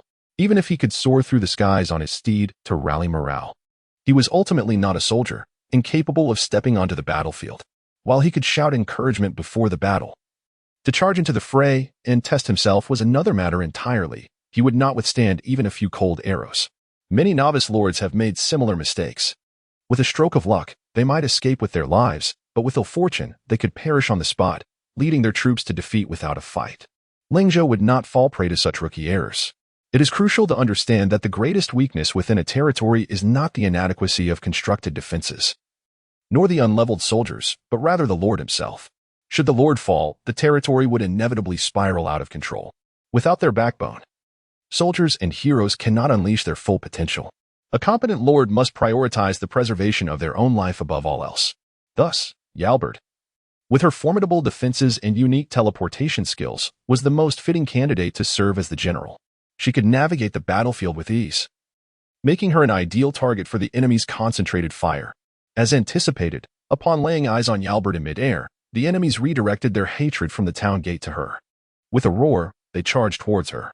Yalbert, with a cold smile, did not remain stationary but began to circle around on her flying steed. After several rounds of Blood Moon Frenzy, she understood the source of the monster's enhancements. The pros and cons of Blood Moon Frenzy were evident. While the monsters received substantial boosts, they also risked losing their sanity, becoming easily provoked. Initially maintaining a cohesive formation, the monsters began to scatter due to Yalbert's taunts. As she deliberately circled, the formation of the Undead Legion gradually disintegrated. After a few minutes of leading them on a chase, the ghouls, previously blocked by numerous mummy soldiers, finally found an opening in the front lines and leaped out, breaking free from the main force. Without the protection of the front line, even with the benefits of corruption, the ghouls were merely lambs to the slaughter. Fire. Ling Zhou seized the opportunity created by Yalbert, utilizing the defensive structures to eliminate the incoming ghouls. In a series of volleys, more than half of the initial 800 ghouls fell. Moreover, under Yalbert's distraction, the 8-eyed spiders in the rear also detached from the mummy's protection, exposing themselves to the defensive structure's attack range. The dwarven gunner squad on the city wall seized the moment to fire, mercilessly reaping the enemies alongside the arrow towers and artillery. By the time the mummy forces arrived at the front lines, the rear units were either slain or dispersed, unable to mount an effective offensive. Consequently, the mummies became nothing more than clumsy obstacles, continually harassed by the nearby burrowing worms until they were systematically eradicated, one after another. The third wave of beasts was swiftly cleared. The fourth wave posed greater challenges, as they could no longer rely solely on defensive structures to guard the gate. However, through the coordination of Yalbert and Ling Zhou, they managed to navigate this onslaught with minimal casualties. Continue at this pace, Ling Zhou declared solemnly. Yes, my lord. Yalbert's bright voice echoed from above. At that moment, Lemiru at Ling Zhou's feet suddenly let out a couple of sounds, seemingly displeased with Ling Zhou's preference for Yalbert. Nudging his calf with its round body, Ling Zhou chuckled. Your mission is more important. Protecting me takes precedence. Lemiru was easily appeased, its tone brightening as it affectionately nudged Ling Zhou's leg. In a final act of provocation, it called out to Yalbert, as if to assert itself as the lord's cherished companion. Yalbert merely smiled knowingly, choosing not to engage further. After a brief respite, the 30-second wave of beasts commenced with the countdown's conclusion.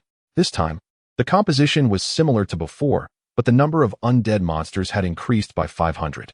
As in the previous wave, Yalbert continued her strategy of kite flying. The tactics remained effective as long as the 3 monster nests remained unchanged. The 32nd, 33rd, 34th, all the way to the 39th wave unfolded without a change in strategy, maintaining the kite flying approach. The number of beasts in the 39th wave escalated from 2,000 to over 6,000. However, the most alarming aspect was the final wave's surge of 2,000 additional monsters, resulting in a staggering total of over 8,000 rare-level troops within sight, sending shivers down Ling Zhou's spine. This army was 20 times the size of the forces at the Shenhui town. What a joke. Ling Zhou cursed under his breath. This was truly outrageous. He had initially sighed in relief at the absence of a genuine rare-level nest, but now it seemed that the stone golem nest of reborn was far less daunting. At least the latter did not boast such overwhelming numbers. nor the enhancements of corruption and its aligned attributes. Over 8,000 monsters, each at peak rare strength, were more than capable of overwhelming any novice zone in Blue Star. Other players encountering such a beast wave would likely be paralyzed with fear.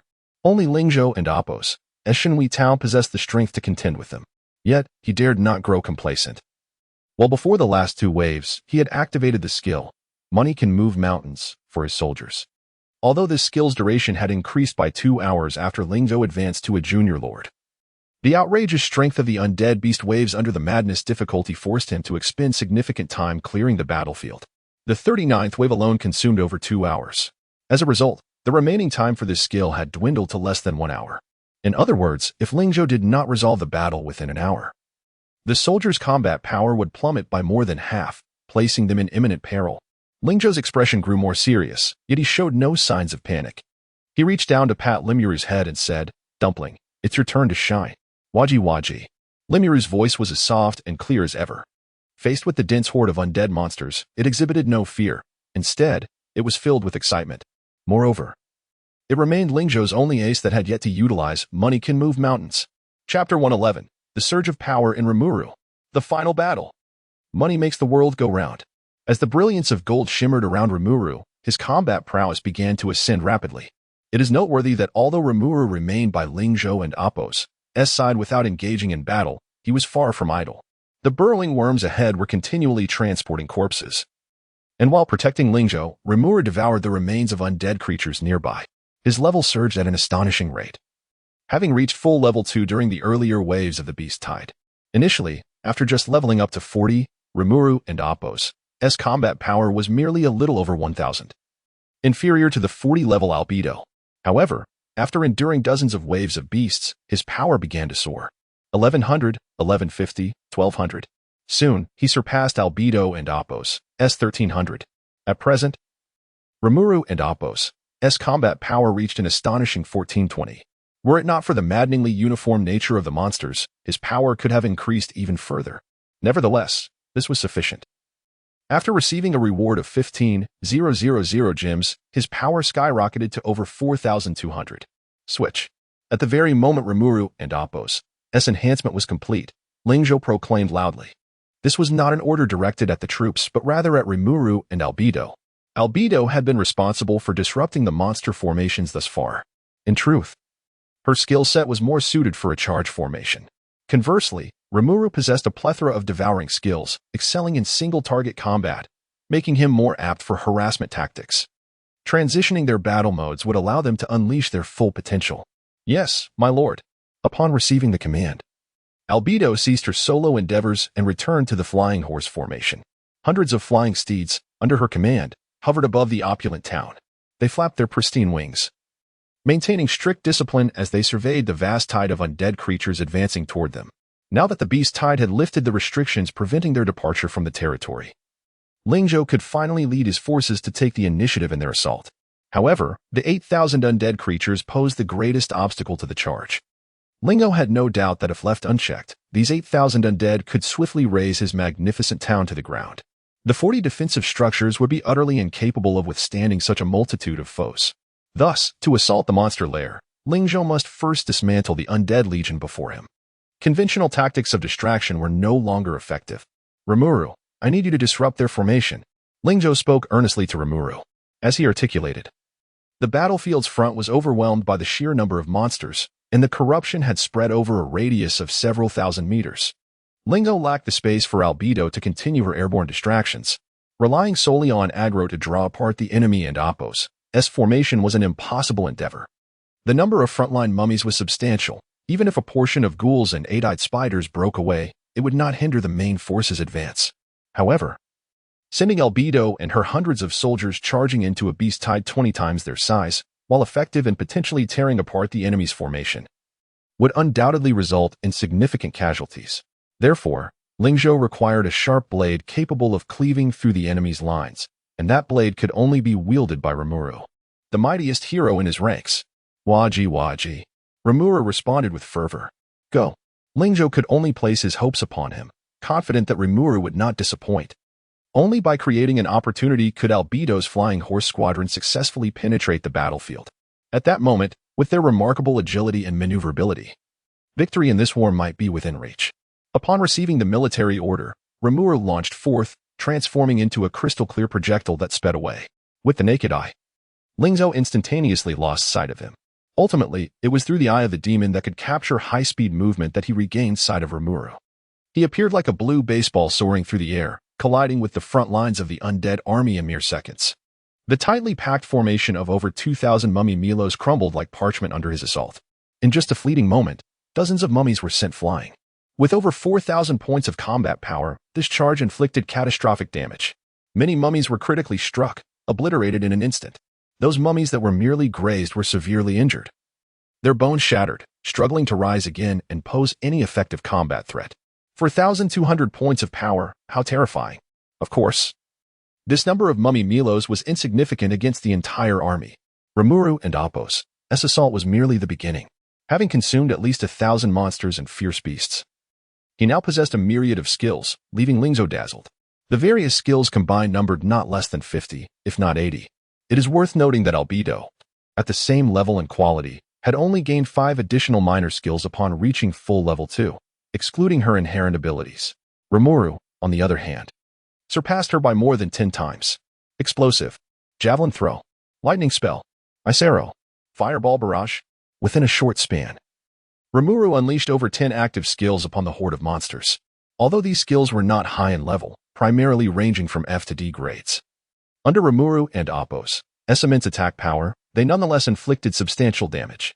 Almost every minor skill managed to eliminate a small cluster of mummies. The robust mummies, whether they were mummies or ghouls, fell victim to Rimuru and Appo's onslaught. Death was inevitable. Instant kills. Once again, instant kills. Rimuru charged like a bull, rampaging through the tide of thousands of monsters. Before long, a significant breach was torn in the front line composed of mummy Milos. Yet, his assault did not wane. Having rested for an entire round, he was brimming with energy, both his magical and physical prowess at their zenith. The initial wave of offense was merely a prelude. Subsequently, Rimuru single-handedly held the undead legion at bay, halting them a kilometer from the opulent town upon the corrupted ground. The frontline mummies not only failed to serve as shields for the ghouls and eight-eyed spiders behind them, but instead became Rimuru and Appo's primary targets. The number of fallen mummy Milos surged rapidly, 100, 200, 300. Before long, more than half had perished. Ling Zhou grasped Rimuru and Appo's strategy. He did not target the ghouls and eight-eyed spiders, which, despite their high offensive capabilities, had too many numbers. Even a slight injury inflicted upon Rimuru would suffice to fill him. However, mummy Milos were different. They moved sluggishly, their attacks lethargic, making them ideal targets for Rimuru and Appo's assault. Even if he was occasionally struck a few times, it was nothing more than a minor inconvenience for him. He rampaged through the front ranks of the undead army, while the ghouls and eight-eyed spiders behind, unable to breach the mummy formation, could only watch helplessly. In a mere 20 minutes, the number of fallen mummies exceeded 500. The scene became increasingly chaotic as the mummies could no longer suppress the restless horde of ghouls behind them. Ling Zhou squinted, keenly observing the unfolding chaos. When suddenly he bellowed, "Now is the time, Yalbed." The latter immediately grasped the command, wasting no words as she raised her colossal axe spear and declared, "Everyone, charge with me." As her voice faded, 100 Pegasus soared into the air, their massive wings stirring up powerful gusts that resonated throughout the battlefield. From a distance, a radiant streak of white light swiftly traversed the sky. In the blink of an eye, the Pegasus squad clashed with the front lines of the undead legion. The thunderous sound of hooves reverberated across the entire battlefield. At long last, the true slaughter commenced. Chapter 112, The Harmonious Cooperation of Rimuru and Albedo. The Pegasus squad is currently the only force capable of charging in Ling Zhou. Even the rare 5-star burrowing worms are inadequate. They suffered heavy losses in previous battles, with fewer than half of the 80 remaining capable of fighting. To charge with just a handful of burrowing worms would be akin to sending them to their demise. The reborn stone golems can withstand damage to some extent, yet their slow speed renders them suitable only for positional warfare. Only the Pegasus squad retains its full combat capability. After all, they are a master-level 5-star unit. Even with the significant power boost received by the 3 undead nests, they remain vastly inferior to the Pegasi. With the Pegasi still boasting double their combat power and under Albedo and Appo's substantial charge enhancement, they surge forward towards the front line of mummies in an unparalleled manner. The sound of fists meeting flesh echoed through the air. Upon encountering the hooves of the Pegasi, the mummies in the front line were sent flying like kites severed from their strings, colliding with numerous allies in the process. A single flying kick resulted in the casualties of dozens of mummies. The charge of over 100 Pegasi unleashed a multitude of shockwaves. Critical hits. Critical hits. Critical hits. Countless red alerts floated in the arena. In an instant, the formation of hundreds of mummies was utterly shattered. This is not to suggest that Albedo is stronger than Rimuru, but rather that her skill set makes her more suited for the fray. Particularly, her S-rank mount skill amplifies allied charge damage by 20 times. Anyone who stands against this Pegasus squad will surely be overwhelmed. Of course, this is contingent on Rimuru creating the opportunity for the Pegasi to charge. Only then can their assault yield such remarkable results. Rimuru, with his round head tilted up, expressed his dissatisfaction with Albedo and Appos, as apparent theft of his achievements. Albedo, seated atop her steed, offered a slight bow of apology before redirecting her focus, commanding the Pegasus squad to take off swiftly, evading the ghouls attempting to encircle them. Her gaze then fixed intently on the distant, terrifying, eight-eyed spider, as she addressed Rimuru below. "My lord Rimuru, I must trouble you again. The greatest threat to the Pegasus squad on the battlefield is not the frontline mummies or the ferocious ghouls, but the terrifying eight-eyed spider lurking in the rear. The spider and Appos' skill, web, serves both as a ranged damage ability and a means to ensnare low-flying opponents. While the charging Pegasi may not fear a few webs, what if they are faced with dozens or even hundreds? Should the Pegasi become ensnared, they would lose their advantage in both flight and charge, significantly diminishing their damage output. In such a scenario, Albedo requires a tool to clear a path and disrupt the enemy formation. Rimuru, slightly disgruntled, emitted a couple of sounds of protest. He is adorable, not foolish, and comprehended Albedo and Appos' intentions. Under normal circumstances, he would not undertake such a thankless task. However, given Ling Zhou and Appos' orders, Rimuru could only grunt in acknowledgement before transforming into a blue orb, darting into the rear of the undead legion. With the mummies no longer absorbing damage, the ghouls and eight-eyed spiders became easy targets. Rimuru and Appos' damage abilities could inflict widespread devastation. The second and third squads advanced. Ling Zhou seized the opportunity to dispatch a combination of reborn stone golems and fire dwarfs. With the mummies out of the way, the rear undead forces descended into chaos. Now was the perfect moment to shatter the enemy lines. Although the reborn stone golems and fire dwarves moved slowly, the current situation did not necessitate their proactive engagement. The ghouls, freed from the mummies and Appos' obstruction, charged madly towards the town gates. The defensive squad, biding their time, increased their firepower output. The fire dwarves remained a stable source of firepower for Ling Zhou, able to unleash their attacks while sheltered beneath the robust reborn stone golems. With a series of resounding strikes, countless ghouls fell in the wake of their charge. Another volley ensued, and the second rank of ghouls collapsed once more. The ghoul assault was swiftly neutralized, and the remaining foes would be dealt with by the defensive structures. The arrow towers and cannons continued to deliver powerful strikes, capable of infinite output as long as they had holy water. Moreover, the upgraded Tier 2 crossbow turrets exhibited a dramatic increase in damage, firing bolts in a manner akin to a machine gun. The fragile ghouls became prime targets for the crossbows, each hit yielding significant critical damage. One arrow would severely injure, two would bring them to the brink of death, and three would result in obliteration. The efficiency of their kills even surpassed that of the fire dwarfs. Ling Zhou's furrowed brow relaxed slightly. With the dual protection of the defensive squad and the city fortifications, the town's defense appeared secure. The subsequent battle would hinge upon the collaboration of the two heroes, Rimuru and Albedo. Their contributions were indispensable, each being the key to victory. Upon entering the fray, Rimuru indeed began to disrupt the enemy formations as anticipated. The agile ghouls quickly became disorganized, separating from the eight-eyed spiders. Charge. Albedo seized every opportunity to initiate an assault. She led the Pegasus squad in a series of aerial charges, each wave claiming 200 to 300 monsters. After several charges, the previously abundant ghoul numbers had diminished by more than half. Meanwhile, the agile Rimuru created chaos among the eight-eyed spiders, deftly evading their web attacks and skillfully pulling apart their formation, generating more opportunities for Albedo. Although they exchanged no words throughout the battle, their coordination grew increasingly seamless. After roughly 10 minutes, the once formidable undead legion of 8,000 had dwindled to fewer than 2,000 remnants. First squad, advance. Clean up the battlefield. Ling Zhou finally commanded the burrowing worms, lying in ambush nearby, to engage. The army of several hundred swiftly swept across the battlefield. At last, just as the effect of the soldiers and Oppo's skill, money talks, was about to expire, they eradicated all remaining enemy forces on the field. Ling Zhou gazed at the distant three nests still tirelessly producing soldiers and issued a solemn command. Rimuru, Albedo, breach the nests and retrieve the core. Understood, my lord. Both responded simultaneously, then transformed into streaks of blue and black light, racing towards the distant nests. At this moment, the defenses of the nests, now undermanned, were virtually non-existent. And soon, reports of success echoed. Ding. Your hero Rimuru has destroyed the ghoul nest, obtaining dungeon fragment 1. Ding. Your hero Rimuru has destroyed the terrifying eight-eyed spider nest, obtaining dungeon fragment 1. Ding. Your hero Albedo has destroyed the Milo Mummy super nest, obtaining dungeon fragment 1. Ding. Congratulations on successfully completing the Blood Moon Frenzy second round at the insane difficulty level, with a completion rating of S. Perfect. Rewards, reputation points 2,000. Team experience points 500,000. Mysterious reward X1. Chapter 113. Rewards for completion. The Undying Nest of Fusion. With the system notification resonating, the maddening difficulty of the second round has officially concluded. Ling Zhou let out a sigh of relief. Damn it, the maddening difficulty has finally been cleared. Although no rare-level nests emerged throughout this challenge, the difficulty surpassed even that of the first round. Under various enhancements, the troops produced from the three primary nests were already on par with the formidable rock golem of reborn.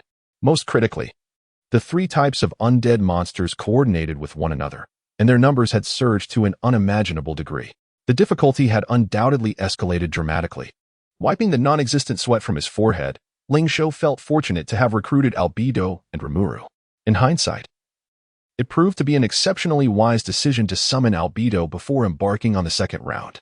Their victory in this battle relied entirely on the indispensable contributions of both Albedo and Rimuru. The outcome would have been uncertain without either of them. Clean up the battlefield. The diligent Albedo did not pause, but instead took charge of the cleanup task. In contrast, Rimuru appeared far more relaxed. After returning the fragments of the nest to Ling Zhou, it nestled at his feet, playfully rubbing against his pant leg before comfortably lying down on the ground. Ling Zhou affectionately patted its head.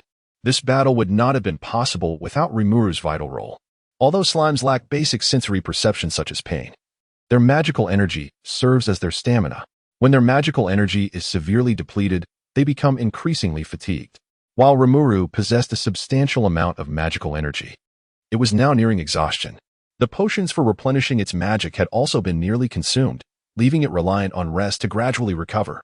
Ling Zhou, of course, did not blame Rimuru. Instead, he tossed the last two small magic potions from his pocket to it. Gulp, gulp. Rimuru affectionately nudged him, swallowing the potions in one go. A soft blue glow enveloped it, and its magical energy began to replenish slowly, enhancing its vitality almost immediately. Ling Zhou smiled and turned his attention to the system rewards in his inbox. With Albedo and Candace, the two diligent maids, assisting in the aftermath, there was little left for him to worry about in his territory. As in the first round, he received the basic rewards of reputation points and experience points. Additionally, there was that familiar mystery reward one. Upon opening it, the well-known system prompt chimed. Ding. Congratulations, you have obtained a common fennel branch 1. Indeed, another one. Ling Zhou examined it closely. Like the previous fennel branch, it appeared to be an ordinary twig, devoid of any particular distinction. The description was identical. Collecting 7 allows one to summon a deity, or rather, hold a bonfire. Shaking his head, he carefully stored the fennel branch. Some items may seem useless now, but that does not signify they will remain so in the future. Beyond this fennel branch, the rewards from the maddening difficulty were still quite generous. He received 20 silver grade chests. Combined with the 10 from the ordinary difficulty, Ling Zhou now possessed 30 silver grade chests. Rubbing his hands together, a hint of excitement sparkled in his eyes. Silver grade chests could yield a myriad of rewards and items, including nests, rare resources, and uncommon artifacts. In previous attempts, he had yet to uncover anything truly valuable within the chests, having squandered the bronze chests, which yielded only a heap of useless items. He was determined not to encounter mere rubbish again. With a snort, Ling Zhou began to open the chests. Ding. Congratulations, you have obtained 1,000 gold. Ding. Congratulations. You have obtained 1,000 wood. Ding. Congratulations, you have obtained 10 common iron swords. What is all this? Ling Zhou's eyes widened in disbelief as he gazed at the rewards displayed on the screen. He could scarcely fathom that silver-grade chests could yield such worthless items. I refuse to accept this, he insisted, resolutely clicking to open all the chests. Ding. Congratulations, you have obtained 1,000 iron ore. Ding. Congratulations, you have obtained 1,000 wood. Ding. Congratulations, you have obtained 1 common building blueprint. Once all the rewards had been unveiled, Ling Zhou was utterly stunned. Out of 30 silver chests, aside from a few decent quality blueprints, the rest were all rubbish. How could this be? It was impossible. He could not accept that he was so unfortunate. After all, he was the man who had drawn a legendary 5-star hero. Ling Zhou's frustration mounted as he steadfastly refused to acknowledge his apparent misfortune. Unbeknownst to him, even the legendary 5-star hero he had previously summoned was the result of a significant accumulation of recruitment orders. In the face of overwhelming numbers, probability became a mere illusion. Yet, he remained convinced that his acquisition of 2 legendary 5-star heroes was solely due to his luck. Could it be that I forgot to wash my hands today? Ling Zhou pondered whether his method of opening the chest had been flawed. Eventually, he concluded he must have exhausted his luck when he summoned Albedo a few days prior, and he would need to be more cautious in the future. Ling Zhou did not dwell on the matter any longer and shifted his focus to the nest fragments, brought back by Rimuru and Albedo. It was evident that each of the 3 fragments represented a monster nest. The crucial detail was that these 3 fragments could be fused together. This did not surprise Ling Zhou, as many nests of the same attribute were indeed capable of fusion. Note, it was fusion, not synthesis. The fused nest could still recruit soldiers from before the fusion, with a chance of enhancing the quality of the recruited troops. Without hesitation, Ling Zhou clicked the fusion button. Soon, a crisp notification chimed. Ding. Congratulations, you have obtained a rare level 3-star barracks nest, the pit. Just as anticipated, a satisfied smile graced Ling Zhou's face. The quality of the nest significantly improved after the fusion, ascending from an elite 5-star to a rare 3-star. Do not underestimate the rare 3-star nest. It permits the recruitment of 3 types of undead soldiers. Most importantly, since these 3 types share the same attribute, they inherently provide a combat power boost when fighting together. The overall combat power would undoubtedly rival that of rare 5-star burrowing worms and fire dwarves. Ling Zhou exhaled deeply, shaking off the gloom from his earlier chest openings. Construct the nest. Upgrade the town. He waved his hand, issuing 2 commands. After completing its initial construction, the level 1 town finally met the requirements for an upgrade. At first glance, Ling Zhou's speed may not have seemed rapid, but for an ordinary player, even with a speed-focused strategy, it could take a month to progress from a level 1 town. Not to mention his territory, which had fully fortified defenses and technological upgrades. An average player would require at least 2 to 3 months. In contrast, the speed of Ling Zhou's town upgrade was akin to riding a rocket. Observing the soldiers tidying up the battlefield and the territory bustling with upgrades, Ling Zhou squinted and murmured, "It should be about time. My dear world boss must be arriving." Chapter 114, Level 2 Town. Combat power exceeds 100,000. A day later, with a warm notification from the system, the extravagant town successfully advanced from a level 1 town to a level 2 town. Extravagant town, level 2 town area.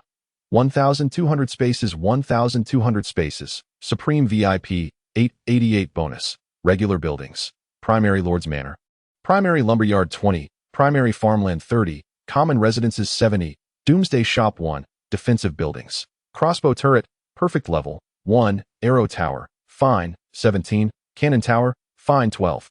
Gun emplacement, common, 5. Sentry tower, common, 4. Bomb platform, fine, 1. Special buildings. Primary Holy Magic Water Pool 1 residence. 600. Permanent population. Basic resources. Gold 3, 000,000. Wood 2, 000,000. Stone 5, 000,000. Iron ore 3, 100, 000. Grain 200, 000. Rare resources. Crystal 8, 640. Mercury 15, 688. Secret stone 0. Occupied resource points. Gold mine 30. Iron mine 20. Stone mine 10. Initial heroes. Rimuru, level 40. Albedo, level 40. Barracks. Hidden Goblin Nest 1. Pegasus Nest 1. Reborn Stone Golem Nest 1. Underground Cavern 1. Burrowing Worm Nest 1. Demon Nest 1. Fire Dwarf Nest 1. Troop count Heroes 2. Soldiers 421, Troop Combat Power 76,000, Strategic Level Treasure. Rune-S Vampiric Ring, Exquisite. Description: a wise and valiant lord, a heroic and skilled soldier. Those who wish to oppose must first prepare 10 resurrection coins. The enhancement from level 1 to level 2 town is not as dramatic as the upgrade from village to town. Yet, an essential disparity exists between the two. The lord of a level 2 town must be a primary lord, whereas the lord of a level 1 town may not necessarily hold that title. Upon reaching the rank of primary lord, the barracks can be upgraded to level 2, and various buildings can smoothly ascend to level 2 as well. The overall strength of the territory will experience a significant surge. The number of soldiers, over 400, is not the upper limit of the extravagant town. Ling Zhou merely replenished the troops lost in previous battles. Furthermore, the newly constructed rare 3-star underground cavern has yet to recruit soldiers.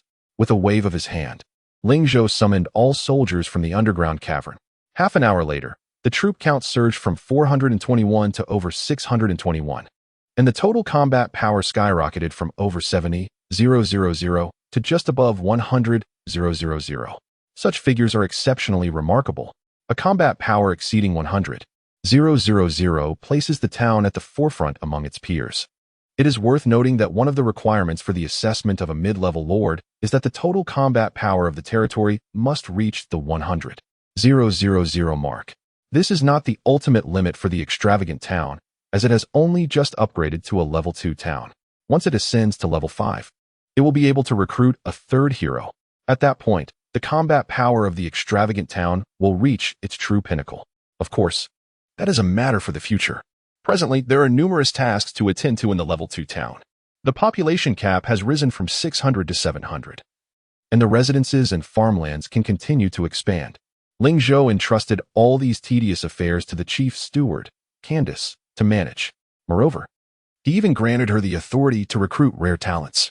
This left her utterly astonished. Recruitment is typically the Lord's prerogative, and previously, she only handled mundane tasks to alleviate Ling Zhou's workload. Now, handing over the recruitment authority signifies a considerable delegation of power.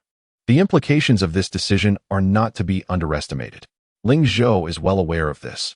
Yet after spending time together, Candace's capabilities have gained his preliminary approval.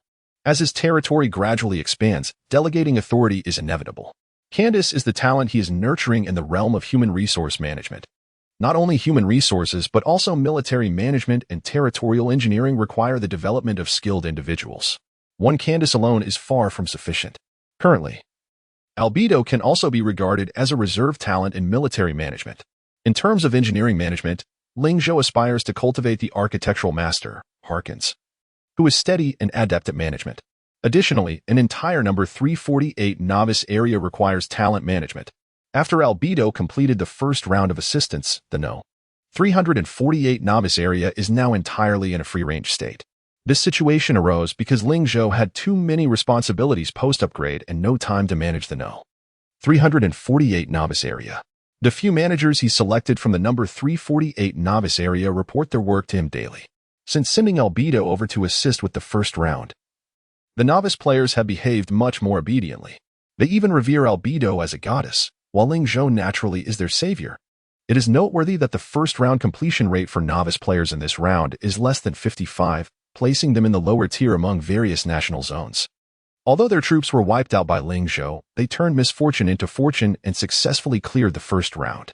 Considering the rewards for completing the first round, they are even better off than other players who have cleared it, as their territory remains largely intact and can develop systematically. The lost soldiers can continue training and recruiting due to the reset of the round. As long as they can upgrade to a town-level territory within the effective time frame and complete the Lord Eshart task, passing the second round is certainly within reach. Ling Zhou pondered for a moment and spoke to Secretary Yi beside him. Please post the video guide for the Lord Eshart to the forum. The time is nearly right. Secretary Yi nodded and immediately began to operate on the interface. Indeed, Secretary Yu has abandoned his territory and officially entered Ling Zhou's domain. Rather than abandoning it, it would be more accurate to say he has signed an employment contract with Ling Zhou. Unlike the master-servant contract with novice players, the employment contract establishes a hierarchical relationship between Secretary Ye's territory and Ling Zhou's territory, allowing Ling Zhou to directly manage and control Secretary Ye's territory through his game panel. Except for certain essential tasks that Secretary Ye must personally complete, Ling Zhou can handle most matters autonomously. Initially, Ling Zhou did not wish to involve himself too early in Secretary Ye's territory management, but the latter's gaming aptitude was rather concerning. Despite being the 10th player in the world to clear the first round, he now ranks outside the top 1,000 in the Global Lord leaderboard. This disparity is quite staggering. Both Secretary Yi and Ling Zhou, as the employer, are unable to accept this situation. Especially when Ling Zhou observed Secretary Yi getting stuck on inexplicable progress bars while using the eye demon, it gave him a headache. Reluctantly, he took over the management of Secretary Ye's territory. Secretary Yi was nearly moved to tears. He truly struggles with gaming. Even capturing wild boars in the wilderness leaves him in disarray. He fumbles through any combat-related scenarios. Before Ling Zhou took over, he had slept for 2 days. His eyes bloodshot and resembling a freshly unearthed zombie. However, each profession has its own specialization. Ling Zhou arranged for him to assist at his side once more, managing the trivial tasks as he had before. The latter swiftly adapted, maximizing efficiency and processing speed, nearly on par with the master-level Candace. It could be said that Secretary Yi was an extraordinary personal assistant devoid of inherent skills. By the way, your territory will be upgraded to town level tonight. When you find a moment, please attend to the Lord's Heart quest, Ling Zhou added. What? Another battle? Secretary Ye's expression shifted, only to hear Ling Zhou continue. I'll lend you a squadron of the Pegasus Knights. Hurry and complete the task before returning. With tears welling in his eyes, he pleaded, resembling the helpless Lin Daiyu. Thank you, boss. Without you, I wouldn't know how to survive. Director Ling. Ling Zhou cast him a disdainful glance and coldly remarked, I couldn't care less about your survival. I have no inclination towards men, so keep your distance. Secretary Yi. Chapter 115, Baylor Flame Demon. Announcement of the world boss after completing the second round of the Beast Tide in Ling Zhou. The novice players of Blue Star who cleared the first round have gradually begun to accomplish the Lord's Heart quests. Not every player's Lord's Heart task is as challenging as that of Ling Zhou.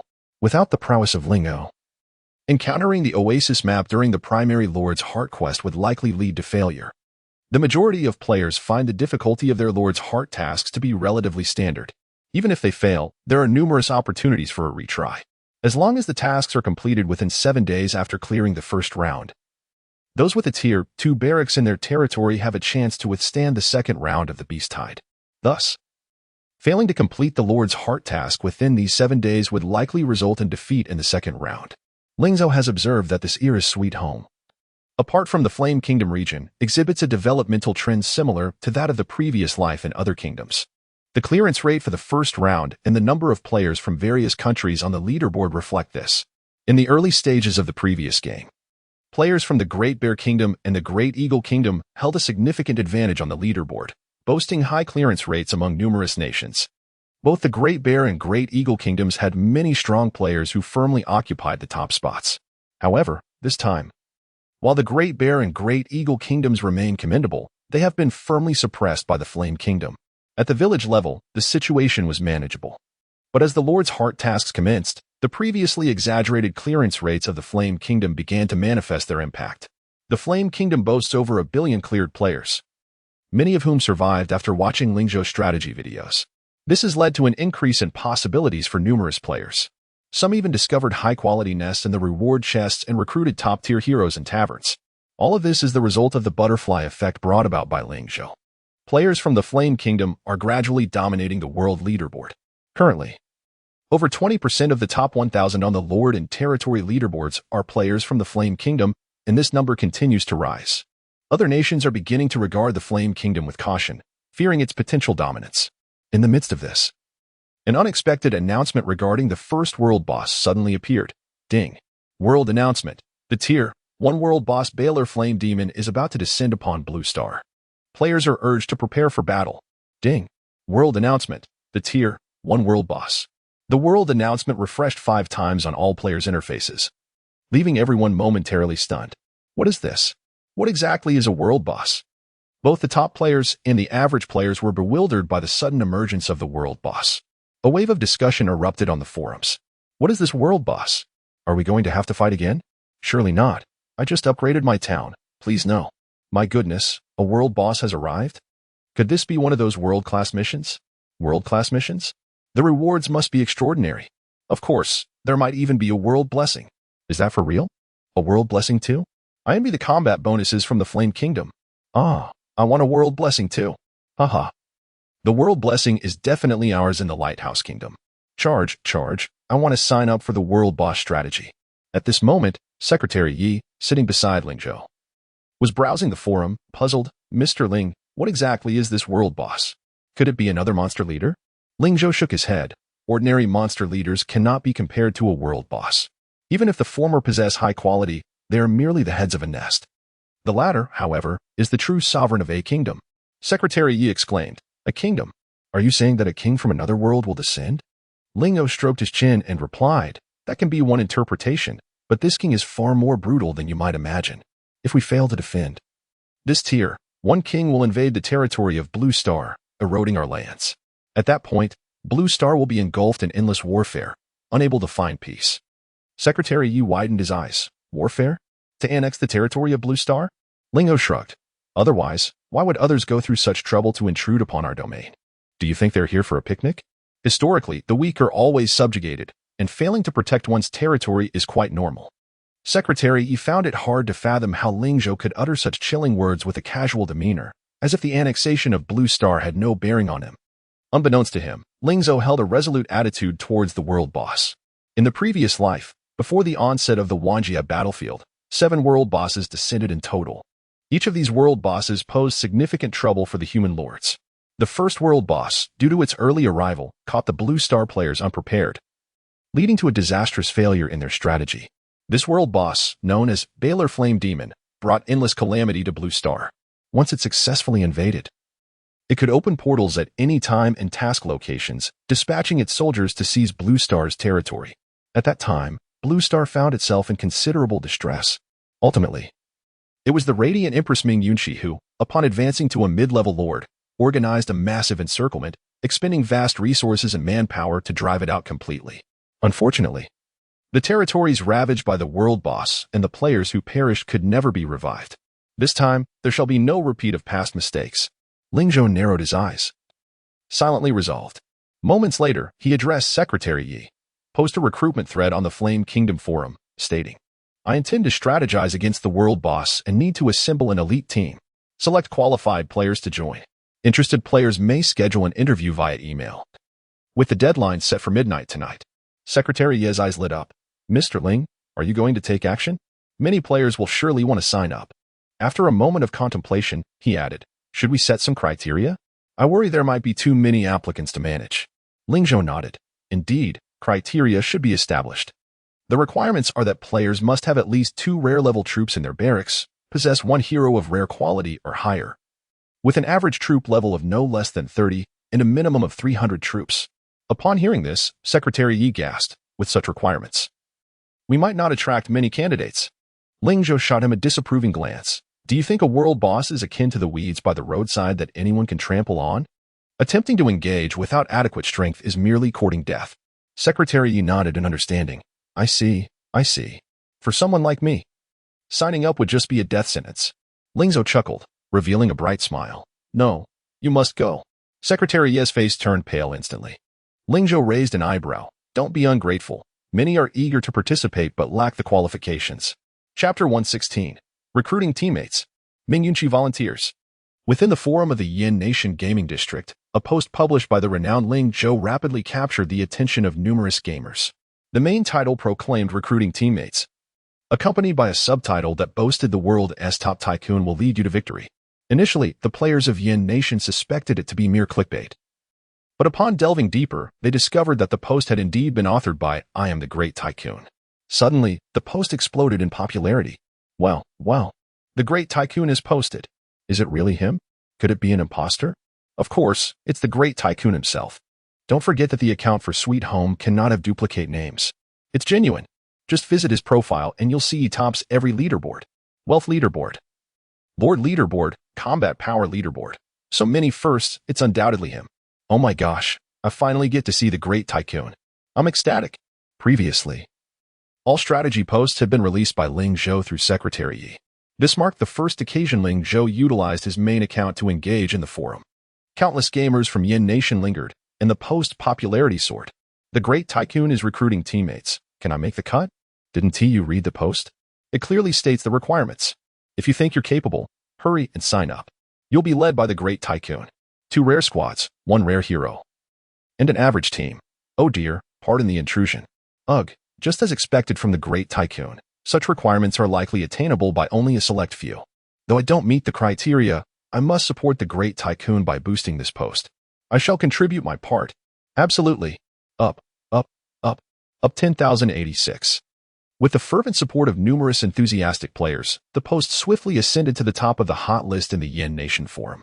Anyone browsing the forum, including a handful of elite players meeting the criteria, could see it.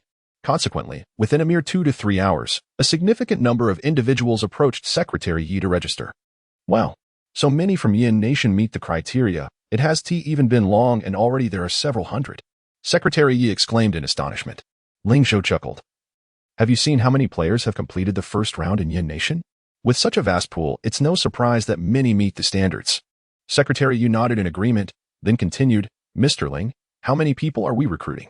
Is there a cap, or is it first come, first served? Ling Zhou shook his head. We will only recruit 50 individuals, selected for excellence. You may choose a portion for interviews, and those who qualify will be added to the roster. Secretary Yi acknowledged this and began diligently sifting through candidates. Just then, a message popped up from Ming Yunqi. Civilization's light. Hey, little brother. You're secretly recruiting teammates without including me? Have you forgotten about me? Civilization's light. I don't care. You must save a spot for me. Ling Zhou chuckled at her words, thinking, you are the Empress of Light. Who could possibly forget you? He replied, rest assured, I've already arranged it. The position of vice captain is reserved for you. Are you satisfied? Upon reading this message, Ming Yunqi's fair face lit up with joy as she proudly declared, hee hee. You're quite perceptive. She then excitedly inquired, by the way, will we be able to meet in person for this team strategy? Ling Zhou, feeling somewhat exasperated, thought it peculiar that the future empress was focused on such matters. I am the great tycoon. Isn't that secondary? Ming Yunqi pouted, clearly displeased with Ling Zhou's response. She muttered to herself, what's this? Doesn't he look forward to meeting me? Civilization's light. Of course it's important. If we don't meet, how will we coordinate? I am the great tycoon. We can meet. Ming Yunqi's beautiful eyes sparkled with excitement. Civilization's light. Yay. Looking forward to it. I must log off now to prepare many things. With that, she hurriedly logged off. Ling Zhou shook his head, noting how the Empress of Light was still quite whimsical, lacking the gravitas she would possess in her past life. However, he mused, perhaps that's not a bad thing. The recruitment process proceeded swiftly. Not only was the Yin Nation recruiting players to tackle the world boss, but other districts were doing the same. Even if the world-class leaders were unaware of the specifics regarding the world boss, they possessed a keen awareness of the news. They quickly reacted and began recruiting in their own forums. The world boss would descend tomorrow morning at 6 a.m., and the registration requirements were relatively lenient. Any player who was a novice lord with a combined combat power exceeding 1,000 points could sign up to contest. Such demands were far less stringent than those set by Ling Zhou for his teammates. His recruitment was both selective and minimal. Nevertheless, these stringent requirements left many elite players from Yin Nation feeling disgruntled. Gradually, Secretary Yi began to encounter a growing number of candidates voicing their dissatisfaction during the interview process. What is going on? I thought we were being interviewed by the great tycoon. Why is it some stranger instead? Why was I deemed unqualified? I clearly meet the recruitment criteria. Who are you? Get the great tycoon out here. I want to discuss how to tackle the world boss. While most players behaved normally, a small minority disregarded Secretary Yi entirely. For such individuals, Ling Zhou simply gestured for Secretary Yi to dismiss them. Send them all away. No exceptions. Ling Zhou refused to relax his standards, even for players boasting impressive combat power. The reason was straightforward. He required obedient teammates. If they would not follow orders, they would merely become a liability on the battlefield. Faced with Ling Zhou's rejection, these players reacted with fury. After all, many were among the elite on the Lord leaderboard. Where is the great tycoon? Have him come out. Why am I being turned away? I'm ranked 89th on the Lord leaderboard. If I'm not welcome here, I'll find another place to compete. I refuse to believe only you can participate in the contest for the world boss. They laughed derisively. Do you think being world number 1 gives you the right to act however you please? Farewell. Secretary Yi felt a degree of helplessness towards such players. Ling Zhou offered a reassuring pat on his shoulder. Don't dwell on it. I need team players, not those with inflated egos. As for those players wishing to form their own teams to contest the world boss, Ling Zhou could only chuckle. The post in the forum not only specified the requirements for recruiting teammates but also gently advised players from Yan Nation not to force themselves to register for the world boss battle if they felt inadequate. It was almost explicitly stated that other players from Yan Nation should refrain from participating. Ling Zhou was not motivated by a desire to hoard the rewards. Rather, he remembered from his previous life that the Yan Nation team's outcome in the world boss battle was utter annihilation. Chapter 117, Global Discussion. A strategic misstep by Ling Zhou? The matter concerning the world boss has garnered widespread attention across various national battle zones. With modest requirements, over 30 of players who have cleared the first round are eligible to participate, while players from other battle zones may be unaware. Any qualified individual is eager to sign up. However, due to Ling Zhou's prior warning, the number of participants from the Flame Nation is relatively low. Apart from the team assembled by Ling Zhou, only a few small squads have registered. Overall, fewer than 300 players from the Flame Nation are participating, whereas other battle zones have numbers in the tens of thousands, with some exceeding 100,000 in the battle for the boss. Secretary Yi, having learned this information through certain channels, began to express his concern. Mr. Ling, is our number not a bit too small? What if other battle zones seize the opportunity? Wouldn't that put us at a disadvantage? He was not worried about the strength of Ling Zhou and the Flame Nation's team. After all, these individuals were personally vetted by him, and the team's overall strength is undoubtedly among the top in the entire Blue Star battle zone. Not to mention, the world champion Ling Zhou is leading them. Yet, even the strongest team cannot contend with the sheer numbers from other battle zones. With thousands, or even tens of thousands of leaders commanding their troops, a single spit from each could overwhelm Ling Zhou and his team. Ling Zhou scoffed. You need not concern yourself with those battle zones. Just because they can sign up doesn't mean everyone will encounter the world boss. Secretary Yi, behind his golden-rimmed glasses, exhibited a flicker of confusion. Isn't that so? Of course not. Ling Zhou replied. I have stated before, the world boss is not as common as cabbage. If it were that cheap, it wouldn't be called a world boss. Oh, dear Yi, rest assured. In the end, it remains to be seen whose team will have the greatest numbers. At the mention of Dear Yi, Secretary Yi was immediately adorned with several black lines on his forehead. This nickname was coined by players from the 911 Novice Zone.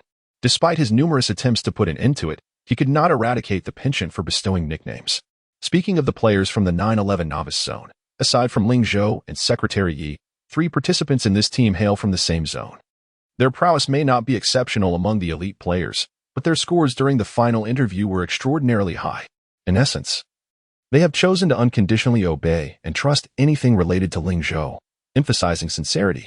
Ultimately, these individuals infiltrated the team due to their exceptional interview scores. Is everyone accounted for? Let's create a small group to relay the instructions I previously provided and ensure they are well prepared, Ling Zhou instructed Secretary Yi. Understood. Secretary Yi replied. As Ling Zhou's chief strategist, he was always the first to receive updates on matters concerning Ling Zhou. Yet, he often found himself puzzled by how Ling Zhou managed to acquire so much insider information. Despite the world boss just appearing, Ling Zhou seemed incredibly well informed, even having prepared strategies in advance. Secretary Yi could only attribute this to the notion that being the world's #1 means possessing knowledge beyond others. Undoubtedly, having someone of Ling Zhou's caliber in the team filled the members with dreams of victory. Thus, amidst global discussions, the world boss finally descended upon Blue Star. Ding!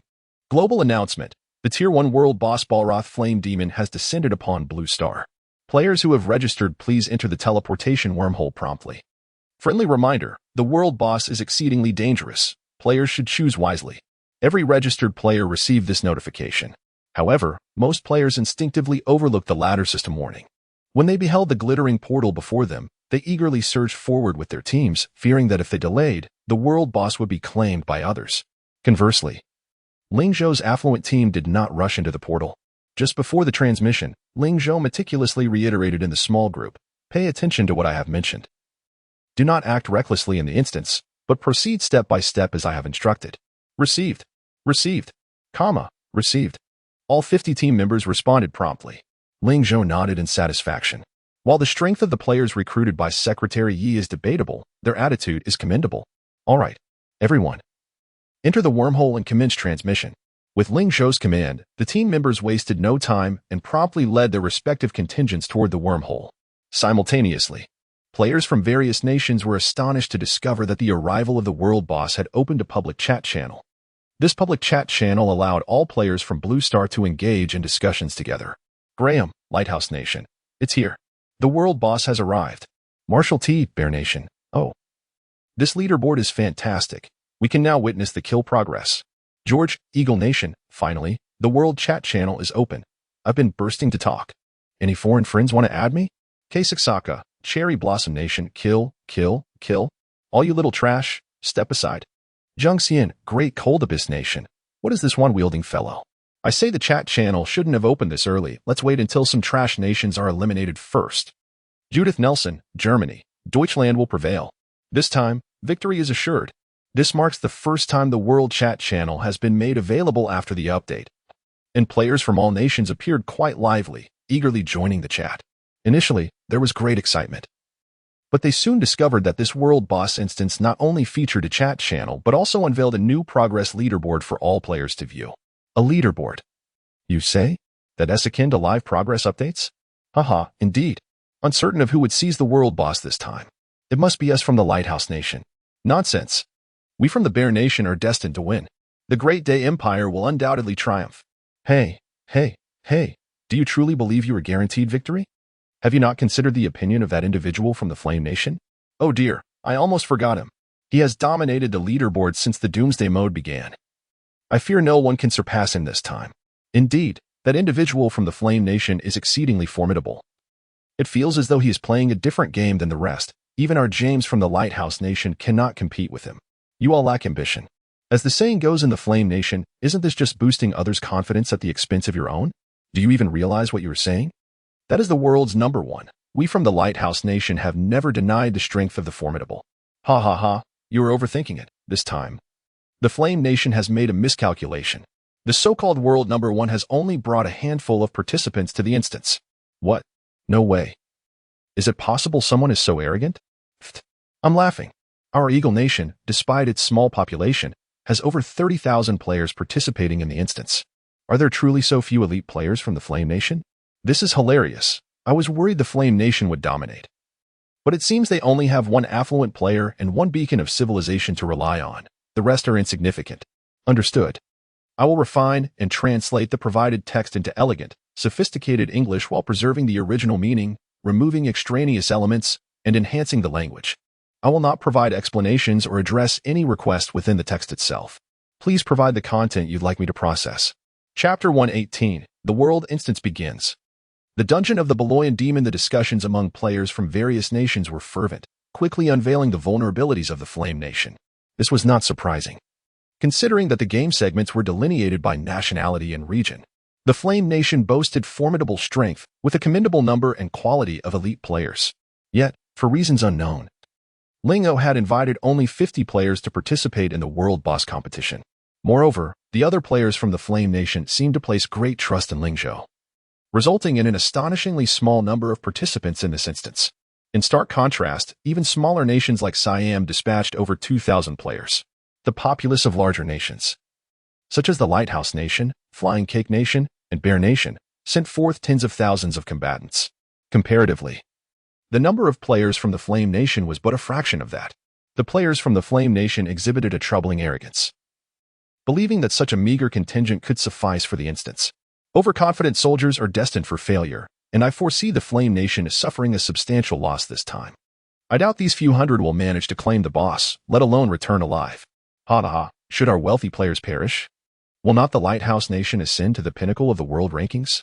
The Flame Nation is doomed. There is no need to speculate further. Nonsense. You are the ones who are certainly doomed. The Flame Nation will triumph. Our esteemed wealthy player has never known defeat. Indeed, the esteemed wealthy player is the world's best. Long live the esteemed wealthy player. Do not be absurd. A few hundred players cannot even muscle their way into the front lines for the boss, let alone claim it. Such delusions are laughable.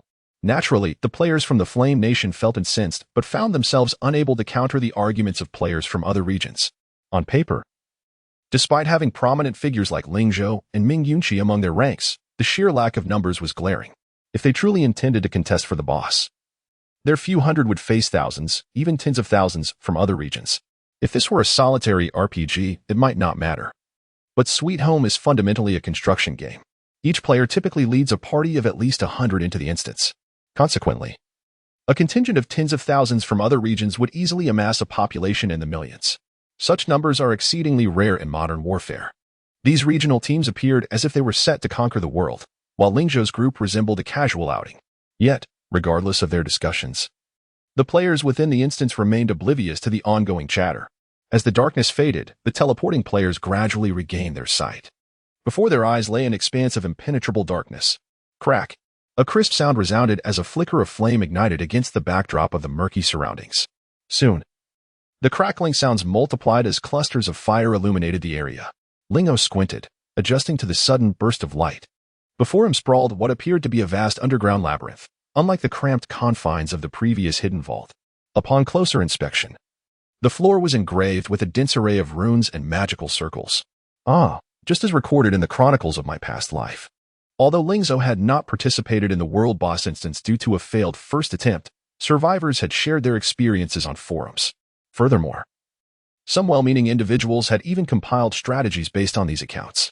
The strategies Ling Zhou provided to the players of the Flame Nation were derived from those guides, enhanced by his own insights. Buzzing. Suddenly, the dialogue box vibrated. Within the instance, communication with the outside world was impossible. Only teammates who had pre-formed groups could converse. Upon opening the box, it became clear that the small group he had assembled was now engaged in conversation. Is everyone in? It's so dark here. Just as the esteemed wealthy player mentioned, I'm glad I prepared a light source. The esteemed wealthy player is incredible. Is that stone in front the switch the esteemed wealthy player spoke of? Yes.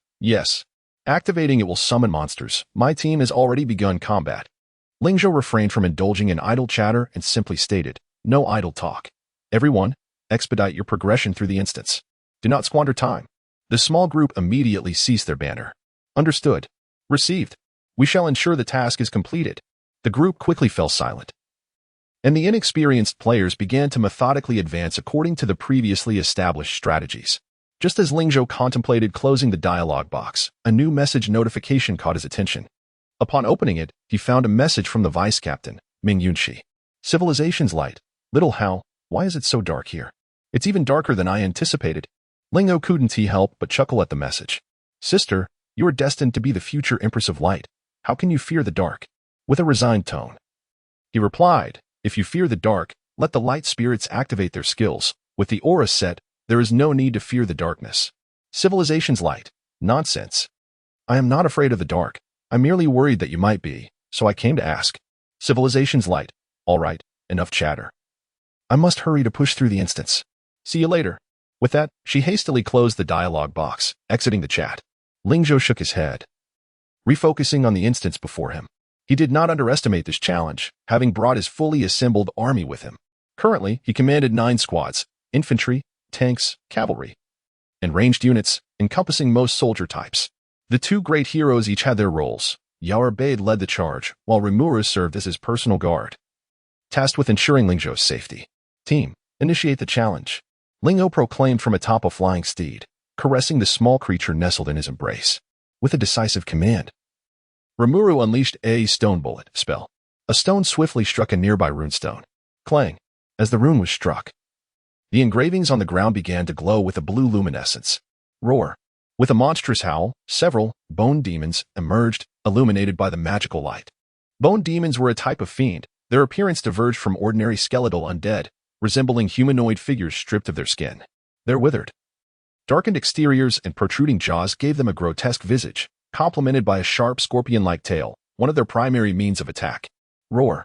The echo of their growls reverberated through the dim dungeon as the bone demons charged toward Ling Zhou's forces, brandishing their bone weaponry. Ling Zhou narrowed his eyes, merely first tier. He leaned back slightly and waved his hand dismissively. Yaorbade, take control of the battle. Yaorbade bowed respectfully before commanding the digging worm troops to advance. Crack! Crack! The digging worms flailed their pincers, beginning their unrestrained slaughter. Chapter 119, The Fallen World Number 1. The team from Yin Nation falls behind the Barrow Inferno Demon S dungeon consists of 30 levels. The first 10 levels must be completed individually by players. If one fails to conquer them, they cannot reunite with the main force. The monsters on the first level are of relatively low level and quality. The Bone Demon is merely an ordinary 2-star creature, residing within the first-tier range. The initial wave consists of less than 100 of these fragile beings. Under the onslaught of fully leveled Tier 2 burrowing worms, these 100 weak bone demons are swiftly torn to shreds. As the last bone demon falls, the glowing runic array on the floor dissipates. Suddenly, the previously dark expanse ignites with countless lights, revealing a stone pathway before Ling Zhou. He gestures for his army to advance. The path through the Barrow Inferno demon dungeon is exceedingly rigid. One must adhere strictly to the dungeon's prescribed route to achieve victory. However, this is not a daunting task for Ling Zhou. He does not hasten his troops but deliberately controls their pace. After all, individual completion only requires 10 levels. Upon reaching the 11th, they must regroup with the main force. If the team cannot gather, they cannot proceed to the next challenge. Team members report their progress in small groups, and Ling Zhou essentially follows their pace in clearing the dungeon. The speed of a team's progress cannot solely be judged by the fastest member, but rather by the slowest. The reason Ling Zhou refrains from recruiting excessively is precisely this. Teams with thousands of players may take an inordinate amount of time simply waiting for all members to complete their levels. Should one choose to abandon their teammates, they would then need to rely solely on their own strength to conquer levels 11 through 20. Only then could they reach the ultimate boss stage. He chuckles softly, thinking of those who wish to exploit their numerical advantage. Surely, they must be dreaming. Ling Zhou smirks slightly. According to the requirements for conquering world bosses, a team of 300 to 500 would be the most suitable. However, for the sake of efficiency, he has significantly reduced the number of team members. After all, his comrades are carefully selected elites. They may not be 1 against 100, but 1 against 10 is certainly within their capabilities. The first level presents little challenge, and his team's completion speed is commendable. The number of monster waves in the first level ranges from 8 to 15, all of which are Tier 1 monsters, posing virtually no difficulty for the elite team. Player number 5 has completed the first level. Player number 12 has completed the first level. Player No. 8 has completed the first level. As team members report their progress, the Yin Nation team completes the first level in just half an hour. Each wave of monsters is cleared within 3 minutes. Ling Zhou, seeing that they are nearing completion, gives a nod to Albert. The burrowing worms, which have been sluggishly hunting the bone demons, suddenly unleash their fangs and begin to swiftly eradicate the remaining foes. In less than a minute, the last wave of bone demons is obliterated. Ding! Congratulations, you have cleared the first level of Barrow Dungeon. Your completion time is 28 minutes and 39 seconds. Current ranking, 63, 156. 63,000 ranks outside the top. With over 1 million blue star players participating in this world boss raid, this ranking may seem insignificant at first glance. However, Ling Zhou is no ordinary player. He is ranked number 1 among world lords. Such a ranking, upon its emergence, garners immense attention. The external world buzzes with this ranking. What the heck? What the heck? What the heck? Important things are worth repeating thrice. How could the renowned player be ranked over 60,000? This makes no sense. With his prowess, this ranking is far too low. I said he seriously overestimated himself, and you all didn't believe me. The rest no way, he is the world number 1. I suspect he has been hindered by his teammates. Otherwise, why would his progress be so sluggish? It must be due to his small team size. That's impossible. How could the esteemed player be so lowly ranked? What is impossible is laid bare. The facts speak for themselves, and the player truly ranks over 60,000. Far below those who cleared the levels early on. It's absurd, yet somehow logical, considering the sheer number of players in other teams. Not only has the esteemed player's rank plummeted, but he has also dragged down the light of civilization, which is also very poorly ranked. Laughable. Is this not akin to shooting oneself in the foot? After the completion rankings for the first level were revealed, many supporters of Ling Zhou from the Yin Nation were left bewildered. They could hardly believe that Ling Zhou, as the world number 1, ranked so low at over 60,000. Some began to question the validity of his strategy. If his approach was sound, why was his ranking so dismal? Moreover, Ming Yunxi, the second-ranked player in the world, was also poorly ranked. The name of Light of Civilization sat around 1,000, a stark contrast to her world's second position, rendering this ranking equally dismal. In no time, anxiety spread throughout the Yin Nation. The ramifications of the ranking were not limited to the external observers. Many players within the game took note, especially the powerful figures from various nations, who were keenly observing Ling Zhou and Ming Yunxi. James, look. The esteemed player's rank is astonishingly low. Someone tagged James, the top player from the Lighthouse Nation and 3rd in the world ranking, in the group chat. His initial hero was a one-star master paladin, capable of both enduring and delivering blows, ranking among the best of initial heroes, even surpassing Ming Yunqi's light elf in versatility. James furrowed his brow as he read the messages in the group. How can this be? The esteemed player ranks at 60,000? He genuinely struggled to believe it, especially since he had already cleared the second level and was rapidly progressing through the third level of Borrowed Dungeon. His pace was commendable, consistently within the top 10, engaging with several other world-class players. In his mind, Ling Zhou should also be among the top 10, even if something had delayed him. He should at least be within the top 100. Yet the absurdity of Ling Zhou's rank left him perplexed. The fellow players from the Lighthouse Nation began to celebrate prematurely. The esteemed player's team is lagging behind. Surely, we are destined to win, for our leader is James. We won. I can hardly wait to toast with a cocktail in celebration of our victory. This is simply splendid. The strongest opponent has fallen from grace. Is this not divine intervention on our behalf? Victory for the Lighthouse Nation. Charge, James. James, with his scruffy beard, observed the jubilant cheers from his compatriots in the chat. Yet, he felt no joy. Instead, he frowned. Before this, he had surmised Ling Zhou's capabilities, given Ling Zhou's nearly uninterrupted clearing speed. His initial hero must be at least at the master level, and his troops should be predominantly rare grade or higher. Otherwise, even if he were to gain a lead, maintaining such a significant advantage over time would be implausible. Thus, he harbored doubts about Ling Zhou's apparent lag, suspecting it could be part of a larger scheme.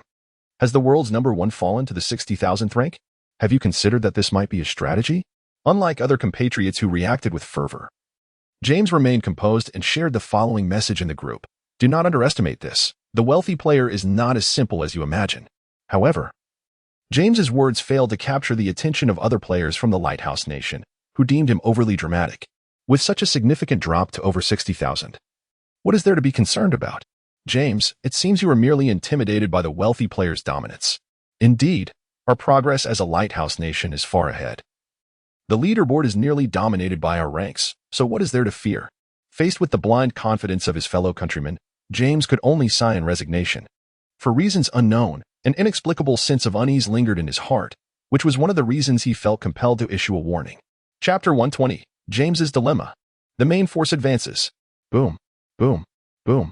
The battlefield was intermittently illuminated by flashes of fire, casting a stark light upon the dim surroundings of the Borrowed Dungeon. Critical hits. 1 kills. The relentless onslaught of bone demons surged forth from the runic array, collapsing en masse beneath the firepower of the gunner squad. The bone demons on the second level were merely of a slightly higher tier, yet they remained within the first rank, often falling prey to the dwarf squad in mere moments.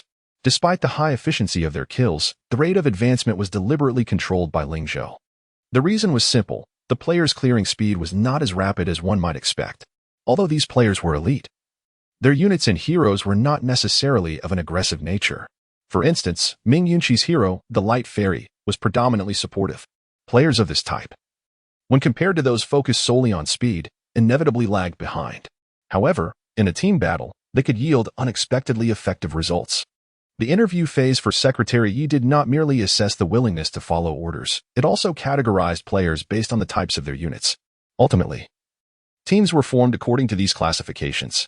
Individually, they might not be the strongest among the interviewees, but collectively, they constituted the finest assembly. Thus, Ling Zhou remained unconcerned about the slow progress through the initial 10 levels. He scarcely paid attention to the progress leaderboard of the dungeon. A fleeting lead did not signify true success. Only the final acquisition of the world boss could be deemed a genuine completion of the dungeon. Fortunately, the progress of the godly squad was exceeding Ling Zhou's expectations. Overall, they encountered relatively few obstacles. The average time taken to clear each level was kept under 30 minutes. While this pace paled in comparison to the top contenders on the world leaderboard, it was undoubtedly of first-rate caliber. The teams from other battle zones were, quite frankly, too cumbersome.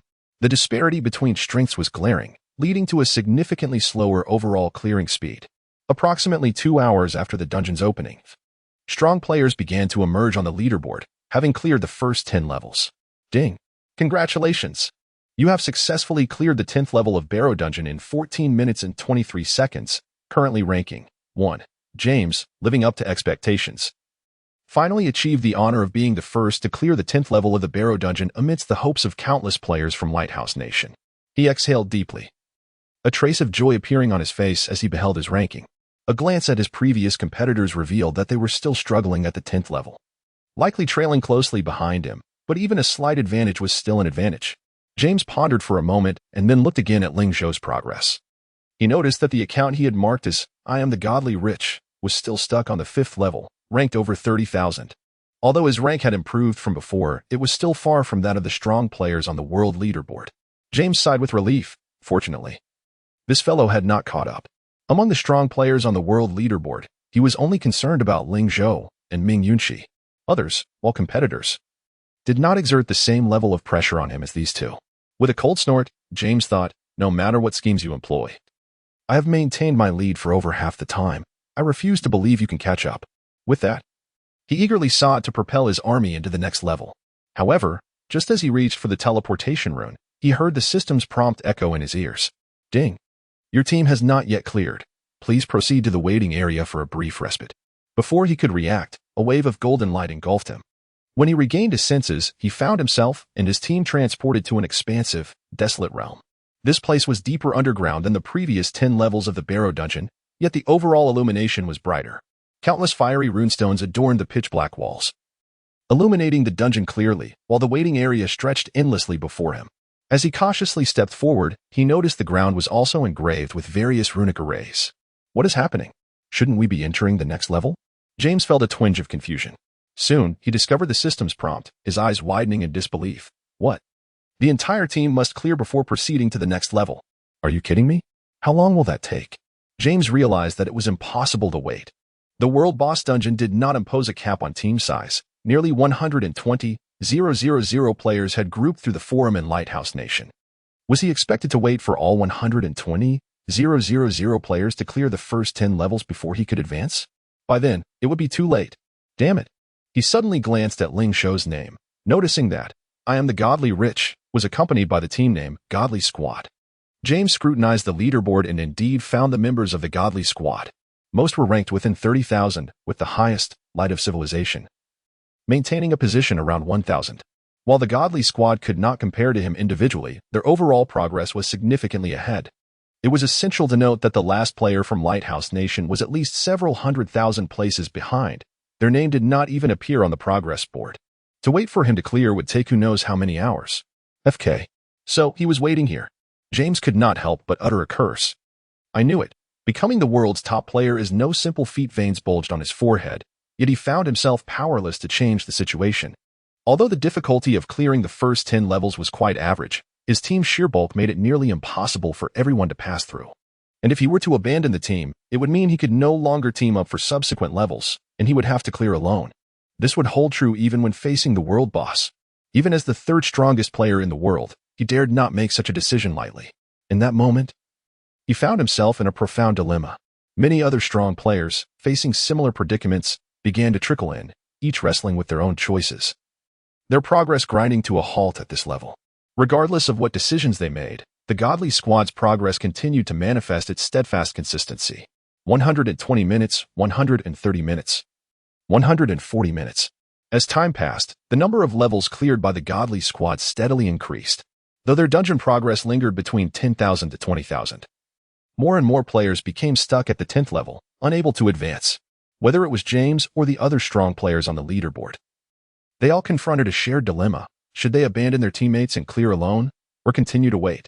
After much internal conflict, James finally resolved to make a decision. I will exit the team. Gritting his teeth, he clicked to withdraw.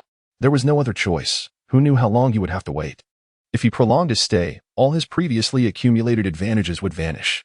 Some other strong players, even more decisive than he, had already made their choices, abandoning their teammates to form new teams independently. Chapter 121. The Radiant Girl. The wealthy squad completes the challenge as the number of players successfully conquering the 10th level increased. The participants in the dungeon became aware through their group chats that all team members must clear the level to access the 11th. Consequently, many formidable players began to withdraw from their teams, embarking on solitary journeys through the dungeon. This was primarily because most of these strong players possessed considerable strength and could no longer tolerate the hindrance posed by their teammates. Conversely, a small fraction of average players hesitated, torn between waiting for their companions and venturing forth alone. Unlike the leaders on the leaderboard, they lacked the prowess to shoulder the risks of solo exploration. Some players might dare to take the plunge, but the majority preferred to remain stationary, unwilling to jeopardize their safety for the sake of a world boss. After all, what could possibly be worth more than their own lives? Gradually, members of the wealthy squad began to clear the 10th level one after another, arriving at the waiting area. Simultaneously, they noticed a girl in the corner of the area, appearing ethereal as if descended from the heavens. She sat atop a colossal beast, her delicate feet dangling gracefully, her skin illuminated by the light spirits, radiating a luminous whiteness. Particularly striking were her crystalline, peach blossom eyes, evoking an involuntary sense of affection in onlookers. My heavens, who is that? She is simply exquisite. Each time a squad member appeared, gasps of astonishment filled the air. Goodness, a celebrity. No, she is more beautiful than any star. Which prominent family does she belong to? How can you tell she is from a distinguished family? Did you not notice the designer labels adorning her? That bear jacket she wears is a limited edition collaboration from a luxury brand, selling for hundreds of thousands online. Goodness, that is staggering. But no matter how wealthy she is, that was all before the apocalypse. It bears no relevance now. Just look at the soldiers surrounding her. Do you think anyone dares to challenge them? What a massive beast. And what is that glowing orb on her shoulder? So dazzling. My eyes are nearly blinded. I wish to make her acquaintance. Does anyone dare to approach her for a friend request? I certainly do not. The squad members exchanged whispers, captivated by the enchanting girl. Many lacked the courage to approach her, and even the bolder players were deterred by the fierce beast encircling her. The roar of the beast sent shivers down many spines, causing involuntary tremors. They soon realized that the girl was far more formidable than they had initially perceived. Thus, the members of the wealthy squad could only admire her from a distance, too intimidated to approach. The girl they observed and discussed was none other than the vice-captain of their squad, Ling Zhou, who had never conversed with them before. Despite her efforts to temper her pace, she was the first player from the wealthy squad to clear the level. Illuminated not by firestones but by the light spirits surrounding her, which lit up a radius of 1,000 meters brighter than daylight. She patiently awaited in the waiting area, glancing at the incoming players from the Flame Nation, muttering, "Where is my little brother? Has he not arrived yet?" From the moment she arrived, she had been anticipating Ling Zhou's appearance, yet as her teammates began to gather, he still had not shown. "He is taking far too long," she pouted, her feet swaying unconsciously. After a moment, an idea struck her, and a faint blush crept across her cheeks. "I have never met someone offline before. I am unsure what to say. Oh no, I must search online. Why can't I access the internet here?" Meanwhile, the members of the wealthy squad were recuperating while simultaneously being drawn to Ling Zhou. They whispered amongst themselves until Ling Zhou finally emerged from clearing the first 10 levels into the waiting area, where most of the squad had already completed their challenges. Wealthy Lord. The instant Ling Zhou's team appeared, he was recognized. The members of the wealthy squad, waiting in that area, all lifted their heads to gaze into the distance. Ling Zhou's team was remarkably conspicuous. It was easy to discern their extraordinary nature. Leading the way was a fully leveled earthworm, its size now 2 to 3 times larger than its initial form, each one as large as a tiger. Its shell black as ink, exuding an intimidating presence. Following them were peculiar Moreau mummies, eerie ghouls, towering stone giants, and most notably, the magnificent Pegasus cavalry. As this dreamlike cavalry made its entrance, everyone stood in awe, many unable to contain their drool. My heavens! How beautiful! What kind of unit is this? Wow! White horses, no, flying horses. How can such a stunning creature exist? Almost immediately upon the appearance of the white horses, the crowd confirmed Ling Zhou's identity. Who else could command such an extravagant army? Hundreds of soldiers marched in, their sheer presence enough to overshadow any other squad present. Upon witnessing Ling Zhou leisurely stepping out atop a Pegasus, their expressions turned to sheer elation. The wealthy lord. I have seen his live stream. Oh, me too. The wealthy lord is even more handsome in person. Am I the only one who is captivated by the wealthy lord's mount? It is far more impressive than any sports car. Sports car? Can your sports car fly? While Ling Zhou did not fly, many of the Pegasi soared gracefully through the sky, their majestic forms captivating the crowd. The players from the Flame Nation, who had previously focused on Ling Zhou, were now utterly enthralled by Ling Zhou and his impressive army. Even Ling Zhou was drawn to the Pegasi, their pristine wings mesmerizing her. So beautiful. Her mouth formed an O as her enchanting eyes sparkled. After a moment, she tore her gaze from the Pegasi and fixed it on Ling Zhou. The latter remained calm, nodding politely to the Flame Nation players who greeted him. As if sensing her gaze, Ling Zhou turned to look at her, and upon their eyes meeting, he did not display the lewd grin typical of others. Instead, He raised his hand in a courteous wave, a polite smile gracing his features. For reasons unknown. The instant Ming Yunxi beheld that smile, her heart skipped a beat, and she found herself momentarily dazed. Conversely, Ling Zhou had noticed Ming Yunxi the moment he entered, as the bright light next to her made it nearly impossible to overlook. The radiant girl before him was quite different from the luminous empress he remembered from his previous life. Chapter 122, The Formidable Light Attribute Army. Before him stood Ming Yunxi, whose appearance was striking yet whose demeanor resembled that of a neighborly girl. At this moment, she bore a sweet visage and fair skin, distinctly different from the glamorous actresses often seen on screen. She somewhat resembled Louis Fei, a budding star who had just embarked on her career at the tender age of 16 or 17. With her recent elevation to a junior lord, the players experienced a remarkable enhancement in their physical capabilities, and their spirits were notably uplifted. Ming Yunxi, already exuding an ethereal aura, now radiated an even more captivating presence. However, this bore little resemblance to the image of the Light Empress that Ling Zhou had in mind. He envisioned the Light Empress as a decisive war goddess, capable of determining the fate of countless lives with a mere gesture, a natural leader. Yet, the reality was starkly different. She was merely a girl next door, compelled by the apocalypse to strengthen herself to safeguard her homeland, her nation, and the people of Yingguo and the entire Blue Star. Ling Zhou sighed, feeling a twinge of regret for the Light Empress of his past life. Alas, in the face of the apocalypse, no one was spared. Shaking his head, he refocused his attention on the troop before him. This marked his first time witnessing the members of the wealthy squad and their army firsthand. Previously, he had analyzed and recruited them based on submitted data. A cursory glance revealed that the information he had seen in the small group largely aligned with what he observed now.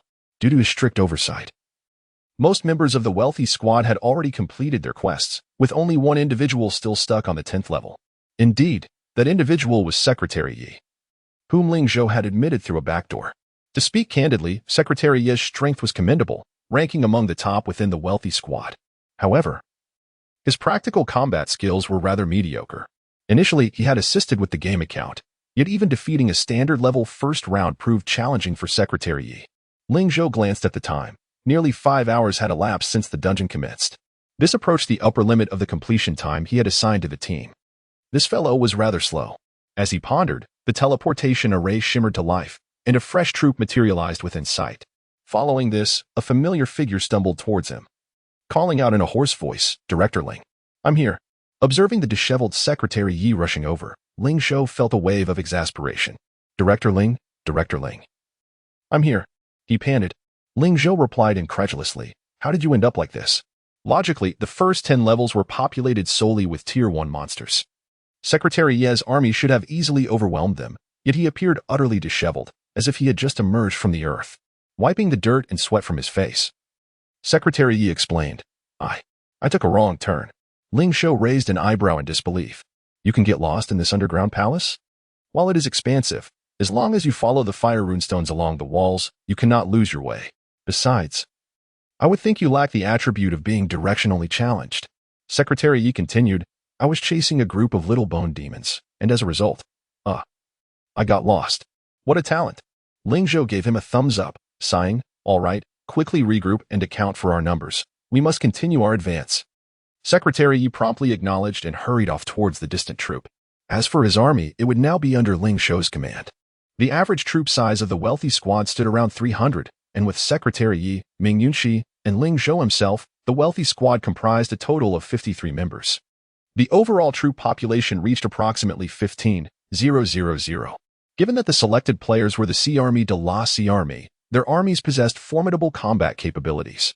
Most players' total combat power ranged between 25,000 and 30,000. Thus, the total combat power of a 53-member troop exceeded 1.5 million. Such figures would undoubtedly astonish anyone within a town-level territory. As Secretary Yi tallied the combat strength, a sweet voice reached Ling Zhou's ears. Ling Zhou, instinctively, he turned to see Ming Yunxi, who had emerged from an unknown corner, now standing not far behind him. Before he could respond, Ming Yunxi's eyes sparkled upon noticing the Pegasus beneath him, and she boldly reached out in an attempt to touch it. Hiss. The Pegasus emitted a warning sound. Startled, Ming Yunxi's face paled as she recoiled several steps. Ling Zhou quickly tightened the reins, preventing the creature from raising its front hoofs. What a fierce little horse! Steadied by her posture, Ming Yunqi pouted, gazing indignantly at the Pegasus. This horse is quite impressive, Ling Zhou remarked with a wry smile.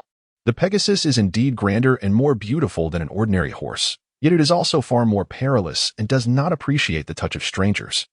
Ming Yunqi's cheeks flushed, yet she bravely lifted her chin, feigning confidence. I'm not afraid of it. My little light is quite powerful. No sooner had she spoken. The light spirit perched on her shoulder began to emit plaintive sounds. Ming Yunqi turned in surprise. Huh? You can't defeat it? The light spirit nodded earnestly. As a mere 3-star master hero, despite possessing heroic skills and attributes, it was still no match for the Pegasus, which was a combat-oriented unit of 1-star master quality. In a confrontation, the light spirit would likely be subdued by the Pegasus. Upon hearing the light spirit's candid admission, Ming Yunqi's expression fell. The champion she took pride in could not even rival Ling Zhou's mount. Ling Zhou, however, chuckled. The light spirit is not designed for direct combat. Its strengths lie elsewhere. It excels not in fighting but in support. A Tier 2 light spirit can heal and bestow various aura buffs upon the team, significantly enhancing the combat capabilities of the wealthy squad. In terms of team contribution, perhaps my army cannot compare to yours, Ming Yunqi. Upon hearing this, Ming Yunqi puffed up with pride. Of course, my little light is the best. The light spirit, delighted by the praise, danced merrily on her shoulder. Ling Zhou smiled, then shifted his gaze to the units trailing behind Ming Yunqi. Indeed, there were 5 rare-grade elite troops, 3 of which belonged to the light attribute. The Light Guardians, Light Stinging Bees, and Light Bears were evidently units that Ming Yunqi had invested heavily in after heeding Ling Zhou's advice to redraw from the troops' nests. All 3 types were combat-centric creatures that gained mutual attribute bonuses. Notably, the Light Bear was an exceptional offensive unit in the early stages. With the Light Spirit's support, these light attribute troops could unleash power surpassing their quality and level. Together, they likely reached a level approaching that of master-grade high-star quality. Ling Zhou mused internally. Even with prior expectations, he was still slightly taken aback. He himself did not possess such a formidable contingent of soldiers. Chapter 123. The support of Ming Yunqi? The dog food of the wealthy. The quality of the soldiers under the Radiant Empress is exceedingly high, surpassing Ling Zhou's expectations. 5 squads of top-tier rare-class units accumulate a troop population of around 400. Among them, 3 can be regarded as master-class units when combined. With the assistance of the light spirits, these 3 master-class units possess combat capabilities comparable to Ling Zhou's Pegasus Corps. Notably, Ming Yunqi has yet to recruit her second hero. Once she does, her overall combat power will increase. My suggestion remains unchanged. If you meticulously cultivate your light spirit scorpion, it may well ascend to the master level in the future. The initial recruitment orders are significantly cheaper than intermediate ones, allowing for bulk purchases. Continue to seek a light attribute hero, striving to ensure that all 3 initial heroes possess a pure light attribute, while waiting to assemble and tally the numbers. Ling Zhou engaged in a dialogue with Ming Yunqi. Upon hearing Ling Zhou's words, Ming Yunqi did not refute him. Instead, she pouted. Her delicate face scrunched up as she lamented, "There are too few initial recruitment orders, and the gift packs are too expensive. I simply cannot afford them." This is not the pre-apocalyptic era when she could recklessly recharge in the game. Now, the recharge channels have long been closed, rendering her prior funds nearly useless. Fortunately, Ming Yunqi is ranked second on the wealth list of the Yin Nation and had previously recharged several million, attaining VIP status at level 8. Like a supreme VIP, she enjoys the privilege of monthly rebates. However, she currently has just over 10 million gems left, which amounts to under 400,000 gems per month. Compared to Ling Zhou's more than 30 million gems, this sum is insignificant. Thus, she must meticulously manage every gem, even for upgrading to town-level basic resource packs. She only dared to purchase the initial pack and shied away from the intermediate one. Even so, the remaining funds are insufficient to buy recruitment orders. To deplete the recruitment order gift packs, at least 10 million gems are necessary. Ming Yunqi gestured with her slender fingers. If I were to purchase them, my little treasury would be emptied in an instant, and there would be no more rebates in the future. Without the monthly rebates, her initial development speed would undoubtedly suffer a significant setback. Compared to other players, Ming Yunqi's only advantage lies in her VIP 8 status.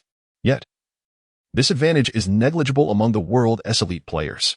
After all, aside from Ling Zhou, everyone else has invested tens of millions into achieving VIP 8 status, what one possesses. Others do too, rendering it almost irrelevant. How could I have not realized that 10 million was so much? Ming Yunqi exclaimed in frustration. Had I known, I would have invested all my savings into the game, at least a few hundred million. Such a substantial sum in your treasury? Ling Zhou expressed mild surprise. As it became evident that this young lady was born with a silver spoon, having little experience of worldly hardships, though Ling Zhou himself was not far off. He had endured years of struggle and understood the arduousness of earning money. After a moment's contemplation, Ling Zhou remarked, I can cover this sum, but, you don't mean to support me, do you? Ming Yunxi interrupted him, her astonished voice ringing out clearly, causing nearby team members to turn in shock, their expressions reflecting disbelief at the revelation of such a wealthy benefactor. Ling Zhou, feeling exasperated, was just about to speak when Ming Yunxi, blushing slightly, pouted, well, that's not out of the question. After all, you are quite handsome, so I wouldn't be at a loss. But remember, we just met. We must start as friends. Upon hearing this, the team members instantly understood. Let us slip away. This dog food is too much for us. How infuriating. Such a beautiful girl and you have the audacity? Haha, I believe they're a match made in heaven. The wealthy benefactor is indeed quite charming. While the wealthy benefactor is impressive, he is rather ordinary in terms of looks, certainly not as attractive as me. Haha, without a mirror, you must be joking. Can you really compare to the wealthy benefactor's charm? Exactly. And for some reason, he possesses a special aura that outshines those male stars on television. Let me tell you what that aura is. It is the aura of wealth. The wealthy benefactor has 100 billion gems. How does that sound? Do you still find him unattractive? Wow, he is indeed incredibly handsome. Ling Zhou, oblivious to the whispers of the team members, sighed in exasperation. What I meant was for you to assist me in repaying debts, not that you should support me. What are you thinking about? Ming Yunxi's cheeks flushed deeper. Then what kind of work are we talking about? You must clarify. I refuse to be a third party. Ling Zhou was left speechless. Do you even know what being a third party or a supported individual means? Aren't third parties just the ones who disrupt others' friendships? I certainly know that, Ming Yunxi asserted proudly. Ling Zhou found her even more naïve than he had imagined. With a resigned sigh, he elaborated. Let me put it this way. I plan to establish a player tribe, and I would like you to serve as the vice president. Despite appearing as an innocent girl, Ming Yunxi's swift grasp of Ling Zhou's strategies and experience revealed her to be the opposite of the game's black hole, Secretary Yu. Such individuals are often referred to as gaming prodigies. With her exceptional talent and his guidance, she might surpass her previous accomplishments. To enhance the future armaments of Blue Star, cultivating Ming Yunxi is imperative. After comprehending Ling Zhou's explanation, Ming Yunxi realized her blunder. Her face flushed as she replied, all right then. But hiring me will not come cheap. You must pay me at least 50,000, no, 100,000 gems. Ming Yunxi extended 10 fingers, emphasizing her point. Ling Zhou found her demeanor amusing. How could the illustrious Radiant Empress be valued at just 100,000? I shall offer you 1 million, he chuckled. Ming Yunxi's eyes widened in disbelief, her face reflecting utter astonishment. 1 million? Is that really so much? I don't believe I am worth that. You would incur losses in establishing the tribe. It was the first time Ling Zhou had heard someone claim that their salary was too high. In truth, his offer was anything but exorbitant. After all, Ming Yunxi is currently the second in the world. If the tribe were to recruit talent in the future, her market value would undoubtedly be considerable. Hiring the future Radiant Empress for 1 million is an exceptionally wise investment. Amused by her innocent demeanor, Ling Zhou couldn't resist ruffling her hair, saying, if I say it's worth it, then it is. When we return, I can advance your gems with this sum. You can at least purchase a masterclass light attribute hero, and with a stroke of luck, even draw a master level one. As for the barracks, there's no rush. If we encounter a suitable rare class light attribute Barak later, I will reserve it for you.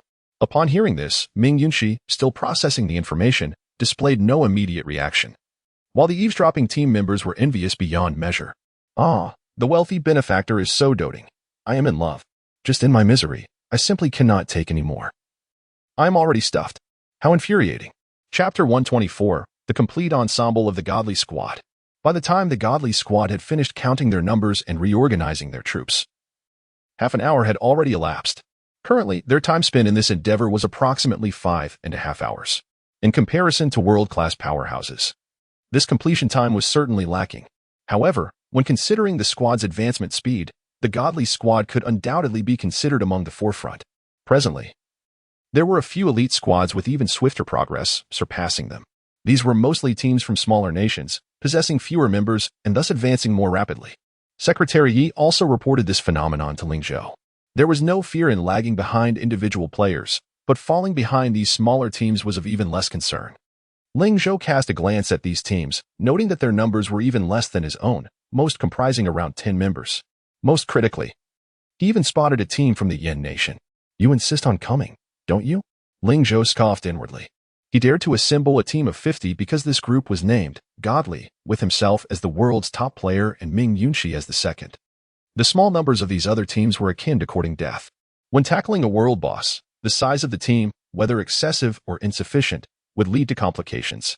An excess of members would be hampered by instance restrictions, delaying the completion of the challenge. Conversely, too few members would severely hinder subsequent progress. Even Ling Zhou was not confident he could lead his team through alone, let alone these others. Ling Zhou chose to disregard them and instead focused on the reorganized Godly squad. Excluding himself and Ming Yunxi, there were a total of 51 large units.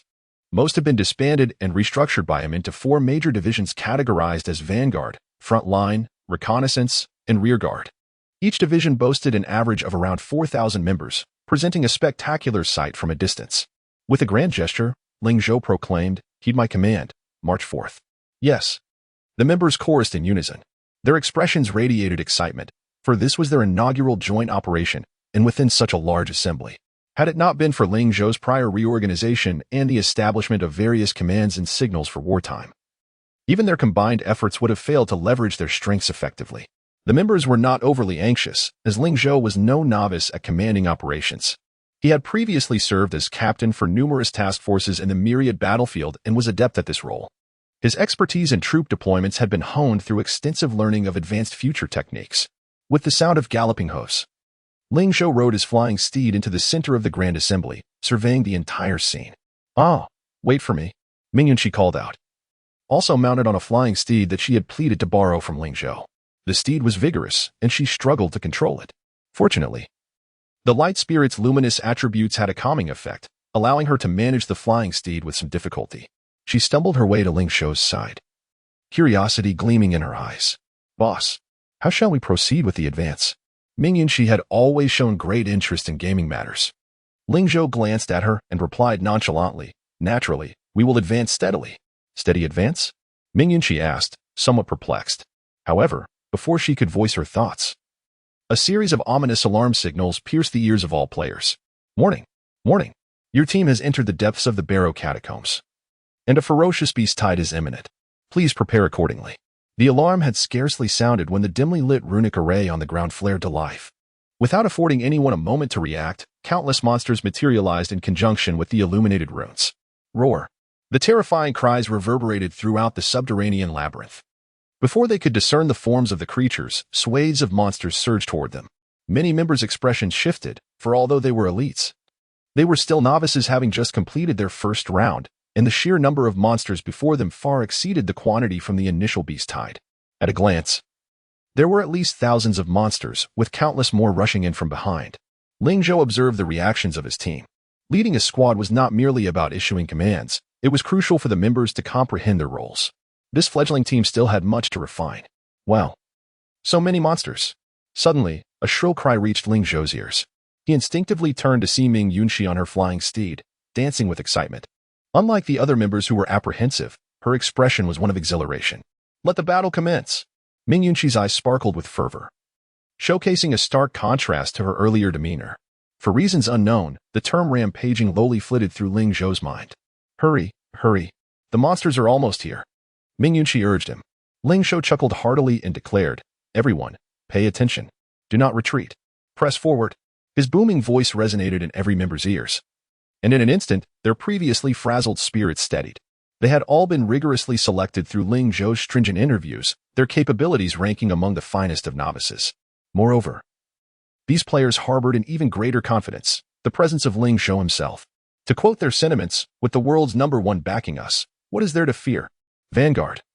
Close ranks, front line, advance, rear guard, follow up. Ling Zhou commanded, "Listen closely, unleash all firepower, and drive them back." Yes. The team responded in unison. As the morale of the novice leaders surged, so too did the spirits of their soldiers. Kill. The battle cries of tens of thousands of soldiers erupted, drowning out the chaotic roars of the approaching monsters. The catacombs, commencing from this layer, would unleash waves of beasts akin to a blood moon tide. Should they fail to break through, the monsters would come in relentless torrents, until they were ultimately worn down. Thus, in the face of the first beast tide, retreat was not an option. They could only advance. This was Ling Zhou's strategy. The first battle of the godly squad must be fought with fervor. Only in this manner could the confidence of both the Lord and his soldiers be rapidly bolstered. At first glance, the number of monsters appeared overwhelming. But most remained of ordinary quality, mere skeletal fiends. Although their levels had increased significantly compared to the first 10 layers, they were still on par with fodder for these elite troops. Such a beast tide would be incapable of thwarting the elite legion Ling Zhou had assembled. Kill. Annihilate them completely. Ming Yunxi shouted with glee from atop her steed. Ling Zhou could not help but face-bomb, for in comparison to the threat of the beast tide, he found himself more troubled by the problematic child within his ranks. Chapter 125, Progressing Through the Instance. The Crumbling James. The remarkable speed at which the affluent squad advanced through the instance was astonishing. They conquered the 11th level in less than 20 minutes, the 12th in 18, the 13th in 16, and the 14th in 14 minutes. Despite the increasing number of beast tides, their pace not only remained unimpeded but accelerated further. From the 11th to the 20th levels, the bone demons escalated from the initial second tier to fully leveled second tier, with each wave of beasts numbering from thousands to tens of thousands, even exceeding 100,000 at times. The corpses of monsters littered the depths of the dungeon. Yet the casualties among the affluent squad remained minimal. Initially, there were some losses among the soldiers, but under Ling Zhou's coordination, the team's synergy grew stronger.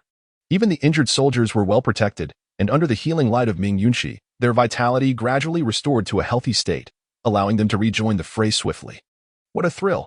The members of the affluent squad exclaimed, brimming with excitement at this unprecedented experience. It feels exhilarating, like we're gaining new insights. One team member remarked. This was no mere jest. Ling Zhou's leadership intentionally incorporated a teaching aspect. He did not exert total control but allowed team members to exercise their autonomy in certain details.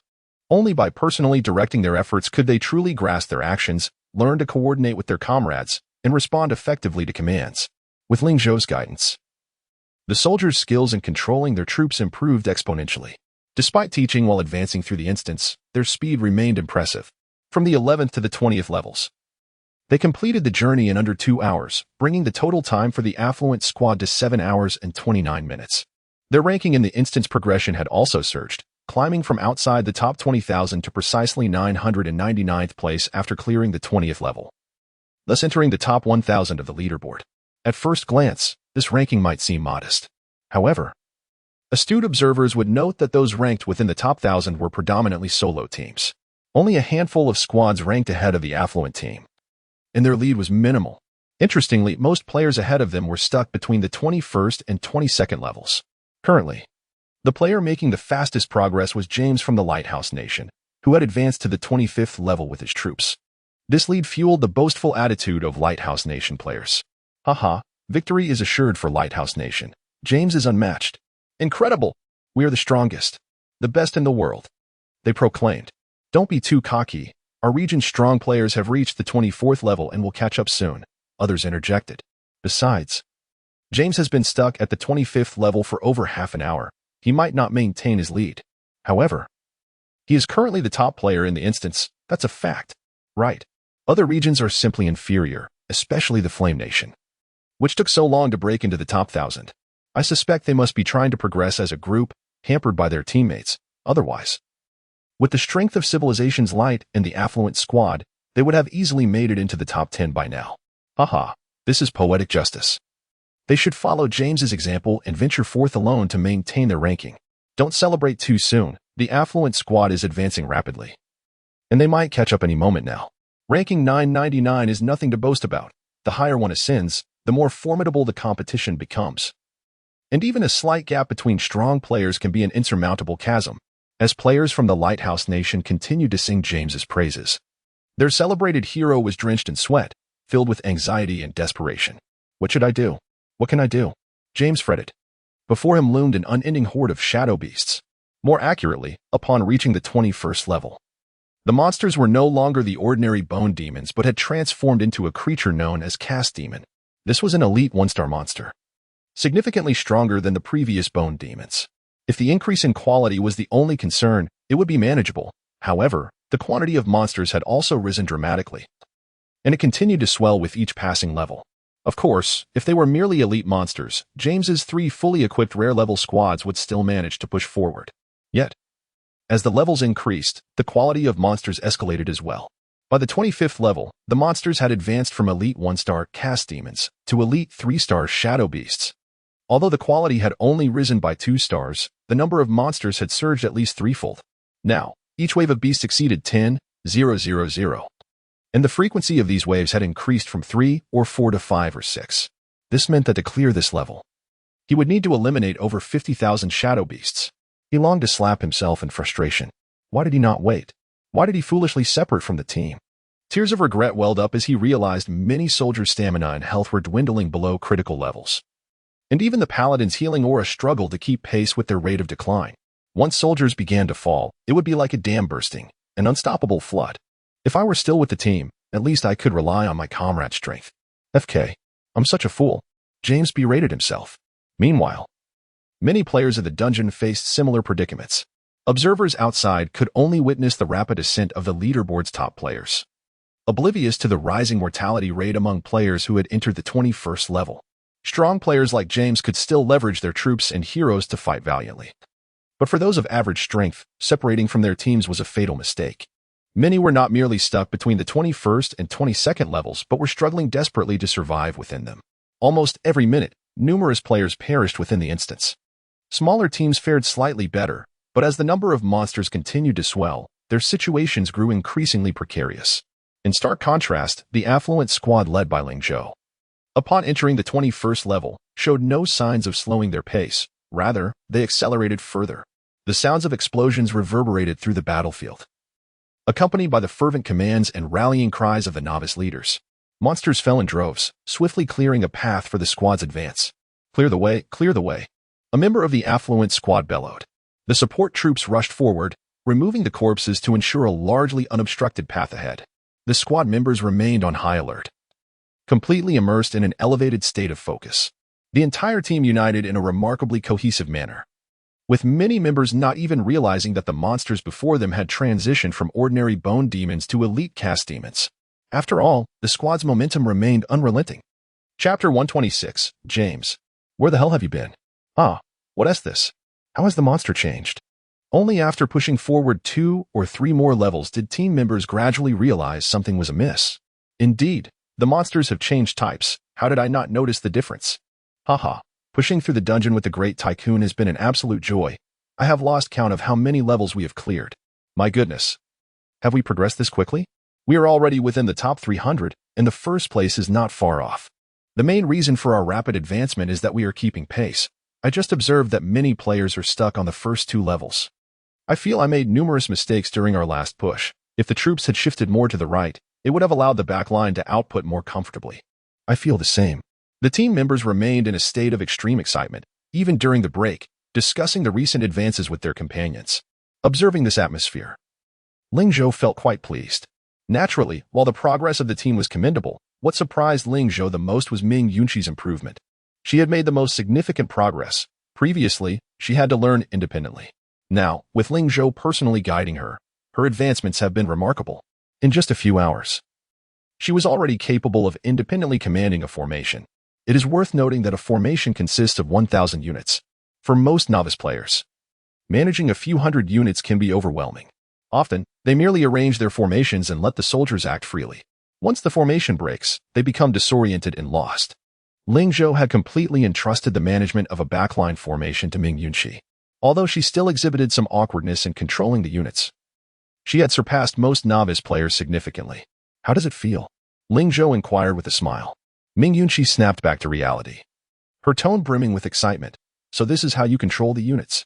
My archers were too conservative. If I had pulled them a bit further forward, their output range would have been broader, and their S more. She rambled on enthusiastically, and Ling Zhou did not interrupt. At this moment, the reflection was more beneficial for her growth. Once she had spoken at length, Ling Zhou intentionally guided her with a few remarks, addressing her current uncertainties. I see.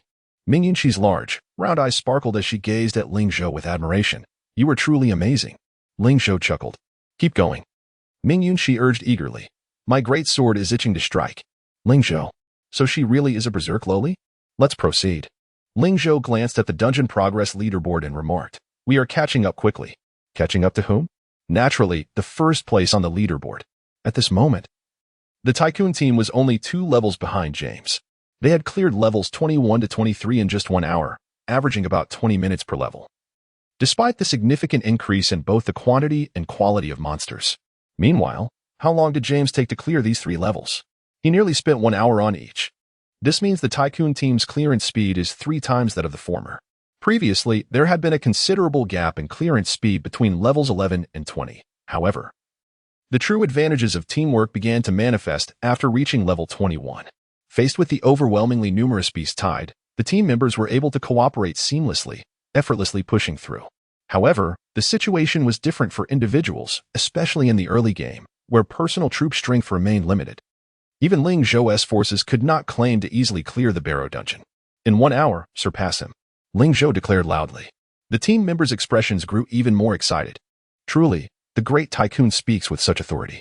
I knew I had to stick with the Great Tycoon. Can I surpass the world's South 3rd place this time? If we surpass the world's South 3rd place, wouldn't that mean we are also 3rd in the world? If you wish to claim 3rd place, go ahead. But do not drag the Great Tycoon and the esteemed Ming Yunxi down. They are both in the top 2. Charge forth. I am brimming with energy. Under Ling Zhou's guidance, the team members grew increasingly confident with each battle, and the state of their troops remained exceptionally well maintained. Over the course of a dozen levels, the number of soldiers lost did not even exceed 5. Furthermore, most soldiers who had not yet reached level 2 were gradually leveling up. Thus, compared to the beginning, the overall combat power of the team had not diminished, it had actually increased.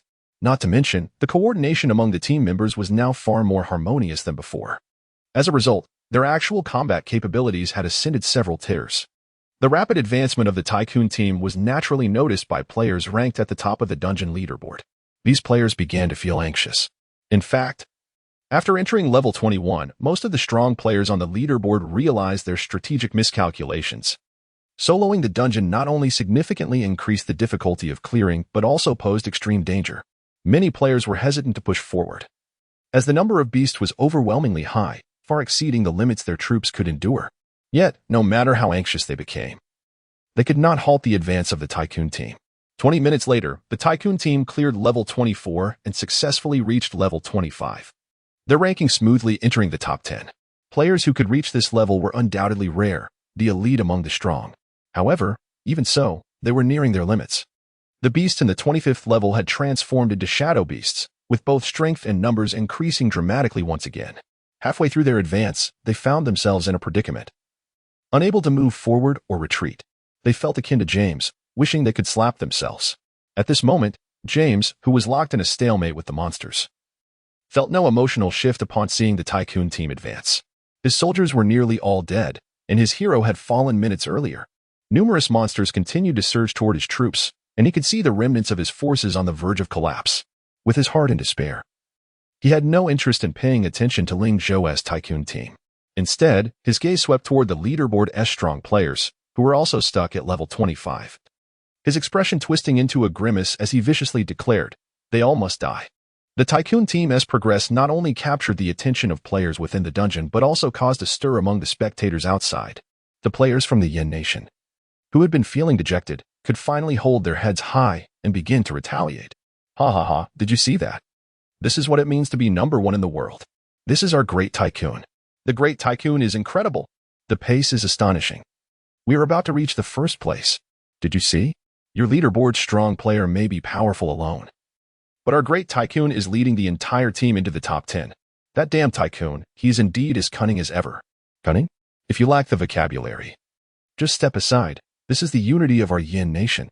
Unlike your strong players who abandon their teammates to escape, now they are stuck. Aren't they? Do not become overly complacent. Our esteemed James from the land of the free still reigns supreme. Are you quite certain of that? Would you care to peruse the recently updated progress of the leaderboard and ascertain the current standing of your so-called American hero? Oh my goodness. James, where have you vanished? It is utterly hilarious. Do you not see the word fallen? Your James has ascended to the heavens.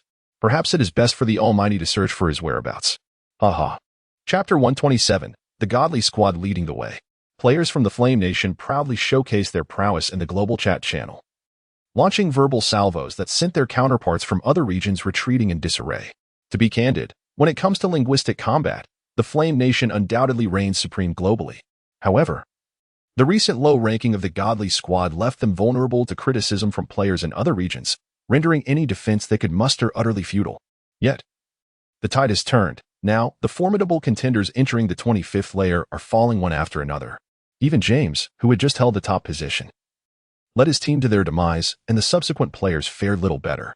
Even those who have yet to fall are merely struggling to survive. In stark contrast, the Godly Squad continues to advance steadily.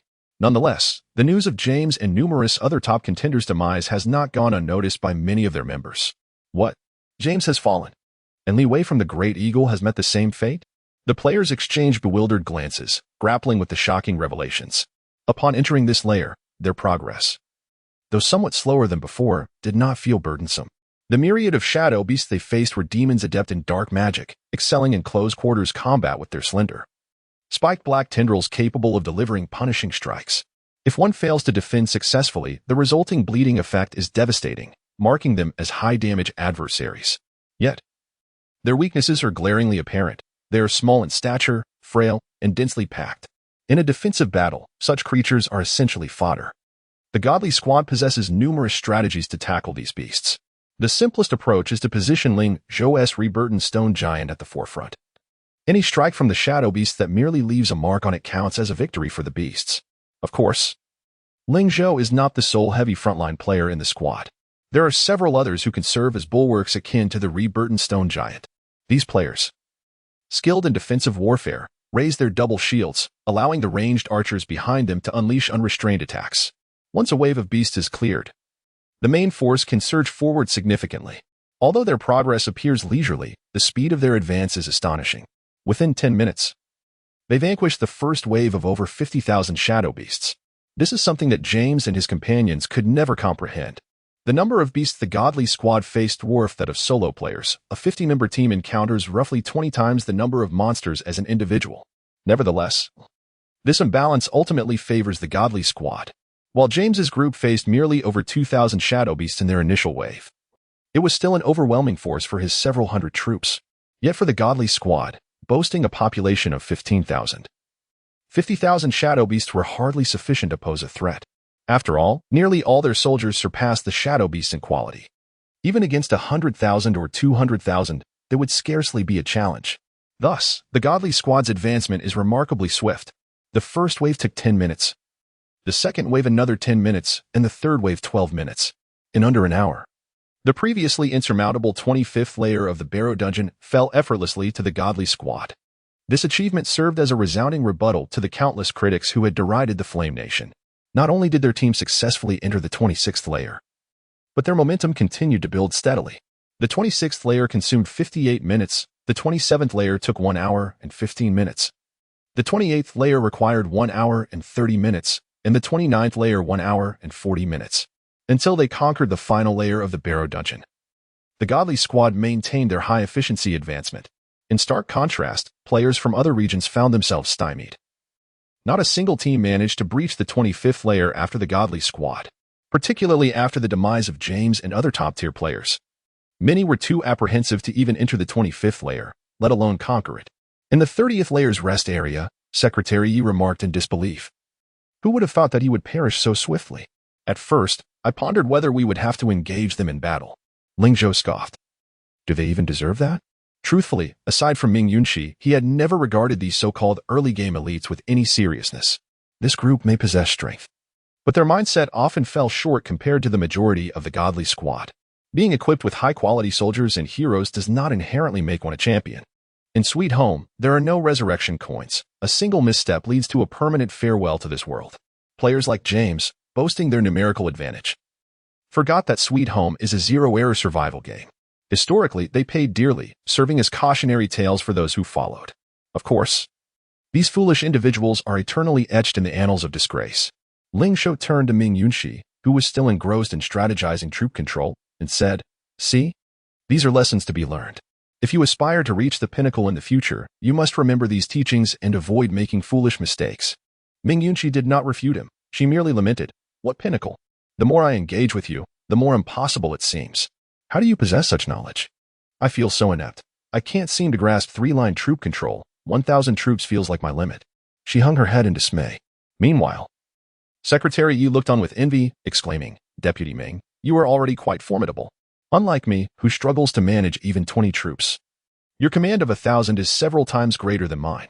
The other team members nodded in agreement, lauding, Goddess Yunshi is truly impressive. We are all disciples of the godly master. You can already control 1,000 troops, while we manage merely 1 or 200. Sob, sob, sob. No wonder you are the world's second. Your talent is simply on another level. I still believe the godly master is even more astounding. He commands an army of over 10,000 yet still finds time to share teachings in the group. It's simply terrifying. The godly master operates on a different plane altogether. He is a deity in my eyes. Upon hearing the team's exaggerated praise, a hint of embarrassment washed over Ling Zhou. To be honest, Ming Yunshi's talent is indeed commendable. He, too, had spent considerable time mastering multi-line troop control without guidance, relying solely on his experiences and taking 2 to 3 months to achieve proficiency. Yet, Ming Yunshi grasped double-line control in just a few hours. With diligent practice, mastering 3 or even 4 lines would pose no challenge. Cough, cough, enough flattery, Ling Zhou interjected, clearing his throat to redirect the conversation. Let us go meet the protagonist of this dungeon. Upon hearing this, the eyes of the team members sparkled with anticipation. Chapter 128, The Final Battle. The 7 Colossal Pillars. With a resounding chime, the system announced, Congratulations to the Divine Wealth Squad for successfully clearing the 30th level of the Baylor Dungeon, earning a ticket to the final battle. As the team stepped onto the last section of the ground, adorned with a carved runic array, a golden light flickered, revealing a shimmering golden ticket in Ling Zhou's hand. Without hesitation, he tore the ticket apart. Almost instantaneously, the runic array on the floor erupted in a brilliant radiance, enveloping their vision in a blinding glow. Once their sight gradually returned, they beheld an awe-inspiring scene. At first glance, all they could see was an endless sea of flames. Upon closer inspection, they realized that these flames emanated from the magma beneath the surface. The deep crimson lava flowed through every corner of the dungeon, illuminating the underground palace without the need for any fiery stones. The floor, akin to the upper level's runic surface, now glowed with a blood-red hue, imparting an eerie atmosphere.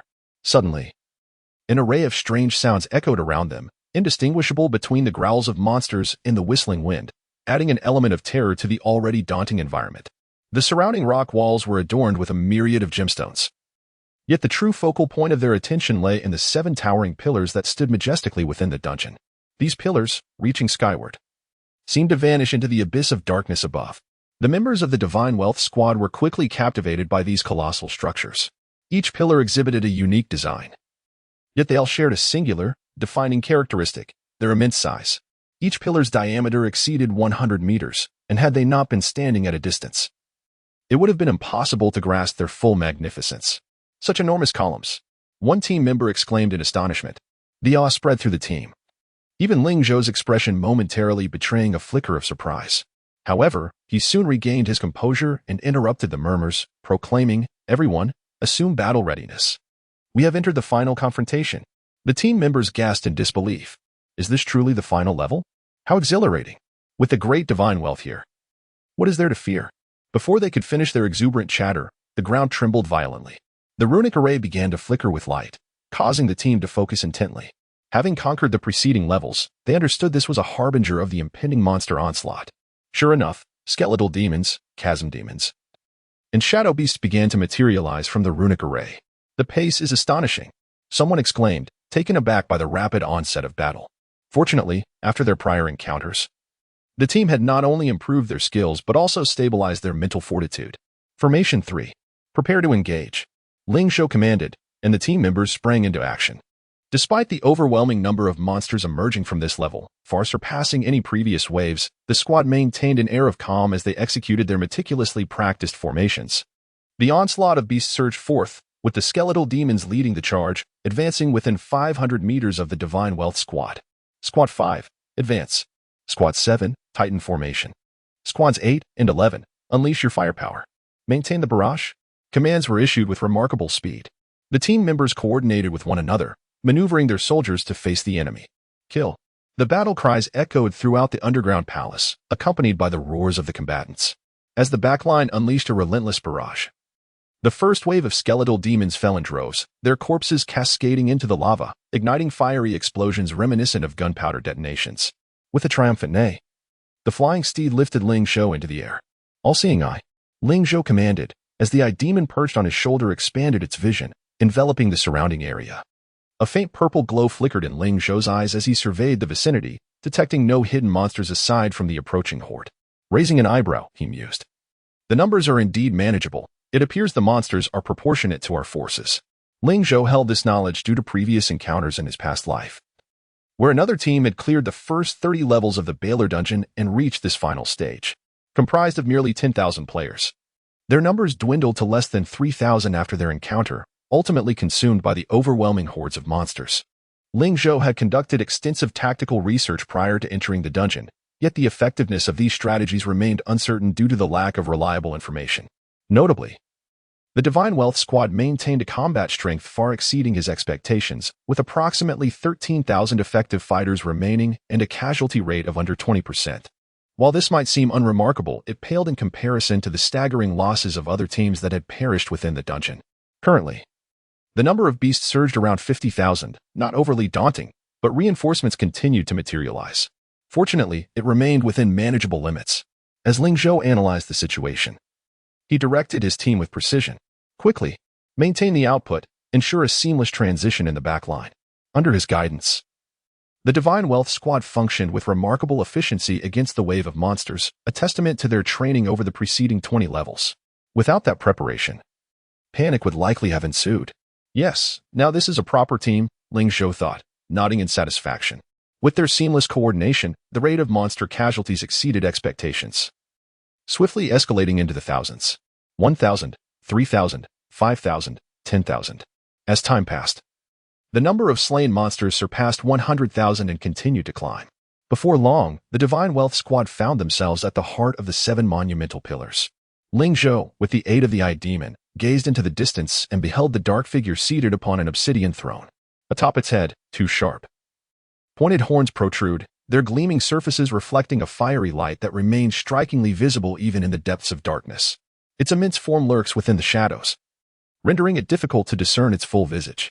Suddenly, it lifts its colossal head and gazes towards Ling Zhou, who is perched upon a Pegasus several thousand meters away. Without warning, a dazzling flash of fire hurtles through the air, aimed directly at Ling Zhou's face.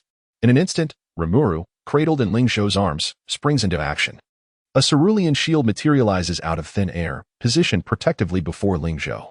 In the next moment, a thunderous explosion reverberates as the fire ignites upon the shield. The intense shockwave propels the Pegasus beneath Ling Zhou backward, as if caught in a powerful gust. Chapter 129, The Black Guardian. The Provocation of the Flame Demon King. Ling Zhou, along with his steed, soared into the air before crashing heavily against the stone pillar behind him. The sound of clattering stones echoed as debris scattered around. Ling Zhou. Director Ling. Great God. The team members, witnessing Ling Zhou's ambush from above, exclaimed in surprise. The sorrowful whinny of the flying horse resonated, as it served as a cushion for Ling Zhou's fall, embedding him within the crevice of the stone pillar. Gasped. He inhaled sharply, a wave of intense pain surging through his back. This was the first time since his rebirth that he had sustained such grave injury. He glanced into the distance, where Ming Yunxi, riding her flying horse, instinctively sought to approach him. Ling Zhou ordered sternly, "Return. Hold your position." The flying horse beneath Ming Yunxi understood the command. Halting abruptly, sobbing slightly, she pouted, her eyes brimming with tears. Yet, after a brief moment, she resolutely turned away, continuing to defend her post. "Everyone, hold your ground. Do not abandon your positions." Ling Zhou's voice resonated through the team's communication, steady and reassuring. Yes. The team members suppressed their urge to turn back and continued to face the enemy. Ling Zhou observed the unyielding formation below and breathed a sigh of relief before slowly rising from the back of the flying horse. After a cursory examination, he noted that aside from a shattered scapula, the rest of his body had sustained minimal injury. Waji, Limula flew over. Concern etched on his face as he examined Ling Zhou's wounds. Healing art. A faint glow of healing enveloped Ling Zhou, alleviating some of the pain in his shoulder. Limula wielded an F-class minor healing spell, effective for mending basic injuries. After regaining his composure, Ling Zhou administered a minor recovery potion to his steed. Master. Eurybiide had appeared behind him without his notice. Ling Zhou was taken aback. Did you cast a shield on me? Eurybiide nodded gently. Ling Zhou furrowed his brow. This was one of Eurybide's S-class skills, capable of absorbing 60 of damage for allies. This meant that not only did Limulu intervene, but Eurybide had also stepped in to mitigate the attack from the world boss. It was only with the efforts of these two legendary 5-star heroes that he barely withstood the lethal damage. No wonder the master-level flying horse beneath him had been severely injured. The Baylor Flame Demon King truly lived up to his fearsome reputation. Ling Zhou's pupils constricted slightly. If he was not mistaken, that must have been the Baylor Flame Demon King's death blow. Like all world bosses, the Baylor Flame Demon King possessed his own lethal attack.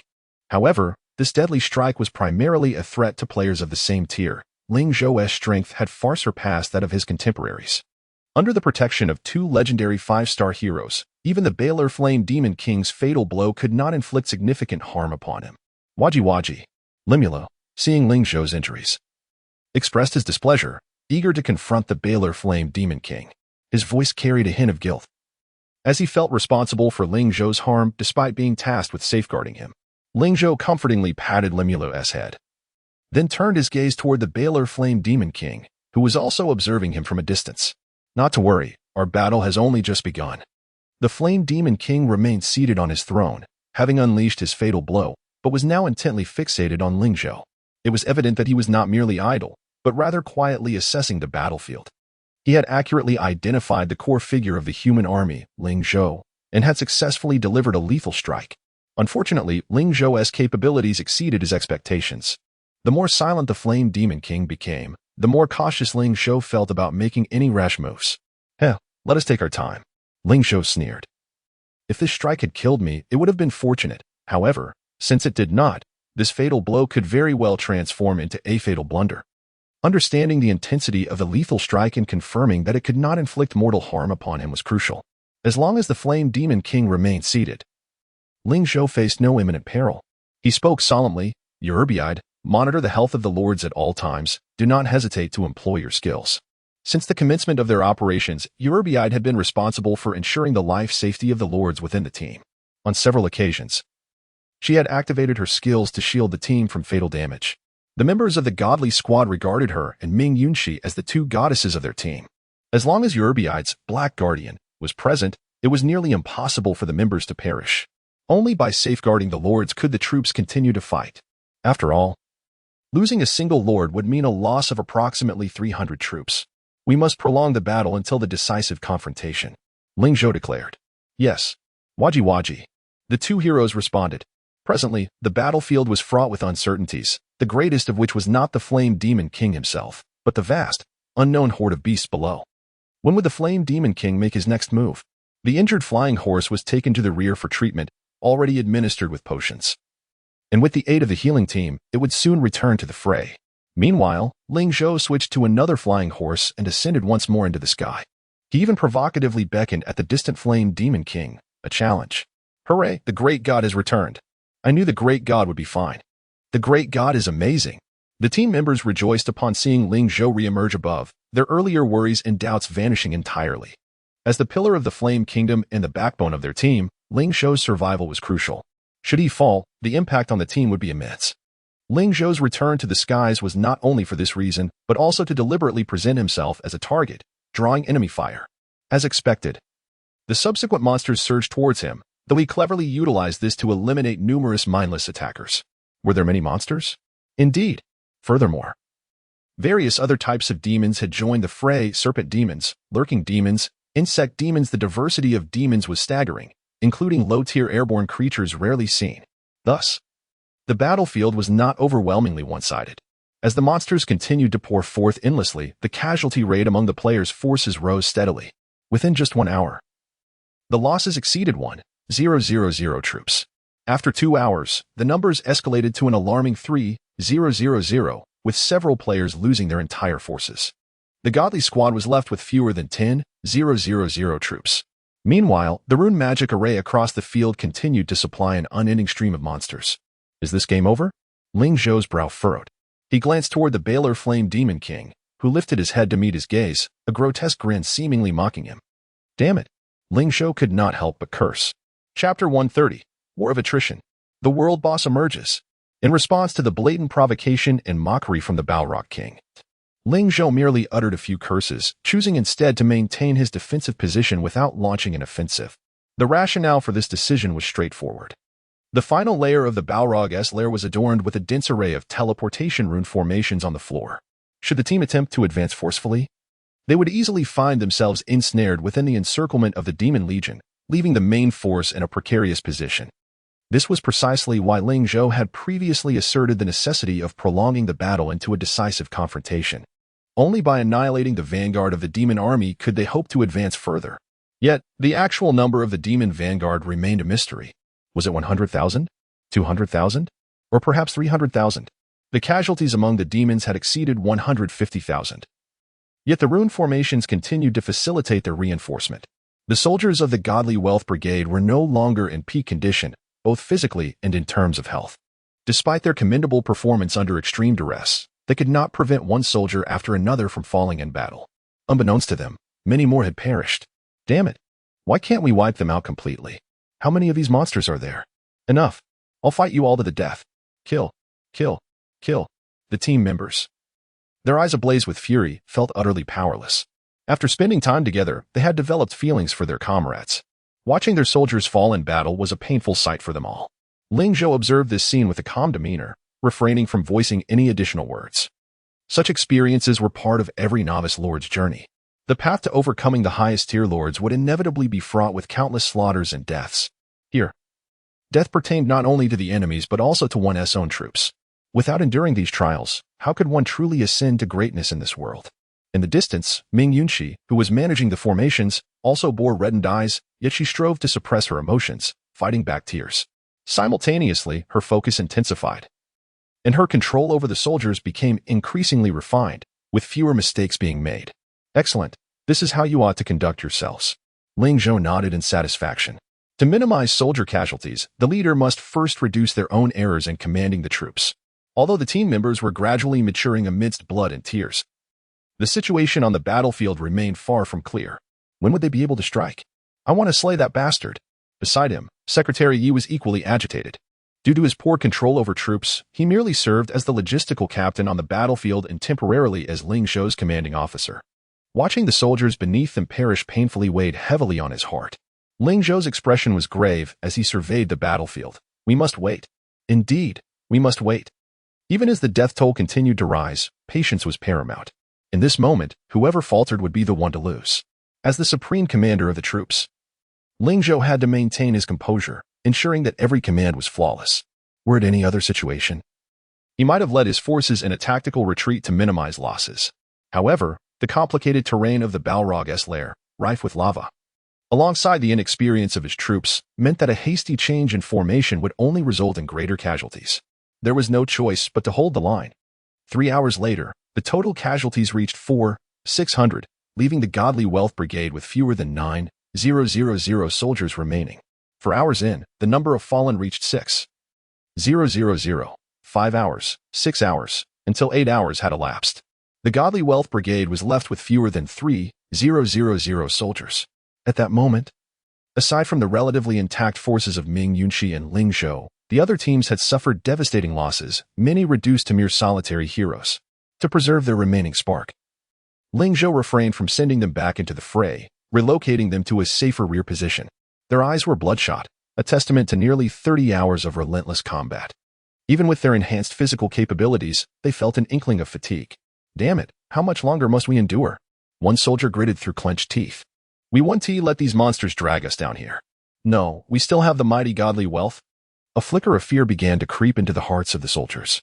Especially those who had exhausted all their forces, found themselves in this abyss-like underworld.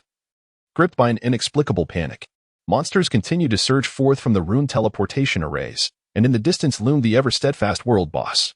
Though they uttered words of faith in the Godly Wealth's ability to lead them to victory, their inner turmoil was undeniable. Is it not over yet?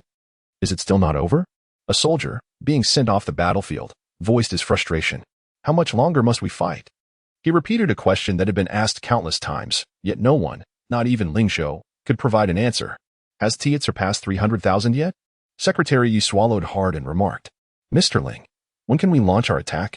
Our brothers are barely holding on. Ling Zhou's response remained succinct. We must wait. Secretary Yi's anxiety began to mount. His troops had been entirely depleted, leaving only a lone hero barely holding on. With a sigh, Secretary Yi lamented.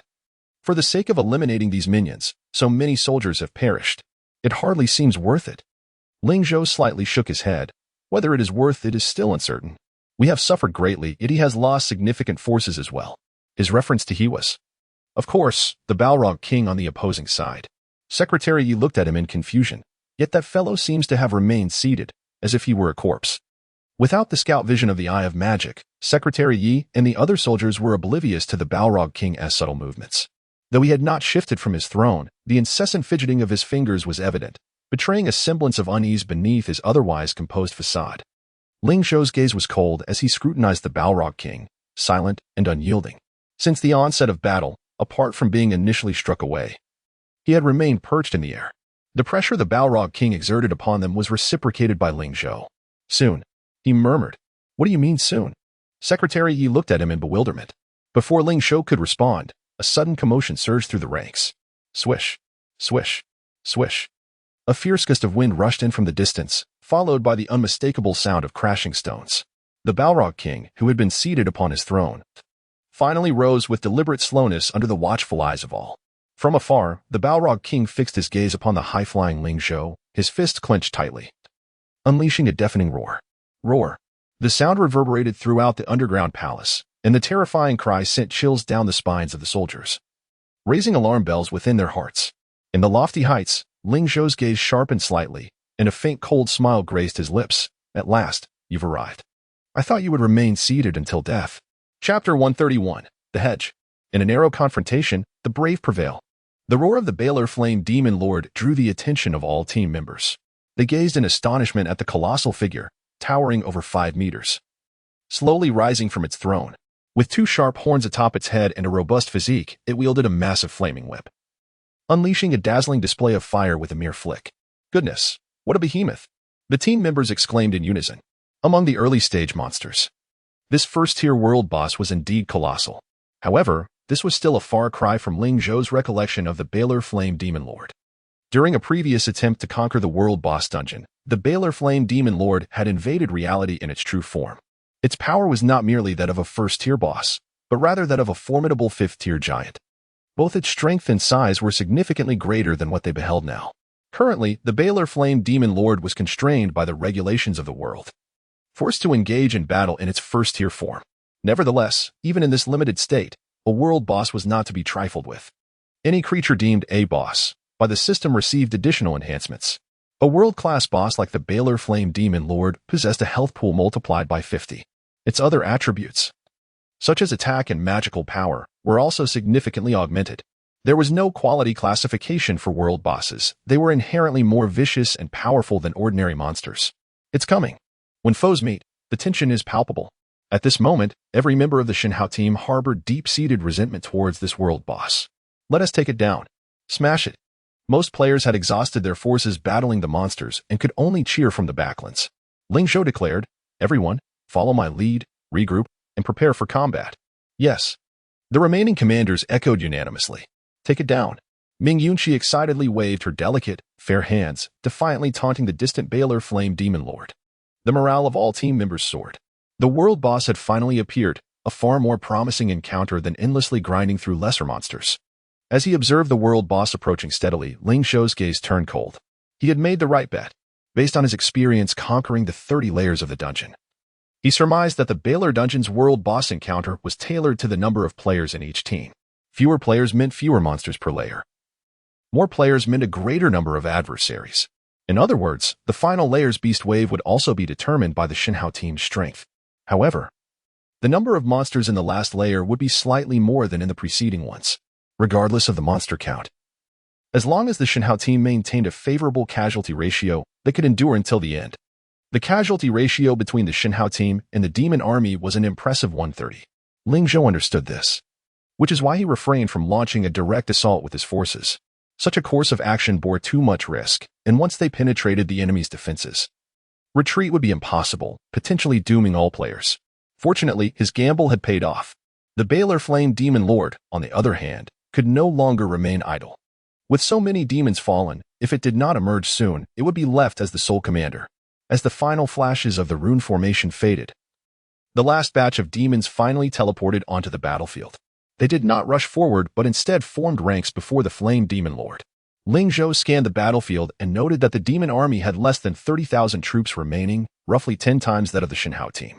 Compared to the first wave of beasts, the number of demons had decreased, but their overall quality had risen. Overall, their combat power could rival that of the previous 50,000 troops. However, the Shenhao team had only a quarter of its initial combat strength left. Yet, the remaining forces were all elite.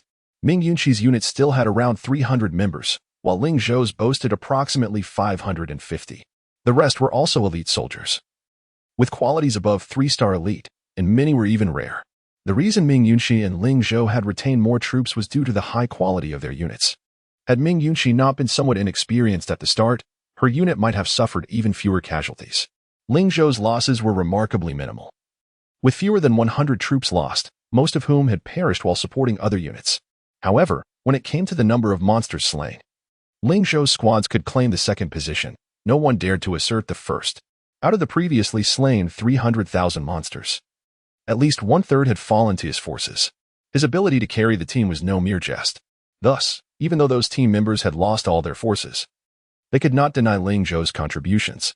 Without him, they would have perished long ago, perhaps even failing to reach the final stage.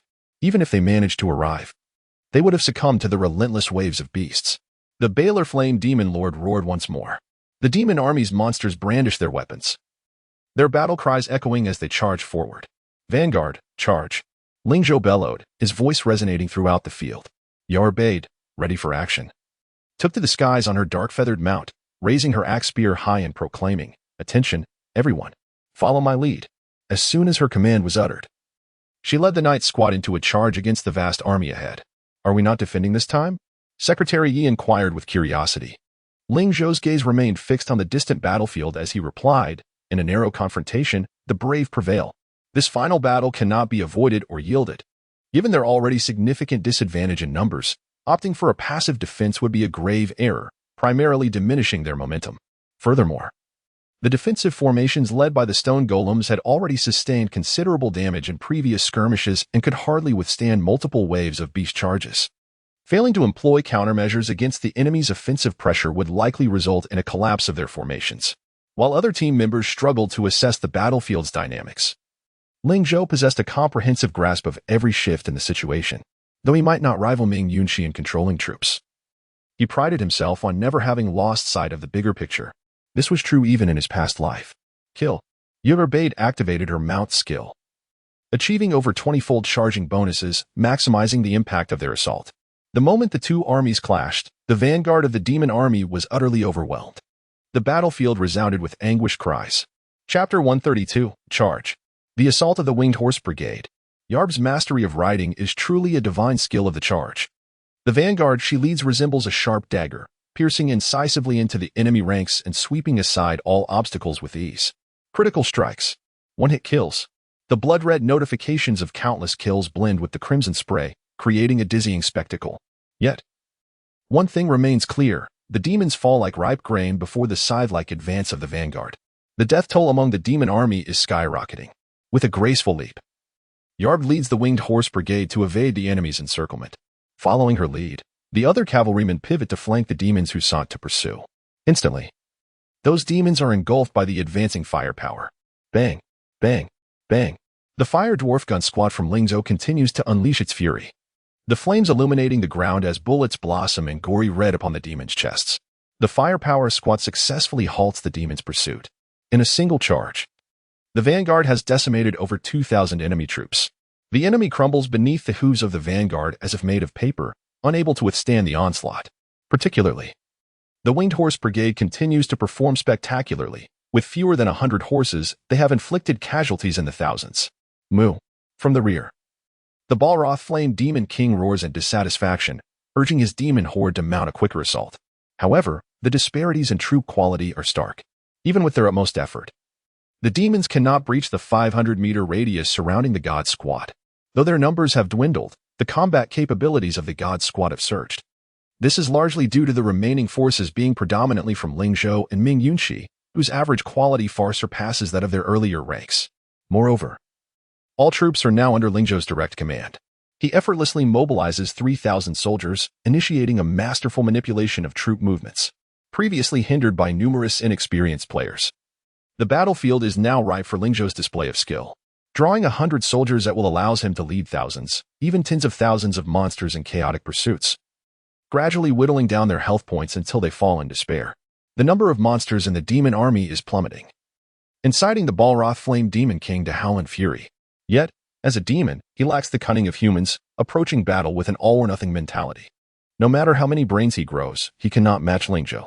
The more anxious he becomes, the easier it is for Ling Zhou to manipulate him, leading to even greater losses. Moo.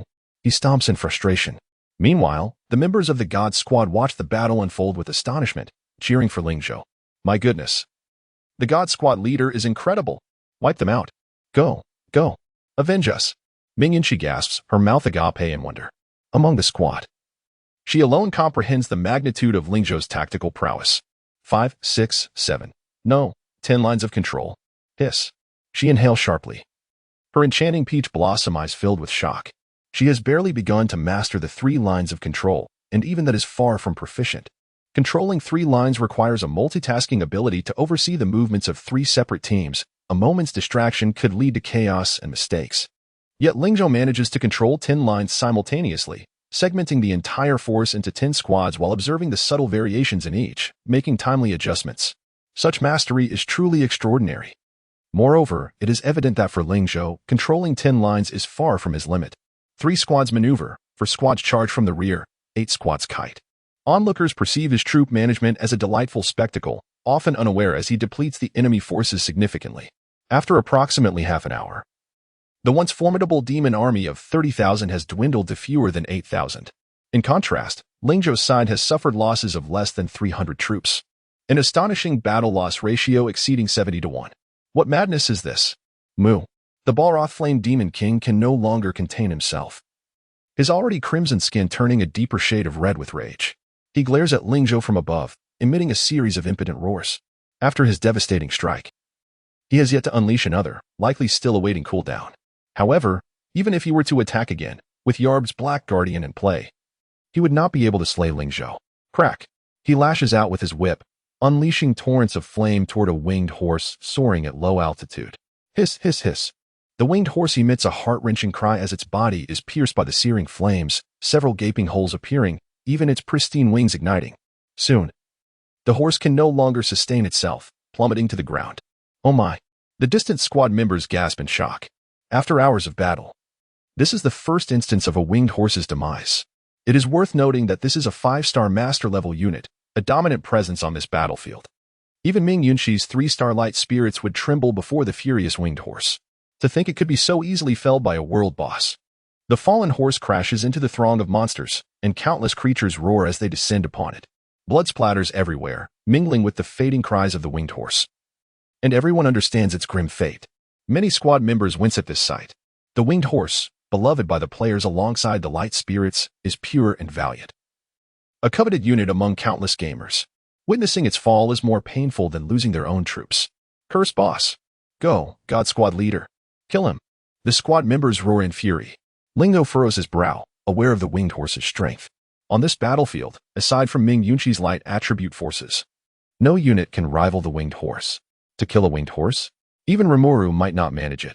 The Balroth Flame Demon King's power exceeds Ling Zhou's expectations. He lightly gestures to regroup the charging formation. The Flame Demon King's whip has an extensive range, with explosive flames capable of reaching 100 meters. What was once a melee attack has been transformed into a long-range assault. If even the winged horse cannot withstand his strike, then a conventional charge formation is certainly untenable. Yarb, hold your position. Ling Zhou commands. Firearm squad, continue firing, do not cease. The fire dwarves relentlessly unleash shot after shot, their barrels nearly smoking. However, the demon army is also suffering tremendous losses, rapidly dwindling from the remaining 8,000 troops. As the ranks of his minions diminish, the Flame Demon King can no longer remain composed. He roars, swinging his whip to clear the path before him. Moo. The terrifying howl reverberates through the underground palace as the massive Flame Demon King charges toward the God Squad's formation like a rampaging bull. Chapter 133, Limuru enters the fray. The true ace of Ling Zhou. Block it. Ling Zhou's pupils constricted as he waved his hand, summoning the reborn stone golems. The connection of stone, united and activated. Before them stood towering stone golems, shoulder to shoulder, thudding down in unison to form a formidable wall. Roar. The furious flame demon king charged heedlessly forward, even knocking several of his own demon soldiers aside in the process. The might of his horns was beyond imagination, upon almost touching the wall. He shattered several stone golems into fragments. How was this possible? The team members gaped in disbelief, the strength of the world boss once again exceeding their expectations. If the Pegasus cavalry was the most formidable attacking force on the battlefield, then the reborn stone golems were the strongest in defense, with them holding the front line. The main force could concentrate on their offensive. The previous 8 hours of trench warfare had primarily relied on the stone golems as a bulwark. Ordinary demon soldiers could barely breach their defenses, leaving only superficial claw marks. Unlike the shock team members, Ling Zhou maintained a composed demeanor, while the stone golems possessed formidable defense. It was all relative. Limuro had once treated them like fragile cardboard, and it was predictable that the world boss's attacks could similarly decimate them. Roar. The Flame Demon King, having broken through the stone golems, bellowed arrogantly as he brandished his fiery whip towards the nearby soldiers. Crack. Several elite goat-headed soldiers struck by the whip were instantly cleaved in two, a foul odor wafting through the air. Under the explosive damage from the Flame Demon King, the demise of the goat-headed soldiers was horrifically tragic. Crack. Crack. The Flame Demon King did not relent, seizing the opportunity to swing his fiery whip left and right. Each resounding crack was accompanied by the cries of the soldiers. Ling Zhou furrowed his brow and looked down at Limura nestled in his arms, softly saying, "It's your turn. Little one." Waji waji. Limura tilted its head and called out twice, for the first time lacking its usual excitement. Ling Zhou chuckled and patted its little head, reassuring, "Don't worry. Yalbed will protect me. Your safety is assured." The little creature still felt guilty for not being adequately protected earlier. Lingo continued, "Go and teach him a lesson. Avenge me." Waji waji. Upon hearing this, Limuru was instantly invigorated, its fighting spirit ignited. Waji waji. It nudged Ling Zhou and Amp, Appo's chest with its head and transformed into a blue water sphere, launching itself forward. Whoosh. As it flew, 2 sharp spears were ejected. With its high attack boost, the damage was undoubtedly exceptional. Roar. The Flame Demon King's eyes, ablaze with golden flames, narrowed instantly as he swung his whip to intercept. Clang. The spear shattered upon impact. Swish. Swish. In the moment the spear broke, several water projectiles were also launched. Bang, sizzle. The water projectiles evaporated in the searing flames, although water and fire counter each other. The effectiveness of the low-quality water sphere technique was severely diminished under such extreme heat. Roar. The Flame Demon King roared impatiently, seemingly irritated by Limuru's antics. Waji waji. Limuru ignored the demon's thoughts and unleashed a barrage of various ranged skills at him. Ice Sphere, Earth Spike, Geyser, Javelin, though none were high-quality skills. They sufficiently annoyed the Flame Demon King. While these minor skills failed to deliver critical hits, they gradually chipped away at the demon and Amp, Appo's health. Moreover, Limuru was nimble and agile, easily evading the Flame Demon King's attacks even when it inadvertently entered range. Indeed, Limura managed to distract the world boss. Ling Zhou narrowed his eyes and gazed toward Yalbed in the distance. She immediately grasped his intent and raised her axe spear. Charge. Under her command, the Pegasus cavalry surged once more toward the remaining demon horde.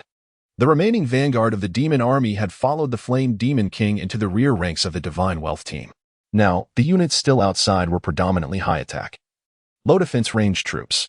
With the Flame Demon King absent from the rear, these ranged units were left vulnerable to the onslaught of the Pegasus cavalry, akin to lambs awaiting slaughter. Nay, the high-pitched whinnies filled the air as the hooves descended heavily. Each small flame demon casting fireballs in the back ranks was trampled to dust. The flames that had ensnared them dissipated, leaving only fragments scattered on the ground. Critical hit. One-hit kill. Critical hit. One-hit kill. A flurry of red erupted on the battlefield. As long as there were no frontline obstacles or the Flame Demon King to impede them, the Pegasus cavalry's 20-fold charge damage was virtually unmatched, wherever the hooves trampled. Clouds of dust rose. The Flame Demon King, deeply entrenched in enemy territory, noticed the scene and let out an infuriated roar. It was ensnared by Limuru, unable to extricate himself. The vanguard forces accompanying him were also besieged by Ling Zhou's undead army, overwhelmed and left to await their grim fate. Notably, because the digger worms also belonged to the undead category, Ling Zhou commanded a total of 4 undead battalions. When combined, they formed an undead legion, whose joint combat enhancement allowed them to surpass rare tier quality, reaching a master-level standard. Much like Ming Yunxi's light attribute forces, the undead units could not receive blessings from the light spirits due to their inherent opposition to the light element. Consequently, their enhancements were not as pronounced. Nevertheless, they sufficed to deal with these elite demons. Crack. Grr. The appearance of the undead soldiers was far more terrifying than that of the demon monsters, especially the ghouls, whose chilling wails cruelly tore the demons apart, feasting upon their remains. The scene became almost too gruesome to behold. The team members shivered in response. How terrifying. The undead legion of the Divine Wealth Master is still frightening no matter how many times I see it. Thank goodness these monsters, no, soldiers, are on our side. If they were on the opposing team, I would be terrified. Demon creatures are already frightening enough. These undead units are even more terrifying. Wait. Did I just notice the Divine Wealth Master's pet? Such a strong pet, capable of challenging a world boss without falling behind. That's not just a pet. That and Appos, a hero. If I and Appos am not mistaken, this must be the legendary hero drawn by the Divine Wealth Master before the apocalypse. Legendary hero? Is that for real? That and Appos. That's what that water sphere looks like? You can end Appos, judge a book by its cover, can you? I was there at the time, witnessing the system prompt firsthand. And I was wondering who was so bored, who was so incredible to spend so much money for a legendary hero. It's outrageous. Although the water sphere looks a bit abstract, its power is undeniably terrifying. The team members engaged in lively discussions, swiftly shifting their focus from the Undying Legion to Rimuru. In the strategies for the previous several layers, Rimuru had rarely taken action, aside from protecting Ling Zhou. This led most players to believe it was merely a pet of Ling Zhou. But now, as it took action, they realized it was the true trump card. Chapter 134, The Wrathful Fireball. Rimuru and Appos' counterattack with a swift motion, several arrows were unleashed, expertly penetrating the gaps in the Flame Demon King's defenses and striking his chest. The arrows embedded themselves deeply, becoming lodged within the muscle. Health minus 100, health minus 200. Such damage merely shaved off a fraction of the Flame Demon King and Appos' considerable health, as world bosses possess a staggering 50-fold health increase, rendering them nearly impervious. Moo. He emitted another irritable roar. While Rimuru had ensnared him, his demonic army had suffered devastating losses. What remained of his forces were severely injured, incapable of mounting any effective resistance. It would not be long before he found himself the sole survivor on the battlefield, in a fit of impotent rage. The Flame Demon King lashed out with his whip, flames flickering menacingly around him, accompanied by the cacophony of explosions. However, the nearby troops had long been retreated by Ling Zhou, rendering his fury impotent against them. Pew pew. Rimuru unleashed a flurry of water orbs, striking him squarely in the face. Sizzle. The water spheres evaporated upon contact with his scorching exterior. Moo roar. The Flame Demon King bellowed in fury. Although the water orbs inflicted minimal damage, they were a source of humiliation. With a roar, he tore the fiery whip in his hand asunder. Just when Ling Zhou thought he would succumb to despair, the severed flames quickly crawled up his arms, engulfing his entire being in fire. Moo. A piercing bovine cry resonated as the Flame Demon King transformed before the eyes of onlookers into a colossal bull, engulfed in flames. His form swelled rather than diminished, now towering at least 8 meters in height and 10 meters in length, a true behemoth. Moo roar. He charged towards Rimuru, still releasing minor spells, lowering his head to reveal sharp horns. From a distance, he resembled a small volcano in full eruption. The ground trembled violently beneath his charge, and onlookers gasped in awe, retreating under the protection of their comrades. Wah wah. Rimuru chirped excitedly. Unlike the Flame Demon King's roars, his voice retained its adorable quality. Frenzy. A crimson halo enveloped his feet, significantly amplifying his damage. Yet, that was just the beginning as he continued to activate his skills. Strength enhancement, speed enhancement, stamina enhancement. After several boosts, Rimuru's form expanded slightly. However, even after his augmentation, he barely exceeded a meter in diameter. A mere speck compared to the immense Flame Demon King. Dare to engage head-on? Ling Zhou raised an eyebrow at the disparity in size and swiftly manipulated the interface. Ding. Reward successful. Hero Rimuru, invigorated by your reward, has seen his combat power soar to 300. Reward amount, gems 15,000, as the gems and Appos' light enveloped Rimuru. His previously blue form transformed into a radiant golden hue. Wah wah. He gleefully called out to Ling Zhou above. With a threefold enhancement, his size swelled again, reaching a diameter of 3 meters. Although visually unimpressive next to the Flame Demon King, he was now a formidable presence. Wah wah. Seeing the fiery bull charging at him, Rimuru transformed into a large golden orb, colliding with the beast. Crash! A thunderous sound echoed across the battlefield, sending shockwaves radiating outward from the clash. The ground heaved as molten rock erupted, sizzling against the runic floor. Soldiers and lords of the godly rich squad, caught off guard, were splashed with debris but fortunately sustained no serious injuries due to their distance. Even so, the team was left astonished. Merely the aftermath of their skirmish was so terrifying. What could the true combat capabilities of both sides be? This power is extraordinary. Truly, a legendary hero. Only a legendary hero could possess such formidable strength. Rimuru's prowess exceeded everyone's expectations, including Ling Zhou's. It was the first time he had witnessed Rimuru unleash his full potential. In a head-on charge, Rimuru matched the Flame Demon King blow for blow, with both being pushed back several dozen meters. The Flame Demon King staggered, seeing stars, while Rimuru, with his malleable form, rolled significantly but retained a substantial advantage in health. Wah wah. Rimuru appeared unscathed. Or rather, does a slime even possess a brain? Waterball technique. A barrage of large water spheres rained down upon the Flame Demon King. Bang bang bang. With the threefold power boost, the base damage of his magical skills surged proportionally. The previously small water balls transformed into massive projectiles, striking the still-dazed Flame Demon King, causing him to reel. Ice ball technique. Earth spike. Geyser water curtain. Seizing this prime opportunity, Rimuru unleashed a combination of skills. This time, the amplified damage surged exponentially. Critical hit. Critical hit. Critical hit. Notifications of critical hits filled the air. The Flame Demon King, caught in a brief state of dizziness, experienced a dramatic drop in health, with his health bar now dipping below half.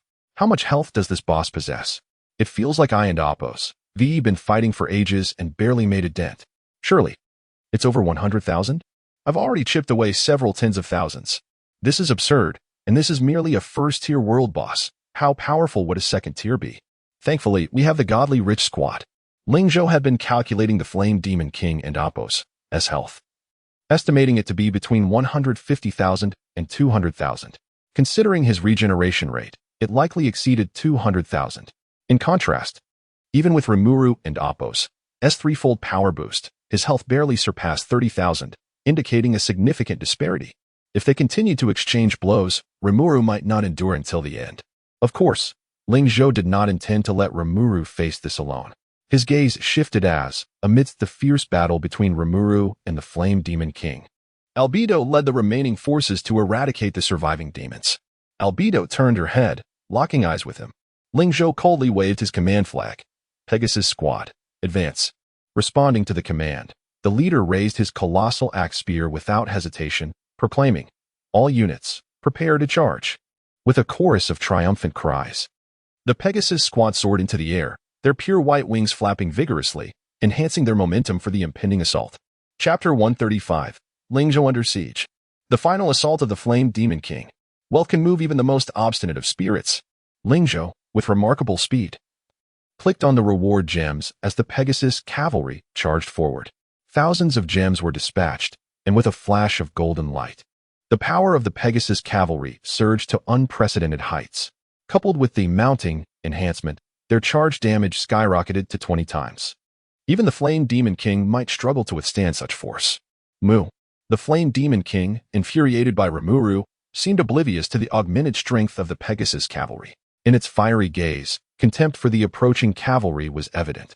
Just moments ago, it had shattered one Pegasus with its whip, and now they dared to come at it in droves. The Flame Demon King pawed the ground and exhaled a plume of hot air from its nostrils. Moo. With a snort, it lowered its head and charged directly at the Pegasus leader, Yalbed.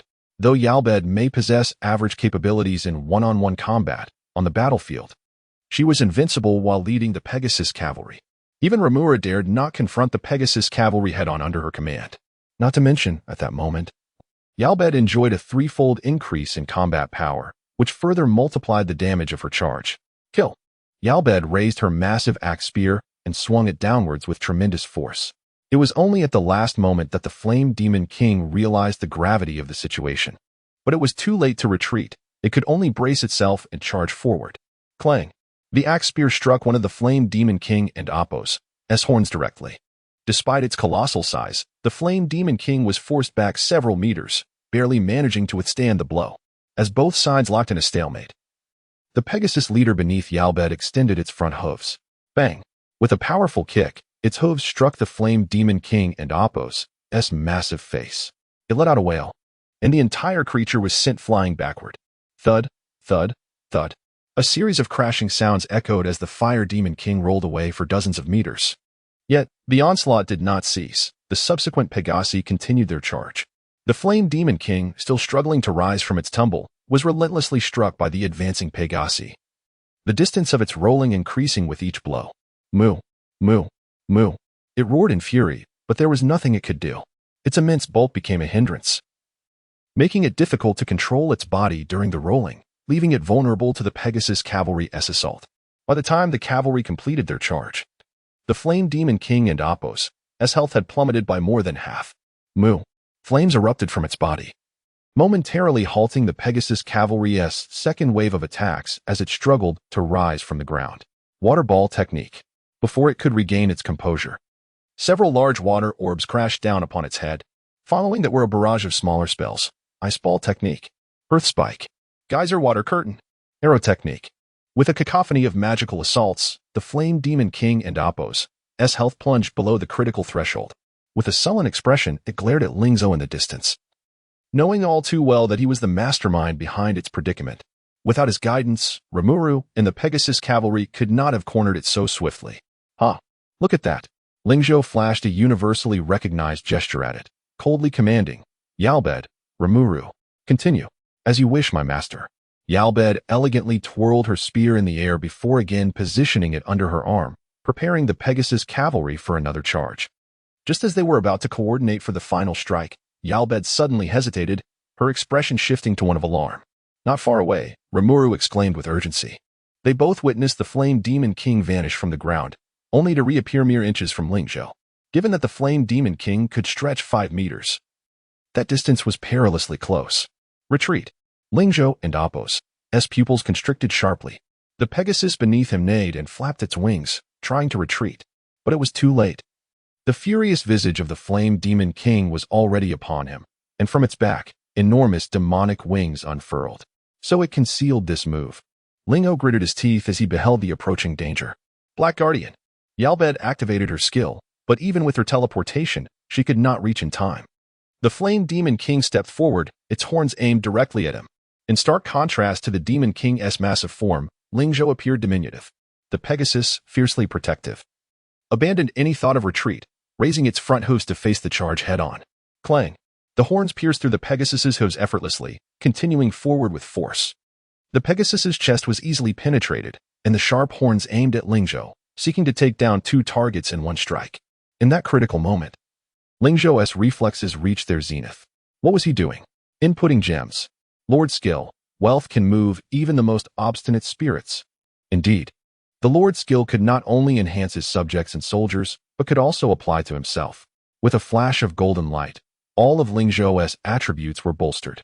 The maximum enhancement for subjects and ordinary soldiers was double, for heroes it was triple, but for the Lord himself, it was quintuple. Strength increased. Defense increased. Attack power increased. Health increased. Clang. The horns collided with Ling Zhou's chest, akin to striking an iron plate, producing a metallic clang. The Flame Demon King stared in astonishment at Ling Zhou. It seemed incredulous that such a small human could possess such formidable defensive capabilities. Even Rimuru would not have emerged unscathed from such an impact. However, it was Ling Zhou whose defense was derived from the overall strength of his territory. In a sense, he was the strongest defender of the entire team, though his offensive capabilities might be somewhat lacking. Huh, did you truly think me so fragile? Ling Zhou sneered, drawing his sword and stepping over the head of the Pegasus to plunge it directly into the Flame Demon King's fiery right eye. Swish. With quintuple enhancement, his attack was sufficient to breach the Flame Demon King's defenses. The sword pierced without warning, causing the Flame Demon King to roar in pain, tossing Ling Zhou and the Pegasus aside. Unlike before, he was not slammed against the stone pillar. As he flew backward, Ling Zhou suddenly felt a soft landing, akin to hitting a cushion, followed by Yalbed's gentle voice beside him. My master, I am sorry for my late arrival. Ling Zhou lifted his head and beheld Yalbed, now adorned in her formal attire, gently embracing him in a tender manner. Just as he was about to speak, the furious voice of Rimuru erupted in the arena. Turning to look, he witnessed Rimuru transforming into a magical machine gun, relentlessly firing an array of spells. The already gravely injured flame demon could scarcely withstand this onslaught. Its demonic wings flapped weakly, and its body involuntarily plummeted downward. Chapter 136, The Final Challenge. Farewell, World Blessing. With a thunderous crash, the colossal form of the Baylor Flame Demon King plummeted to the ground, creating a vast crater. In a flash, Rimuru transformed into a magnificent golden orb, launching itself toward the smoky pit. A resounding impact followed swiftly. Moments later, an announcement echoed in everyone's ears. Ding! Congratulations! Your team has successfully defeated the Tier 1 world boss, the Baylor Flame Demon King. Completion time, 33 hours, 55 minutes, and 20 seconds. Team rewards, reputation 10, 000. Team experience 500, 000, gems 1, 000, 000. Before the players could fully comprehend the victory, a deeper mechanical voice commenced its proclamation. World announcement. Congratulations to the Divine Wealth team from the Flame Nation for successfully vanquishing the Tier 1 world boss, the Baylor Flame Demon King. They have received the world blessing. All players from the Flame Nation will see a 20 increase in territorial combat power. All soldiers of the Flame Nation players will gain 5 levels. World announcement. Congratulations to the Divine Wealth team from the Flame Nation for successfully. The anxious onlookers behind them were momentarily stunned, but soon, radiant smiles blossomed on their faces in slow motion, culminating in an eruption of jubilant cheers. Wow, wow, wow. The Divine Wealth is incredible. Woohoo, we finally won. Mom, I want to go home. Did the Divine Wealth just land that killing blow? That's astonishing. The Divine Wealth is on an entirely different level than us. Are you just realizing this? Who else dared to confront the boss head-on but the Divine Wealth? There were others in our novice area, but they were all wiped out by ferocious beasts before the apocalypse began. We won. Wow, it feels surreal. The Divine Wealth is amazing. Damn that bull Demon King. It wiped out all my troops. Boo-hoo. Stop wailing and look at the team rewards before you speak. With this many coins and gems, what troops can't we recruit? The team members wept tears of joy, lamenting on the ground.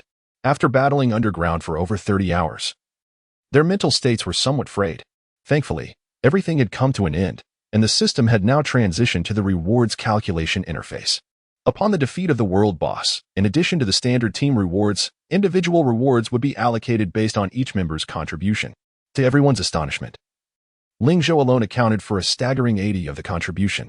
This was due to the fact that, by the end, only his soldiers and heroes were capable of contending with the Baylor Flame Demon King. Anyone else who attempted would face certain death. It could be said that Ling Zhou had single-handedly brought down the Baylor Flame Demon King. Next in line was Ming Yunqi, whose troops had performed admirably in the earlier strategy, securing a 10 contribution share. The remaining 10 of the rewards were distributed among the other players. Individual reward calculations were visible only on their respective interfaces, leaving others in the dark. As many team members received their rewards, excitement rippled through the group. My goodness. I received a rare 2-star lair. This is amazing. Me too. I got a rare 3-star wolf den. What? Why do I only have a 1-star? You all received lairs? Why do I get 10 rare recruitment orders? A rare recruitment order is still valuable. You might recruit a rare or even a master level hero. Want to trade? I have a rare 3-star lair. Get lost. I have a master level hero beckoning to me. Huh. Who cares? I have 1,000,000 gems as a reward. I'll go wild buying recruitment orders and surely draw a master level hero. Amidst the fervor and excitement of the team members, Ling Zhou maintained an air of calm. He simply raised his hand, signaling his troops to clear the battlefield. The tens of thousands of corpses below represented a significant resource to him. Although he couldn't carry them all, taking some high-quality demon corpses was certainly feasible. These corpses could serve as sustenance for his undead legion and provide nourishment for Rimuru. Particularly, the body of the world boss caught Ling Zhou's eye, igniting a fervor within him. Rimuru, equally entranced, eagerly awaited beside the lifeless form of the vengeful Flame Demon King. Emitting adorable sounds akin to a small kitten, Ling Zhou chuckled, understanding Rimuru's desires. However, after a moment's contemplation, he decided to temporarily deny its request. Don't rush. The time isn't right yet. Rimuru mewed pitifully. Yet, Ling Zhou was firm. And Rimuru had no choice but to watch as the Digger Worm team began to transport the corpses. Given the immense size of the Baylor Flame Demon King, several digger worms were required to move it. Only when his team had filled their supplies to capacity and could no longer carry any more corpses did Ling Zhou pause his efforts. At that moment, Ming Yunxi had unknowingly approached on her flying horse. She blinked her eyes, surveying Ling Zhou with concern. "Hey, little brother, you took 2 hits earlier. Are you all right?" Ling Zhou patted his solid chest, smiling. "Don't worry. Do I look like I'm in trouble?" After being gored by a horn, a large gash had opened in Ling Zhou's shirt, revealing his well-defined muscles. Ming Yunxi instinctively glanced and felt her cheeks flush with warmth. Pouting as she retorted, "Who was worried about you? I was just afraid you'd die and leave us without anyone to lead us out." As an experienced player, Ling Zhou understood her unspoken thoughts but merely smiled, choosing not to expose her feelings. Ming Yunxi huffed, then, with curiosity, inquired, "Little brother, what was your individual reward?" I'm just curious. It's fine if you don't want to share." Ling Zhou glanced at the system interface and replied, "I don't know yet. There are too many rewards, and they haven't been fully calculated." "Well, I bet you hit the jackpot this time." Ming Yunxi laughed. "Just the 10 reward filled my backpack, and many rewards can only be temporarily stored in my mailbox." Ling Zhou grew intrigued. "Oh, you seem so happy. Did you find something good?" Ming Yunxi grinned, pulling out a recruitment order-like item. "Look at this. It's a light attribute directional recruitment order, and it's of the Linglong level." Ling Zhou's eyes widened in surprise. "Wow. Your luck is remarkable. You actually secured a Linglong level recruitment order, and it's directional too." A Linglong level recruitment order is rarer than a rare order and has a high probability of drawing a legendary hero. This is a rare item I've never even obtained. Ming Yunxi chuckled silently, gazing at the recruitment order with a silly smile. Observing her expression, Ling Zhou shook his head helplessly. Just then, he received a notification indicating that his rewards had been successfully calculated. He instinctively glanced at the rewards interface and was immediately drawn to the prominent items. Linglong recruitment order, directional, self-selected, 10. Ling Zhou turned back to glance at Ming Yunxi, who was cradling the Linglong level recruitment order protectively. After a moment's consideration, he decided against delivering this harsh news to her. He let out a faint sigh within himself and remarked, "Ah, how truly benevolent I am." Chapter 137, The Chaotic Chat Channel. Has the settlement occurred? What treasures await? Ming Yunxi inquired curiously, gazing at Ling Zhou. Ling Zhou coughed lightly. "It seems the settlement is complete, but there is not a single Linglong recruitment order." Upon hearing this, Ming Yunxi's smile became increasingly cunning. She stood on her tiptoes beside Ling Zhou and patted his shoulder, saying, "Fear not, little brother. Once I recruit legendary heroes, I shall protect you." Ling Zhou pondered. Is it possible that I already possess 2 legendary heroes? Meanwhile, as the members of the Godly Rich team settled their rewards, the outside world erupted in a frenzy due to their successful completion of the World Boss Dungeon. In the global public chat channel, players from the Flame Nation rejoiced, their excitement surpassing that of the Godly Rich team members. The entire screen was inundated with messages exclaiming the team's prowess and unwavering support. Moreover, with Ling Zhou's prior achievement of clearing the second round, the combat power of Flame Nation players surged to a staggering 30, a remarkable enhancement compared to the first round. Additionally, they were blessed with a 5-soldier level. This was a significant boon, despite many players having completed the first round under the guidance of speedrun strategies. The development of their territories remained pressing. The 5-soldier level alleviated much of the pressure to level up, and they adored the Godly Rich team and Ling Zhou for it. "Godly Rich, you are my deity. I shall bear your children. No one shall compete." How audacious. Do you think you are worthy of the Godly Rich? He belongs to the entire Flame Nation. Indeed, the Godly Rich I know is extraordinary. With the combination of the world's number 1 and number 2, victory is only to be expected. After all, our Flame Nation boasts 2 world-class powerhouses. Ha ha ha.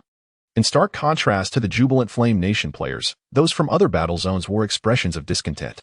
Witnessing the Flame Nation players reaping the world rewards was more painful than eating dung. Thus, the chat channel overflowed with envious remarks from other players. "Curse those Flame Nation players for getting ahead of us. How infuriating. Our nation's team has only just reached level 26. Why couldn't they wait for us?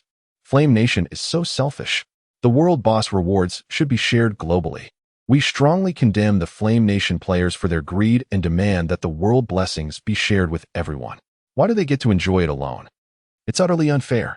Flame Nation is like a rat droppings, only interested in seizing resources from other countries. We must unite to resist them."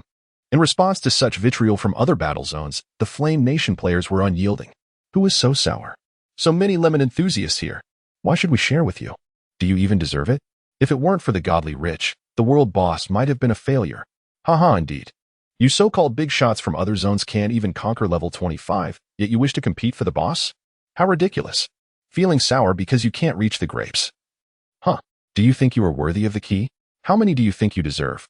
Go ahead and resist. Once we clear the second round, your combined efforts won't even match our Flame Nation strength.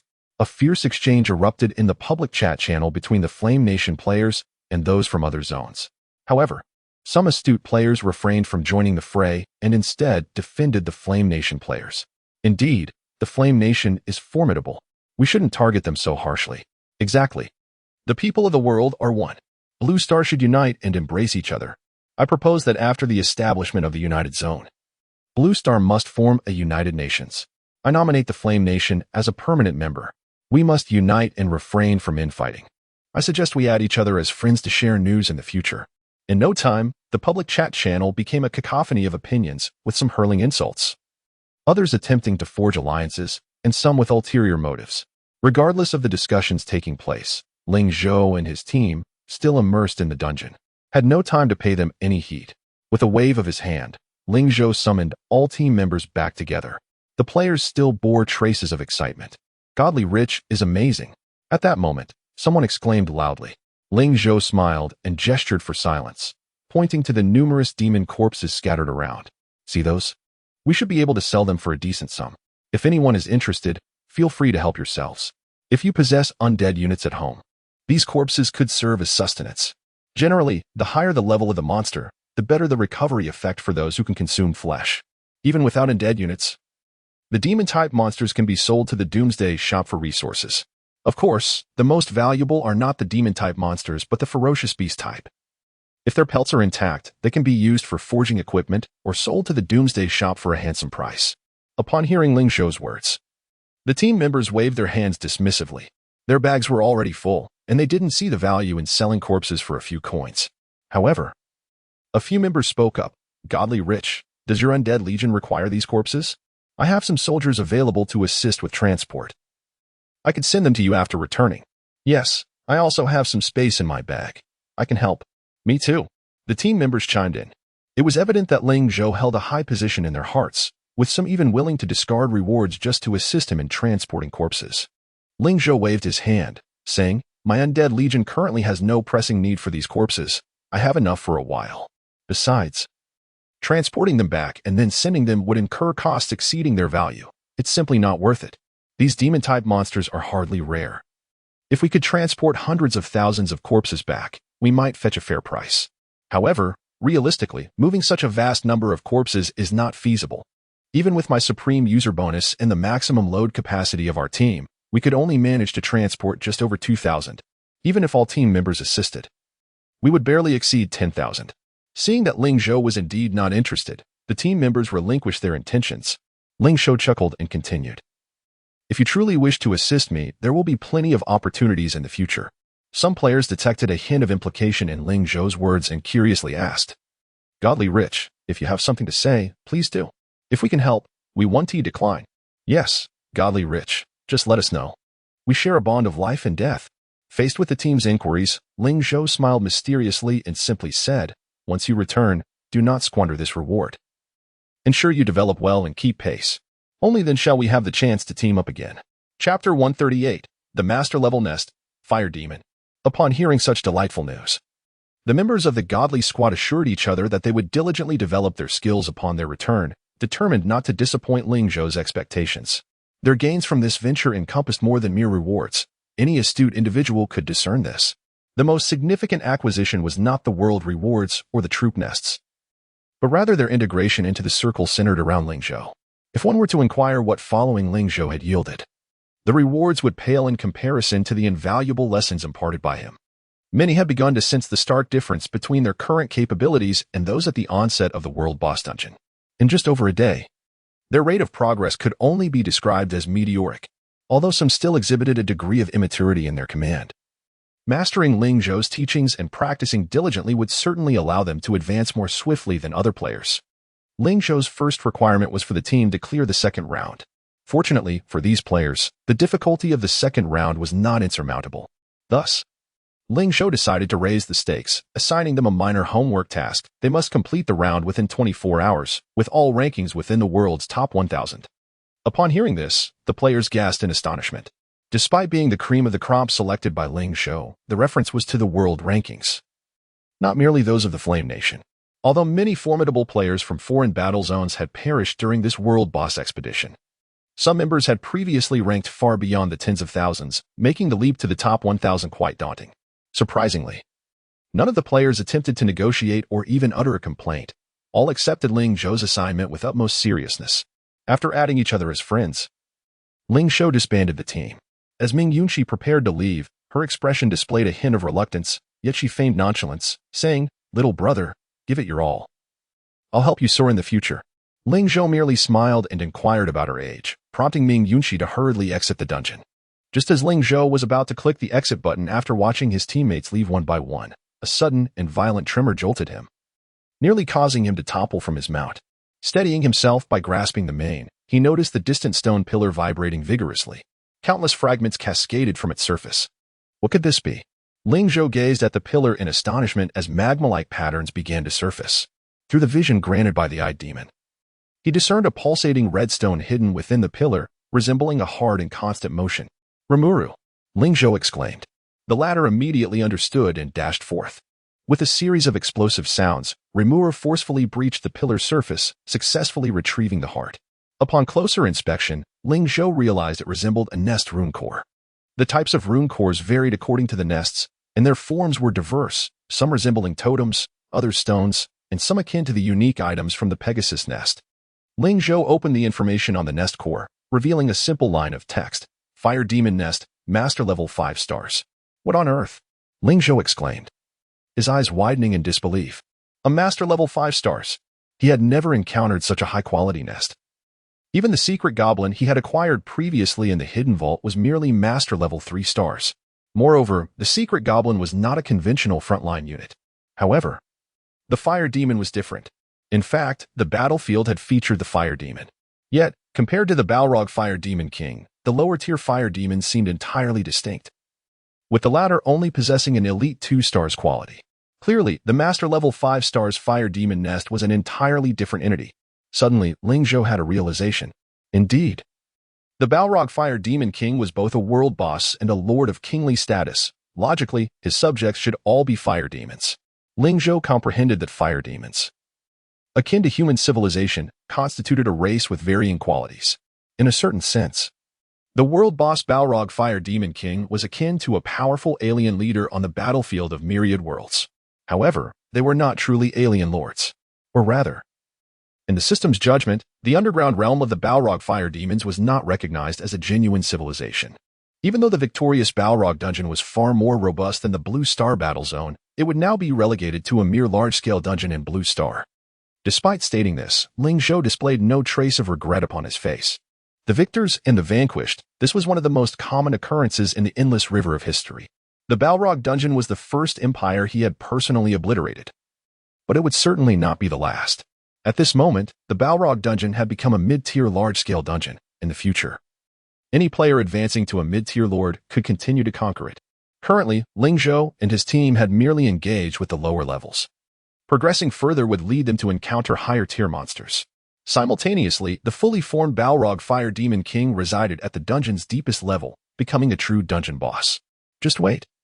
One day I shall return to slay your bull-headed form. Ling Zhou scoffed, pocketing the nest core before clicking to exit the dungeon. The Blue Star's Balrog Dungeon Expedition, while perceived by Ling Zhou as an inevitable trend in historical development, was viewed by outsiders as an action that could alter the world's landscape. The fall of numerous lords on the World Lord leaderboard directly reshaped the hierarchy within the rankings. In battle zones like the Great Eagle Nation, many powerful players had perished, rendering them incapable of replacing their ranks, leading to their disappearance from the leaderboard. Conversely, populous nations like the Lighthouse Nation, despite losing a few prominent figures akin to James, still managed to produce several outstanding individuals who could secure positions near the top. Following this conquest, the first and second positions in the world rankings were firmly held by Ling Zhou and Ming Yunqi. Even Ming Yunqi's progress far surpassed the third place, solidifying her grip on the second position. Furthermore, upon returning, the members of the godly squad swiftly replenished their forces as per Ling Zhou's guidance and completed the second round, becoming the fastest players to do so aside from Ling Zhou and Ming Yunqi. Every member, except for Secretary Yi, successfully made it into the top 1,000 of the Lord leaderboard. Consequently, the number of formidable players in the Flame Nation battle zone soared to over 50, far surpassing that of other countries. Chapter 139, Strategic Reforms in the Fire Nation District. With the departure of the world boss, the functionality of the global chat channel was also disabled. Players in the various stations of Blue Star gradually immersed themselves in the intense preparations for battle. The second round of completion is also mandated. Once the 7-day rest period is over, players will be compelled to enter the second round. There are only a few days left until the majority of players are forced to commence, leading to a tense atmosphere of preparation. However, compared to the bustling activity in other battle districts, the atmosphere in the Fire Nation district appeared relatively relaxed. This was partly because after Ming Yunqi and others completed the game, all players in the Fire Nation enjoyed a remarkable 35 increase in combat power. Additionally, as was the case previously, Ling Zhou had released a strategy guide. This guide included not only the completion strategies for the second round, but also development strategies for town-level territories. The completion strategies contained slightly more details than the first round, even enriching some basic troop control and formation techniques. In fact, the second guide was the true treasure.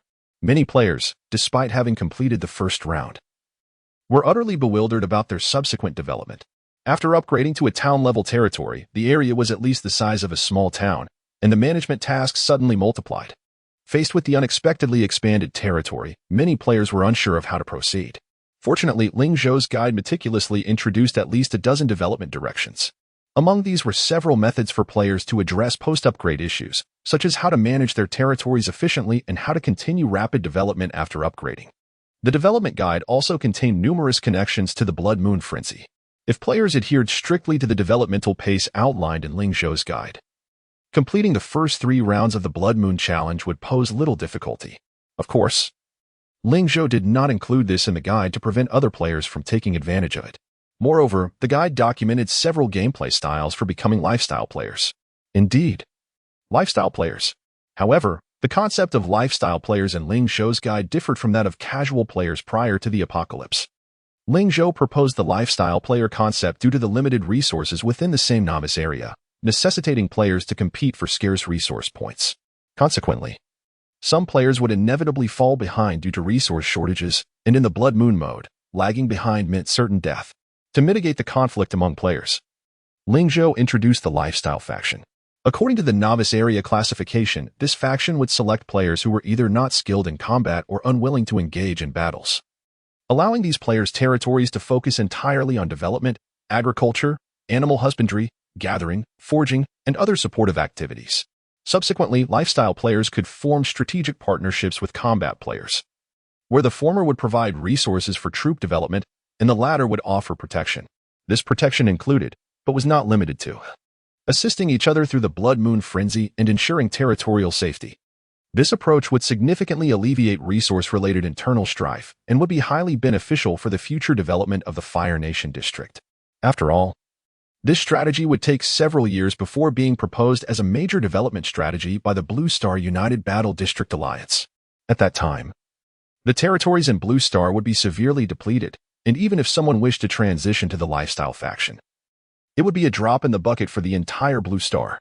However, with the recent full-server open beta of Sweet Home, everyone was still in the early stages of development. As long as strategic deployments were completed in the early phases, the future combat power of Blue Star would undoubtedly soar, avoiding the fate of being easily manipulated as in the previous life.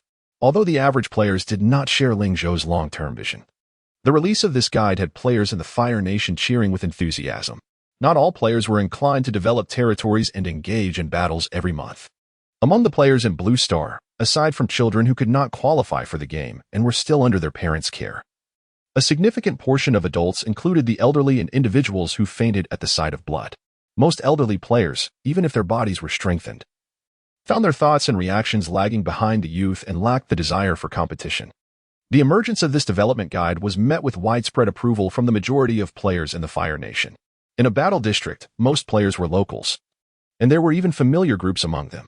Naturally, they were reluctant to engage in pointless internal conflict. The guide was immediately promoted vigorously on the Fire Nation forum. Many players who initially wished to avoid combat were moved to tiers, eagerly signing up to become lifestyle players. An overwhelming wave of gaming reform unfolded across various novice areas in the Fire Nation. Such developments even occurred in the Novice Area 911.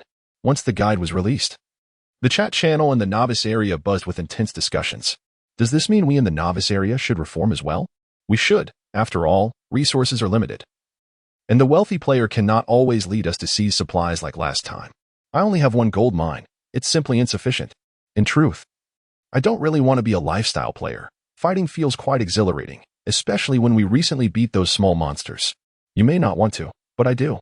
I am truly terrified of those monsters. If I could avoid facing the beast tide, I would gladly accept it. I feel the same. I was frightened to the point of nearly losing control when I first arrived here. If it weren't for the wealthy player guiding us through these 2 rounds, I might have already perished. Sigh. I want to play normally, but I feel like I lack talent. Instead of dragging others down in the combat faction, I might as well assist you all as a lifestyle player. Considering this, lifestyle players seem quite admirable. I want to choose the lifestyle path too. By the way, if we reform, who will manage it? The wealthy player or Mother Yi? After a brief discussion in the 911 channel, Secretary Ye's account chimed in. This is you, Lianshin. Those in the 911 area wishing to become lifestyle players can sign up with me. The number is limited, so it's first come, first served. Upon hearing this, novice lords eager to sign up rushed forward. Of course, Secretary Ye's first come, first served was merely a formality. Ultimately, how to allocate and select players for the lifestyle faction would depend on suitability. Standing behind Secretary Yi, Ling Zhou remarked, when selecting lifestyle players, we must be discerning. Do not overlook any territories with good combat power. Ensure they focus on developing their territories. Secretary Yi nodded and replied, rest assured, Director Ling. I will not let anyone slip through the cracks. After that, he turned to Ling Zhou and asked, by the way, regarding my transition to the lifestyle faction. Ling Zhou rubbed his forehead. I nearly forgot about you. You should definitely transition. With your talent level, even a dog would outperform you. Also, don't waste the rewards you received from the world boss instance. Continue to nurture them. Secretary Yi, with a mournful expression, said, why would I cultivate troops if I'm transitioning to the lifestyle faction? Director Ling, would you like me to give it to you? Ling Zhou retorted, do I look like I need your pathetic nest? That 1-star trash is of no interest to me. Besides, do you think lifestyle players will completely forego training soldiers? If troop strength doesn't meet the standard, you want to even be able to upgrade your territory level. Moreover, it merely entails the expansion of your territory. It does not require you to lead troops into battle. So why the multitude of objections? Upon hearing that there was no need to command an army, Secretary Ye's eyes immediately sparkled with enthusiasm. This is wonderful. Haha, Chairman Ling, I shall resume my duties. Chapter 140, Conquering the World? The Awakening of Rimuru. Ling Zhou possesses the capability to elevate the players of the Flame Nation with several strategies. Yet he remains unable to rescue Secretary Yi, who is akin to a black hole in the game. Alas, such is the equilibrium of this world. For every gaming prodigy like Ming Yunxi, there exists a gaming black hole like Secretary Yi. Fortunately, Secretary Yi is a chosen worker, aside from his lack of combat prowess. He excels in various other domains, providing Ling Zhou with invaluable assistance. Although the formation of this elite team was proposed by Ling Zhou, it was Secretary Yi who meticulously organized the selection and interview processes. During the team's endeavors, he even served as an exemplary logistics manager and Ling Zhou's temporary aide-de-camp. In comparison, 10 Ming Yunxis would not measure up to Secretary Yi. Ling Zhou shook his head, choosing not to dwell on Secretary Yi, and continued, prepare yourself. I am about to lead our forces into battle. Secretary Yi, unfazed, raised his head and inquired, are you going to grind dungeons or embark on a third cycle? How many troops will you bring? Do we need provisions? Ling Zhou smiled enigmatically, neither. No need for provisions, this time. We shall advance lightly and aim for a swift resolution. Curious, Secretary Yi listened as Ling Zhou continued, what type of game do you believe Sweet Home is? Undoubtedly a post-apocalyptic game. Secretary Yi answered without hesitation. Aside from the apocalypse mode? Base building? Precisely. Ling Zhou nodded. The essence of Sweet Home is indeed a base-building game. Whether engaging in combat or living gameplay, it fundamentally revolves around the development of territory. Since it is a base-building game, what do you think is the most crucial aspect? After a moment's contemplation, Secretary Yi responded, it is the development of the territory. Bingo. Ling Zhou snapped his fingers, a smile gracing his face. In base-building games, it is all about progress, about who can develop more swiftly. Players who lead in development may do as they please, while those lagging behind, well, they shall inevitably face consequences. Realization dawned upon Secretary Yi as he covered his mouth, exclaiming, "Are you planning to conquer the world?" Ling Zhou, exasperated, replied, "Conquer the world? It's about multiplayer. Haven't you participated before?" Of course, conquering the world isn't entirely wrong, but that is a matter for later. Secretary Yi nodded, scratching his head. In that case, shouldn't you bring more troops? Many players have reached Tier 2 units now. Ling Zhou waved his hand dismissively. No need. I shall only take 2 small teams. You just focus on guarding our home. With that, he patted Secretary Yi on the shoulder and leapt from the 2nd floor of the Lord's Manor. My heavens! Secretary Yi's astonished exclamation was cut short as he witnessed Ling Zhou soaring past the window on a flying steed, heading towards the distant barracks. He gazed silently at Ling Zhou's retreating figure. Having expressed envy numerous times before, he opted to refrain from reiterating it. Gripping his pen, he sighed and muttered to himself. Meanwhile, Ling Zhou, stationed at the barracks, surveyed the replenished troops with satisfaction. After defeating the world boss, he had accumulated a significant amount of experience, sufficient to rapidly elevate the new recruits to Tier 2 maximum levels. Notably, the rewards from the world boss dungeon were plentiful, boasting a gemstone reward of a staggering 100 million. The team earned 1 million gemstones, while the individual reward amounted to 99 million. Ling Zhou's treasury swelled by a considerable sum. In addition to gemstones, he received a plethora of basic resources and dozens of high-quality nest cores from golden chests. Regrettably, all these nest cores were of the rare grade. While such rare nests are coveted by other players, they were merely commonplace to Ling Zhou. He decided to retain them for future use, perhaps as rewards for team contributions or for auctioning later. Unlike lottery-acquired unit nests, these dungeon-acquired nest cores could be preserved for extended periods. Since Ling Zhou had no immediate use for them, he could offer them to other players. However, the most significant rewards from this hunt for the world boss were not gemstones or other resources but 2 items in particular. One was the previously acquired Master 5-star Fire Demon Nest. This was second only to legendary unit nests, and constructing a Tier 1 barracks had already cost Ling Zhou 10,000 crystals. Had he not recently slain the world boss and secured a substantial amount of crystals, his reserves would have been insufficient. Thus, even Ling Zhou himself was curious about the caliber of fire demon that the nest could summon. Yet, the fire demon was still under construction, requiring 2 days to complete. The second significant reward was, of course, the corpse of the Balro Fire Demon King. This was a world boss's remains, an exquisite material Ling Zhou had never encountered before. Even if sent to the post-apocalyptic shop, it would fetch a considerable number of gemstones. And it contained numerous rare materials that could be forged into excellent weapons. However, Ling Zhou had no intention of skinning it or selling it. Instead, upon returning to his territory, he bestowed it upon Rimuru. He was eager to discover what abilities Rimuru would acquire by consuming the corpse of the Balro Fire Demon King. Rimuru, upon receiving the gift, joyfully rolled on the ground, ultimately opening his mouth wide to devour the Balro Fire Demon King. This time, however, the act of consumption was entirely different. Rather than being digested immediately, the Balro Fire Demon King expanded Rimuru's elastic form, transforming him into a comical, bull-like shape. Rimuru appeared unperturbed, merely stating that the Balro Fire Demon King was formidable and required time for proper digestion before retreating to a corner to quietly process his meal. Is Rimuru still not finished consuming? Ling Zhou glanced around the barracks but found no trace of Rimuru. He turned to the chief overseer, Yurubei Da, nearby. She hesitated before responding, Master, Lord Rimuru, has entered a state of slumber and shall not awaken for a while. What? Ling Zhou exclaimed in surprise. Why was this not mentioned earlier? Is there a problem with the consumption? You must take me to him. Yurubei Da quickly replied, Please wait, Master. Lord Rimuru's slumber this time is unique. He must enter seclusion and cannot be disturbed by the outside world, which is why I did not inform you. Ling Zhou paused. Frowning slightly, what exactly is the situation? Speak clearly. Yurubei Da softly reassured him. Do not worry, Master. Lord Rimuru's slumber is not a negative occurrence but could potentially be a tremendous boon. Oh? How so? Ling Zhou raised an eyebrow. Yurubei Da's eyes sparkled with excitement. Mingled with an indescribable envy, Lord Rimuru is likely undergoing an awakening. Chapter 141. Mythical Heroes, Awakening 7 times? Once awakening? Ling Zhou inquired, puzzled. But isn't it necessary for a hero to reach at least mid-tier or high-tier before awakening? Yorubeda shook her head and replied, "That only applies to ordinary monsters. Lord Rimuru is not an ordinary creature. Generally speaking, the higher the tier of a monster, the greater the number of awakenings." At this point, a flicker of fervor shone in her eyes. If Lord Rimuru is indeed that legendary figure, then awakening at Tier 2 would not be surprising. Ling Zhou scratched his head, feeling rather out of his depth regarding these high-caliber heroes. Even in his previous life, information about legendary heroes was scarce.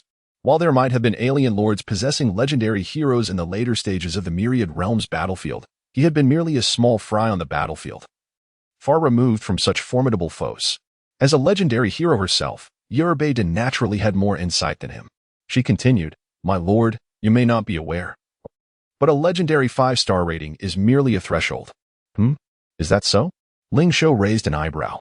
Yorubeda nodded, explaining, "The reason both Lord Rimuru and I are summoned as legendary 5 stars is that it is the maximum capacity of the tavern within our territory."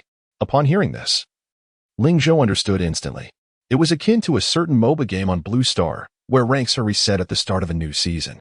No matter how high one climbed, they would begin the new season at a lower rank, not reflecting their true ability but rather the rules of the game. The legendary 5-star rating serves as a reset threshold. Anyone above the king tier, be it 1 star or 100 stars, would be reset to this rank. This means both Yorubeda and Rimuru are classified as heroes of legendary quality, albeit with varying strengths. Beyond legendary, there exist epic, glory, and mythical tiers. If one could awaken twice before transcending the extraordinary, they would undoubtedly ascend to epic. Yorubeda continued, if one could awaken 5 times, they would certainly ascend to glory if they could awaken 7 times or more. Ling Zhou's eyes brightened. That would be mythical. Yorubeda nodded. Indeed, mythical. However, according to legend, mythical is not the endpoint for monsters. Ling Zhou was astonished. Is there a rank above mythical? Yorubeda chuckled softly.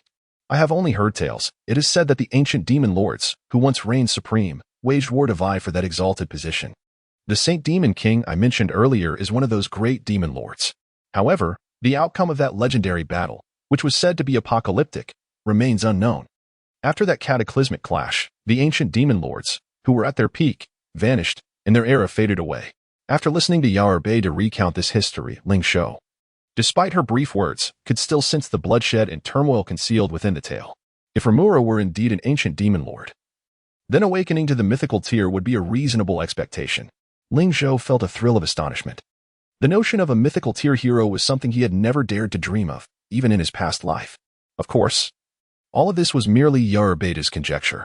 Whether Rimuru was truly an ancient demon lord remained uncertain, yet even if he were not, Rimuru was still the beloved little one of Ling Zhou. He patted his face, shaking off the fantasy. Never mind.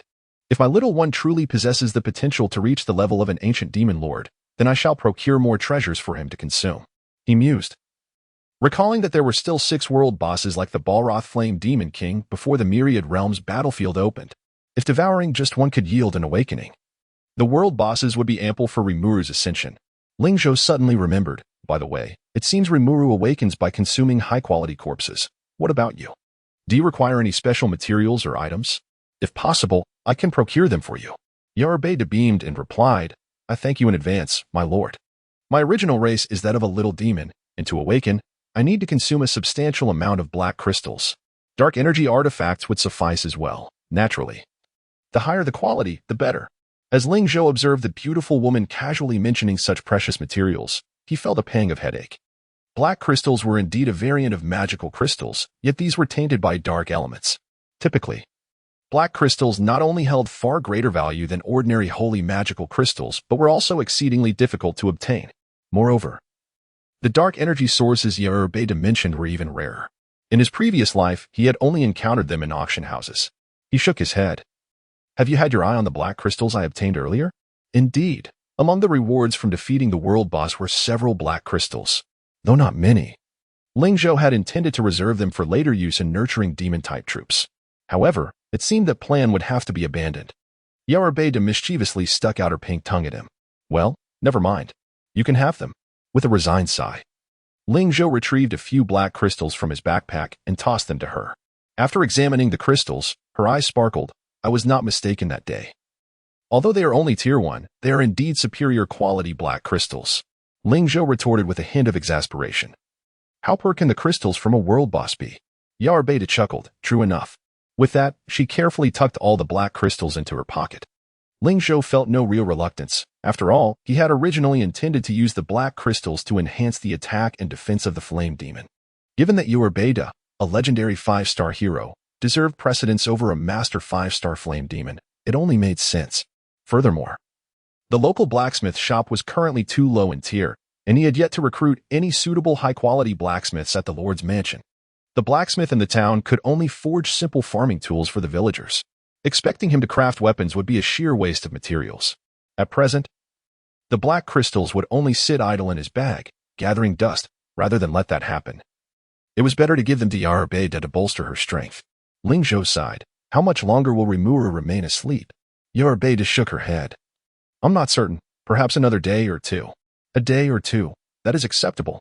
Ling Zhou could manage that. The early pace of Sweet Home was swift. If Rimuru were to remain idle, it would leave Ling Zhou in a state of panic, not to mention the impending world bosses. Even the third phase's maddening mode required Rimuru's presence. After pondering for a moment, he declared, All right, then you shall lead the Pegasus team with me. My lord. Where are we headed? Beta inquired. Ling Zhou smiled. Our resource reserves in Shanhao Town are still far from sufficient. For long-term considerations, I have decided to rob the rich and help the poor. Chapter 142. Robbing the rich to aid the poor. Brothers of Sam. Robbing the rich to aid the poor. Yalbed stifled a laugh, observing the luxurious amenities of the affluent town. It was evident that within the entire Blue Star Wars zone, none could rival her master's wealth. Ling Zhou retorted, What are you laughing about? I'm not jesting. It merely appears that we are wealthy at present.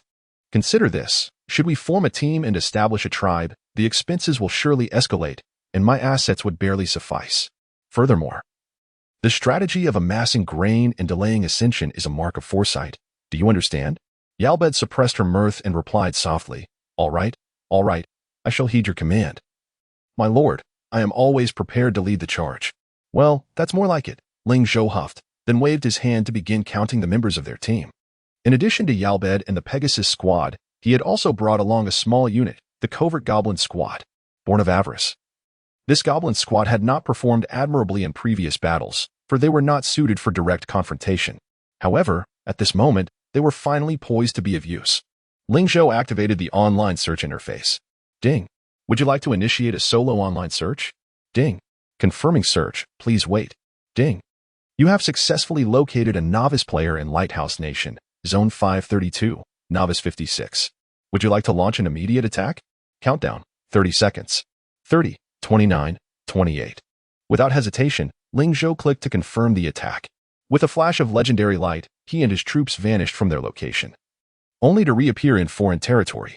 Before him lay a verdant mountain, lush grasses enveloping its entirety, swaying gently in the breeze, resembling the mountain's head as it tilted left and right.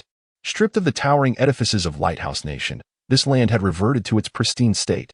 Ling Zhou inhaled deeply the untainted air, his gaze greedily fixated on a bustling little town in the distance. Surya, your father has arrived. He laughed heartily, causing the Lighthouse Nation players receiving the attack alert to feel a sudden pang of anxiety. Wait, I'm being attacked? Sam, the Lighthouse Nation player, finally realized upon seeing the red warning on his screen. However, rather than panic, he scoffed, a hint of disdain flickering across his face. Attacking me? How audacious. Sam's confidence stemmed from his status as a rising star in Lighthouse Nation, currently ranked 999th globally among lords.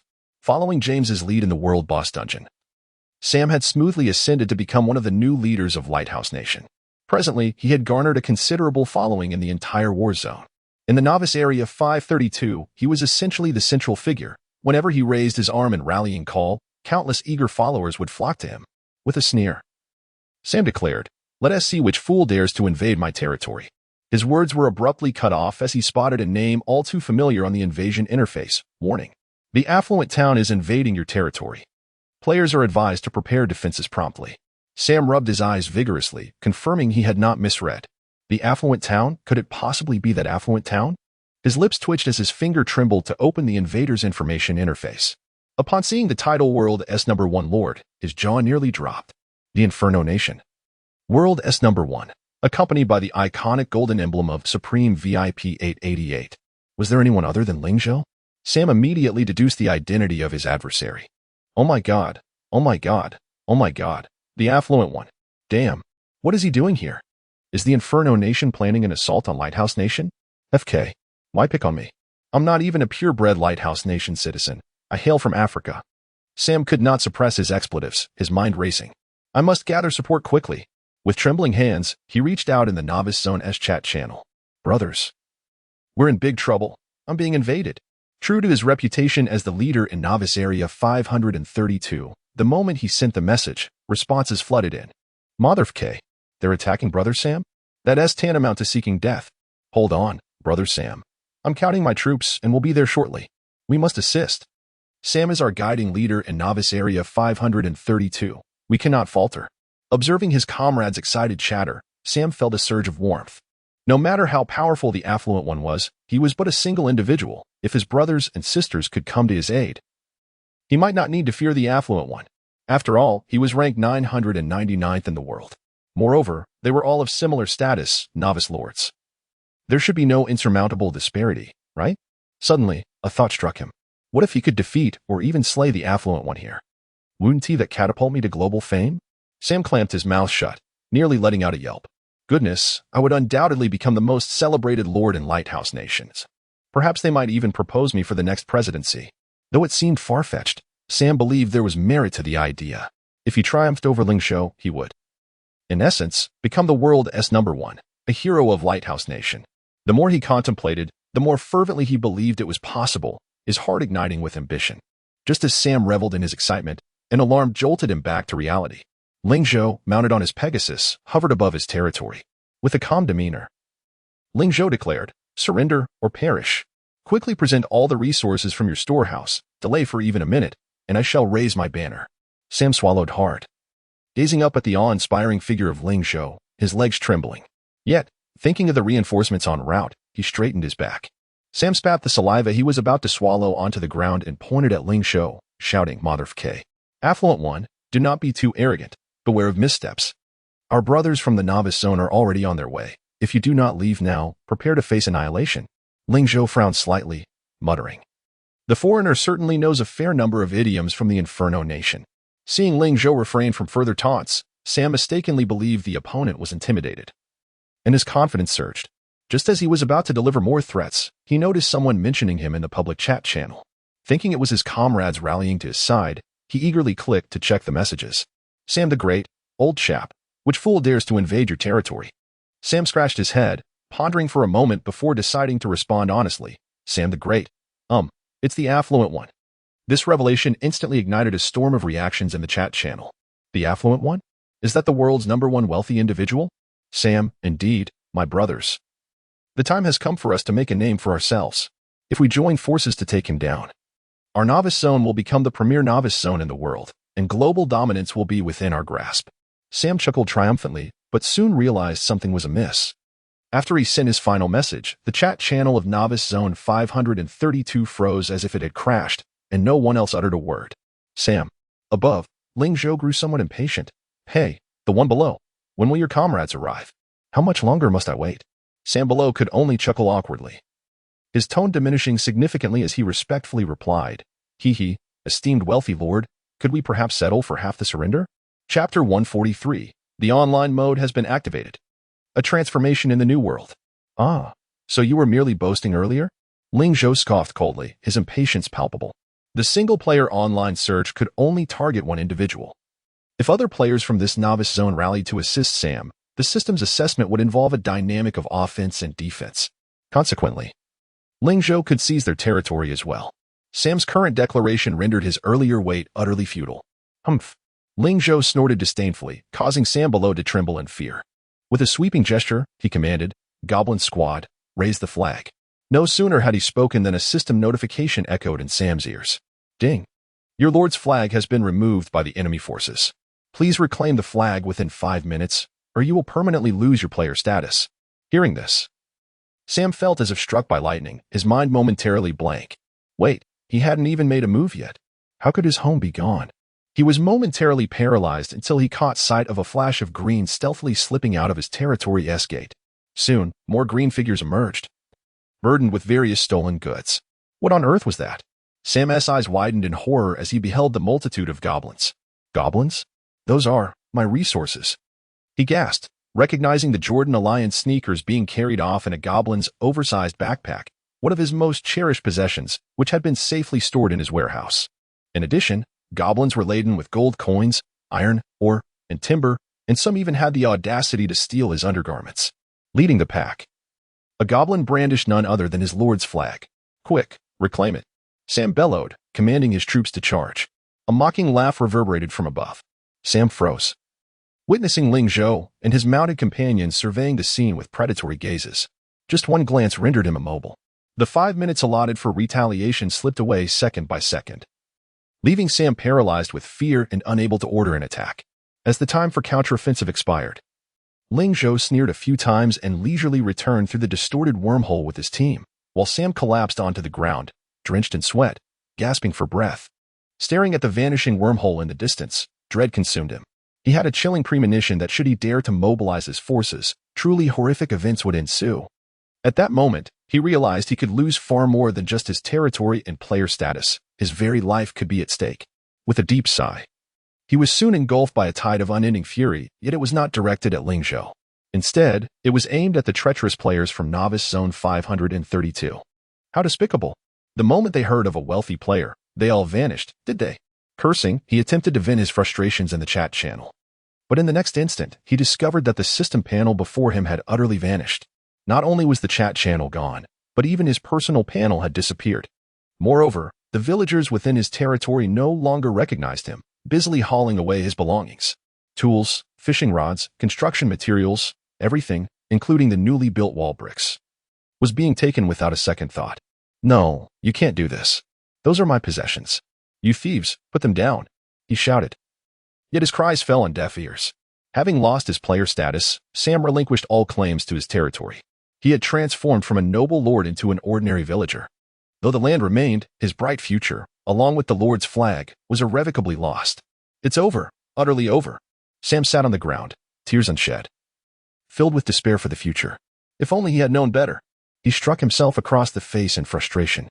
Had he not made those rash statements, perhaps Ling Zhou would have merely emptied his warehouse without seizing his flag. Yet, regardless of his regrets, the past could not be altered. Sam was the first lord to be plundered by Ling Zhou, but he would not be the last, as everyone else prepared anxiously for the second round. A sweeping online revolution was already underway, initiated by Ling Zhou and embraced by all players of the Yin Nation. Upon completing the first round, players who advanced to the town level could activate the World Online mode. Ling Zhou had previously mentioned this in his strategy for developing at the town level. There were two solutions to the resource scarcity in the Novice Zone. One involved integrating the resource allocation in the Novice area by nurturing lifestyle players, a method that promised lasting benefits. However, what if there were too few aspiring lifestyle players in a Novice Zone to reach a consensus? The answer was singular: plunder. For a considerable time, prior to the merging of battle zones, players could acquire resources through raiding. This, indeed, was the fundamental purpose of the Sweet Home division of battle zones, nurturing talent. As Ling Zhou had noted in his strategy, not only were resources in the Novice Zone limited, but even after merging Novice areas and later merging battle zones, players would continue to face resource shortages. The higher one progressed, the greater the resource expenditure required. The number of Grand Lords that could be cultivated within a battle zone was undeniably limited. To become one of the few who could endure to the end and reach the pinnacle of power, one had to rely on plunder. Only through plunder could the resources of Blue Star be distributed both fairly and justly. Survival of the fittest, that was the essence of it. Ling Zhou emphasized this in his strategy to swiftly promote the development of the online mode and accelerate the nurturing plan. Although players from the Yin Nation who were privy to this information held a certain advantage, the nurturing plan was not exclusive to them, but aimed at all of Blue Star. Through the online mode, Ling Zhou sought to cultivate true talent for Blue Star. This process would inevitably be fraught with bloodshed and death, yet it was a necessary path. Without successful transformation, Blue Star would repeat the mistakes of the past, becoming mere ants at the mercy of others in the vast battlefield. After transporting the goblin's plunder back to his territory, Ling Zhou opened the Yin Nation forum for a quick glance. He noted a growing number of post-sharing experiences regarding the first online raid and plunder. It wouldn't be long before this fervor for plunder ignited within the Yin Nation, spreading like wildfire across the entire Blue Star battle zone. After closing the forum, he resumed his single-player online search. Narrowing his eyes at the blood moon overhead, he murmured, Is the first transformation of the new world finally upon us? Chapter 144. Born for Wealth. Goblin Commencement. The Goblin Squad prepared to launch. Ling Zhou lightly tapped his fingers, and the concealed goblins donned the hoods draped over their backs, fully enveloping themselves in their cloaks of secrecy, were it not for the fact that this was Ling Zhou's own battalion. Even the prying eyes of the eye demon would be unable to detect the goblins' whereabouts. The cloaks possessed a magical shielding effect, effectively cloaking them from most magical detection methods. Bearing oversized backpacks, the hidden goblin squad entered the town through the gates with remarkable audacity. Their speed was astonishing, and their sense of smell for resources was beyond imagination. Without needing Ling Zhou's guidance, they swiftly located the enemy's warehouse. The goblins' eyes glowed with an eerie green light as their dexterous and broad hands began to move frantically. With the A-class passive skill Born for Wealth, they could achieve several times the efficiency in their thievery, regardless of the warehouse they targeted. In less than 20 seconds, the goblin squad completely emptied a large warehouse in a level 1 town, where the Lord had hoarded resources worth millions. This was not the end. After plundering the large warehouse, the concealed goblins made a detour to the Lord's manor, stealing away the treasures hidden within. Sometimes they managed to procure rare resources and items tucked away in the chambers. But on other occasions, they retrieved inexplicable personal belongings of the Lord, indiscriminately pilfering items belonging to both genders. As these heaps of goods were transported back to the affluent town, Secretary Ye's gaze towards Ling Zhou transformed over the past few days, as if saying, "So, this is the true nature of you, Director Ling." Ling Zhou found himself at a loss for words. At their core, the hidden goblins remained goblins, inherently imbued with a certain lewdness and greed. However, the insatiable greed of this special unit was, in fact, advantageous. Though Ling Zhou felt helpless, he had no intention of curbing their habits. In his words, it was merely a cherished tradition of this unique squad. The outcomes were undeniably favorable. With Ling Zhou's encouragement, the hidden goblins became increasingly audacious. Each time they ventured out to plunder, they left the enemy's territory completely stripped bare, not leaving a single grain behind. Occasionally, they even bestowed upon Ling Zhou unexpected delights. In just a couple of days, he had amassed over 2,000 holy magic crystals and more than 3,000 units of mercury, equivalent to a treasure trove valued at over 100,000 gems. While gems were of little concern, the true value lay in these rare resources. Currently, the mines in the novice zone yielded only basic resources, leaving no trace of rare resource deposits. Players looking to replenish their holy water had no choice but to rely on the meager monthly welfare or trade other materials at the marketplace. However, gems in the early stages of the game were heavily inflated, making them exceedingly valuable. Many players, after laboriously accumulating 100,000 units of basic resources, found them worth merely 10 gems. Even Ling Zhou could not resist the temptation to purchase in bulk. Yet, considering that acquiring resources for free was far more enticing, and that if Ling Zhou were to purchase materials in small quantities, it would be inconsequential. If he were to recklessly deplete resources, his financial prowess could easily drive prices up, making it unbearable for players from both the Yin Nation and other battle zones. Were Ling Zhou merely a merchant, he might have exploited the situation to buy up resources and inflate prices, thereby reaping immense profits. In doing so, he could have potentially seen his assets soar exponentially in a short span. However, such actions would lead to the collapse of the trading market in the Sweet Home. In an environment where players faced resource scarcity without stable trading avenues, countless players could find themselves unable to continue due to bankruptcy. Ling Zhou's goal was not to emerge as a wealthy underworld magnate in the Blue Star battle zone, but to carve a path for Blue Star in the multiverse battlefield, ascending to the pinnacle and becoming a true sovereign. Thus, he would never engage in actions that would sacrifice the future for immediate gain. Even when purchasing resources at the marketplace, he did so in staggered quantities to avoid disrupting market pricing. However, even relying solely on theft, Ling Zhou's storage had overflowed several times. The hidden goblins were simply too effective. In merely 2 days, Ling Zhou had cleared the territories of at least 100 players. Due to the high rating of his town, opponents in search of alliances numbered fewer than 10,000. He even encountered numerous players from the Yin Nation but chose not to attack, as most were members of affluent squads. Of course, showing mercy to the Yin Nation players did not imply leniency towards those from other battle zones. In a short span, he had amassed resources worth at least 10 million. Comparable to all the basic resource packages purchased upon upgrading to a town-level territory. Ling Zhou's plundering efficiency was rapid, primarily due to the hidden goblin's contributions and the fact that he seldom engaged in battles with allied lords. Most of his conquests were achieved without any hint of conflict. By the time the lords realized their warehouses had been looted, attempts to pursue were thwarted by the formidable 5-star Pegasus Knights. Unless absolutely necessary, Ling Zhou refrained from uprooting their flags. After all, wool is not something that can only be sheared once. Unsurprisingly, Ling Zhou's actions incited significant discontent among players. They took to various battle zone forums to vehemently denounce him. That despicable Ling Zhou, stealing my warehouse while I slept. Those resources were acquired at great expense for upgrading my level 2 town. Woe is me. My rewards from completing the second round have been stolen, all gone. Ling Zhou, I vow to be your nemesis. The vile Ling Zhou steals everything, even my beloved leopard print underwear. Wait, is Ling Zhou truly this twisted? The outrage from these powerful players, however, did not incite a considerable uproar, as they represented only a minority. Moreover, the majority of players were not significantly impacted. They merely suffered theft of their warehouses. The resources hoarded by these early-game powerhouses, in terms of loss, would only slightly hinder their progress. The true waves of discontent arose not from Ling Zhou's plundering of the elite, but from the frenzy of interconnections he had ignited. As players continued to build their territories, resources remained in short supply. Many players from the Yin Nation recalled Ling Zhou's strategies regarding interconnection plundering, and the proliferation of guides on the forums only fueled their interest. Thus, a sweeping wave of interconnection began silently from the Yin Nation.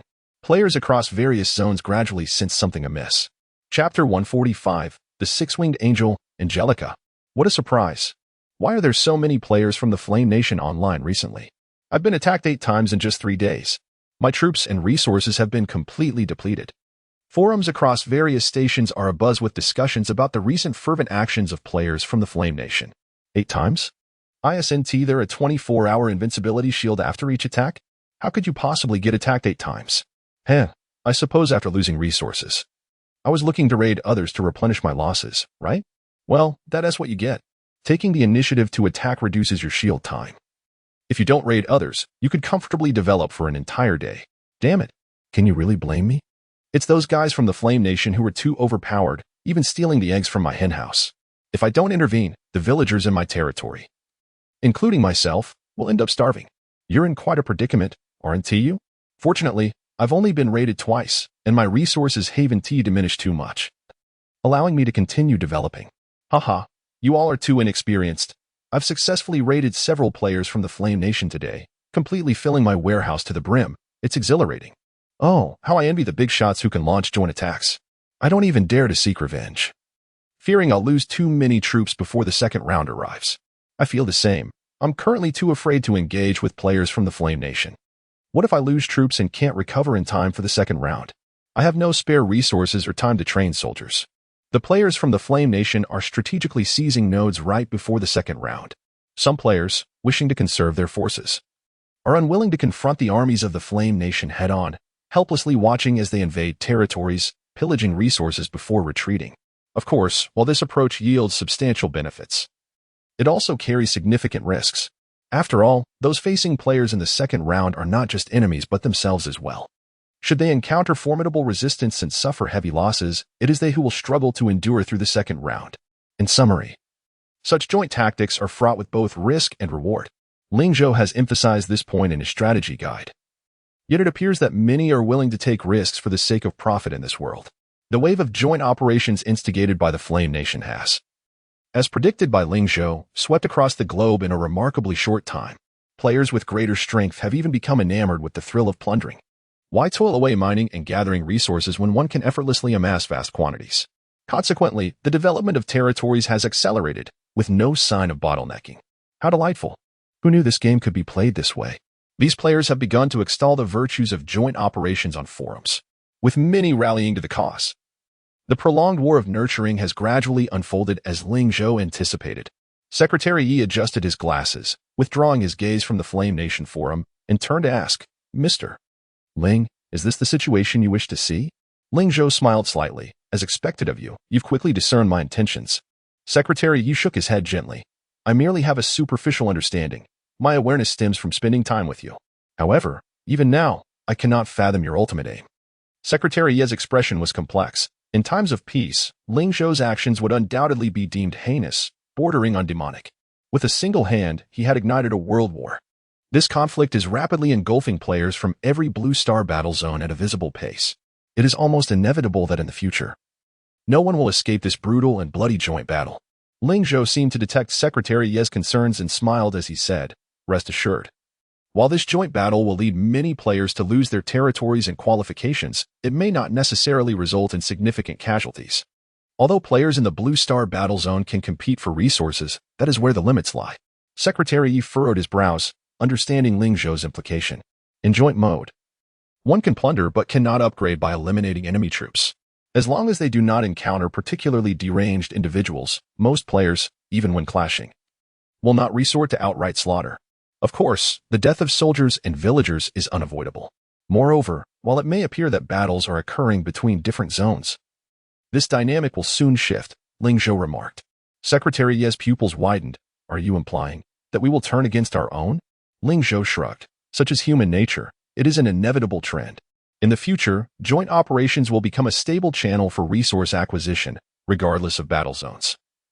Focusing solely on strength. A world war will erupt, but not just yet. Shock filled Secretary Ye's eyes as he patted his chest, exhaling deeply. His boss indeed seemed to have initiated something monumental, yet the outcome did not appear as dire as he had imagined. Reflecting on it, without Ling Zhou's proactive push, the wave of joint operations would eventually have arrived. As Ling Zhou stated, it is an inevitable trend.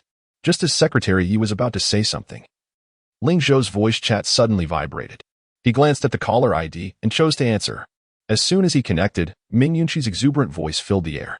"Ha. Little brother, do you know which hero I've recruited? A legendary hero. Ha. I have a legendary hero now." Ling Zhou, who had initially frowned, widened his eyes upon hearing the words legendary hero. How is that possible? He momentarily lost focus. Did I not give you 1 million gems but 10 million instead? Ming Yunqi quickly replied, "What 10 million gems? Don't frame me. The transfer record is still there. I only advanced 1 million gems." Ling Zhou scratched his head. Then how did you manage to draw a legendary hero? You should know that I spent over 10 million in recruitment orders to obtain heroes. Even Rimura cost tens of thousands of recruitment orders, calculating by current prices that s several million gems. Ming Yunqi chuckled. I just clicked it by hand. I used about 10,000 ordinary recruitment orders and 1,000 precious recruitment orders, and finally, with one exquisite recruitment order, I struck gold. You hear me? I recruited a legendary 5-star light attribute hero, 6-winged angel, Angelica. Gasped. The exclamation did not come from Ling Zhou or Ming Yunqi, but from Secretary Yi, who was eavesdropping nearby. A legendary 5-star? My heavens, isn't that on par with Mr. Ling's Rimuru and Albedo? Secretary Yi stared blankly. Unbeknownst to him, Ming Yunqi overheard and immediately jumped up. Wow, I knew it. Little brother, your female knight is impressive. And you told me she was inferior to Rimuru. She is also a legendary 5-star hero. You have 2 legendary heroes now? And both are legendary 5 stars. Ling Zhou chuckled. Didn't you also just acquire a legendary 5-star hero? Ming Yunqi's enthusiasm instantly deflated. Oh, right. Hiki. Let me tell you, my Angelica is incredibly beautiful. Like a little angel. No, she is an angel. Not only is their combat power exceedingly formidable, but they are also proficient in various enhancements of the light attribute, rendering them almost invincible, akin to a glitch. I shall send you the attribute panel now. Please assist me in determining the optimal cultivation approach. Chapter 146, Rimuru's Emergence. Promotion to epic level. Ling Zhou raised an eyebrow. Aren't you afraid that I might learn your information? Disclosing combat abilities indiscriminately is undoubtedly a grave taboo in Sweet Home, especially in this new era of connectivity. Unless they are blood relatives, even the closest friends would refrain from sharing such intimate details. However, Ming Yunqi, seemingly unfazed, replied, You're my boss now, and the funds for summoning heroes come from you. It's no issue for me to show you my hero. Such naivety. Ling Zhou shook his head helplessly. Before he could respond, the other party had already sent the panel information into the chat box. Well, he decided to discuss this matter with her later. Sighing internally, he began to examine the information on the 6-winged angel, Angelica. As Ming Yunqi had stated, Angelica, a legendary 5-star hero, possessed an astonishingly powerful profile. Moreover, she was a rare hero excelling in all areas, capable of offense, defense, and support, while also stacking various buffs. Upon comparison, Ling Zhou noted that Angelica's strength and potential were akin to that of Albedo, yet she did not surpass Rimuru. Rimuru was initially weaker but could grow infinitely through his devouring ability. Overall, Angelica truly deserved her legendary 5-star title. According to Albedo, Angelica would likely be classified as a hero beyond legend. However, it remained uncertain what quality she could ultimately attain through further cultivation. Ling Zhou pondered for a moment and said, "Information regarding legendary heroes is scarce, but I recommend that you engage in more communication and interaction with your hero. Generally, legendary heroes possess exceptional intellect, equal to that of humans. They understand how to progress. This is my first encounter with a light attribute angel, so my insights are limited." Ming Yunqi responded with a vague acknowledgement. Ling Zhou understood that most players at this stage did not truly regard heroes, soldiers, or their subjects as equals. Their mindset had yet to fully evolve. Of course, there were individuals who had grasped this concept, such as Sam, who was currently vying for housing with the villagers. Having lost his player status, he was entirely unrecognized by them. His previous harshness toward the villagers and soldiers left him virtually without acceptance. Even if he shouted desperately outside, no one would pay him any heed. At that moment, Sam also realized that these NPCs he viewed as mere characters were sentient beings, possessing emotions akin to joy, anger, sorrow, and more. It would not be long before other novice lords recognized this truth alongside Sam. Before Ling Zhou ended the call, he imparted a final piece of advice to Ming Yunqi. A competent lord must learn to coexist amicably with your subjects. If you succeed in this, the future development of your territory will reap immeasurable benefits. Ming Yunqi remained somewhat bewildered. However, even if she were to act on this advice, the benefits would not be immediately apparent. It was a gradual process, even if the affluent town did not require rapid development at times. Ling Zhou would occasionally reward them with gems and even take time to inspect the vicinity of the villagers' homes. Ling Zhou refrained from elaborating further, allowing the call to conclude. Secretary Yi remarked, "Chairman Ling is truly an adept leader. His command over others is remarkably refined." Ling Zhou felt a wave of complexity wash over him upon hearing this. Truthfully, he himself was uncertain whether these skills were cultivated before the apocalypse or honed through numerous trials during the end times. Regardless, these experiences undoubtedly facilitated his current success, enabling him to navigate this new life with ease.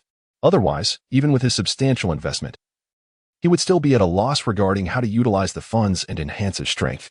In the midst of his contemplation, a system notification sounded in Ling Zhou's ears. Ding! Congratulations! Your hero Rimuru has successfully completed an awakening, promoting from legendary 5-star to epic 1-star. My heavens! Ling Zhou nearly exclaimed, an epic-level hero. Although he had anticipated this, he could not suppress the astonishment rising from within. Secretary Yi, observing his expression, inquired, "Chairman Ling, is something amiss?" Ling Zhou feigned mystery, smiling as he stepped toward the window. "There is indeed good news." Secretary Yi was puzzled. In the next moment, he followed Ling Zhou's gaze, witnessing a purple projectile soaring toward them at an unimaginable speed. Instinctively, he moved to shield Ling Zhou. "Be careful, Ling." Before he could finish, the purple projectile had entered Ling Zhou's embrace. To his surprise, there was no impact. Instead, the projectile rapidly transformed into an exceptionally close-fitting piece of armor. What? Even Ling Zhou himself voiced his astonishment. He could sense that this armor was, in fact, Rimuru. Although Rimuru was generally soft-bodied, had it not been a blue water sphere? When had it morphed into armor? A familiar sound echoed from the armor. Ling Zhou curiously reached out to touch it. The sensation was cool, yet strangely comfortable and reassuring. "Master!" Suddenly, a gentle voice emerged beside him. Turning, he found Albedo had entered the office without his notice. Her expression was complicated as she regarded the Rimuru-adorned Ling Zhou, hesitating to speak. "What is going on? How did Rimuru end up like this?" Ling Zhou inquired. Albedo explained, "Master, Lord Rimuru belongs to the slime category. Although slimes are considered low-tier monsters among various magical creatures, they possess a unique trait, exceptional malleability." Ling Zhou frowned. "Is this related to its transformation?" Albedo nodded solemnly. "Indeed. Slimes are elemental beings. Those living near water become water attribute slimes, while those near volcanoes become fire attribute slimes. Additionally, there are earth, wind, dark, light, and even lightning attribute slimes. And as the supreme golden slime, Lord Rimuru's constitution is particularly unique, allowing him to consume corpses of any attribute and acquire skills of all attributes." Ling Zhou remained perplexed. "I still don't understand how this connects to his transformation into armor. Armor should not belong to a specific attribute. It should be considered amaterial, right?" Albedo continued. "Perhaps you do not comprehend fully. Each awakening equates to an evolution. Lord Rimuru's recent awakening is no exception." Ling Zhou's eyes widened. "So it evolved into armor? But why?" Albedo's expression once again reflected an indescribable emotion. After a pause, she said, "Is it possible that during the previous battle against the world boss, Lord Rimuru felt remorse for not protecting you, thus orienting his evolution towards defense?" Her sentence trailed off, yet Ling Zhou grasped the implication. Now it was his turn to be both amused and exasperated. He had never anticipated that an offensive hero would evolve into armor. However, as a lord, he typically stood in the rear during battles. Was he expected to charge into combat while donning Rimuru? Just as Ling Zhou was struck by this thought, Rimuru, who had momentarily taken possession of his body, suddenly transformed once more, manifesting a double-barreled firearm from his armor. The violet double-barreled gun fit seamlessly into Ling Zhou's grasp, feeling as light as a feather, utterly devoid of any weight. Simultaneously, a notification from the system echoed in his ear. Ding. Your hero Rimuru is executing a fusion technique. Do you consent to the fusion? Chapter 147. Rimuru's Evolution. The Transcendent Fusion Technique? Fusion? Ling Zhou gazed at the system prompt with confusion. Waji waji. Rimuru's urging voice echoed in his ears. After a moment of hesitation, Ling Zhou, driven by his trust in Rimuru, chose to confirm the fusion. With a swift motion, he felt a surge of warmth emanating from his armor. This warmth penetrated through his pores, and an unexpected sensation of soreness enveloped him. Beads of sweat began to form on his forehead. The feeling was not particularly uncomfortable. Instead, it bore an indescribable sense of exhilaration. Reminiscent of the moment he completed the preliminary Lord's task and felt the system's enhancement. However, that earlier enhancement had been subtle. A silent transformation that went unnoticed until it was complete. Now, the change was palpable, as a novel energy continuously flowed into his being. Moments later, with the system's chime. Ding. Fusion complete. Ling Zhou regained his composure and let out a long sigh of relief. How invigorating. He clenched his fist and hurled it forward with force. Bang. The sturdy wall before him was abruptly punctured, leaving a gaping hole. Ling Zhou stared in astonishment at his fist. It was not merely the increase in strength that astonished him, but rather the enormous fist that extended from above his arm. Upon closer inspection, he realized that this giant fist had actually emerged from the skin on the back of his hand. The fist was a pale purple, its surface mirroring Rimuru's texture, appearing delightfully bouncy.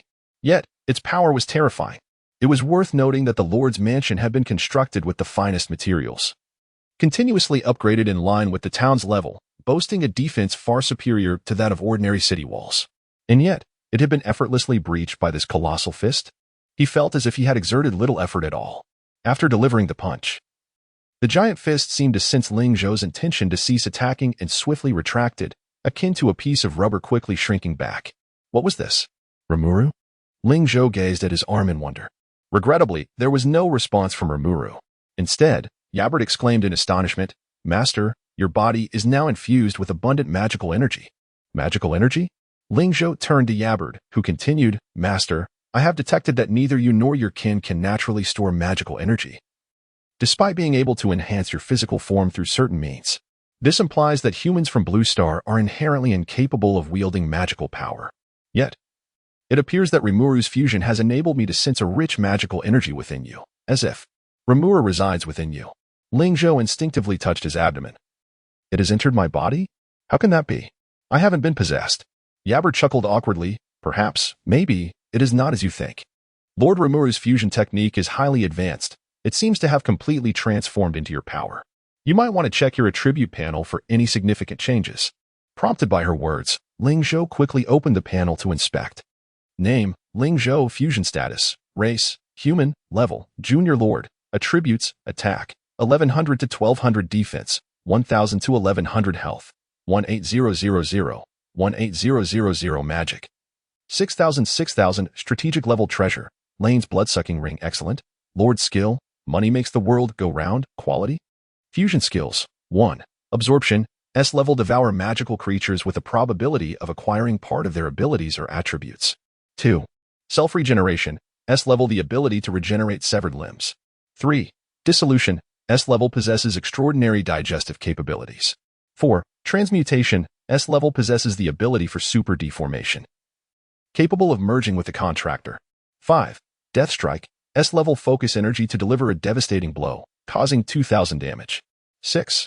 Infernal Fire Whip, a level summon a fire whip that inflicts 2 instances of 300 base damage with each basic attack, with a 30 increase in critical hit rate. 7.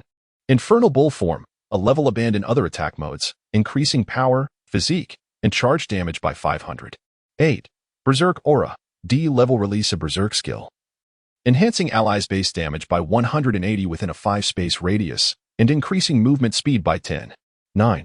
Charge E-level execute a body charge with a certain probability of causing a knockback effect. 10.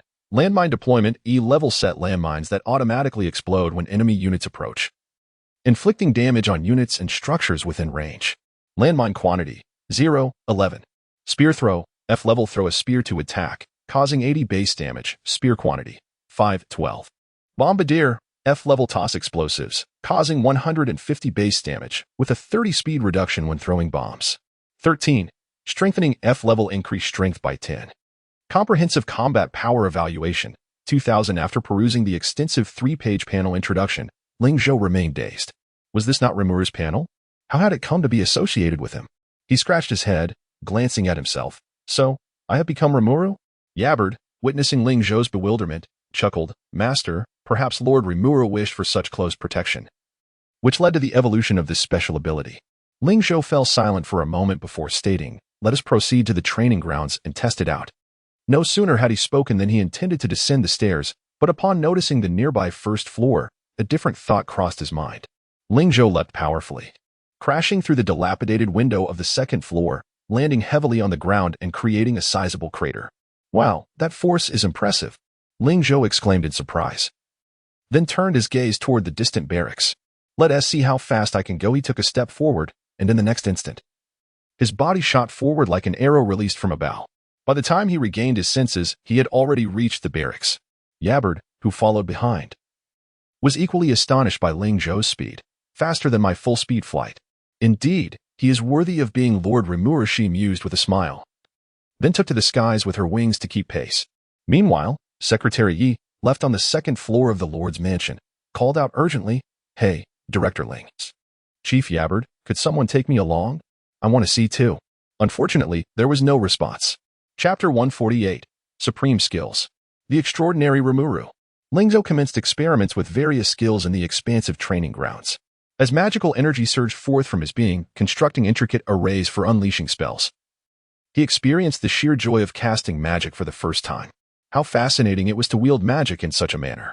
Ling Zhou, akin to a newborn, brimmed with curiosity regarding magical abilities, an experience unprecedented in both his past and present lives. Even when a lord ascends to the realm of the extraordinary, capable of soaring through the skies, they remain estranged from the essence of magic. As Yalbed had articulated, humans are inherently insulated from magical energy, unable to harness even a modicum of it. Their evolution merely fortifies their corporeal forms, pushing the limits of physical prowess while remaining disconnected from magic. However, this does not imply that a lord is incapable of combat. In later stages, most lords benefit from the comprehensive enhancements of their territories, becoming formidable tanks of pure physical might. Moreover, many extraordinary lords, when facing a shortage of troops, may even serve as human shields. They can wield strategic artifacts like the Ring of Bloodsucking and various impressive skills bestowed by their lands. Yet, these abilities often depend on external forces. Even in their advanced forms, lords remain mere brutes devoid of magical aptitude.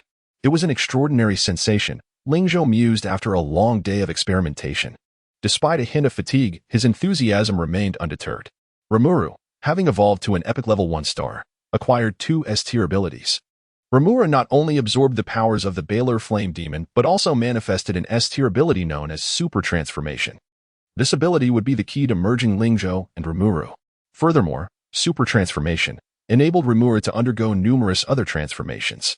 For instance, upon wishing to strike, a colossal fist would materialize from his arm, while in a defensive stance, an additional layer of armor would envelop him.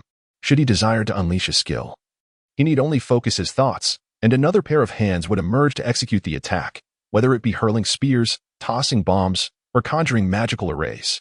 In essence, Rimuru and Ling Zhou became one, resembling a sophisticated intelligence system. Notably, Rimuru, upon merging, operated solely on instinct, devoid of independent will. All combat decisions rested upon Ling Zhou's shoulders. However, the instinctual responses were remarkable.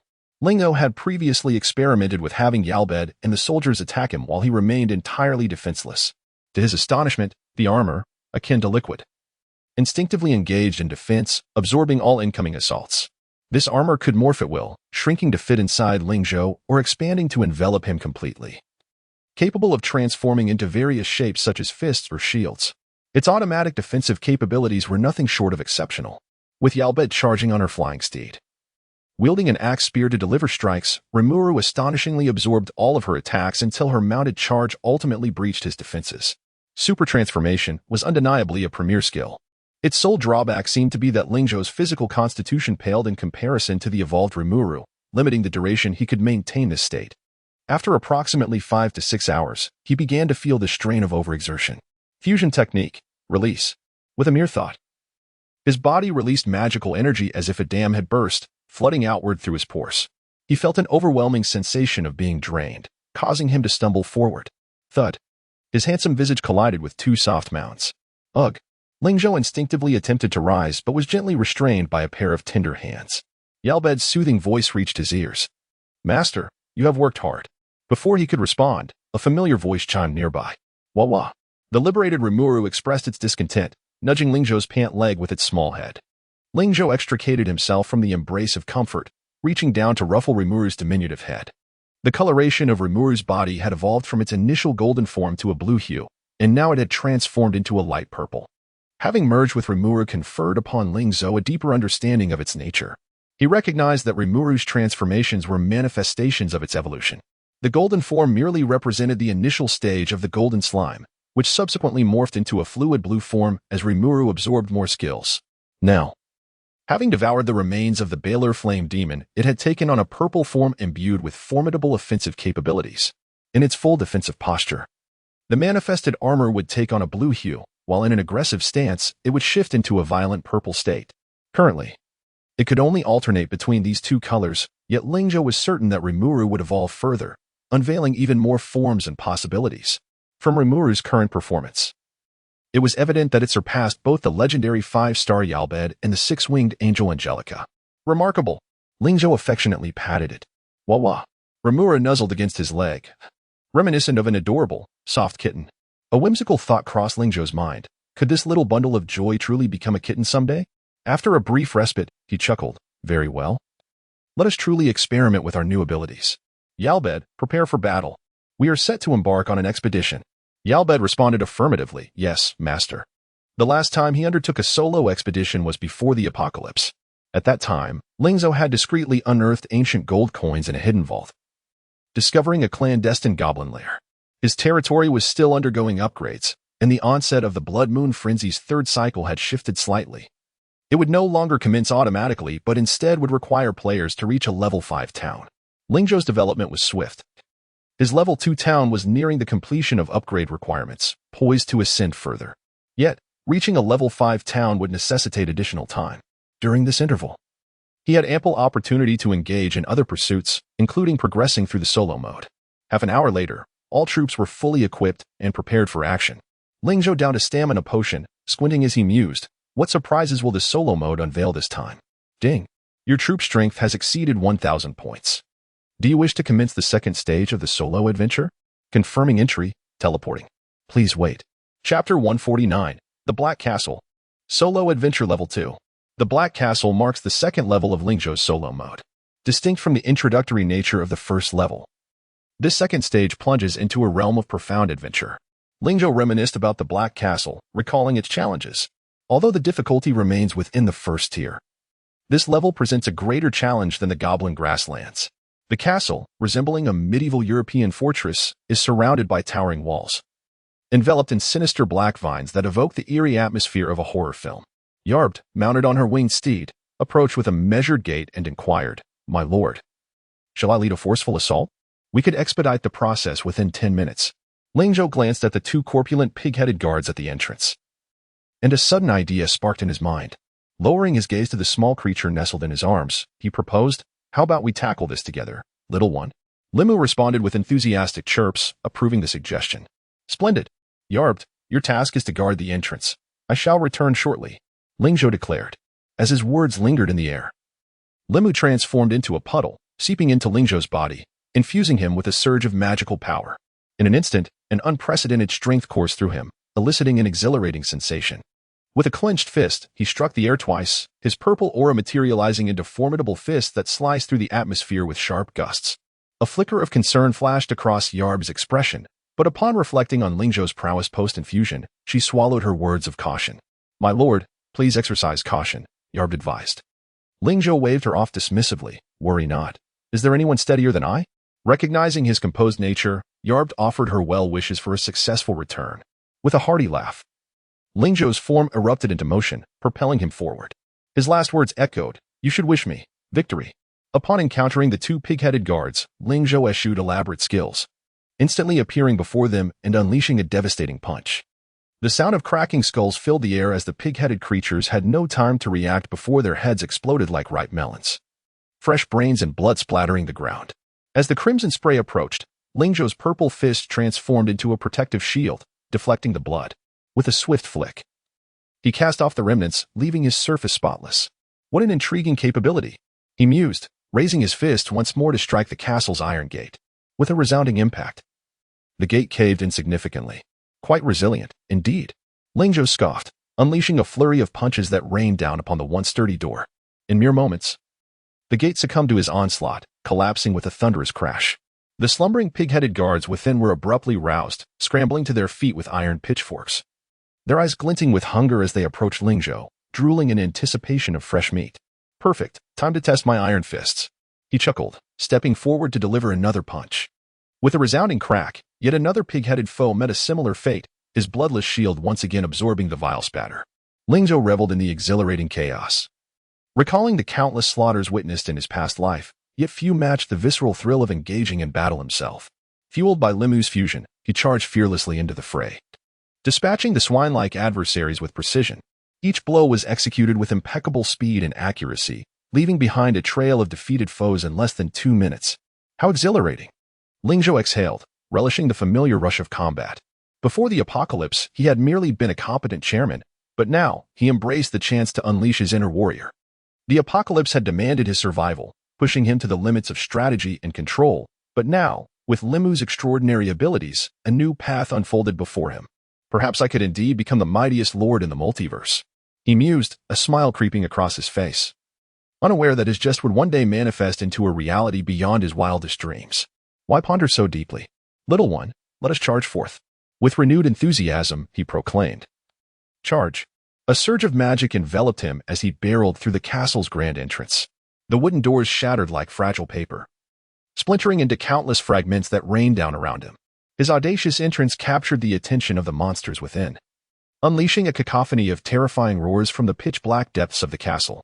Chapter 150, Conquering the Black Castle. The Fate of the Treasure Map? As the lantern creatures in the hall illuminated one by one, the entire castle was awash with light. Gazing upwards along the spiraling corridor, one could discern that the castle boasted 9 magnificent levels. The monsters dwelling above were roused from their slumber by the glowing lanterns, emitting a cacophony of roars.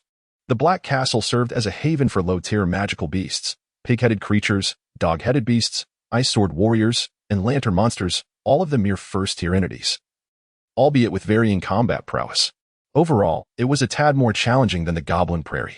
Yet, to Ling Zhou, whose combat power had reached an impressive 2,000 points, these first-tier monsters were akin to insignificant ants. Apart from their sheer numbers, they possessed no remarkable qualities. "Attack," Ling Zhou commanded softly.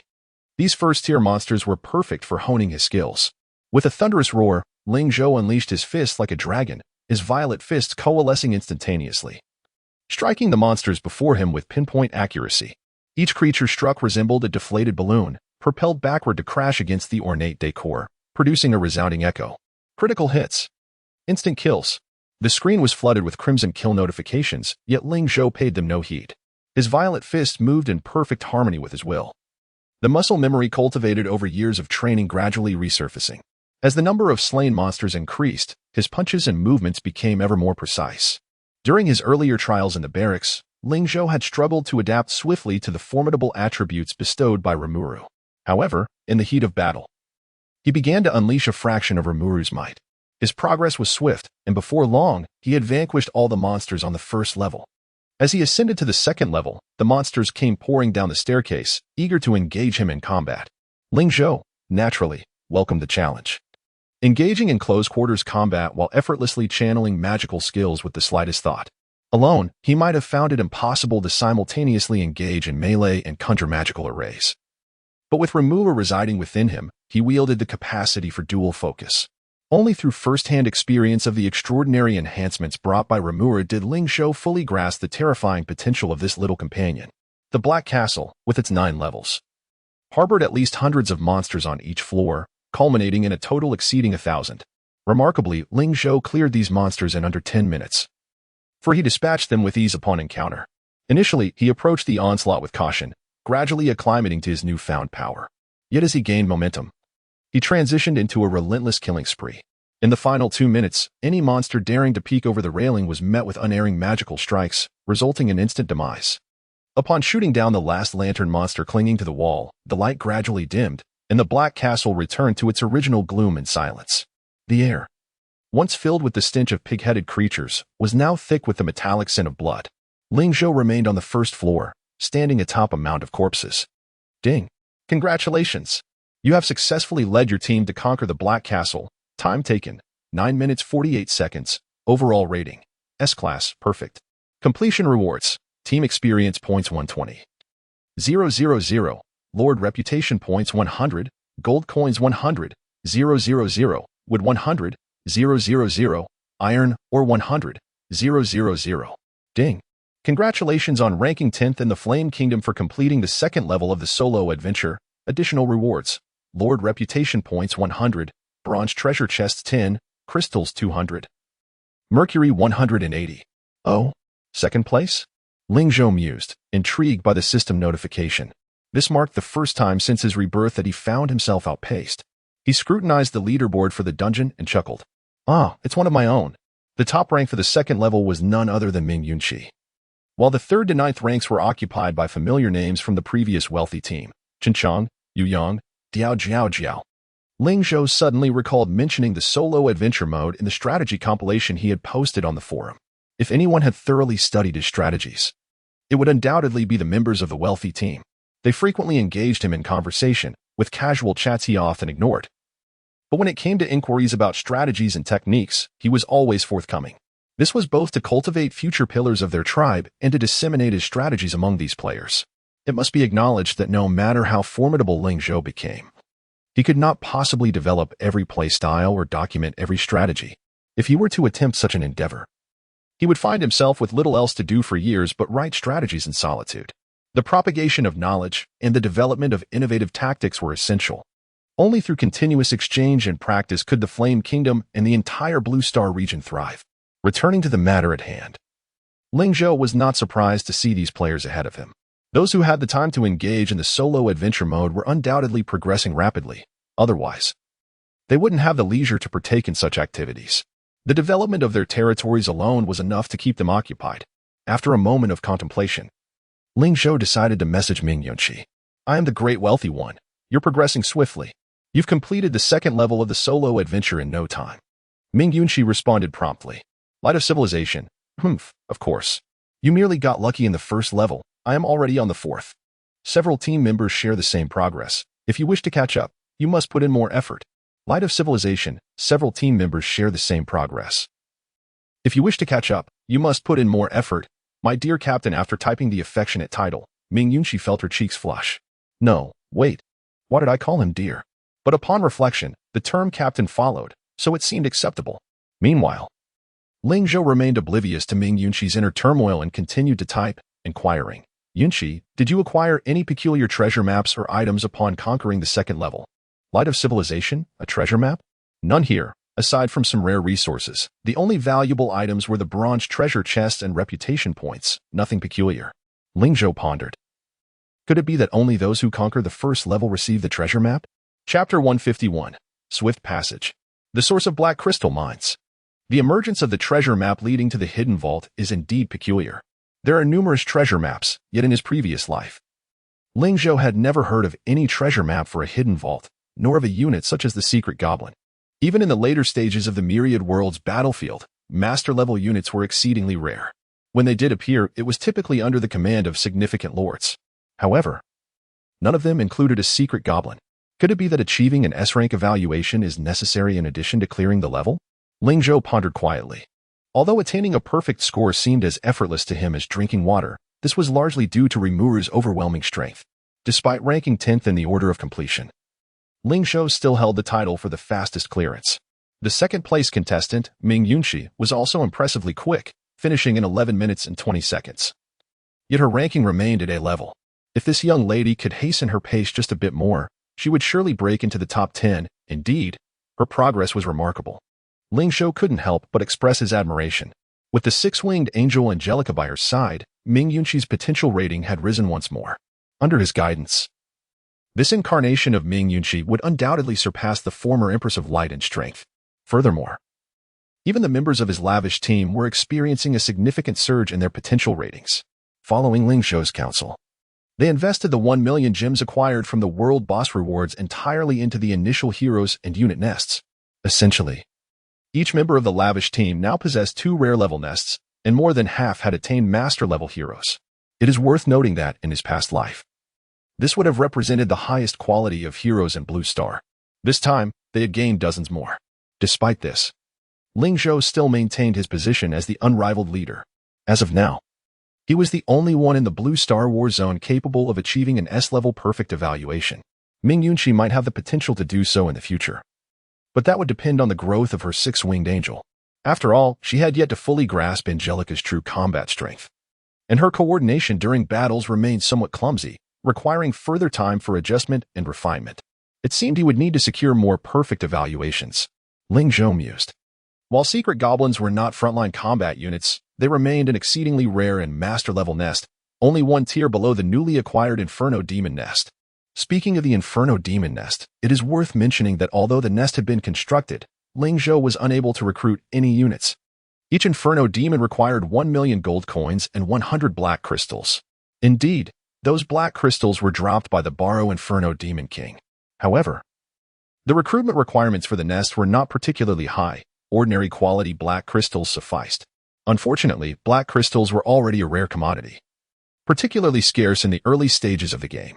Ling Zhou had given the only high-quality black crystal he obtained to Yaorbeda for her cultivation. Even if he were to gather enough black crystals, the price of 1 million gold coins was daunting enough to discourage him.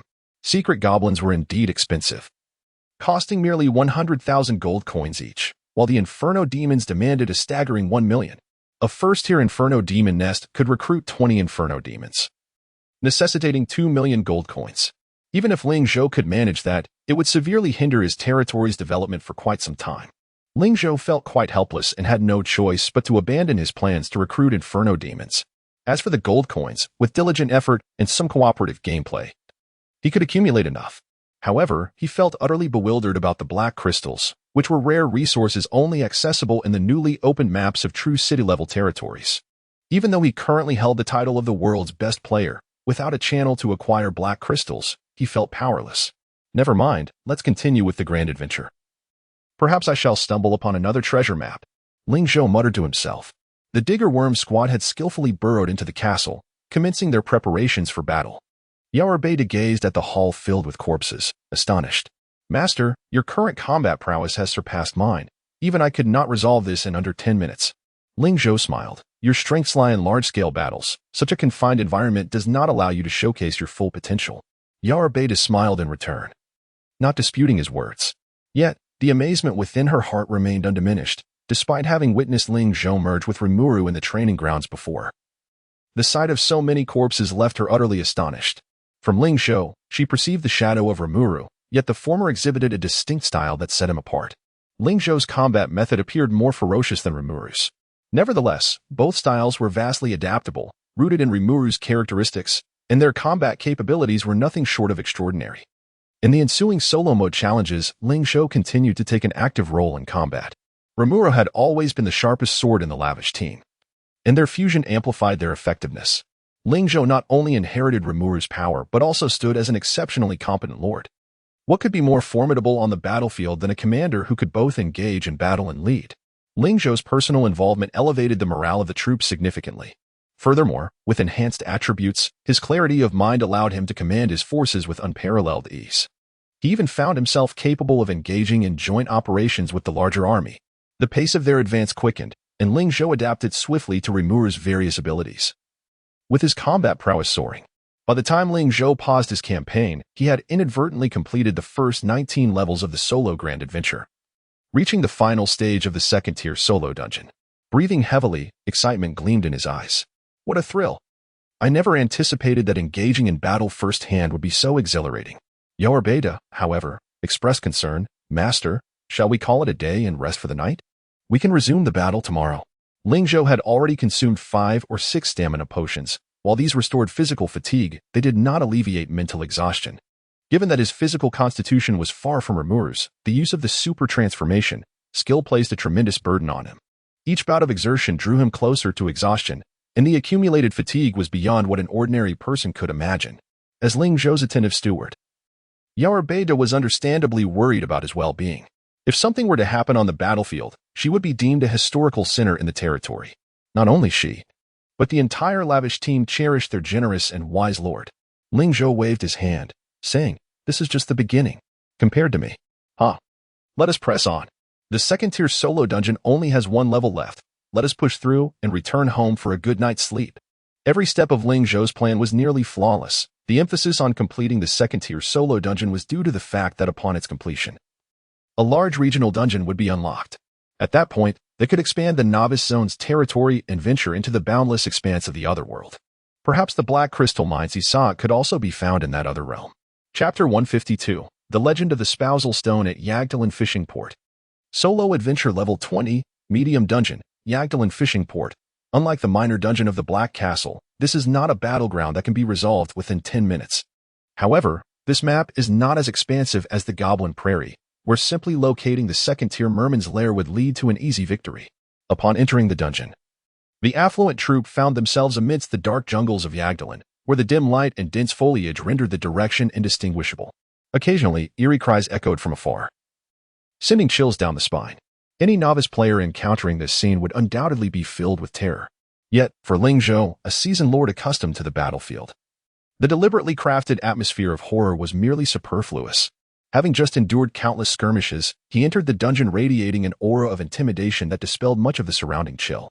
Surveying his surroundings, he paid no heed to the grim ambience. Was the darkness of the forest truly more ominous than the undead army he commanded?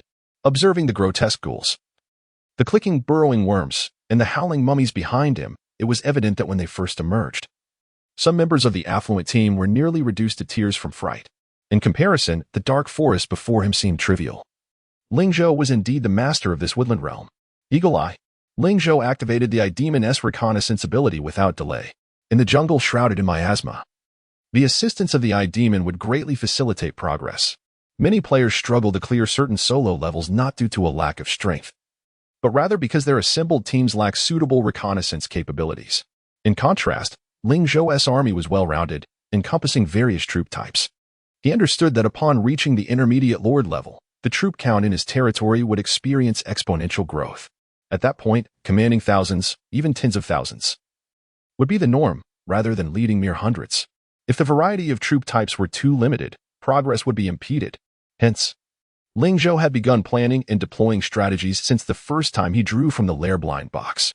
After unexpectedly acquiring 3 undead lairs, he cemented a mid-term strategy centered around the undead legion style. Now, he boasted 4 undead legions: burrowing worms, mummies, ghouls, and 8-eyed spiders.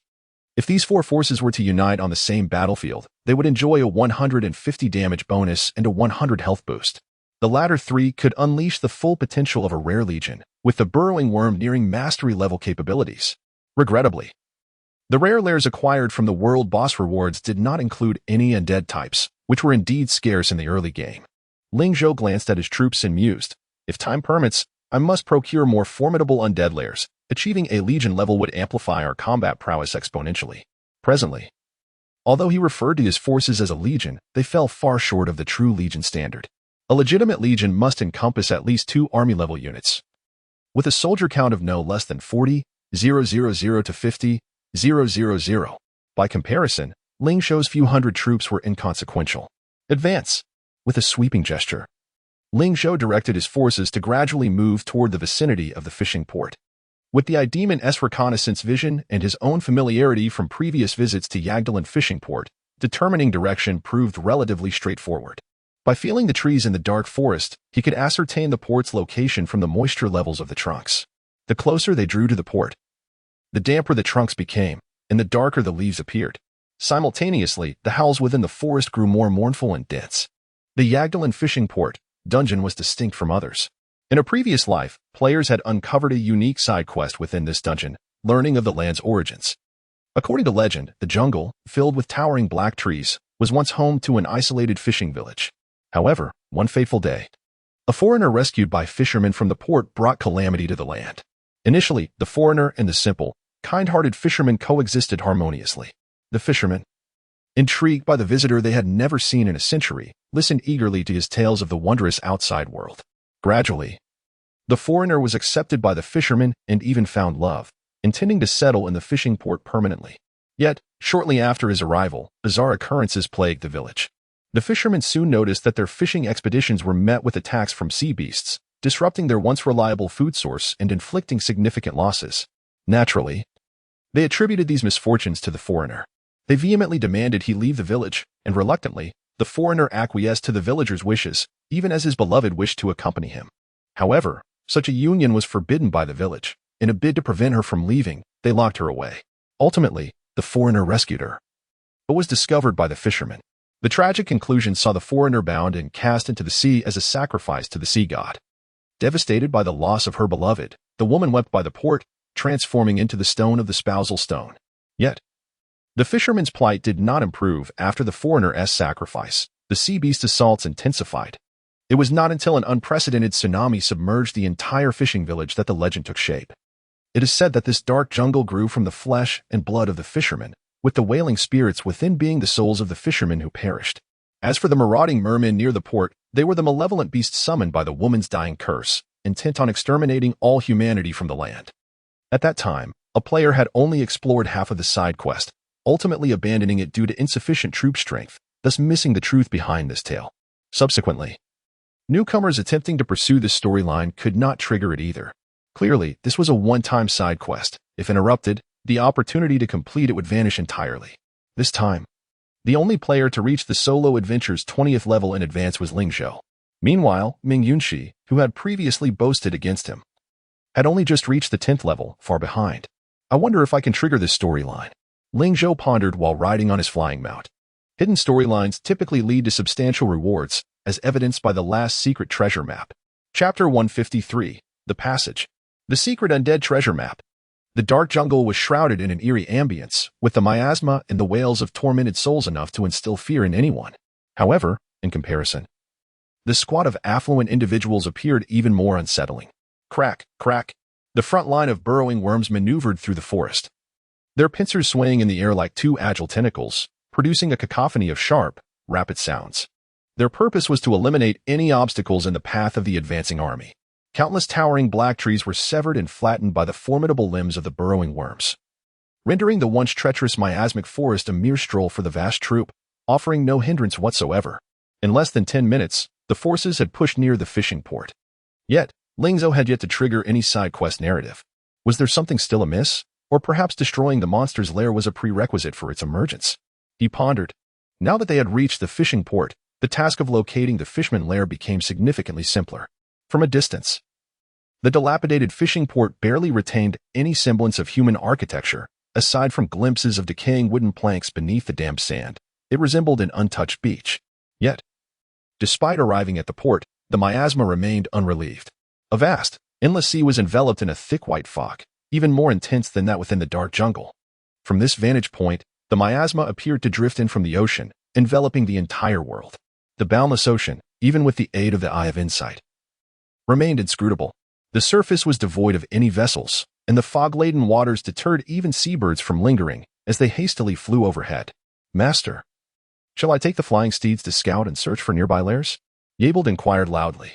Ling Zhou shook his head. No need for such inconvenience. As he spoke, he dismounted from his steed and knelt to examine the sand and mud near the beach. A minute later, he rose and pointed towards the northwest direction of the beach, commanding, "Everyone, proceed forward."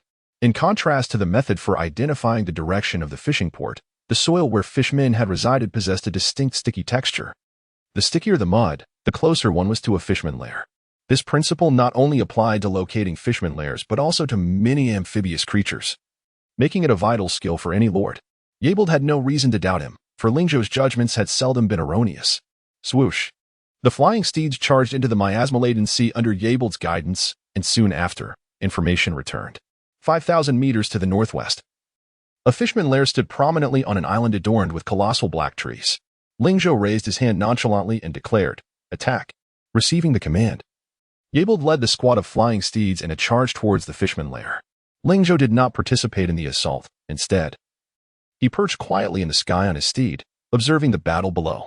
The fishmen were of a lower tier, and the lair constituted a level 2 elite lair, presenting minimal challenge. However, fishmen were amphibious and exceedingly nimble, making any lair close to the sea somewhat difficult to handle.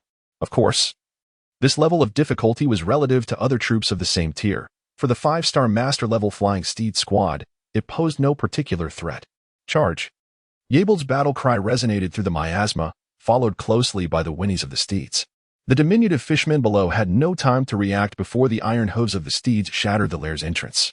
This was soon followed by a ruthless slaughter. Kill notifications flooded Ling Zhou's interface as the cleansing of the fishman lair progressed swiftly. In under 10 minutes, the elite fishman lair, home to over 2,000 creatures, was entirely eradicated. Ding! Congratulations on successfully clearing the Yagdalin fishing port with your team. Time taken, 25 minutes and 33 seconds. Overall evaluation, S grade, perfect.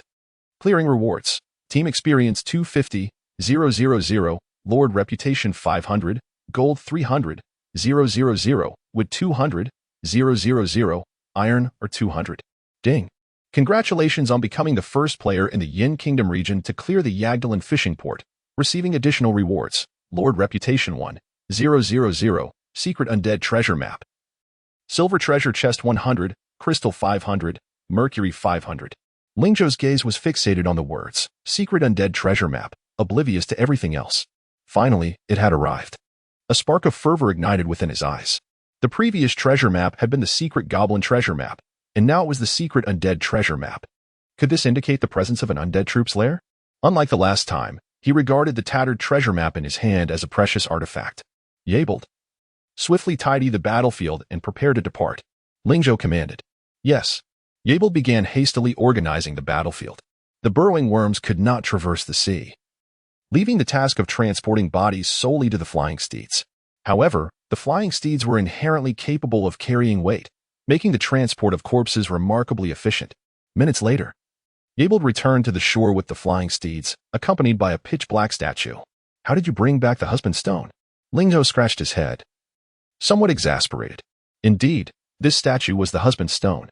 However, within the instance, it resembled a mere coordinate marker. Many players had previously attempted to remove the husband stone. While it could be moved or even destroyed, it was impossible to extract it from the instance. Furthermore, after countless studies by players, it was deemed useless, just a broken rock. Even if shattered completely, it would only yield stone, devoid of any substance. This stone is merely a stone, of no use, Ling Zhou remarked. Unexpectedly, Yebold countered, Master, this statue seems to harbor an unusual aura that I can sense. Ling Zhou replied, Oh, if you don't believe it, observe. Yebold extended a hand and gently tapped the husband stone, causing the stone to tremble slightly, and an extraordinary aura began to emanate from it. Is this the scent of death? Ling Zhou furrowed his brow. This aura resembled the maddening scent of the undead legion from the second round, carrying the odor of decay, accompanied by an eerily unsettling essence. Suddenly, as if struck by inspiration, he inquired, When did you become aware of this aura? Yebold truthfully responded, Just moments ago. I had initially overlooked this statue, but it suddenly exhibited movement. Could this statue be connected to the forthcoming secret undead treasure map? Ling Zhou mused. After a moment's contemplation, he resolved to take the statue along. Bring it. Let's proceed. Ling Zhou pressed the teleportation button on the treasure map, and in the next instant, the entire army vanished from the desolate beach. Chapter 154, Triggering Side Quest, Searching for the Deceased Husband. Leadership, 85, Max Value 100. Hero Units, Rimuru, Level 40. Epic 1-star, Albedo, Level 40. Legendary 5-star, Army Composition, Pegasi 101. Stealth Goblins 80, Reburton Stone Golems 40, Demons 20, Fire Dwarves 80, Burrowing Worms 60. Mummy of Mara 50, 8-eyed Spiders 70. Ghouls 80, average level, level 20, movement speed, 35, health status, 88 100, stamina bar, 80 100, logistics, 60, max value 100, comprehensive combat power, 122. 300, evaluation, a steadily growing army, undeniably a dominant force among military units. Aside from the few troops stationed at home, Ling Zhou's combat power has surpassed the remarkable threshold of 120,000. However, this figure is somewhat inflated, excluding units such as goblins and night demons, which cannot engage in direct combat. The actual battle strength of frontline troops stands at approximately 70,000 to 80,000. Even so, this strength remains extraordinarily impressive. In terms of current development, a combat power of 5,000 to 10,000 is considered standard, while 10,000 to 15,000 is regarded as moderately above average. And anything above 15,000 is deemed exceptional.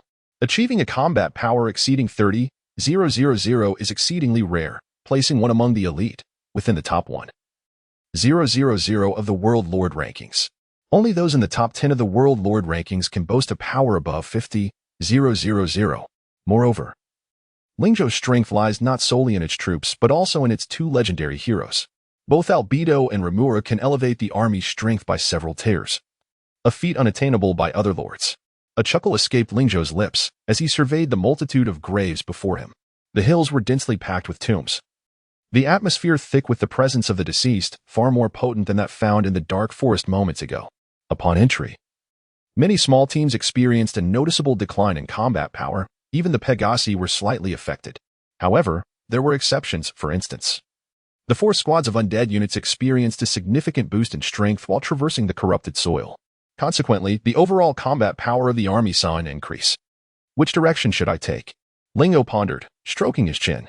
Even with the demon scouting capabilities, he could only discern a seemingly endless expanse of graves, akin to an infinite ocean without boundaries. Not a single distinguishing landmark was visible. Selecting the wrong direction would inevitably consume a considerable amount of time. My lord, the husband's stone is glowing, Albedo suddenly remarked. Ling Zhou turned to see the previously dormant stone emitting a faint grayish light. Though the radiance was weak, it was still discernible to the naked eye. Remarkably, this object can indeed be brought here? Ling Zhou's suspicions about the connection between the husband's stone and the special dungeon related to the undead treasure map were further confirmed. Ding. Triggering storyline quest, searching for the remains of the deceased husband. The system's notification echoed in Ling Zhou's ears. So, it truly is you.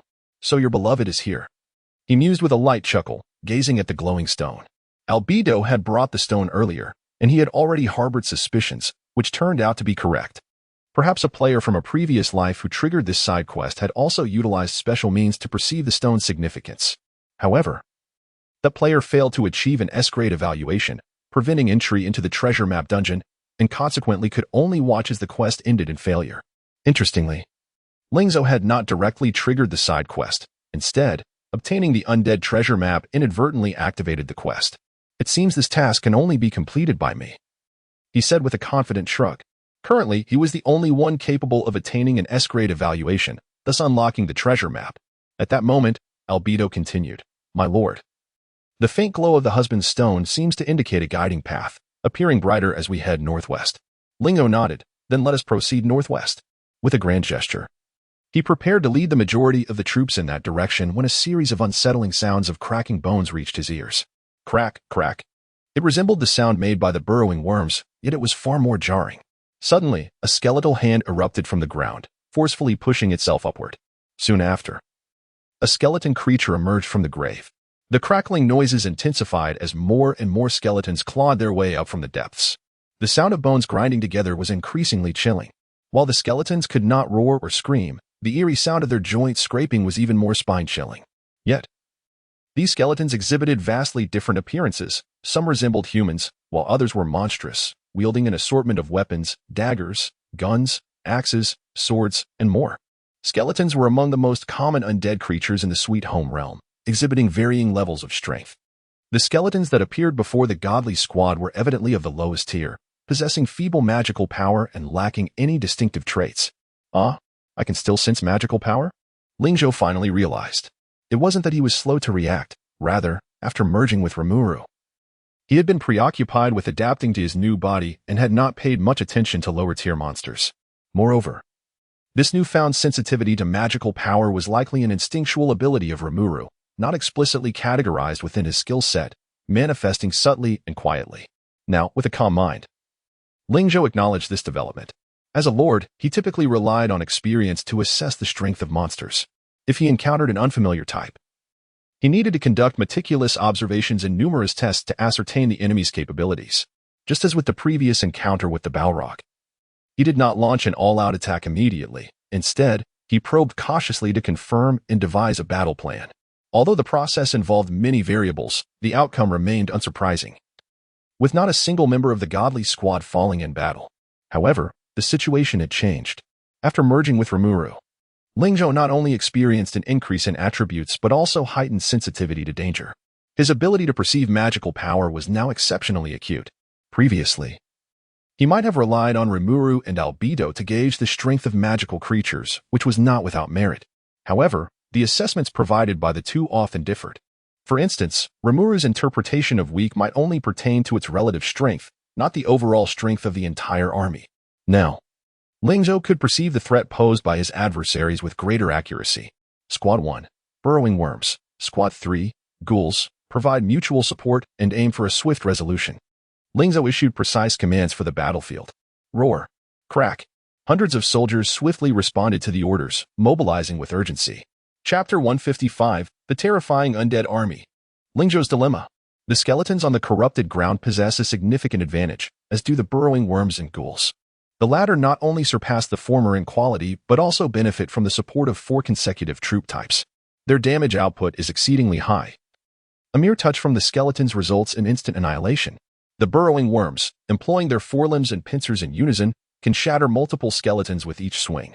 In contrast, the ghouls' weapons merely leave superficial scratches on their foes, causing only a slight reduction in health. The ghouls' attacks are notably more brutal. Their claws are akin to sharp swords, each strike delivering substantial critical damage. A couple of swipes is often enough to dispose of a single skeleton. While their single target damage may not match the burrowing worms in speed, their attack frequency far exceeds that of the latter, making the ghouls' hunting efficiency threefold superior to that of the burrowing worm squads. The ghouls, with their health dwindling, can be expertly maneuvered by Ling Zhou to feast upon fallen corpses and recuperate. The synergy between the ghoul and burrowing worm squads generates a ceaseless flow of combat prowess, swiftly reducing the number of skeletons. Should they encounter a vast horde of skeletons, the fire dwarf gunner units will unleash a volley to alleviate the pressure of advancement. Ling Zhou has no intention of engaging in a defensive battle against these mediocre quality skeletons. Instead, he advances with his main forces towards the northwest, striking and moving simultaneously. Perched upon the back of a Pegasus, he appears composed and at ease throughout the endeavor. The corrupted ground exerts some influence over the Pegasus, yet not significantly. Provided they do not linger for extended periods on the corrupted terrain, master-level 5-star troops like the Pegasus can withstand the necrotic erosion. In contrast, the fire dwarf gunner units exhibit slightly diminished performance. Their movement speed is noticeably hampered by the corruption, rendering them sluggish. Nevertheless, Ling Zhou remains unperturbed. Even amidst the seemingly endless graveyards teeming with skeletons, he adeptly manages his forces with calm efficiency. His army now consists of hundreds, no longer limited to the mere dozens from his village domain, allowing for a far greater tactical flexibility. The combination of burrowing worms and ghouls can alternate seamlessly. When one tires, the Pegasus unit can push forward.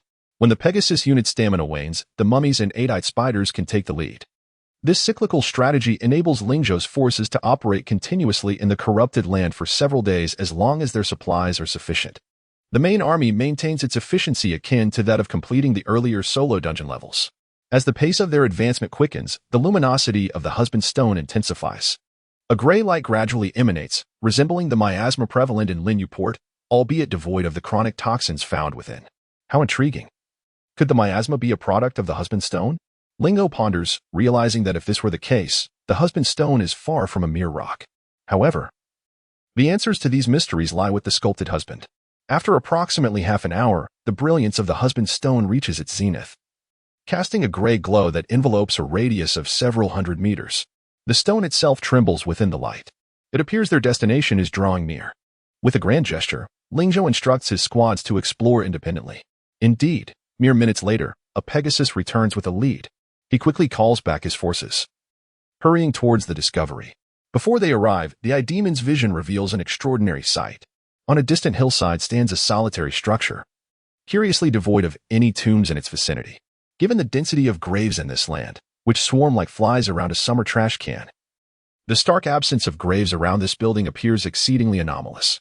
But it is not merely this peculiarity that captures attention. Even as skeletons emerge from the graves, they seem to deliberately circumvent the structure, creating a vacuum around it. Such a unique phenomenon does not escape Ling Zhou's notice. Suddenly, a cacophony of bone-on-bone scraping fills the air.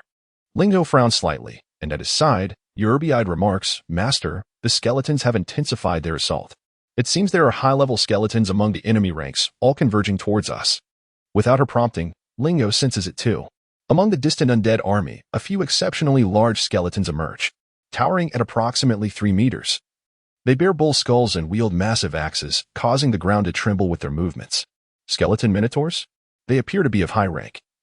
At least rare 3 stars or more, all at full level in the 2nd tier. Eurbiide, surprised, gasps, realizing Ling Zhou's perception of monsters surpasses her own precision. While she can ascertain the general range of their levels and qualities, pinpointing an exact classification eludes her. Of course, this does not imply that Rimuru's perception of magical energy exceeds that of Eurbiide by a considerable margin. Ling Zhou's keen awareness is augmented significantly by his experience. Eurbiide, momentarily setting aside her astonishment, inquires, "Master, how should we proceed?" The number of rare monsters is escalating.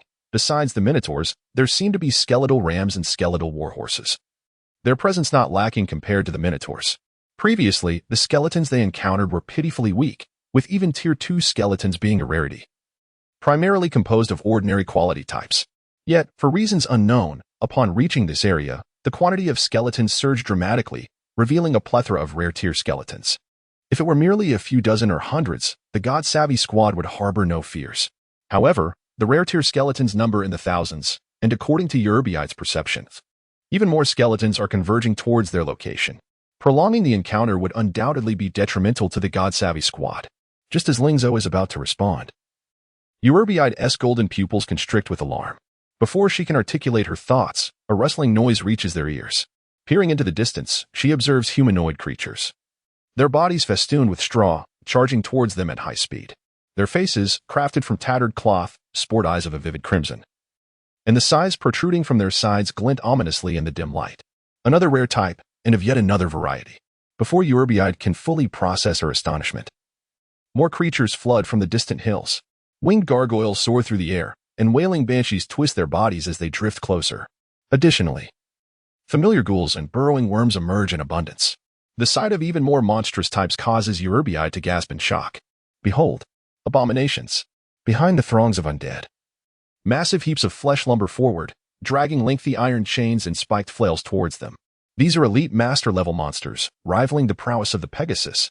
Eurbiide swallows hard. The mere presence of the abominations is not what shocks her. It is the sheer magnitude of this undead army that exceeds her wildest imaginings.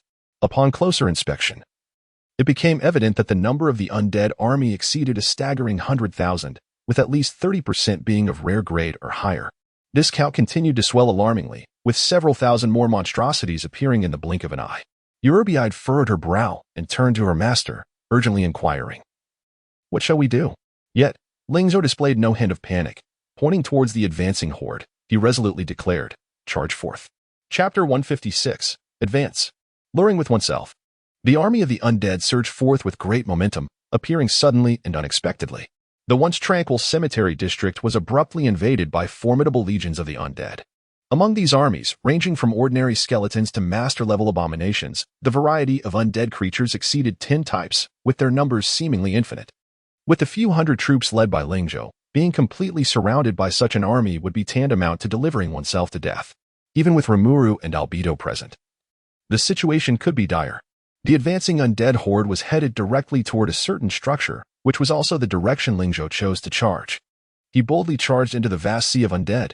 Albedo, with a serious expression, warned, "Master, if we plunge into the encirclement of the undead, it may be difficult for us to escape later.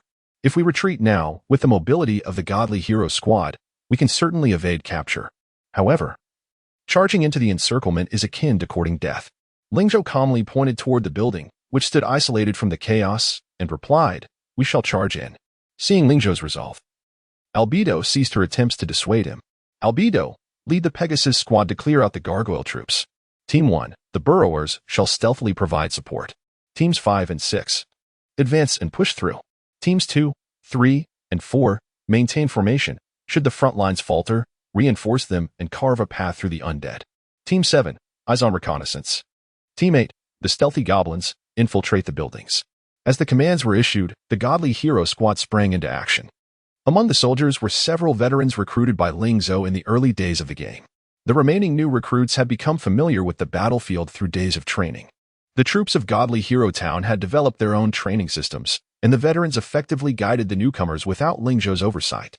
Now, when a command was given, they instinctively knew what to do. Faced with an enemy whose strength and numbers vastly exceeded their own, most tactics had lost their efficacy. Therefore, after issuing his orders, Ling Zhou chose not to remain in the rear but instead positioned himself at the forefront of the entire army. Indeed, he intended to join the fray. With a grand gesture, Ling Zhou bestowed a powerful buff upon the entire army, doubling their combat power and tripling albedos. Then, raising his hand, he proclaimed in a resonant voice that echoed across the ranks, "In narrow paths, the brave shall prevail. Everyone, charge with me." With that, he launched himself forward like an arrow released from a bow. Ferocity. Collision. A pale purple aura enveloped Ling Zhou as he hurled himself into the front lines of the skeletal army as if he were a cannonball. The sound of countless bones shattering filled the air as he charged through the ranks with brutal force. Any skeleton that encountered him was reduced to mere fragments. Their remains scattered like paper.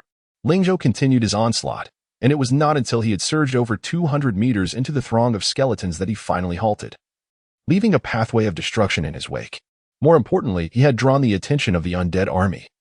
Both the nearby skeletons and those further away were now focused on him, converging toward his position. With a swift motion, he reached out to a skeletal minotaur that sought to attack him, his massive purple fist enclosing around its skull. Despite its imposing stature and commendable strength, the minotaur was rendered immobile under Ling Zhou's grip. The sharp crack of bones echoed as Ling Zhou exerted pressure, his gaze fixed on the advancing horde. A cold smirk gracing his lips. "Yes, come to me." With a decisive crack, he shattered the minotaur's skull, extinguishing the flame of its soul, which succumbed to the inevitable. Collapsing lifelessly, Ling Zhou casually tossed aside the remnants, sending several skeletons flying who attempted to ambush him. "Come, let us fight fiercely." With a sinister grin, he pressed forward, his fist raining down like a tempest upon the skeletons before him. In a relentless barrage, his purple fist proved unstoppable against the undead. Whether facing ordinary skeleton soldiers or higher-tier foes like skeletal minotaurs and warhorses, nothing could impede his advance. In less than a minute, he had carved a path through the ranks of the skeletal army. Suddenly, a scarecrow armed with dual scythes limped toward him. Its movement slow, but its damage potential significantly higher than that of skeletal foes, especially its scythes, which were swift and deadly. While Ling Zhou was unafraid of the scarecrow's damage, it was one of the few lower-tier creatures possessing fear-inducing abilities. Despite his high mental fortitude, repeated hits from its abilities could still ensnare him in a controlling state. In such a battlefield, being controlled often signified a slow demise, one he could not withstand regardless of his health pool. Ice Sphere, Earth Spike, Water Curtain. Ling Zhou's casting speed was unparalleled, focusing solely on rapid execution. Each spell's incantation time had been minimized to the extreme. Yet, rapid casting did not equate to diminished damage. Thanks to significant boosts to his magical power, even low-tier spells could inflict considerable harm. The second-tier scarecrows faltered under the relentless barrage of his spells, their formation disintegrating and leaving them unable to mount an effective charge. Ling Zhou glanced back at the godly hero squad, observing that the Pegasus team, led by Albedo, had begun to engage the gargoyles in the skies. The other squads were also coordinating their efforts, advancing steadily. Satisfied, Ling Zhou nodded. Thus far, the plan was proceeding smoothly. Turning once more to face the vast legions of the undead, he felt no trace of fear. Rather, his fighting spirit surged with fervor. In the next moment, he unleashed a barrage of spells upon the Scarecrow army. Firestorm, Earth Spike, Ice Arrow, Water Curtain. With each successive spell, the Scarecrow's formation continued to shatter. The Scarecrows emitted furious, piercing roars, but Ling Zhou paid them no heed. With a slight beckoning gesture, he turned and sprinted in another direction. He intended to serve as bait, forcibly carving a path for the godly hero squad. Chapter 157, The Lord's Technique reappears. Battle power exceeds 10,000. A direct assault was evidently imprudent. Firstly, the formidable army of over 30,000 rare-level straw men posed an insurmountable obstacle for the extravagant squad, even with the Pegasus Brigade led by Albedo forcefully crashing through. They would still encounter the aerial forces of gargoyles and the ranged onslaught of banshees. The numbers and strength of these undead troops are by no means inferior to that of the straw men. Furthermore, behind them loomed a master-level army comparable to the Pegasus, the army of abominations. They moved slowly, but their massive forms stood upon the barren hills like mountains, completely obstructing the path of the extravagant squad. To circumvent them on this land teeming with undead and reach the peculiar structure in the distance was nearly an impossible task. Left with no choice, Ling Zhou had to use himself as bait to draw the majority of the undead army away. Of course, such an action was fraught with peril. In the past, he would never have considered such a reckless move. After all, back then, he was merely a hefty being with abundant health but no means to retaliate. Now, however, Ling Zhou was not just robust in health. He had transformed into a versatile warrior with no weaknesses in his attributes. Naturally, he possessed the confidence to lead his troops through the breach. Firestorm, Earthspike, Ice Arrow. A myriad of spells erupted upon the battlefield, resembling a dazzling display of fireworks. Ling Zhou moved with remarkable speed, and as long as he willed it, no one on this battlefield could lay a finger on him. His impressive performance had thoroughly captured the attention of the undead army. Many of the undead forces began to shift rightward under his influence, albeit in small numbers. Yet it was sufficient to carve out a relatively safe path for the extravagant squad to charge through. Seizing this opportunity, Albedo accelerated the elimination of the aerial forces, safeguarding the path for the majority below to advance. The sounds of gunfire, explosive skills, and the roars of monsters. All these noises melded together, enveloping the entire battlefield. At this juncture, Ling Zhou, separated from the extravagant squad, found it nearly impossible to remotely command his troops. Whether it was Albedo's Pegasus Brigade or the main force, they could only adhere to the initial tactical arrangements. As Ling Zhou had stated earlier, when brave warriors meet on a narrow path, victory belongs to the courageous. This battle was destined to be one of all or nothing. And the bolstered extravagant forces experienced a swift surge in combat power, surpassing the strength of the undead army of the same rank. However, if they could not break through amidst the throng, they would still face certain doom. While guiding the undead army, Ling Zhou kept a watchful eye on the movements of the extravagant squad in the distance. Excellent. It seemed that high loyalty was indeed advantageous. Their morale remained unshaken. Ling Zhou silently commended his troops. Many soldiers with lower loyalty often faltered in the face of overwhelming odds, disregarding their lord's commands. Some, in extreme cases, would even choose to flee. Yet, the extravagant squad not only stood firm against the overwhelming undead forces but also resolutely executed Ling Zhou's tactics. Even as comrades fell around them, they pressed on methodically. Those they could save, they saved. Those they could not, they abandoned without hesitation. In such a battlefield, they were afforded little choice. The abandoned soldiers, devoid of anger, expended their last ounce of strength to charge at the enemy, attempting to exchange their lives for a momentary reprieve for their comrades behind. This was a testament to their remarkable loyalty. Ling Zhou observed this scene with keen eyes. His gaze deepened, his expression becoming even more resolute, as he turned to face the undead army and coldly uttered a single word: kill. No sooner had the word left his lips than his movements quickened. After an entire day of battle, Ling Zhou had grown increasingly accustomed to this body. He had mastered Rimuru's automatic mode, utilizing his 2,000-point combat power to the fullest. The strength he now exhibited far surpassed Rimuru's individual combat capabilities. This body not only possessed Rimuru's beast-like combat instincts but also Ling Zhou's decade-long composure and intellect. The combination was seamless, allowing him to maximize his power output. Not to mention, Rimuru's inherent attributes and skill mechanisms were already formidable. If one were to identify the most terrifying presence on this battlefield, it would undoubtedly not be the 5-star, 2-tiered master-level army of abominations, nor Albedo's almost invincible Pegasus Brigade soaring above, but rather Ling Zhou himself. He was the only entity on this battlefield with a bug-level presence and the sole variable capable of altering the course of events. Ling Zhou was acutely aware of this, which is why he centered his strategies around himself. Kill, kill, kill. His eyes gleamed crimson, his hands moved ceaselessly, and the magical arrays coalescing before him surged with energy. He had consumed dozens of potions, depleting his magical reserves time and again. The high-intensity combat rapidly drained his stamina, and fatigue washed over him once more. Ling Zhou hastily swallowed another stamina potion, glass vial and all, indifferent to the shards cutting his mouth. Stamina 5. Stamina 5. stamina 5.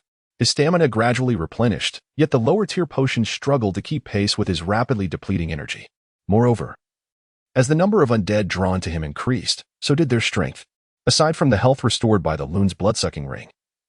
Both his magical and physical endurance regeneration could not match the rate of consumption. It seemed a swift resolution was imperative. Ling Zhou furrowed his brow. With his assistance, although the extravagant squad had suffered some casualties, their advance had been relatively smooth. Within a mere half hour, they had approached the foot of the hill. They needed only to charge a few thousand meters more to reach the structure atop the hill. However, in order to breach it, they would have to confront the army of abominations. The abominations, huddled together, did not follow the other undead to attack Ling Zhou. They remained quietly stationed outside the structure, blocking any who dared approach, even their fellow undead. The abominations had become an unavoidable obstacle for the extravagant squad. Ling Zhou raised an eyebrow. It seems the old adage holds true. To seek wealth, one must first forge a path. As the thought crossed his mind, he gestured and manipulated the interface. Money can move mountains. As golden light flickered, Ling Zhou felt a steady stream of power surging within him, and his combat power on the panel skyrocketed at a visible rate. 2200, 2300, 2400. If he were to amplify Rimuru alone, the effect of money can move mountains could at most yield a threefold increase in combat power. However, if he focused the enhancement solely on himself, the potential could reach a fivefold increase. This had already been tested against the Balrog Demon King. The only aspect Ling Zhou had yet to experiment with was using the Lord's technique while fused. While managing the undead army, he kept his gaze fixed on the combat power values displayed on his attributes panel, until the relentlessly surging battle power values gradually slowed down, eventually coming to a halt. The instant he beheld that number, Ling Zhou's pupils instantly constricted. Goodness! 14,000 points. Chapter 158, The Perilous Legendary Bone Dragon and the High-Level Knight. A magnificent sevenfold amplification. These are the precise figures of the current enhancement experienced by Ling Zhou, who was astonished to find that not only had the amplification not diminished, but it had also doubled. His battle power surged from 2,000 points to a staggering 14,000 points. What does this signify? Even many mid-tier heroes would be unable to attain such a figure. Ling Zhou's eyes were filled with shock as his nearly exhausted stamina and magical energy were instantly replenished. This is another effect of wealth can move mountains, which allows soldiers and heroes rewarded with gold to instantly restore their full state. This is precisely why Ling Zhou unleashes this skill at the crucial moment of a final charge. The overwhelming power coursing through him was an experience he had never encountered. How formidable! Ling Zhou clenched his fists, and in that moment, a sense of invincibility surged within him. Is this what it feels like to be an epic hero after a power boost? What Ling Zhou did not realize was that even the evolved Rimuru, when utilizing the Lord's skill enhancement, only achieved a threefold increase to a fourfold increase, far from the magnificent sevenfold enhancement. The attainment of such a sevenfold amplification was solely due to the enhancement of his own strength post-fusion. Hence, the effects of the Lord's skill naturally escalated as well. Sevenfold amplification. I feel as if I could obliterate a dragon with a single punch. Ling Zhou swung his mighty fist with vigor, unleashing a colossal purple fist that struck with tremendous force. Boom! A towering skeletal warhorse was hit head-on and sent flying. But that was not the end. The immense force generated a small whirlwind in the arena, sweeping all surrounding monsters into its vortex. Critical hit. Instant kill. Critical hit. Instant kill. Countless instant kill prompts floated above the battlefield.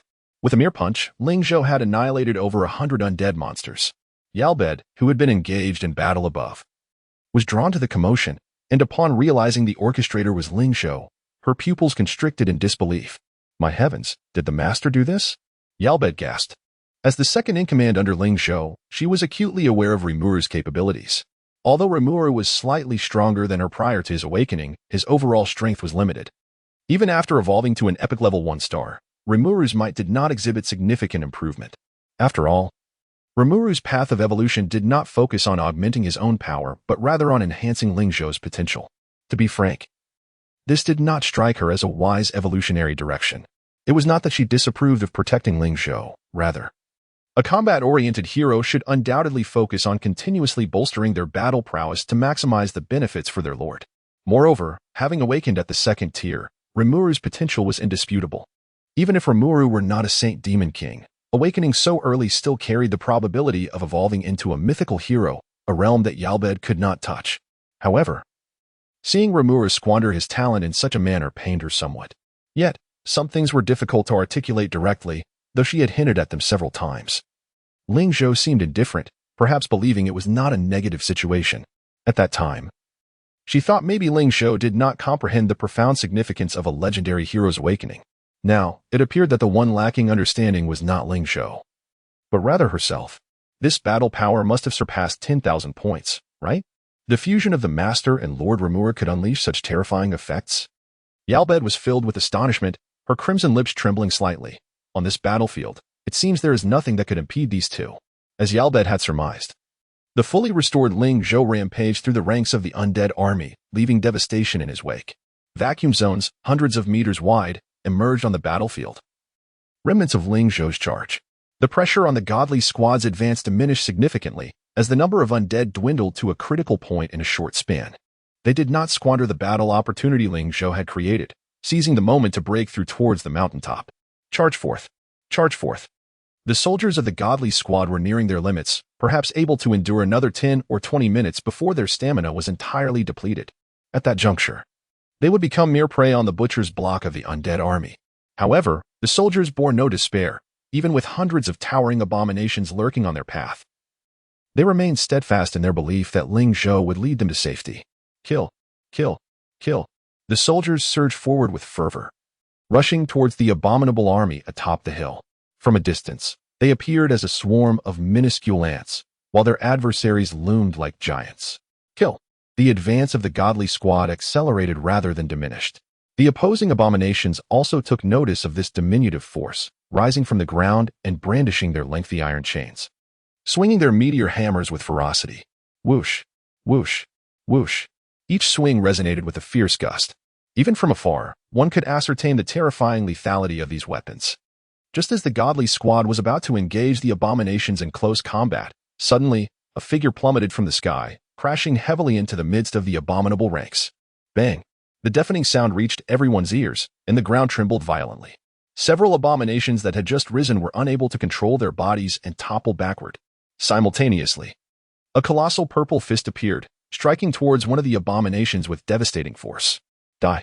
As Ling Zhou and Appo's icy voice echoed, the purple fist pierced through the abomination and Appo's corpulent frame. Boom! The abomination's body was instantly punctured, with grotesque entrails and blood pouring forth from the gaping wound. Critical hit. Instant kill. Mighty as the abomination was, it did not even let out a cry of agony before it fell backward. Humph! It seems that size alone does not equate to strength. Its might pales in comparison to my steed. Ling Zhou chuckled coldly. The next moment, he burst into action, his fists striking like dragons. The overwhelming force of his blows was unleashed upon the abominable army before him, each punch resonating with a meaty thud. Boom, boom, boom. Critical hit. Instant kill. Critical hit. Instant kill. Every abomination struck by his colossal fist was pierced through, their bodies, composed of putrid flesh, rendered alarmingly fragile under the might of his blows. Even the master-level 5-star abominations, known for their extraordinary prowess in the corrupted lands, were no match for the enhanced Ling Zhou. Aside from instant kills, there were only instant kills. Before long, a grand thoroughfare had been cleared for the godly squad, allowing them to advance. The soldiers were filled with ecstatic joy, just as they prepared to follow the path Ling Zhou had carved into the structure ahead when suddenly, a fearsome dragon's roar reverberated throughout the arena. Roar! In that instant, whether it was the soldiers of the godly squad, Yalbed, or the battling Ling Zhou, they instinctively lifted their gazes toward the source of the sound. Before them soared an ancient skeletal dragon, exuding an aura of frost, its immense bony wings propelling it swiftly from the distance. Upon its back stood a mysterious figure cloaked in black. Ling Zhou could perceive an overwhelming and terrifying energy emanating from this scene. Meanwhile, seated upon the back of the Pegasus leader, Yalbed slightly parted her lips, feeling a dryness within her mouth, a legendary skeletal dragon, and an elite knight. Chapter 159, Extraordinary Beings. The construction of the barrier. The moment Ling Zhou laid eyes on the skeletal dragon and the enigmatic dragon knight, an alarm blared through every fiber of his being. Danger! Danger! Danger! Both the skeletal dragon and the mysterious dragon knight exuded a magical power that far surpassed his own. The presence of Rimuru within him echoed a dire warning. Simply put, he stood no chance. Yalbed, sensing the impending threat, shouted from above, "Master, retreat at once." That is a high-tier dragon knight. High-tier? Ling Zhou's pupils dilated in astonishment. Despite his suspicions, the reality exceeded his expectations. It is well known that dragon-type beings and monsters are ranked significantly higher than most others. Any creature bearing dragon blood is unlikely to be of low rank. And the skeletal dragon before him was a true giant, stretching over 100 meters in length, dwarfing all other creatures present. Ling Zhou could feel the Dragon Knight and Apos' intent, its aura locking onto him with unwavering focus. It was as if the moment he took a step forward, the knight would pounce without hesitation. Though he had encountered high-tier warriors on the battlefield before, overpowering a mid-tier army was child's play compared to this. This was a high-tier Dragon Knight, one of the most formidable forces beneath the extraordinary realm. He believed that with such power, the knight could easily eliminate him before he could reach the special structure ahead. What to do? Should he retreat or advance? Ling Zhou and Apos' brow twitched in anxiety. This was the first time since his rebirth that he faced such a grave crisis. The structure was tantalizingly close. A mere leap would allow him entry. Yet, the Dragon Knight was equally close, poised to strike at the slightest movement. Master, Yarb's voice pierced through the tension once more. He had to make a choice, retreat or advance. With the undead army closing in, if he did not withdraw now, even if he managed to break through, the majority of their forces would surely be annihilated. Ling Zhou gazed at the faceless knight looming above, gritting his teeth as he declared, "Everyone, charge forward. Damn it. If death is to be my fate, then so be it. I refuse to believe that a mere Tier 2 hidden side quest could present such overwhelming difficulty." Although the Sweet Haven dungeons often held bizarre surprises, it was still absurd for a low-tier quest to feature such high-tier combatants. In such dire circumstances, any tactic seemed futile. Survival appeared impossible. Yet, Ling Zhou was willing to gamble, convinced that this quest was not devoid of hope. The sudden appearance of countless undead charging toward the special structure on the hill was undoubtedly the right decision. Thus, he had no reason to falter at this juncture. Even if he retreated now, who could guarantee that the mysterious Dragon Knight above would not pursue them? This is why Ling Zhou dared to take the risk. Charge. As his command resonated, he surged forward with his pursuing elite forces. Kill them all. Ling Zhou maximized his damage output, unleashing a barrage of purple fists that annihilated every abomination that dared approach. The undead army stood no chance against Ling Zhou and Apos' sevenfold amplification, being obliterated by each strike. With the abominations neutralized, other monsters could not approach them either. The elite forces advanced with astonishing speed, 3,000 meters, 2,000 meters, 1,500 meters. The distance to the hill's structure dwindled rapidly. Yet, Ling Zhou and Apos' heart remained taut, acutely aware of the unknown blade hovering above him. Yarb lowered the flight altitude of the cavalry, maintaining a cautious distance from the Dragon Knight. The entire elite force pressed forward recklessly. The remaining distance of less than 1,000 meters felt interminable, each step a nerve-wracking endeavor. 900, 800, 700, until they could almost step into the building and Apos' vicinity. Ling Zhou glanced up at the Dragon Knight, who remained unmoving, lost in thought.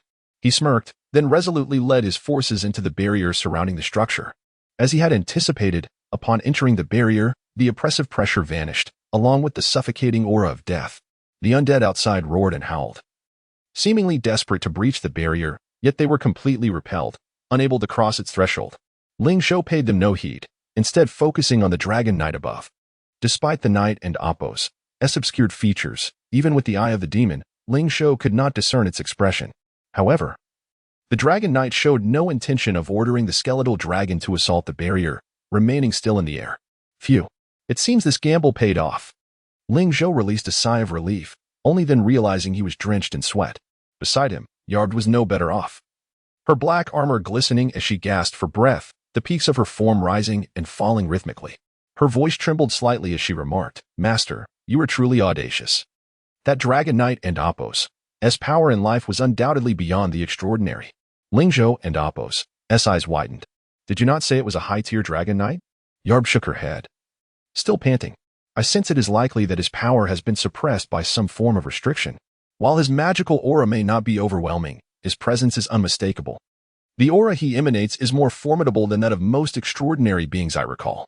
Ling Zhou gasped in astonishment. It was even more exaggerated than he had imagined. In his previous life, extraordinary beings were already considered the pinnacle of power in the Blue Star War Zone. As a 10-year veteran mid-tier lord, he had scarcely encountered extraordinary beings, thus failing to discern the precise differences between extraordinary and high-tier powers. The skeletal dragon and Apos' strength is also exceptional, not inferior to my own. Yarb added, is it legendary tier 5? Ling Zhou frowned. Can this barrier truly hold them back? He had the surrounding barrier with concern. For them, this barrier was insubstantial. Yet for the undead army, it appeared as a natural fortress, completely isolating them. However, even the strongest barrier has its limits, once surpassed. Its defensive capabilities would inevitably wane or vanish.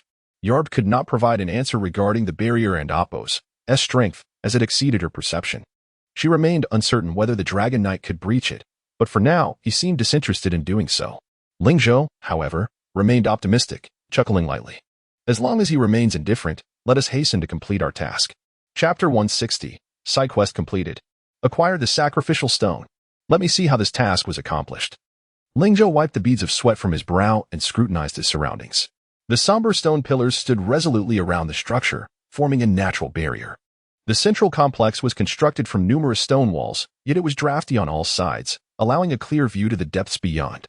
Intricate runes were carved into the walls, seemingly devoid of significance, except for a massive pit at the center.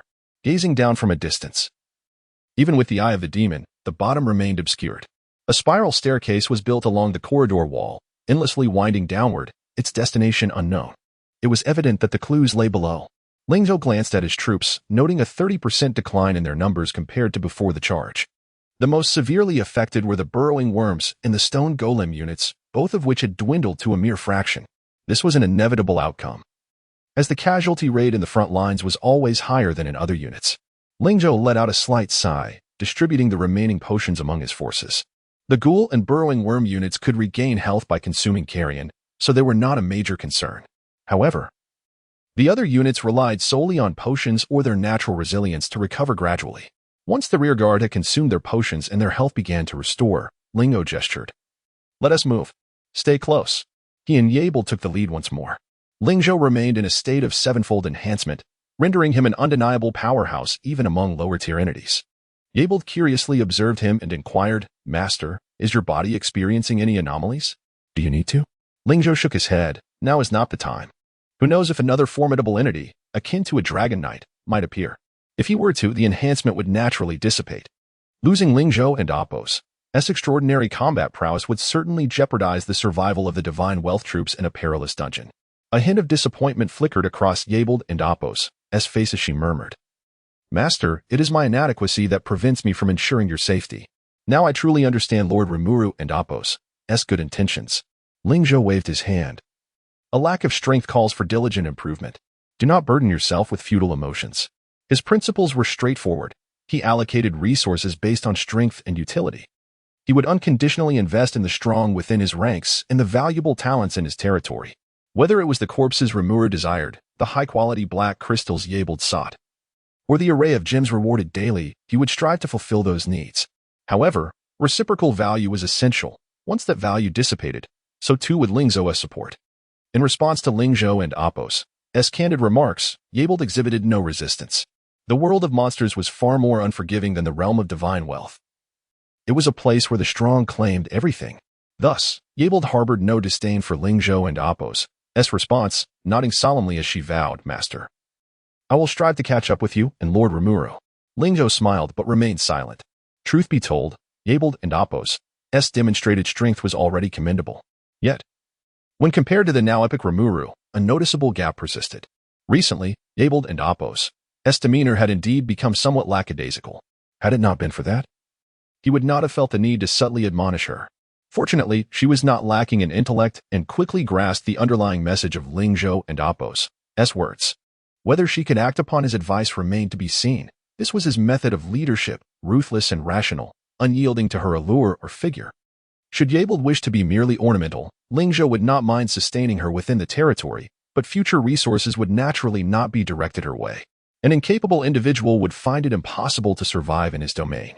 Romantic distractions were something he had discarded in his previous life. Ling Zhou pondered inwardly as he rode forward on his flying steed, gradually distancing himself from Yabel.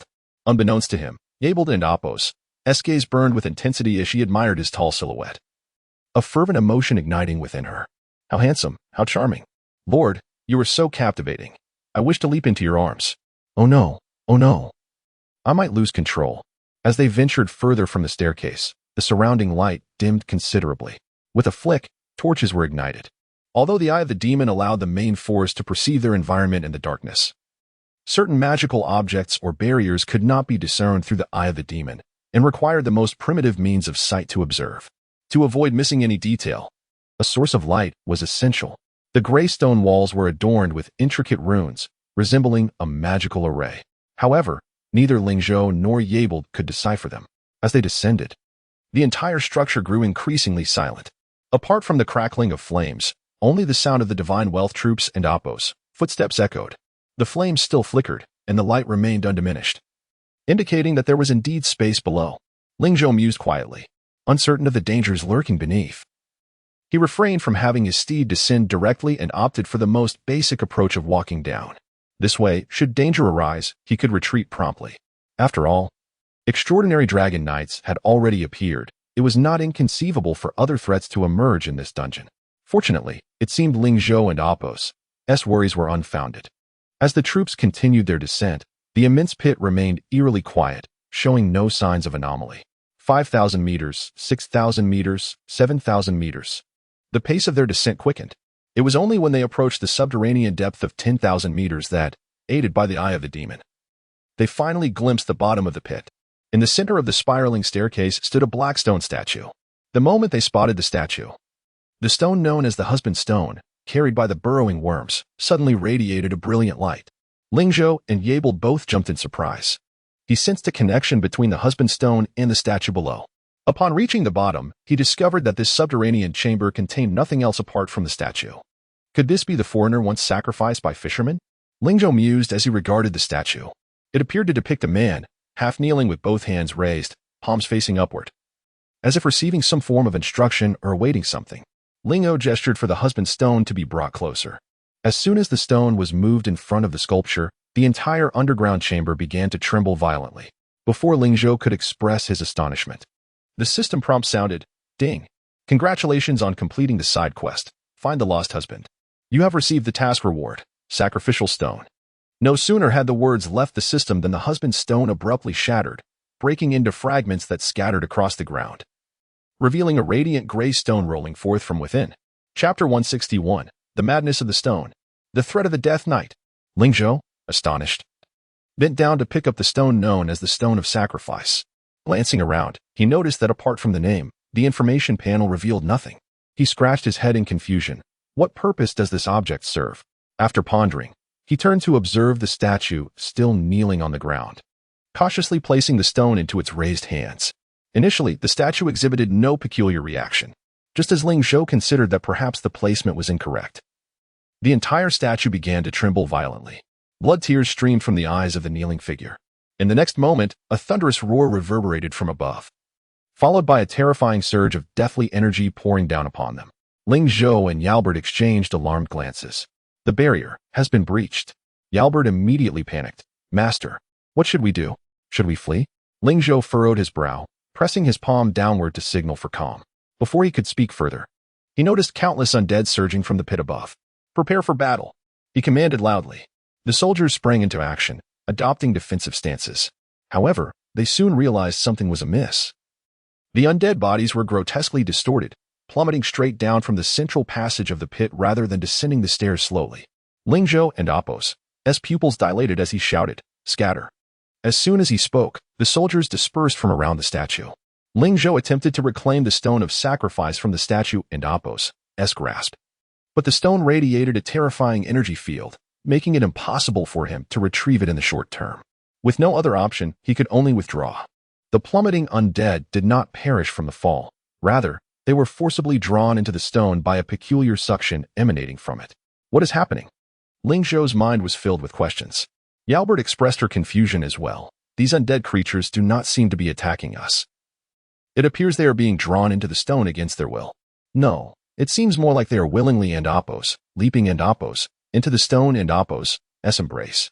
Indeed, as Yalbert noted, while the statue seemed to possess a certain allure for the undead, it did not explain the extraordinary phenomenon. Had it not been for the countless undead leaping down from the pit above in a fervent manner, the stone could not have drawn them in. This was not merely a one-sided sacrifice, it was a mutual engagement. Is this a tragic performance? Ling Zhou and Appo's helped but mutter. Yalbert tilted her head. puzzled by his words. Ling Zhou, however, had no time to explain. Though the undead were leaping to their demise, it was unwise to dismiss the potential threat of the overwhelming undead army. The sheer numbers were indeed daunting. As they spoke, at least 10,000 undead had already been absorbed by the stone, and the numbers were rapidly escalating. More and more undead rushed down from above, eagerly diving into the stone of sacrifice. The stone resembled an abyss, voraciously consuming an endless stream of undead. The count soon surpassed 100,000 and continued to rise. 110, 000, 120, 000, 130, 000, 200, 000, 300, 000, 400, 000. In less than half an hour, the undead absorbed by the stone of sacrifice had reached several 100,000, swiftly approaching the million mark. Ling Zhou realized that the number of undead he had encountered earlier was merely the tip of the iceberg in this dungeon. The few he had slain were insignificant in comparison. Gradually, even higher-tier undead began to manifest. Third, fourth, fifth levels, and even advanced undead emerged, initially prepared for battle.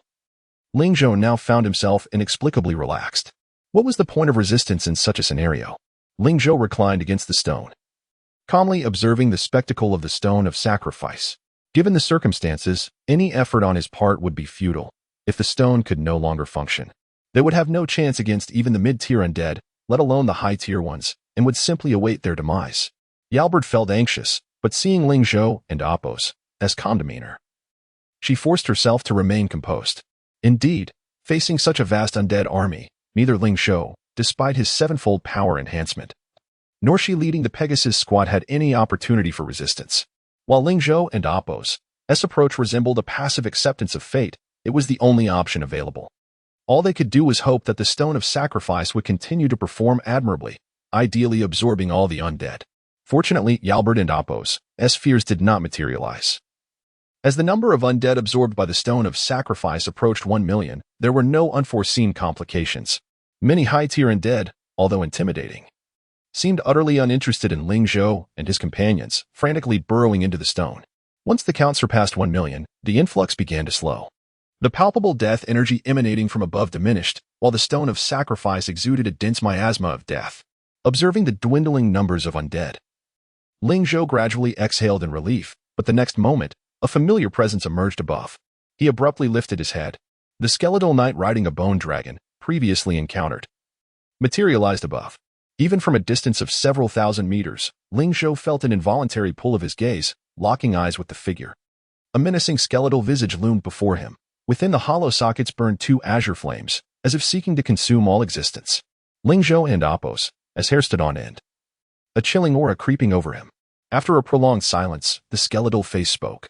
Though its lips did not move, the voice emerged as if from a fathomless abyss.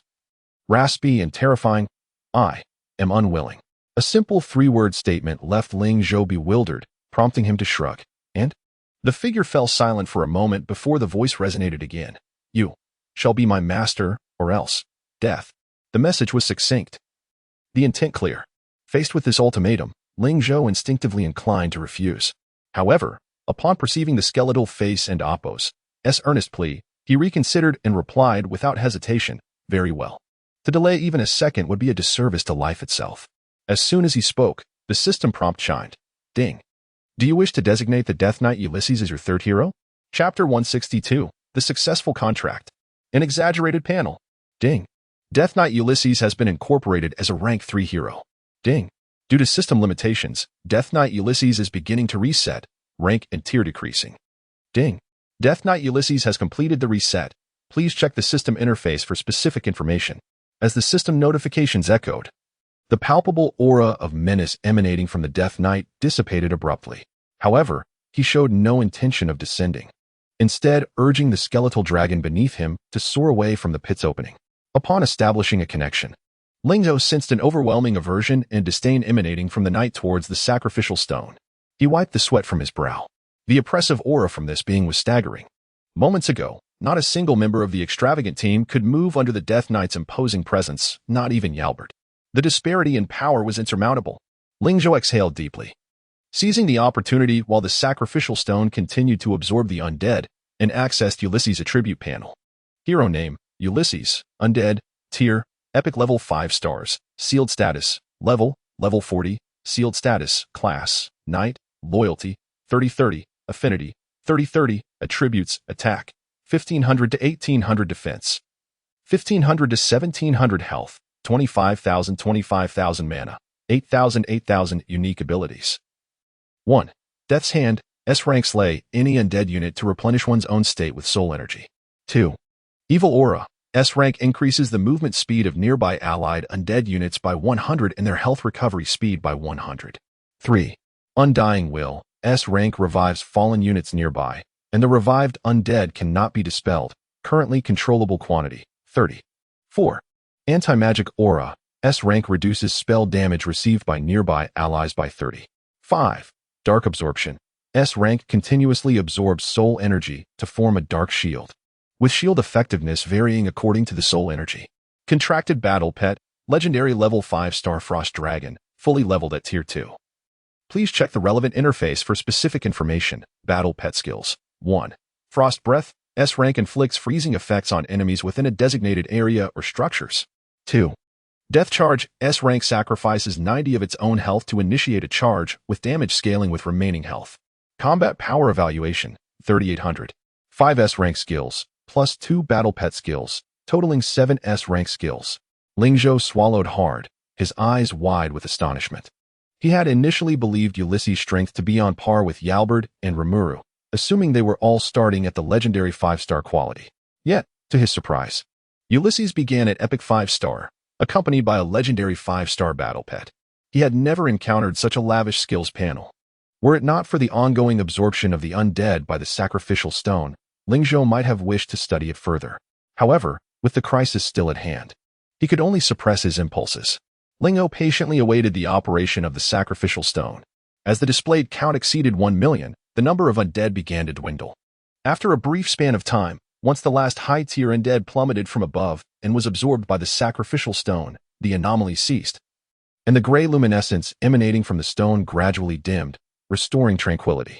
In a moment, a pitch-black stone lay quietly in the grasp of the sculpture, appearing no different from an ordinary stone. Had it not been for the surrounding wall's dilapidated marks, Ling Zhou might have believed that nothing extraordinary had transpired. He glanced upward. The previously spiraling staircase was nearly obliterated, with the upper pit having expanded significantly.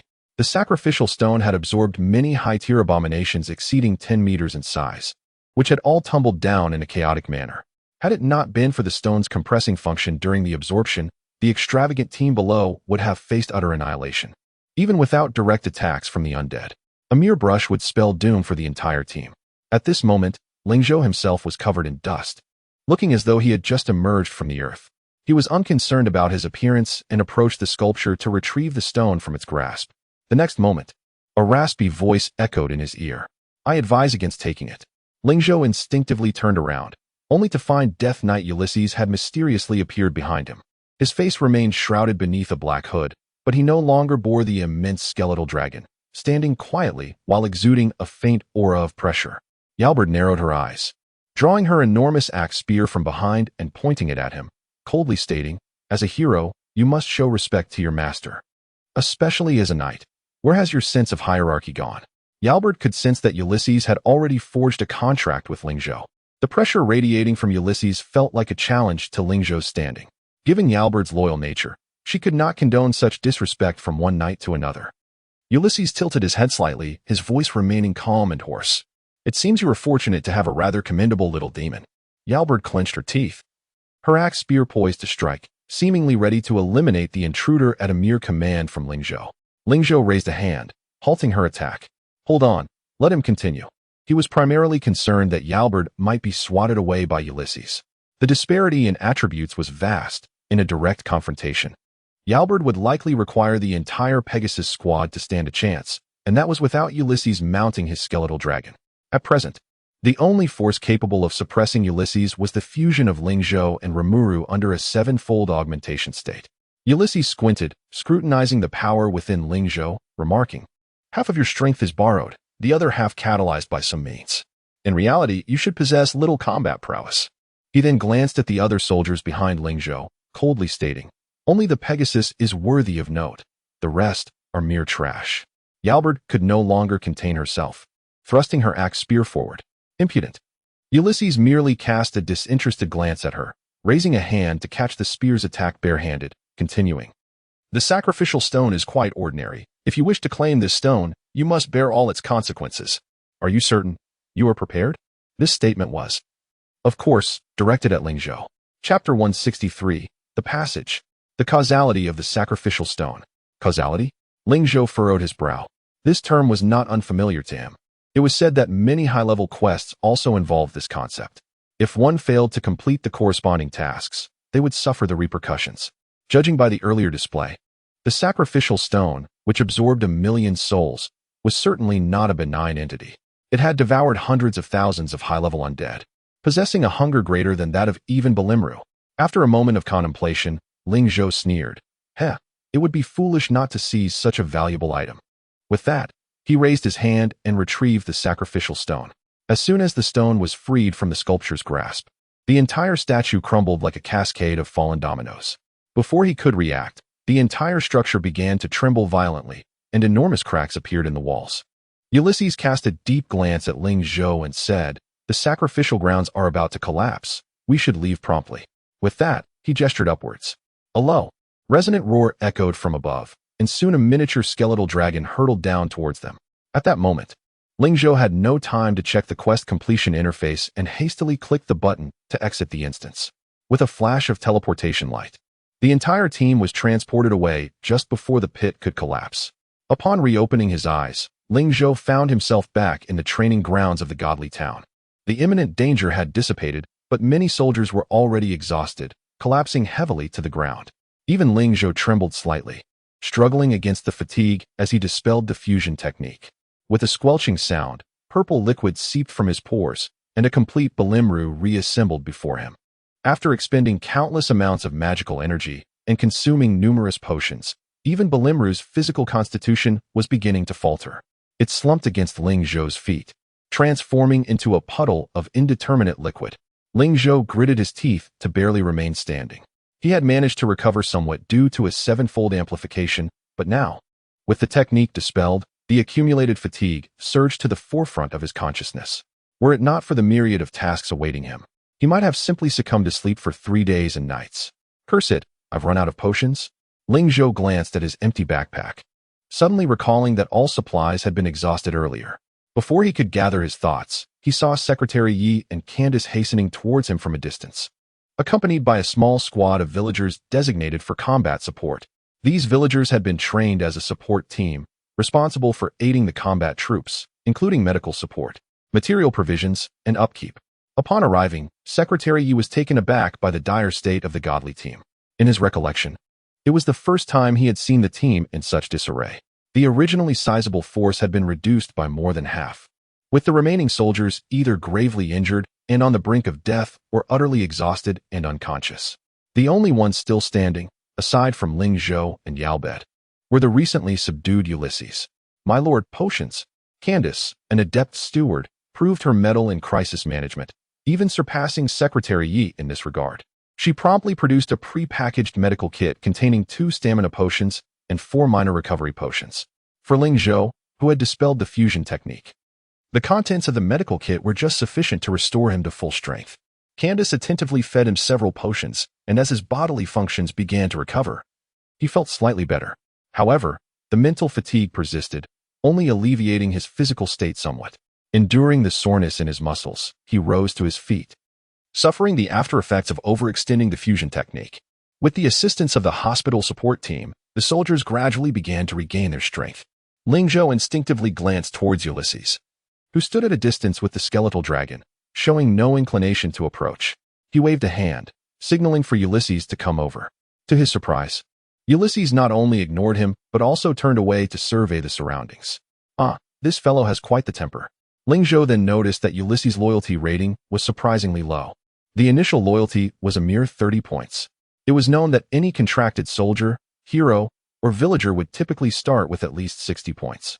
Ulysses' 30 points truly defied Ling Zhou's expectations. Were it not for the additional benefits of his 30-point supreme VIP status, Ling Zhou would have doubted that Ulysses wouldn't hesitate to draw his greatsword against him at any moment. Even a loyalty of 60 points barely scraped the surface. Should any issues arise, Ulysses could very well betray the godly town. Heh, so I inadvertently summoned a father figure? Ling Zhou chuckled coldly. However, whether as a lord or leader, he was not one to be pridefully oblivious. If a subordinate was unruly, he would need to employ various measures to rectify the situation. With Ulysses being an epic tier 5-star hero, Ling Zhou was not inclined to let him off the hook so easily. After some deliberation, he picked up the languid Balimru at his feet and approached Ulysses. Before he could speak, Ulysses initiated the conversation. You are quite wealthy? Ling Zhou raised an eyebrow. You noticed that? Ulysses replied nonchalantly. Your territory speaks volumes. I have never encountered a town of such affluence.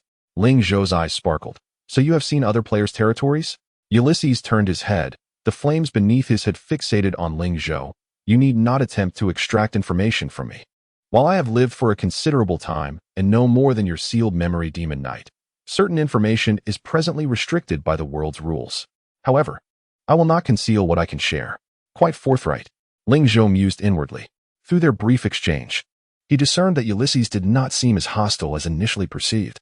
It appeared he was merely reticent, harboring no ill will towards Ling Zhou. Subsequently, Ling Zhou inquired further about the events within the instance, and Ulysses answered without evasion, providing clarity on the narrative of the undead treasure map instance and shedding light on the origins and uses of the sacrificial stone. The sacrificial stone can be understood as a sacrificial altar, Ulysses explained. This altar is also known as the Howling Abyss.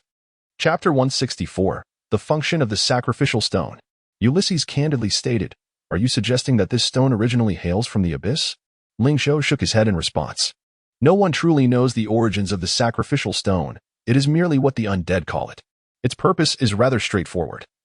One might liken it to a breeding ground for various troops, albeit one that requires an endless supply of souls to summon the most elite undead units. Upon hearing this, Ling Zhou retrieved the sacrificial stone from his backpack. As expected, the stone, having absorbed the essence of 1,000,000 souls, finally revealed its true form. Sacrificial stone unlocks undead troop breeding grounds using the power of souls. At the top was a simple description, while below, there was a smaller line of text. Unlock troop breeding grounds, skeleton minotaur nest, rare level 5 stars, spectre nest, rare level 5 stars, spyfish nest, rare level 5 stars, spectre nest, rare level 5 stars. Goodness, this is a staggering number. Ling Zhou gasped, his jaw nearly dropping at the sight. The number of unlocked top-tier rare nests was indeed in the dozens. Furthermore, according to the description of the sacrificial stone, he could also allow it to devour various undead nests, evolving them into higher-tier versions. With his undead soldiers suffering significant casualties, Ling Zhou wasted no time and immediately placed the 4 undead nests he possessed into the stone. Ding! The sacrificial stone is absorbing the ghoul nest. The nest is evolving. Please wait. Ding! The sacrificial stone is absorbing the 8-eyed spider nest. The nest is evolving. Please wait. Ding! The sacrificial stone is absorbing the mummy nest. The nest is evolving. Please wait. Ding! The burrowing worm nest has reached its limit. It cannot be placed. Among the 4 undead nests, 3 could evolve, while the burrowing worm nest, already a rare level 5 star, could not undergo further evolution. After a few minutes, the system's notifications chimed in. Ding! Congratulations! You have successfully evolved the ghoul nest into the frenzied ghoul nest. Grade, rare level 5 stars. Ding! Congratulations! You have successfully evolved the 8-eyed spider nest into the wraith 8-eyed spider nest. Grade, rare level 5 stars. Ding! Congratulations! You have successfully evolved the mummy nest into the dark mummy nest. Grade, rare level 5 stars. How astonishingly swift! Ling Zhou marveled once more. The 3 rare level 3-star nests in the dungeon had directly ascended by 2 stars through the sacrificial stone. This completely shattered Ling Zhou's fundamental understanding of nests. In his perception, elevating the tier of a nest was nearly impossible without a special reward. He never anticipated that the sacrificial stone could achieve this so effortlessly. Ding! The sacrificial stone has consumed 300,000 souls. A system notification echoed. Ling Zhou was not overly surprised, as Ulysses had previously mentioned that the sacrificial stone could recruit troops using the power of souls. This meant that, unlike other nests, the sacrificial stone consumed not gold or wood, but souls. How remarkable! What about the rare nests? Ling Zhou pondered as he continued to scroll down. Sure enough, he found an unlocked information section. Locked nests, ancient giant nest, master level 3 stars, empty ghost nest, master level 5 stars, undead sorcerer nest, Master Level 5 stars. Abomination Nest, Master Level 5 stars. Deathvine Nest, Master Level 3 stars. Moon Beast Nest, Master Level 5 stars. Unlock conditions. The total number of accumulated historical souls must reach 100,000,000. An array of Master Level nests. Ling Zhou's eyes sparkled with fervor. And the quantity was no less than that of the rare nests. Together, they easily surpassed 100 nests. 10 million souls to unlock? Upon reflection, such a vast number of master-level nests seems less exaggerated. The terror of the sacrificial stone had not yet reached its limit. For at the very bottom of its interface lay a large area completely shrouded in shadowy mist. This suggested the high likelihood of nests even more formidable than the master-level ones. Could there really be dozens of Grandmaster-level nests? Ling Zhou mused in astonishment. Ulysses seemed to perceive Ling Zhou's thoughts and spoke. The sacrificial stone was once a sacred artifact of the undead race. It is said that an entire clan of undead monarchs once resided within it. Obtaining the sacrificial stone is tantamount to acquiring all the undead. Of course, this was merely a legend. Before Ling Zhou could respond, Ulysses turned and gently stroked the now diminutive legendary bone dragon beside him, saying, "This bone dragon was initially a little creature that emerged from the sacrificial stone." Ling Zhou's eyes widened in disbelief. The legendary 5-star bone dragon is also a product of the sacrificial stone?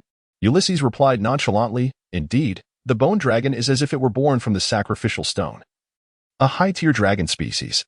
It is unfortunate that the graveyard could not meet its advancement requirements. Otherwise, with its qualifications, it would have long since ascended to the extraordinary." Ling Zhou was not surprised by this. Perhaps for other heroes and soldiers, ascending to the extraordinary was a challenging endeavor. However, for a legendary 5-star bone dragon, such an ascent was entirely natural. Curiously, Ling Zhou asked, "What about you? Did you also choose to contract with me to seek a path to ascend to the extraordinary due to an inability to meet certain conditions?" Ulysses's proud voice emanated from beneath his hood. "The extraordinary is merely a starting point. It does not merit being my goal. However, you are correct in one regard.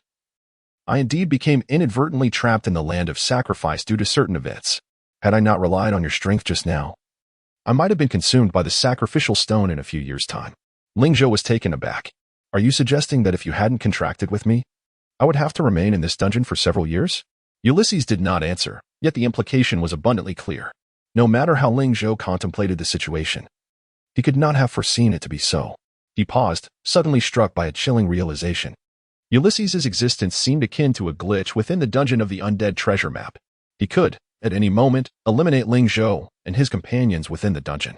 Ling Zhou's previously proud choices and judgments now appeared akin to traversing a tightrope over a precipice.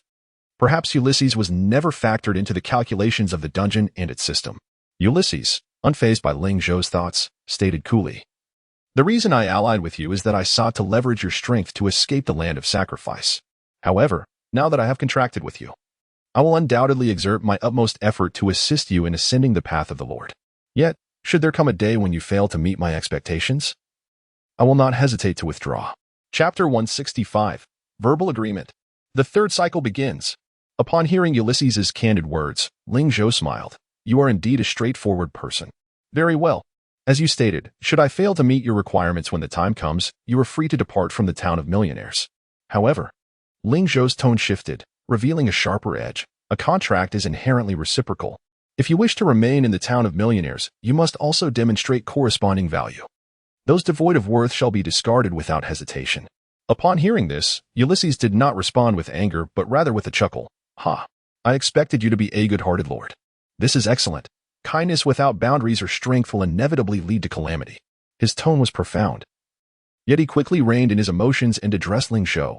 "Regarding the selection of the undead lair, I shall provide suggestions. As for whether you choose to adopt them, that is entirely your decision." Ling Zhou chuckled lightly. "No, I entrust this matter entirely to you. Furthermore, the training of the undead legion is also your responsibility." With that, he tossed the sacrificial stone over to Ulysses. A flicker of surprise crossed Ulysses's mind. Just moments ago, Ling Zhou had clung to the stone as if it were a treasure, yet now he relinquished it so easily. Trusting others without suspicion is paramount. Having reached a verbal gentleman's agreement with Ulysses, Ling Zhou was generous with his trust. Ulysses, not one to be overly sentimental, replied, "As you command." He understood that Ling Zhou's delegation of such a significant task was also a test of his capabilities. Should he fail, his standing in Ling Zhou's eyes would undoubtedly diminish. There was a mutual understanding between them, and Ling Zhou felt no need to elaborate further. After exchanging a few simple words, he entrusted Ulysses to the villagers responsible for logistics and boarded a comfortable ox cart. Reclining on the generous bosom of Candace as he made his way to the Lord's manor, he was utterly exhausted and craved an uninterrupted slumber. The town of millionaires was now brimming with talent, no longer reliant on Ling Zhou for its operation as it had in its early days. With an increasing population of recruits, the matters requiring Ling Zhou's attention were gradually diminishing. This was partly due to the fact that the previous labor force had matured, significantly enhancing their ability to manage tasks. With their guidance, new employees adapted swiftly. Supported by substantial financial resources, the town of millionaires was experiencing rapid development, leading the way in growth. While other players fretted over upgrading their level 2 towns, Ling Zhou had already ascended to a level 5 town. The advancements from a level 1 to a level 5 town were substantial in every aspect. First and foremost was the enhancement of buildings. Various defensive structures and infrastructure could now be upgraded to the highest tier achievable for low-tier territories, Tier 3. The defensive capabilities compared to a level 1 town had seen a tremendous increase. Moreover, the resource collection rate and the size of the warehouses had both improved significantly. Additionally, the troop lairs and hero taverns could now be elevated from Tier 2 to their maximum low-tier level. Lastly, there was the expansion of new troops. As the territory approached the pinnacle of town-level status, the population cap for the forces in the town of millionaires had expanded to nearly 2,000. Based on the population quotas of Tier 3 lairs, this equated to the capacity of 8 troop lairs. The forces in the town of millionaires had undergone substantial transformation since their inception. The original troop composition had experienced a complete overhaul, with only 3 troop lairs remaining. First was the stealth goblin lair, currently the highest priority troop lair in the town of millionaires. Presently, the stealth goblins could operate independently without Ling Zhou leading the charge. As the authority to coordinate had been entrusted to Yar Beida, she led the troops in scavenging resources from other players.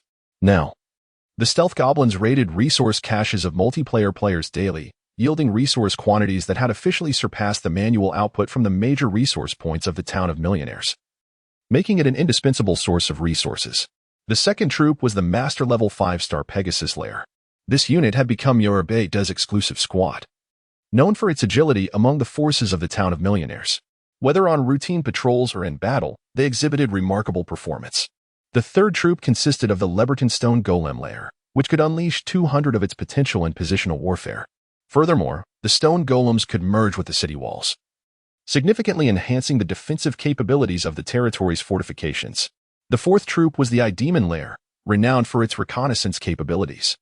The role of the Eye-Demon in Ling Zhou's forces undoubtedly ranked among the top 3. The only drawback was that the Eye-Demon lacked effective offensive measures, rendering it nearly incapable of participating in frontal combat. From the 5th troop onwards, a significant transformation occurred. The previous fire dwarf lair, ghoul lair, mummy lair, and even the dune worm lair had vanished completely, replaced by a new undead brigade. The skeleton minotaur lair, gargoyle lair, frenzied ghoul lair, ghostly eight-eyed spider lair, and frost wraith lair 5 undead lairs, all classified as rare 5-star. Moreover, this remarkably powerful undead legion was led by an epic 5-star dragon knight.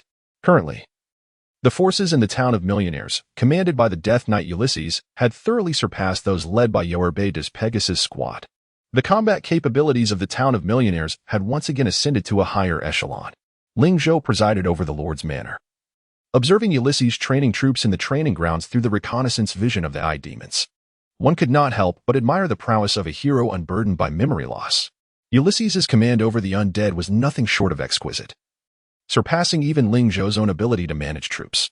At least concerning the undead soldiers, Ling Zhou could only concede defeat. Moreover, it was evident that Ulysses was not withholding any secrets. The new soldiers trained under him were evolving at a remarkable pace, improving significantly day by day. Although they were fresh recruits, their quality surpassed that of the veteran soldiers, needing only to undergo real combat experience to elevate their combat effectiveness further. On the 3rd day since the formation of the new brigade in the town of millionaires, Ling Zhou summoned Ulysses to inquire about the progress and techniques of the training. Ulysses maintained his usual demeanor, his voice gravelly and cold. The new undead army is configured more rationally than the previous legion, exhibiting significant improvements across various aspects. The current undead army is fully prepared for battle. Being able to select the configuration of the undead lairs naturally makes them stronger than the previously passive choices. Ling Zhou nodded. In that case, let us commence the third cycle.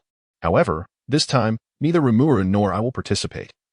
I entrust this battlefield entirely to you and Yorubeda. Beside him, Yorubeda solemnly declared, I shall not disappoint my master's expectations. Ulysses merely nodded in acknowledgement, remaining silent. Chapter 166, the first to clear the third round. Encountering the frantic challenge again. Beep. The Blood Moon Frenzy's third round has commenced. In 30 minutes, the beast tide will descend. Players, please prepare for battle. As the familiar blood-red sky enveloped the landscape once more, the players in the 911th Novice Zone recognized that Ling Zhou had begun again. However, this time, they were devoid of the initial dread and panic that accompanied their first encounter with the Blood Moon Frenzy. The only sentiment that remained unchanged was their awe and admiration for Ling Zhou. The great benefactor has returned. After a prolonged interval, the third round is upon us. Well, has the benefactor's town reached level 5 already? That's astonishingly quick. Well, it's the great benefactor after all. I've grown accustomed to it. Once again, they expressed gratitude for the resources provided by the benefactor, though one lamented, I am but a failure, even with such abundant resources. I've only managed to upgrade to a level 2 town. Oh, we don't need to compete for rankings. There's no need to rush. Indeed, after the second round, the Blood Moon Frenzy allows for an extended rest period. The benefactor's strategy advised us to utilize this time wisely to develop our defenses and troop types before advancing to a level 5 town. This enhances our chances of clearing the round. How delightful. Since entering this apocalypse, I haven't relished such a pleasant existence for a long time. But let us not become too complacent. I've heard that those who fail to upgrade to a level 5 town within a month will be forcibly thrust into the third round. I'll just delay until the last day of the month to upgrade to level 5, thus securing an additional 7 days for development. You were quite clever. I had the same thought. Wait a minute, weren't we discussing the benefactor's third round? What is there to discuss? The benefactor will undoubtedly clear it. Hee. I've already prepared myself spiritually for the forthcoming world blessing. The players in the 911th zone continued their discussions, undeterred by the impending arrival of the Blood Moon Frenzy's third round. Compared to the previous 2 occasions, this time, the blood-red sky appeared more expansive and its hue more intense. Of course, this was in relation to the normal difficulty of the Blood Moon Frenzy. Ling Zhou had no desire to linger over the ordinary challenges. Given the current strength of the benefactor's town, there was no need to deploy troops. The defensive structures alone could effortlessly withstand the beast tide. The roars of the monsters quickly approached. Ling Zhou, while attending to matters in the Lord's mansion, stole a few glances outside. As expected, the ordinary-level monsters charging forth resembled primitive beings wielding kitchen knives, recklessly assaulting a modern military base. Moreover, with the arrow towers upgraded to the 3rd tier, both their damage and firing rate far surpassed those of contemporary firearms. Before the monsters could even breach the 1,000-meter radius of the territory, they were all eliminated by the long-range arrow towers. Critical hits. Instant kills. The scene was awash with notifications of kills. After a few rounds of rapid fire, the monsters could not even emit a cry of despair before meeting their demise. Although the third round of the beast tide consisted of more waves, rising from 40 to 60 rounds, each wave's monster count had also increased. It posed no threat to the benefactor's town whatsoever.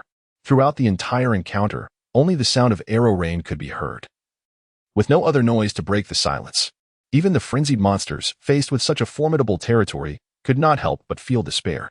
Approximately 2 hours later, the long-awaited global announcement refreshed once more. Global announcement.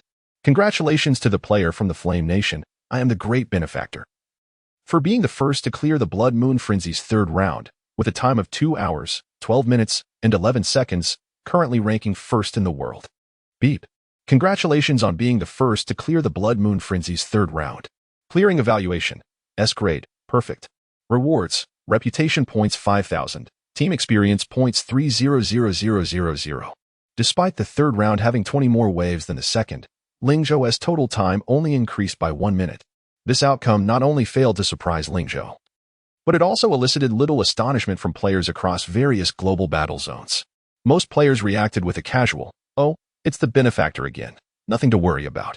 This event hardly stirred any waves. Many players had become accustomed to it. After all, the majority of the top contenders on the leaderboards were not preoccupied with besting Ling Zhou for the title of world number 1, but rather were consumed with thoughts on how to prevent the elusive goblins from pilfering their warehouses. The lords ranking high on the leaderboard aside from those from the Flame Nation, had all been visited by Ling Zhou's goblins. Some even multiple times. They were exasperated by the constant goblin thefts, as their resources fell behind schedule, hindering their development. Now, they prayed daily that Ling Zhou would not discover them. The Benefactor's town currently stood at the pinnacle of small-town territories, an absolute overlord among lower-tier lands. No small town could stand against the Benefactor's town. They could only be crushed. Even if they were beaten to a pulp, they would still have to swallow their pride. There was no way around it. They had tried to resist, but the outcome was akin to the unfortunate Sam, who had his flag stripped right back to his homeland.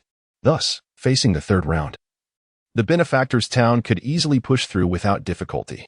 Ling Zhou even felt that with the current troop strength, the frenzied third round would pose no challenge to the Benefactor's town.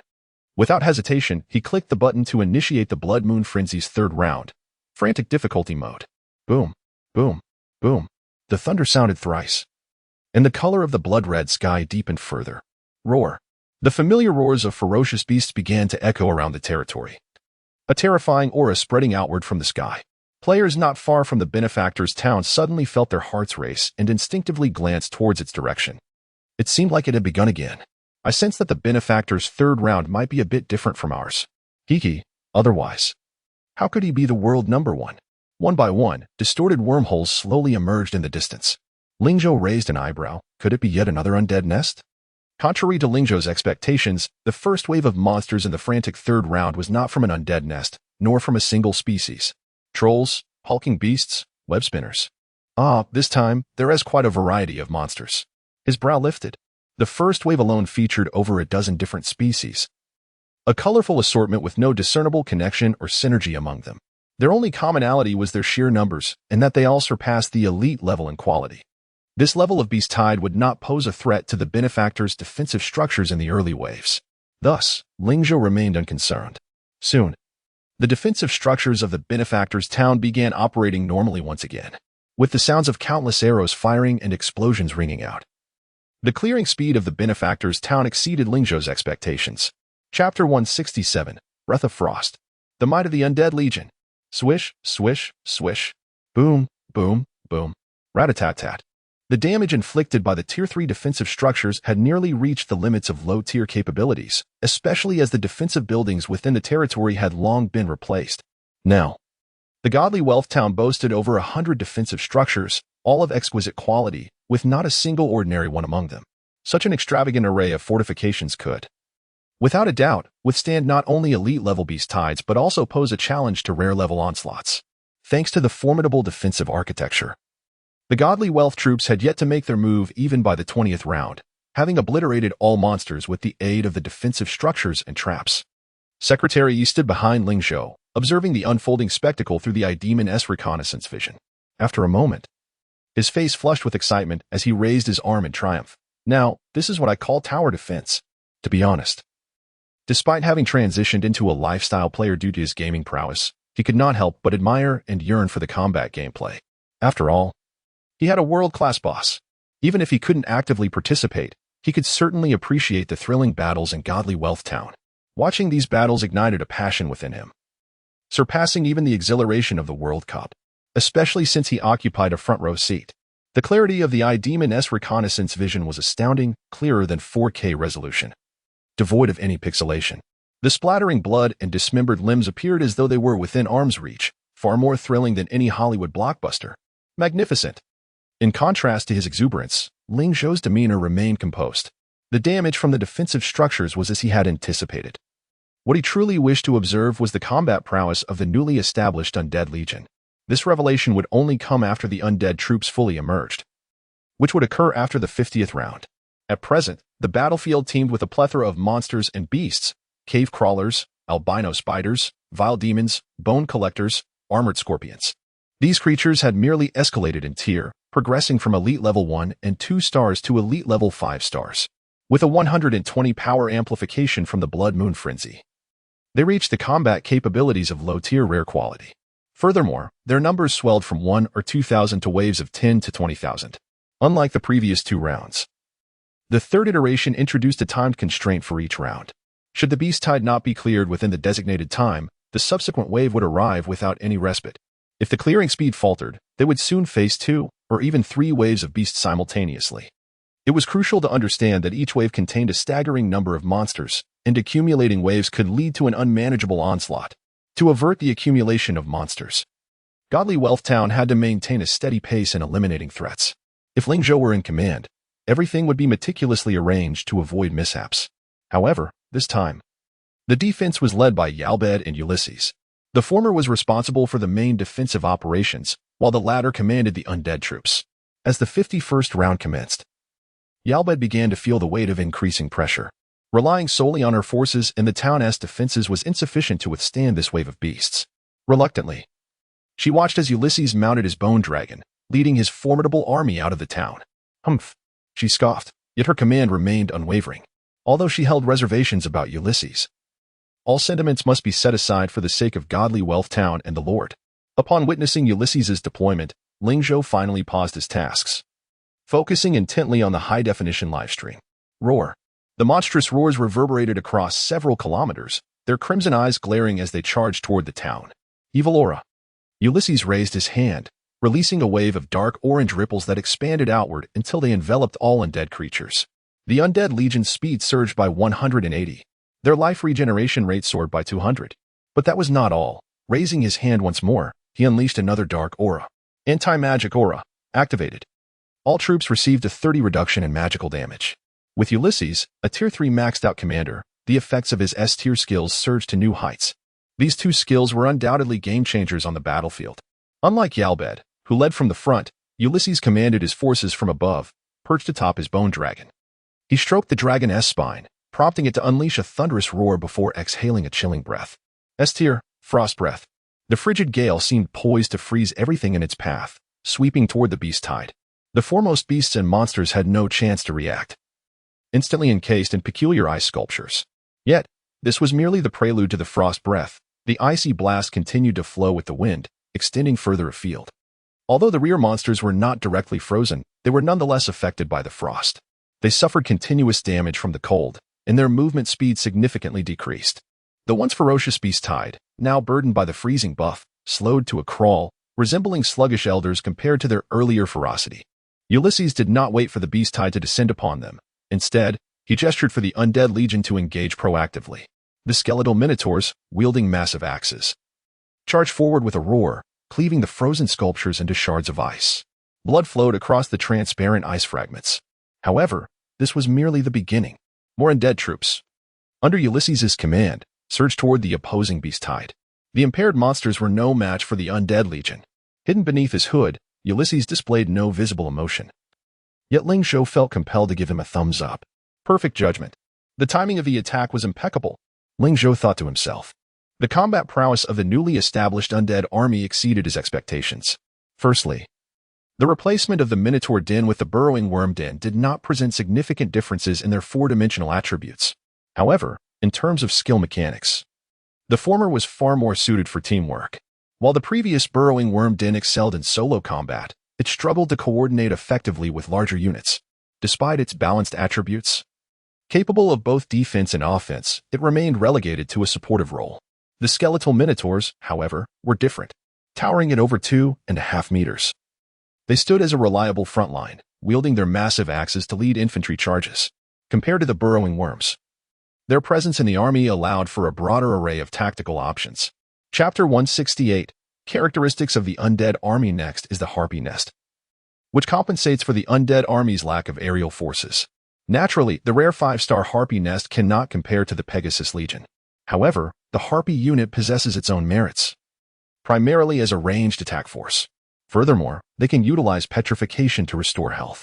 Once petrified, the Harpies' defenses double, allowing them to serve as a low-tier version of stationary stone golems on the battlefield. This introduces additional variability to the combat scenario.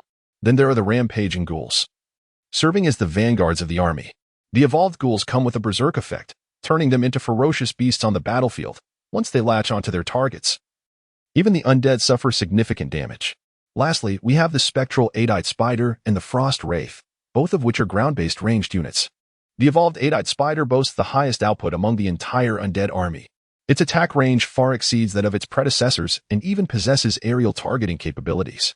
In comparison to the singularly focused fire dwarfs, the eight-eyed spider is evidently more versatile.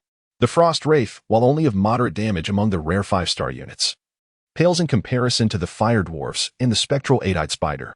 Nevertheless, the inherent slowing effect of the frost wraith proves to be an invaluable asset on the battlefield.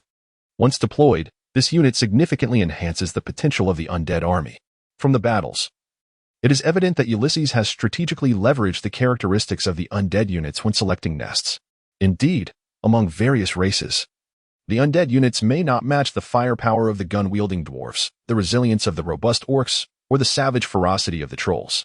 Yet, the undead units possess an irreplaceable advantage: their eerie and unpredictable nature. Flexibility is the hallmark of this army. Thus, commanding such troops heavily relies on the leadership skills of their commander. An adept commander can unleash a power that surpasses the superficial attributes on paper, while a poor commander may cause chaos among the ranks, resulting in friendly fire. In summary, the Undead Legion is characterized by a low baseline yet a high ceiling of potential. Clearly, Ulysses on the battlefield is an exceptionally skilled commander. Under his guidance, the 5 Undead Legions operate with precision and synergy, easily overwhelming foes that outnumber them by dozens. My goodness, Director Ling, this new undead army is simply overwhelming. The Beast Tide stands no chance against them, Secretary Yi remarked while munching on freshly roasted sunflower seeds. Ling Zhou glanced at him. Where did you get those seeds? Secretary Yi chuckled. I grew them in the fields. Director Ling, you may not know, but since the cataclysm, the soil of Blue Star has become remarkably fertile. Crops that once yielded twice a year can now produce 5 or even 6 harvests, with significantly reduced growth cycles. Ling Zhou smiled. The changes brought by the Sweet Home were far-reaching. Since the Sweet Home manifested in reality, Blue Star has transformed into something entirely different from what it was before the apocalypse. The Sweet Home has not only brought endless calamity but also unprecedented opportunities. The latter, primarily driven by magical energy, has infused Blue Star with abundant magical power. This energy not only enhances the physical capabilities of players but also alters the entire biological ecosystem of Blue Star. The soil, now imbued with magic, remains fertile regardless of cultivation. Furthermore, magic accelerates the growth of plants and crops. The once battered jungles have regrown into towering trees in just a few days. Ordinary beasts, under the influence of magic, grow faster and larger, with increasingly succulent meat. Currently, players in Blue Star are still mired in the crisis of the apocalypse, unable to fully appreciate these changes. As more individuals, like Secretary Yi, begin to notice the transformations in crops, they will inevitably start to explore the mysteries of magic. Ling Zhou continued, you will become a player focused on life skills.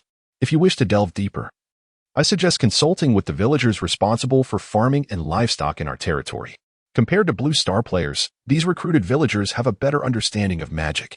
While their farming methods may not be more efficient than modern mechanization, they certainly possess greater knowledge of the magical soil. The true prosperity of Blue Star will emerge when the strengths of technology and magic converge. Regrettably, Blue Star may not witness that day, having faced defeat. And Ling Zhou may not survive to see it himself, becoming merely a meal for a foreign lord's pet. If given another chance, Ling Zhou would expedite the emergence of life skill players, believing it would hasten the integration of technology and magic.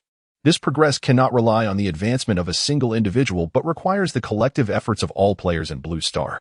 As technology and magic evolve, the status of life skill players will significantly rise, no longer dependent solely on combat players for sustenance. At that moment, Secretary Yi was blissfully enjoying his roasted seeds, unaware that the wheels of fate had already begun to turn. Ling Zhou, too, grabbed a handful of seeds, cracking them open while observing the battle of the extravagant army.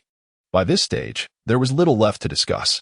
The forces of the extravagant town had nearly reached their peak capability for this phase, unless a blood moon frenzy suddenly unleashed an overwhelming beast tide of over 100,000 rare high-tier creatures. Breaching the defenses of the extravagant town would be an exceedingly daunting task, despite the fact that the Undead Legion consists entirely of rare 5-star units. The synergistic effect of the 5 legions has endowed them with capabilities surpassing those of typical rare units. This Undead Legion can be regarded as a masterclass army. It is worth noting that such high-tier legions, once they level up, would undoubtedly stand among the elite armies on the multiverse battlefield. The Blood Moon Frenzy indeed posed a challenge for players of Blue Star in the early phases. However, within the context of the various major updates in Sweet Home, it is merely an introductory challenge. The difficulty may be maddening, exceeding Ling Zhou's initial expectations.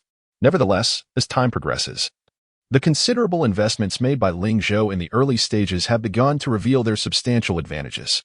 The various facilities within the territory, along with the levels of the barracks, have all advanced accordingly. Today, the extravagant town rightfully earns the title of a true extravagance. As Ulysses remarked, he had never encountered such a prosperous town-level territory. Unbeknownst to Ling Zhou, he had firmly secured his position as the world's #1. Unless some extraordinary event occurs in the future, no one can challenge his status at the pinnacle, not even the radiant empress, Ming Yunxi. Chapter 169, The Frantic Victory. Ulysses' astonishment. Ding.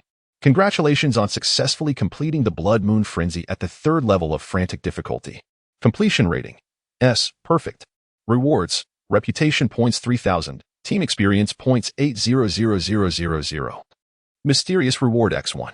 Approximately a dozen hours later, a completion prompt resounded, audible only to Ling Zhou. After an arduous battle exceeding 20 hours, it finally concluded.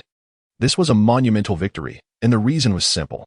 In the previous 2 encounters at frantic mode, Ling Zhou had faced considerable risks and could not claim absolute victory.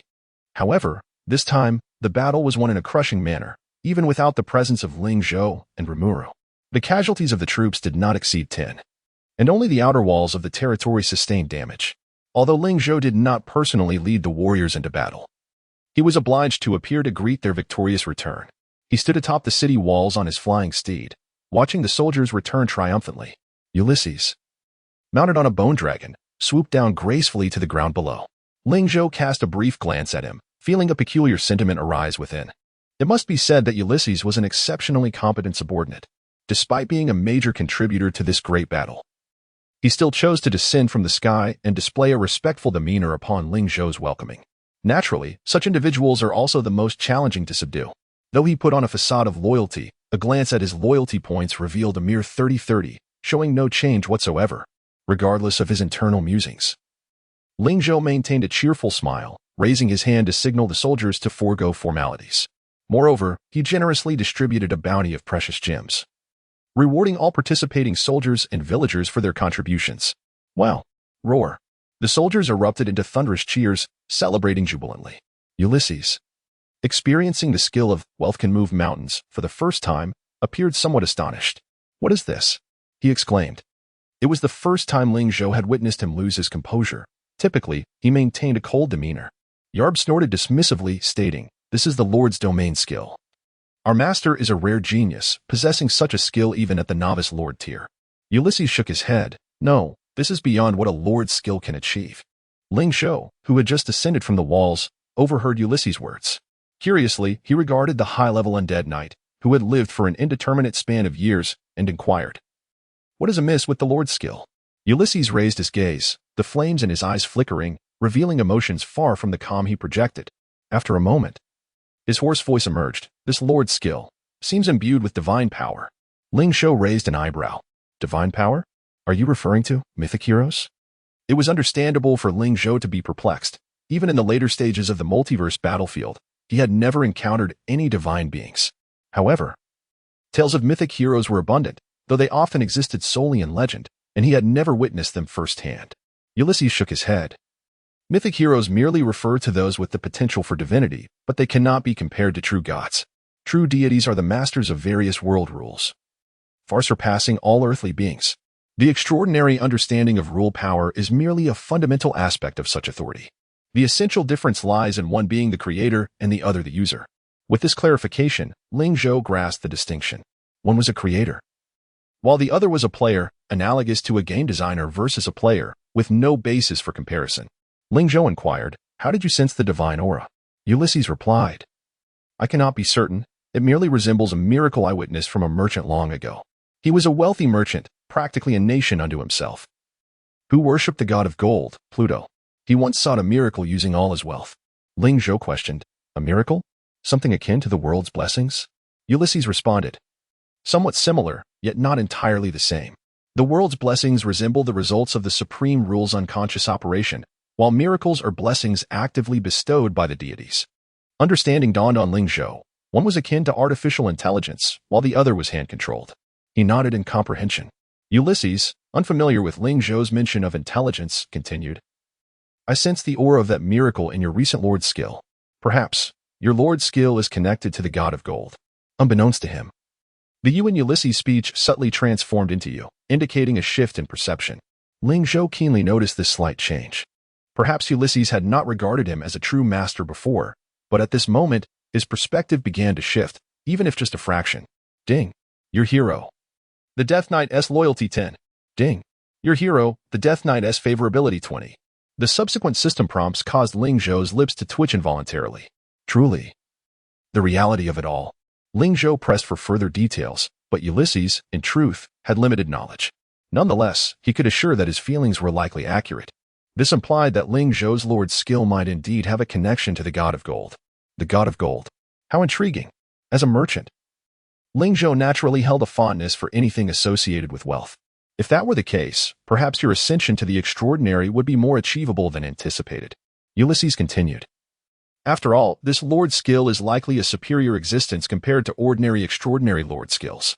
I can sense a slight enhancement in my own potential after the skill was released. Though it is minimal, it is still formidable. Chapter 170, Unleashing Potential. The devotion of Ulysses? Can you too? Ling Zhou expressed his astonishment. He never anticipated that money could make the ghost push the mill would also elevate the potential of an epic 5-star hero. What lies beyond the 5-star epic level? Glory. If this enhancement continues, would it not mean that he could soon acquire a hero of glorious caliber? Furthermore, given Ulysses' rank, it might be that his advancement occurs even more swiftly than Rimuru's. Ulysses nodded. Indeed, it is not just me. I firmly believe that the soldiers and villagers alike can also experience an elevation in their potential. Ling Zhou was further astounded.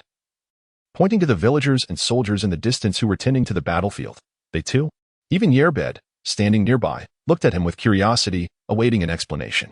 Ulysses continued, after the Lord's skill enveloped me, I distinctly felt an increase in the speed at which magical energy coursed through my being.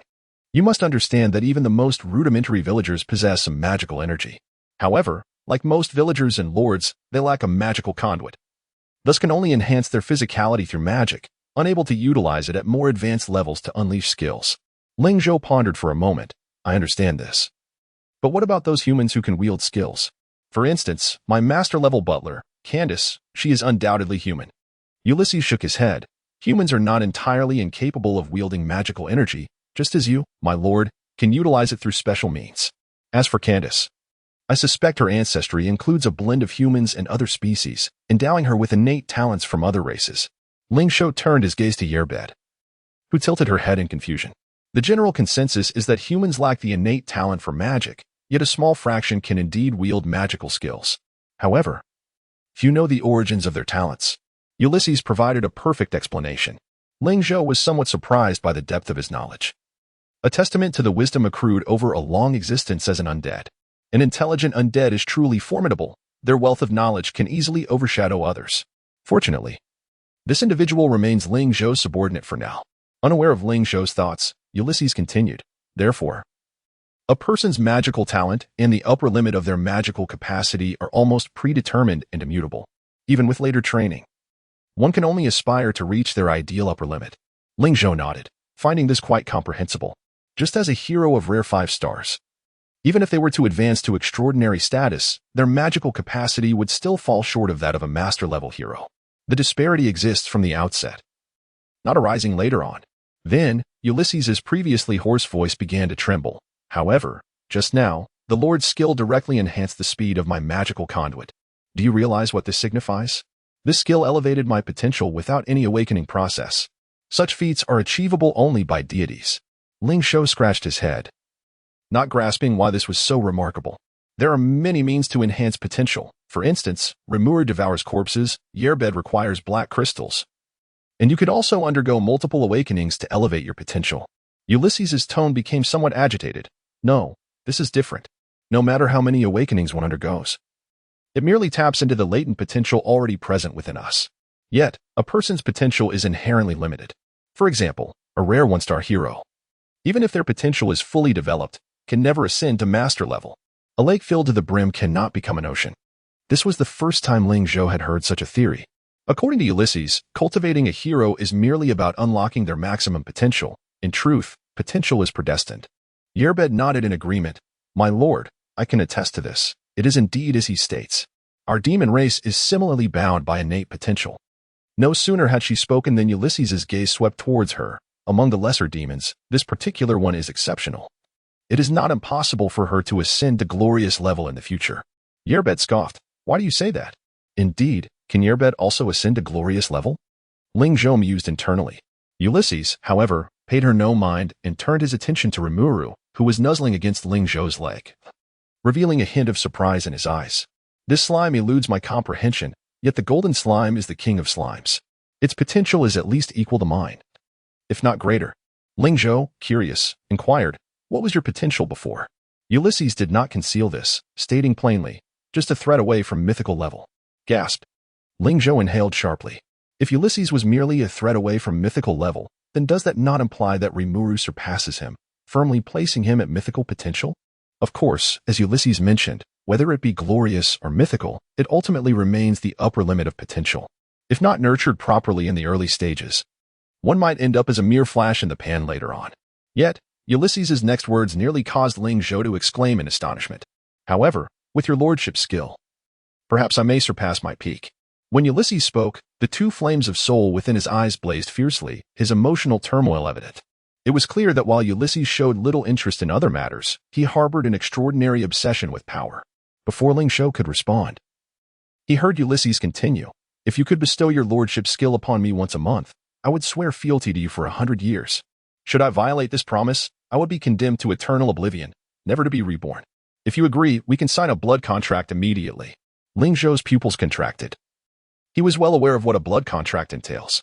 This is the highest form of pact, typically utilized between master and servant. However, not just anyone can enter into such an agreement. Firstly, the array required for a blood contract is exceedingly advanced, and most are unaware of how to inscribe it. Secondly, the conditions for such a pact are particularly stringent for one party, and generally, no one is willing to enter into such an inequitable arrangement. Ling Zhou chuckled. You are quite straightforward. I have no need for you to sign any blood contract, nor do I require a century-long agreement. All you need to do is honor the gentleman's agreement between us. As long as you do not renege, I shall grant you the use of the Lord's skill. Moreover, it will not be once a month, but rather once a day. Initially, Ling Zhou expected Ulysses to react with fervor upon hearing this, but to his surprise, the latter fell silent. After a long pause, he let out a bitter laugh. I understand the saying that the free is the most expensive. However, very well. I accept. Ulysses spoke without any trace of subservience or humility. Yet, based on the system prompt, Ling Zhou discerned a hint of unrest within Ulysses's heart. Notification. Your hero, the Death Knight, loyalty 20. Notification. Your hero, the Death Knight, has gained an affinity of 10. The original loyalty and favorability have both surpassed the passing threshold of 60 points. A subtle smile played on Ling Zhou's lips, which he quickly suppressed. Ah. Still unable to tame you?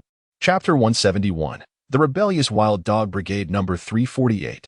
Global announcement. Congratulations to the players of the Flame Nation region for successfully fending off the Blood Moon Frenzy on the third round, earning the World Blessing. All players in the Flame Nation gain a 10 increase in territorial combat power. Global announcement. Congratulations to the players of the Newbie Zone No. 911 for successfully resisting the Blood Moon Frenzy, earning the World Blessing. All players in the Newbie Zone number 911 gain a 10 increase in combat power.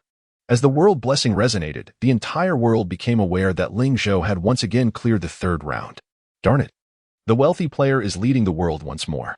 I just want to inquire how to change nationalities in this game.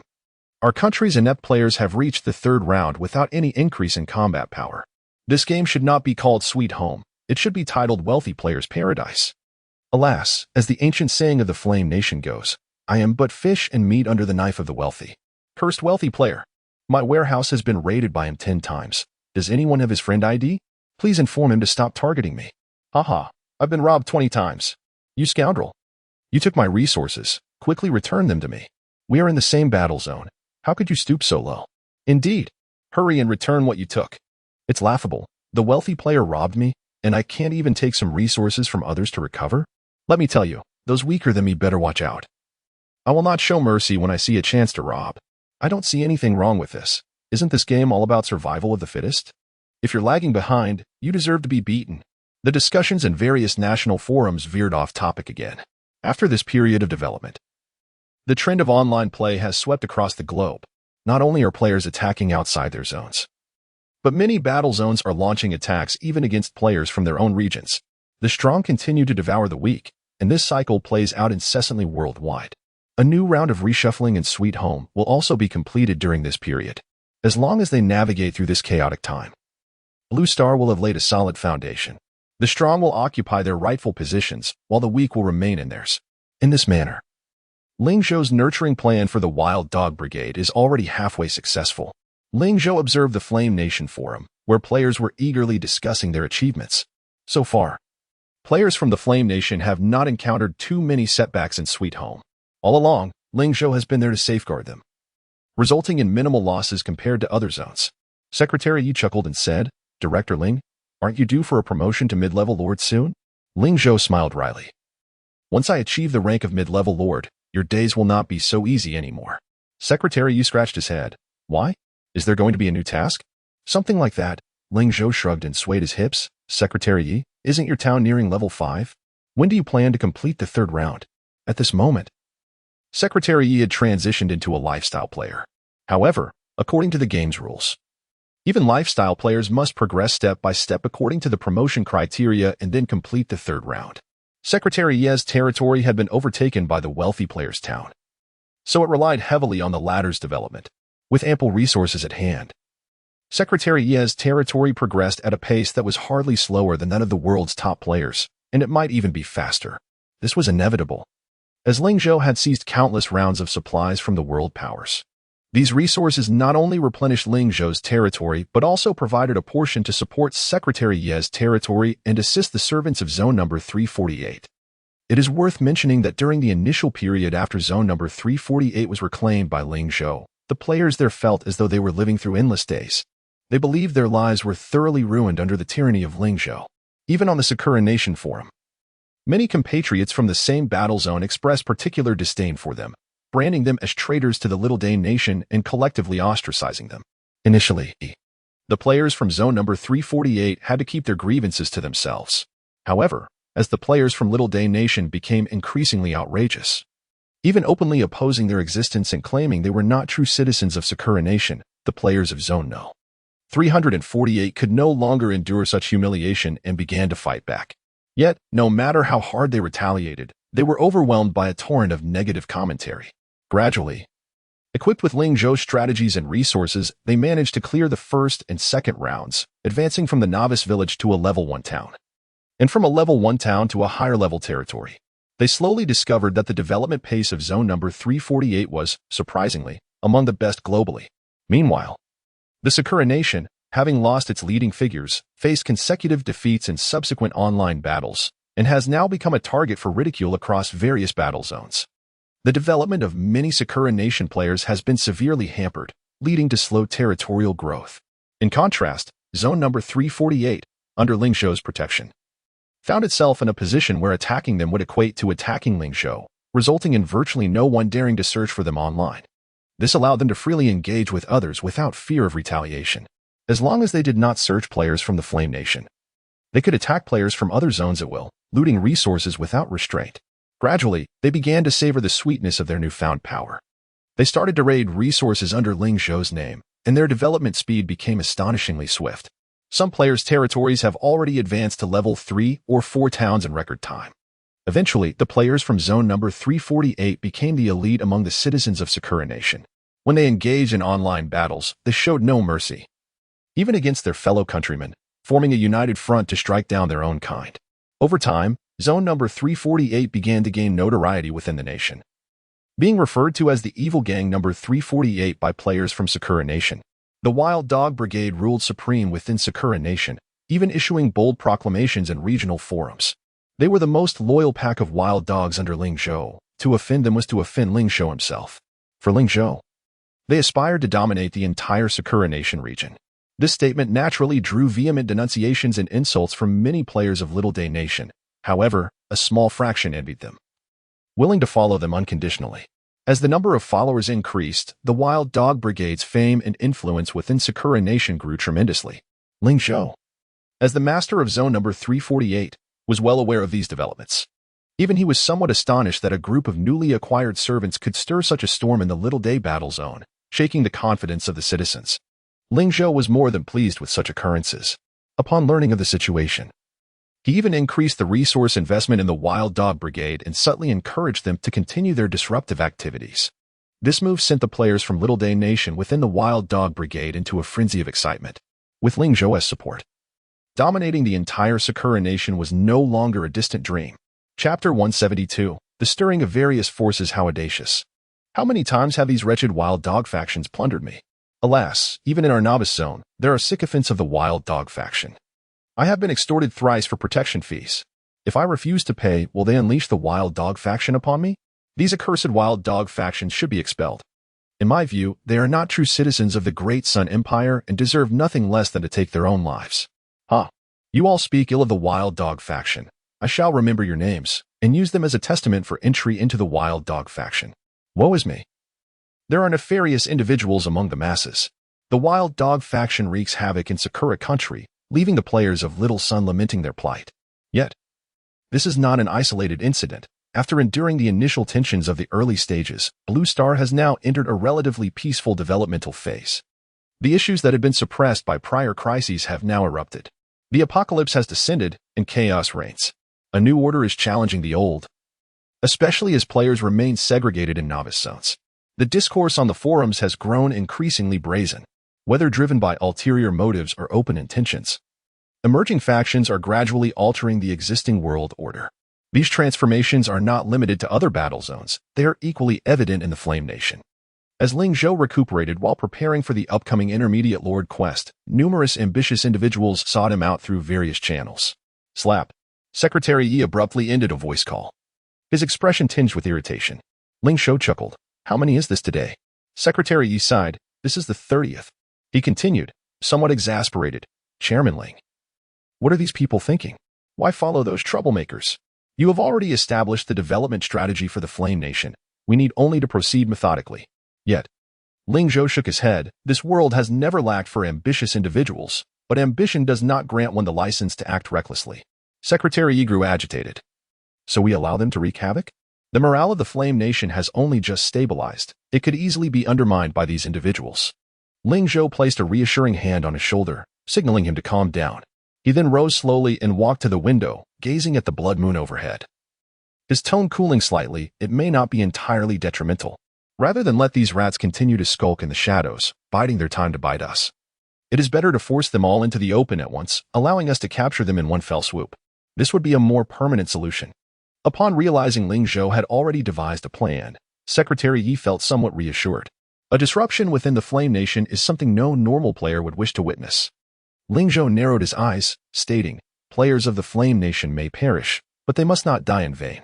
Internal strife is the most foolish and tragic form of demise.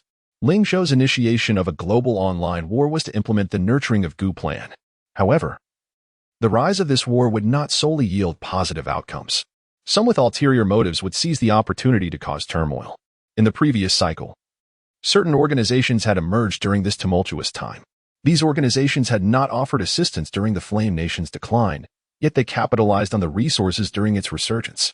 Ultimately, when they witnessed the fall of the Radiant Empress in the later stages of the 10,000 Realms battlefield, they swiftly defected to the embrace of foreign lords. Had it not been for these individuals, perhaps Blue Star would not have met such a swift defeat. If only there had been a bit more time, the outcome for Blue Star might have been different. Ling Zhou harbored a vivid memory of those organizations. Of course, such entities existed not only within the Flame Nation but across other battle zones as well. If a purge was to be conducted, it should be thorough. Ling Zhou declared coldly. Secretary Yi nodded, hesitantly adding, Chairman Ling, today there were also a few members from the previous affluent squad. He did not finish, but Ling Zhou understood. After a brief silence, he instructed, identify who sent them.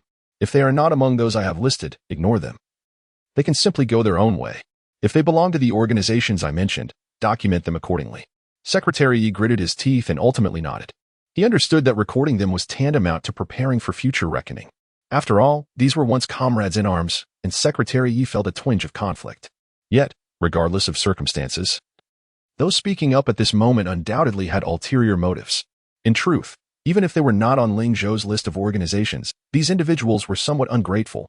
Long before the World Boss strategy concluded, Ling Zhou had subtly indicated to the affluent squad members that he might form a tribe with them in the future.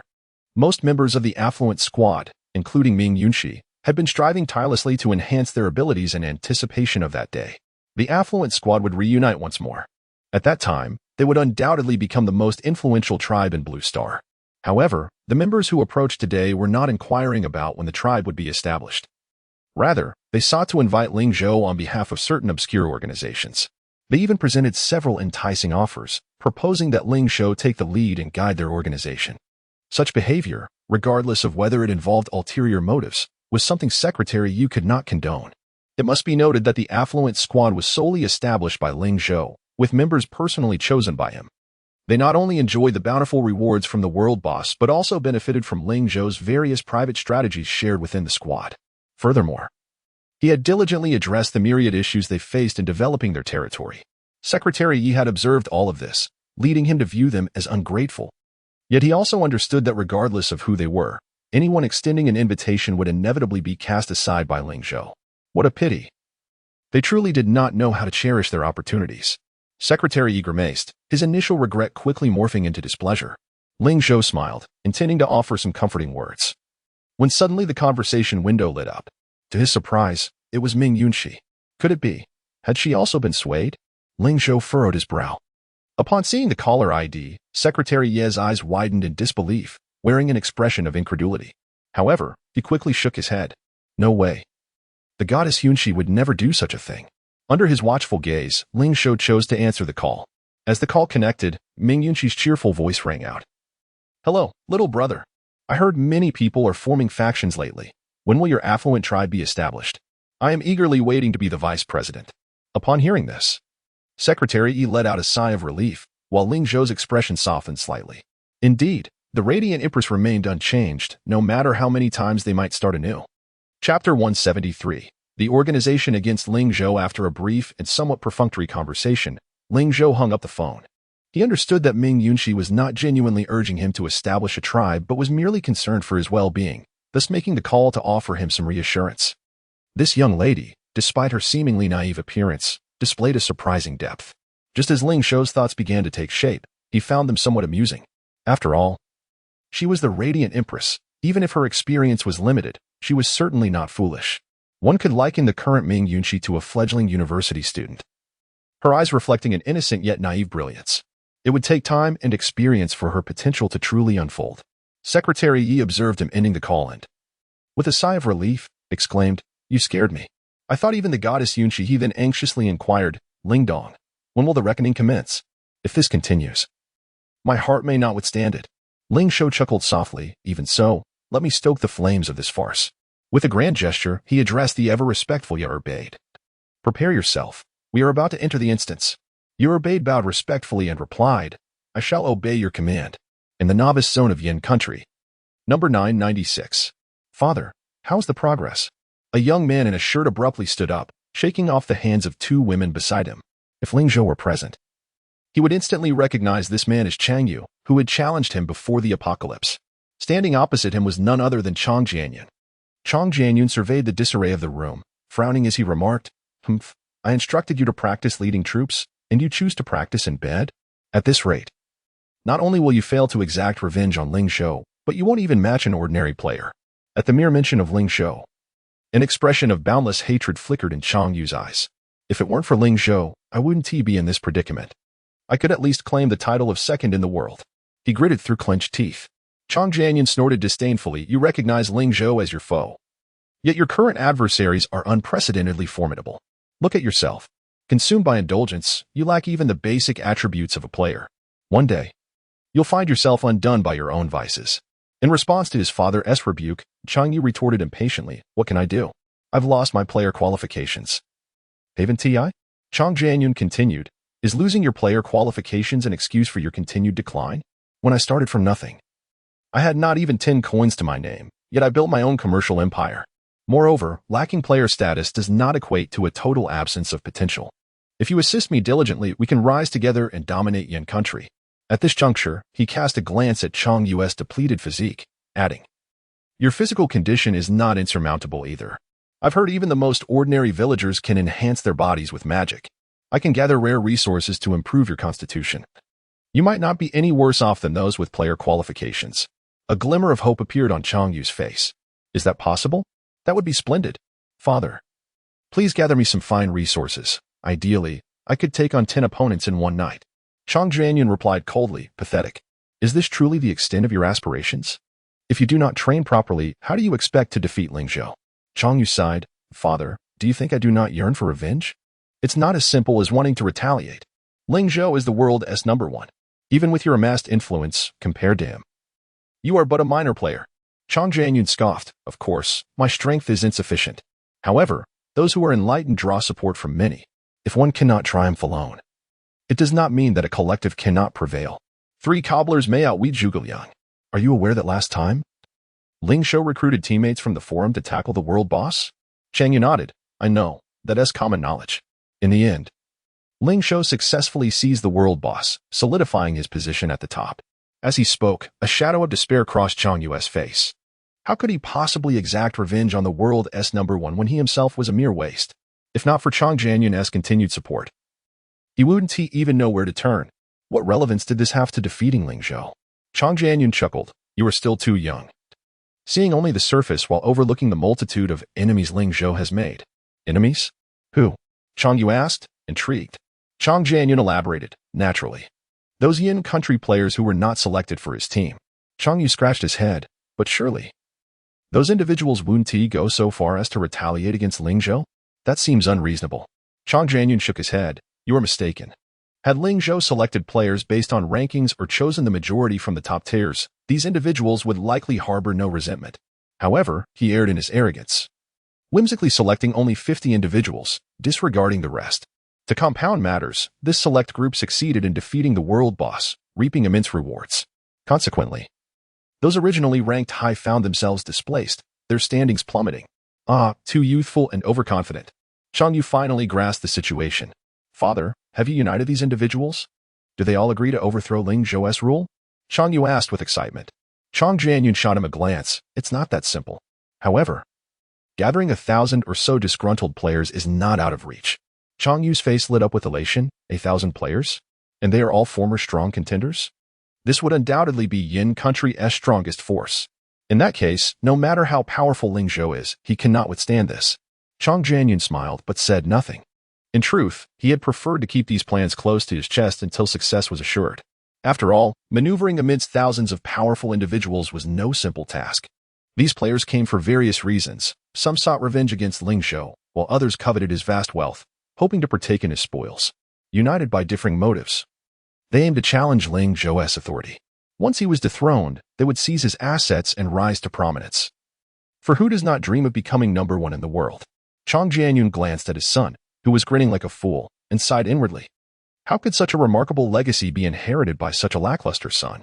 Were it not for the fact that he had only one heir, he would never indulge Changyu to this extent.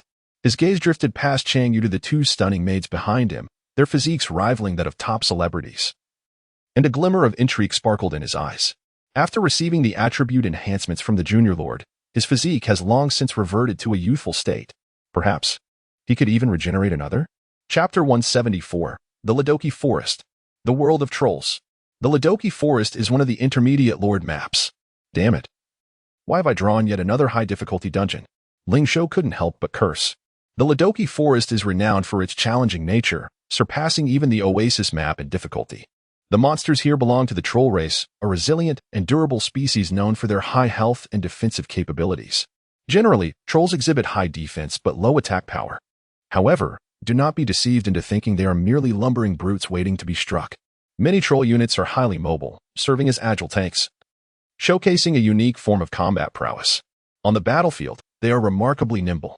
Moreover, akin to goblins, the troll race possesses various multifunctional capabilities. They can engage in ranged attacks, melee combat, and even employ poison tactics. The reason Lunatic trolls are particularly challenging to deal with lies in their hierarchy. Within the troll race, Lunatic trolls are considered royalty. They are inherently larger and possess superior attributes compared to their kin, while trolls are typically classified as a low-tier race.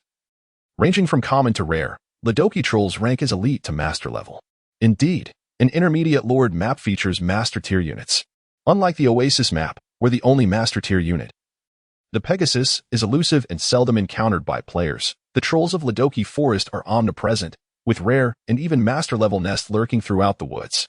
For Ling Zhou, who currently commands a population of 2,000, this map feels overwhelmingly daunting. After all, most of his army consists of 5-star rare units. Even though their combat strength reaches master level, they are on enemy turf, similar to the Goblin Wastes. The actual number of trolls in Lunatic Forest is likely in the millions, making them virtually impossible to eradicate. Ulysses, noticing Ling Zhou's displeasure, suddenly spoke. I have heard a saying that only powerful lords encounter higher-level challenges. The higher the task rating achieved, the greater the likelihood of obtaining superior extraordinary skills, known as Lord's skills, upon promotion to the extraordinary level. Ling Zhou raised an eyebrow. Is there such a saying? Ulysses replied, it is merely a rumor, unverified through personal experience. Ling Zhou chuckled inwardly. Ulysses' insistence on such a claim only served to enhance its credibility. After spending time together, he had come to understand Ulysses' character. Despite appearing somewhat aloof and unapproachable, he proved to be unexpectedly reliable, demonstrating efficiency unmatched by others. Generally, anything Ulysses communicated was of high trustworthiness. If he did not possess credible sources, he would not share such insights. Well then, in that case, we must strive diligently to achieve a perfect evaluation. Ling Zhou said with a grin. At your command. I shall obey, exclaimed the three great heroes in unison. Ling Zhou affectionately patted Rimuru's head and cradled it in his arms. You need not intervene, simply wait for them to act. Rimuru relished Ling Zhou's deliberate affection, comfortably sinking into his embrace, completely relaxed. Among the three initial heroes, Ulysses currently possessed the greatest combat prowess, Albedo boasted the most exquisite appearance. Yet Rimuru remained the most cherished. This was not solely due to Rimuru's exceptional talents, but also because it resembled a lovely pet, wholly devoted to Ling Zhou, even pioneering new evolutionary pathways. In this regard, neither Albedo nor Ulysses could compare. A flicker of envy passed through Albedo's eyes, yet she understood that Rimuru's position was irreplaceable. Ulysses, however, displayed no such emotion. He turned and mounted a skeletal dragon, soaring into the sky to scout new horizons for the army. For him, Ling Zhou's favoritism was inconsequential. What mattered was demonstrating his own value. Truly, the Lunatic Forest is fitting for the residents of royal trolls, with towering vegetation and abundant resources. The land here requires no cultivation, as food is plentiful. Juicy fruits and vegetables dangle from trees or thrive in lush grasses, easily plucked for a satisfying feast. This stands in stark contrast to the water-scarce, food-efficient oasis map. The affluent town of Shenhao, nestled within the Lunatic Forest, faces no concerns regarding resource scarcity. The only apprehension arises from potential dangers lurking nearby. Roar. Indeed, less than 10 minutes after the arrival of Shenhao town, the air resonated with the roars of trolls. Soon, a low-tier troll army emerged near Shenhao town. Towering trolls wielding spiked clubs approached. Yet they did not rush to assault the territory. Ordinary level heavy infantry. Ulysses relayed from above. Troll heavy infantry are frontline soldiers characterized by their defensive and mobility capabilities, representing one of the most common troll unit types. Scouts? Ling Zhou waved his hand. Eliminate them. No sooner had he spoken than Ulysses gently urged his skeletal dragon. The dragon reared its head and unleashed a long-range breath attack. The icy wind swept downwards, and sensing danger, the trolls attempted to flee. But the very air around them froze. Their movements were severely hindered, and soon their feet became encased in frost, followed by their midsections, upper bodies, and finally their heads. Unique ice sculptures of trolls materialized before their eyes. This small troll squad was dispatched to the afterlife in less than half a minute. Albedo, observing from the ranks, cast an envious glance at Ulysses' skeletal dragon. Dragon riders are the pinnacle of knighthood. Dragons are among the most superior magical creatures, endowed with immense strength, potent magic, and the finest innate talents. Generally, noble dragons do not permit anyone to ride upon their backs. Only the mightiest can tame dragons. Those fortunate enough to have dragons as their steeds are exceedingly rare, especially when it comes to frost dragons, which are considered high tier within the dragon race. As a knight, Albedo naturally felt a deep sense of envy. Though the Pegasus possesses flight capabilities rivaling those of dragons, it remains merely comparable in terms of offensive and defensive capabilities. As well as overall qualities, it falls far short of dragons. Even Albedo's own one-star master-tier Pegasus pales in comparison to the Frost Dragon. However, the reality is that dragons permit only one knight to be their master. Even Ling Zhou cannot mount that skeletal dragon, let alone her. Humph. I shall ensure that my master acquires a dragon for me in the future. Albedo vowed silently. She harbored immense expectations for Ling Zhou, after all. He had managed to recruit a powerhouse like Ulysses. Chapter 175. Achieving the conditions for clearance? The Trollfoot soldiers were hardly more than an appetizer. Their demise, however, attracted even more trolls from the nearby jungle. As waves of troll troops materialized around the territory of the lavish town, Ling Zhou realized that the battle had commenced.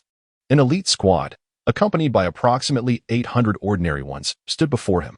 After a mere glance, he settled into a rocking chair, leisurely sipping tea.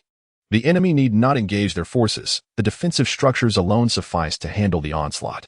The significant difference between the Lunatic forest and the Oasis instance lies in their nature. The latter is an exploratory dungeon, while the former is a tower defense scenario. The condition for clearing the Lunatic forest is to slay 10,000 trolls. Of course, this is merely the minimum requirement. To achieve a higher rating, one must eliminate even more trolls, 20,000, 30,000, or even up to a staggering 200,000. This instance is straightforward. With the evaluation displayed at the moment the clearance conditions are met, players may choose whether to continue battling based on their rating. Players need not worry about the scarcity of trolls. Once the number of slain trolls reaches a certain threshold, they will earn exclusive popularity points within the dungeon. The higher the popularity points, the more trolls will be drawn to the area. Rare and master-level monster nests may also invade the territory. Roar. The trolls quickly launched their first wave of assault. Ulysses, receiving the command, did not attack but remained poised in the sky. Observing alongside Ling Zhou as the trolls charged toward the territory, only to be met with a barrage of arrows raining down from the walls, piercing them through. The 800 trolls perished before even coming within 1,000 meters of the territory. Ding. Popularity points 1020, cumulative popularity points 1080. The system notification chimed. Ling Zhou yawned and gazed at the sky. The air in the Lunatic forest was humid, the light abundant, far superior to the blood moon that perpetually loomed over Blue Star. He stretched lazily and addressed Yalbed. I shall take a brief respite. You may continue. Yalbed replied cheerfully, even without requiring Ling Zhou to retreat from the front lines. Instead, she gestured, and 2 or 3 stone golems lumbered forward to form a sturdy defense by squatting obediently in front of Ling Zhou. Even master-level monsters would struggle to breach the defenses of the Leberton stone golems.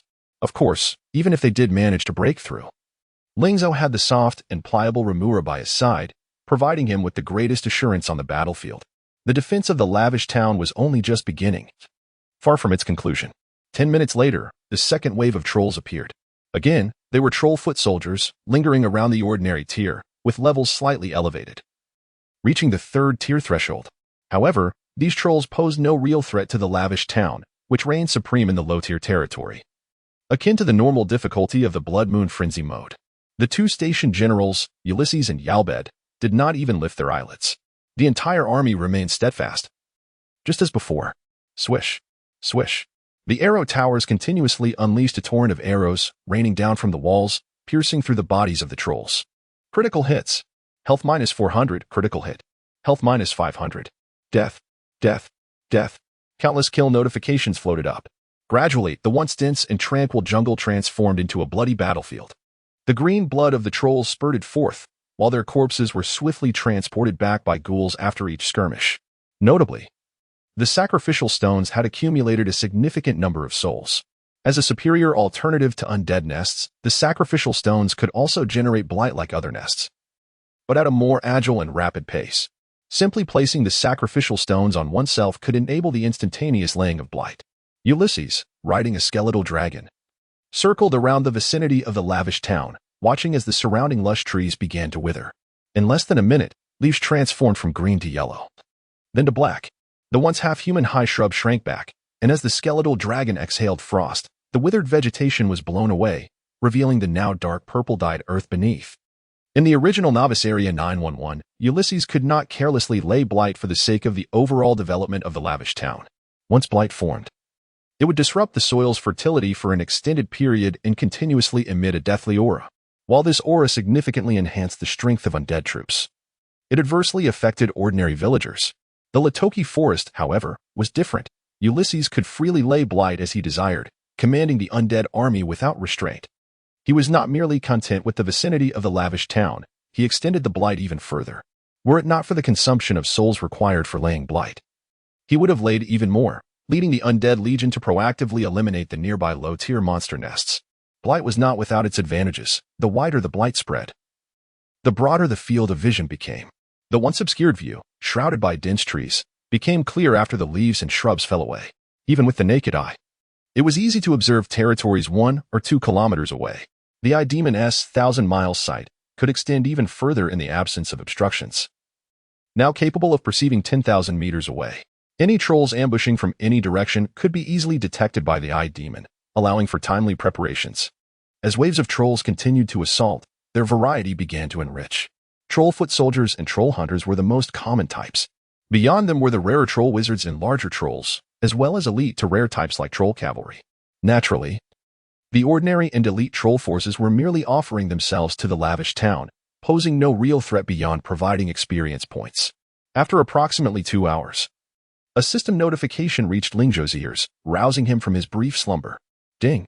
The lavish town has successfully slain 10,000 trolls, achieving the clearance condition, D rank evaluation. Would you like to proceed to clearance immediately? Ling Zhou rubbed his eyes, glanced at the popularity points on the panel, 10,040. He stood, stretched, and casually clicked the No button on the panel. All right, all departments, pay attention. The main event is about to begin. Chapter 176, The Mighty Yalbed. Almost as soon as the words were spoken, a vast army of trolls appeared at the edge of the I-Demon's reconnaissance vision. A rough estimate revealed that it was a formidable legion of trolls, numbering over 5,000. This was the largest troll army encountered by the affluent town since entering the dungeon, comprising rare-tier troops. Ulysses swiftly assessed the enemy's strength in matters of magical prowess. Ling Zhou was far surpassed by Ulysses, provided he did not engage in fusion. Ulysses had rarely erred in such evaluations. The rare-tier troops amounted to 3 squads, each around 500 strong, while the remainder were elite-tier forces, with an average level hovering around mid-3rd tier. Ulysses soon provided even more precise figures. Ling Zhou nodded and settled back into his rocking chair, instructing, "You may proceed as you see fit." With the presence of rare-tier troops, relying solely on the town's defenses was insufficient. Yalbed cast a glance at Ulysses above, who raised a hand slightly in polite acknowledgement. With a cold snort, Yalbed summoned her black armor, an aura of intimidation radiating from her.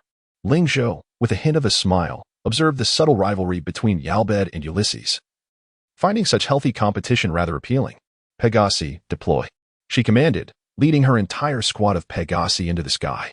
The Pegasi soared with vigor, their pristine wings creating a brilliant flash as they ascended. The master-level 5-star Pegasi squad remained a formidable force among the affluent troops. Even the Undead Legion could only surpass the Pegasi when united. Under Yalbed's command, the Pegasi's charge capability rendered them the most potent weapon for breaching and assaulting the town. Attack. Without waiting for the town's defenses to wear down the enemy, Yalbed launched her assault. The rationale was straightforward. The Troll Legion lacked aerial defenses. The only units capable of engaging the air were the spear-wielding troll hunters. Yet these elite hunters struggled to inflict significant harm on the Pegasi. Thus, the Pegasi could charge with impunity. Eliminate their elite forces, charge. Yalbed raised her axe spear and led the charge. The 2-meter-long axe spear struck the foremost large troll, its robust physique and high defense seemingly vanishing in an instant. The spear pierced through its sturdy chest, effortlessly impaling it. Subsequently, the sharp blade sliced its body in half, propelled by Yalbed's momentum into the next beast. The trolls emitted deafening roars. The troll Yalbed had just slain was the leader of the squad. Upon witnessing their chief's demise, the trolls erupted in furious cries. Unbeknownst to them, this was merely the beginning.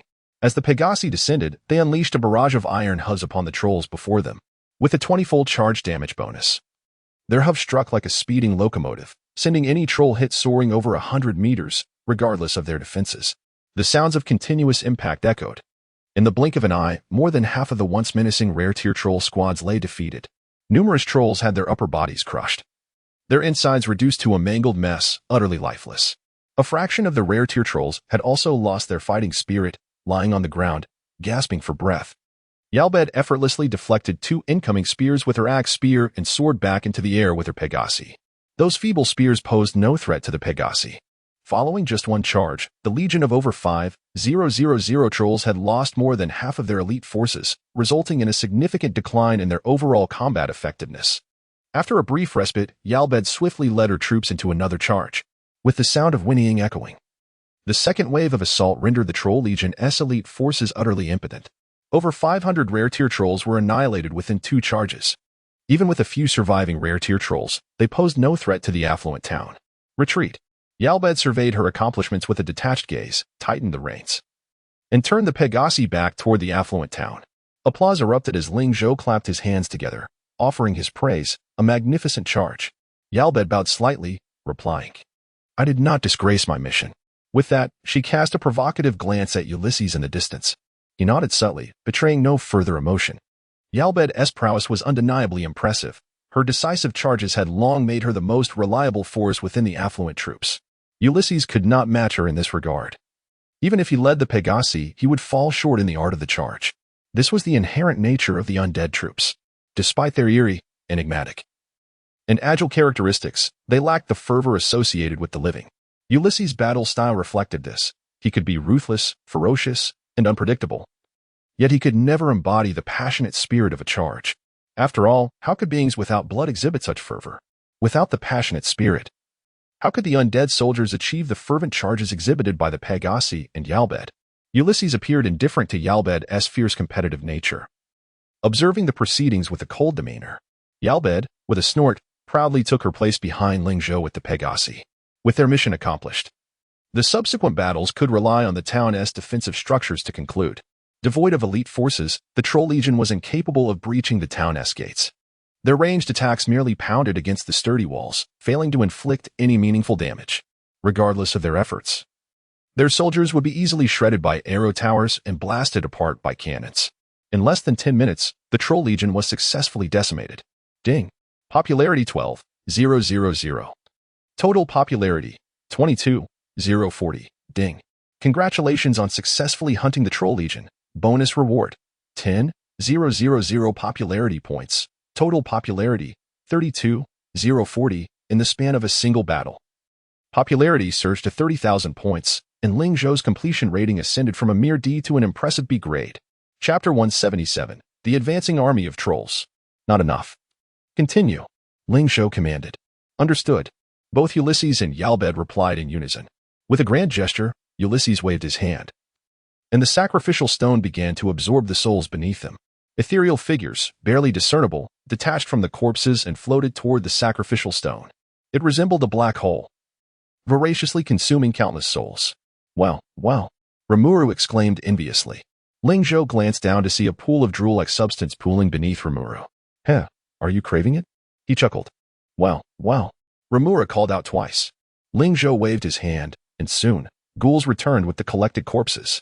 Wow, Rimuru joyfully exclaimed, devouring them one by one. Ling Zhou observed Rimuru's feeding, noting that since his promotion to epic level 1 star, his consumption efficiency had significantly increased. Previously, devouring a dozen corpses would require some time for digestion. Now, he could effortlessly consume dozens or even hundreds, as if the corpses dissolved like cotton candy in water. Rimuru's belly seemed like an endless abyss, and his combat prowess grew exponentially. After the entire army ascended to the 3rd tier maximum level, Ulysses remained the most powerful among Ling Zhou's 3 heroes, boasting an astonishing combat power of 6,000 points, surpassing most mid-tier heroes. For him, engaging in higher-tier battles posed no challenge. Following closely was Rimuru, who, despite being at epic level 1 star, possessed remarkable growth potential, achieving 4,800 points of combat power shortly after reaching the 3rd tier maximum level. Although he lagged behind Ulysses, his terrifying ability to evolve without limits was notable. In just a few days, with plentiful corpses, he had surged by over 300 points, reaching 5,100 points. Furthermore, by consuming various types of corpses, his power continued to rise, leaving no one aware of his ultimate potential. Lastly, there was Yalbed.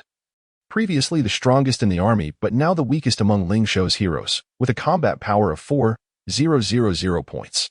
According to Ulysses, as long as he continuously fed them gems and utilized his lord's skills, both the heroes and soldiers' potential could be infinitely enhanced.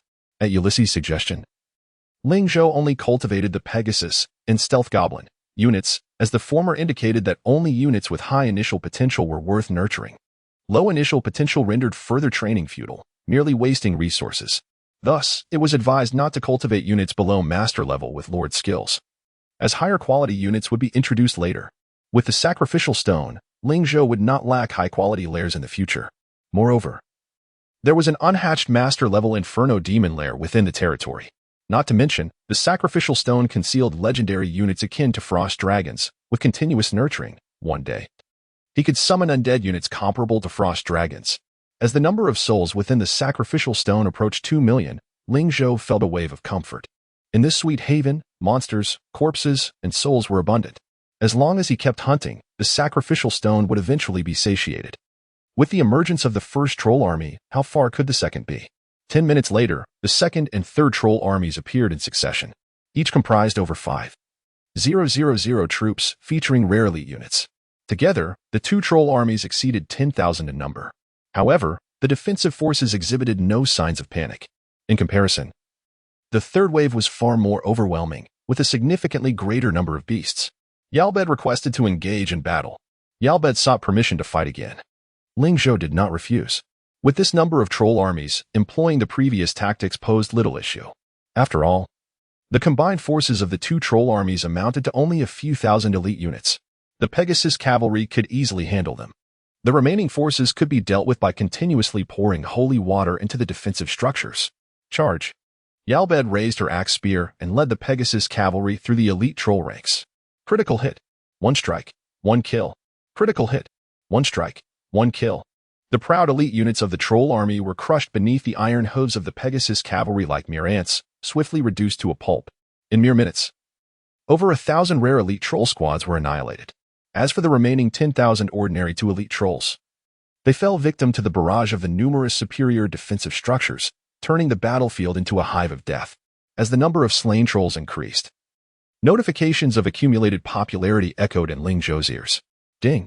Popularity 24,000. Total popularity 46,040. Ding. Congratulations on successfully hunting the troll army. Additional reward 20,000 popularity points. Total popularity 66,040. Ding. Your completion rating has improved from B level to A level. Would you like to exit the dungeon to claim your rewards? A level? That did not align with his current capabilities. The divine town still had ample strength, and the undead army had yet to make its appearance. Thus, Ling Zhou would not exit the dungeon so quickly. Continue. With a wave of his hand, he once again chose to decline exiting the dungeon. The battle raged on. Just as the ghouls finished clearing the battlefield, the next troll army came into view. Thud, thud, thud. The ground trembled slightly, heralding the extraordinary nature of this army.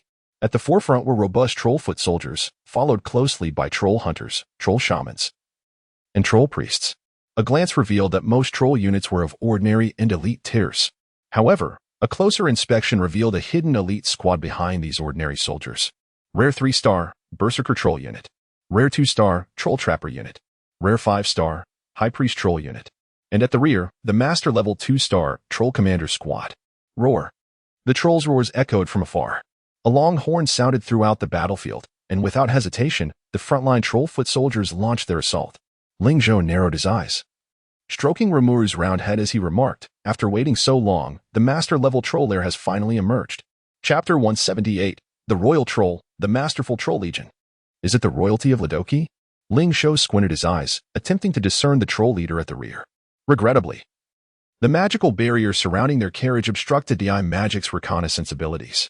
Generally speaking, trolls are classified into 4 main branches: the wasteland trolls, forest trolls, ice trolls, and dark trolls. Among these, the forest trolls rank as one of the most formidable branches. The Ladoki trolls, being of royal lineage within the forest trolls, possess a significantly superior overall strength compared to ordinary trolls. The number of rare tier troops hovers around 2,000, while the master-level troll overseer squad consists of 100 individuals.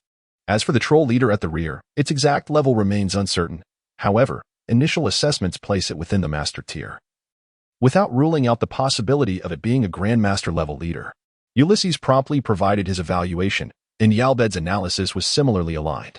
It is almost certain that this is a low-tier troll legion led by a royal troll.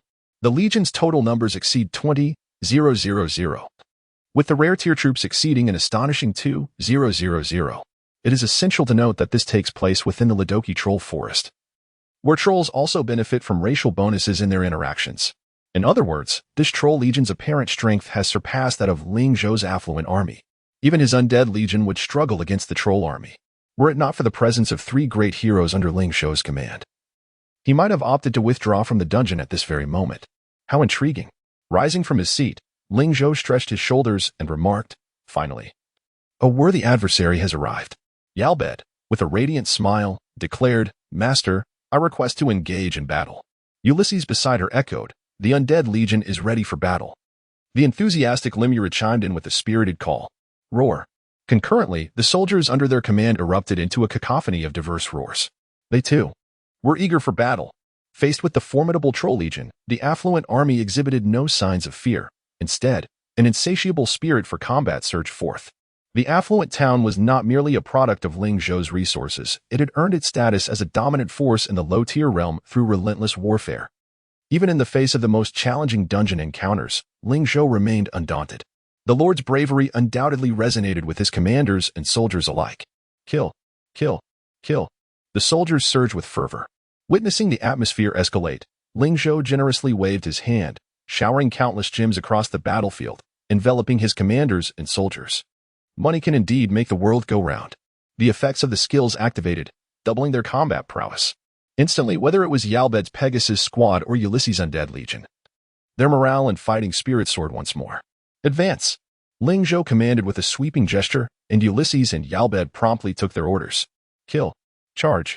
With the simultaneous commands, the affluent army surged forth from the town's gates in a grand procession. Roar!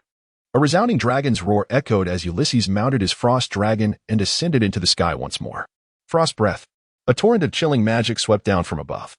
The once-spirited troll vanguard was instantly encased in ice, and the troops behind them, with minimal exposure to the frost, were not spared either. Their blood seemed to freeze within their veins. Those with slightly higher resistance managed to move, albeit with significantly diminished vigor, while those with lower resistance collapsed, rendered immobile. Continue. Ulysses urged, his eyes alight with the fire of determination, as he expressionlessly commanded his frost dragon to press the assault. The legendary 5-star frost dragon, combined with the epic 5-star death knight, constituted an invincible force on this battlefield. Given the overwhelming numbers of the enemy, Ulysses refrained from launching a direct assault with the undead army against the trolls, opting instead for a tactical approach alongside Yalbed. They aimed to exploit their advantages to diminish the enemy's strength. Pegasus squad charge. Yalbed led her Pegasus riders in relentless assaults against the elite units of the Troll Legion. Their strategies were aligned in purpose, to weaken the enemy's power before the Troll Legion could fully confront the affluent army or the affluent town. A standard tactic of leveraging one's strengths against the enemy's weaknesses. Yet, the Troll Legion found themselves at a disadvantage against them. Yalbed's Pegasus riders, with each charge, decimated numerous elite trolls. However, this was the first time Ling Zhou witnessed Ulysses unleashing his full firepower. Although Ulysses had appeared composed in the previously maddening third cycle mode, where his undead army executed various tactics to perfection, he had yet to reveal his complete strength. His primary actions had been to command the Frost Dragon to unleash Frost Breath, controlling the enemy's charge and movement speed. But now, Ulysses was not merely doing that. He urged the Frost Dragon to plunge directly into the midst of the troll army. Dark absorption. He raised a shield in advance, and the attacks that struck him and the Frost Dragon were absorbed, converting into a part of the shield. As long as Ulysses' health remained infinite, theoretically, the shield's defensive value could accumulate indefinitely. The barrage of skills struck Ulysses repeatedly, yet his approach was simple. He embraced the onslaught. As the attacks intensified and the damage escalated, the color of the dark shield deepened. Ulysses possessed substantial health, already surpassing the limits of low-tier status, reaching mid-tier levels. Of course, while these minor skills were unlikely to breach his defenses, a multitude of attacks could still chip away at his health. Especially with Ulysses actively using his body to absorb damage. His health declined rapidly. Just as Ulysses' health dipped below the yellow warning line, he waved his hand. Undead will. Dark energy radiated outward, and the rare-tier trolls he had just slain rose from the ground, transformed into zombie trolls. However, before they could engage their former companions, Ulysses extended his skeletal hand and clenched it in the void. Death's grasp. Dozens of zombie trolls appeared to be ensnared by an invisible hand, struggling futilely, before gradually disintegrating into ashes, evaporating into the air. Above Ulysses, green healing notifications continuously flashed. Ding. Health 500, health 1000, health 800. Within a matter of seconds, his health surged back above a healthy threshold. Chapter 179. The Breakthrough. Ulysses' personal showcase. Terrifying indeed. Witnessing Ulysses' performance. A singular term emerged in Ling Zhou's mind. Ulysses, with his formidable regenerative abilities, charged through the ranks of the troll army atop a frost dragon, repeatedly engaging in fierce assaults. Not only did he attract the ire of the majority of the trolls, but he also significantly augmented the defensive value of his dark shield. In a mere span of minutes, the low-tier trolls could no longer inflict damage upon him. This allowed him to act with even greater audacity, incessantly urging the frost dragon to unleash chaotic charges against the troll horde. Often, a single charge would decimate hundreds of ordinary trolls. Even the elite forces led by Yorubeda were left speechless at this spectacle. Is this the prowess of a 5-star epic hero? Ling Zhou marveled. It was his first encounter witnessing an individual conquer an entire army through sheer might. Ulysses achieved this feat, and given enough time, he might have single-handedly obliterated the entire troll legion. It is worth noting that Ling Zhou had not bestowed upon him the wealth can move mountains enhancement. Achieving this solely through his innate strength was a testament to his extraordinary power. Roar. The troll commanders in the rear were seething with rage, jumping up and down on their war chariots, incessantly directing their troops to assault the bone dragon overhead. Yet, it was futile, even if they themselves engaged. They could not contend with Ulysses. The defensive value of the dark shield had far surpassed the low tier, reaching a mid-tier standard. This was the caliber of a 5-star epic mid-tier, beyond the reach of mere commoners. After another few minutes, Ulysses' dark shield expanded to encompass a radius of several meters around him. From a distance, he appeared as a colossal black orb relentlessly crashing into the troll army below. Ultimately, even the Pegasus squad led by Yorubeda found their effectiveness compromised. Reluctantly, she had to withdraw her forces from the battlefield. My lord. Yorubeda cast a dissatisfied glance at Ling Zhou. He smiled lightly. It's all right. Today is indeed his stage, let him shine. The meticulously prepared terrain, the absence of comparable adversarial forces, and the expansive field of vision, all these factors coalesced to provide Ulysses with the perfect conditions to charge fearlessly into battle. This was a combat scenario exceedingly difficult to replicate, having amalgamated all the elements that enabled Ulysses to lead the charge alone. The troll army of 20,000 was utterly defeated, their ranks thoroughly disarrayed by Ulysses' onslaught. Who could have anticipated that an initial skirmish would evolve into such a colossal threat? Now, within the entire army, there was not a single entity capable of breaching the dark shield. Roar. At that moment, the troll chief, who had remained concealed within the chariot, finally unleashed an enraged roar. His bellow conveyed both fury at his subordinates' incompetence and rage directed at Ulysses. Little did he realize, this would be the final roar of his life. Go. Ulysses commanded coldly, urging his frost dragon towards the rear, targeting the heavily guarded chariot of the troll chief. The troll commanders, witnessing this, were stricken with panic, hastily commanding their guards to protect their leader. Alas, their speed was no match for that of the frost dragon. The dragon, with an unmatched ferocity, descended from the heavens. Crash! A thunderous sound reverberated as the chariot and its surrounding guard were obliterated in a single encounter. Critical hit. One-strike kill. Critical hit. One-strike kill. Countless red kill notifications soared through the air. Ling Zhou precisely located the message indicating that the enemy chief had been slain, a smile playing at the corners of his mouth. This battle was assuredly won. He sighed softly, his body relaxing slightly. Yorubeda let out a huff. Her eyes filled with dissatisfaction, yet she refrained from criticizing Ulysses' strength. It was undeniable. Despite his disagreeable demeanor, his prowess left even the most critical of observers, like Yorubeda, without grounds for reproach. Amidst the corpses trampled by the frost dragon, it was likely that the body of the troll chief lay among them. Throughout the encounter, the chief had never revealed himself. Now, it seemed, he would remain unseen forever. Ling Zhou chuckled softly. Roar. Upon witnessing their chief's demise, the trolls erupted into furious roars. They glared at the Death Knight soaring above, wishing fervently to rend him to pieces. Yet, at this moment, they could not even hope to inflict a single drop of damage upon him, let alone enact their revenge. Boom, boom, boom. Ulysses, unfazed by the psychological turmoil of the dying trolls, relentlessly continued his charges. Each onslaught resulted in hundreds of troll casualties. After several rounds, hardly a single troll remained standing. Finally, he ceased his solo charges, raising his sword high and issuing his final command, Undying, charge. The undead army, eager for action, pounced upon the severely wounded trolls like ravenous wolves, their claws slashing indiscriminately to ensure that no troll remained alive. With an innate frenzy, they unleashed their wrath, their eyes glowing crimson as they sought out every living creature to hunt. The terrifying howls echoed throughout the battlefield. Even the surviving trolls were paralyzed with fear, their spirits crushed, unable to muster any thoughts of resistance. Those trolls capable of crawling back to their feet fled in terror. But the troll's speed was no match for that of the frenzied ghouls. The consequence of fleeing typically resulted in being pursued by a horde of ghouls, ending in gruesome dismemberment. The air was filled with the chilling screams of the fallen, merging with the roars of the ghouls in a haunting symphony.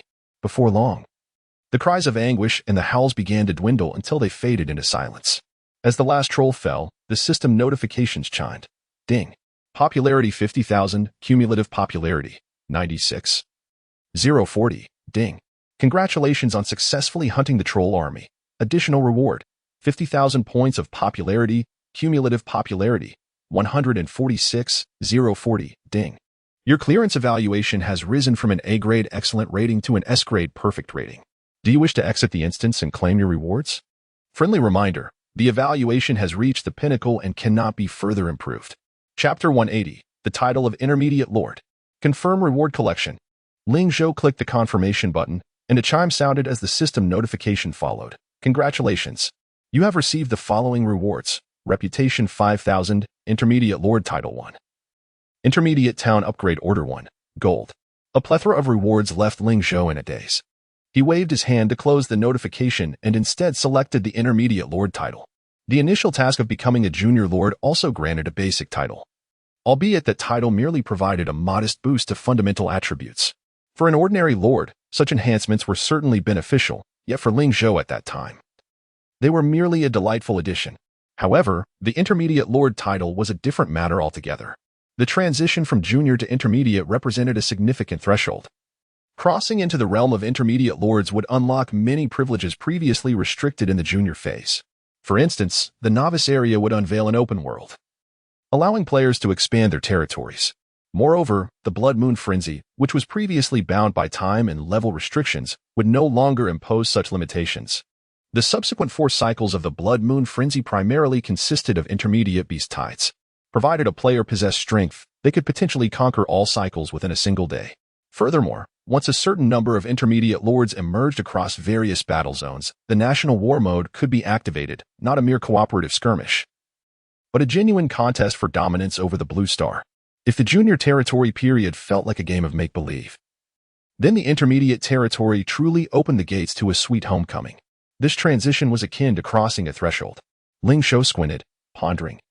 Have I finally reached the tier of my past life? After experiencing setbacks early on in his previous life, he expended considerable time to rebuild his territory, ultimately investing far more energy and resources than his contemporaries to ascend to the rank of intermediate lord. Alas, due to inherent disadvantages, he could only halt at that stage, unable to fulfill the High Lord tasks. In this life, however, from the onset of the Blood Moon Frenzy to this point, merely a fortnight had passed, and he had already completed the journey from junior to intermediate lord. All of this was made possible by the initial investment of over 10 billion funds. Even now, the amount of gems Ling Zhou had expended was merely a fraction of that sum. Yet, the returns were monumental. The greatest manifestation of this investment was the Supreme VIP 888 user status, which not only provided him with monthly rebates that made him feel as though he was continuously benefiting without cost, but also enhanced the construction and gathering speeds for his citizens. Ling Zhou's level 5 town was incomparable to other players' territories. Coupled with the benefits of his lord skills, his citizens' construction speed was quadrupled compared to ordinary players. They accomplished in one day what others could only manage in 4.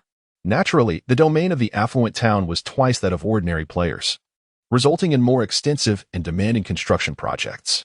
Although the affluent town had not yet upgraded to an intermediate territory, it undeniably reigned supreme among junior territories. Regardless of which player he faced, he could easily dominate. Even among other level 5 towns, none could compare to Ling Zhou's, which was optimized down to the smallest plot of land and a fish pond, alongside the Lord's Manor and various defensive structures, all built to the highest specifications possible. Even the so-called gold-swallowing beast walls had been upgraded without exception to Tier 3. Ling Zhou gazed at the display showing the intermediate lord title. Spender of Wealth? 3 question marks floated above Ling Zhou's head. What an absurd title. The junior lord title was named King of Challenges, which felt somewhat appropriate. Yet, the intermediate lord title had taken a whimsical turn back to the notion of spending wealth. And why was he labeled a spender of wealth? Shouldn't it be something more dignified, like Wealth Tycoon or Wealth Emperor? Ling Zhou shrugged in resignation and opened the title's details. Spender of Wealth, average attribute boost 1000. Movement speed within the town increased by 100, spinning visual effect, increased purchase limit for all in-game gift packages, specific to the type of package. Wow. Upon realizing the benefits of the title, any lingering disdain evaporated instantly. First and foremost, the average attribute boost had surged dramatically, though it was a one-time effect. It elevated Ling Zhou's attributes to rival those of legendary heroes like Urbiide. It was noteworthy that he could now merge with Rimuru, the higher his own attributes, the more formidable his transformed strength would be. Secondly, the movement speed within the town was self-explanatory. With such speed enhancements, inspecting his territory would become significantly more efficient. As for the spinning visual effect, Ling Zhou recognized such features as mere embellishments, lacking substantial appeal for someone of his pragmatic disposition. Thus, he bypassed it and moved on to the next benefit. However, what truly delighted him was the increased purchase limit for gift packages, a privilege that even the Supreme VIP 888 did not possess. Each time new gift packages appeared, Ling Zhou felt there were too few options. To be candid, for someone with a vast gem reserve, every basic resource package and recruitment order package was incredibly advantageous. Such items would only appreciate in value later in the game. In the early stages, when resources were scarce, acquiring them at such affordable prices was a golden opportunity. Ling Zhou often cleared the gift package inventory with eyes closed. This is far more practical than many high-tier titles, he couldn't help but praise. Just as he mused this, Ulysses, returning from the battlefield, landed silently beside him and remarked, "The Lord title is part of one's strength. If the titles accumulated in the early stages are rare and effective, the likelihood of awakening high-quality Lord skills later increases." Ling Zhou nodded in agreement. "I've heard that from the intermediate Lord title onwards, it essentially represents a Lord style. Thus, when awakening Lord skills in the future, there is a high probability of awakening skills aligned with that stylistic preference." Ulysses affirmed, "Indeed.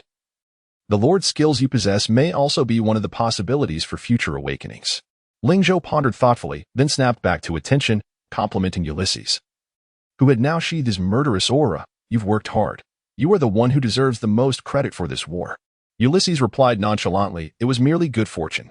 Ling Zhou chuckled. Excessive modesty is but a form of hypocrisy.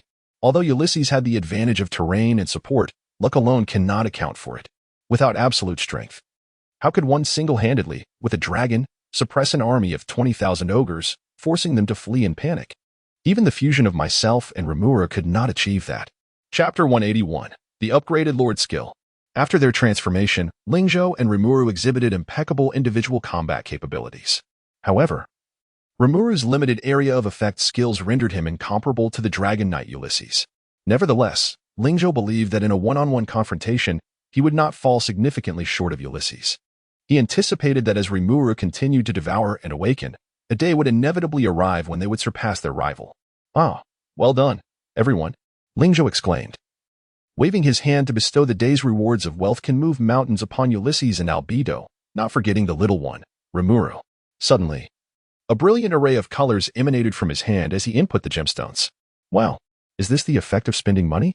he marveled, observing the rainbow-like glow that danced around his hand, trailing in the air with a dreamlike allure, far more exquisite than he had envisioned. "This feels reminiscent of a low-quality browser game," he mused, intrigued, before clicking to send the rewards. Ding. Award successful. Hero Rimuru, after receiving your reward, feels invigorated, and his combat power has surged to 300. Total award amount, gemstones 15,000. Ding. Award successful.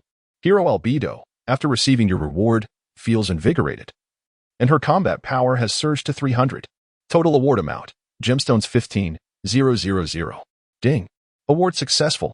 Hero Ulysses, after receiving your reward, feels invigorated, and his combat power has surged to 300.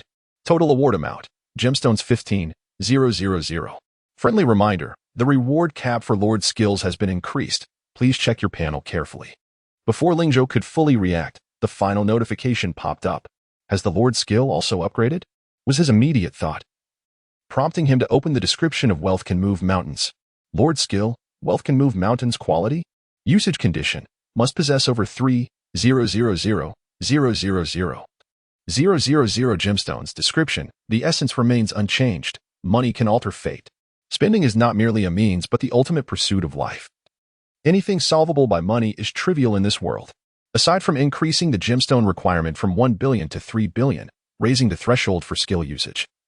The privilege description bore no remarkable changes. However, upon delving into the detailed description, he discovered numerous enhancements. Firstly, the daily reward cap for ordinary citizens increased from 100 to 200 gemstones, and the bonus rose from 100 to 300. Secondly, the soldier's reward cap escalated from 500 to 1,000 gemstones, with their overall combat power bonus also enhancing to 300. Finally, the hero's rewards saw improvements, though specific figures were not stated. Based on the earlier notifications, it was clear that 15,000 gemstones were not the limit. Thus, Ling Zhou began to stack the awards. Ultimately, he reached a conclusion. Ding. Award successful. Hero Rimuru. After receiving your reward, feels invigorated, and his combat power has surged to 500. Total award amount, gemstones 20,000. The increase seemed less pronounced than that of the soldiers and citizens, yet the total gemstones were not as abundant as anticipated.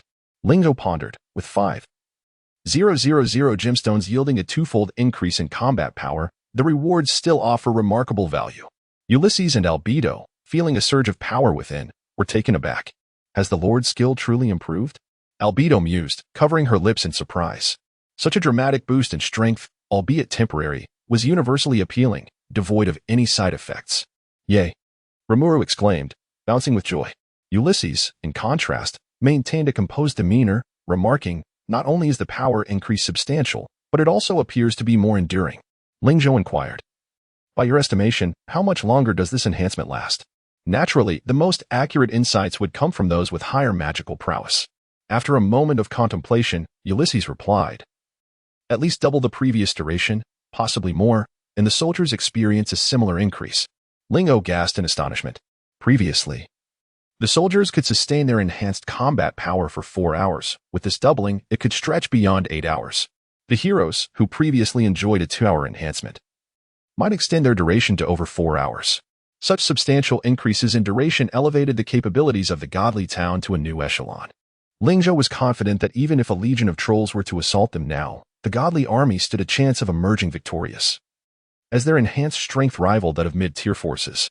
Moreover, several heroes could achieve combat power exceeding 10,000 or even 30,000 within a few hours.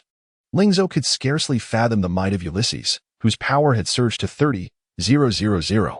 Yet, Ulysses, having once descended from higher realms, regarded Ling Zhou's skill with surprise but was less concerned about his own power fluctuations. Those who have scaled great heights are seldom awed by the vistas below. Ling Zhou chuckled heartily. Quite impressive. The overall effect surpasses my expectations. He glanced outside, noting that the soldiers had nearly cleared the battlefield. After a moment's thought, he declared, let us leave it at that for now. We shall return to further study the remaining aspects. With a wave of his hand, he exited the settlement page and clicked to return home. In an instant, a radiant light enveloped the entirety of Godly Town and its troops. With a flash of golden brilliance, they reappeared in the beginner area 911. As they arrived, the system announced, ding. Congratulations! You have successfully advanced to an intermediate lord. Godly Town meets the requirements for upgrading. Would you like to proceed with the upgrade immediately? Without a moment's hesitation, Ling Zhou confirmed the system's upgrade prompt. Ding. Consuming intermediate town upgrade order 1. Commencing upgrade. With a thunderous roar, the entire Godly Town trembled violently. Villagers, hastily retreating to their homes, beheld a golden light completely enveloping the town. Players within the beginner area 911 were drawn to the spectacle. Anyone approaching Godly Town at that moment would undoubtedly notice the indestructible effect description shimmering atop the golden aura. Chapter 182. Upgrading the territory. The conspiracy of the Chong father and son. What is happening in the godly rich town? Such dazzling light. Is this not the effect of upgrading a town? Could it be that the esteemed godly rich is beginning to upgrade his intermediate territory? Incredible! So soon? I have just reached a level 3 town. I'm only at level 2. Can you even compare yourselves to the godly rich? Although this speed is indeed astonishing. What exactly is an intermediate territory? I'm so curious. Is there a master who can enlighten me? I don't know. Don't say we're unaware. The entire world has no record of it. Perhaps once the godly rich completes his upgrade, you can inquire him? I predict that the godly rich will once again astonish the world. This speed would shock my mother for a century. In contrast to the players' fervent discussions, only Secretary Yi, who remained in godly rich town, could truly experience the grand upgrading project.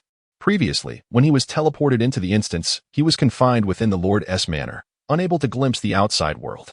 Now, upon returning to the novice area 911, Secretary Yu regained his freedom of movement and vision. At this moment, he stood at the window of the office on the second floor of the Lord S manor, feeling an incomprehensible power descending upon this land. This land was visibly undergoing transformation at an extraordinary pace, a metamorphosis he had witnessed many times before, just like when he had just upgraded to a novice lord. This was a transformation stemming from the essence of life itself.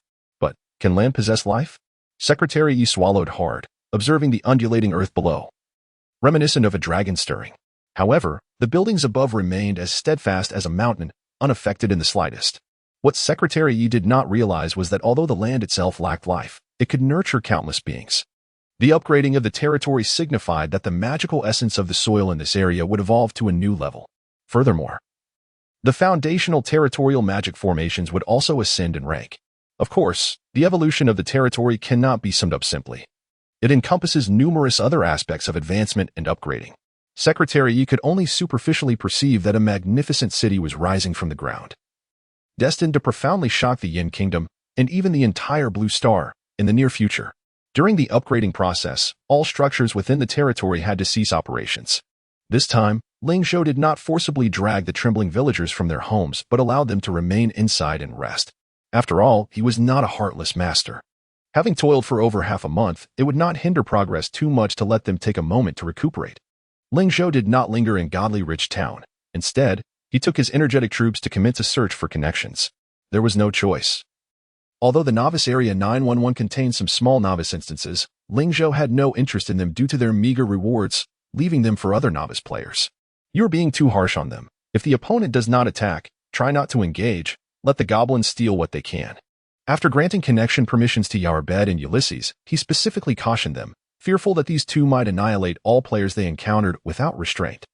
It is noteworthy that the players he could locate were primarily formidable figures on the world leaderboard, from the second-ranked Ming Yunshi to those around the 50,000th rank. They could all potentially be discovered by him. Ling Zhou's strategy was to redistribute wealth from the affluent to the impoverished. Naturally, he would not kill players if avoidable. These individuals were among the elite, many of whom would later become renowned experts. Ling Zhou often encountered formidable adversaries he had once admired in his previous life. The unattainable goals of the past had now become targets for his harvesting. However, he could not harvest too ruthlessly, lest it impede their development and hinder sustainable growth. Understood. Yarbed and Ulysses responded. Soon, the merciless harvesting phase began to unfold before the world leaderboard. Unbeknownst to Ling Zhou, an attack targeting him was silently approaching. Father, how are the preparations going? Chang Yu inquired. Didn't we say we would attack Ling Zhou today? When shall we commence our actions? Chang Jian replied nonchalantly. There is no rush. I have already received intelligence that Ling Zhou's main force has begun searching for connections. This time, it seems he has mobilized his entire army, leaving nothing behind in the town. Chang Yu's expression instantly brightened with excitement. Isn't this a once-in-a-lifetime opportunity? We must launch our attack now. Observing Chang Yu's impatience, Chang Jian furrowed his brow. What's the hurry? Ling Zhou's territory is currently in an invulnerable state, likely upgrading. Chang Yu's eyes widened. What? This guy is upgrading his territory again? Isn't he already at a level 5 town? If he upgrades again, wouldn't that make it an intermediate territory? What use is there in attacking him then? We wouldn't stand a chance. Chang Yu immediately deflated. Indeed, as he stated, if Ling Zhou ascended to an intermediate territory, his strength would surge once more, placing him far ahead of the world's strongest. However, Chang Jian appeared unfazed, sneering. I've already told you to remain calm. Even if he completes the upgrade, so what? Do those tier 3 buildings not require upgrading to progress to intermediate? Do heroes and soldiers not need to level up to advance to tier 4? He is merely upgrading his base, as long as he has not completed a full upgrade. He is still equivalent to a level 5 town. Moreover, there are more individuals in this world looking to deal with him than just us. Chang Yu's eyes sparkled. Are you referring to the strong players from other battle zones on the leaderboard? Chang Jian chuckled. These fellows have been robbed by Ling Zhou countless times during this period. They have long harbored murderous intent against him. This time, I merely need to beckon with a finger, and they will eagerly board the ship. Chang Yu's excitement surged once more. Those are the world's strongest. With their support, our victory is practically assured. Chang Jian shook his head. It's not that simple. Ling Zhou is the world's #1 in the sweet home. should never be underestimated. Our goal is not just to defeat him, more importantly. We must prevent his counterattack before his demise and plan how to deal with the aftermath once he is vanquished. Collaborating with foreign powers is merely a tactic of driving wolves to consume tigers. We can utilize the advantage of terrain, taking the initiative while observing from the sidelines. Listening to Chang Jian's plan, Chang Yu's eyes sparkled brighter, ignited by a fervent emotion. After hearing his father's entire scheme, a glint of hatred and excitement flashed in his eyes. Ling Zhou, you are doomed. Chapter 183. The large account is exhausted. Team 1. Ready. Team 2. Ready. Team 3. Ready. Team 108. Ready. As the notifications flickered incessantly in the chat group, a growing excitement illuminated Chang Yu's face. They have all arrived. All of them. This time, Ling Zhou is surely doomed. His voice trembled slightly with anticipation. His father, Chang Jianyun, had united over 100 teams for this endeavor. Among them, 10 teams hailed from the Flame Nation, while over 90 originated from other battle zones. Each team boasted more than 100 players, totaling upwards of 10,000. Almost all these teams were composed of formidable players ranked within the top 100,000 globally. They called themselves the Avengers. Chang Yu chuckled softly. Against a single Ling Zhou, I dare say we need not summon so many powerful warriors. Chang Jianyun shot him a disapproving glance. Even a lion must exert its utmost when hunting a rabbit, let alone when facing the world's foremost divine tycoon. No amount of preparation is excessive. With hundreds of world-class leaders at the helm, some even among the top 100 lords globally, the stakes were undeniably high. Moreover, each team consisted of 100 players, the maximum capacity for a beginner's cooperative team, with an average population of around 500 per team. The combined forces would exceed 50,000. Chang Yu nodded, then inquired, by the way, father, isn't it true that once a search is conducted in a cooperative mode, one cannot continue searching? If that were the case, how could over 100 teams simultaneously attack Ling Zhou? Chang Jianyun smiled knowingly. Indeed, as Chang Yu had surmised. Even in cooperative searches, only one person could locate Ling Zhou at a time. Furthermore, even world-class players couldn't guarantee simultaneous searches for the Divine Tycoon Town within a single day. Yet, there exists a peculiar loophole. Cooperative searches and acts of revenge do not conflict. This implies that a player under attack could also suffer from the vengeance of previously assailed players. Among these teams, nearly everyone contained players who had previously been raided by Ling Zhou. Crucially, there is no cap on the number of potential acts of revenge. This is one of the most ruthless rules in Sweet Home. If a player lacking strength recklessly attacks another, they risk facing a collective retribution from other players. Thus, cooperative mode is a game for the strong. The weak, if they dare to try, may find themselves losing their territory. Ling Zhou is undoubtedly a strong player, never hesitating to consider the consequences when raiding others. Chang Jianyun had cleverly exploited this overconfidence to set his trap. Upon realizing they could leverage the revenge loophole, Chang Yu's eyes sparkled with excitement. This is an incredible loophole. Chang Jianyun shook his head. This isn't merely a loophole, it's a rule preserved by Sweet Home. Through my research, I have found that Sweet Home lacks extraordinary rules, primarily promoting the principle of survival of the fittest and the strong dominate the weak. Just like Ling Zhou, the powerful on the global leaderboard are treated like livestock. If their stores are even slightly abundant, they become targets for plunder. Chang Yu scoffed. Precisely for this reason, so many are fixated on him. Now, with so many strong players scheming against him, even if he had 9 lives, it would not suffice for his compensation. Chang Jianyun shook his head. The presence of many strong players may not necessarily be advantageous. Even if we obliterate the Divine Tycoon Town, we must still consider the aftermath and resource competition. At this point, even Chang Jianyun's gaze burned with fervor. I've heard Ling Zhou possesses numerous high-quality nests, some even of master level. If I could seize a master-level nest, my power would undoubtedly soar, enabling me to contend with the world's strongest. Chang Yu, oblivious to the underlying tension in his father's words, chuckled. Indeed, father, when you seize the nest, I will train the troops for you, and together, as father and son, we shall dominate the world. Chang Jianyun glanced at Chang Yu, who was still caught in the thrill of excitement, and a trace of barely perceptible dissatisfaction flickered in his eyes. He harbored numerous grievances regarding his son. Before the apocalypse, he was merely a son who brought nothing but trouble. Despite being the only son of the wealthiest man in the Flame Nation, he chose to associate with internet celebrities, thereby lowering his own status. Consequently, he was frequently ridiculed within their circles. Many speculated that Chang Jianyun, a tiger father, would see his family fortune squandered by his wayward son. After the apocalypse, matters worsened. This fool had unwittingly provoked Ling Zhou, who had risen to become the most significant victor within Sweet Home, while Chang Yu had become a pariah in the Flame Nation's battle zone.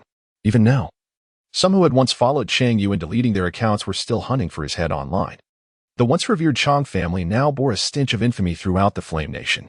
Were it not for Chang Jianyun's powerful connections accumulated before the apocalypse and his adeptness in the business realm, he would not have been able to orchestrate such a coalition of world-class players, nor would he have been able to protect his own territory. Today, Chang Jianyun ranked among the upper echelons of strength among Flame Nation players. However, he deliberately concealed his ranking. Otherwise, his name would undoubtedly appear among the top 10 in the nation. Yet, as time passed, he gradually realized that he was faring even better in the apocalypse than he had before it. Prior to the apocalypse, he had fallen from the pedestal of the wealthiest man in the Flame Nation, and the enterprise he had built over decades was in decline, which had prompted him to invest in Ling Zhou's internet company. After the apocalypse, through his machinations, he had risen to a position within the top 10 of the Flame Nation. This ranking was not merely within the business sphere but encompassed the entirety of the Flame Nation. Being among the 10 strongest individuals in the Flame Nation was even more extravagant than his previous status as the wealthiest man. Moreover, he increasingly sensed that while the apocalypse may be a calamity for the average person, for the strong, it was undoubtedly an unprecedented feast. A world where the victors could enjoy everything was perfectly suited to him. Furthermore, having advanced to a junior lord, he felt the years that had slipped away from him gradually returning, especially after a night of revelry with 7 maidens. He discovered that his physique surpassed that of his youth. Since realizing this, his tolerance for Chang Yu had waned considerably.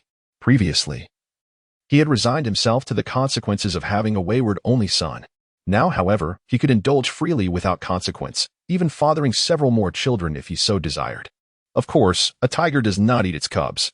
If Chang Yu ceases his reckless antics, he would be free to live a life of pleasure and indulgence. With such vast territories at his disposal, he would ensure that Chang Yu wanted for nothing. Chapter 184. Secretary Ye's informant. The ideological transformation of Chang Jianyun is not an isolated incident. It is gradually occurring in nearly every player's territory. It is noteworthy that players who have completed the second round of the game usually possess territories of approximately 1,000 squares, akin to the size of a small town before the apocalypse, with at least 200 villagers under their command. In a certain sense, these villagers are the Lord's possessions, allowing for complete control over their lives and deaths. In such extreme circumstances, it is easy for a lord to develop a sense of being an emperor. For many ordinary people from the pre-apocalyptic world, once they experience the exhilaration that power brings, it becomes exceedingly difficult to restrain their desires. In these extreme conditions, they may engage in actions wholly unthinkable before the apocalypse. They may become violent, suspicious, and greedy, among other vices. This represents the most profound crisis hidden within the Sweet Home. If players fail to recognize and control their desires, they may very well tread the path to self-destruction. To avoid digressing, excessive exploitation of villagers will undoubtedly provoke backlash. In the previous life of Ling Zhou's Sweet Home, many met their demise due to such actions, including several formidable players on the world rankings.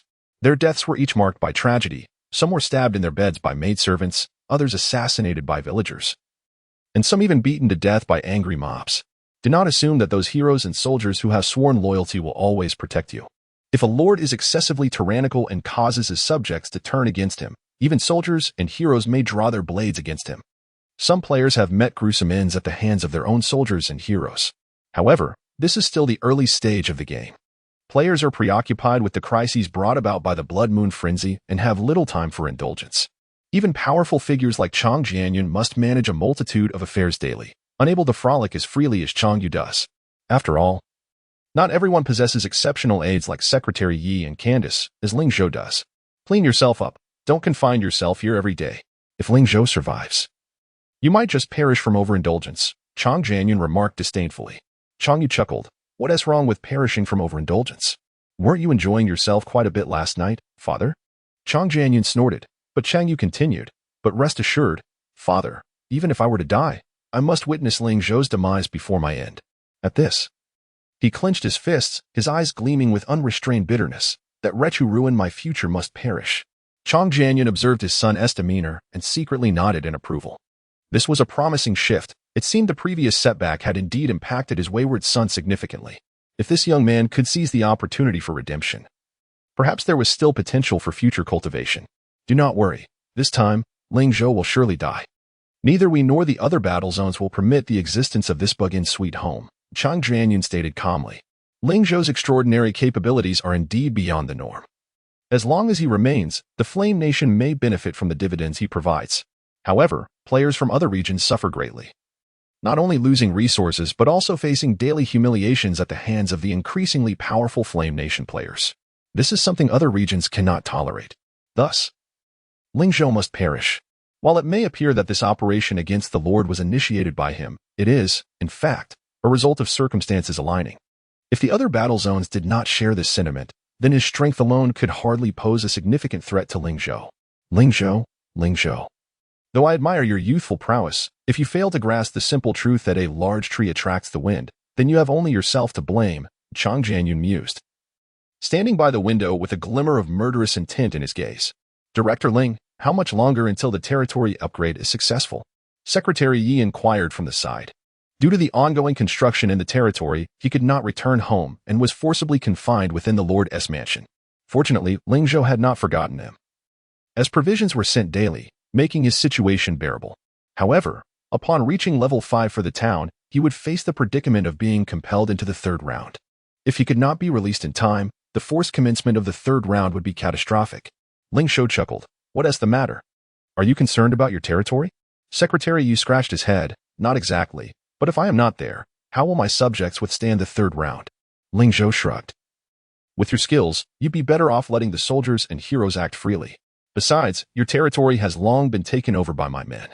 When the time comes for the third round, I will send people to assist you. As a player focused on life skills, you need not worry so much. I must tell you, whether in life skills or combat, one must be dedicated.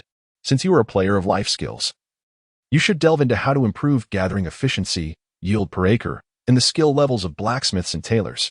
As Secretary Yu listened to Ling Zhou's enthusiastic lecture, he could not help but mutter to himself, I would love to study these things. But you want to even let me go? Since Secretary Yi took up his post in Ling Zhou's residence, his days had been spent managing the affairs of his unscrupulous employer. It had been quite some time since he last inspected his own territory. He could only observe its positive development through the system interface, especially after Ling Zhou invested substantial sums into it. Secretary Ye's territory no longer resembled that of a mere life skill player, but rather a thriving, affluent town. Though Ling Zhou intended to cultivate him as a life skill player, he had effectively turned Secretary Ye's territory into his second stronghold. Even when raiding for resources, Ling Zhou would bring along his soldiers, claiming it was for training. In truth, Secretary Yi understood that they were merely being used as free labor to transport goods. Of course, there would be a substantial share of the profits afterward. Such labor was anything but wasted. Hey, Secretary Yi, are you even listening to me? Ling Zhou waved his hand in front of Secretary Ye's dazed expression. The latter, staring blankly at the dialogue box, stammered, Director Ling, we are under attack. Ling Zhou raised an eyebrow. Who dares to attack us? Who has the audacity to disturb my domain? A hint of urgency crossed Secretary Ye's face. It's true. Chang Jianyun has allied with the top players from the Flame Nation and other battle zones to launch an assault on you, precisely when your territory upgrade is complete. This is what my informant has relayed to me, and the source is absolutely reliable. Chapter 185, Successful Upgrade. Online assault commences. Oh, is such a thing possible? Ling Zhou raised an eyebrow, genuinely surprised that with his current strength, there were still so many fearless challengers approaching him. Secretary Yi appeared anxious. Pointing at the messages conveyed in the dialogue box, Mr. Ling, should we prepare in advance? Perhaps we should rouse the members of the previous wealthy team? Ling Zhou waved his hand dismissively. Let's not gather them just yet. We are still unaware of which players from Yin countries' rankings are participating in this operation. If any of the previous team members are involved, it would only alert the enemy. Secretary Yi furrowed his brow. That is a valid point. The earlier invitations extended to Ling Zhou by former team members had ignited a flicker of suspicion in both him and Secretary Yi. Who could say if any of them were still eyeing Ling Zhou or had been swayed by Chang Jianyun? Ling Zhou chuckled lightly. The Chang family certainly knows how to stir up trouble. They've found another opportunity to rise once more. In his past life, it was not Chang Jianyun who led the Chang family, but rather Chang Yu. The Chang family established a clan that, while not the pinnacle in the later stages of Sweet Home, was nonetheless a formidable force within Yin country. However, this time, Ling Zhou had preemptively stripped Chang Yu of his player qualifications, yet he had not anticipated their resurgence. It appeared that even in his past life, it was Chang Jianyun orchestrating their schemes from behind the scenes. Ling Zhou pondered deeply. After all, Changyu lacked the intellect to devise such a large-scale coordinated assault. Observing Ling Zhou's calm demeanor, Secretary Yi grew increasingly agitated. Mr. Ling, please think of a solution. Each of these teams consists of hundreds of players, summoning armies of over 10,000. Moreover, there are over 100 teams made up entirely of elite players, even if each one merely spat. They could inundate the wealthy town. Ling Zhou laughed lightly. Do you truly believe they could drown my territory with mere saliva? Secretary Yi. Perhaps you are overestimating their strength and underestimating mine. Realizing his miscalculation, Secretary Yi scratched his head, but those are indeed the cream of the crop among players. Ling Zhou patted his shoulder, signaling him to remain calm. There is no need for such haste. My territory is still undergoing an upgrade. It will only be after it evolves into a mid-tier territory that they will have the opportunity to retaliate against me. By then, I will be a true mid-tier lord. Do you think these rabble could possibly stand against me? Secretary Yi remained silent, having never before heard anyone refer to world-ranking experts in such a dismissive manner. Yet, before him stood Ling Zhou, the world's foremost lord, and thus he had the right to say so. With a hint of reluctance, Secretary Yi suggested, Mr. Ling, how about contacting the goddess Mingyunxi? Collaborating with her might make things easier and safer. A partnership between the world's top two would undoubtedly be formidable. However, for Ling Zhou, such a collaboration felt unnecessary. Relax, Secretary Yi. Must you fret like a mother hen, incessantly clucking? He sneered, adding, perhaps before I upgraded to a level 5 town, these fools might have had a slim chance. But now that I have surpassed level 5 and begun upgrading to a mid-tier territory, let them come. I will open my doors wide and welcome them in. And then they shall learn precisely what it means to be a world sovereign. Ling Zhou reclined comfortably in his rocking chair, swaying leisurely, completely unfazed by the so-called Avengers Alliance. Witnessing this, Secretary Yi could only cease his counsel. After all, the boss's authority was paramount. Now, Secretary Yi found himself unconcerned about whether his territory might face a third cycle, but rather exceedingly worried for the wealthy town. After all, in his eyes, no matter how powerful Ling Zhou was, he was still just one man. The ancient adage, 2 fists cannot fight against 4 hands, was known to every inhabitant of Yin country. Did Mr. Ling truly feel no fear against those world-ranking experts? As he observed Ling Zhou lounging in the chair, Secretary Yi could not help but harbor doubts. Upon learning of this matter, Secretary Yi spent the entire day in a state of unrest, continuously communicating with informants. However, the more he conversed, the more alarmed he became. The strength of the Avengers Alliance was formidable, with several of the strongest players from various battle zones participating in this siege. For instance, Raffle from the Great Eagle Nation, the renowned Makino Ray from the Cherry Blossom Nation, and Reagan from the Flying Pancake Nation. These lords represented the pinnacle of strength from their respective regions, all jointly engaging in this assault. Secretary Yi was quite familiar with these players. They shared a common trait. They had all been visited by Ling Zhou more than once. It would have been prudent for Mr. Ling to temper his arrogance, for now, it seemed he was destined to face consequences. Secretary Yi paced back and forth in his room, constantly scratching his head in frustration. However, ultimately, he could devise no effective strategy. After all, in a contest of such magnitude, it was clear that mere novices, forcibly elevated by Ling Zhou, were unworthy participants.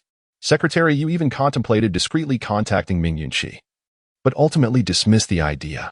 Time passed slowly in Secretary Ye's anxious anticipation, until the familiar booming bell of the wealthy town rang out amidst the ongoing tumult outside. Soon followed the familiar server-wide announcement. Server announcement.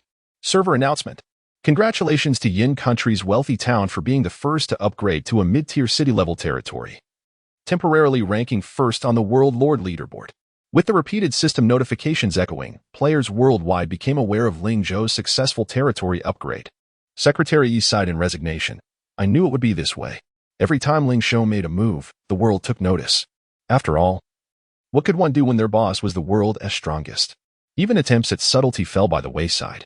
Before Secretary Yi could respond, a series of system alerts chimed. Alert. Your ally, I am the Great Wealthy, is currently under simultaneous assault by player Raffle. Would you like to dispatch troops for support? Alert. Your ally, I am the Great Wealthy, is currently under simultaneous assault by player Makino Ray. Would you like to dispatch troops for support? Alert. Your ally, I am the Great Wealthy, is currently under simultaneous assault by player Reagan. Would you like to dispatch troops for support? Countless alerts flooded in. And as Secretary Yi gazed at the familiar names of world-class experts, he could not help but swallow hard. Goodness, they arrived swiftly, didn't they? His eyes widened in panic, and he instinctively turned to Ling Zhou, who leisurely opened his eyes, stretched, and said slowly, "Heh, these fools truly dare." With that, he cracked his knuckles and declared, "Before we open the exploration map, let us have some fun with them. This time, I shall see how many heads I must claim to put an end to this farce." As the final words fell, an overwhelming and fierce aura of menace instantly radiated from him. Secretary Yi, sharing the same space, felt a chill run down his spine. Chapter 186, a masterpiece from the magnate. As a series of distorted wormholes materialized near the territory, the players in the Novice Zone 911 began to sense an unsettling change. What is that? Is the magnate launching another beast tide? No, this resembles a co-op wormhole. Who dares to challenge the magnate in a joint assault? Are they seeking their demise? The absurdity of it all left them bewildered. I must spectate. I must spectate. However, the number of incoming foes continued to swell, and a wave of alarm washed over them. Look at the spectator area. The top player from the Great Eagle Nation, Raffle, is on the offensive. And here comes the top player from the Cherry Blossom Nation, Renmaki. And Reagan, the champion of the Flying Pancake Nation. As these familiar names appeared in the spectator area, the players realized the gravity of the situation. Goodness, these titans from the battle zones are uniting against the magnate? This is utterly shameless. How can they engage in such tactics? What audacity to bully a single individual, determined to express their outrage. The players from Novice Zone 911 were filled with righteous indignation, yet their own abilities were insufficient to aid Ling Zhou. The attack notifications revealed a plethora of renowned names, each a formidable force on the global leaderboards. If only one or two players were involved, the novices might not have panicked so easily. But the sheer number of attackers was staggering. Each team consisted of dozens, if not hundreds, of players, each commanding an army of at least several hundred troops.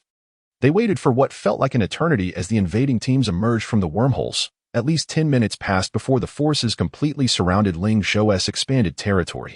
Despite this, some units remained stuck in the wormholes, unable to breach Ling Zhou and Oppo's borders. The attacking population limit has been reached, Ling Zhou mused. A slight smirk gracing his lips as he observed the enemy count on the interface, which had surged to 999. Such was the privilege afforded to him. Upon upgrading to a mid-tier territory, the capacity for enemy forces expanded in accordance with the territory's size. The Magnate Town had officially advanced from a town-level territory to a city-level territory, now named Magnate City. Its area increased from 2,000 slots to 4,000 slots, equivalent to approximately 40 square kilometers. While not comparable to some developed cities, this territory could comfortably accommodate tens of thousands, even over 100,000 inhabitants. Yet, an army of 1 million surged from all directions, encircling Ling Zhou's Magnate City. 1 million? Secretary Yi felt a jolt of anxiety. The anticipated scenario had finally materialized. This million-strong force represented merely the total population of 20 squads, with over 100 squads attacking Ling Zhou. It meant that the million troops accounted for only 1/5 of the total numbers. Ling Zhou and Oppo's forces numbered around 2,000, and even if they were pushed to their limits, they hardly stood a chance against such overwhelming numbers. Secretary Yi gulped, feeling his head spin at the sight of the densely packed enemy ranks. Yet, Ling Zhou chuckled. Secretary Yi, your lack of composure is rather amusing. Are you truly intimidated by these and Oppo's, Trash and Oppo's, armies? He gestured toward the enemy ranks beyond the scouting view. Take a closer look at their soldier levels. Upon hearing this, Secretary Yu furrowed his brow and scrutinized the details. Under the scout and Oppo's markings, the levels of these soldiers became apparent. Most were second-tier troops, with some even at first tier. The presence of third-tier soldiers was scant, with only a handful of squads, accounting for less than 1,000th of the total. It was no surprise. On the global leaderboard, players who had upgraded to a level 5 town were a rare breed. Only a level 5 town could unlock barracks and reach full low-tier capacity. Many strong players had only just achieved level 5 but had yet to fully upgrade their barracks, leaving their troops and heroes lagging behind in level. Those who had not reached level 5 were often capped at second-tier maximums, with newly constructed barracks potentially housing only first-tier troops. Thus, the million-strong army consisted predominantly of second-tier and below forces. Secretary Yu scratched his head. But even if they Haven and Oppo's reach third tier, their numbers are still quite daunting. Just one of their ranged troops casting a skill could overwhelm us. Ling Zhou chuckled softly. That may be true in theory, but in practice, that and Oppo's an entirely different matter. Secretary Yi remained puzzled by Ling Zhou and Oppo's words. and the latter offered no further explanation. Ling Zhou opened the window, summoned a flying steed, and addressed Rimuru at his feet. Let us go, Rimuru. Since we have guests, we ought to extend a proper welcome. After all, I understand the courtesy of and Apos. Friends from afar must be greeted with sincerity. And Apos, as soon as he finished speaking, Ling Zhou mounted the flying steed with Rimuru. The steed unfurled its pristine wings and soared into the sky, ascending to greater heights. Meanwhile, Yabled and Ulysses from the barracks, witnessing Ling Zhou and Apos' departure, hastily mounted their steeds and followed suit. When the attacking players beheld two luminous white steeds and a colossal skeletal dragon soaring through the sky, excitement surged among them. Look, it and Apos, the magnate. They were all too familiar with Ling Zhou and Apos' appearance. Although Ulysses had only recently joined Magnate City, he had made a name for himself during the recent co-op missions assigned by Ling Zhou. Especially those who had been robbed multiple times by the world-class players were aware that Ling Zhou possessed not only an extraordinarily powerful flying steed, but also a formidable undead Dragon Knight. The true extent of the Dragon Knight and Apos' strength remained a mystery, as those who dared to challenge Ling Zhou before the Dragon Knight and Apos' arrival had been utterly obliterated. Now, their graves were overgrown with grass. No one knew the Dragon Knight and Apos' power. Those who might have known were long gone. In any case, a being capable of riding a dragon could not possibly be weak. Perhaps another legendary hero. The lords gazed in awe at the hero, their eyes gleaming with anticipation. Through the recent co-op mode, they understood that defeating an enemy would grant them a chance to recruit their heroes and troop nests. If they could capture the heroes and barracks from Magnate City, either would significantly bolster their power. Despite their intense disdain for Ling Zhou, they could only harbor envy and jealousy toward his unparalleled strength. Meanwhile, a phrase circulated throughout the sweet home. A masterpiece from the magnate must be a premium offering. Chapter 187. The Harbinger. The Wealthy One. Your demise approaches. Upon witnessing Ling Zhou ascend into the sky with an unhurried demeanor, a player below audaciously proclaimed, "Wise up and surrender your valuables to us." Ling Zhou, upon hearing this, could not suppress a derisive chuckle. How amusing you are. You declare my demise yet simultaneously demand I relinquish my treasures? According to your logic, I am on the brink of death. So why should I part with anything of value? Is it to hasten my end? The player who had shouted was taken aback, his face reddening with embarrassment. You. After all that bluster, he had failed to articulate anything of substance. In truth, many in his party shared his eagerness. While they gazed in awe at the resplendent Wealthy One and Apos' small city in the distance, their greed burgeoned within. They had long heard tales of the opulence of the Wealthy One and Apos' domain, but they had not anticipated such grandeur. The towering walls, standing dozens of meters high, were constructed entirely of exquisite bricks, not a single dilapidated stone in sight. The craftsmanship was undoubtedly of the highest caliber, the surfaces smooth and formidable, presenting a daunting challenge for any attacking force. Moreover, the defensive structures visible from afar were all of superior quality, adorned with robust iron plating and spikes, indicating formidable durability. Without a significant expenditure of manpower, breaching these defenses would prove exceedingly difficult. Even the mere acquisition of a few bricks would be a worthwhile endeavor. As the eager gazes of the players fixated on the Wealthy One and Apos' territory, Ling Zhou fanned the flames of their desires further. He commanded the villagers to fully open the grand entrance and several large side gates of the Wealthy One and Apos' small city. The main gate alone spanned over 100 meters, with the side gates measuring 70 to 80 meters across, while the smaller ones still boasted widths of 30 to 40 meters. Once the gate swung open, the interior of the Wealthy One and Apos' small city was laid bare before the onlooking players. The first sight that met their eyes was a plethora of expertly crafted defensive structures. A collective gasp escaped the lips of many players as they surveyed the scene. 50? 60? No, it must be at least 100. 100 exquisite defensive edifices.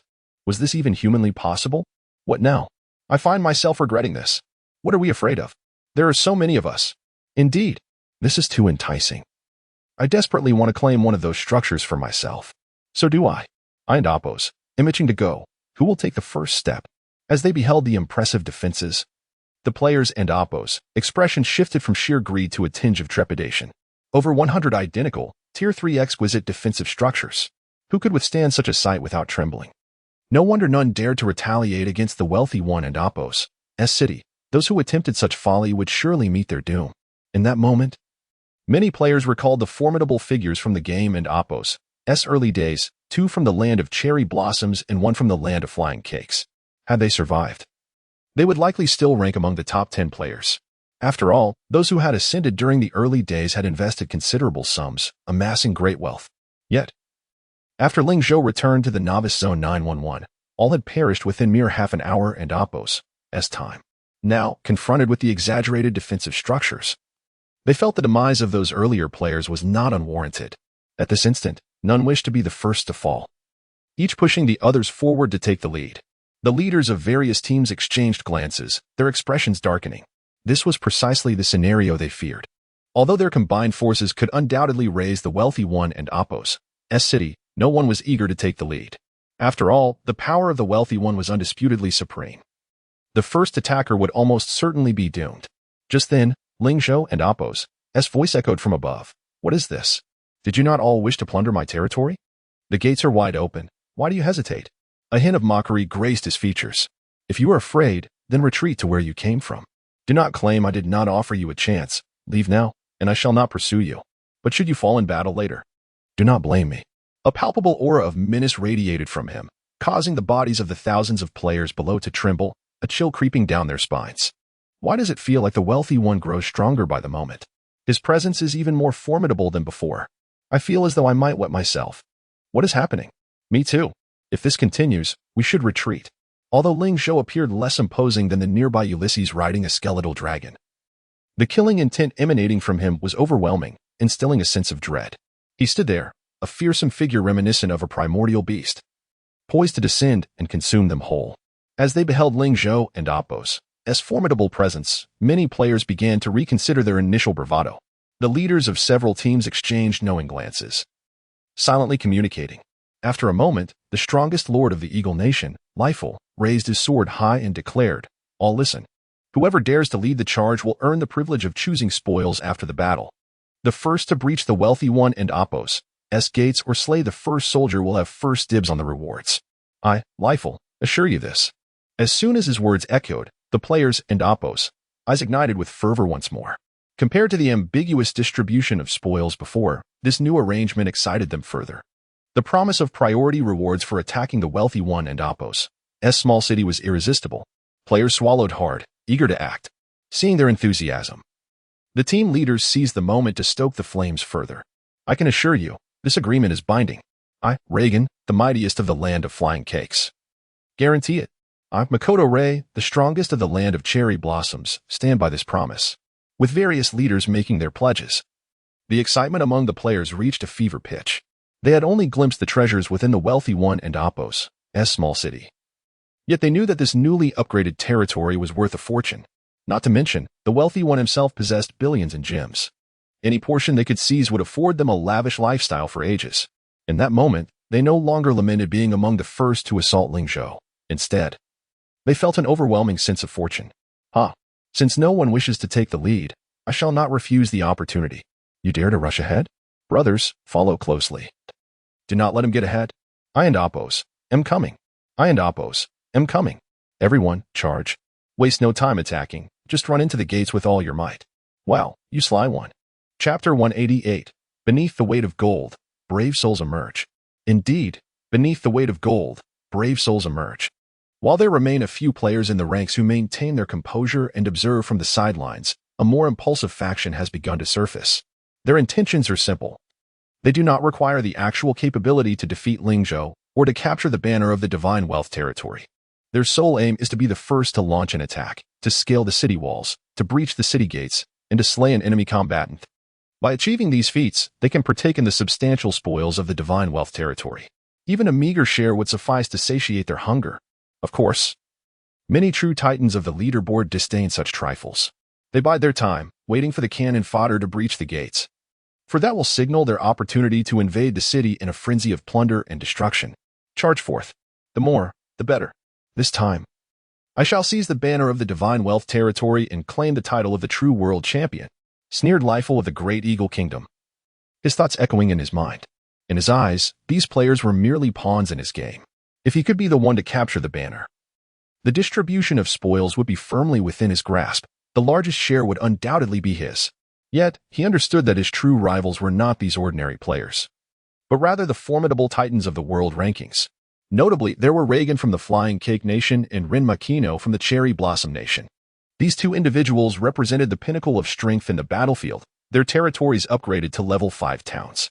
This indicated that their troops were all of tier 3 or above, making them the only competitors worthy of his regard. Moreover, there lurked a shadowy figure from the Flame Nation.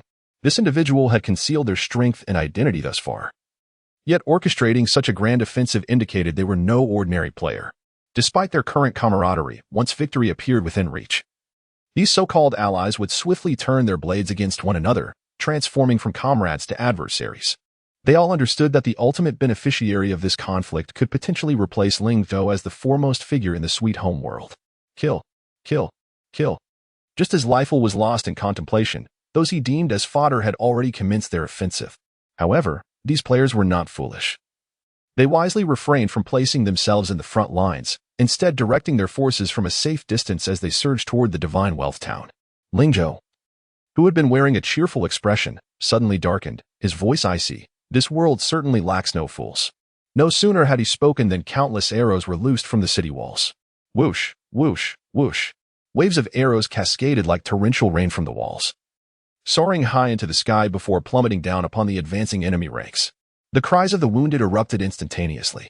The arrows pierced through the soldiers and oppos' chest with ease, inflicting devastating critical damage. Those with lower defenses were impaled directly into the ground. Critical hit. Instant kill. Critical hit. Instant kill. Countless notifications of kills flooded the air, drowning the players in a sea of red, awakening them from their greedy fantasies. Oh my heavens! They gasped, wide-eyed at the massacre unfolding before them.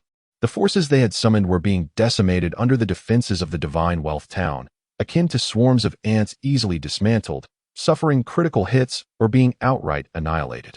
The once proud frontline soldiers or heroes raised their shields, which proved as insubstantial as mere parchment against the piercing assault of arrows. The players commanding their troops into reckless charges barely had time to order a retreat. The first wave of arrows had already claimed over 3,000 soldiers. The junior officer responsible for the defensive structures atop the walls seemed unfazed by the carnage below. Even faced with a million-strong army, he remained resolute in his confidence in his territory and lord, as he observed the arrows reaping the lives of enemy soldiers as if mowing grass. His voice remained calm as he continued to issue commands. Prepare for the second round. Volley fire. With the command given, the second wave of arrows was unleashed amidst the players' bewilderment. Whoosh, whoosh, whoosh. Another barrage soared forth. This time, the targets were the slightly more distant vanguard troops. Yet the outcome mirrored the previous onslaught. Once again, the battlefield was awash in a crimson tide, the cries of soldiers echoing relentlessly. The dazed lords were jolted awake by the mournful wails. Retreat! Quickly retreat! They shouted frantically, waving their arms as they rallied their forces to withdraw. They had not anticipated that the Tier 3 defensive structures could inflict such catastrophic damage upon their Tier 2 soldiers. What in the world? How can these Tier 3 defenses possess such immense power? One lamented, my shield bearers were wiped out in a single volley. They barely lasted 3 seconds. What's going on? My elite Tier 2 beast fell to just 2 arrows. Another cried, this is disastrous. I've lost my entire vanguard squad. The players who had been so eager to charge forward now found themselves sobered by the reality of their losses. The defenses of the Divine Wealth Town were indeed staggering. Now I understand why the Divine Wealth swiftly conquers the Blood Moon Frenzy. With such overwhelming defenses, they could probably quell the beast tide without even deploying their troops. Among those participating in this battle, even if not ranked among the very top, each was a distinguished player in their own right. Some strategic masters recognized the devastating damage of the defensive structures at a glance. Realizing they were not equipped to contend with such might, they began to ponder retreat. We can't even approach within 1,000 meters of the enemy base. What is the point of fighting? One exclaimed in exasperation. Indeed. Those powerful players are merely watching from the back.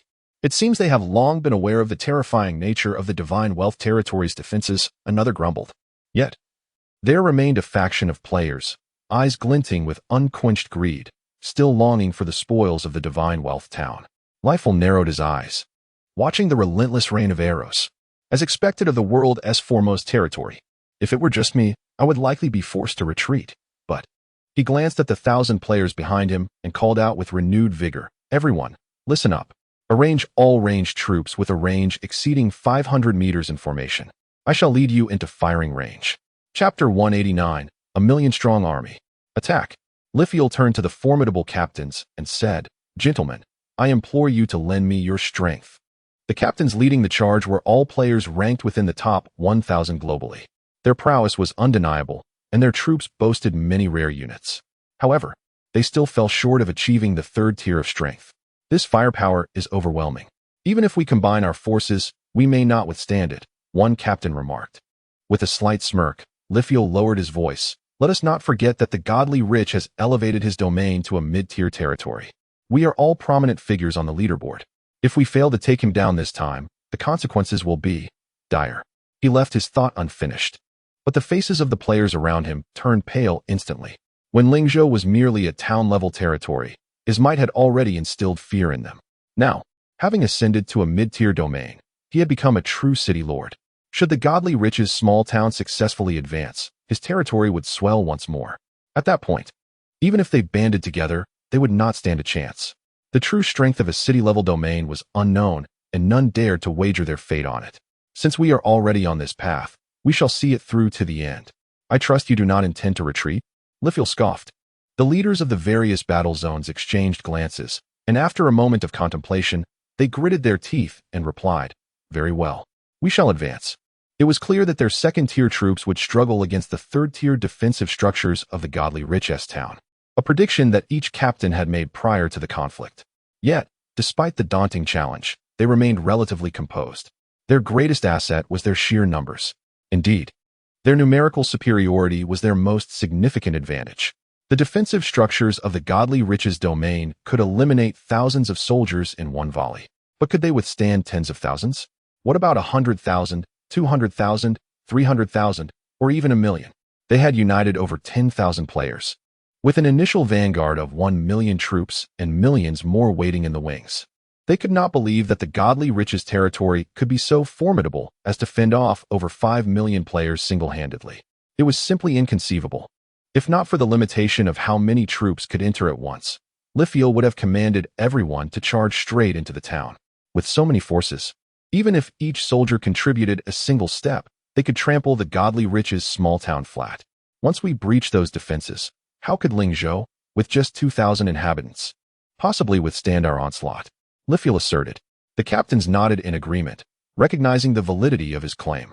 Their chances of victory were significantly bolstered by the multitude of allies they had brought along. Without such numbers, they would never have dared to confront Ling Zhou alone.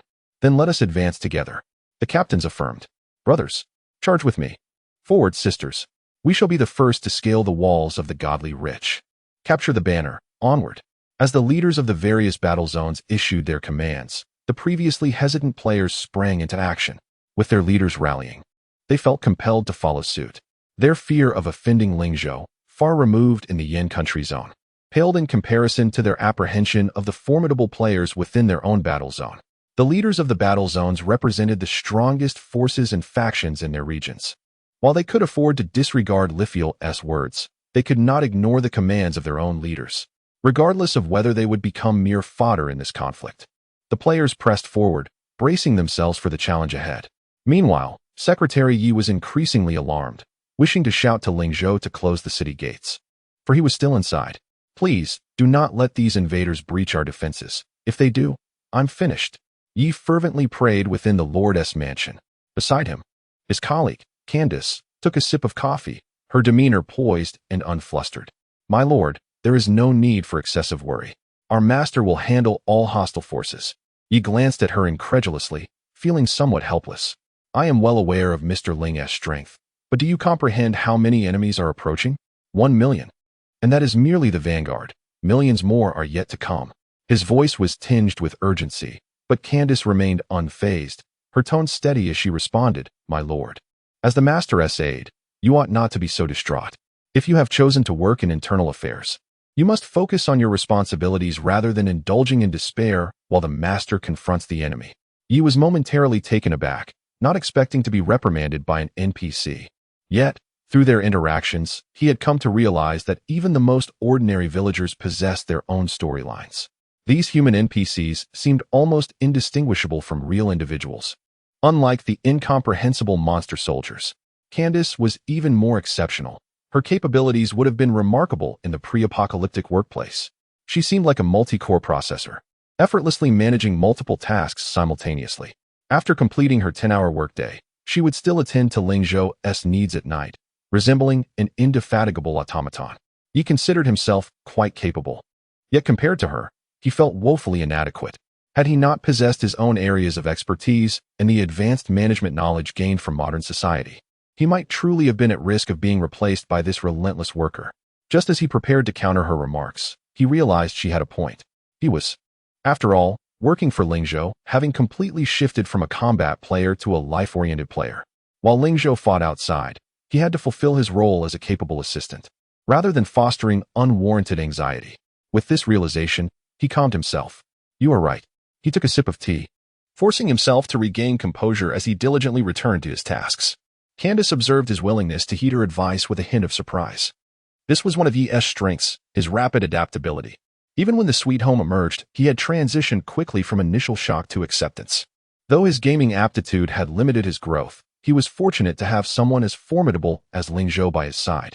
He continually encouraged himself, striving to maintain his composure and avoid glancing towards the city gates. Damn it! Even if those soldiers hold a blade to my throat, I shall not flinch. He cursed inwardly. Facing an army of thousands, Ling Zhou had not faltered. How could he cower in this moment? Mr. Ling has nurtured me. I cannot bring him shame. Chapter 190. Ulysses Strikes. The terrifying frost dragon. Lithiel, ever the decisive commander, promptly dispatched his entire force. Observing this, his comrades eagerly joined the fray, resulting in a formidable army of over 1,000,000 troops mobilizing simultaneously. Individually, they might have felt trepidation, but united, they found a newfound courage. Excitement flickered in the eyes of many players as they shouted, "Charge! Let us seize the prize!" Laughter erupted as they envisioned claiming a core from the lair. Or perhaps a few villagers for labor. Save some beautiful maidens for me. I've heard tales of a stunning beauty in the Lord's mansion. Yet, amidst the fervor, Lithiel's elation quickly waned. He had expected the might of his 1,000,000-strong army to swiftly conquer the territory of the wealthy lord, but the reality was starkly different. The sheer number of soldiers led to a bottleneck, immobilizing them entirely.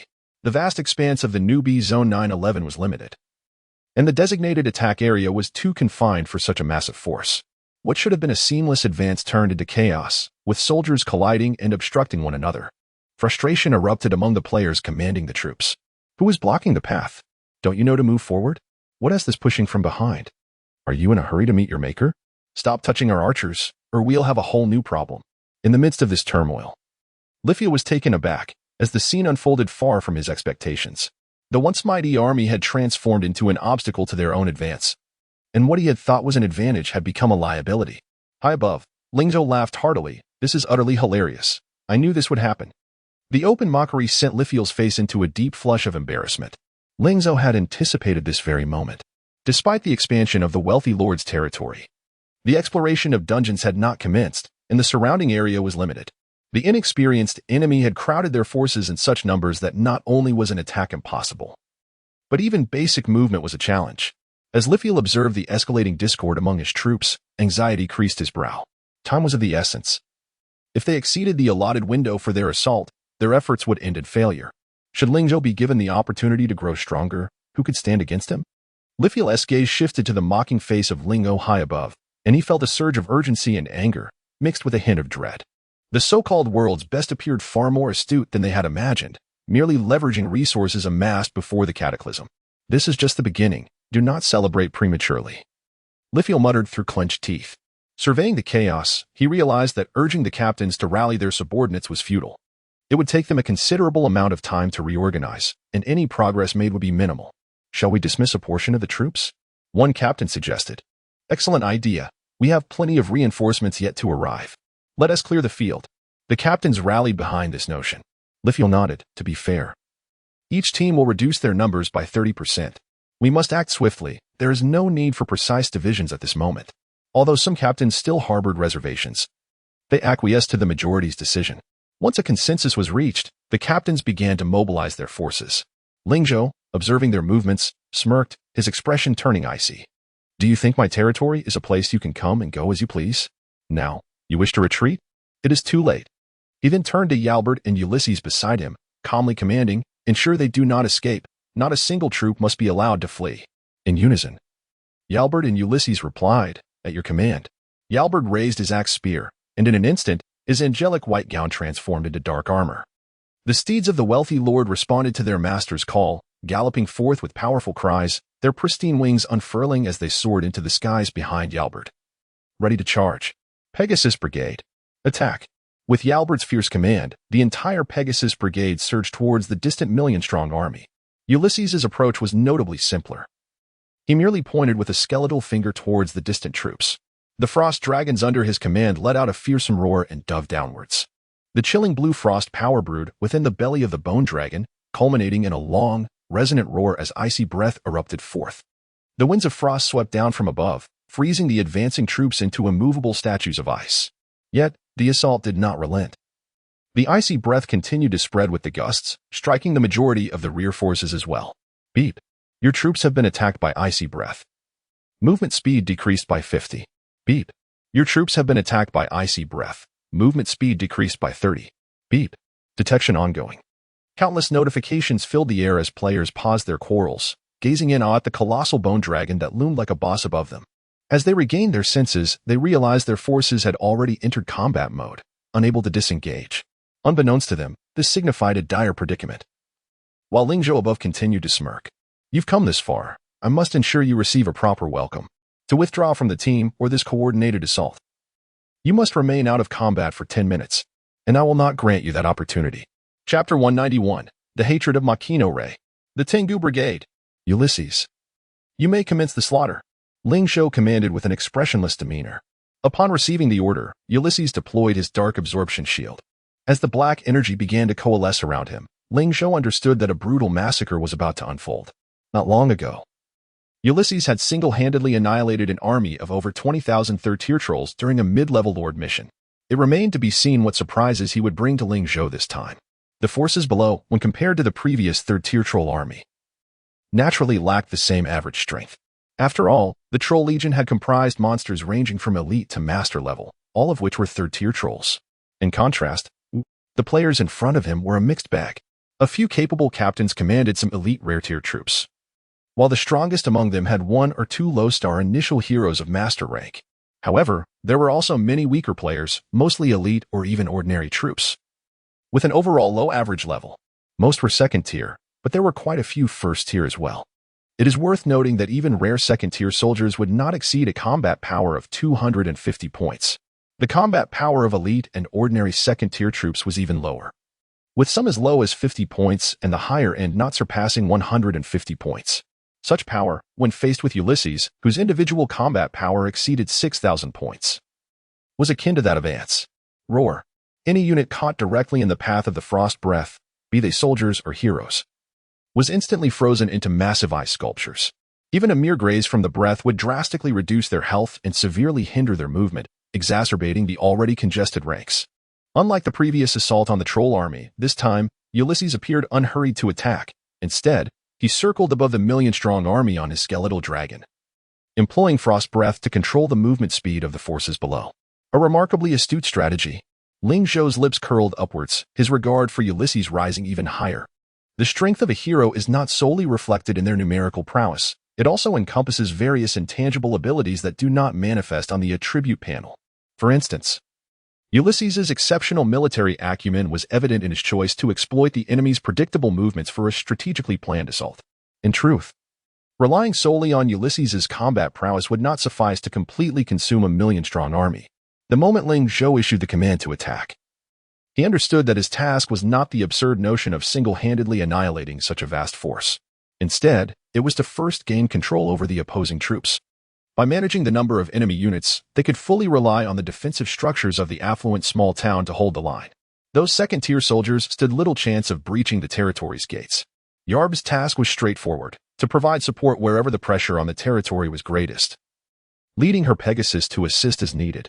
The agility of the Pegasus was perfectly suited for such a role.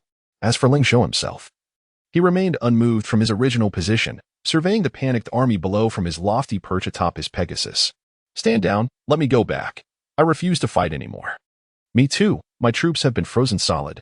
Have mercy and let us retreat. Woe is me, my hero has perished, my army is finished, What shall I do now? Damn it. I will take on the affluent one. Kill, kill, kill. Storm the affluent territory and seize the banner. That dragon is magnificent. I might just commandeer it as my mount. Some players contemplated retreat, while others yearned to charge forward. Ling Zhou's sudden assault only intensified the already chaotic scene. Particularly at the front lines, everything had descended into utter disarray. The expressions of world-class figures like Raffle had turned urgent. What now? The method to expel members has failed. What other options do we have? They inquired anxiously. Yet, in that moment, no viable strategy sprang to mind, even if a plan existed. The chaos rendered it nearly impossible for leaders to command their teams, let alone mount an offensive. In truth, none of the players possessed genuine combat experience. They might adeptly control forces numbering in the hundreds or thousands, but when faced with a million-strong army, they found themselves utterly bewildered. Stripped of their tactical prowess and reduced to confusion. Why don't we concentrate our aerial forces for a surprise attack on the affluent one? Someone suddenly suggested. However, this time, Raffle and the others did not immediately agree. The reason was that even if the assembled individuals were elite, the aerial troops remained a minority. Among the lower-tier units, those capable of flight were few, and even when present, they were typically reserved as a last resort, not to be deployed until absolutely necessary. Raffle himself commanded a rare 3-star Eagle unit, his trump card. During the earlier assault, he had not committed his main force, merely sending out a few expendable troops as fodder. The true core of his army lay hidden in the rear, awaiting the moment the gates were breached to seize the banner. Not only Raffle held such sentiments. Any player with even a modicum of strength would refrain from placing their forces at the forefront for the slightest chance of victory. If we don't make a decision soon, it will be too late. The suggestion had not come from just any player, but from Makino Rei of Sakura Country, the strongest after Winotaro. However, his world ranking was far from Winotaro's former standing, languishing at around 800th, compared to Winotaro, who had once ranked among the top 10 in the world. He was still far behind. Nonetheless, during this joint operation, he was among the few captains whose voice held weight. Makino Rei harbored a deep-seated animosity towards Ling Zhou, not only for having eliminated 2 world-class strongmen from Sakura Country, but also due to the 348th novice zone he had claimed, which had since become a festering sore for Sakura Country. The entire Sakura combat zone was in disarray, as they drained the lifeblood of every player in Sakura Country. Even the strongest among them, Makino Rei, found himself compelled to heed their whims, for they were backed by the world's #1, Ling Zhou. He had long grown weary of such circumstances. Thus, he had exerted considerable effort in this plan to assault the affluent one. I will deploy my rare-tier Tengu brigade. What about you? He inquired succinctly. Chapter 192, The Wealthy Scoundrel. Robbing my resources, we are enemies for life. Then my falcon riders shall join the fray. Raffle gritted her teeth and declared. And my feathered serpent as well. Very well, the vulture demon squad will follow suit. The captains chimed in one after another. There was no choice. With both Shinmuki Rei and Raffle vocalizing their intentions, the current situation demanded action. If they refrained from intervening, how could the affluent city withstand an assault? If Ling Zhou were to be vanquished, the wealthy city would inevitably collapse. Shinmuki Rei cast a dark gaze towards the sky where Ling Zhou hovered. We must exercise caution. Although 2 heroes have emerged, Ling Zhou, being a mid-tier lord, should possess an initial hero as well. Raffle furrowed her brow. Indeed, there is still an initial hero, but with our numbers, we need not fear him. Despite their airborne units being fewer than the ground forces, they still numbered over 10,000. Even so, this was several times the total forces of Ling Zhou. Yet, it still feels insufficient. Perhaps we should summon those supporting air forces as well? A voice suggested. Raffle nodded. That seems prudent. Notify the players with flying units and heroes to hurry over. At that moment, many troops had perished on the battlefield. Yet there was room for those still outside to enter. However, most remained hesitant. After all, the stronger players that joined this conflict could very well become their rivals. After much deliberation, the group ultimately agreed to the proposal for safety's sake. This news brought joy to many players stuck outside. Haha. Is it finally my turn to enter? I knew those useless fools couldn't seize the affluent territory. It falls to us. Did you hear? Only the air forces are to engage. Clear the way for me. While Raffle and her comrades were amassing troops, they were unaware that these scenes of war were being broadcast live by the observing players in the 911th slot onto the Yin Nation forum, inciting uproar. Those despicable foreigners. How could they stoop so low, uniting to attack the esteemed lord? Damn it, this is utterly revolting, striking at such a moment. I recall the esteemed lord had just completed 3 rounds of battles and mid-tier lord tasks. Woe is me. The esteemed lord has just upgraded his territory. Resources must have been significantly depleted, rendering him less formidable than before. Is it not more than that? A mid-tier territory, much like an upgraded initial territory, begins with merely the lord's mansion, while other structures only breach level limits and require further upgrading to achieve true elevation.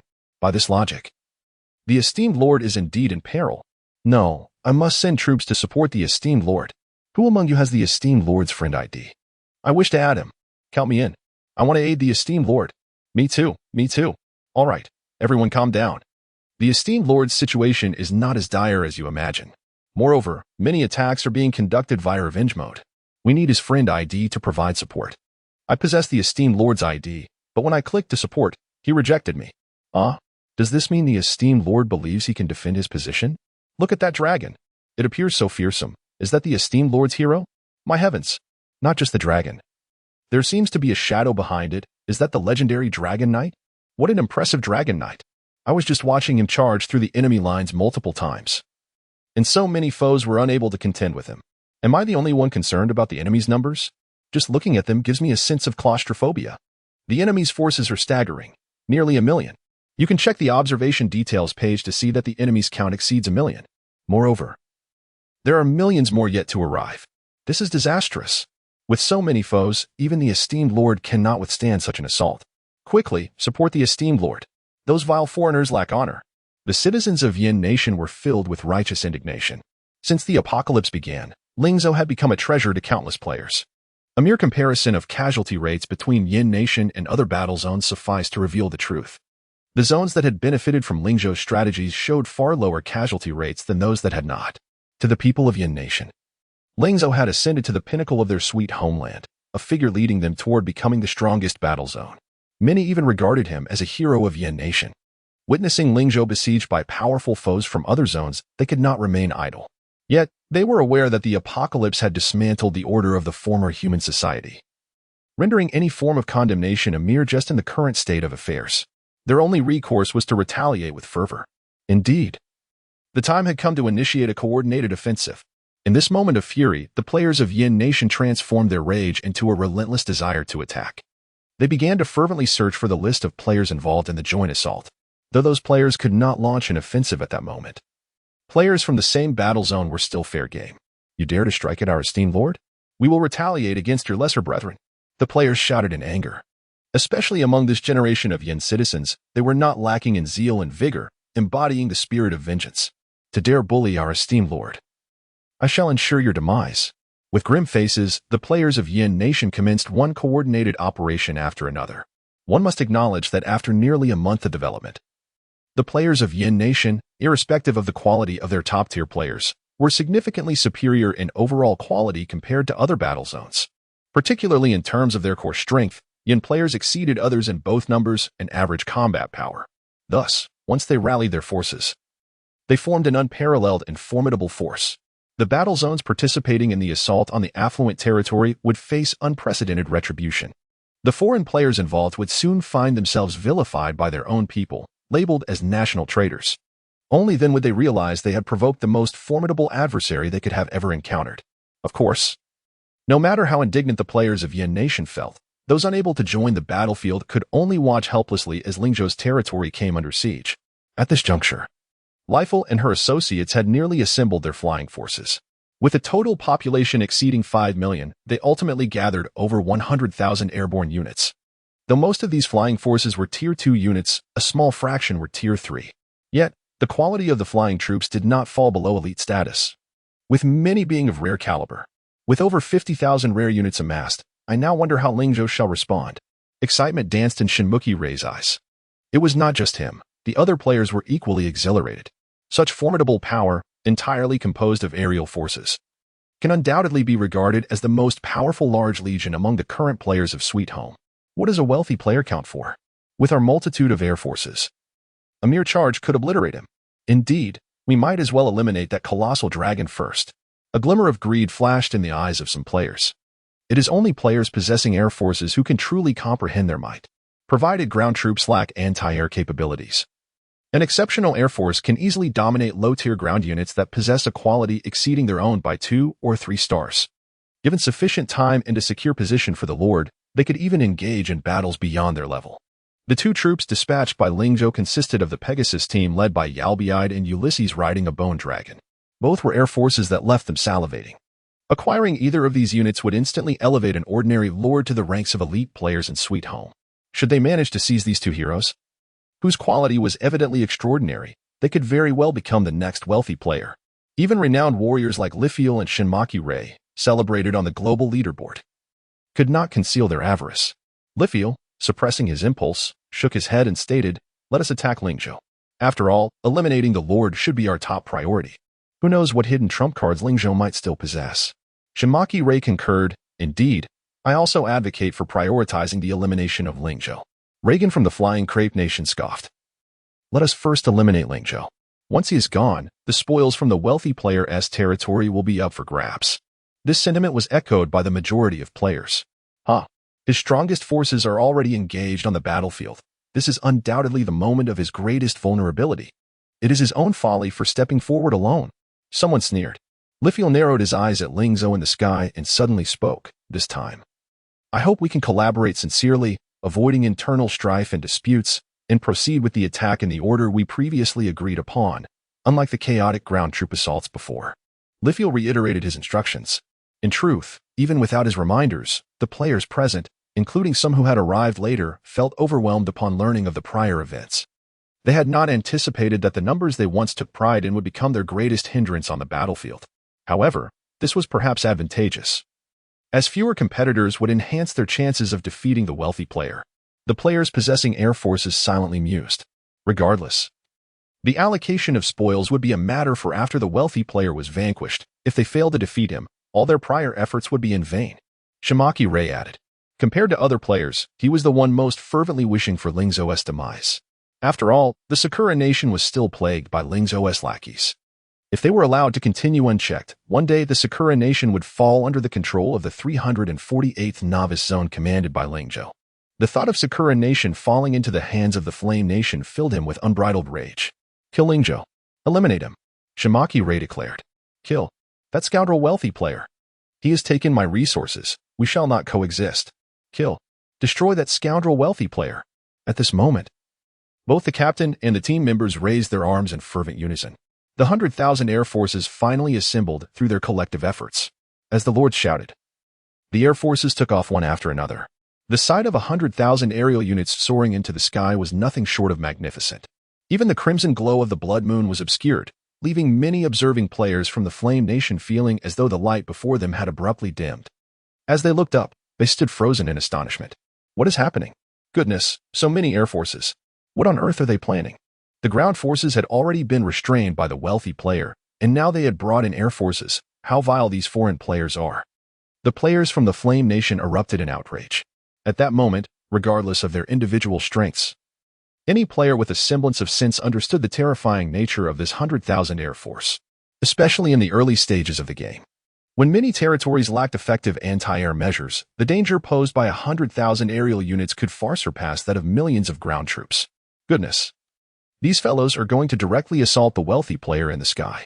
One player from the Flame Nation discerned the enemy air force's trajectory and shouted. This exclamation drew the attention of others, and soon everyone was focused on the scene. "Wealthy player, run. They are coming for you. Oh dear, this is so disgusting. Wealthy player, retreat to your territory. Why hasn't the wealthy player fled yet? Is he trapped?" Their anxiety was palpable. "Wealthy player, I beseech you, flee quickly. The Flame Nation cannot be without you." However, no matter how they shouted, their voices could not penetrate the screen to reach Ling Zhou's ears. Until the enemy air force swiftly breached the limits that even the ground troops had not previously surpassed, they quickly approached within 1,000 meters of the wealthy player's territory. Yet Ling Zhou stood immobile in the sky as if under some enchantment. The players from the Flame Nation watched the live broadcast with eyes wide in horror, seemingly envisioning the moment Ling Zhou was torn apart by the enemy air forces. Ling Zhou perish? Shinmaki Rei's face contorted with a fierce expression. The arrow towers below began to unleash their fury. Waves of arrows rained down upon the distant enemy forces. Critical hits. One-shot kills. Critical hits. One-shot kills. Countless kill notifications floated up. Ling Zhou observed the air forces charging toward him, only to see them plummeting in droves, a smirk of derision gracing his face. Did these fools truly believe that aerial units were far weaker in defense than ground forces? Chapter 193. The Advantages and Disadvantages of the Air Force. The Air Force, by its very nature, possesses distinct advantages. It can disregard most terrains and the limitations of ground troops and capable of engaging aerial threats. However, a common vulnerability persists among various air units, their relatively weak defenses. This predicament is not exclusive to those aerial forces easily felled by arrow towers. Even the elite Pegasus riders under Ling Zhou face similar shortcomings. This is an inevitable consequence of their ascent into the skies. Enhancing aerial capabilities necessitates a compromise in defensive strength. While there exist air units with formidable armor, such as the hard-shelled beetles, these are classified as low-altitude forces, though they can be deemed air forces. Their capabilities fall short of those that operate at higher altitudes. When confronted by ground units possessing extended reach, they often hesitate to approach for an attack. Naturally, low-altitude units cannot get close to Ling Zhou. The Pegasus riders, having shed the weight of heavy armor, attain speeds in the air that rival that of dragons. Their altitude and maximum velocity undoubtedly place them among the elite of aerial forces.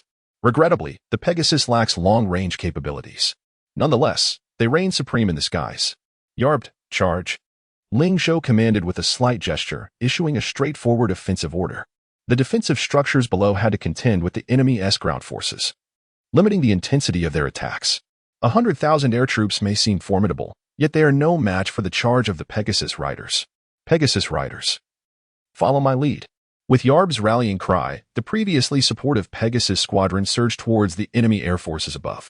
The Pegasi emitted piercing cries, their majesty as elite units evident. Many enemy aerial troops trembled in fear, for high-quality units exert a natural dominance over their inferior counterparts, and the Pegasus squadron stood several tiers above these adversaries. Kill. Yarb plunged fearlessly into the throng of 100,000 air troops. The sounds of spears piercing flesh, axes cleaving bodies, and the cacophony of countless screams mingled together. Fresh blood rained down from above as numerous aerial soldiers plummeted to the earth. The charge of the Pegasus riders in the sky proved even more devastating than that against ground forces. In a mere exchange, hundreds of Pegasi dispatched at least tenfold their number in enemies, creating a vast chasm in the once densely packed enemy ranks. Yet, this was merely the beginning. Charge. The Pegasus riders, without needing to ascend again or adjust their formation, responded instantly to Yarb's command, launching themselves towards the next enemy air unit. Kill. The axes and spears relentlessly sliced through the ranks of the enemy air forces, and Yarb did not remain fixed upon a single Pegasus. Utilizing the abilities of Black Guardian, she fluidly maneuvered between the backs of various Pegasi. This strategy served not only to protect the gravely wounded Pegasi, but also to position herself for the assassination of enemy leaders. Whether facing ordinary air troops or heroic unit leaders, none could withstand the might of Yarb's weaponry. When her axe descended upon an enemy's face, their demise was all but assured. The slaughter unfolded not only on the ground but also in the skies, with an intensity surpassing that of terrestrial battles. Ground forces might rely on numbers or tactical maneuvers against stronger opponents, yet aerial confrontations are starkly simplistic and brutal. Speed and strength dictate victory. The players below, witnessing their proud air forces crumble beneath the charge of the Pegasus riders, were thrown into disarray. Heavens, this Pegasus squadron is beyond comprehension. My air force has been annihilated. Even my hero. This is infuriating. I invested nearly a month training that air force and countless resources. Many players, bereft of their primary forces, broke down in tears. Seeing this, Raffle's expression darkened further. What are you all crying for? Does weeping serve any purpose? Get these individuals away from here. Do not let them embarrass us or disrupt our morale. As soon as he spoke, players were ordered to escort the overly distraught lords away. Pathetic. Jin Muling observed the scene with a disdainful scoff. Then, surveying the worried expressions of the players around him, he spoke. Is this where we falter? Are we truly beginning to panic? Was it not evident from the start that the Pegasus riders outclass our air forces? Moreover, we do not need to defeat them head-on. Our objective is to eliminate Ling Zhou. His words jolted the previously despondent players back to reality. Indeed, they could bypass the Pegasus riders and target Ling Zhou directly, avoiding entanglement with the aerial forces. Yet, they had witnessed the mobility of the Pegasus riders. They could rapidly intercept any air assault, thwarting their advances. If this path is unviable, and that path too, must I simply sit idly and wait? Indeed, at this rate, the wealthy opponent would exhaust our air forces entirely. Jin Muling snorted. Are your perspectives so narrow? If the air force cannot exert pressure, then what of the ground troops? He gestured towards the distant battlefield. Currently, Only a single Dragon Knight remains on the front lines. If we maintain a relentless offensive, the defenses of the wealthy territory cannot withstand our assault. Whether the Pegasus riders return to assist or remain engaged in aerial combat, we can breach their defenses. This revelation stirred the minds of the players. Previously focused solely on the air battle, they had neglected the command of their ground forces, allowing their subordinates to act autonomously. With the Pegasus riders no longer restraining them, the chances of breaching the gates had significantly increased, especially since Ling Zhou had left the gates of the wealthy territory wide open. Excellent. We shall immediately organize a ground offensive. We will strike from both fronts. I refuse to believe we cannot seize the wealthy territory. The captains responded affirmatively, swiftly directing their troops to advance. Despite having a battle plan, the expressions of Jin Muling, Raffle, and other world-class players remained grim. Prior to assaulting Ling Zhou, they had believed their territories possessed strength that, while perhaps inferior to the world's best, was not excessively lacking. Now, it appeared that their combined might was insufficient to contend with Ling Zhou. Had they not brought sufficient forces, they might have faced immediate failure and death.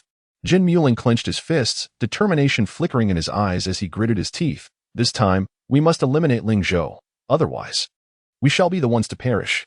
Chapter 194. The Emergence of the Little Flame Demon. Attack. With a grand gesture from the captains, all players present finally unified their efforts and committed themselves wholeheartedly. This was an unavoidable course of action, for none had anticipated the overwhelming strength of Ling Zhou. They had believed that their sheer numbers could effortlessly crush the territory of the wealthy lord. However, the might of the godly small city surpassed everyone's imagination. The spectators outside likely could not fathom the depth of the players' experience. Despite possessing a million-strong army, they found themselves unable to advance against the godly small city. After nearly 2 hours of combat, their forces had only managed to inch from 1,000 meters away to a mere 800 meters from the city.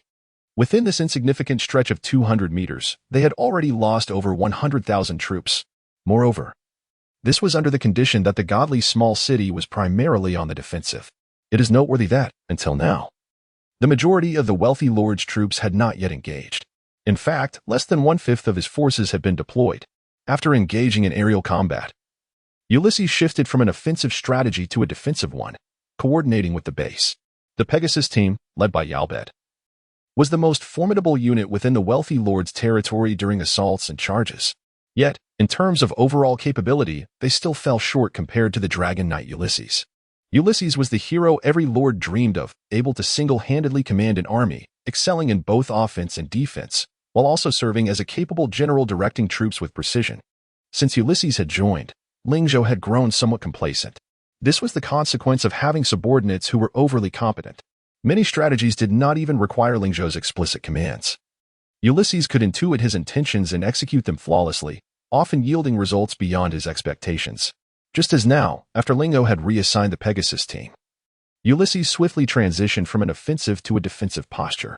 The Frost Dragon's icy breath significantly mitigated the enemy's assault, slowing their advance, whether employed in attack or defense. It was indeed a divine skill. Moreover, due to the cumulative effects of the past 2 hours of combat, Ulysses's dark shield had built up an impressive charge. Even a barrage of arrows from thousands of ranged soldiers could not breach it directly, slowly transforming into accumulated defensive values. Consequently, Ulysses was able to absorb a substantial portion of the output directed at the godly small city. To date, the walls of the city had not suffered even a single crack, thanks to Ulysses's containment. Of course, the attack range of the ranged units made it exceedingly difficult for them to approach the wealthy lord's territory. Ling Zhou, observing from the sky, caught a glimpse of the movements within the million-strong army below. Such a massive force could not undertake any action stealthily. Even the slightest commotion would be conspicuous. Moreover, they were deploying their entire army. Yet, despite this declaration, the majority of the rear forces were unable to engage in frontline assaults. Only about 200,000 troops on the ground, alongside 100,000 in the air, were truly in a position to confront the godly small city directly. The rest were merely support troops, waiting for casualties to fill their ranks. The hundreds of thousands of troops did not represent the entirety of the enemy's reinforcements. Several million more remained stranded on the other side of the wormhole. Ling Zhou understood that this battle could not be resolved in a single day. He gently tapped open a dialogue box and sent a message to Secretary Yi. Please inform the logistics department to prepare for a protracted battle. Following this, He did not pay heed to the majority of forces below that were launching a full-scale assault, but instead opened the updated system interface. As soon as he accessed the Lord's Mansion interface, a multitude of notifications regarding building upgrades and other item updates appeared. Ling Zhou disregarded these notifications and navigated to the purchasing gift pack interface. Upon inspection, he discovered a new array of gift packs displayed prominently before him. Foremost among them was the basic resource pack. However, the current resource packs were no longer at the initial tier, but had ascended to the intermediate tier. The pricing remained relatively unchanged, yet the quantity of basic resources had surged dramatically. The intermediate resource packs still contained lower, middle, and upper tier resources. Each type of resource pack included 4 basic resources: gold, iron, ore, stone, and wood. The lower tier pack contained a total of 200,000 units of basic resources. The intermediate pack offered 400,000, while the upper tier pack provided 1 million. The lower tier resource pack was priced at 2,000 gems each, the intermediate at 5,000 gems, and the upper tier at 20,000 gems. The original purchase limit for these resource packs remained at 10 per type, but with the effect of the title spinning maniac, Ling Zhou could now acquire up to 99 of each. How remarkable, a 9-fold increase. Truly deserving of the title spinning maniac, Ling Zhou could not help but exclaim. Acquiring all the packs would require nearly 3 million gems, yielding a staggering 15 million in basic resources. It is worth noting that since the server opened, including purchases and resource competition, the total accumulated basic resources had not exceeded 50 million. However, Ling Zhou chose not to purchase all at once. Nor did he touch a single pack. This was not due to a lack of funds or desire to buy, but rather because the godly small city had just completed its territory upgrade, and the warehouses within had yet to be upgraded. Purchasing resources in bulk at this juncture would lead to wastage or spoilage, particularly with materials like stone, iron, and wood, which require proper storage. Ling Zhou temporarily set aside the basic resource packs and turned his attention to a newly available type of resource pack, the rare resource pack. This pack is only available following significant tier advancements, akin to upgrading a town to a city or a small city. Ling Zhou had previously purchased one of these, and this time it appeared automatically before he could exhaust the basic resources. Compared to the initial tier, the intermediate rare resource pack included additional items. The intermediate rare resource pack contained 5,000 intermediate holy magic crystals, 5,000 mercury, 5,000 lower tier black crystals, and 5,000 secret stones. Indeed, this pack not only featured the essential magic crystals but also the urgently needed black crystals. As for mercury and secret stones, they were also resources required for upgrading the blacksmith shop and defensive structures following the territory's advancement to the intermediate tier. The price for one intermediate rare resource pack was 100,000 gems, only double that of the initial tier. Yet it included a greater quantity of resources and 2 additional types. If the purchasing value of the initial rare resource pack was rated at 1, then the intermediate rare resource pack was at least 5 times more valuable. The purchasing limit remained at 10, but with the enhancement from the intermediate lord title, it increased to 50. Clearly, rare resources differ significantly from basic resources. Ling Zhou stroked his chin thoughtfully, then with a grand gesture, he purchased all 50 rare resource packs. Ding! Successfully deducted 5 million gems, rare resource packs 50. With the system's notification echoing, Ling Zhou's warehouse was instantly filled with over 1 million rare materials.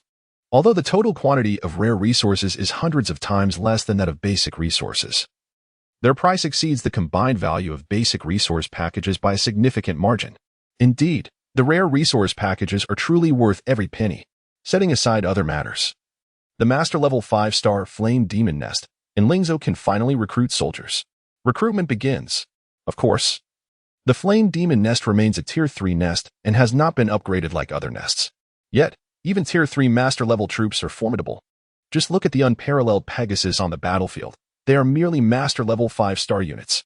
The Flame Demon surpasses the Pegasus by a considerable margin, and it is only a hair's breadth away from legendary status. The Tier 3 Flame Demon Nest can recruit just 40 Flame Demons, a rather meager number compared to other nests. With an ample supply of black crystals, all 40 Flame Demons were recruited within 2 minutes. Without a second thought, Ling Zhou utilized the vast experience points he had amassed to elevate all 40 Flame Demons to Tier 3 maximum level. If one were to inquire about what Ling Zhou has had in abundance since the inception of this game, Aside from gems, it would undoubtedly be experience points. Such a robust army results from vanquishing numerous foes, leading to bountiful rewards post-dungeon completion. The surplus experience points are simply inexhaustible. After consuming a majority of the experience, the diminutive flame demons merely expanded in size, with little else changing. In a sense, the flame demons can be classified as elite units of the demon race. Particularly, the flame demons born from the core of the Balroth Flame Demon King represent the aristocracy among their kind. In a certain sense, they also embody elemental beings. Their appearance closely resembles the untransformed Balroth Flame Demon King, albeit in a diminutive form, standing at less than 1 meter tall. Each possesses dual horns, a bull's head and snout, and is enveloped in flames, holding a fireball instead of a flaming whip, resembling miniature bull demons. Are they purely magical flame demons? Ling Zhou pondered as he observed their forms. There are indeed various types of flame demons, including melee types wielding flame blades and ranged types casting fireball spells. The diminutive flame demons before him clearly leaned towards the latter. Ling Zhou opened the information panel for the small flame demons. Flame demon, race, demon, master level 5-star, level 60, tier 3 maximum, class, mage, loyalty 60-30, favorability 60-30, attributes. Attack 600 to 800. Defense 200 to 300, movement speed 50 health, 2500 mana, for 1000, dependent on black crystals carried, skills, 1. Infinite Fireball, S-grade releases fireball spells with no cooldown. And mana can be stored indefinitely through black crystals. 2. Split, A-grade accumulates kill points during combat to enable splitting. Currently, one can split into a maximum of 4. 3. Firepower Amplification, A-grade all fire magic damage is increased by 500. Combat rating 900. Hiss. Despite the approaching million-strong army, Ling Zhou remained in awe. Such outrageous statistics. Such extraordinary skills. His gaze remained fixed on the 40 flame demons below. These are not mere soldiers. They are clearly 40 mobile artillery units. No. Considering the splitting ability, that amounts to 160 mobile artillery units. Since the dismissal of the Fire Dwarf gun team from Ling Zhou's forces, the entire Godly Wealth Army's combat strategy has transformed. What was once reliant on firepower has now shifted to leveraging an undead army for tactical maneuvers. The attacks of the spectral 8-eyed spider and the banshee differ significantly from the heavy firepower of the fire dwarfs. In terms of sheer output, the former cannot compare to the latter. Thus, Ling Zhou had carefully considered the dismissal of the fire dwarfs. However, the fire dwarves struggled to find synergy with most units, aside from the stone golems. Moreover, the stone golems could only be employed in defensive positions during typical expeditions and dungeons. Ling Zhou often refrained from bringing along the Ribberth stone golems. After all, their sluggish movement severely hampers the army's progress, compounded by the fire dwarves' own low speed. Consequently, the position of the fire dwarf gun team became increasingly precarious. Without a robust front line, it is challenging to support their unrestrained output. However, the flame demons are different. From their stats, aside from their relatively low defense and health, they possess almost no shortcomings as a ranged unit. The combination of infinite firepower and split is exceptionally potent. But the true effectiveness, that remains to be tested. Ling Zhou squinted, then commanded the 40 newly birthed flame demons to ascend the ramparts. Stone Golem, Stone Connection. With a wave of his hand, he assigned each flame demon a stone golem as a frontline protector. Thud, thud, thud. The stone golems melded seamlessly into the already sturdy ramparts, effectively shielding the flame demons. From a distance, only the small horns of the flame demons were visible. Ulysses, send some troops over. Ling Zhou spoke once more. The Death Knight riding the bone dragon, upon receiving the command, turned to glance at the small flame demons atop the wall, instantly grasping Ling Zhou's intent. Our lord truly possesses an audacious heart, still finding time to train troops in the face of a million-strong army? Ulysses mused inwardly. I find myself increasingly eager to see what our lord can accomplish. Perhaps he might truly help me fulfill my long-cherished wish. Ulysses shook his head, dismissing such extraneous thoughts, and urged his bone dragon to maneuver towards the rear of the battlefield, deliberately relaxing the range of the frost breath. Meanwhile, the enemy forces, upon noticing the gap, surged forward like hounds catching a whiff of their quarry, eagerly believing that their adversary had finally exhausted their strength and could no longer dominate the battlefield. The enemy vanguard charged madly through the breach of the frost breath, braving countless arrows, and advanced toward the distant Godly Wealth small city. Witnessing this scene, Ulysses couldn't help but sneer. These fools. They truly seemed to be eager for a swift demise. My master is no pushover. Chapter 195, Terrifying Firepower Output. This is an opportunity. Charge forward. The lords at the rear, witnessing this scene, were instantly filled with excitement. After several hours of battle, even with the entire army attacking, they were unable to breach the deceleration zone created by the Dragon Knights. As long as they could not overcome the deceleration zone, it would be nearly impossible to traverse the attack range of the defensive structures and reach the interior of the wealthy lord's territory. Furthermore, the aerial forces were dwindling as the Pegasus troops continued to wear them down. If the ground forces failed to coordinate with the air force and apply sufficient pressure, the initial assault would surely end in failure. Should the aerial units suffer further heavy losses, even if millions of reinforcements poured in subsequently, it would devolve into a protracted war, relying solely on sheer numerical superiority to exhaust the wealthy lord's forces, depleting their stamina and will to fight.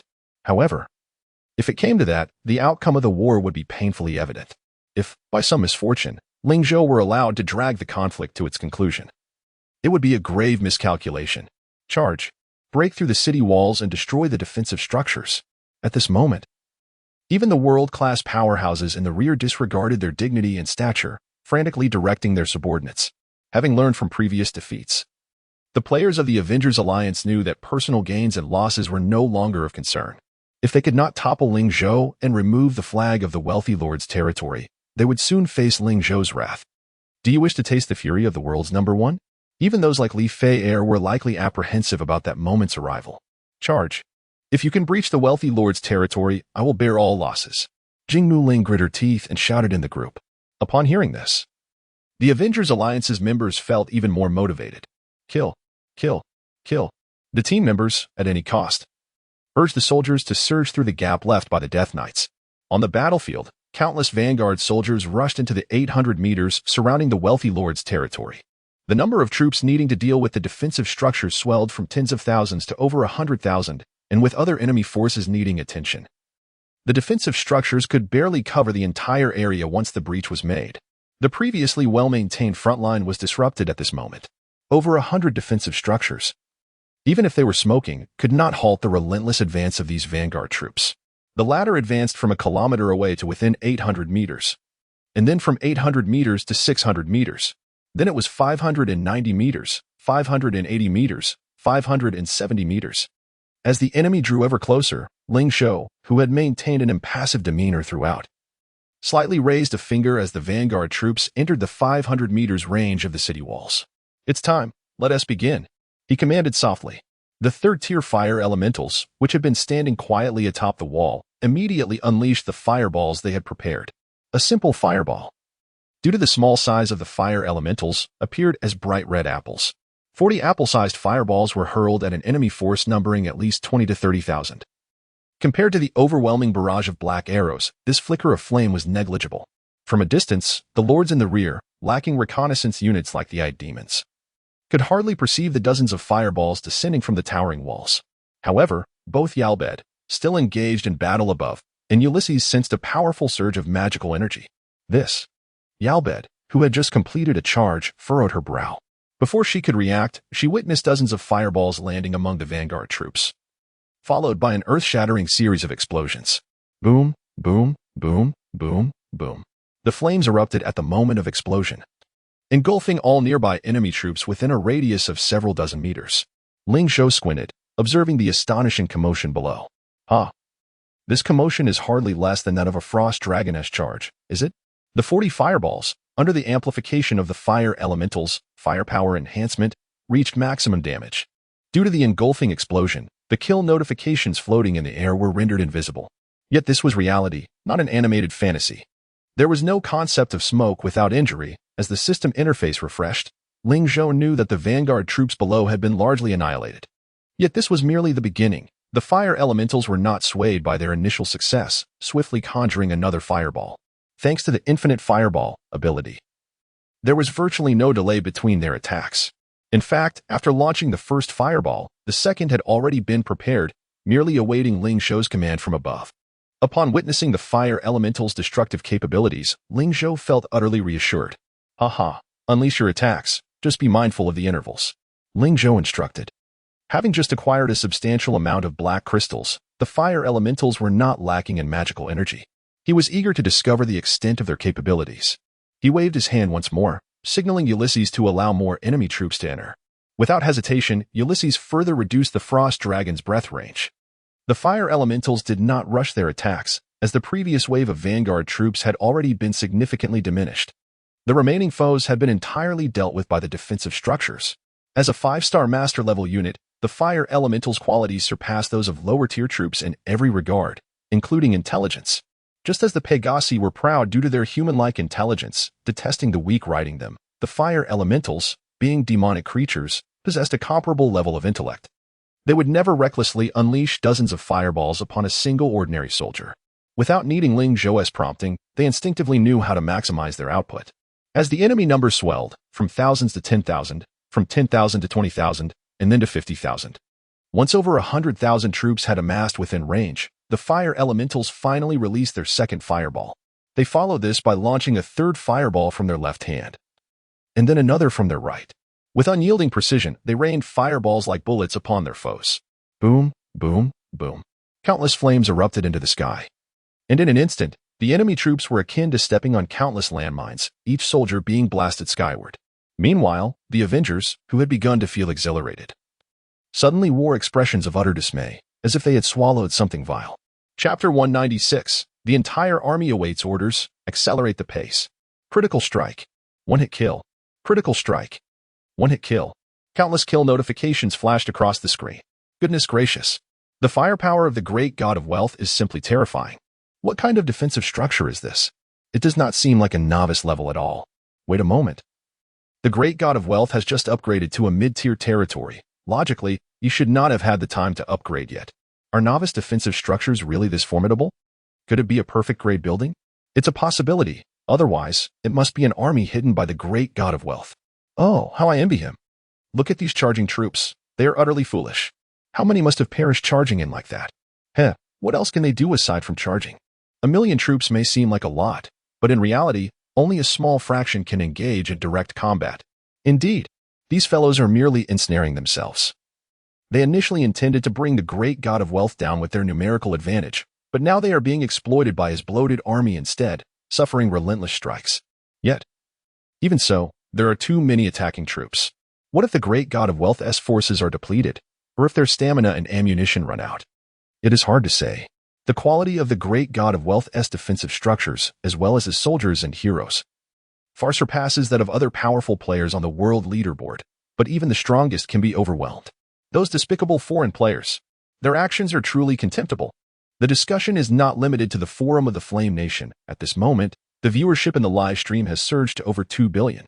This means that, globally, apart from players from the Flame Nation, players from other countries are also tuning in to witness this coordinated assault. This battle can be deemed the largest and most significant in the history of Sweet Home. The attacking side has gathered powerful players from various nations. Although it is only a portion of their strength, the combined military might is enough to instill fear in any player. How outrageous. To secretly assemble so many to attack the great god of wealth? Ha ha ha. What a swift turn of public sentiment. Finally, the great god has faced retribution. Is it not his own arrogance that led to this? He insisted on instigating a global conflict in Sweet Home. I say he is the fascist of the New World. That wretched god of wealth deserves to meet his end. Hey, let us be honest. The great god isn't that pitiful, is he? Even if he had instigated the conflict, the global battle would have gradually unfolded. Conflict is in human nature. I share that sentiment as a scholar of human behavior. My analysis suggests that the great god merely accelerated this process. In fact, the current situation is an inevitable outcome. Indeed, while the great god may be arrogant, he has primarily targeted the strongest players on the leaderboard. It doesn't seem to concern most of us players, does it? Which side are you on? The great god has seized so many world resources. Why should only the players from the Flame Nation enjoy the world's blessings? Why can't we? One cannot solely blame the great god. It is merely our leaderboard that lacks strong players. Ultimately, it boils down to this. Being behind means one must endure the consequences. There is nothing to dispute. Given this, the great god's suffering at the hands of these powerful players is only to be expected. After all, this is the inevitable process of conflict. However, this cannot be stated in such a manner. I have seen the strategies circulating from the Flame Nation. The Great God's strategies demonstrate a comprehension of this game that far exceeds the current version. The players of the Flame Nation have progressed rapidly thanks to his strategies, achieving a remarkably high completion rate. If the Great God were to be defeated, it would not only be a loss for the Flame Nation but for the entire Blue Star. Indeed, our novice zone has also utilized the Great God's strategies for growth, and the acceleration in development and strength has been remarkable. The Great God's strategies are indeed exceptional, but that does not alter the fact that he monopolizes resources and arbitrarily seizes others' resources. Come now. Have you never engaged in resource raiding? What gives you the right to take from others while he cannot? The live stream shared by the foreign war zones does not solely consist of bashing the Flame Nation or Ling Zhou. Much of this stems from the strategies Ling Zhou has provided to players from the Flame Nation, which have gradually spread through various methods to the different war zones of Blue Star. Regardless of their opinions on the Great God, the Flame Nation, under his leadership, has maintained an unparalleled completion rate in Doomsday mode, far ahead of other war zones. Therefore, upon reviewing his strategies, strategic masters from various war zones have conducted meticulous studies. Even the Sakura Nation war zone, which despises Ling Zhou the most, must concede that the Great God's strategies are not only detailed and reasonable but also remarkably forward-thinking. Though some specifics may not align with the conditions of each war zone, slight modifications according to this strategy can yield nearly perfect development plans. This strategy proves useful for those yet to enter high-tier territories. The completeness of this strategy even puts the tactical masters of other war zones to shame. Thus, especially in recent days, forums around the world have been promoting Ling Zhou's development strategy. Numerous war zones have begun to cluster together, managing divisions based on lifestyle and combat styles. The result is that territories are developing at a visibly rapid pace, even for the strong players on various war zone leaderboards. This strategy allows them to identify gaps and better understand their strengths and weaknesses. Presently, opinions on the Great God in the forums of various war zones are not merely filled with insults and misunderstandings. Some even express admiration for him. This is something even Ling Zhou himself is unaware of, especially in the Western war zones that uphold freedom, where a fervent fanbase has emerged, viewing him as the superhero of the New World. Of course, due to some of Ling Zhou's actions in the early game, it appears that the majority of players still harbor negative sentiments. Most players support this coordinated assault, believing that the Flame Nation should not monopolize so many resources and ought to distribute them equitably. Some extremists, like the likes of Shinoki Rei, have even begun to fantasize about seizing the territories of the Flame Nation war zone after defeating Ling Zhou. At this moment, within the chat group of the Great God Squad, the members are continuously discussing, "The Great God is incredible. This firepower does not resemble a defensive structure. It seems akin to a specific type of troop. What high-quality troops has the Great God acquired? Such exaggerated output is even more fearsome than my rare 5-star unit. Can your troops really compare to the Great God? Still, I am quite concerned. After all, the Great God's troop population is limited. Even if they are well protected, their stamina must eventually deplete, right? Yes. Such intense combat will quickly exhaust their stamina. I wonder if the Great God's troops can endure. If that is the case, I will be the first to support the Great God." Me too. Why don't the Great Gods directly assist the Great God? Sigh, don't even mention it. We just gathered the Great God's squad to support him, but he rejected all our offers, even turning down the civilization overlord. Perhaps the Great God simply does not require our assistance? Regardless, I have prepared all my troops, and at the command of the esteemed benefactor, I shall lead them forth. Ready one. By the way, where is the goddess Yunqi? If the esteemed benefactor finds us to be a hindrance, surely the forces of goddess Yunqi can hold the line. As Ming Yunqi perused the messages in the group chat, she pouted, a flicker of indignation gracing her delicate features. This person has completely ignored my messages, and my request for assistance has been denied. To be fair, Ming Yunqi is indeed the most qualified individual to support Ling Zhou. Not long ago, she completed the 3rd round of the ordinary mode and is now preparing to tackle the mid-tier lord tasks. Once she conquers the mid-tier lord quest, she shall elevate her territory, becoming the 2nd lord in the Blue Star War Zone to advance to mid-tier. Apart from Ling Zhou's guidance, she also possesses a substantial pre-apocalypse investment and ultimately drew the legendary 5-star hero, the 6-winged angel Angelica, using the wages provided by Ling Zhou. Currently, Ming Yunqi is a force to be reckoned with. If any lord in the Blue Star War Zone could pose a threat to Ling Zhou, it would be her.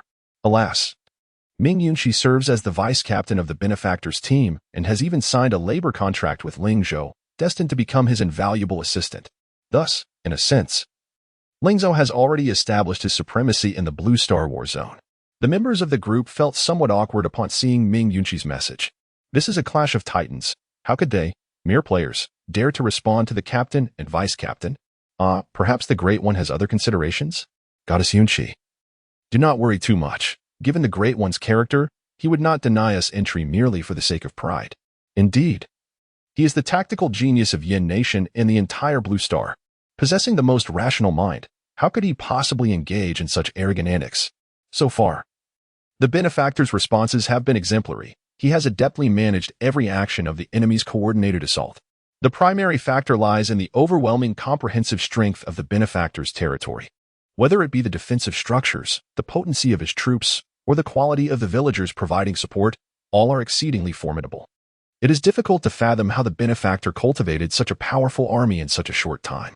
Amateurs observe the spectacle, while experts discern the intricacies. The players in the group are elite gamers nurtured by Ling Zhou. Their understanding of the game is undeniably world-class. Ordinary players may only notice the might of Ling Zhou's troops in defensive structures. However, these elite players can perceive much more. For instance, without a well-trained defensive force, even the most advanced defensive structures would be futile without human control, leading to wasted output. If ammunition for the structures is not replenished in a timely manner, facing such numerous enemies could result in chaos. Yet, since the onset of battle, the benefactor's defensive structures have never ceased fire. This indicates that there exists a thoroughly trained defensive and support force behind the scenes, although it may appear that the enemy is continually attacking. The rhythm of the battle has been entirely in Ling Zhou's grasp. He has skillfully commanded the battlefield with merely a single dragon knight, even controlling the intensity of the enemy's assault. With keen observation, one might notice that if the objective is to diminish the efficiency of the enemy's attacks, then Ulysses' performance would be even more formidable, occasionally edging closer to the positions of the enemy lords. By doing so, the lords would inevitably become flustered. This is an unavoidable circumstance. Nothing on the field can restrain Ulysses, allowing him to cavalierly charge through the enemy ranks. If Ulysses so desired, he could easily shatter the protective circle established by the lords. The barriers erected by the opposition hold little significance for him. However, as long as Ling Zhou does not issue the command, Ulysses will refrain from such actions. He remains unhurried, masterfully controlling the entire battlefield, ensuring that the enemy's advances are wholly within his purview. The rhythm is remarkably perfect. Even the gaming prodigy Ming Yunqi cannot help but marvel. Her bright, sparkling eyes are fixed on the live stream of the battlefield, observing how Ling Zhou toys with the massive army. Yet, a hint of concern lingers in Ming Yunqi's mind, but at this rate, the benefactor's troops will surely tire eventually, won't they? How will little Ling Zhou respond then? Is he truly contemplating sending the Dragon Knight to charge through the enemy lords? Yet, it seems he does not wish to do so. By some instinct, Ming Yunqi senses that Ling Zhou does not intend to eliminate all the lords involved in this coordinated attack. If he truly wished to do so, he could have accomplished it at the very outset of the battle. The fact that he did not act then suggests that he will not do so in the end.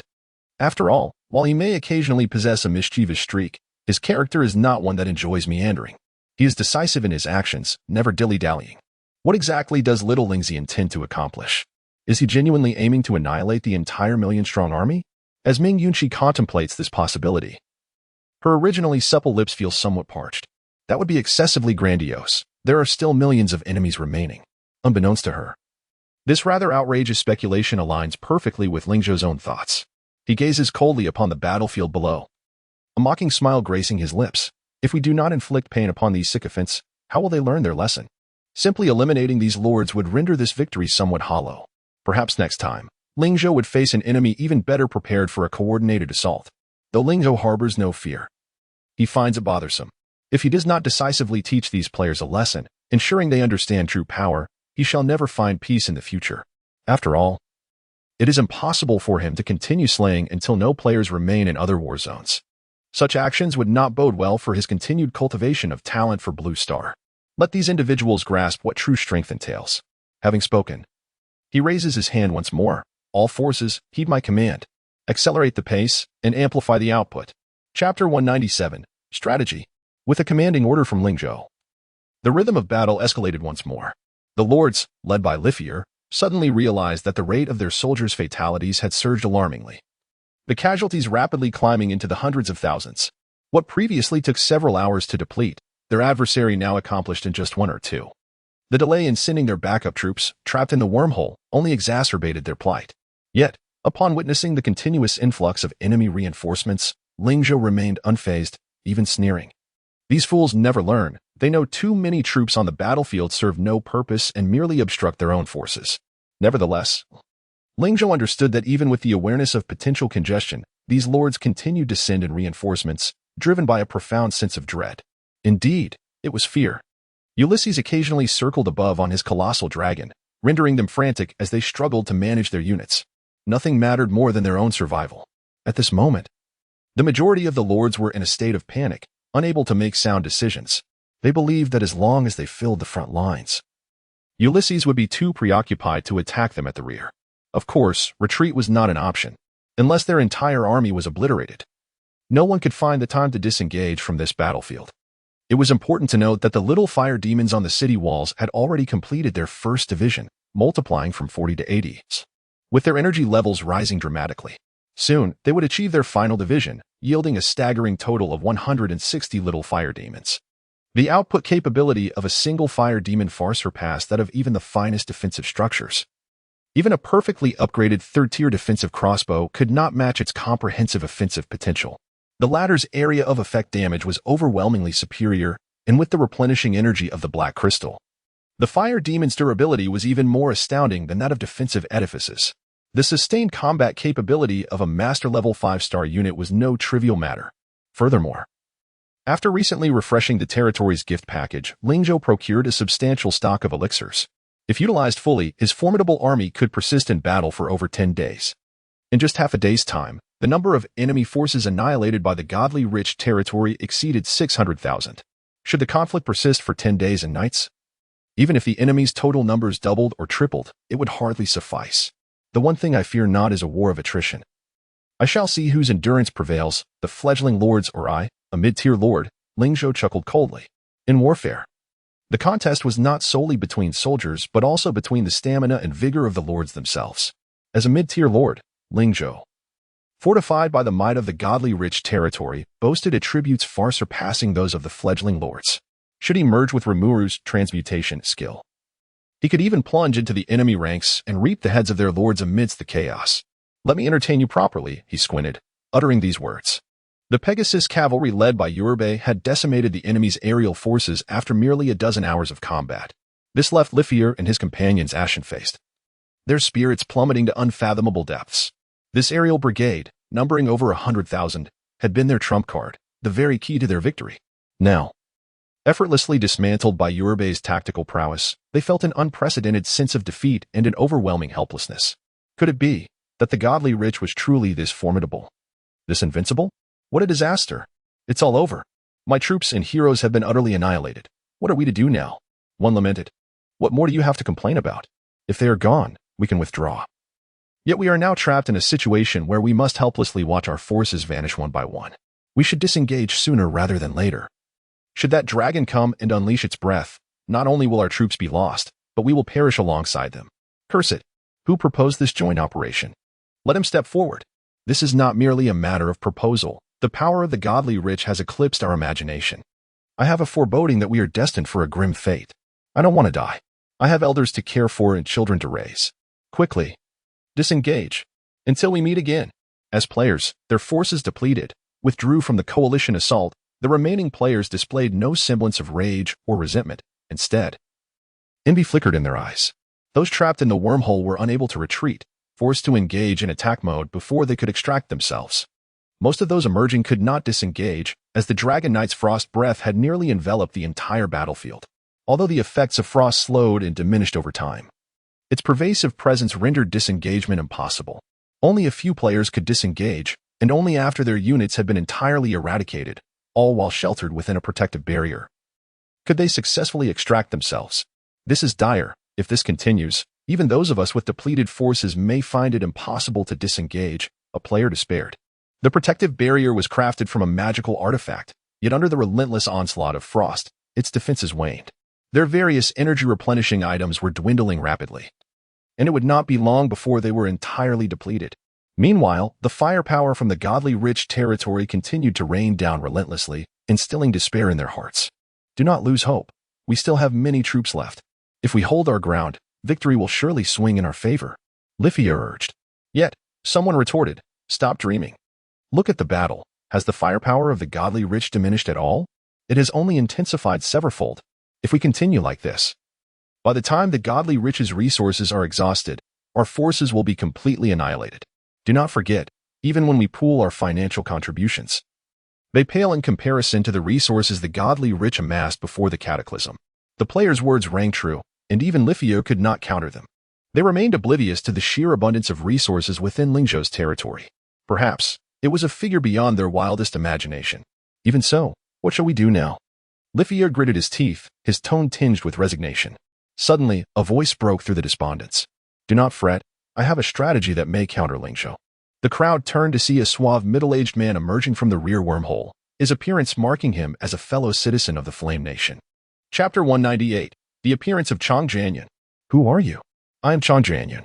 The individual before them had transformed from an elderly gentleman in his 50s or 60s into a suave middle-aged man, aside from those who were relatively close to him. Passers-by would find it difficult to recognize this man as the former tycoon of Yin country. Are you the one rallying people? Lifil squinted, scrutinizing the Yin player. The gathering of players was not due to the presence of formidable world-ranked champions like Xinmu Ling, but rather because of this very man from Yin country. It was his mediation that had forged the present Avengers alliance. Humph, a man shrouded in mystery, what could he possibly achieve? Xinmu Ling scoffed, clearly harboring disdain for the Yin player. As a player from Sakura country, he harbored a universal contempt for every Yin player. In response to the derision, Chang Jianyun merely chuckled softly, unfazed, and continued, ladies and gentlemen, we are currently facing a headwind. Our forces in the Avengers are visibly dwindling. If we delay any further, even my strategies will become futile. Xinmu Ling and the others remained skeptical. You are merely a Yin player. Why should we trust you? Indeed.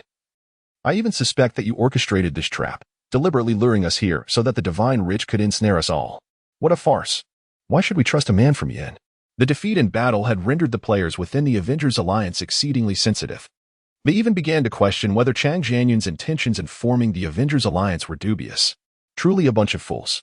Chang Jianyun furrowed his brow, internally cursing them. It was no wonder they were being toyed with by Ling Zhou. He cleared his throat, calming his emotions, and said, I understand your feelings, however. The current situation is perilous. We are all in the same boat. If one of us flourishes, we all thrive. If one suffers, we all perish. Even if I were to deceive you, what benefit would I gain? Do not forget, Ling Zhou has visibility into the attack list. If we fail in our joint assault, my fate would mirror yours. I would not escape death. This statement momentarily cleared the expressions of Xinmu Ling and others. Even if Chang Jianyun wished to betray them, he would not gather such a multitude of players. What if the divine rich's territory were accidentally breached? Would that not be akin to shooting oneself in the foot? At that moment, Lifil, who had been silent, suddenly spoke. If that is the case, then share your plan with us. We will not agree to anything unreasonable. Her words did not provoke any rebuttal from the other captains.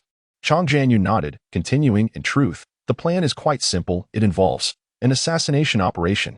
Upon hearing this, discontent rippled through the group. Are you joking? Our air force is decimated, and you propose an assassination operation? How ludicrous.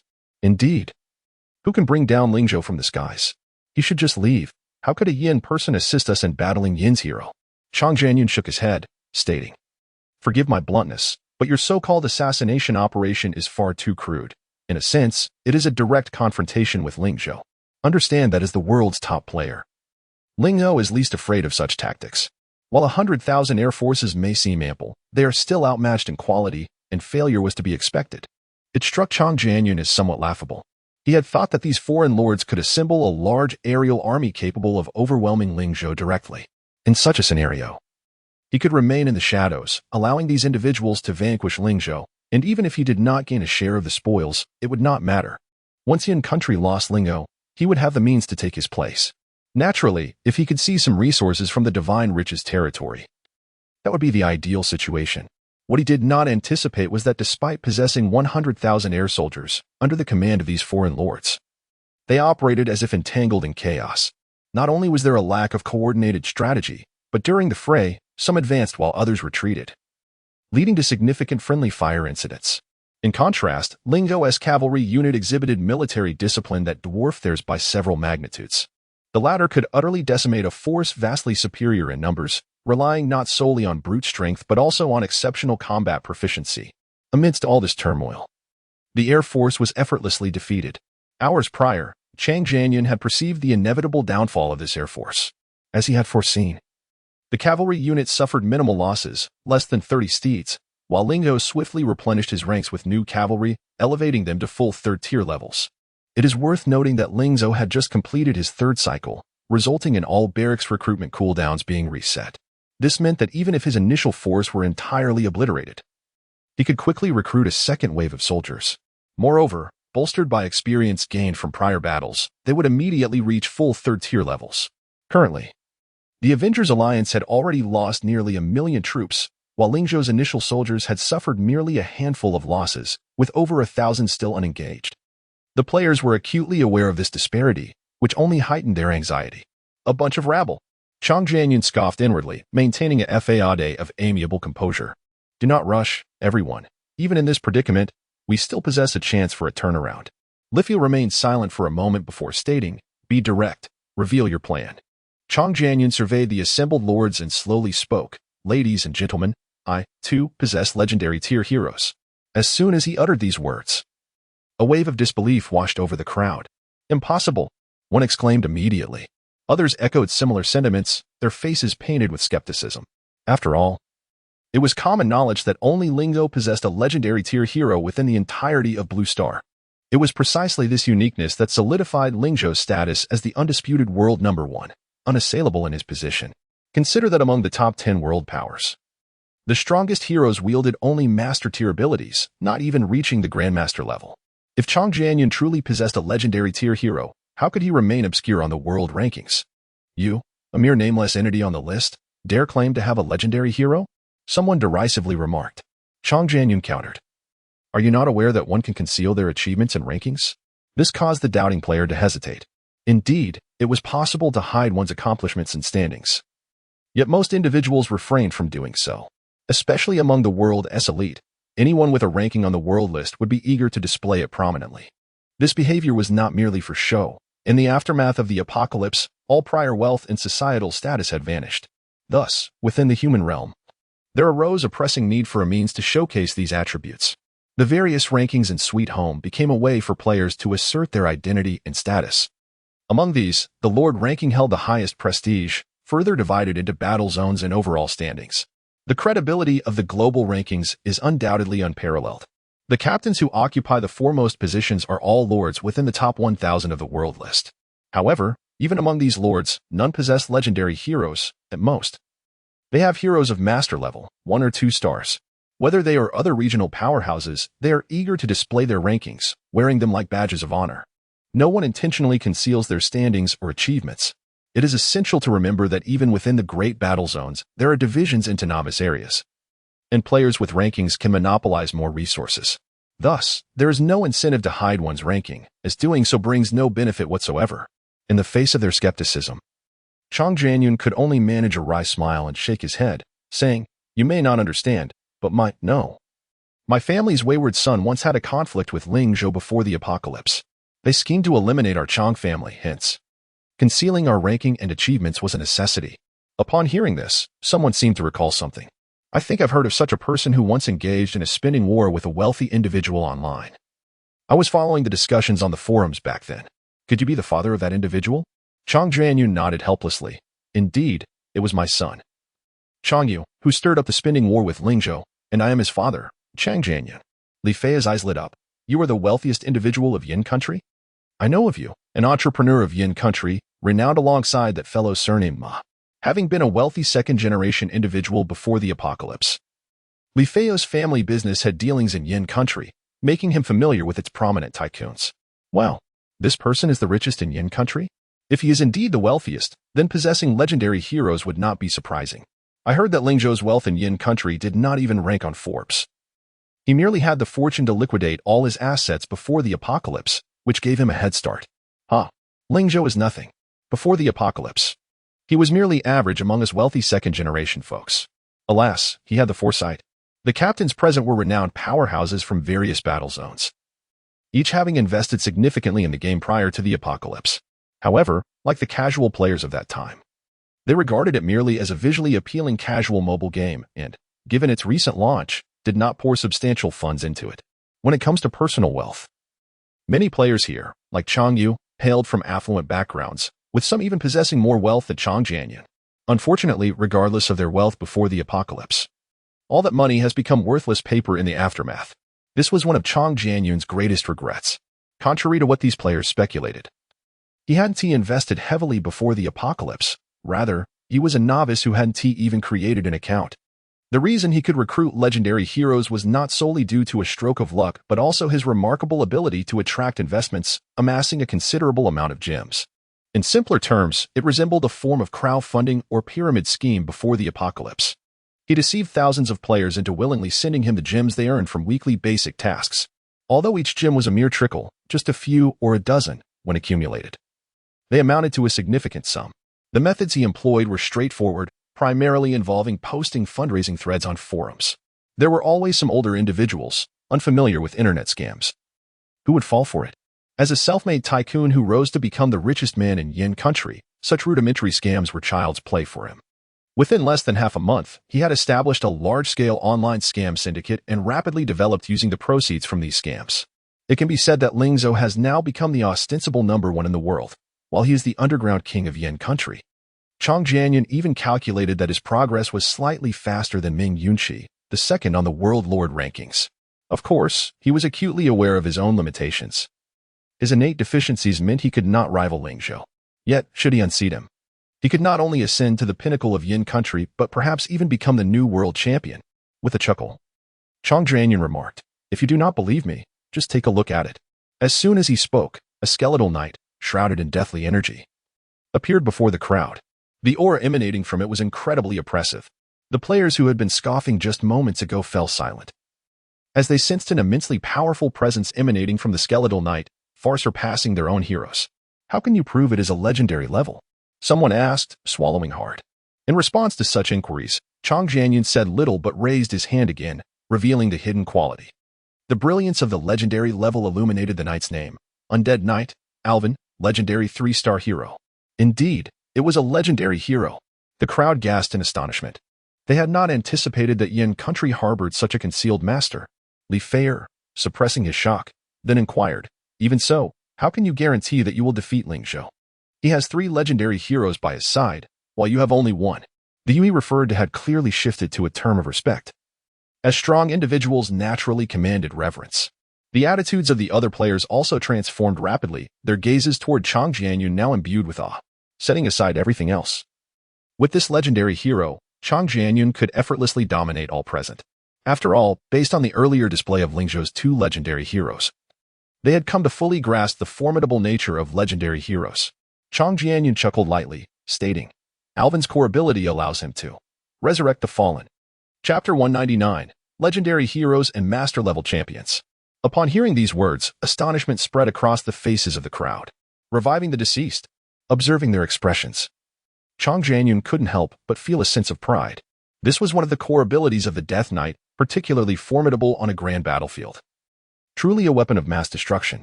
Indeed, Alvin had the capacity to resurrect all aerial forces on the battlefield and take command of them. Chang Jianyun narrowed his eyes and remarked, "I have witnessed your recent skirmishes. While the number of air forces is significant, the multitude of commanders leads to chaotic engagements. If Alvin were to control them single-handedly, the tactical options would multiply exponentially." The players' faces flushed crimson. Though Chang Jianyun's words were blunt, they resonated with the truth.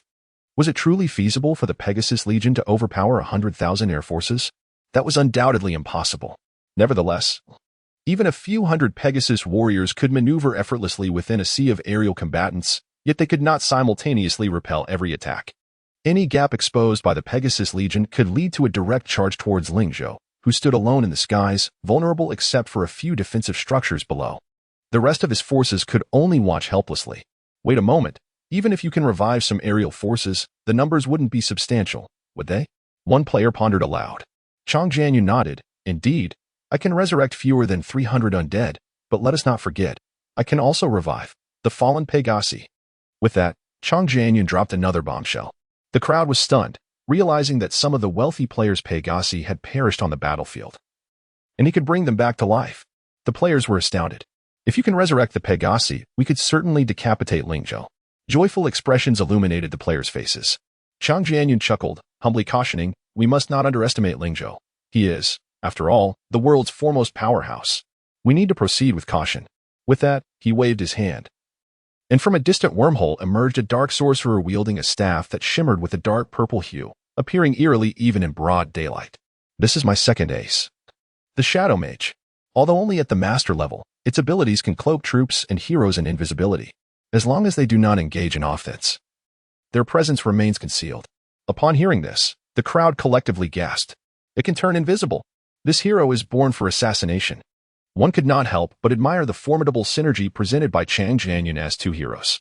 Whether in ambush or on the front lines, they could yield unexpectedly powerful results. Should their adversary lack high-quality reconnaissance skills, the invisibility could remain undetected, allowing for swift elimination of defenses and breaches of gates. Naturally, a target like Ling Zhou, who boldly exposed himself, would be the prime target for ambush troops. Once Ling Zhou is slain, I will gain the right of first choice. Chang Jianyun's heart burned with ambition as he gazed at Ling Zhou in the sky. He had already envisioned seizing the perfect match for his forces, the Dragon Knight, Ulysses. Though both were undead knights, Chang Jianyun recognized that this Death Knight's quality far exceeded that of Alvin. Alvin alone could never restrain hundreds of thousands of foes by sheer will. This Death Knight was at least a 5-star legendary being, perhaps even beyond that. Chang Jianyun's eyes narrowed as he mused. At that moment, Lafir respectfully interjected, if that is the case, then please, brother, take action. Once Ling Zhou is slain, you shall have priority over the spoils within the domain of the wealthy player. Other players nodded in agreement. Indeed, slaying Ling Zhou would crown him as the foremost contributor. Chang Jianyun chuckled, waving his hand dismissively. Let us discuss these matters later. For now, we must deal with Ling Zhou. He continued. I require each of you to quietly transport the corpses of the air forces to me. The stronger they were in life, the better, especially high-quality heroic corpses. This will significantly increase our chances of defeating Ling Zhou. Upon hearing that they were to retrieve their fallen soldiers and heroes, the players displayed complex expressions, yet they complied. Amidst a million-strong army, transporting over 1,000 corpses could be done discreetly, making it difficult for even Ling Zhou above to detect. Furthermore, Chang Jianyun had intentionally cast an invisibility effect upon himself. Not even Ling Zhou, nor the players around him, could discern his presence if he so wished to vanish entirely from the battlefield. He had chosen to withhold certain information. Both the Death Knight Alvin's strength and the Shadow Mage's capabilities were not as simple as he had claimed. The former could not only resurrect numerous corpses but also command troops in battle, effectively making him a weakened version of Ulysses.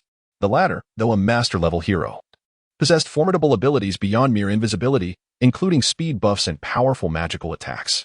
Should the situation turn dire, he could easily utilize the effects of invisibility to conceal himself and his troops, retreating from battle. At that point, even if Ling Zhou deduced that he was among the attackers, he would struggle to locate him in a timely manner. As long as he did not fall in the initial clash, he would have ample time to maneuver. In summary, unlike the other players present, Chang Jianyun inherently possessed an advantage. He was a citizen of the Flame Nation and, prior to the apocalypse, a renowned magnate. He wielded considerable influence within the Flame Nation and was a formidable figure on a global scale.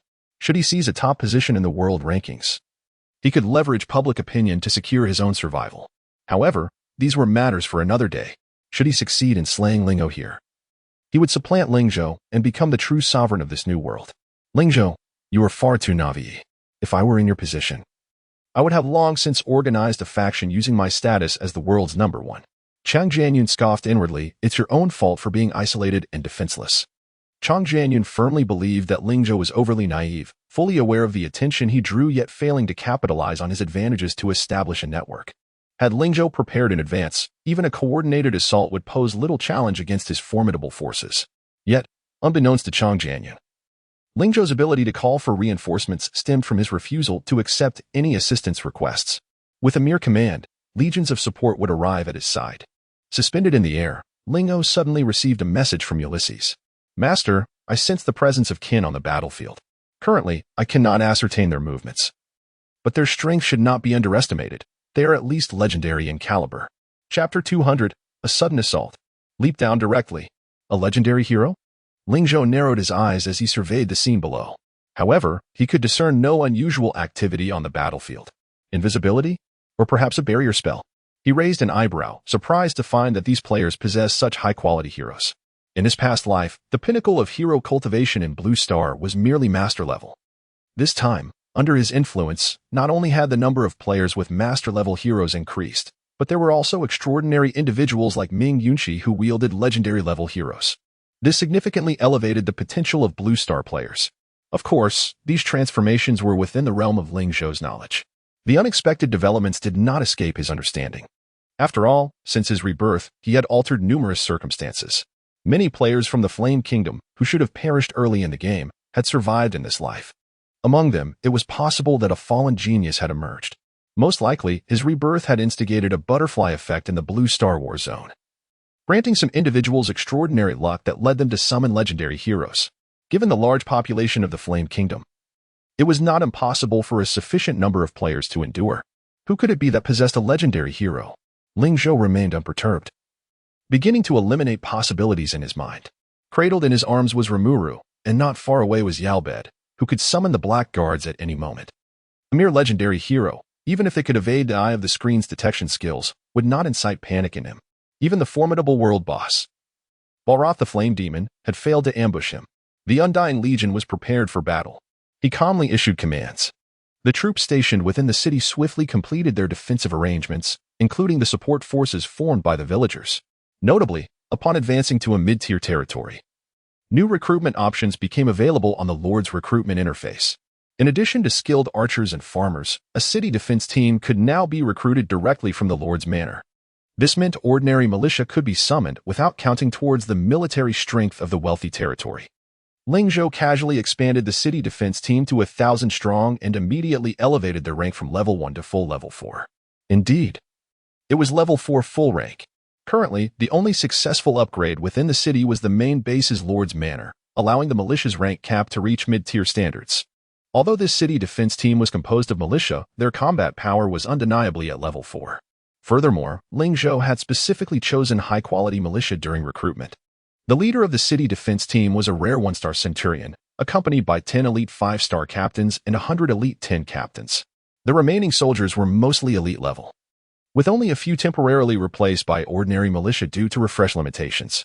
With this 1,000-strong city defense team, even if the enemy stealthily infiltrated the city, Ling Zhou would not be overly concerned. Moreover, there was no need to worry about the banner of the Lord's Manor. Ling Zhou carried it with him. Nothing could inspire more confidence than that. Otherwise, the Lord's Manor would only have Secretary Yi. Could he really rely on that? Secretary Yi. Ling Zhou scratched his head, suddenly recalling that placing Secretary Yi in the Lord's Manor during battle might not be entirely safe. But then again, Secretary Yi was also accompanied by a personal hero guard, who was at level 3 full rank and of master quality. This hero had been trained by Ling Zhou himself and could be considered top tier even on a global scale. Never mind, he thought, waving his hand. Even if the Lord's Manor faced an ambush, it would unlikely come to harm in a short period. Moreover, the traps surrounding the Lord's Manor were numerous, and its defensive level was equipped to the highest standards. It could be said to be the most fortified structure within the entire wealthy territory. Reaching the Lord's Manor was no straightforward task. Just as Ling Zhou refocused on the battlefield below, a thick aura of death surged towards him, followed by a chilling intent to kill. Waji. Rimuru in his arms cried out sharply, and in the next moment, a massive water shield materialized. Crackling sounds filled the air as countless skeletal birds of the undead charged at him, striking the water shield with resounding clarity. The Black Guards. At that moment, Yalbed arrived in timely support, enveloping Ling Zhou in a layer of black protection. Roar. In the distance, Ulysses, mounted on a frost dragon, charged towards the aerial undead forces, unleashing blasts of frost breath that decimated half of the once uniform undead air squadron, shattering their formation. In an instant, Chang Dranyun's deadly ambush was foiled. The lords below watched in despair, pounding their chests and lamenting, "How can we not kill him? Damn, what other trump cards does he possess? We're doomed." The players looked despondent. Chang Dranyun's undead air forces had been cautious, timing their attack when Ulysses and Yalbed were engaged. Yet they were effortlessly thwarted by Ling Zhou. In truth, the moment the undead knight Alvin appeared, Ulysses had sensed it and informed Ling Zhou. From that point on, all troops and heroes still at the front heightened their vigilance. Especially Rimuru, who, despite its seemingly innocuous appearance, was the fiercest presence on the battlefield. Moreover, In terms of loyalty, Rimuru ranked highest among the three initial heroes, boasting a base loyalty of 95 points, nearing maximum. It is noteworthy that once base loyalty exceeds 90 points, the growth rate diminishes significantly, requiring the Lord and heroes to cultivate long-term relationships and gradually conquer them with personal charisma. In his past life, Ling Zhou had a hero with exceptionally high loyalty, reaching 99 points, but that was after nearly a decade of training and interaction. Regrettably, that hero perished in battle to save him. Rimuru's base loyalty of 95 points indicated its readiness to fight and die unconditionally for Ling Zhou. Such loyalty, whether from heroes or ordinary subjects, marked the most trusted and cherished individuals of a lord. Simply put, while friends and family might betray you, these loyal beings would never waver. Waji Waji. Rimuru stirred from Ling Zhou's embrace, calling out towards the battlefield below. Sensing its gaze, Ling Zhou squinted and asked, "Can you sense where that fellow is?" Waji Waji. Rimuru affirmed. "Ah, as expected of you." Ling Zhou smiled. While Ulysses was unable to detect the hidden spectral hero lurking in the shadows, Rimuru, with his innate intuition, could sense his presence. This was undoubtedly linked to Rimuru's unique growth trajectory. In contrast to naturally high-quality heroes like Albedo, Ulysses, or the six-winged angel Angelica, Rimuru seemed distinctly out of place. The former heroes, regardless of their attributes or skills, followed a nearly predetermined path for growth. The stages at which they could awaken certain skills, inherit memories, and enhance skill effects appeared to be meticulously planned from the outset. Conversely, Rimuru's development resembled wild, untamed growth. Apart from a few inherent abilities, his skills were diverse, encompassing nearly every type imaginable. While such a mix might render other heroes ineffective, Rimuru, endowed with immense magical power and a versatile talent for all attributes, skillfully harnessed his capabilities. Since you alone can perceive him, let us descend and confront him. I am curious to discover the true nature of this individual, Ling Zhou remarked with a cold smirk. Waji Waji. Rimuru exclaimed with enthusiasm at the prospect of engaging in battle. Are you ready? Ling Zhou rose from the back of his Pegasus and, upon hearing Rimuru's response, commanded in a low tone, super transformation. As his words fell, a dazzling radiance erupted around Ling Zhou, momentarily blinding the players below. Once the brilliance dissipated, Ling Zhou's figure re-emerged in the sight of the crowd. He appeared unchanged in form, yet the aura he exuded felt entirely different. Viewers watching the live broadcast took note of this transformation. Why does it seem like the great benefactor has become more handsome? One remarked. Are you suggesting the great benefactor was ever unattractive? Another retorted. No. That is not what I meant. The great benefactor just feels different now, as if he has grown stronger. The great benefactor is so handsome. I want to have his child. Indeed, the distinction was palpable. Moments earlier, the great benefactor had exuded the air of a commanding figure overseeing the battlefield.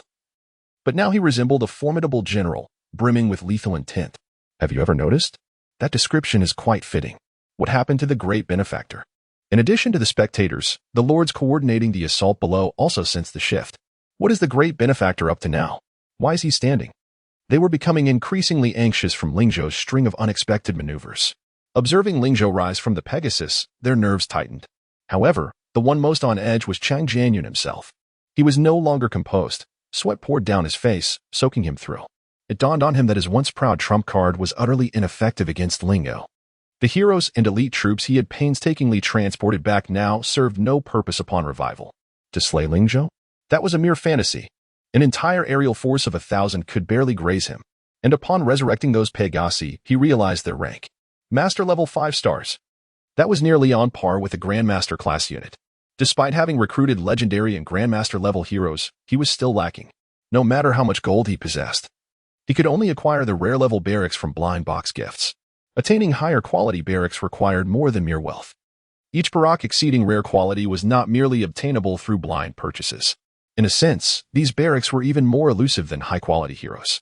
Yet, what did a Master Level 5-star Pegasus matter if the resurrected creatures were swiftly annihilated by Albedo's forces? Chang Jianyun's heart raced at this realization. This kid's strength has far exceeded my expectations. No, he has surpassed the capabilities of all current players. Even with his legendary level heroes, he was no match for Ling Zhou, let alone anyone else. The combined might of the top 10 players on the leaderboard would likely fall short against Ling Zhou single-hand. No, this operation must be aborted. Confronting Ling Zhou requires a more strategic approach. At this moment, Chang Jianyun's sole thought was to withdraw from the team and escape this joint raid. Nothing was more crucial than preserving his own life. As long as he safeguarded two significant heroes, everything could be restarted from scratch. Regrettably, the resurrected undead troops were considered part of his forces. As long as they remained in combat or had not been entirely vanquished, he could not disengage. Hurry up and die. He gritted his teeth, watching the battle unfold in the skies, a sense of foreboding gnawing at his mind.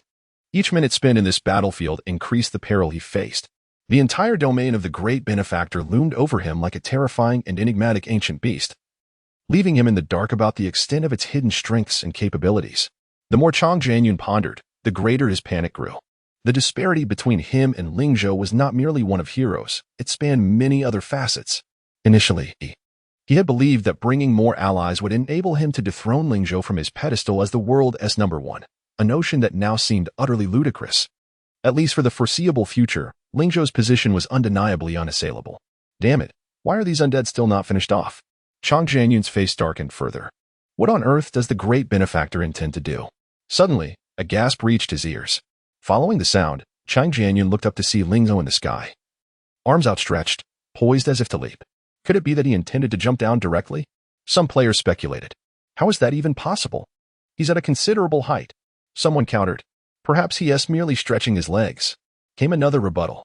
The Pegasus hovered several hundred meters above ground. Falling from such a height would be catastrophic, even for a lord enhanced by various means. Chapter 201. Ling Zhou's absurd maneuver. Who could possibly know? Perhaps that fellow wishes to test whether the physique of a mid-tier lord can withstand the heights of several hundred meters? A cold chuckle emerged from the crowd. Nonetheless, the players were incredulous that Ling Zhou would leap directly from such an altitude. Suddenly, however, Ling Zhou's body trembled at a great height, and in the next instant, he vanished from the back of the flying steed. What the hell? He's gone. Someone exclaimed in shock. The players rubbed their eyes in disbelief, realizing that Ling Zhou had indeed disappeared from the steed's back. Panic ensued among them. After all, the previous remarks had merely been jest in their eyes. Ling Zhou was not the type to frivolously engage in self-destructive antics. Naturally, they could not believe that he would commit such a foolish act. Yet, if it were not suicide, then where could he have gone? Where is he? I can't see him. Me too. I was just watching him. How did he vanish in an instant? If Ling Zhou had merely engaged in a bungee jump, he would still be visible from afar. The peculiarity lay in the fact that the flying steed remained, yet Ling Zhou had inexplicably disappeared. Where could he have gone? The players swallowed hard. Just moments ago, they had been able to see Ling Zhou, and their anxiety was manageable. At least they were aware of his movements. Ling Zhou's actions had all been overt, with no covert maneuvers. Now that he had vanished, their unease escalated. However, before their anxiety could deepen, a tremendous commotion erupted from the distant battlefield. Boom, boom, boom. The sounds of explosions rang out in succession. It seemed something had invaded their ranks, with the sounds of warriors clashing and cries of battle echoing. When the players finally discerned the identity of the intruder, they were astonished to find it was none other than Ling Zhou himself. Kill. Ling Zhou's gaze turned icy as he unleashed a flurry of punches, and 4 massive purple arms sprouted from his back, relentlessly striking at the surrounding enemies. The force of his blows shattered all opposition in his path. Even the most robust soldiers and heroes were no match for him. Where his fists passed, there lay a sea of corpses and severed limbs. Yes, it's Ling Zhou. The players recognized the merciless figure cutting through the soldiers. Who else could it be but Ling Zhou? Damn, this guy possesses such formidable power. Their eyes widened in disbelief. This was even more shocking than witnessing the exaggerated military might of the godly lord's territory firsthand. After all, the defensive structures and heroic soldiers of the godly lord's domain had gained their strength through various means. As lords themselves, they understood that besides the attributes granted by their territories, they possessed no extraordinary abilities. After ascending to the rank of a novice lord, they felt their physical prowess had improved, with many, like Chang Jianyun, transforming from elderly to middle-aged, and middle-aged individuals becoming significantly younger, their lifespans extending. Yet, that was the extent of it. In terms of offensive or defensive capabilities, they possessed none. Even if they had some, they relied on heroes and soldiers. In a sense, lords were still the most vulnerable on the battlefield. While they might endure more than ordinary soldiers, a few hits would still be fatal. And they had no effective means of attack. Thus, almost no lord would engage in combat personally, as it was akin to seeking death. Yet, Ling Zhou before them completely shattered their understanding. The notion that lords lacked offensive power, resembling foolish foot soldiers, seemed entirely unfounded in Ling Zhou's case. Especially after witnessing him send dozens of soldiers flying with a single punch, they could barely contain their exclamations of disbelief. But that was not the most terrifying aspect. Soon they realized something even more shocking. Ling Zhou seems to be coming our way. Someone pointed in astonishment at the distant figure battling fiercely. It was clear from his direction that Ling Zhou was indeed approaching them. Quick, block him. Don't let him get closer. The players, now acutely aware of his movements, grew increasingly frantic. Even the previously composed world-class experts, like Raffle, began to share in their anxiety. A portion of their troops remained on the battlefield, preventing them from disengaging. Frankly speaking, the members of the Avengers Alliance present had nearly abandoned hopes of defeating Ling Zhou and toppling the Godly Lord's territory. Just moments ago, the number of soldiers lost by the Avengers Alliance had surpassed 1 million, and the casualties continued to rise rapidly. Yet, the most terrifying aspect was not merely this. They also discovered that the Dragon Knight above, riding a colossal dragon, had the capability to wipe them out entirely, having circled above them several times. From the very beginning, Ling Zhou could have commanded Ulysses to annihilate their invading forces with a few breaths of dragon fire. Yet, he chose not to do so. Why? They could think of no other reason than to toy with them. What kind of person would toy with their opponents? This behavior indicated the ability and confidence to crush one's enemies. Ling Zhou had clearly regarded them with disdain. This was why he had opened the city gates from the outset, positioning himself like a target in the sky. It was a blatant display of arrogance, a blatant mockery. Only now did the Avengers players begin to grasp the situation. Ironically, they had once been filled with confidence, believing Ling Zhou to be excessively arrogant and overconfident. Now, it was evident that they were the ones who had been overly prideful. Meanwhile, their adversary was committing even more outrageous acts by personally entering the fray.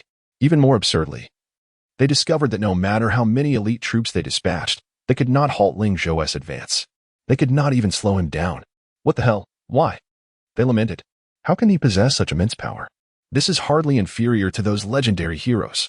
The players exclaimed in despair. Lacking knowledge of legendary heroes' abilities, they began to compare Ling Zhou to the Dragon Knight soaring above. To their astonishment, they found that Ling Zhou's rampage on the battlefield mirrored the Dragon Knight's fluid movements in the sky. Impossible. This cannot be happening. Chang Jianyun's eyes brimmed with disbelief. As the strongest among them, he understood Ling Zhou's might better than anyone. While Ling Zhou's previous displays of strength could be attributed to substantial financial resources and advantages accumulated since the game's inception, his engagement in battle had transcended the ordinary, becoming utterly unreasonable. He was merely a lord. How could he possess such extraordinary power? Chang Jianyun could no longer contain himself, exclaiming in a voice filled with incredulity. Chapter 202. The most detested are the traitors. Regardless of the thoughts of others, Ling Zhou had descended into madness. Upon his ascension to a mid-tier lord, his rank limit had elevated from a novice to a mid-level status. When calculating his 4 core attributes, it was evident that he had reached mid-tier standards. After assimilating the fully leveled Rimuru, he had attained the prowess of a 4th-tier epic hero, his combat power surpassing that of Ulysses on the battlefield. Kill, kill, kill. As Ling Zhou's bloodlust surged, the violet arms sprouting from his back evolved from 4 to 8. From a distance, one could witness these colossal purple appendages relentlessly assaulting the soldiers around him. Each punch could obliterate a multitude of foes, resulting in countless fatalities. Resistance was futile. The players were thrown into disarray. No matter how valiant the hero, none could stand against Ling Zhou. There were no intricate tactics involved. It was merely a matter of sheer attribute dominance. After merging with the initially 5,000 combat power Rimuru, Ling Zhou's combat value soared to 7,000, officially eclipsing Ulysses' strength. On the battlefield, heroes boasting combat values over 300 were exceedingly rare, let alone those in the thousands. Most soldiers and heroes fluctuated between 80 to 200 points in combat value, with those exceeding 150 being deemed elite, and those surpassing 300 regarded as top-tier forces within their ranks. However, even a hero with a combat value of 300 paled in comparison to the ordinary frenzied ghouls within the Undying Legion, whose individual combat strength, enhanced by the same attribute bonuses, reached 490 points at level 3. The master-level 5-star Pegasus boasted a combat value of 600 points, while the 5-star Grandmaster-level Fire Demon approached a staggering 1,000 points. Should Ling Zhou unleash his mid-tier ability, money makes the devil turn. The combat value of these soldiers could triple at this stage. Each soldier's individual combat power would exceed 1,000 points, with the weakest nearing 1,500. The mightiest fire demon could surge to a combat value of 3,000 points, equating a single fire demon to the strength of a legendary one, or two-star hero. With 40 fire demons multiplying into 160, it was akin to having 160 legendary heroes unleashing their might. Naturally, Ling Zhou was not so merciless as to activate his lordly powers directly. Should he choose to do so, the annihilation of this million-strong army would be but a fleeting moment. Encounters with such colossal forces were rare at this stage. Even mid-tier territories typically commanded only tens of thousands of troops. Ling Zhou's restraint in unleashing his full might was not solely for the amusement of these so-called world powers, but also for the purpose of training his troops. The members of the alliance could scarcely fathom that he would utilize millions of soldiers merely to hone his own forces. There exists a belief on the battlefield: the more enemies a unit slays, the stronger that unit becomes. Ling Zhou understood deeply that this notion was not mere folly. During encounters between two armies of equal quality, level, and overall combat power, it was often the side with greater combat experience and ferocity that emerged victorious. This principle would be vividly illustrated in the later stages of the multiverse battlefield.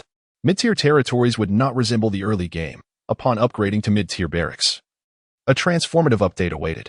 Once Ling Zhou enhanced the barracks, a function for imprinting souls would be added. Soldiers who had their souls imprinted could be resurrected through secondary recruitment, even if they perished on the battlefield. Upon revival, these soldiers would retain memories from their previous recruitment. This was the first functionality of the updated barracks. The second feature involved tracking the number of kills accrued by the barracks. Once a certain threshold was reached, the likelihood of recruiting soldiers surpassing the barracks quality limitations would increase. In essence, within a rare 5-star barracks, accumulating enough kills could yield high-quality unit leaders, akin to the Pegasus leader from the earlier Pegasus Nest. Training troops was also a means to accumulate kill counts. Boom, boom, boom, the purple fist continued to rain down, causing the opposing army to disintegrate like fragile clay. Ling Zhou pressed forward, breaking through to the perimeter of the Alliance leader's protective circle. The players within were nearly paralyzed with fear. Quick, retreat. Who the hell stepped on me? Stop pushing, stop pushing. There is truly no way out behind us. The Alliance leaders were in utter chaos, and among them, Raffle and others were equally frantic. What do we do? What do we do? They incessantly questioned one another, yet none could provide an answer. Under Ulysses's control, few could disengage from the fight. Particularly for the core members among the ranking strong, their troops remained entrenched in battle, leaving them unable to escape. They could only watch helplessly as Ling Zhou advanced from the periphery. Yet, rather than entering with ferocity, he approached with an air of nonchalance. He needed not lift a finger. The 8 massive arms that sprouted from his back effortlessly swatted away any soldiers or heroes attempting to impede his progress. Even fully leveled 3-star heroes could not obstruct his path. Their eyes filled with terror, they realized that, despite being shielded by Rimuru's absolute defense, Ling Zhou remained untouched, exuding an unprecedented chill that sent shivers down their spines. Only when Ling Zhou stood before them did they regain their senses. "No, please don't kill me," one cried out in despair. "Divine Powerhouse, I beg you, spare my life. I would pay any price for mercy." "Me too. Please, let me go. If you spare us, I would be willing to give up everything. I have a master-level hero. Take him. My rare-level barracks too. I no longer want it." A cacophony of voices erupted, each vying to plead for their lives, terrified that Ling Zhou might dispatch them as easily as he had their soldiers. Fortunately, Ling Zhou did not hasten to strike, but instead surveyed the scene with calm eyes before speaking softly. "Where is he?" Raffle and the others were momentarily taken aback, failing to comprehend. Then someone prompted, "Are you referring to that player from the Flame Nation? I just saw him here. Could he have disengaged from combat?" "Indeed. Are you searching for that Flame Nation player? He is the one who orchestrated this joint operation. He is the one most deserving of punishment. Damn it. The one I loathe most in this life is indeed the traitor."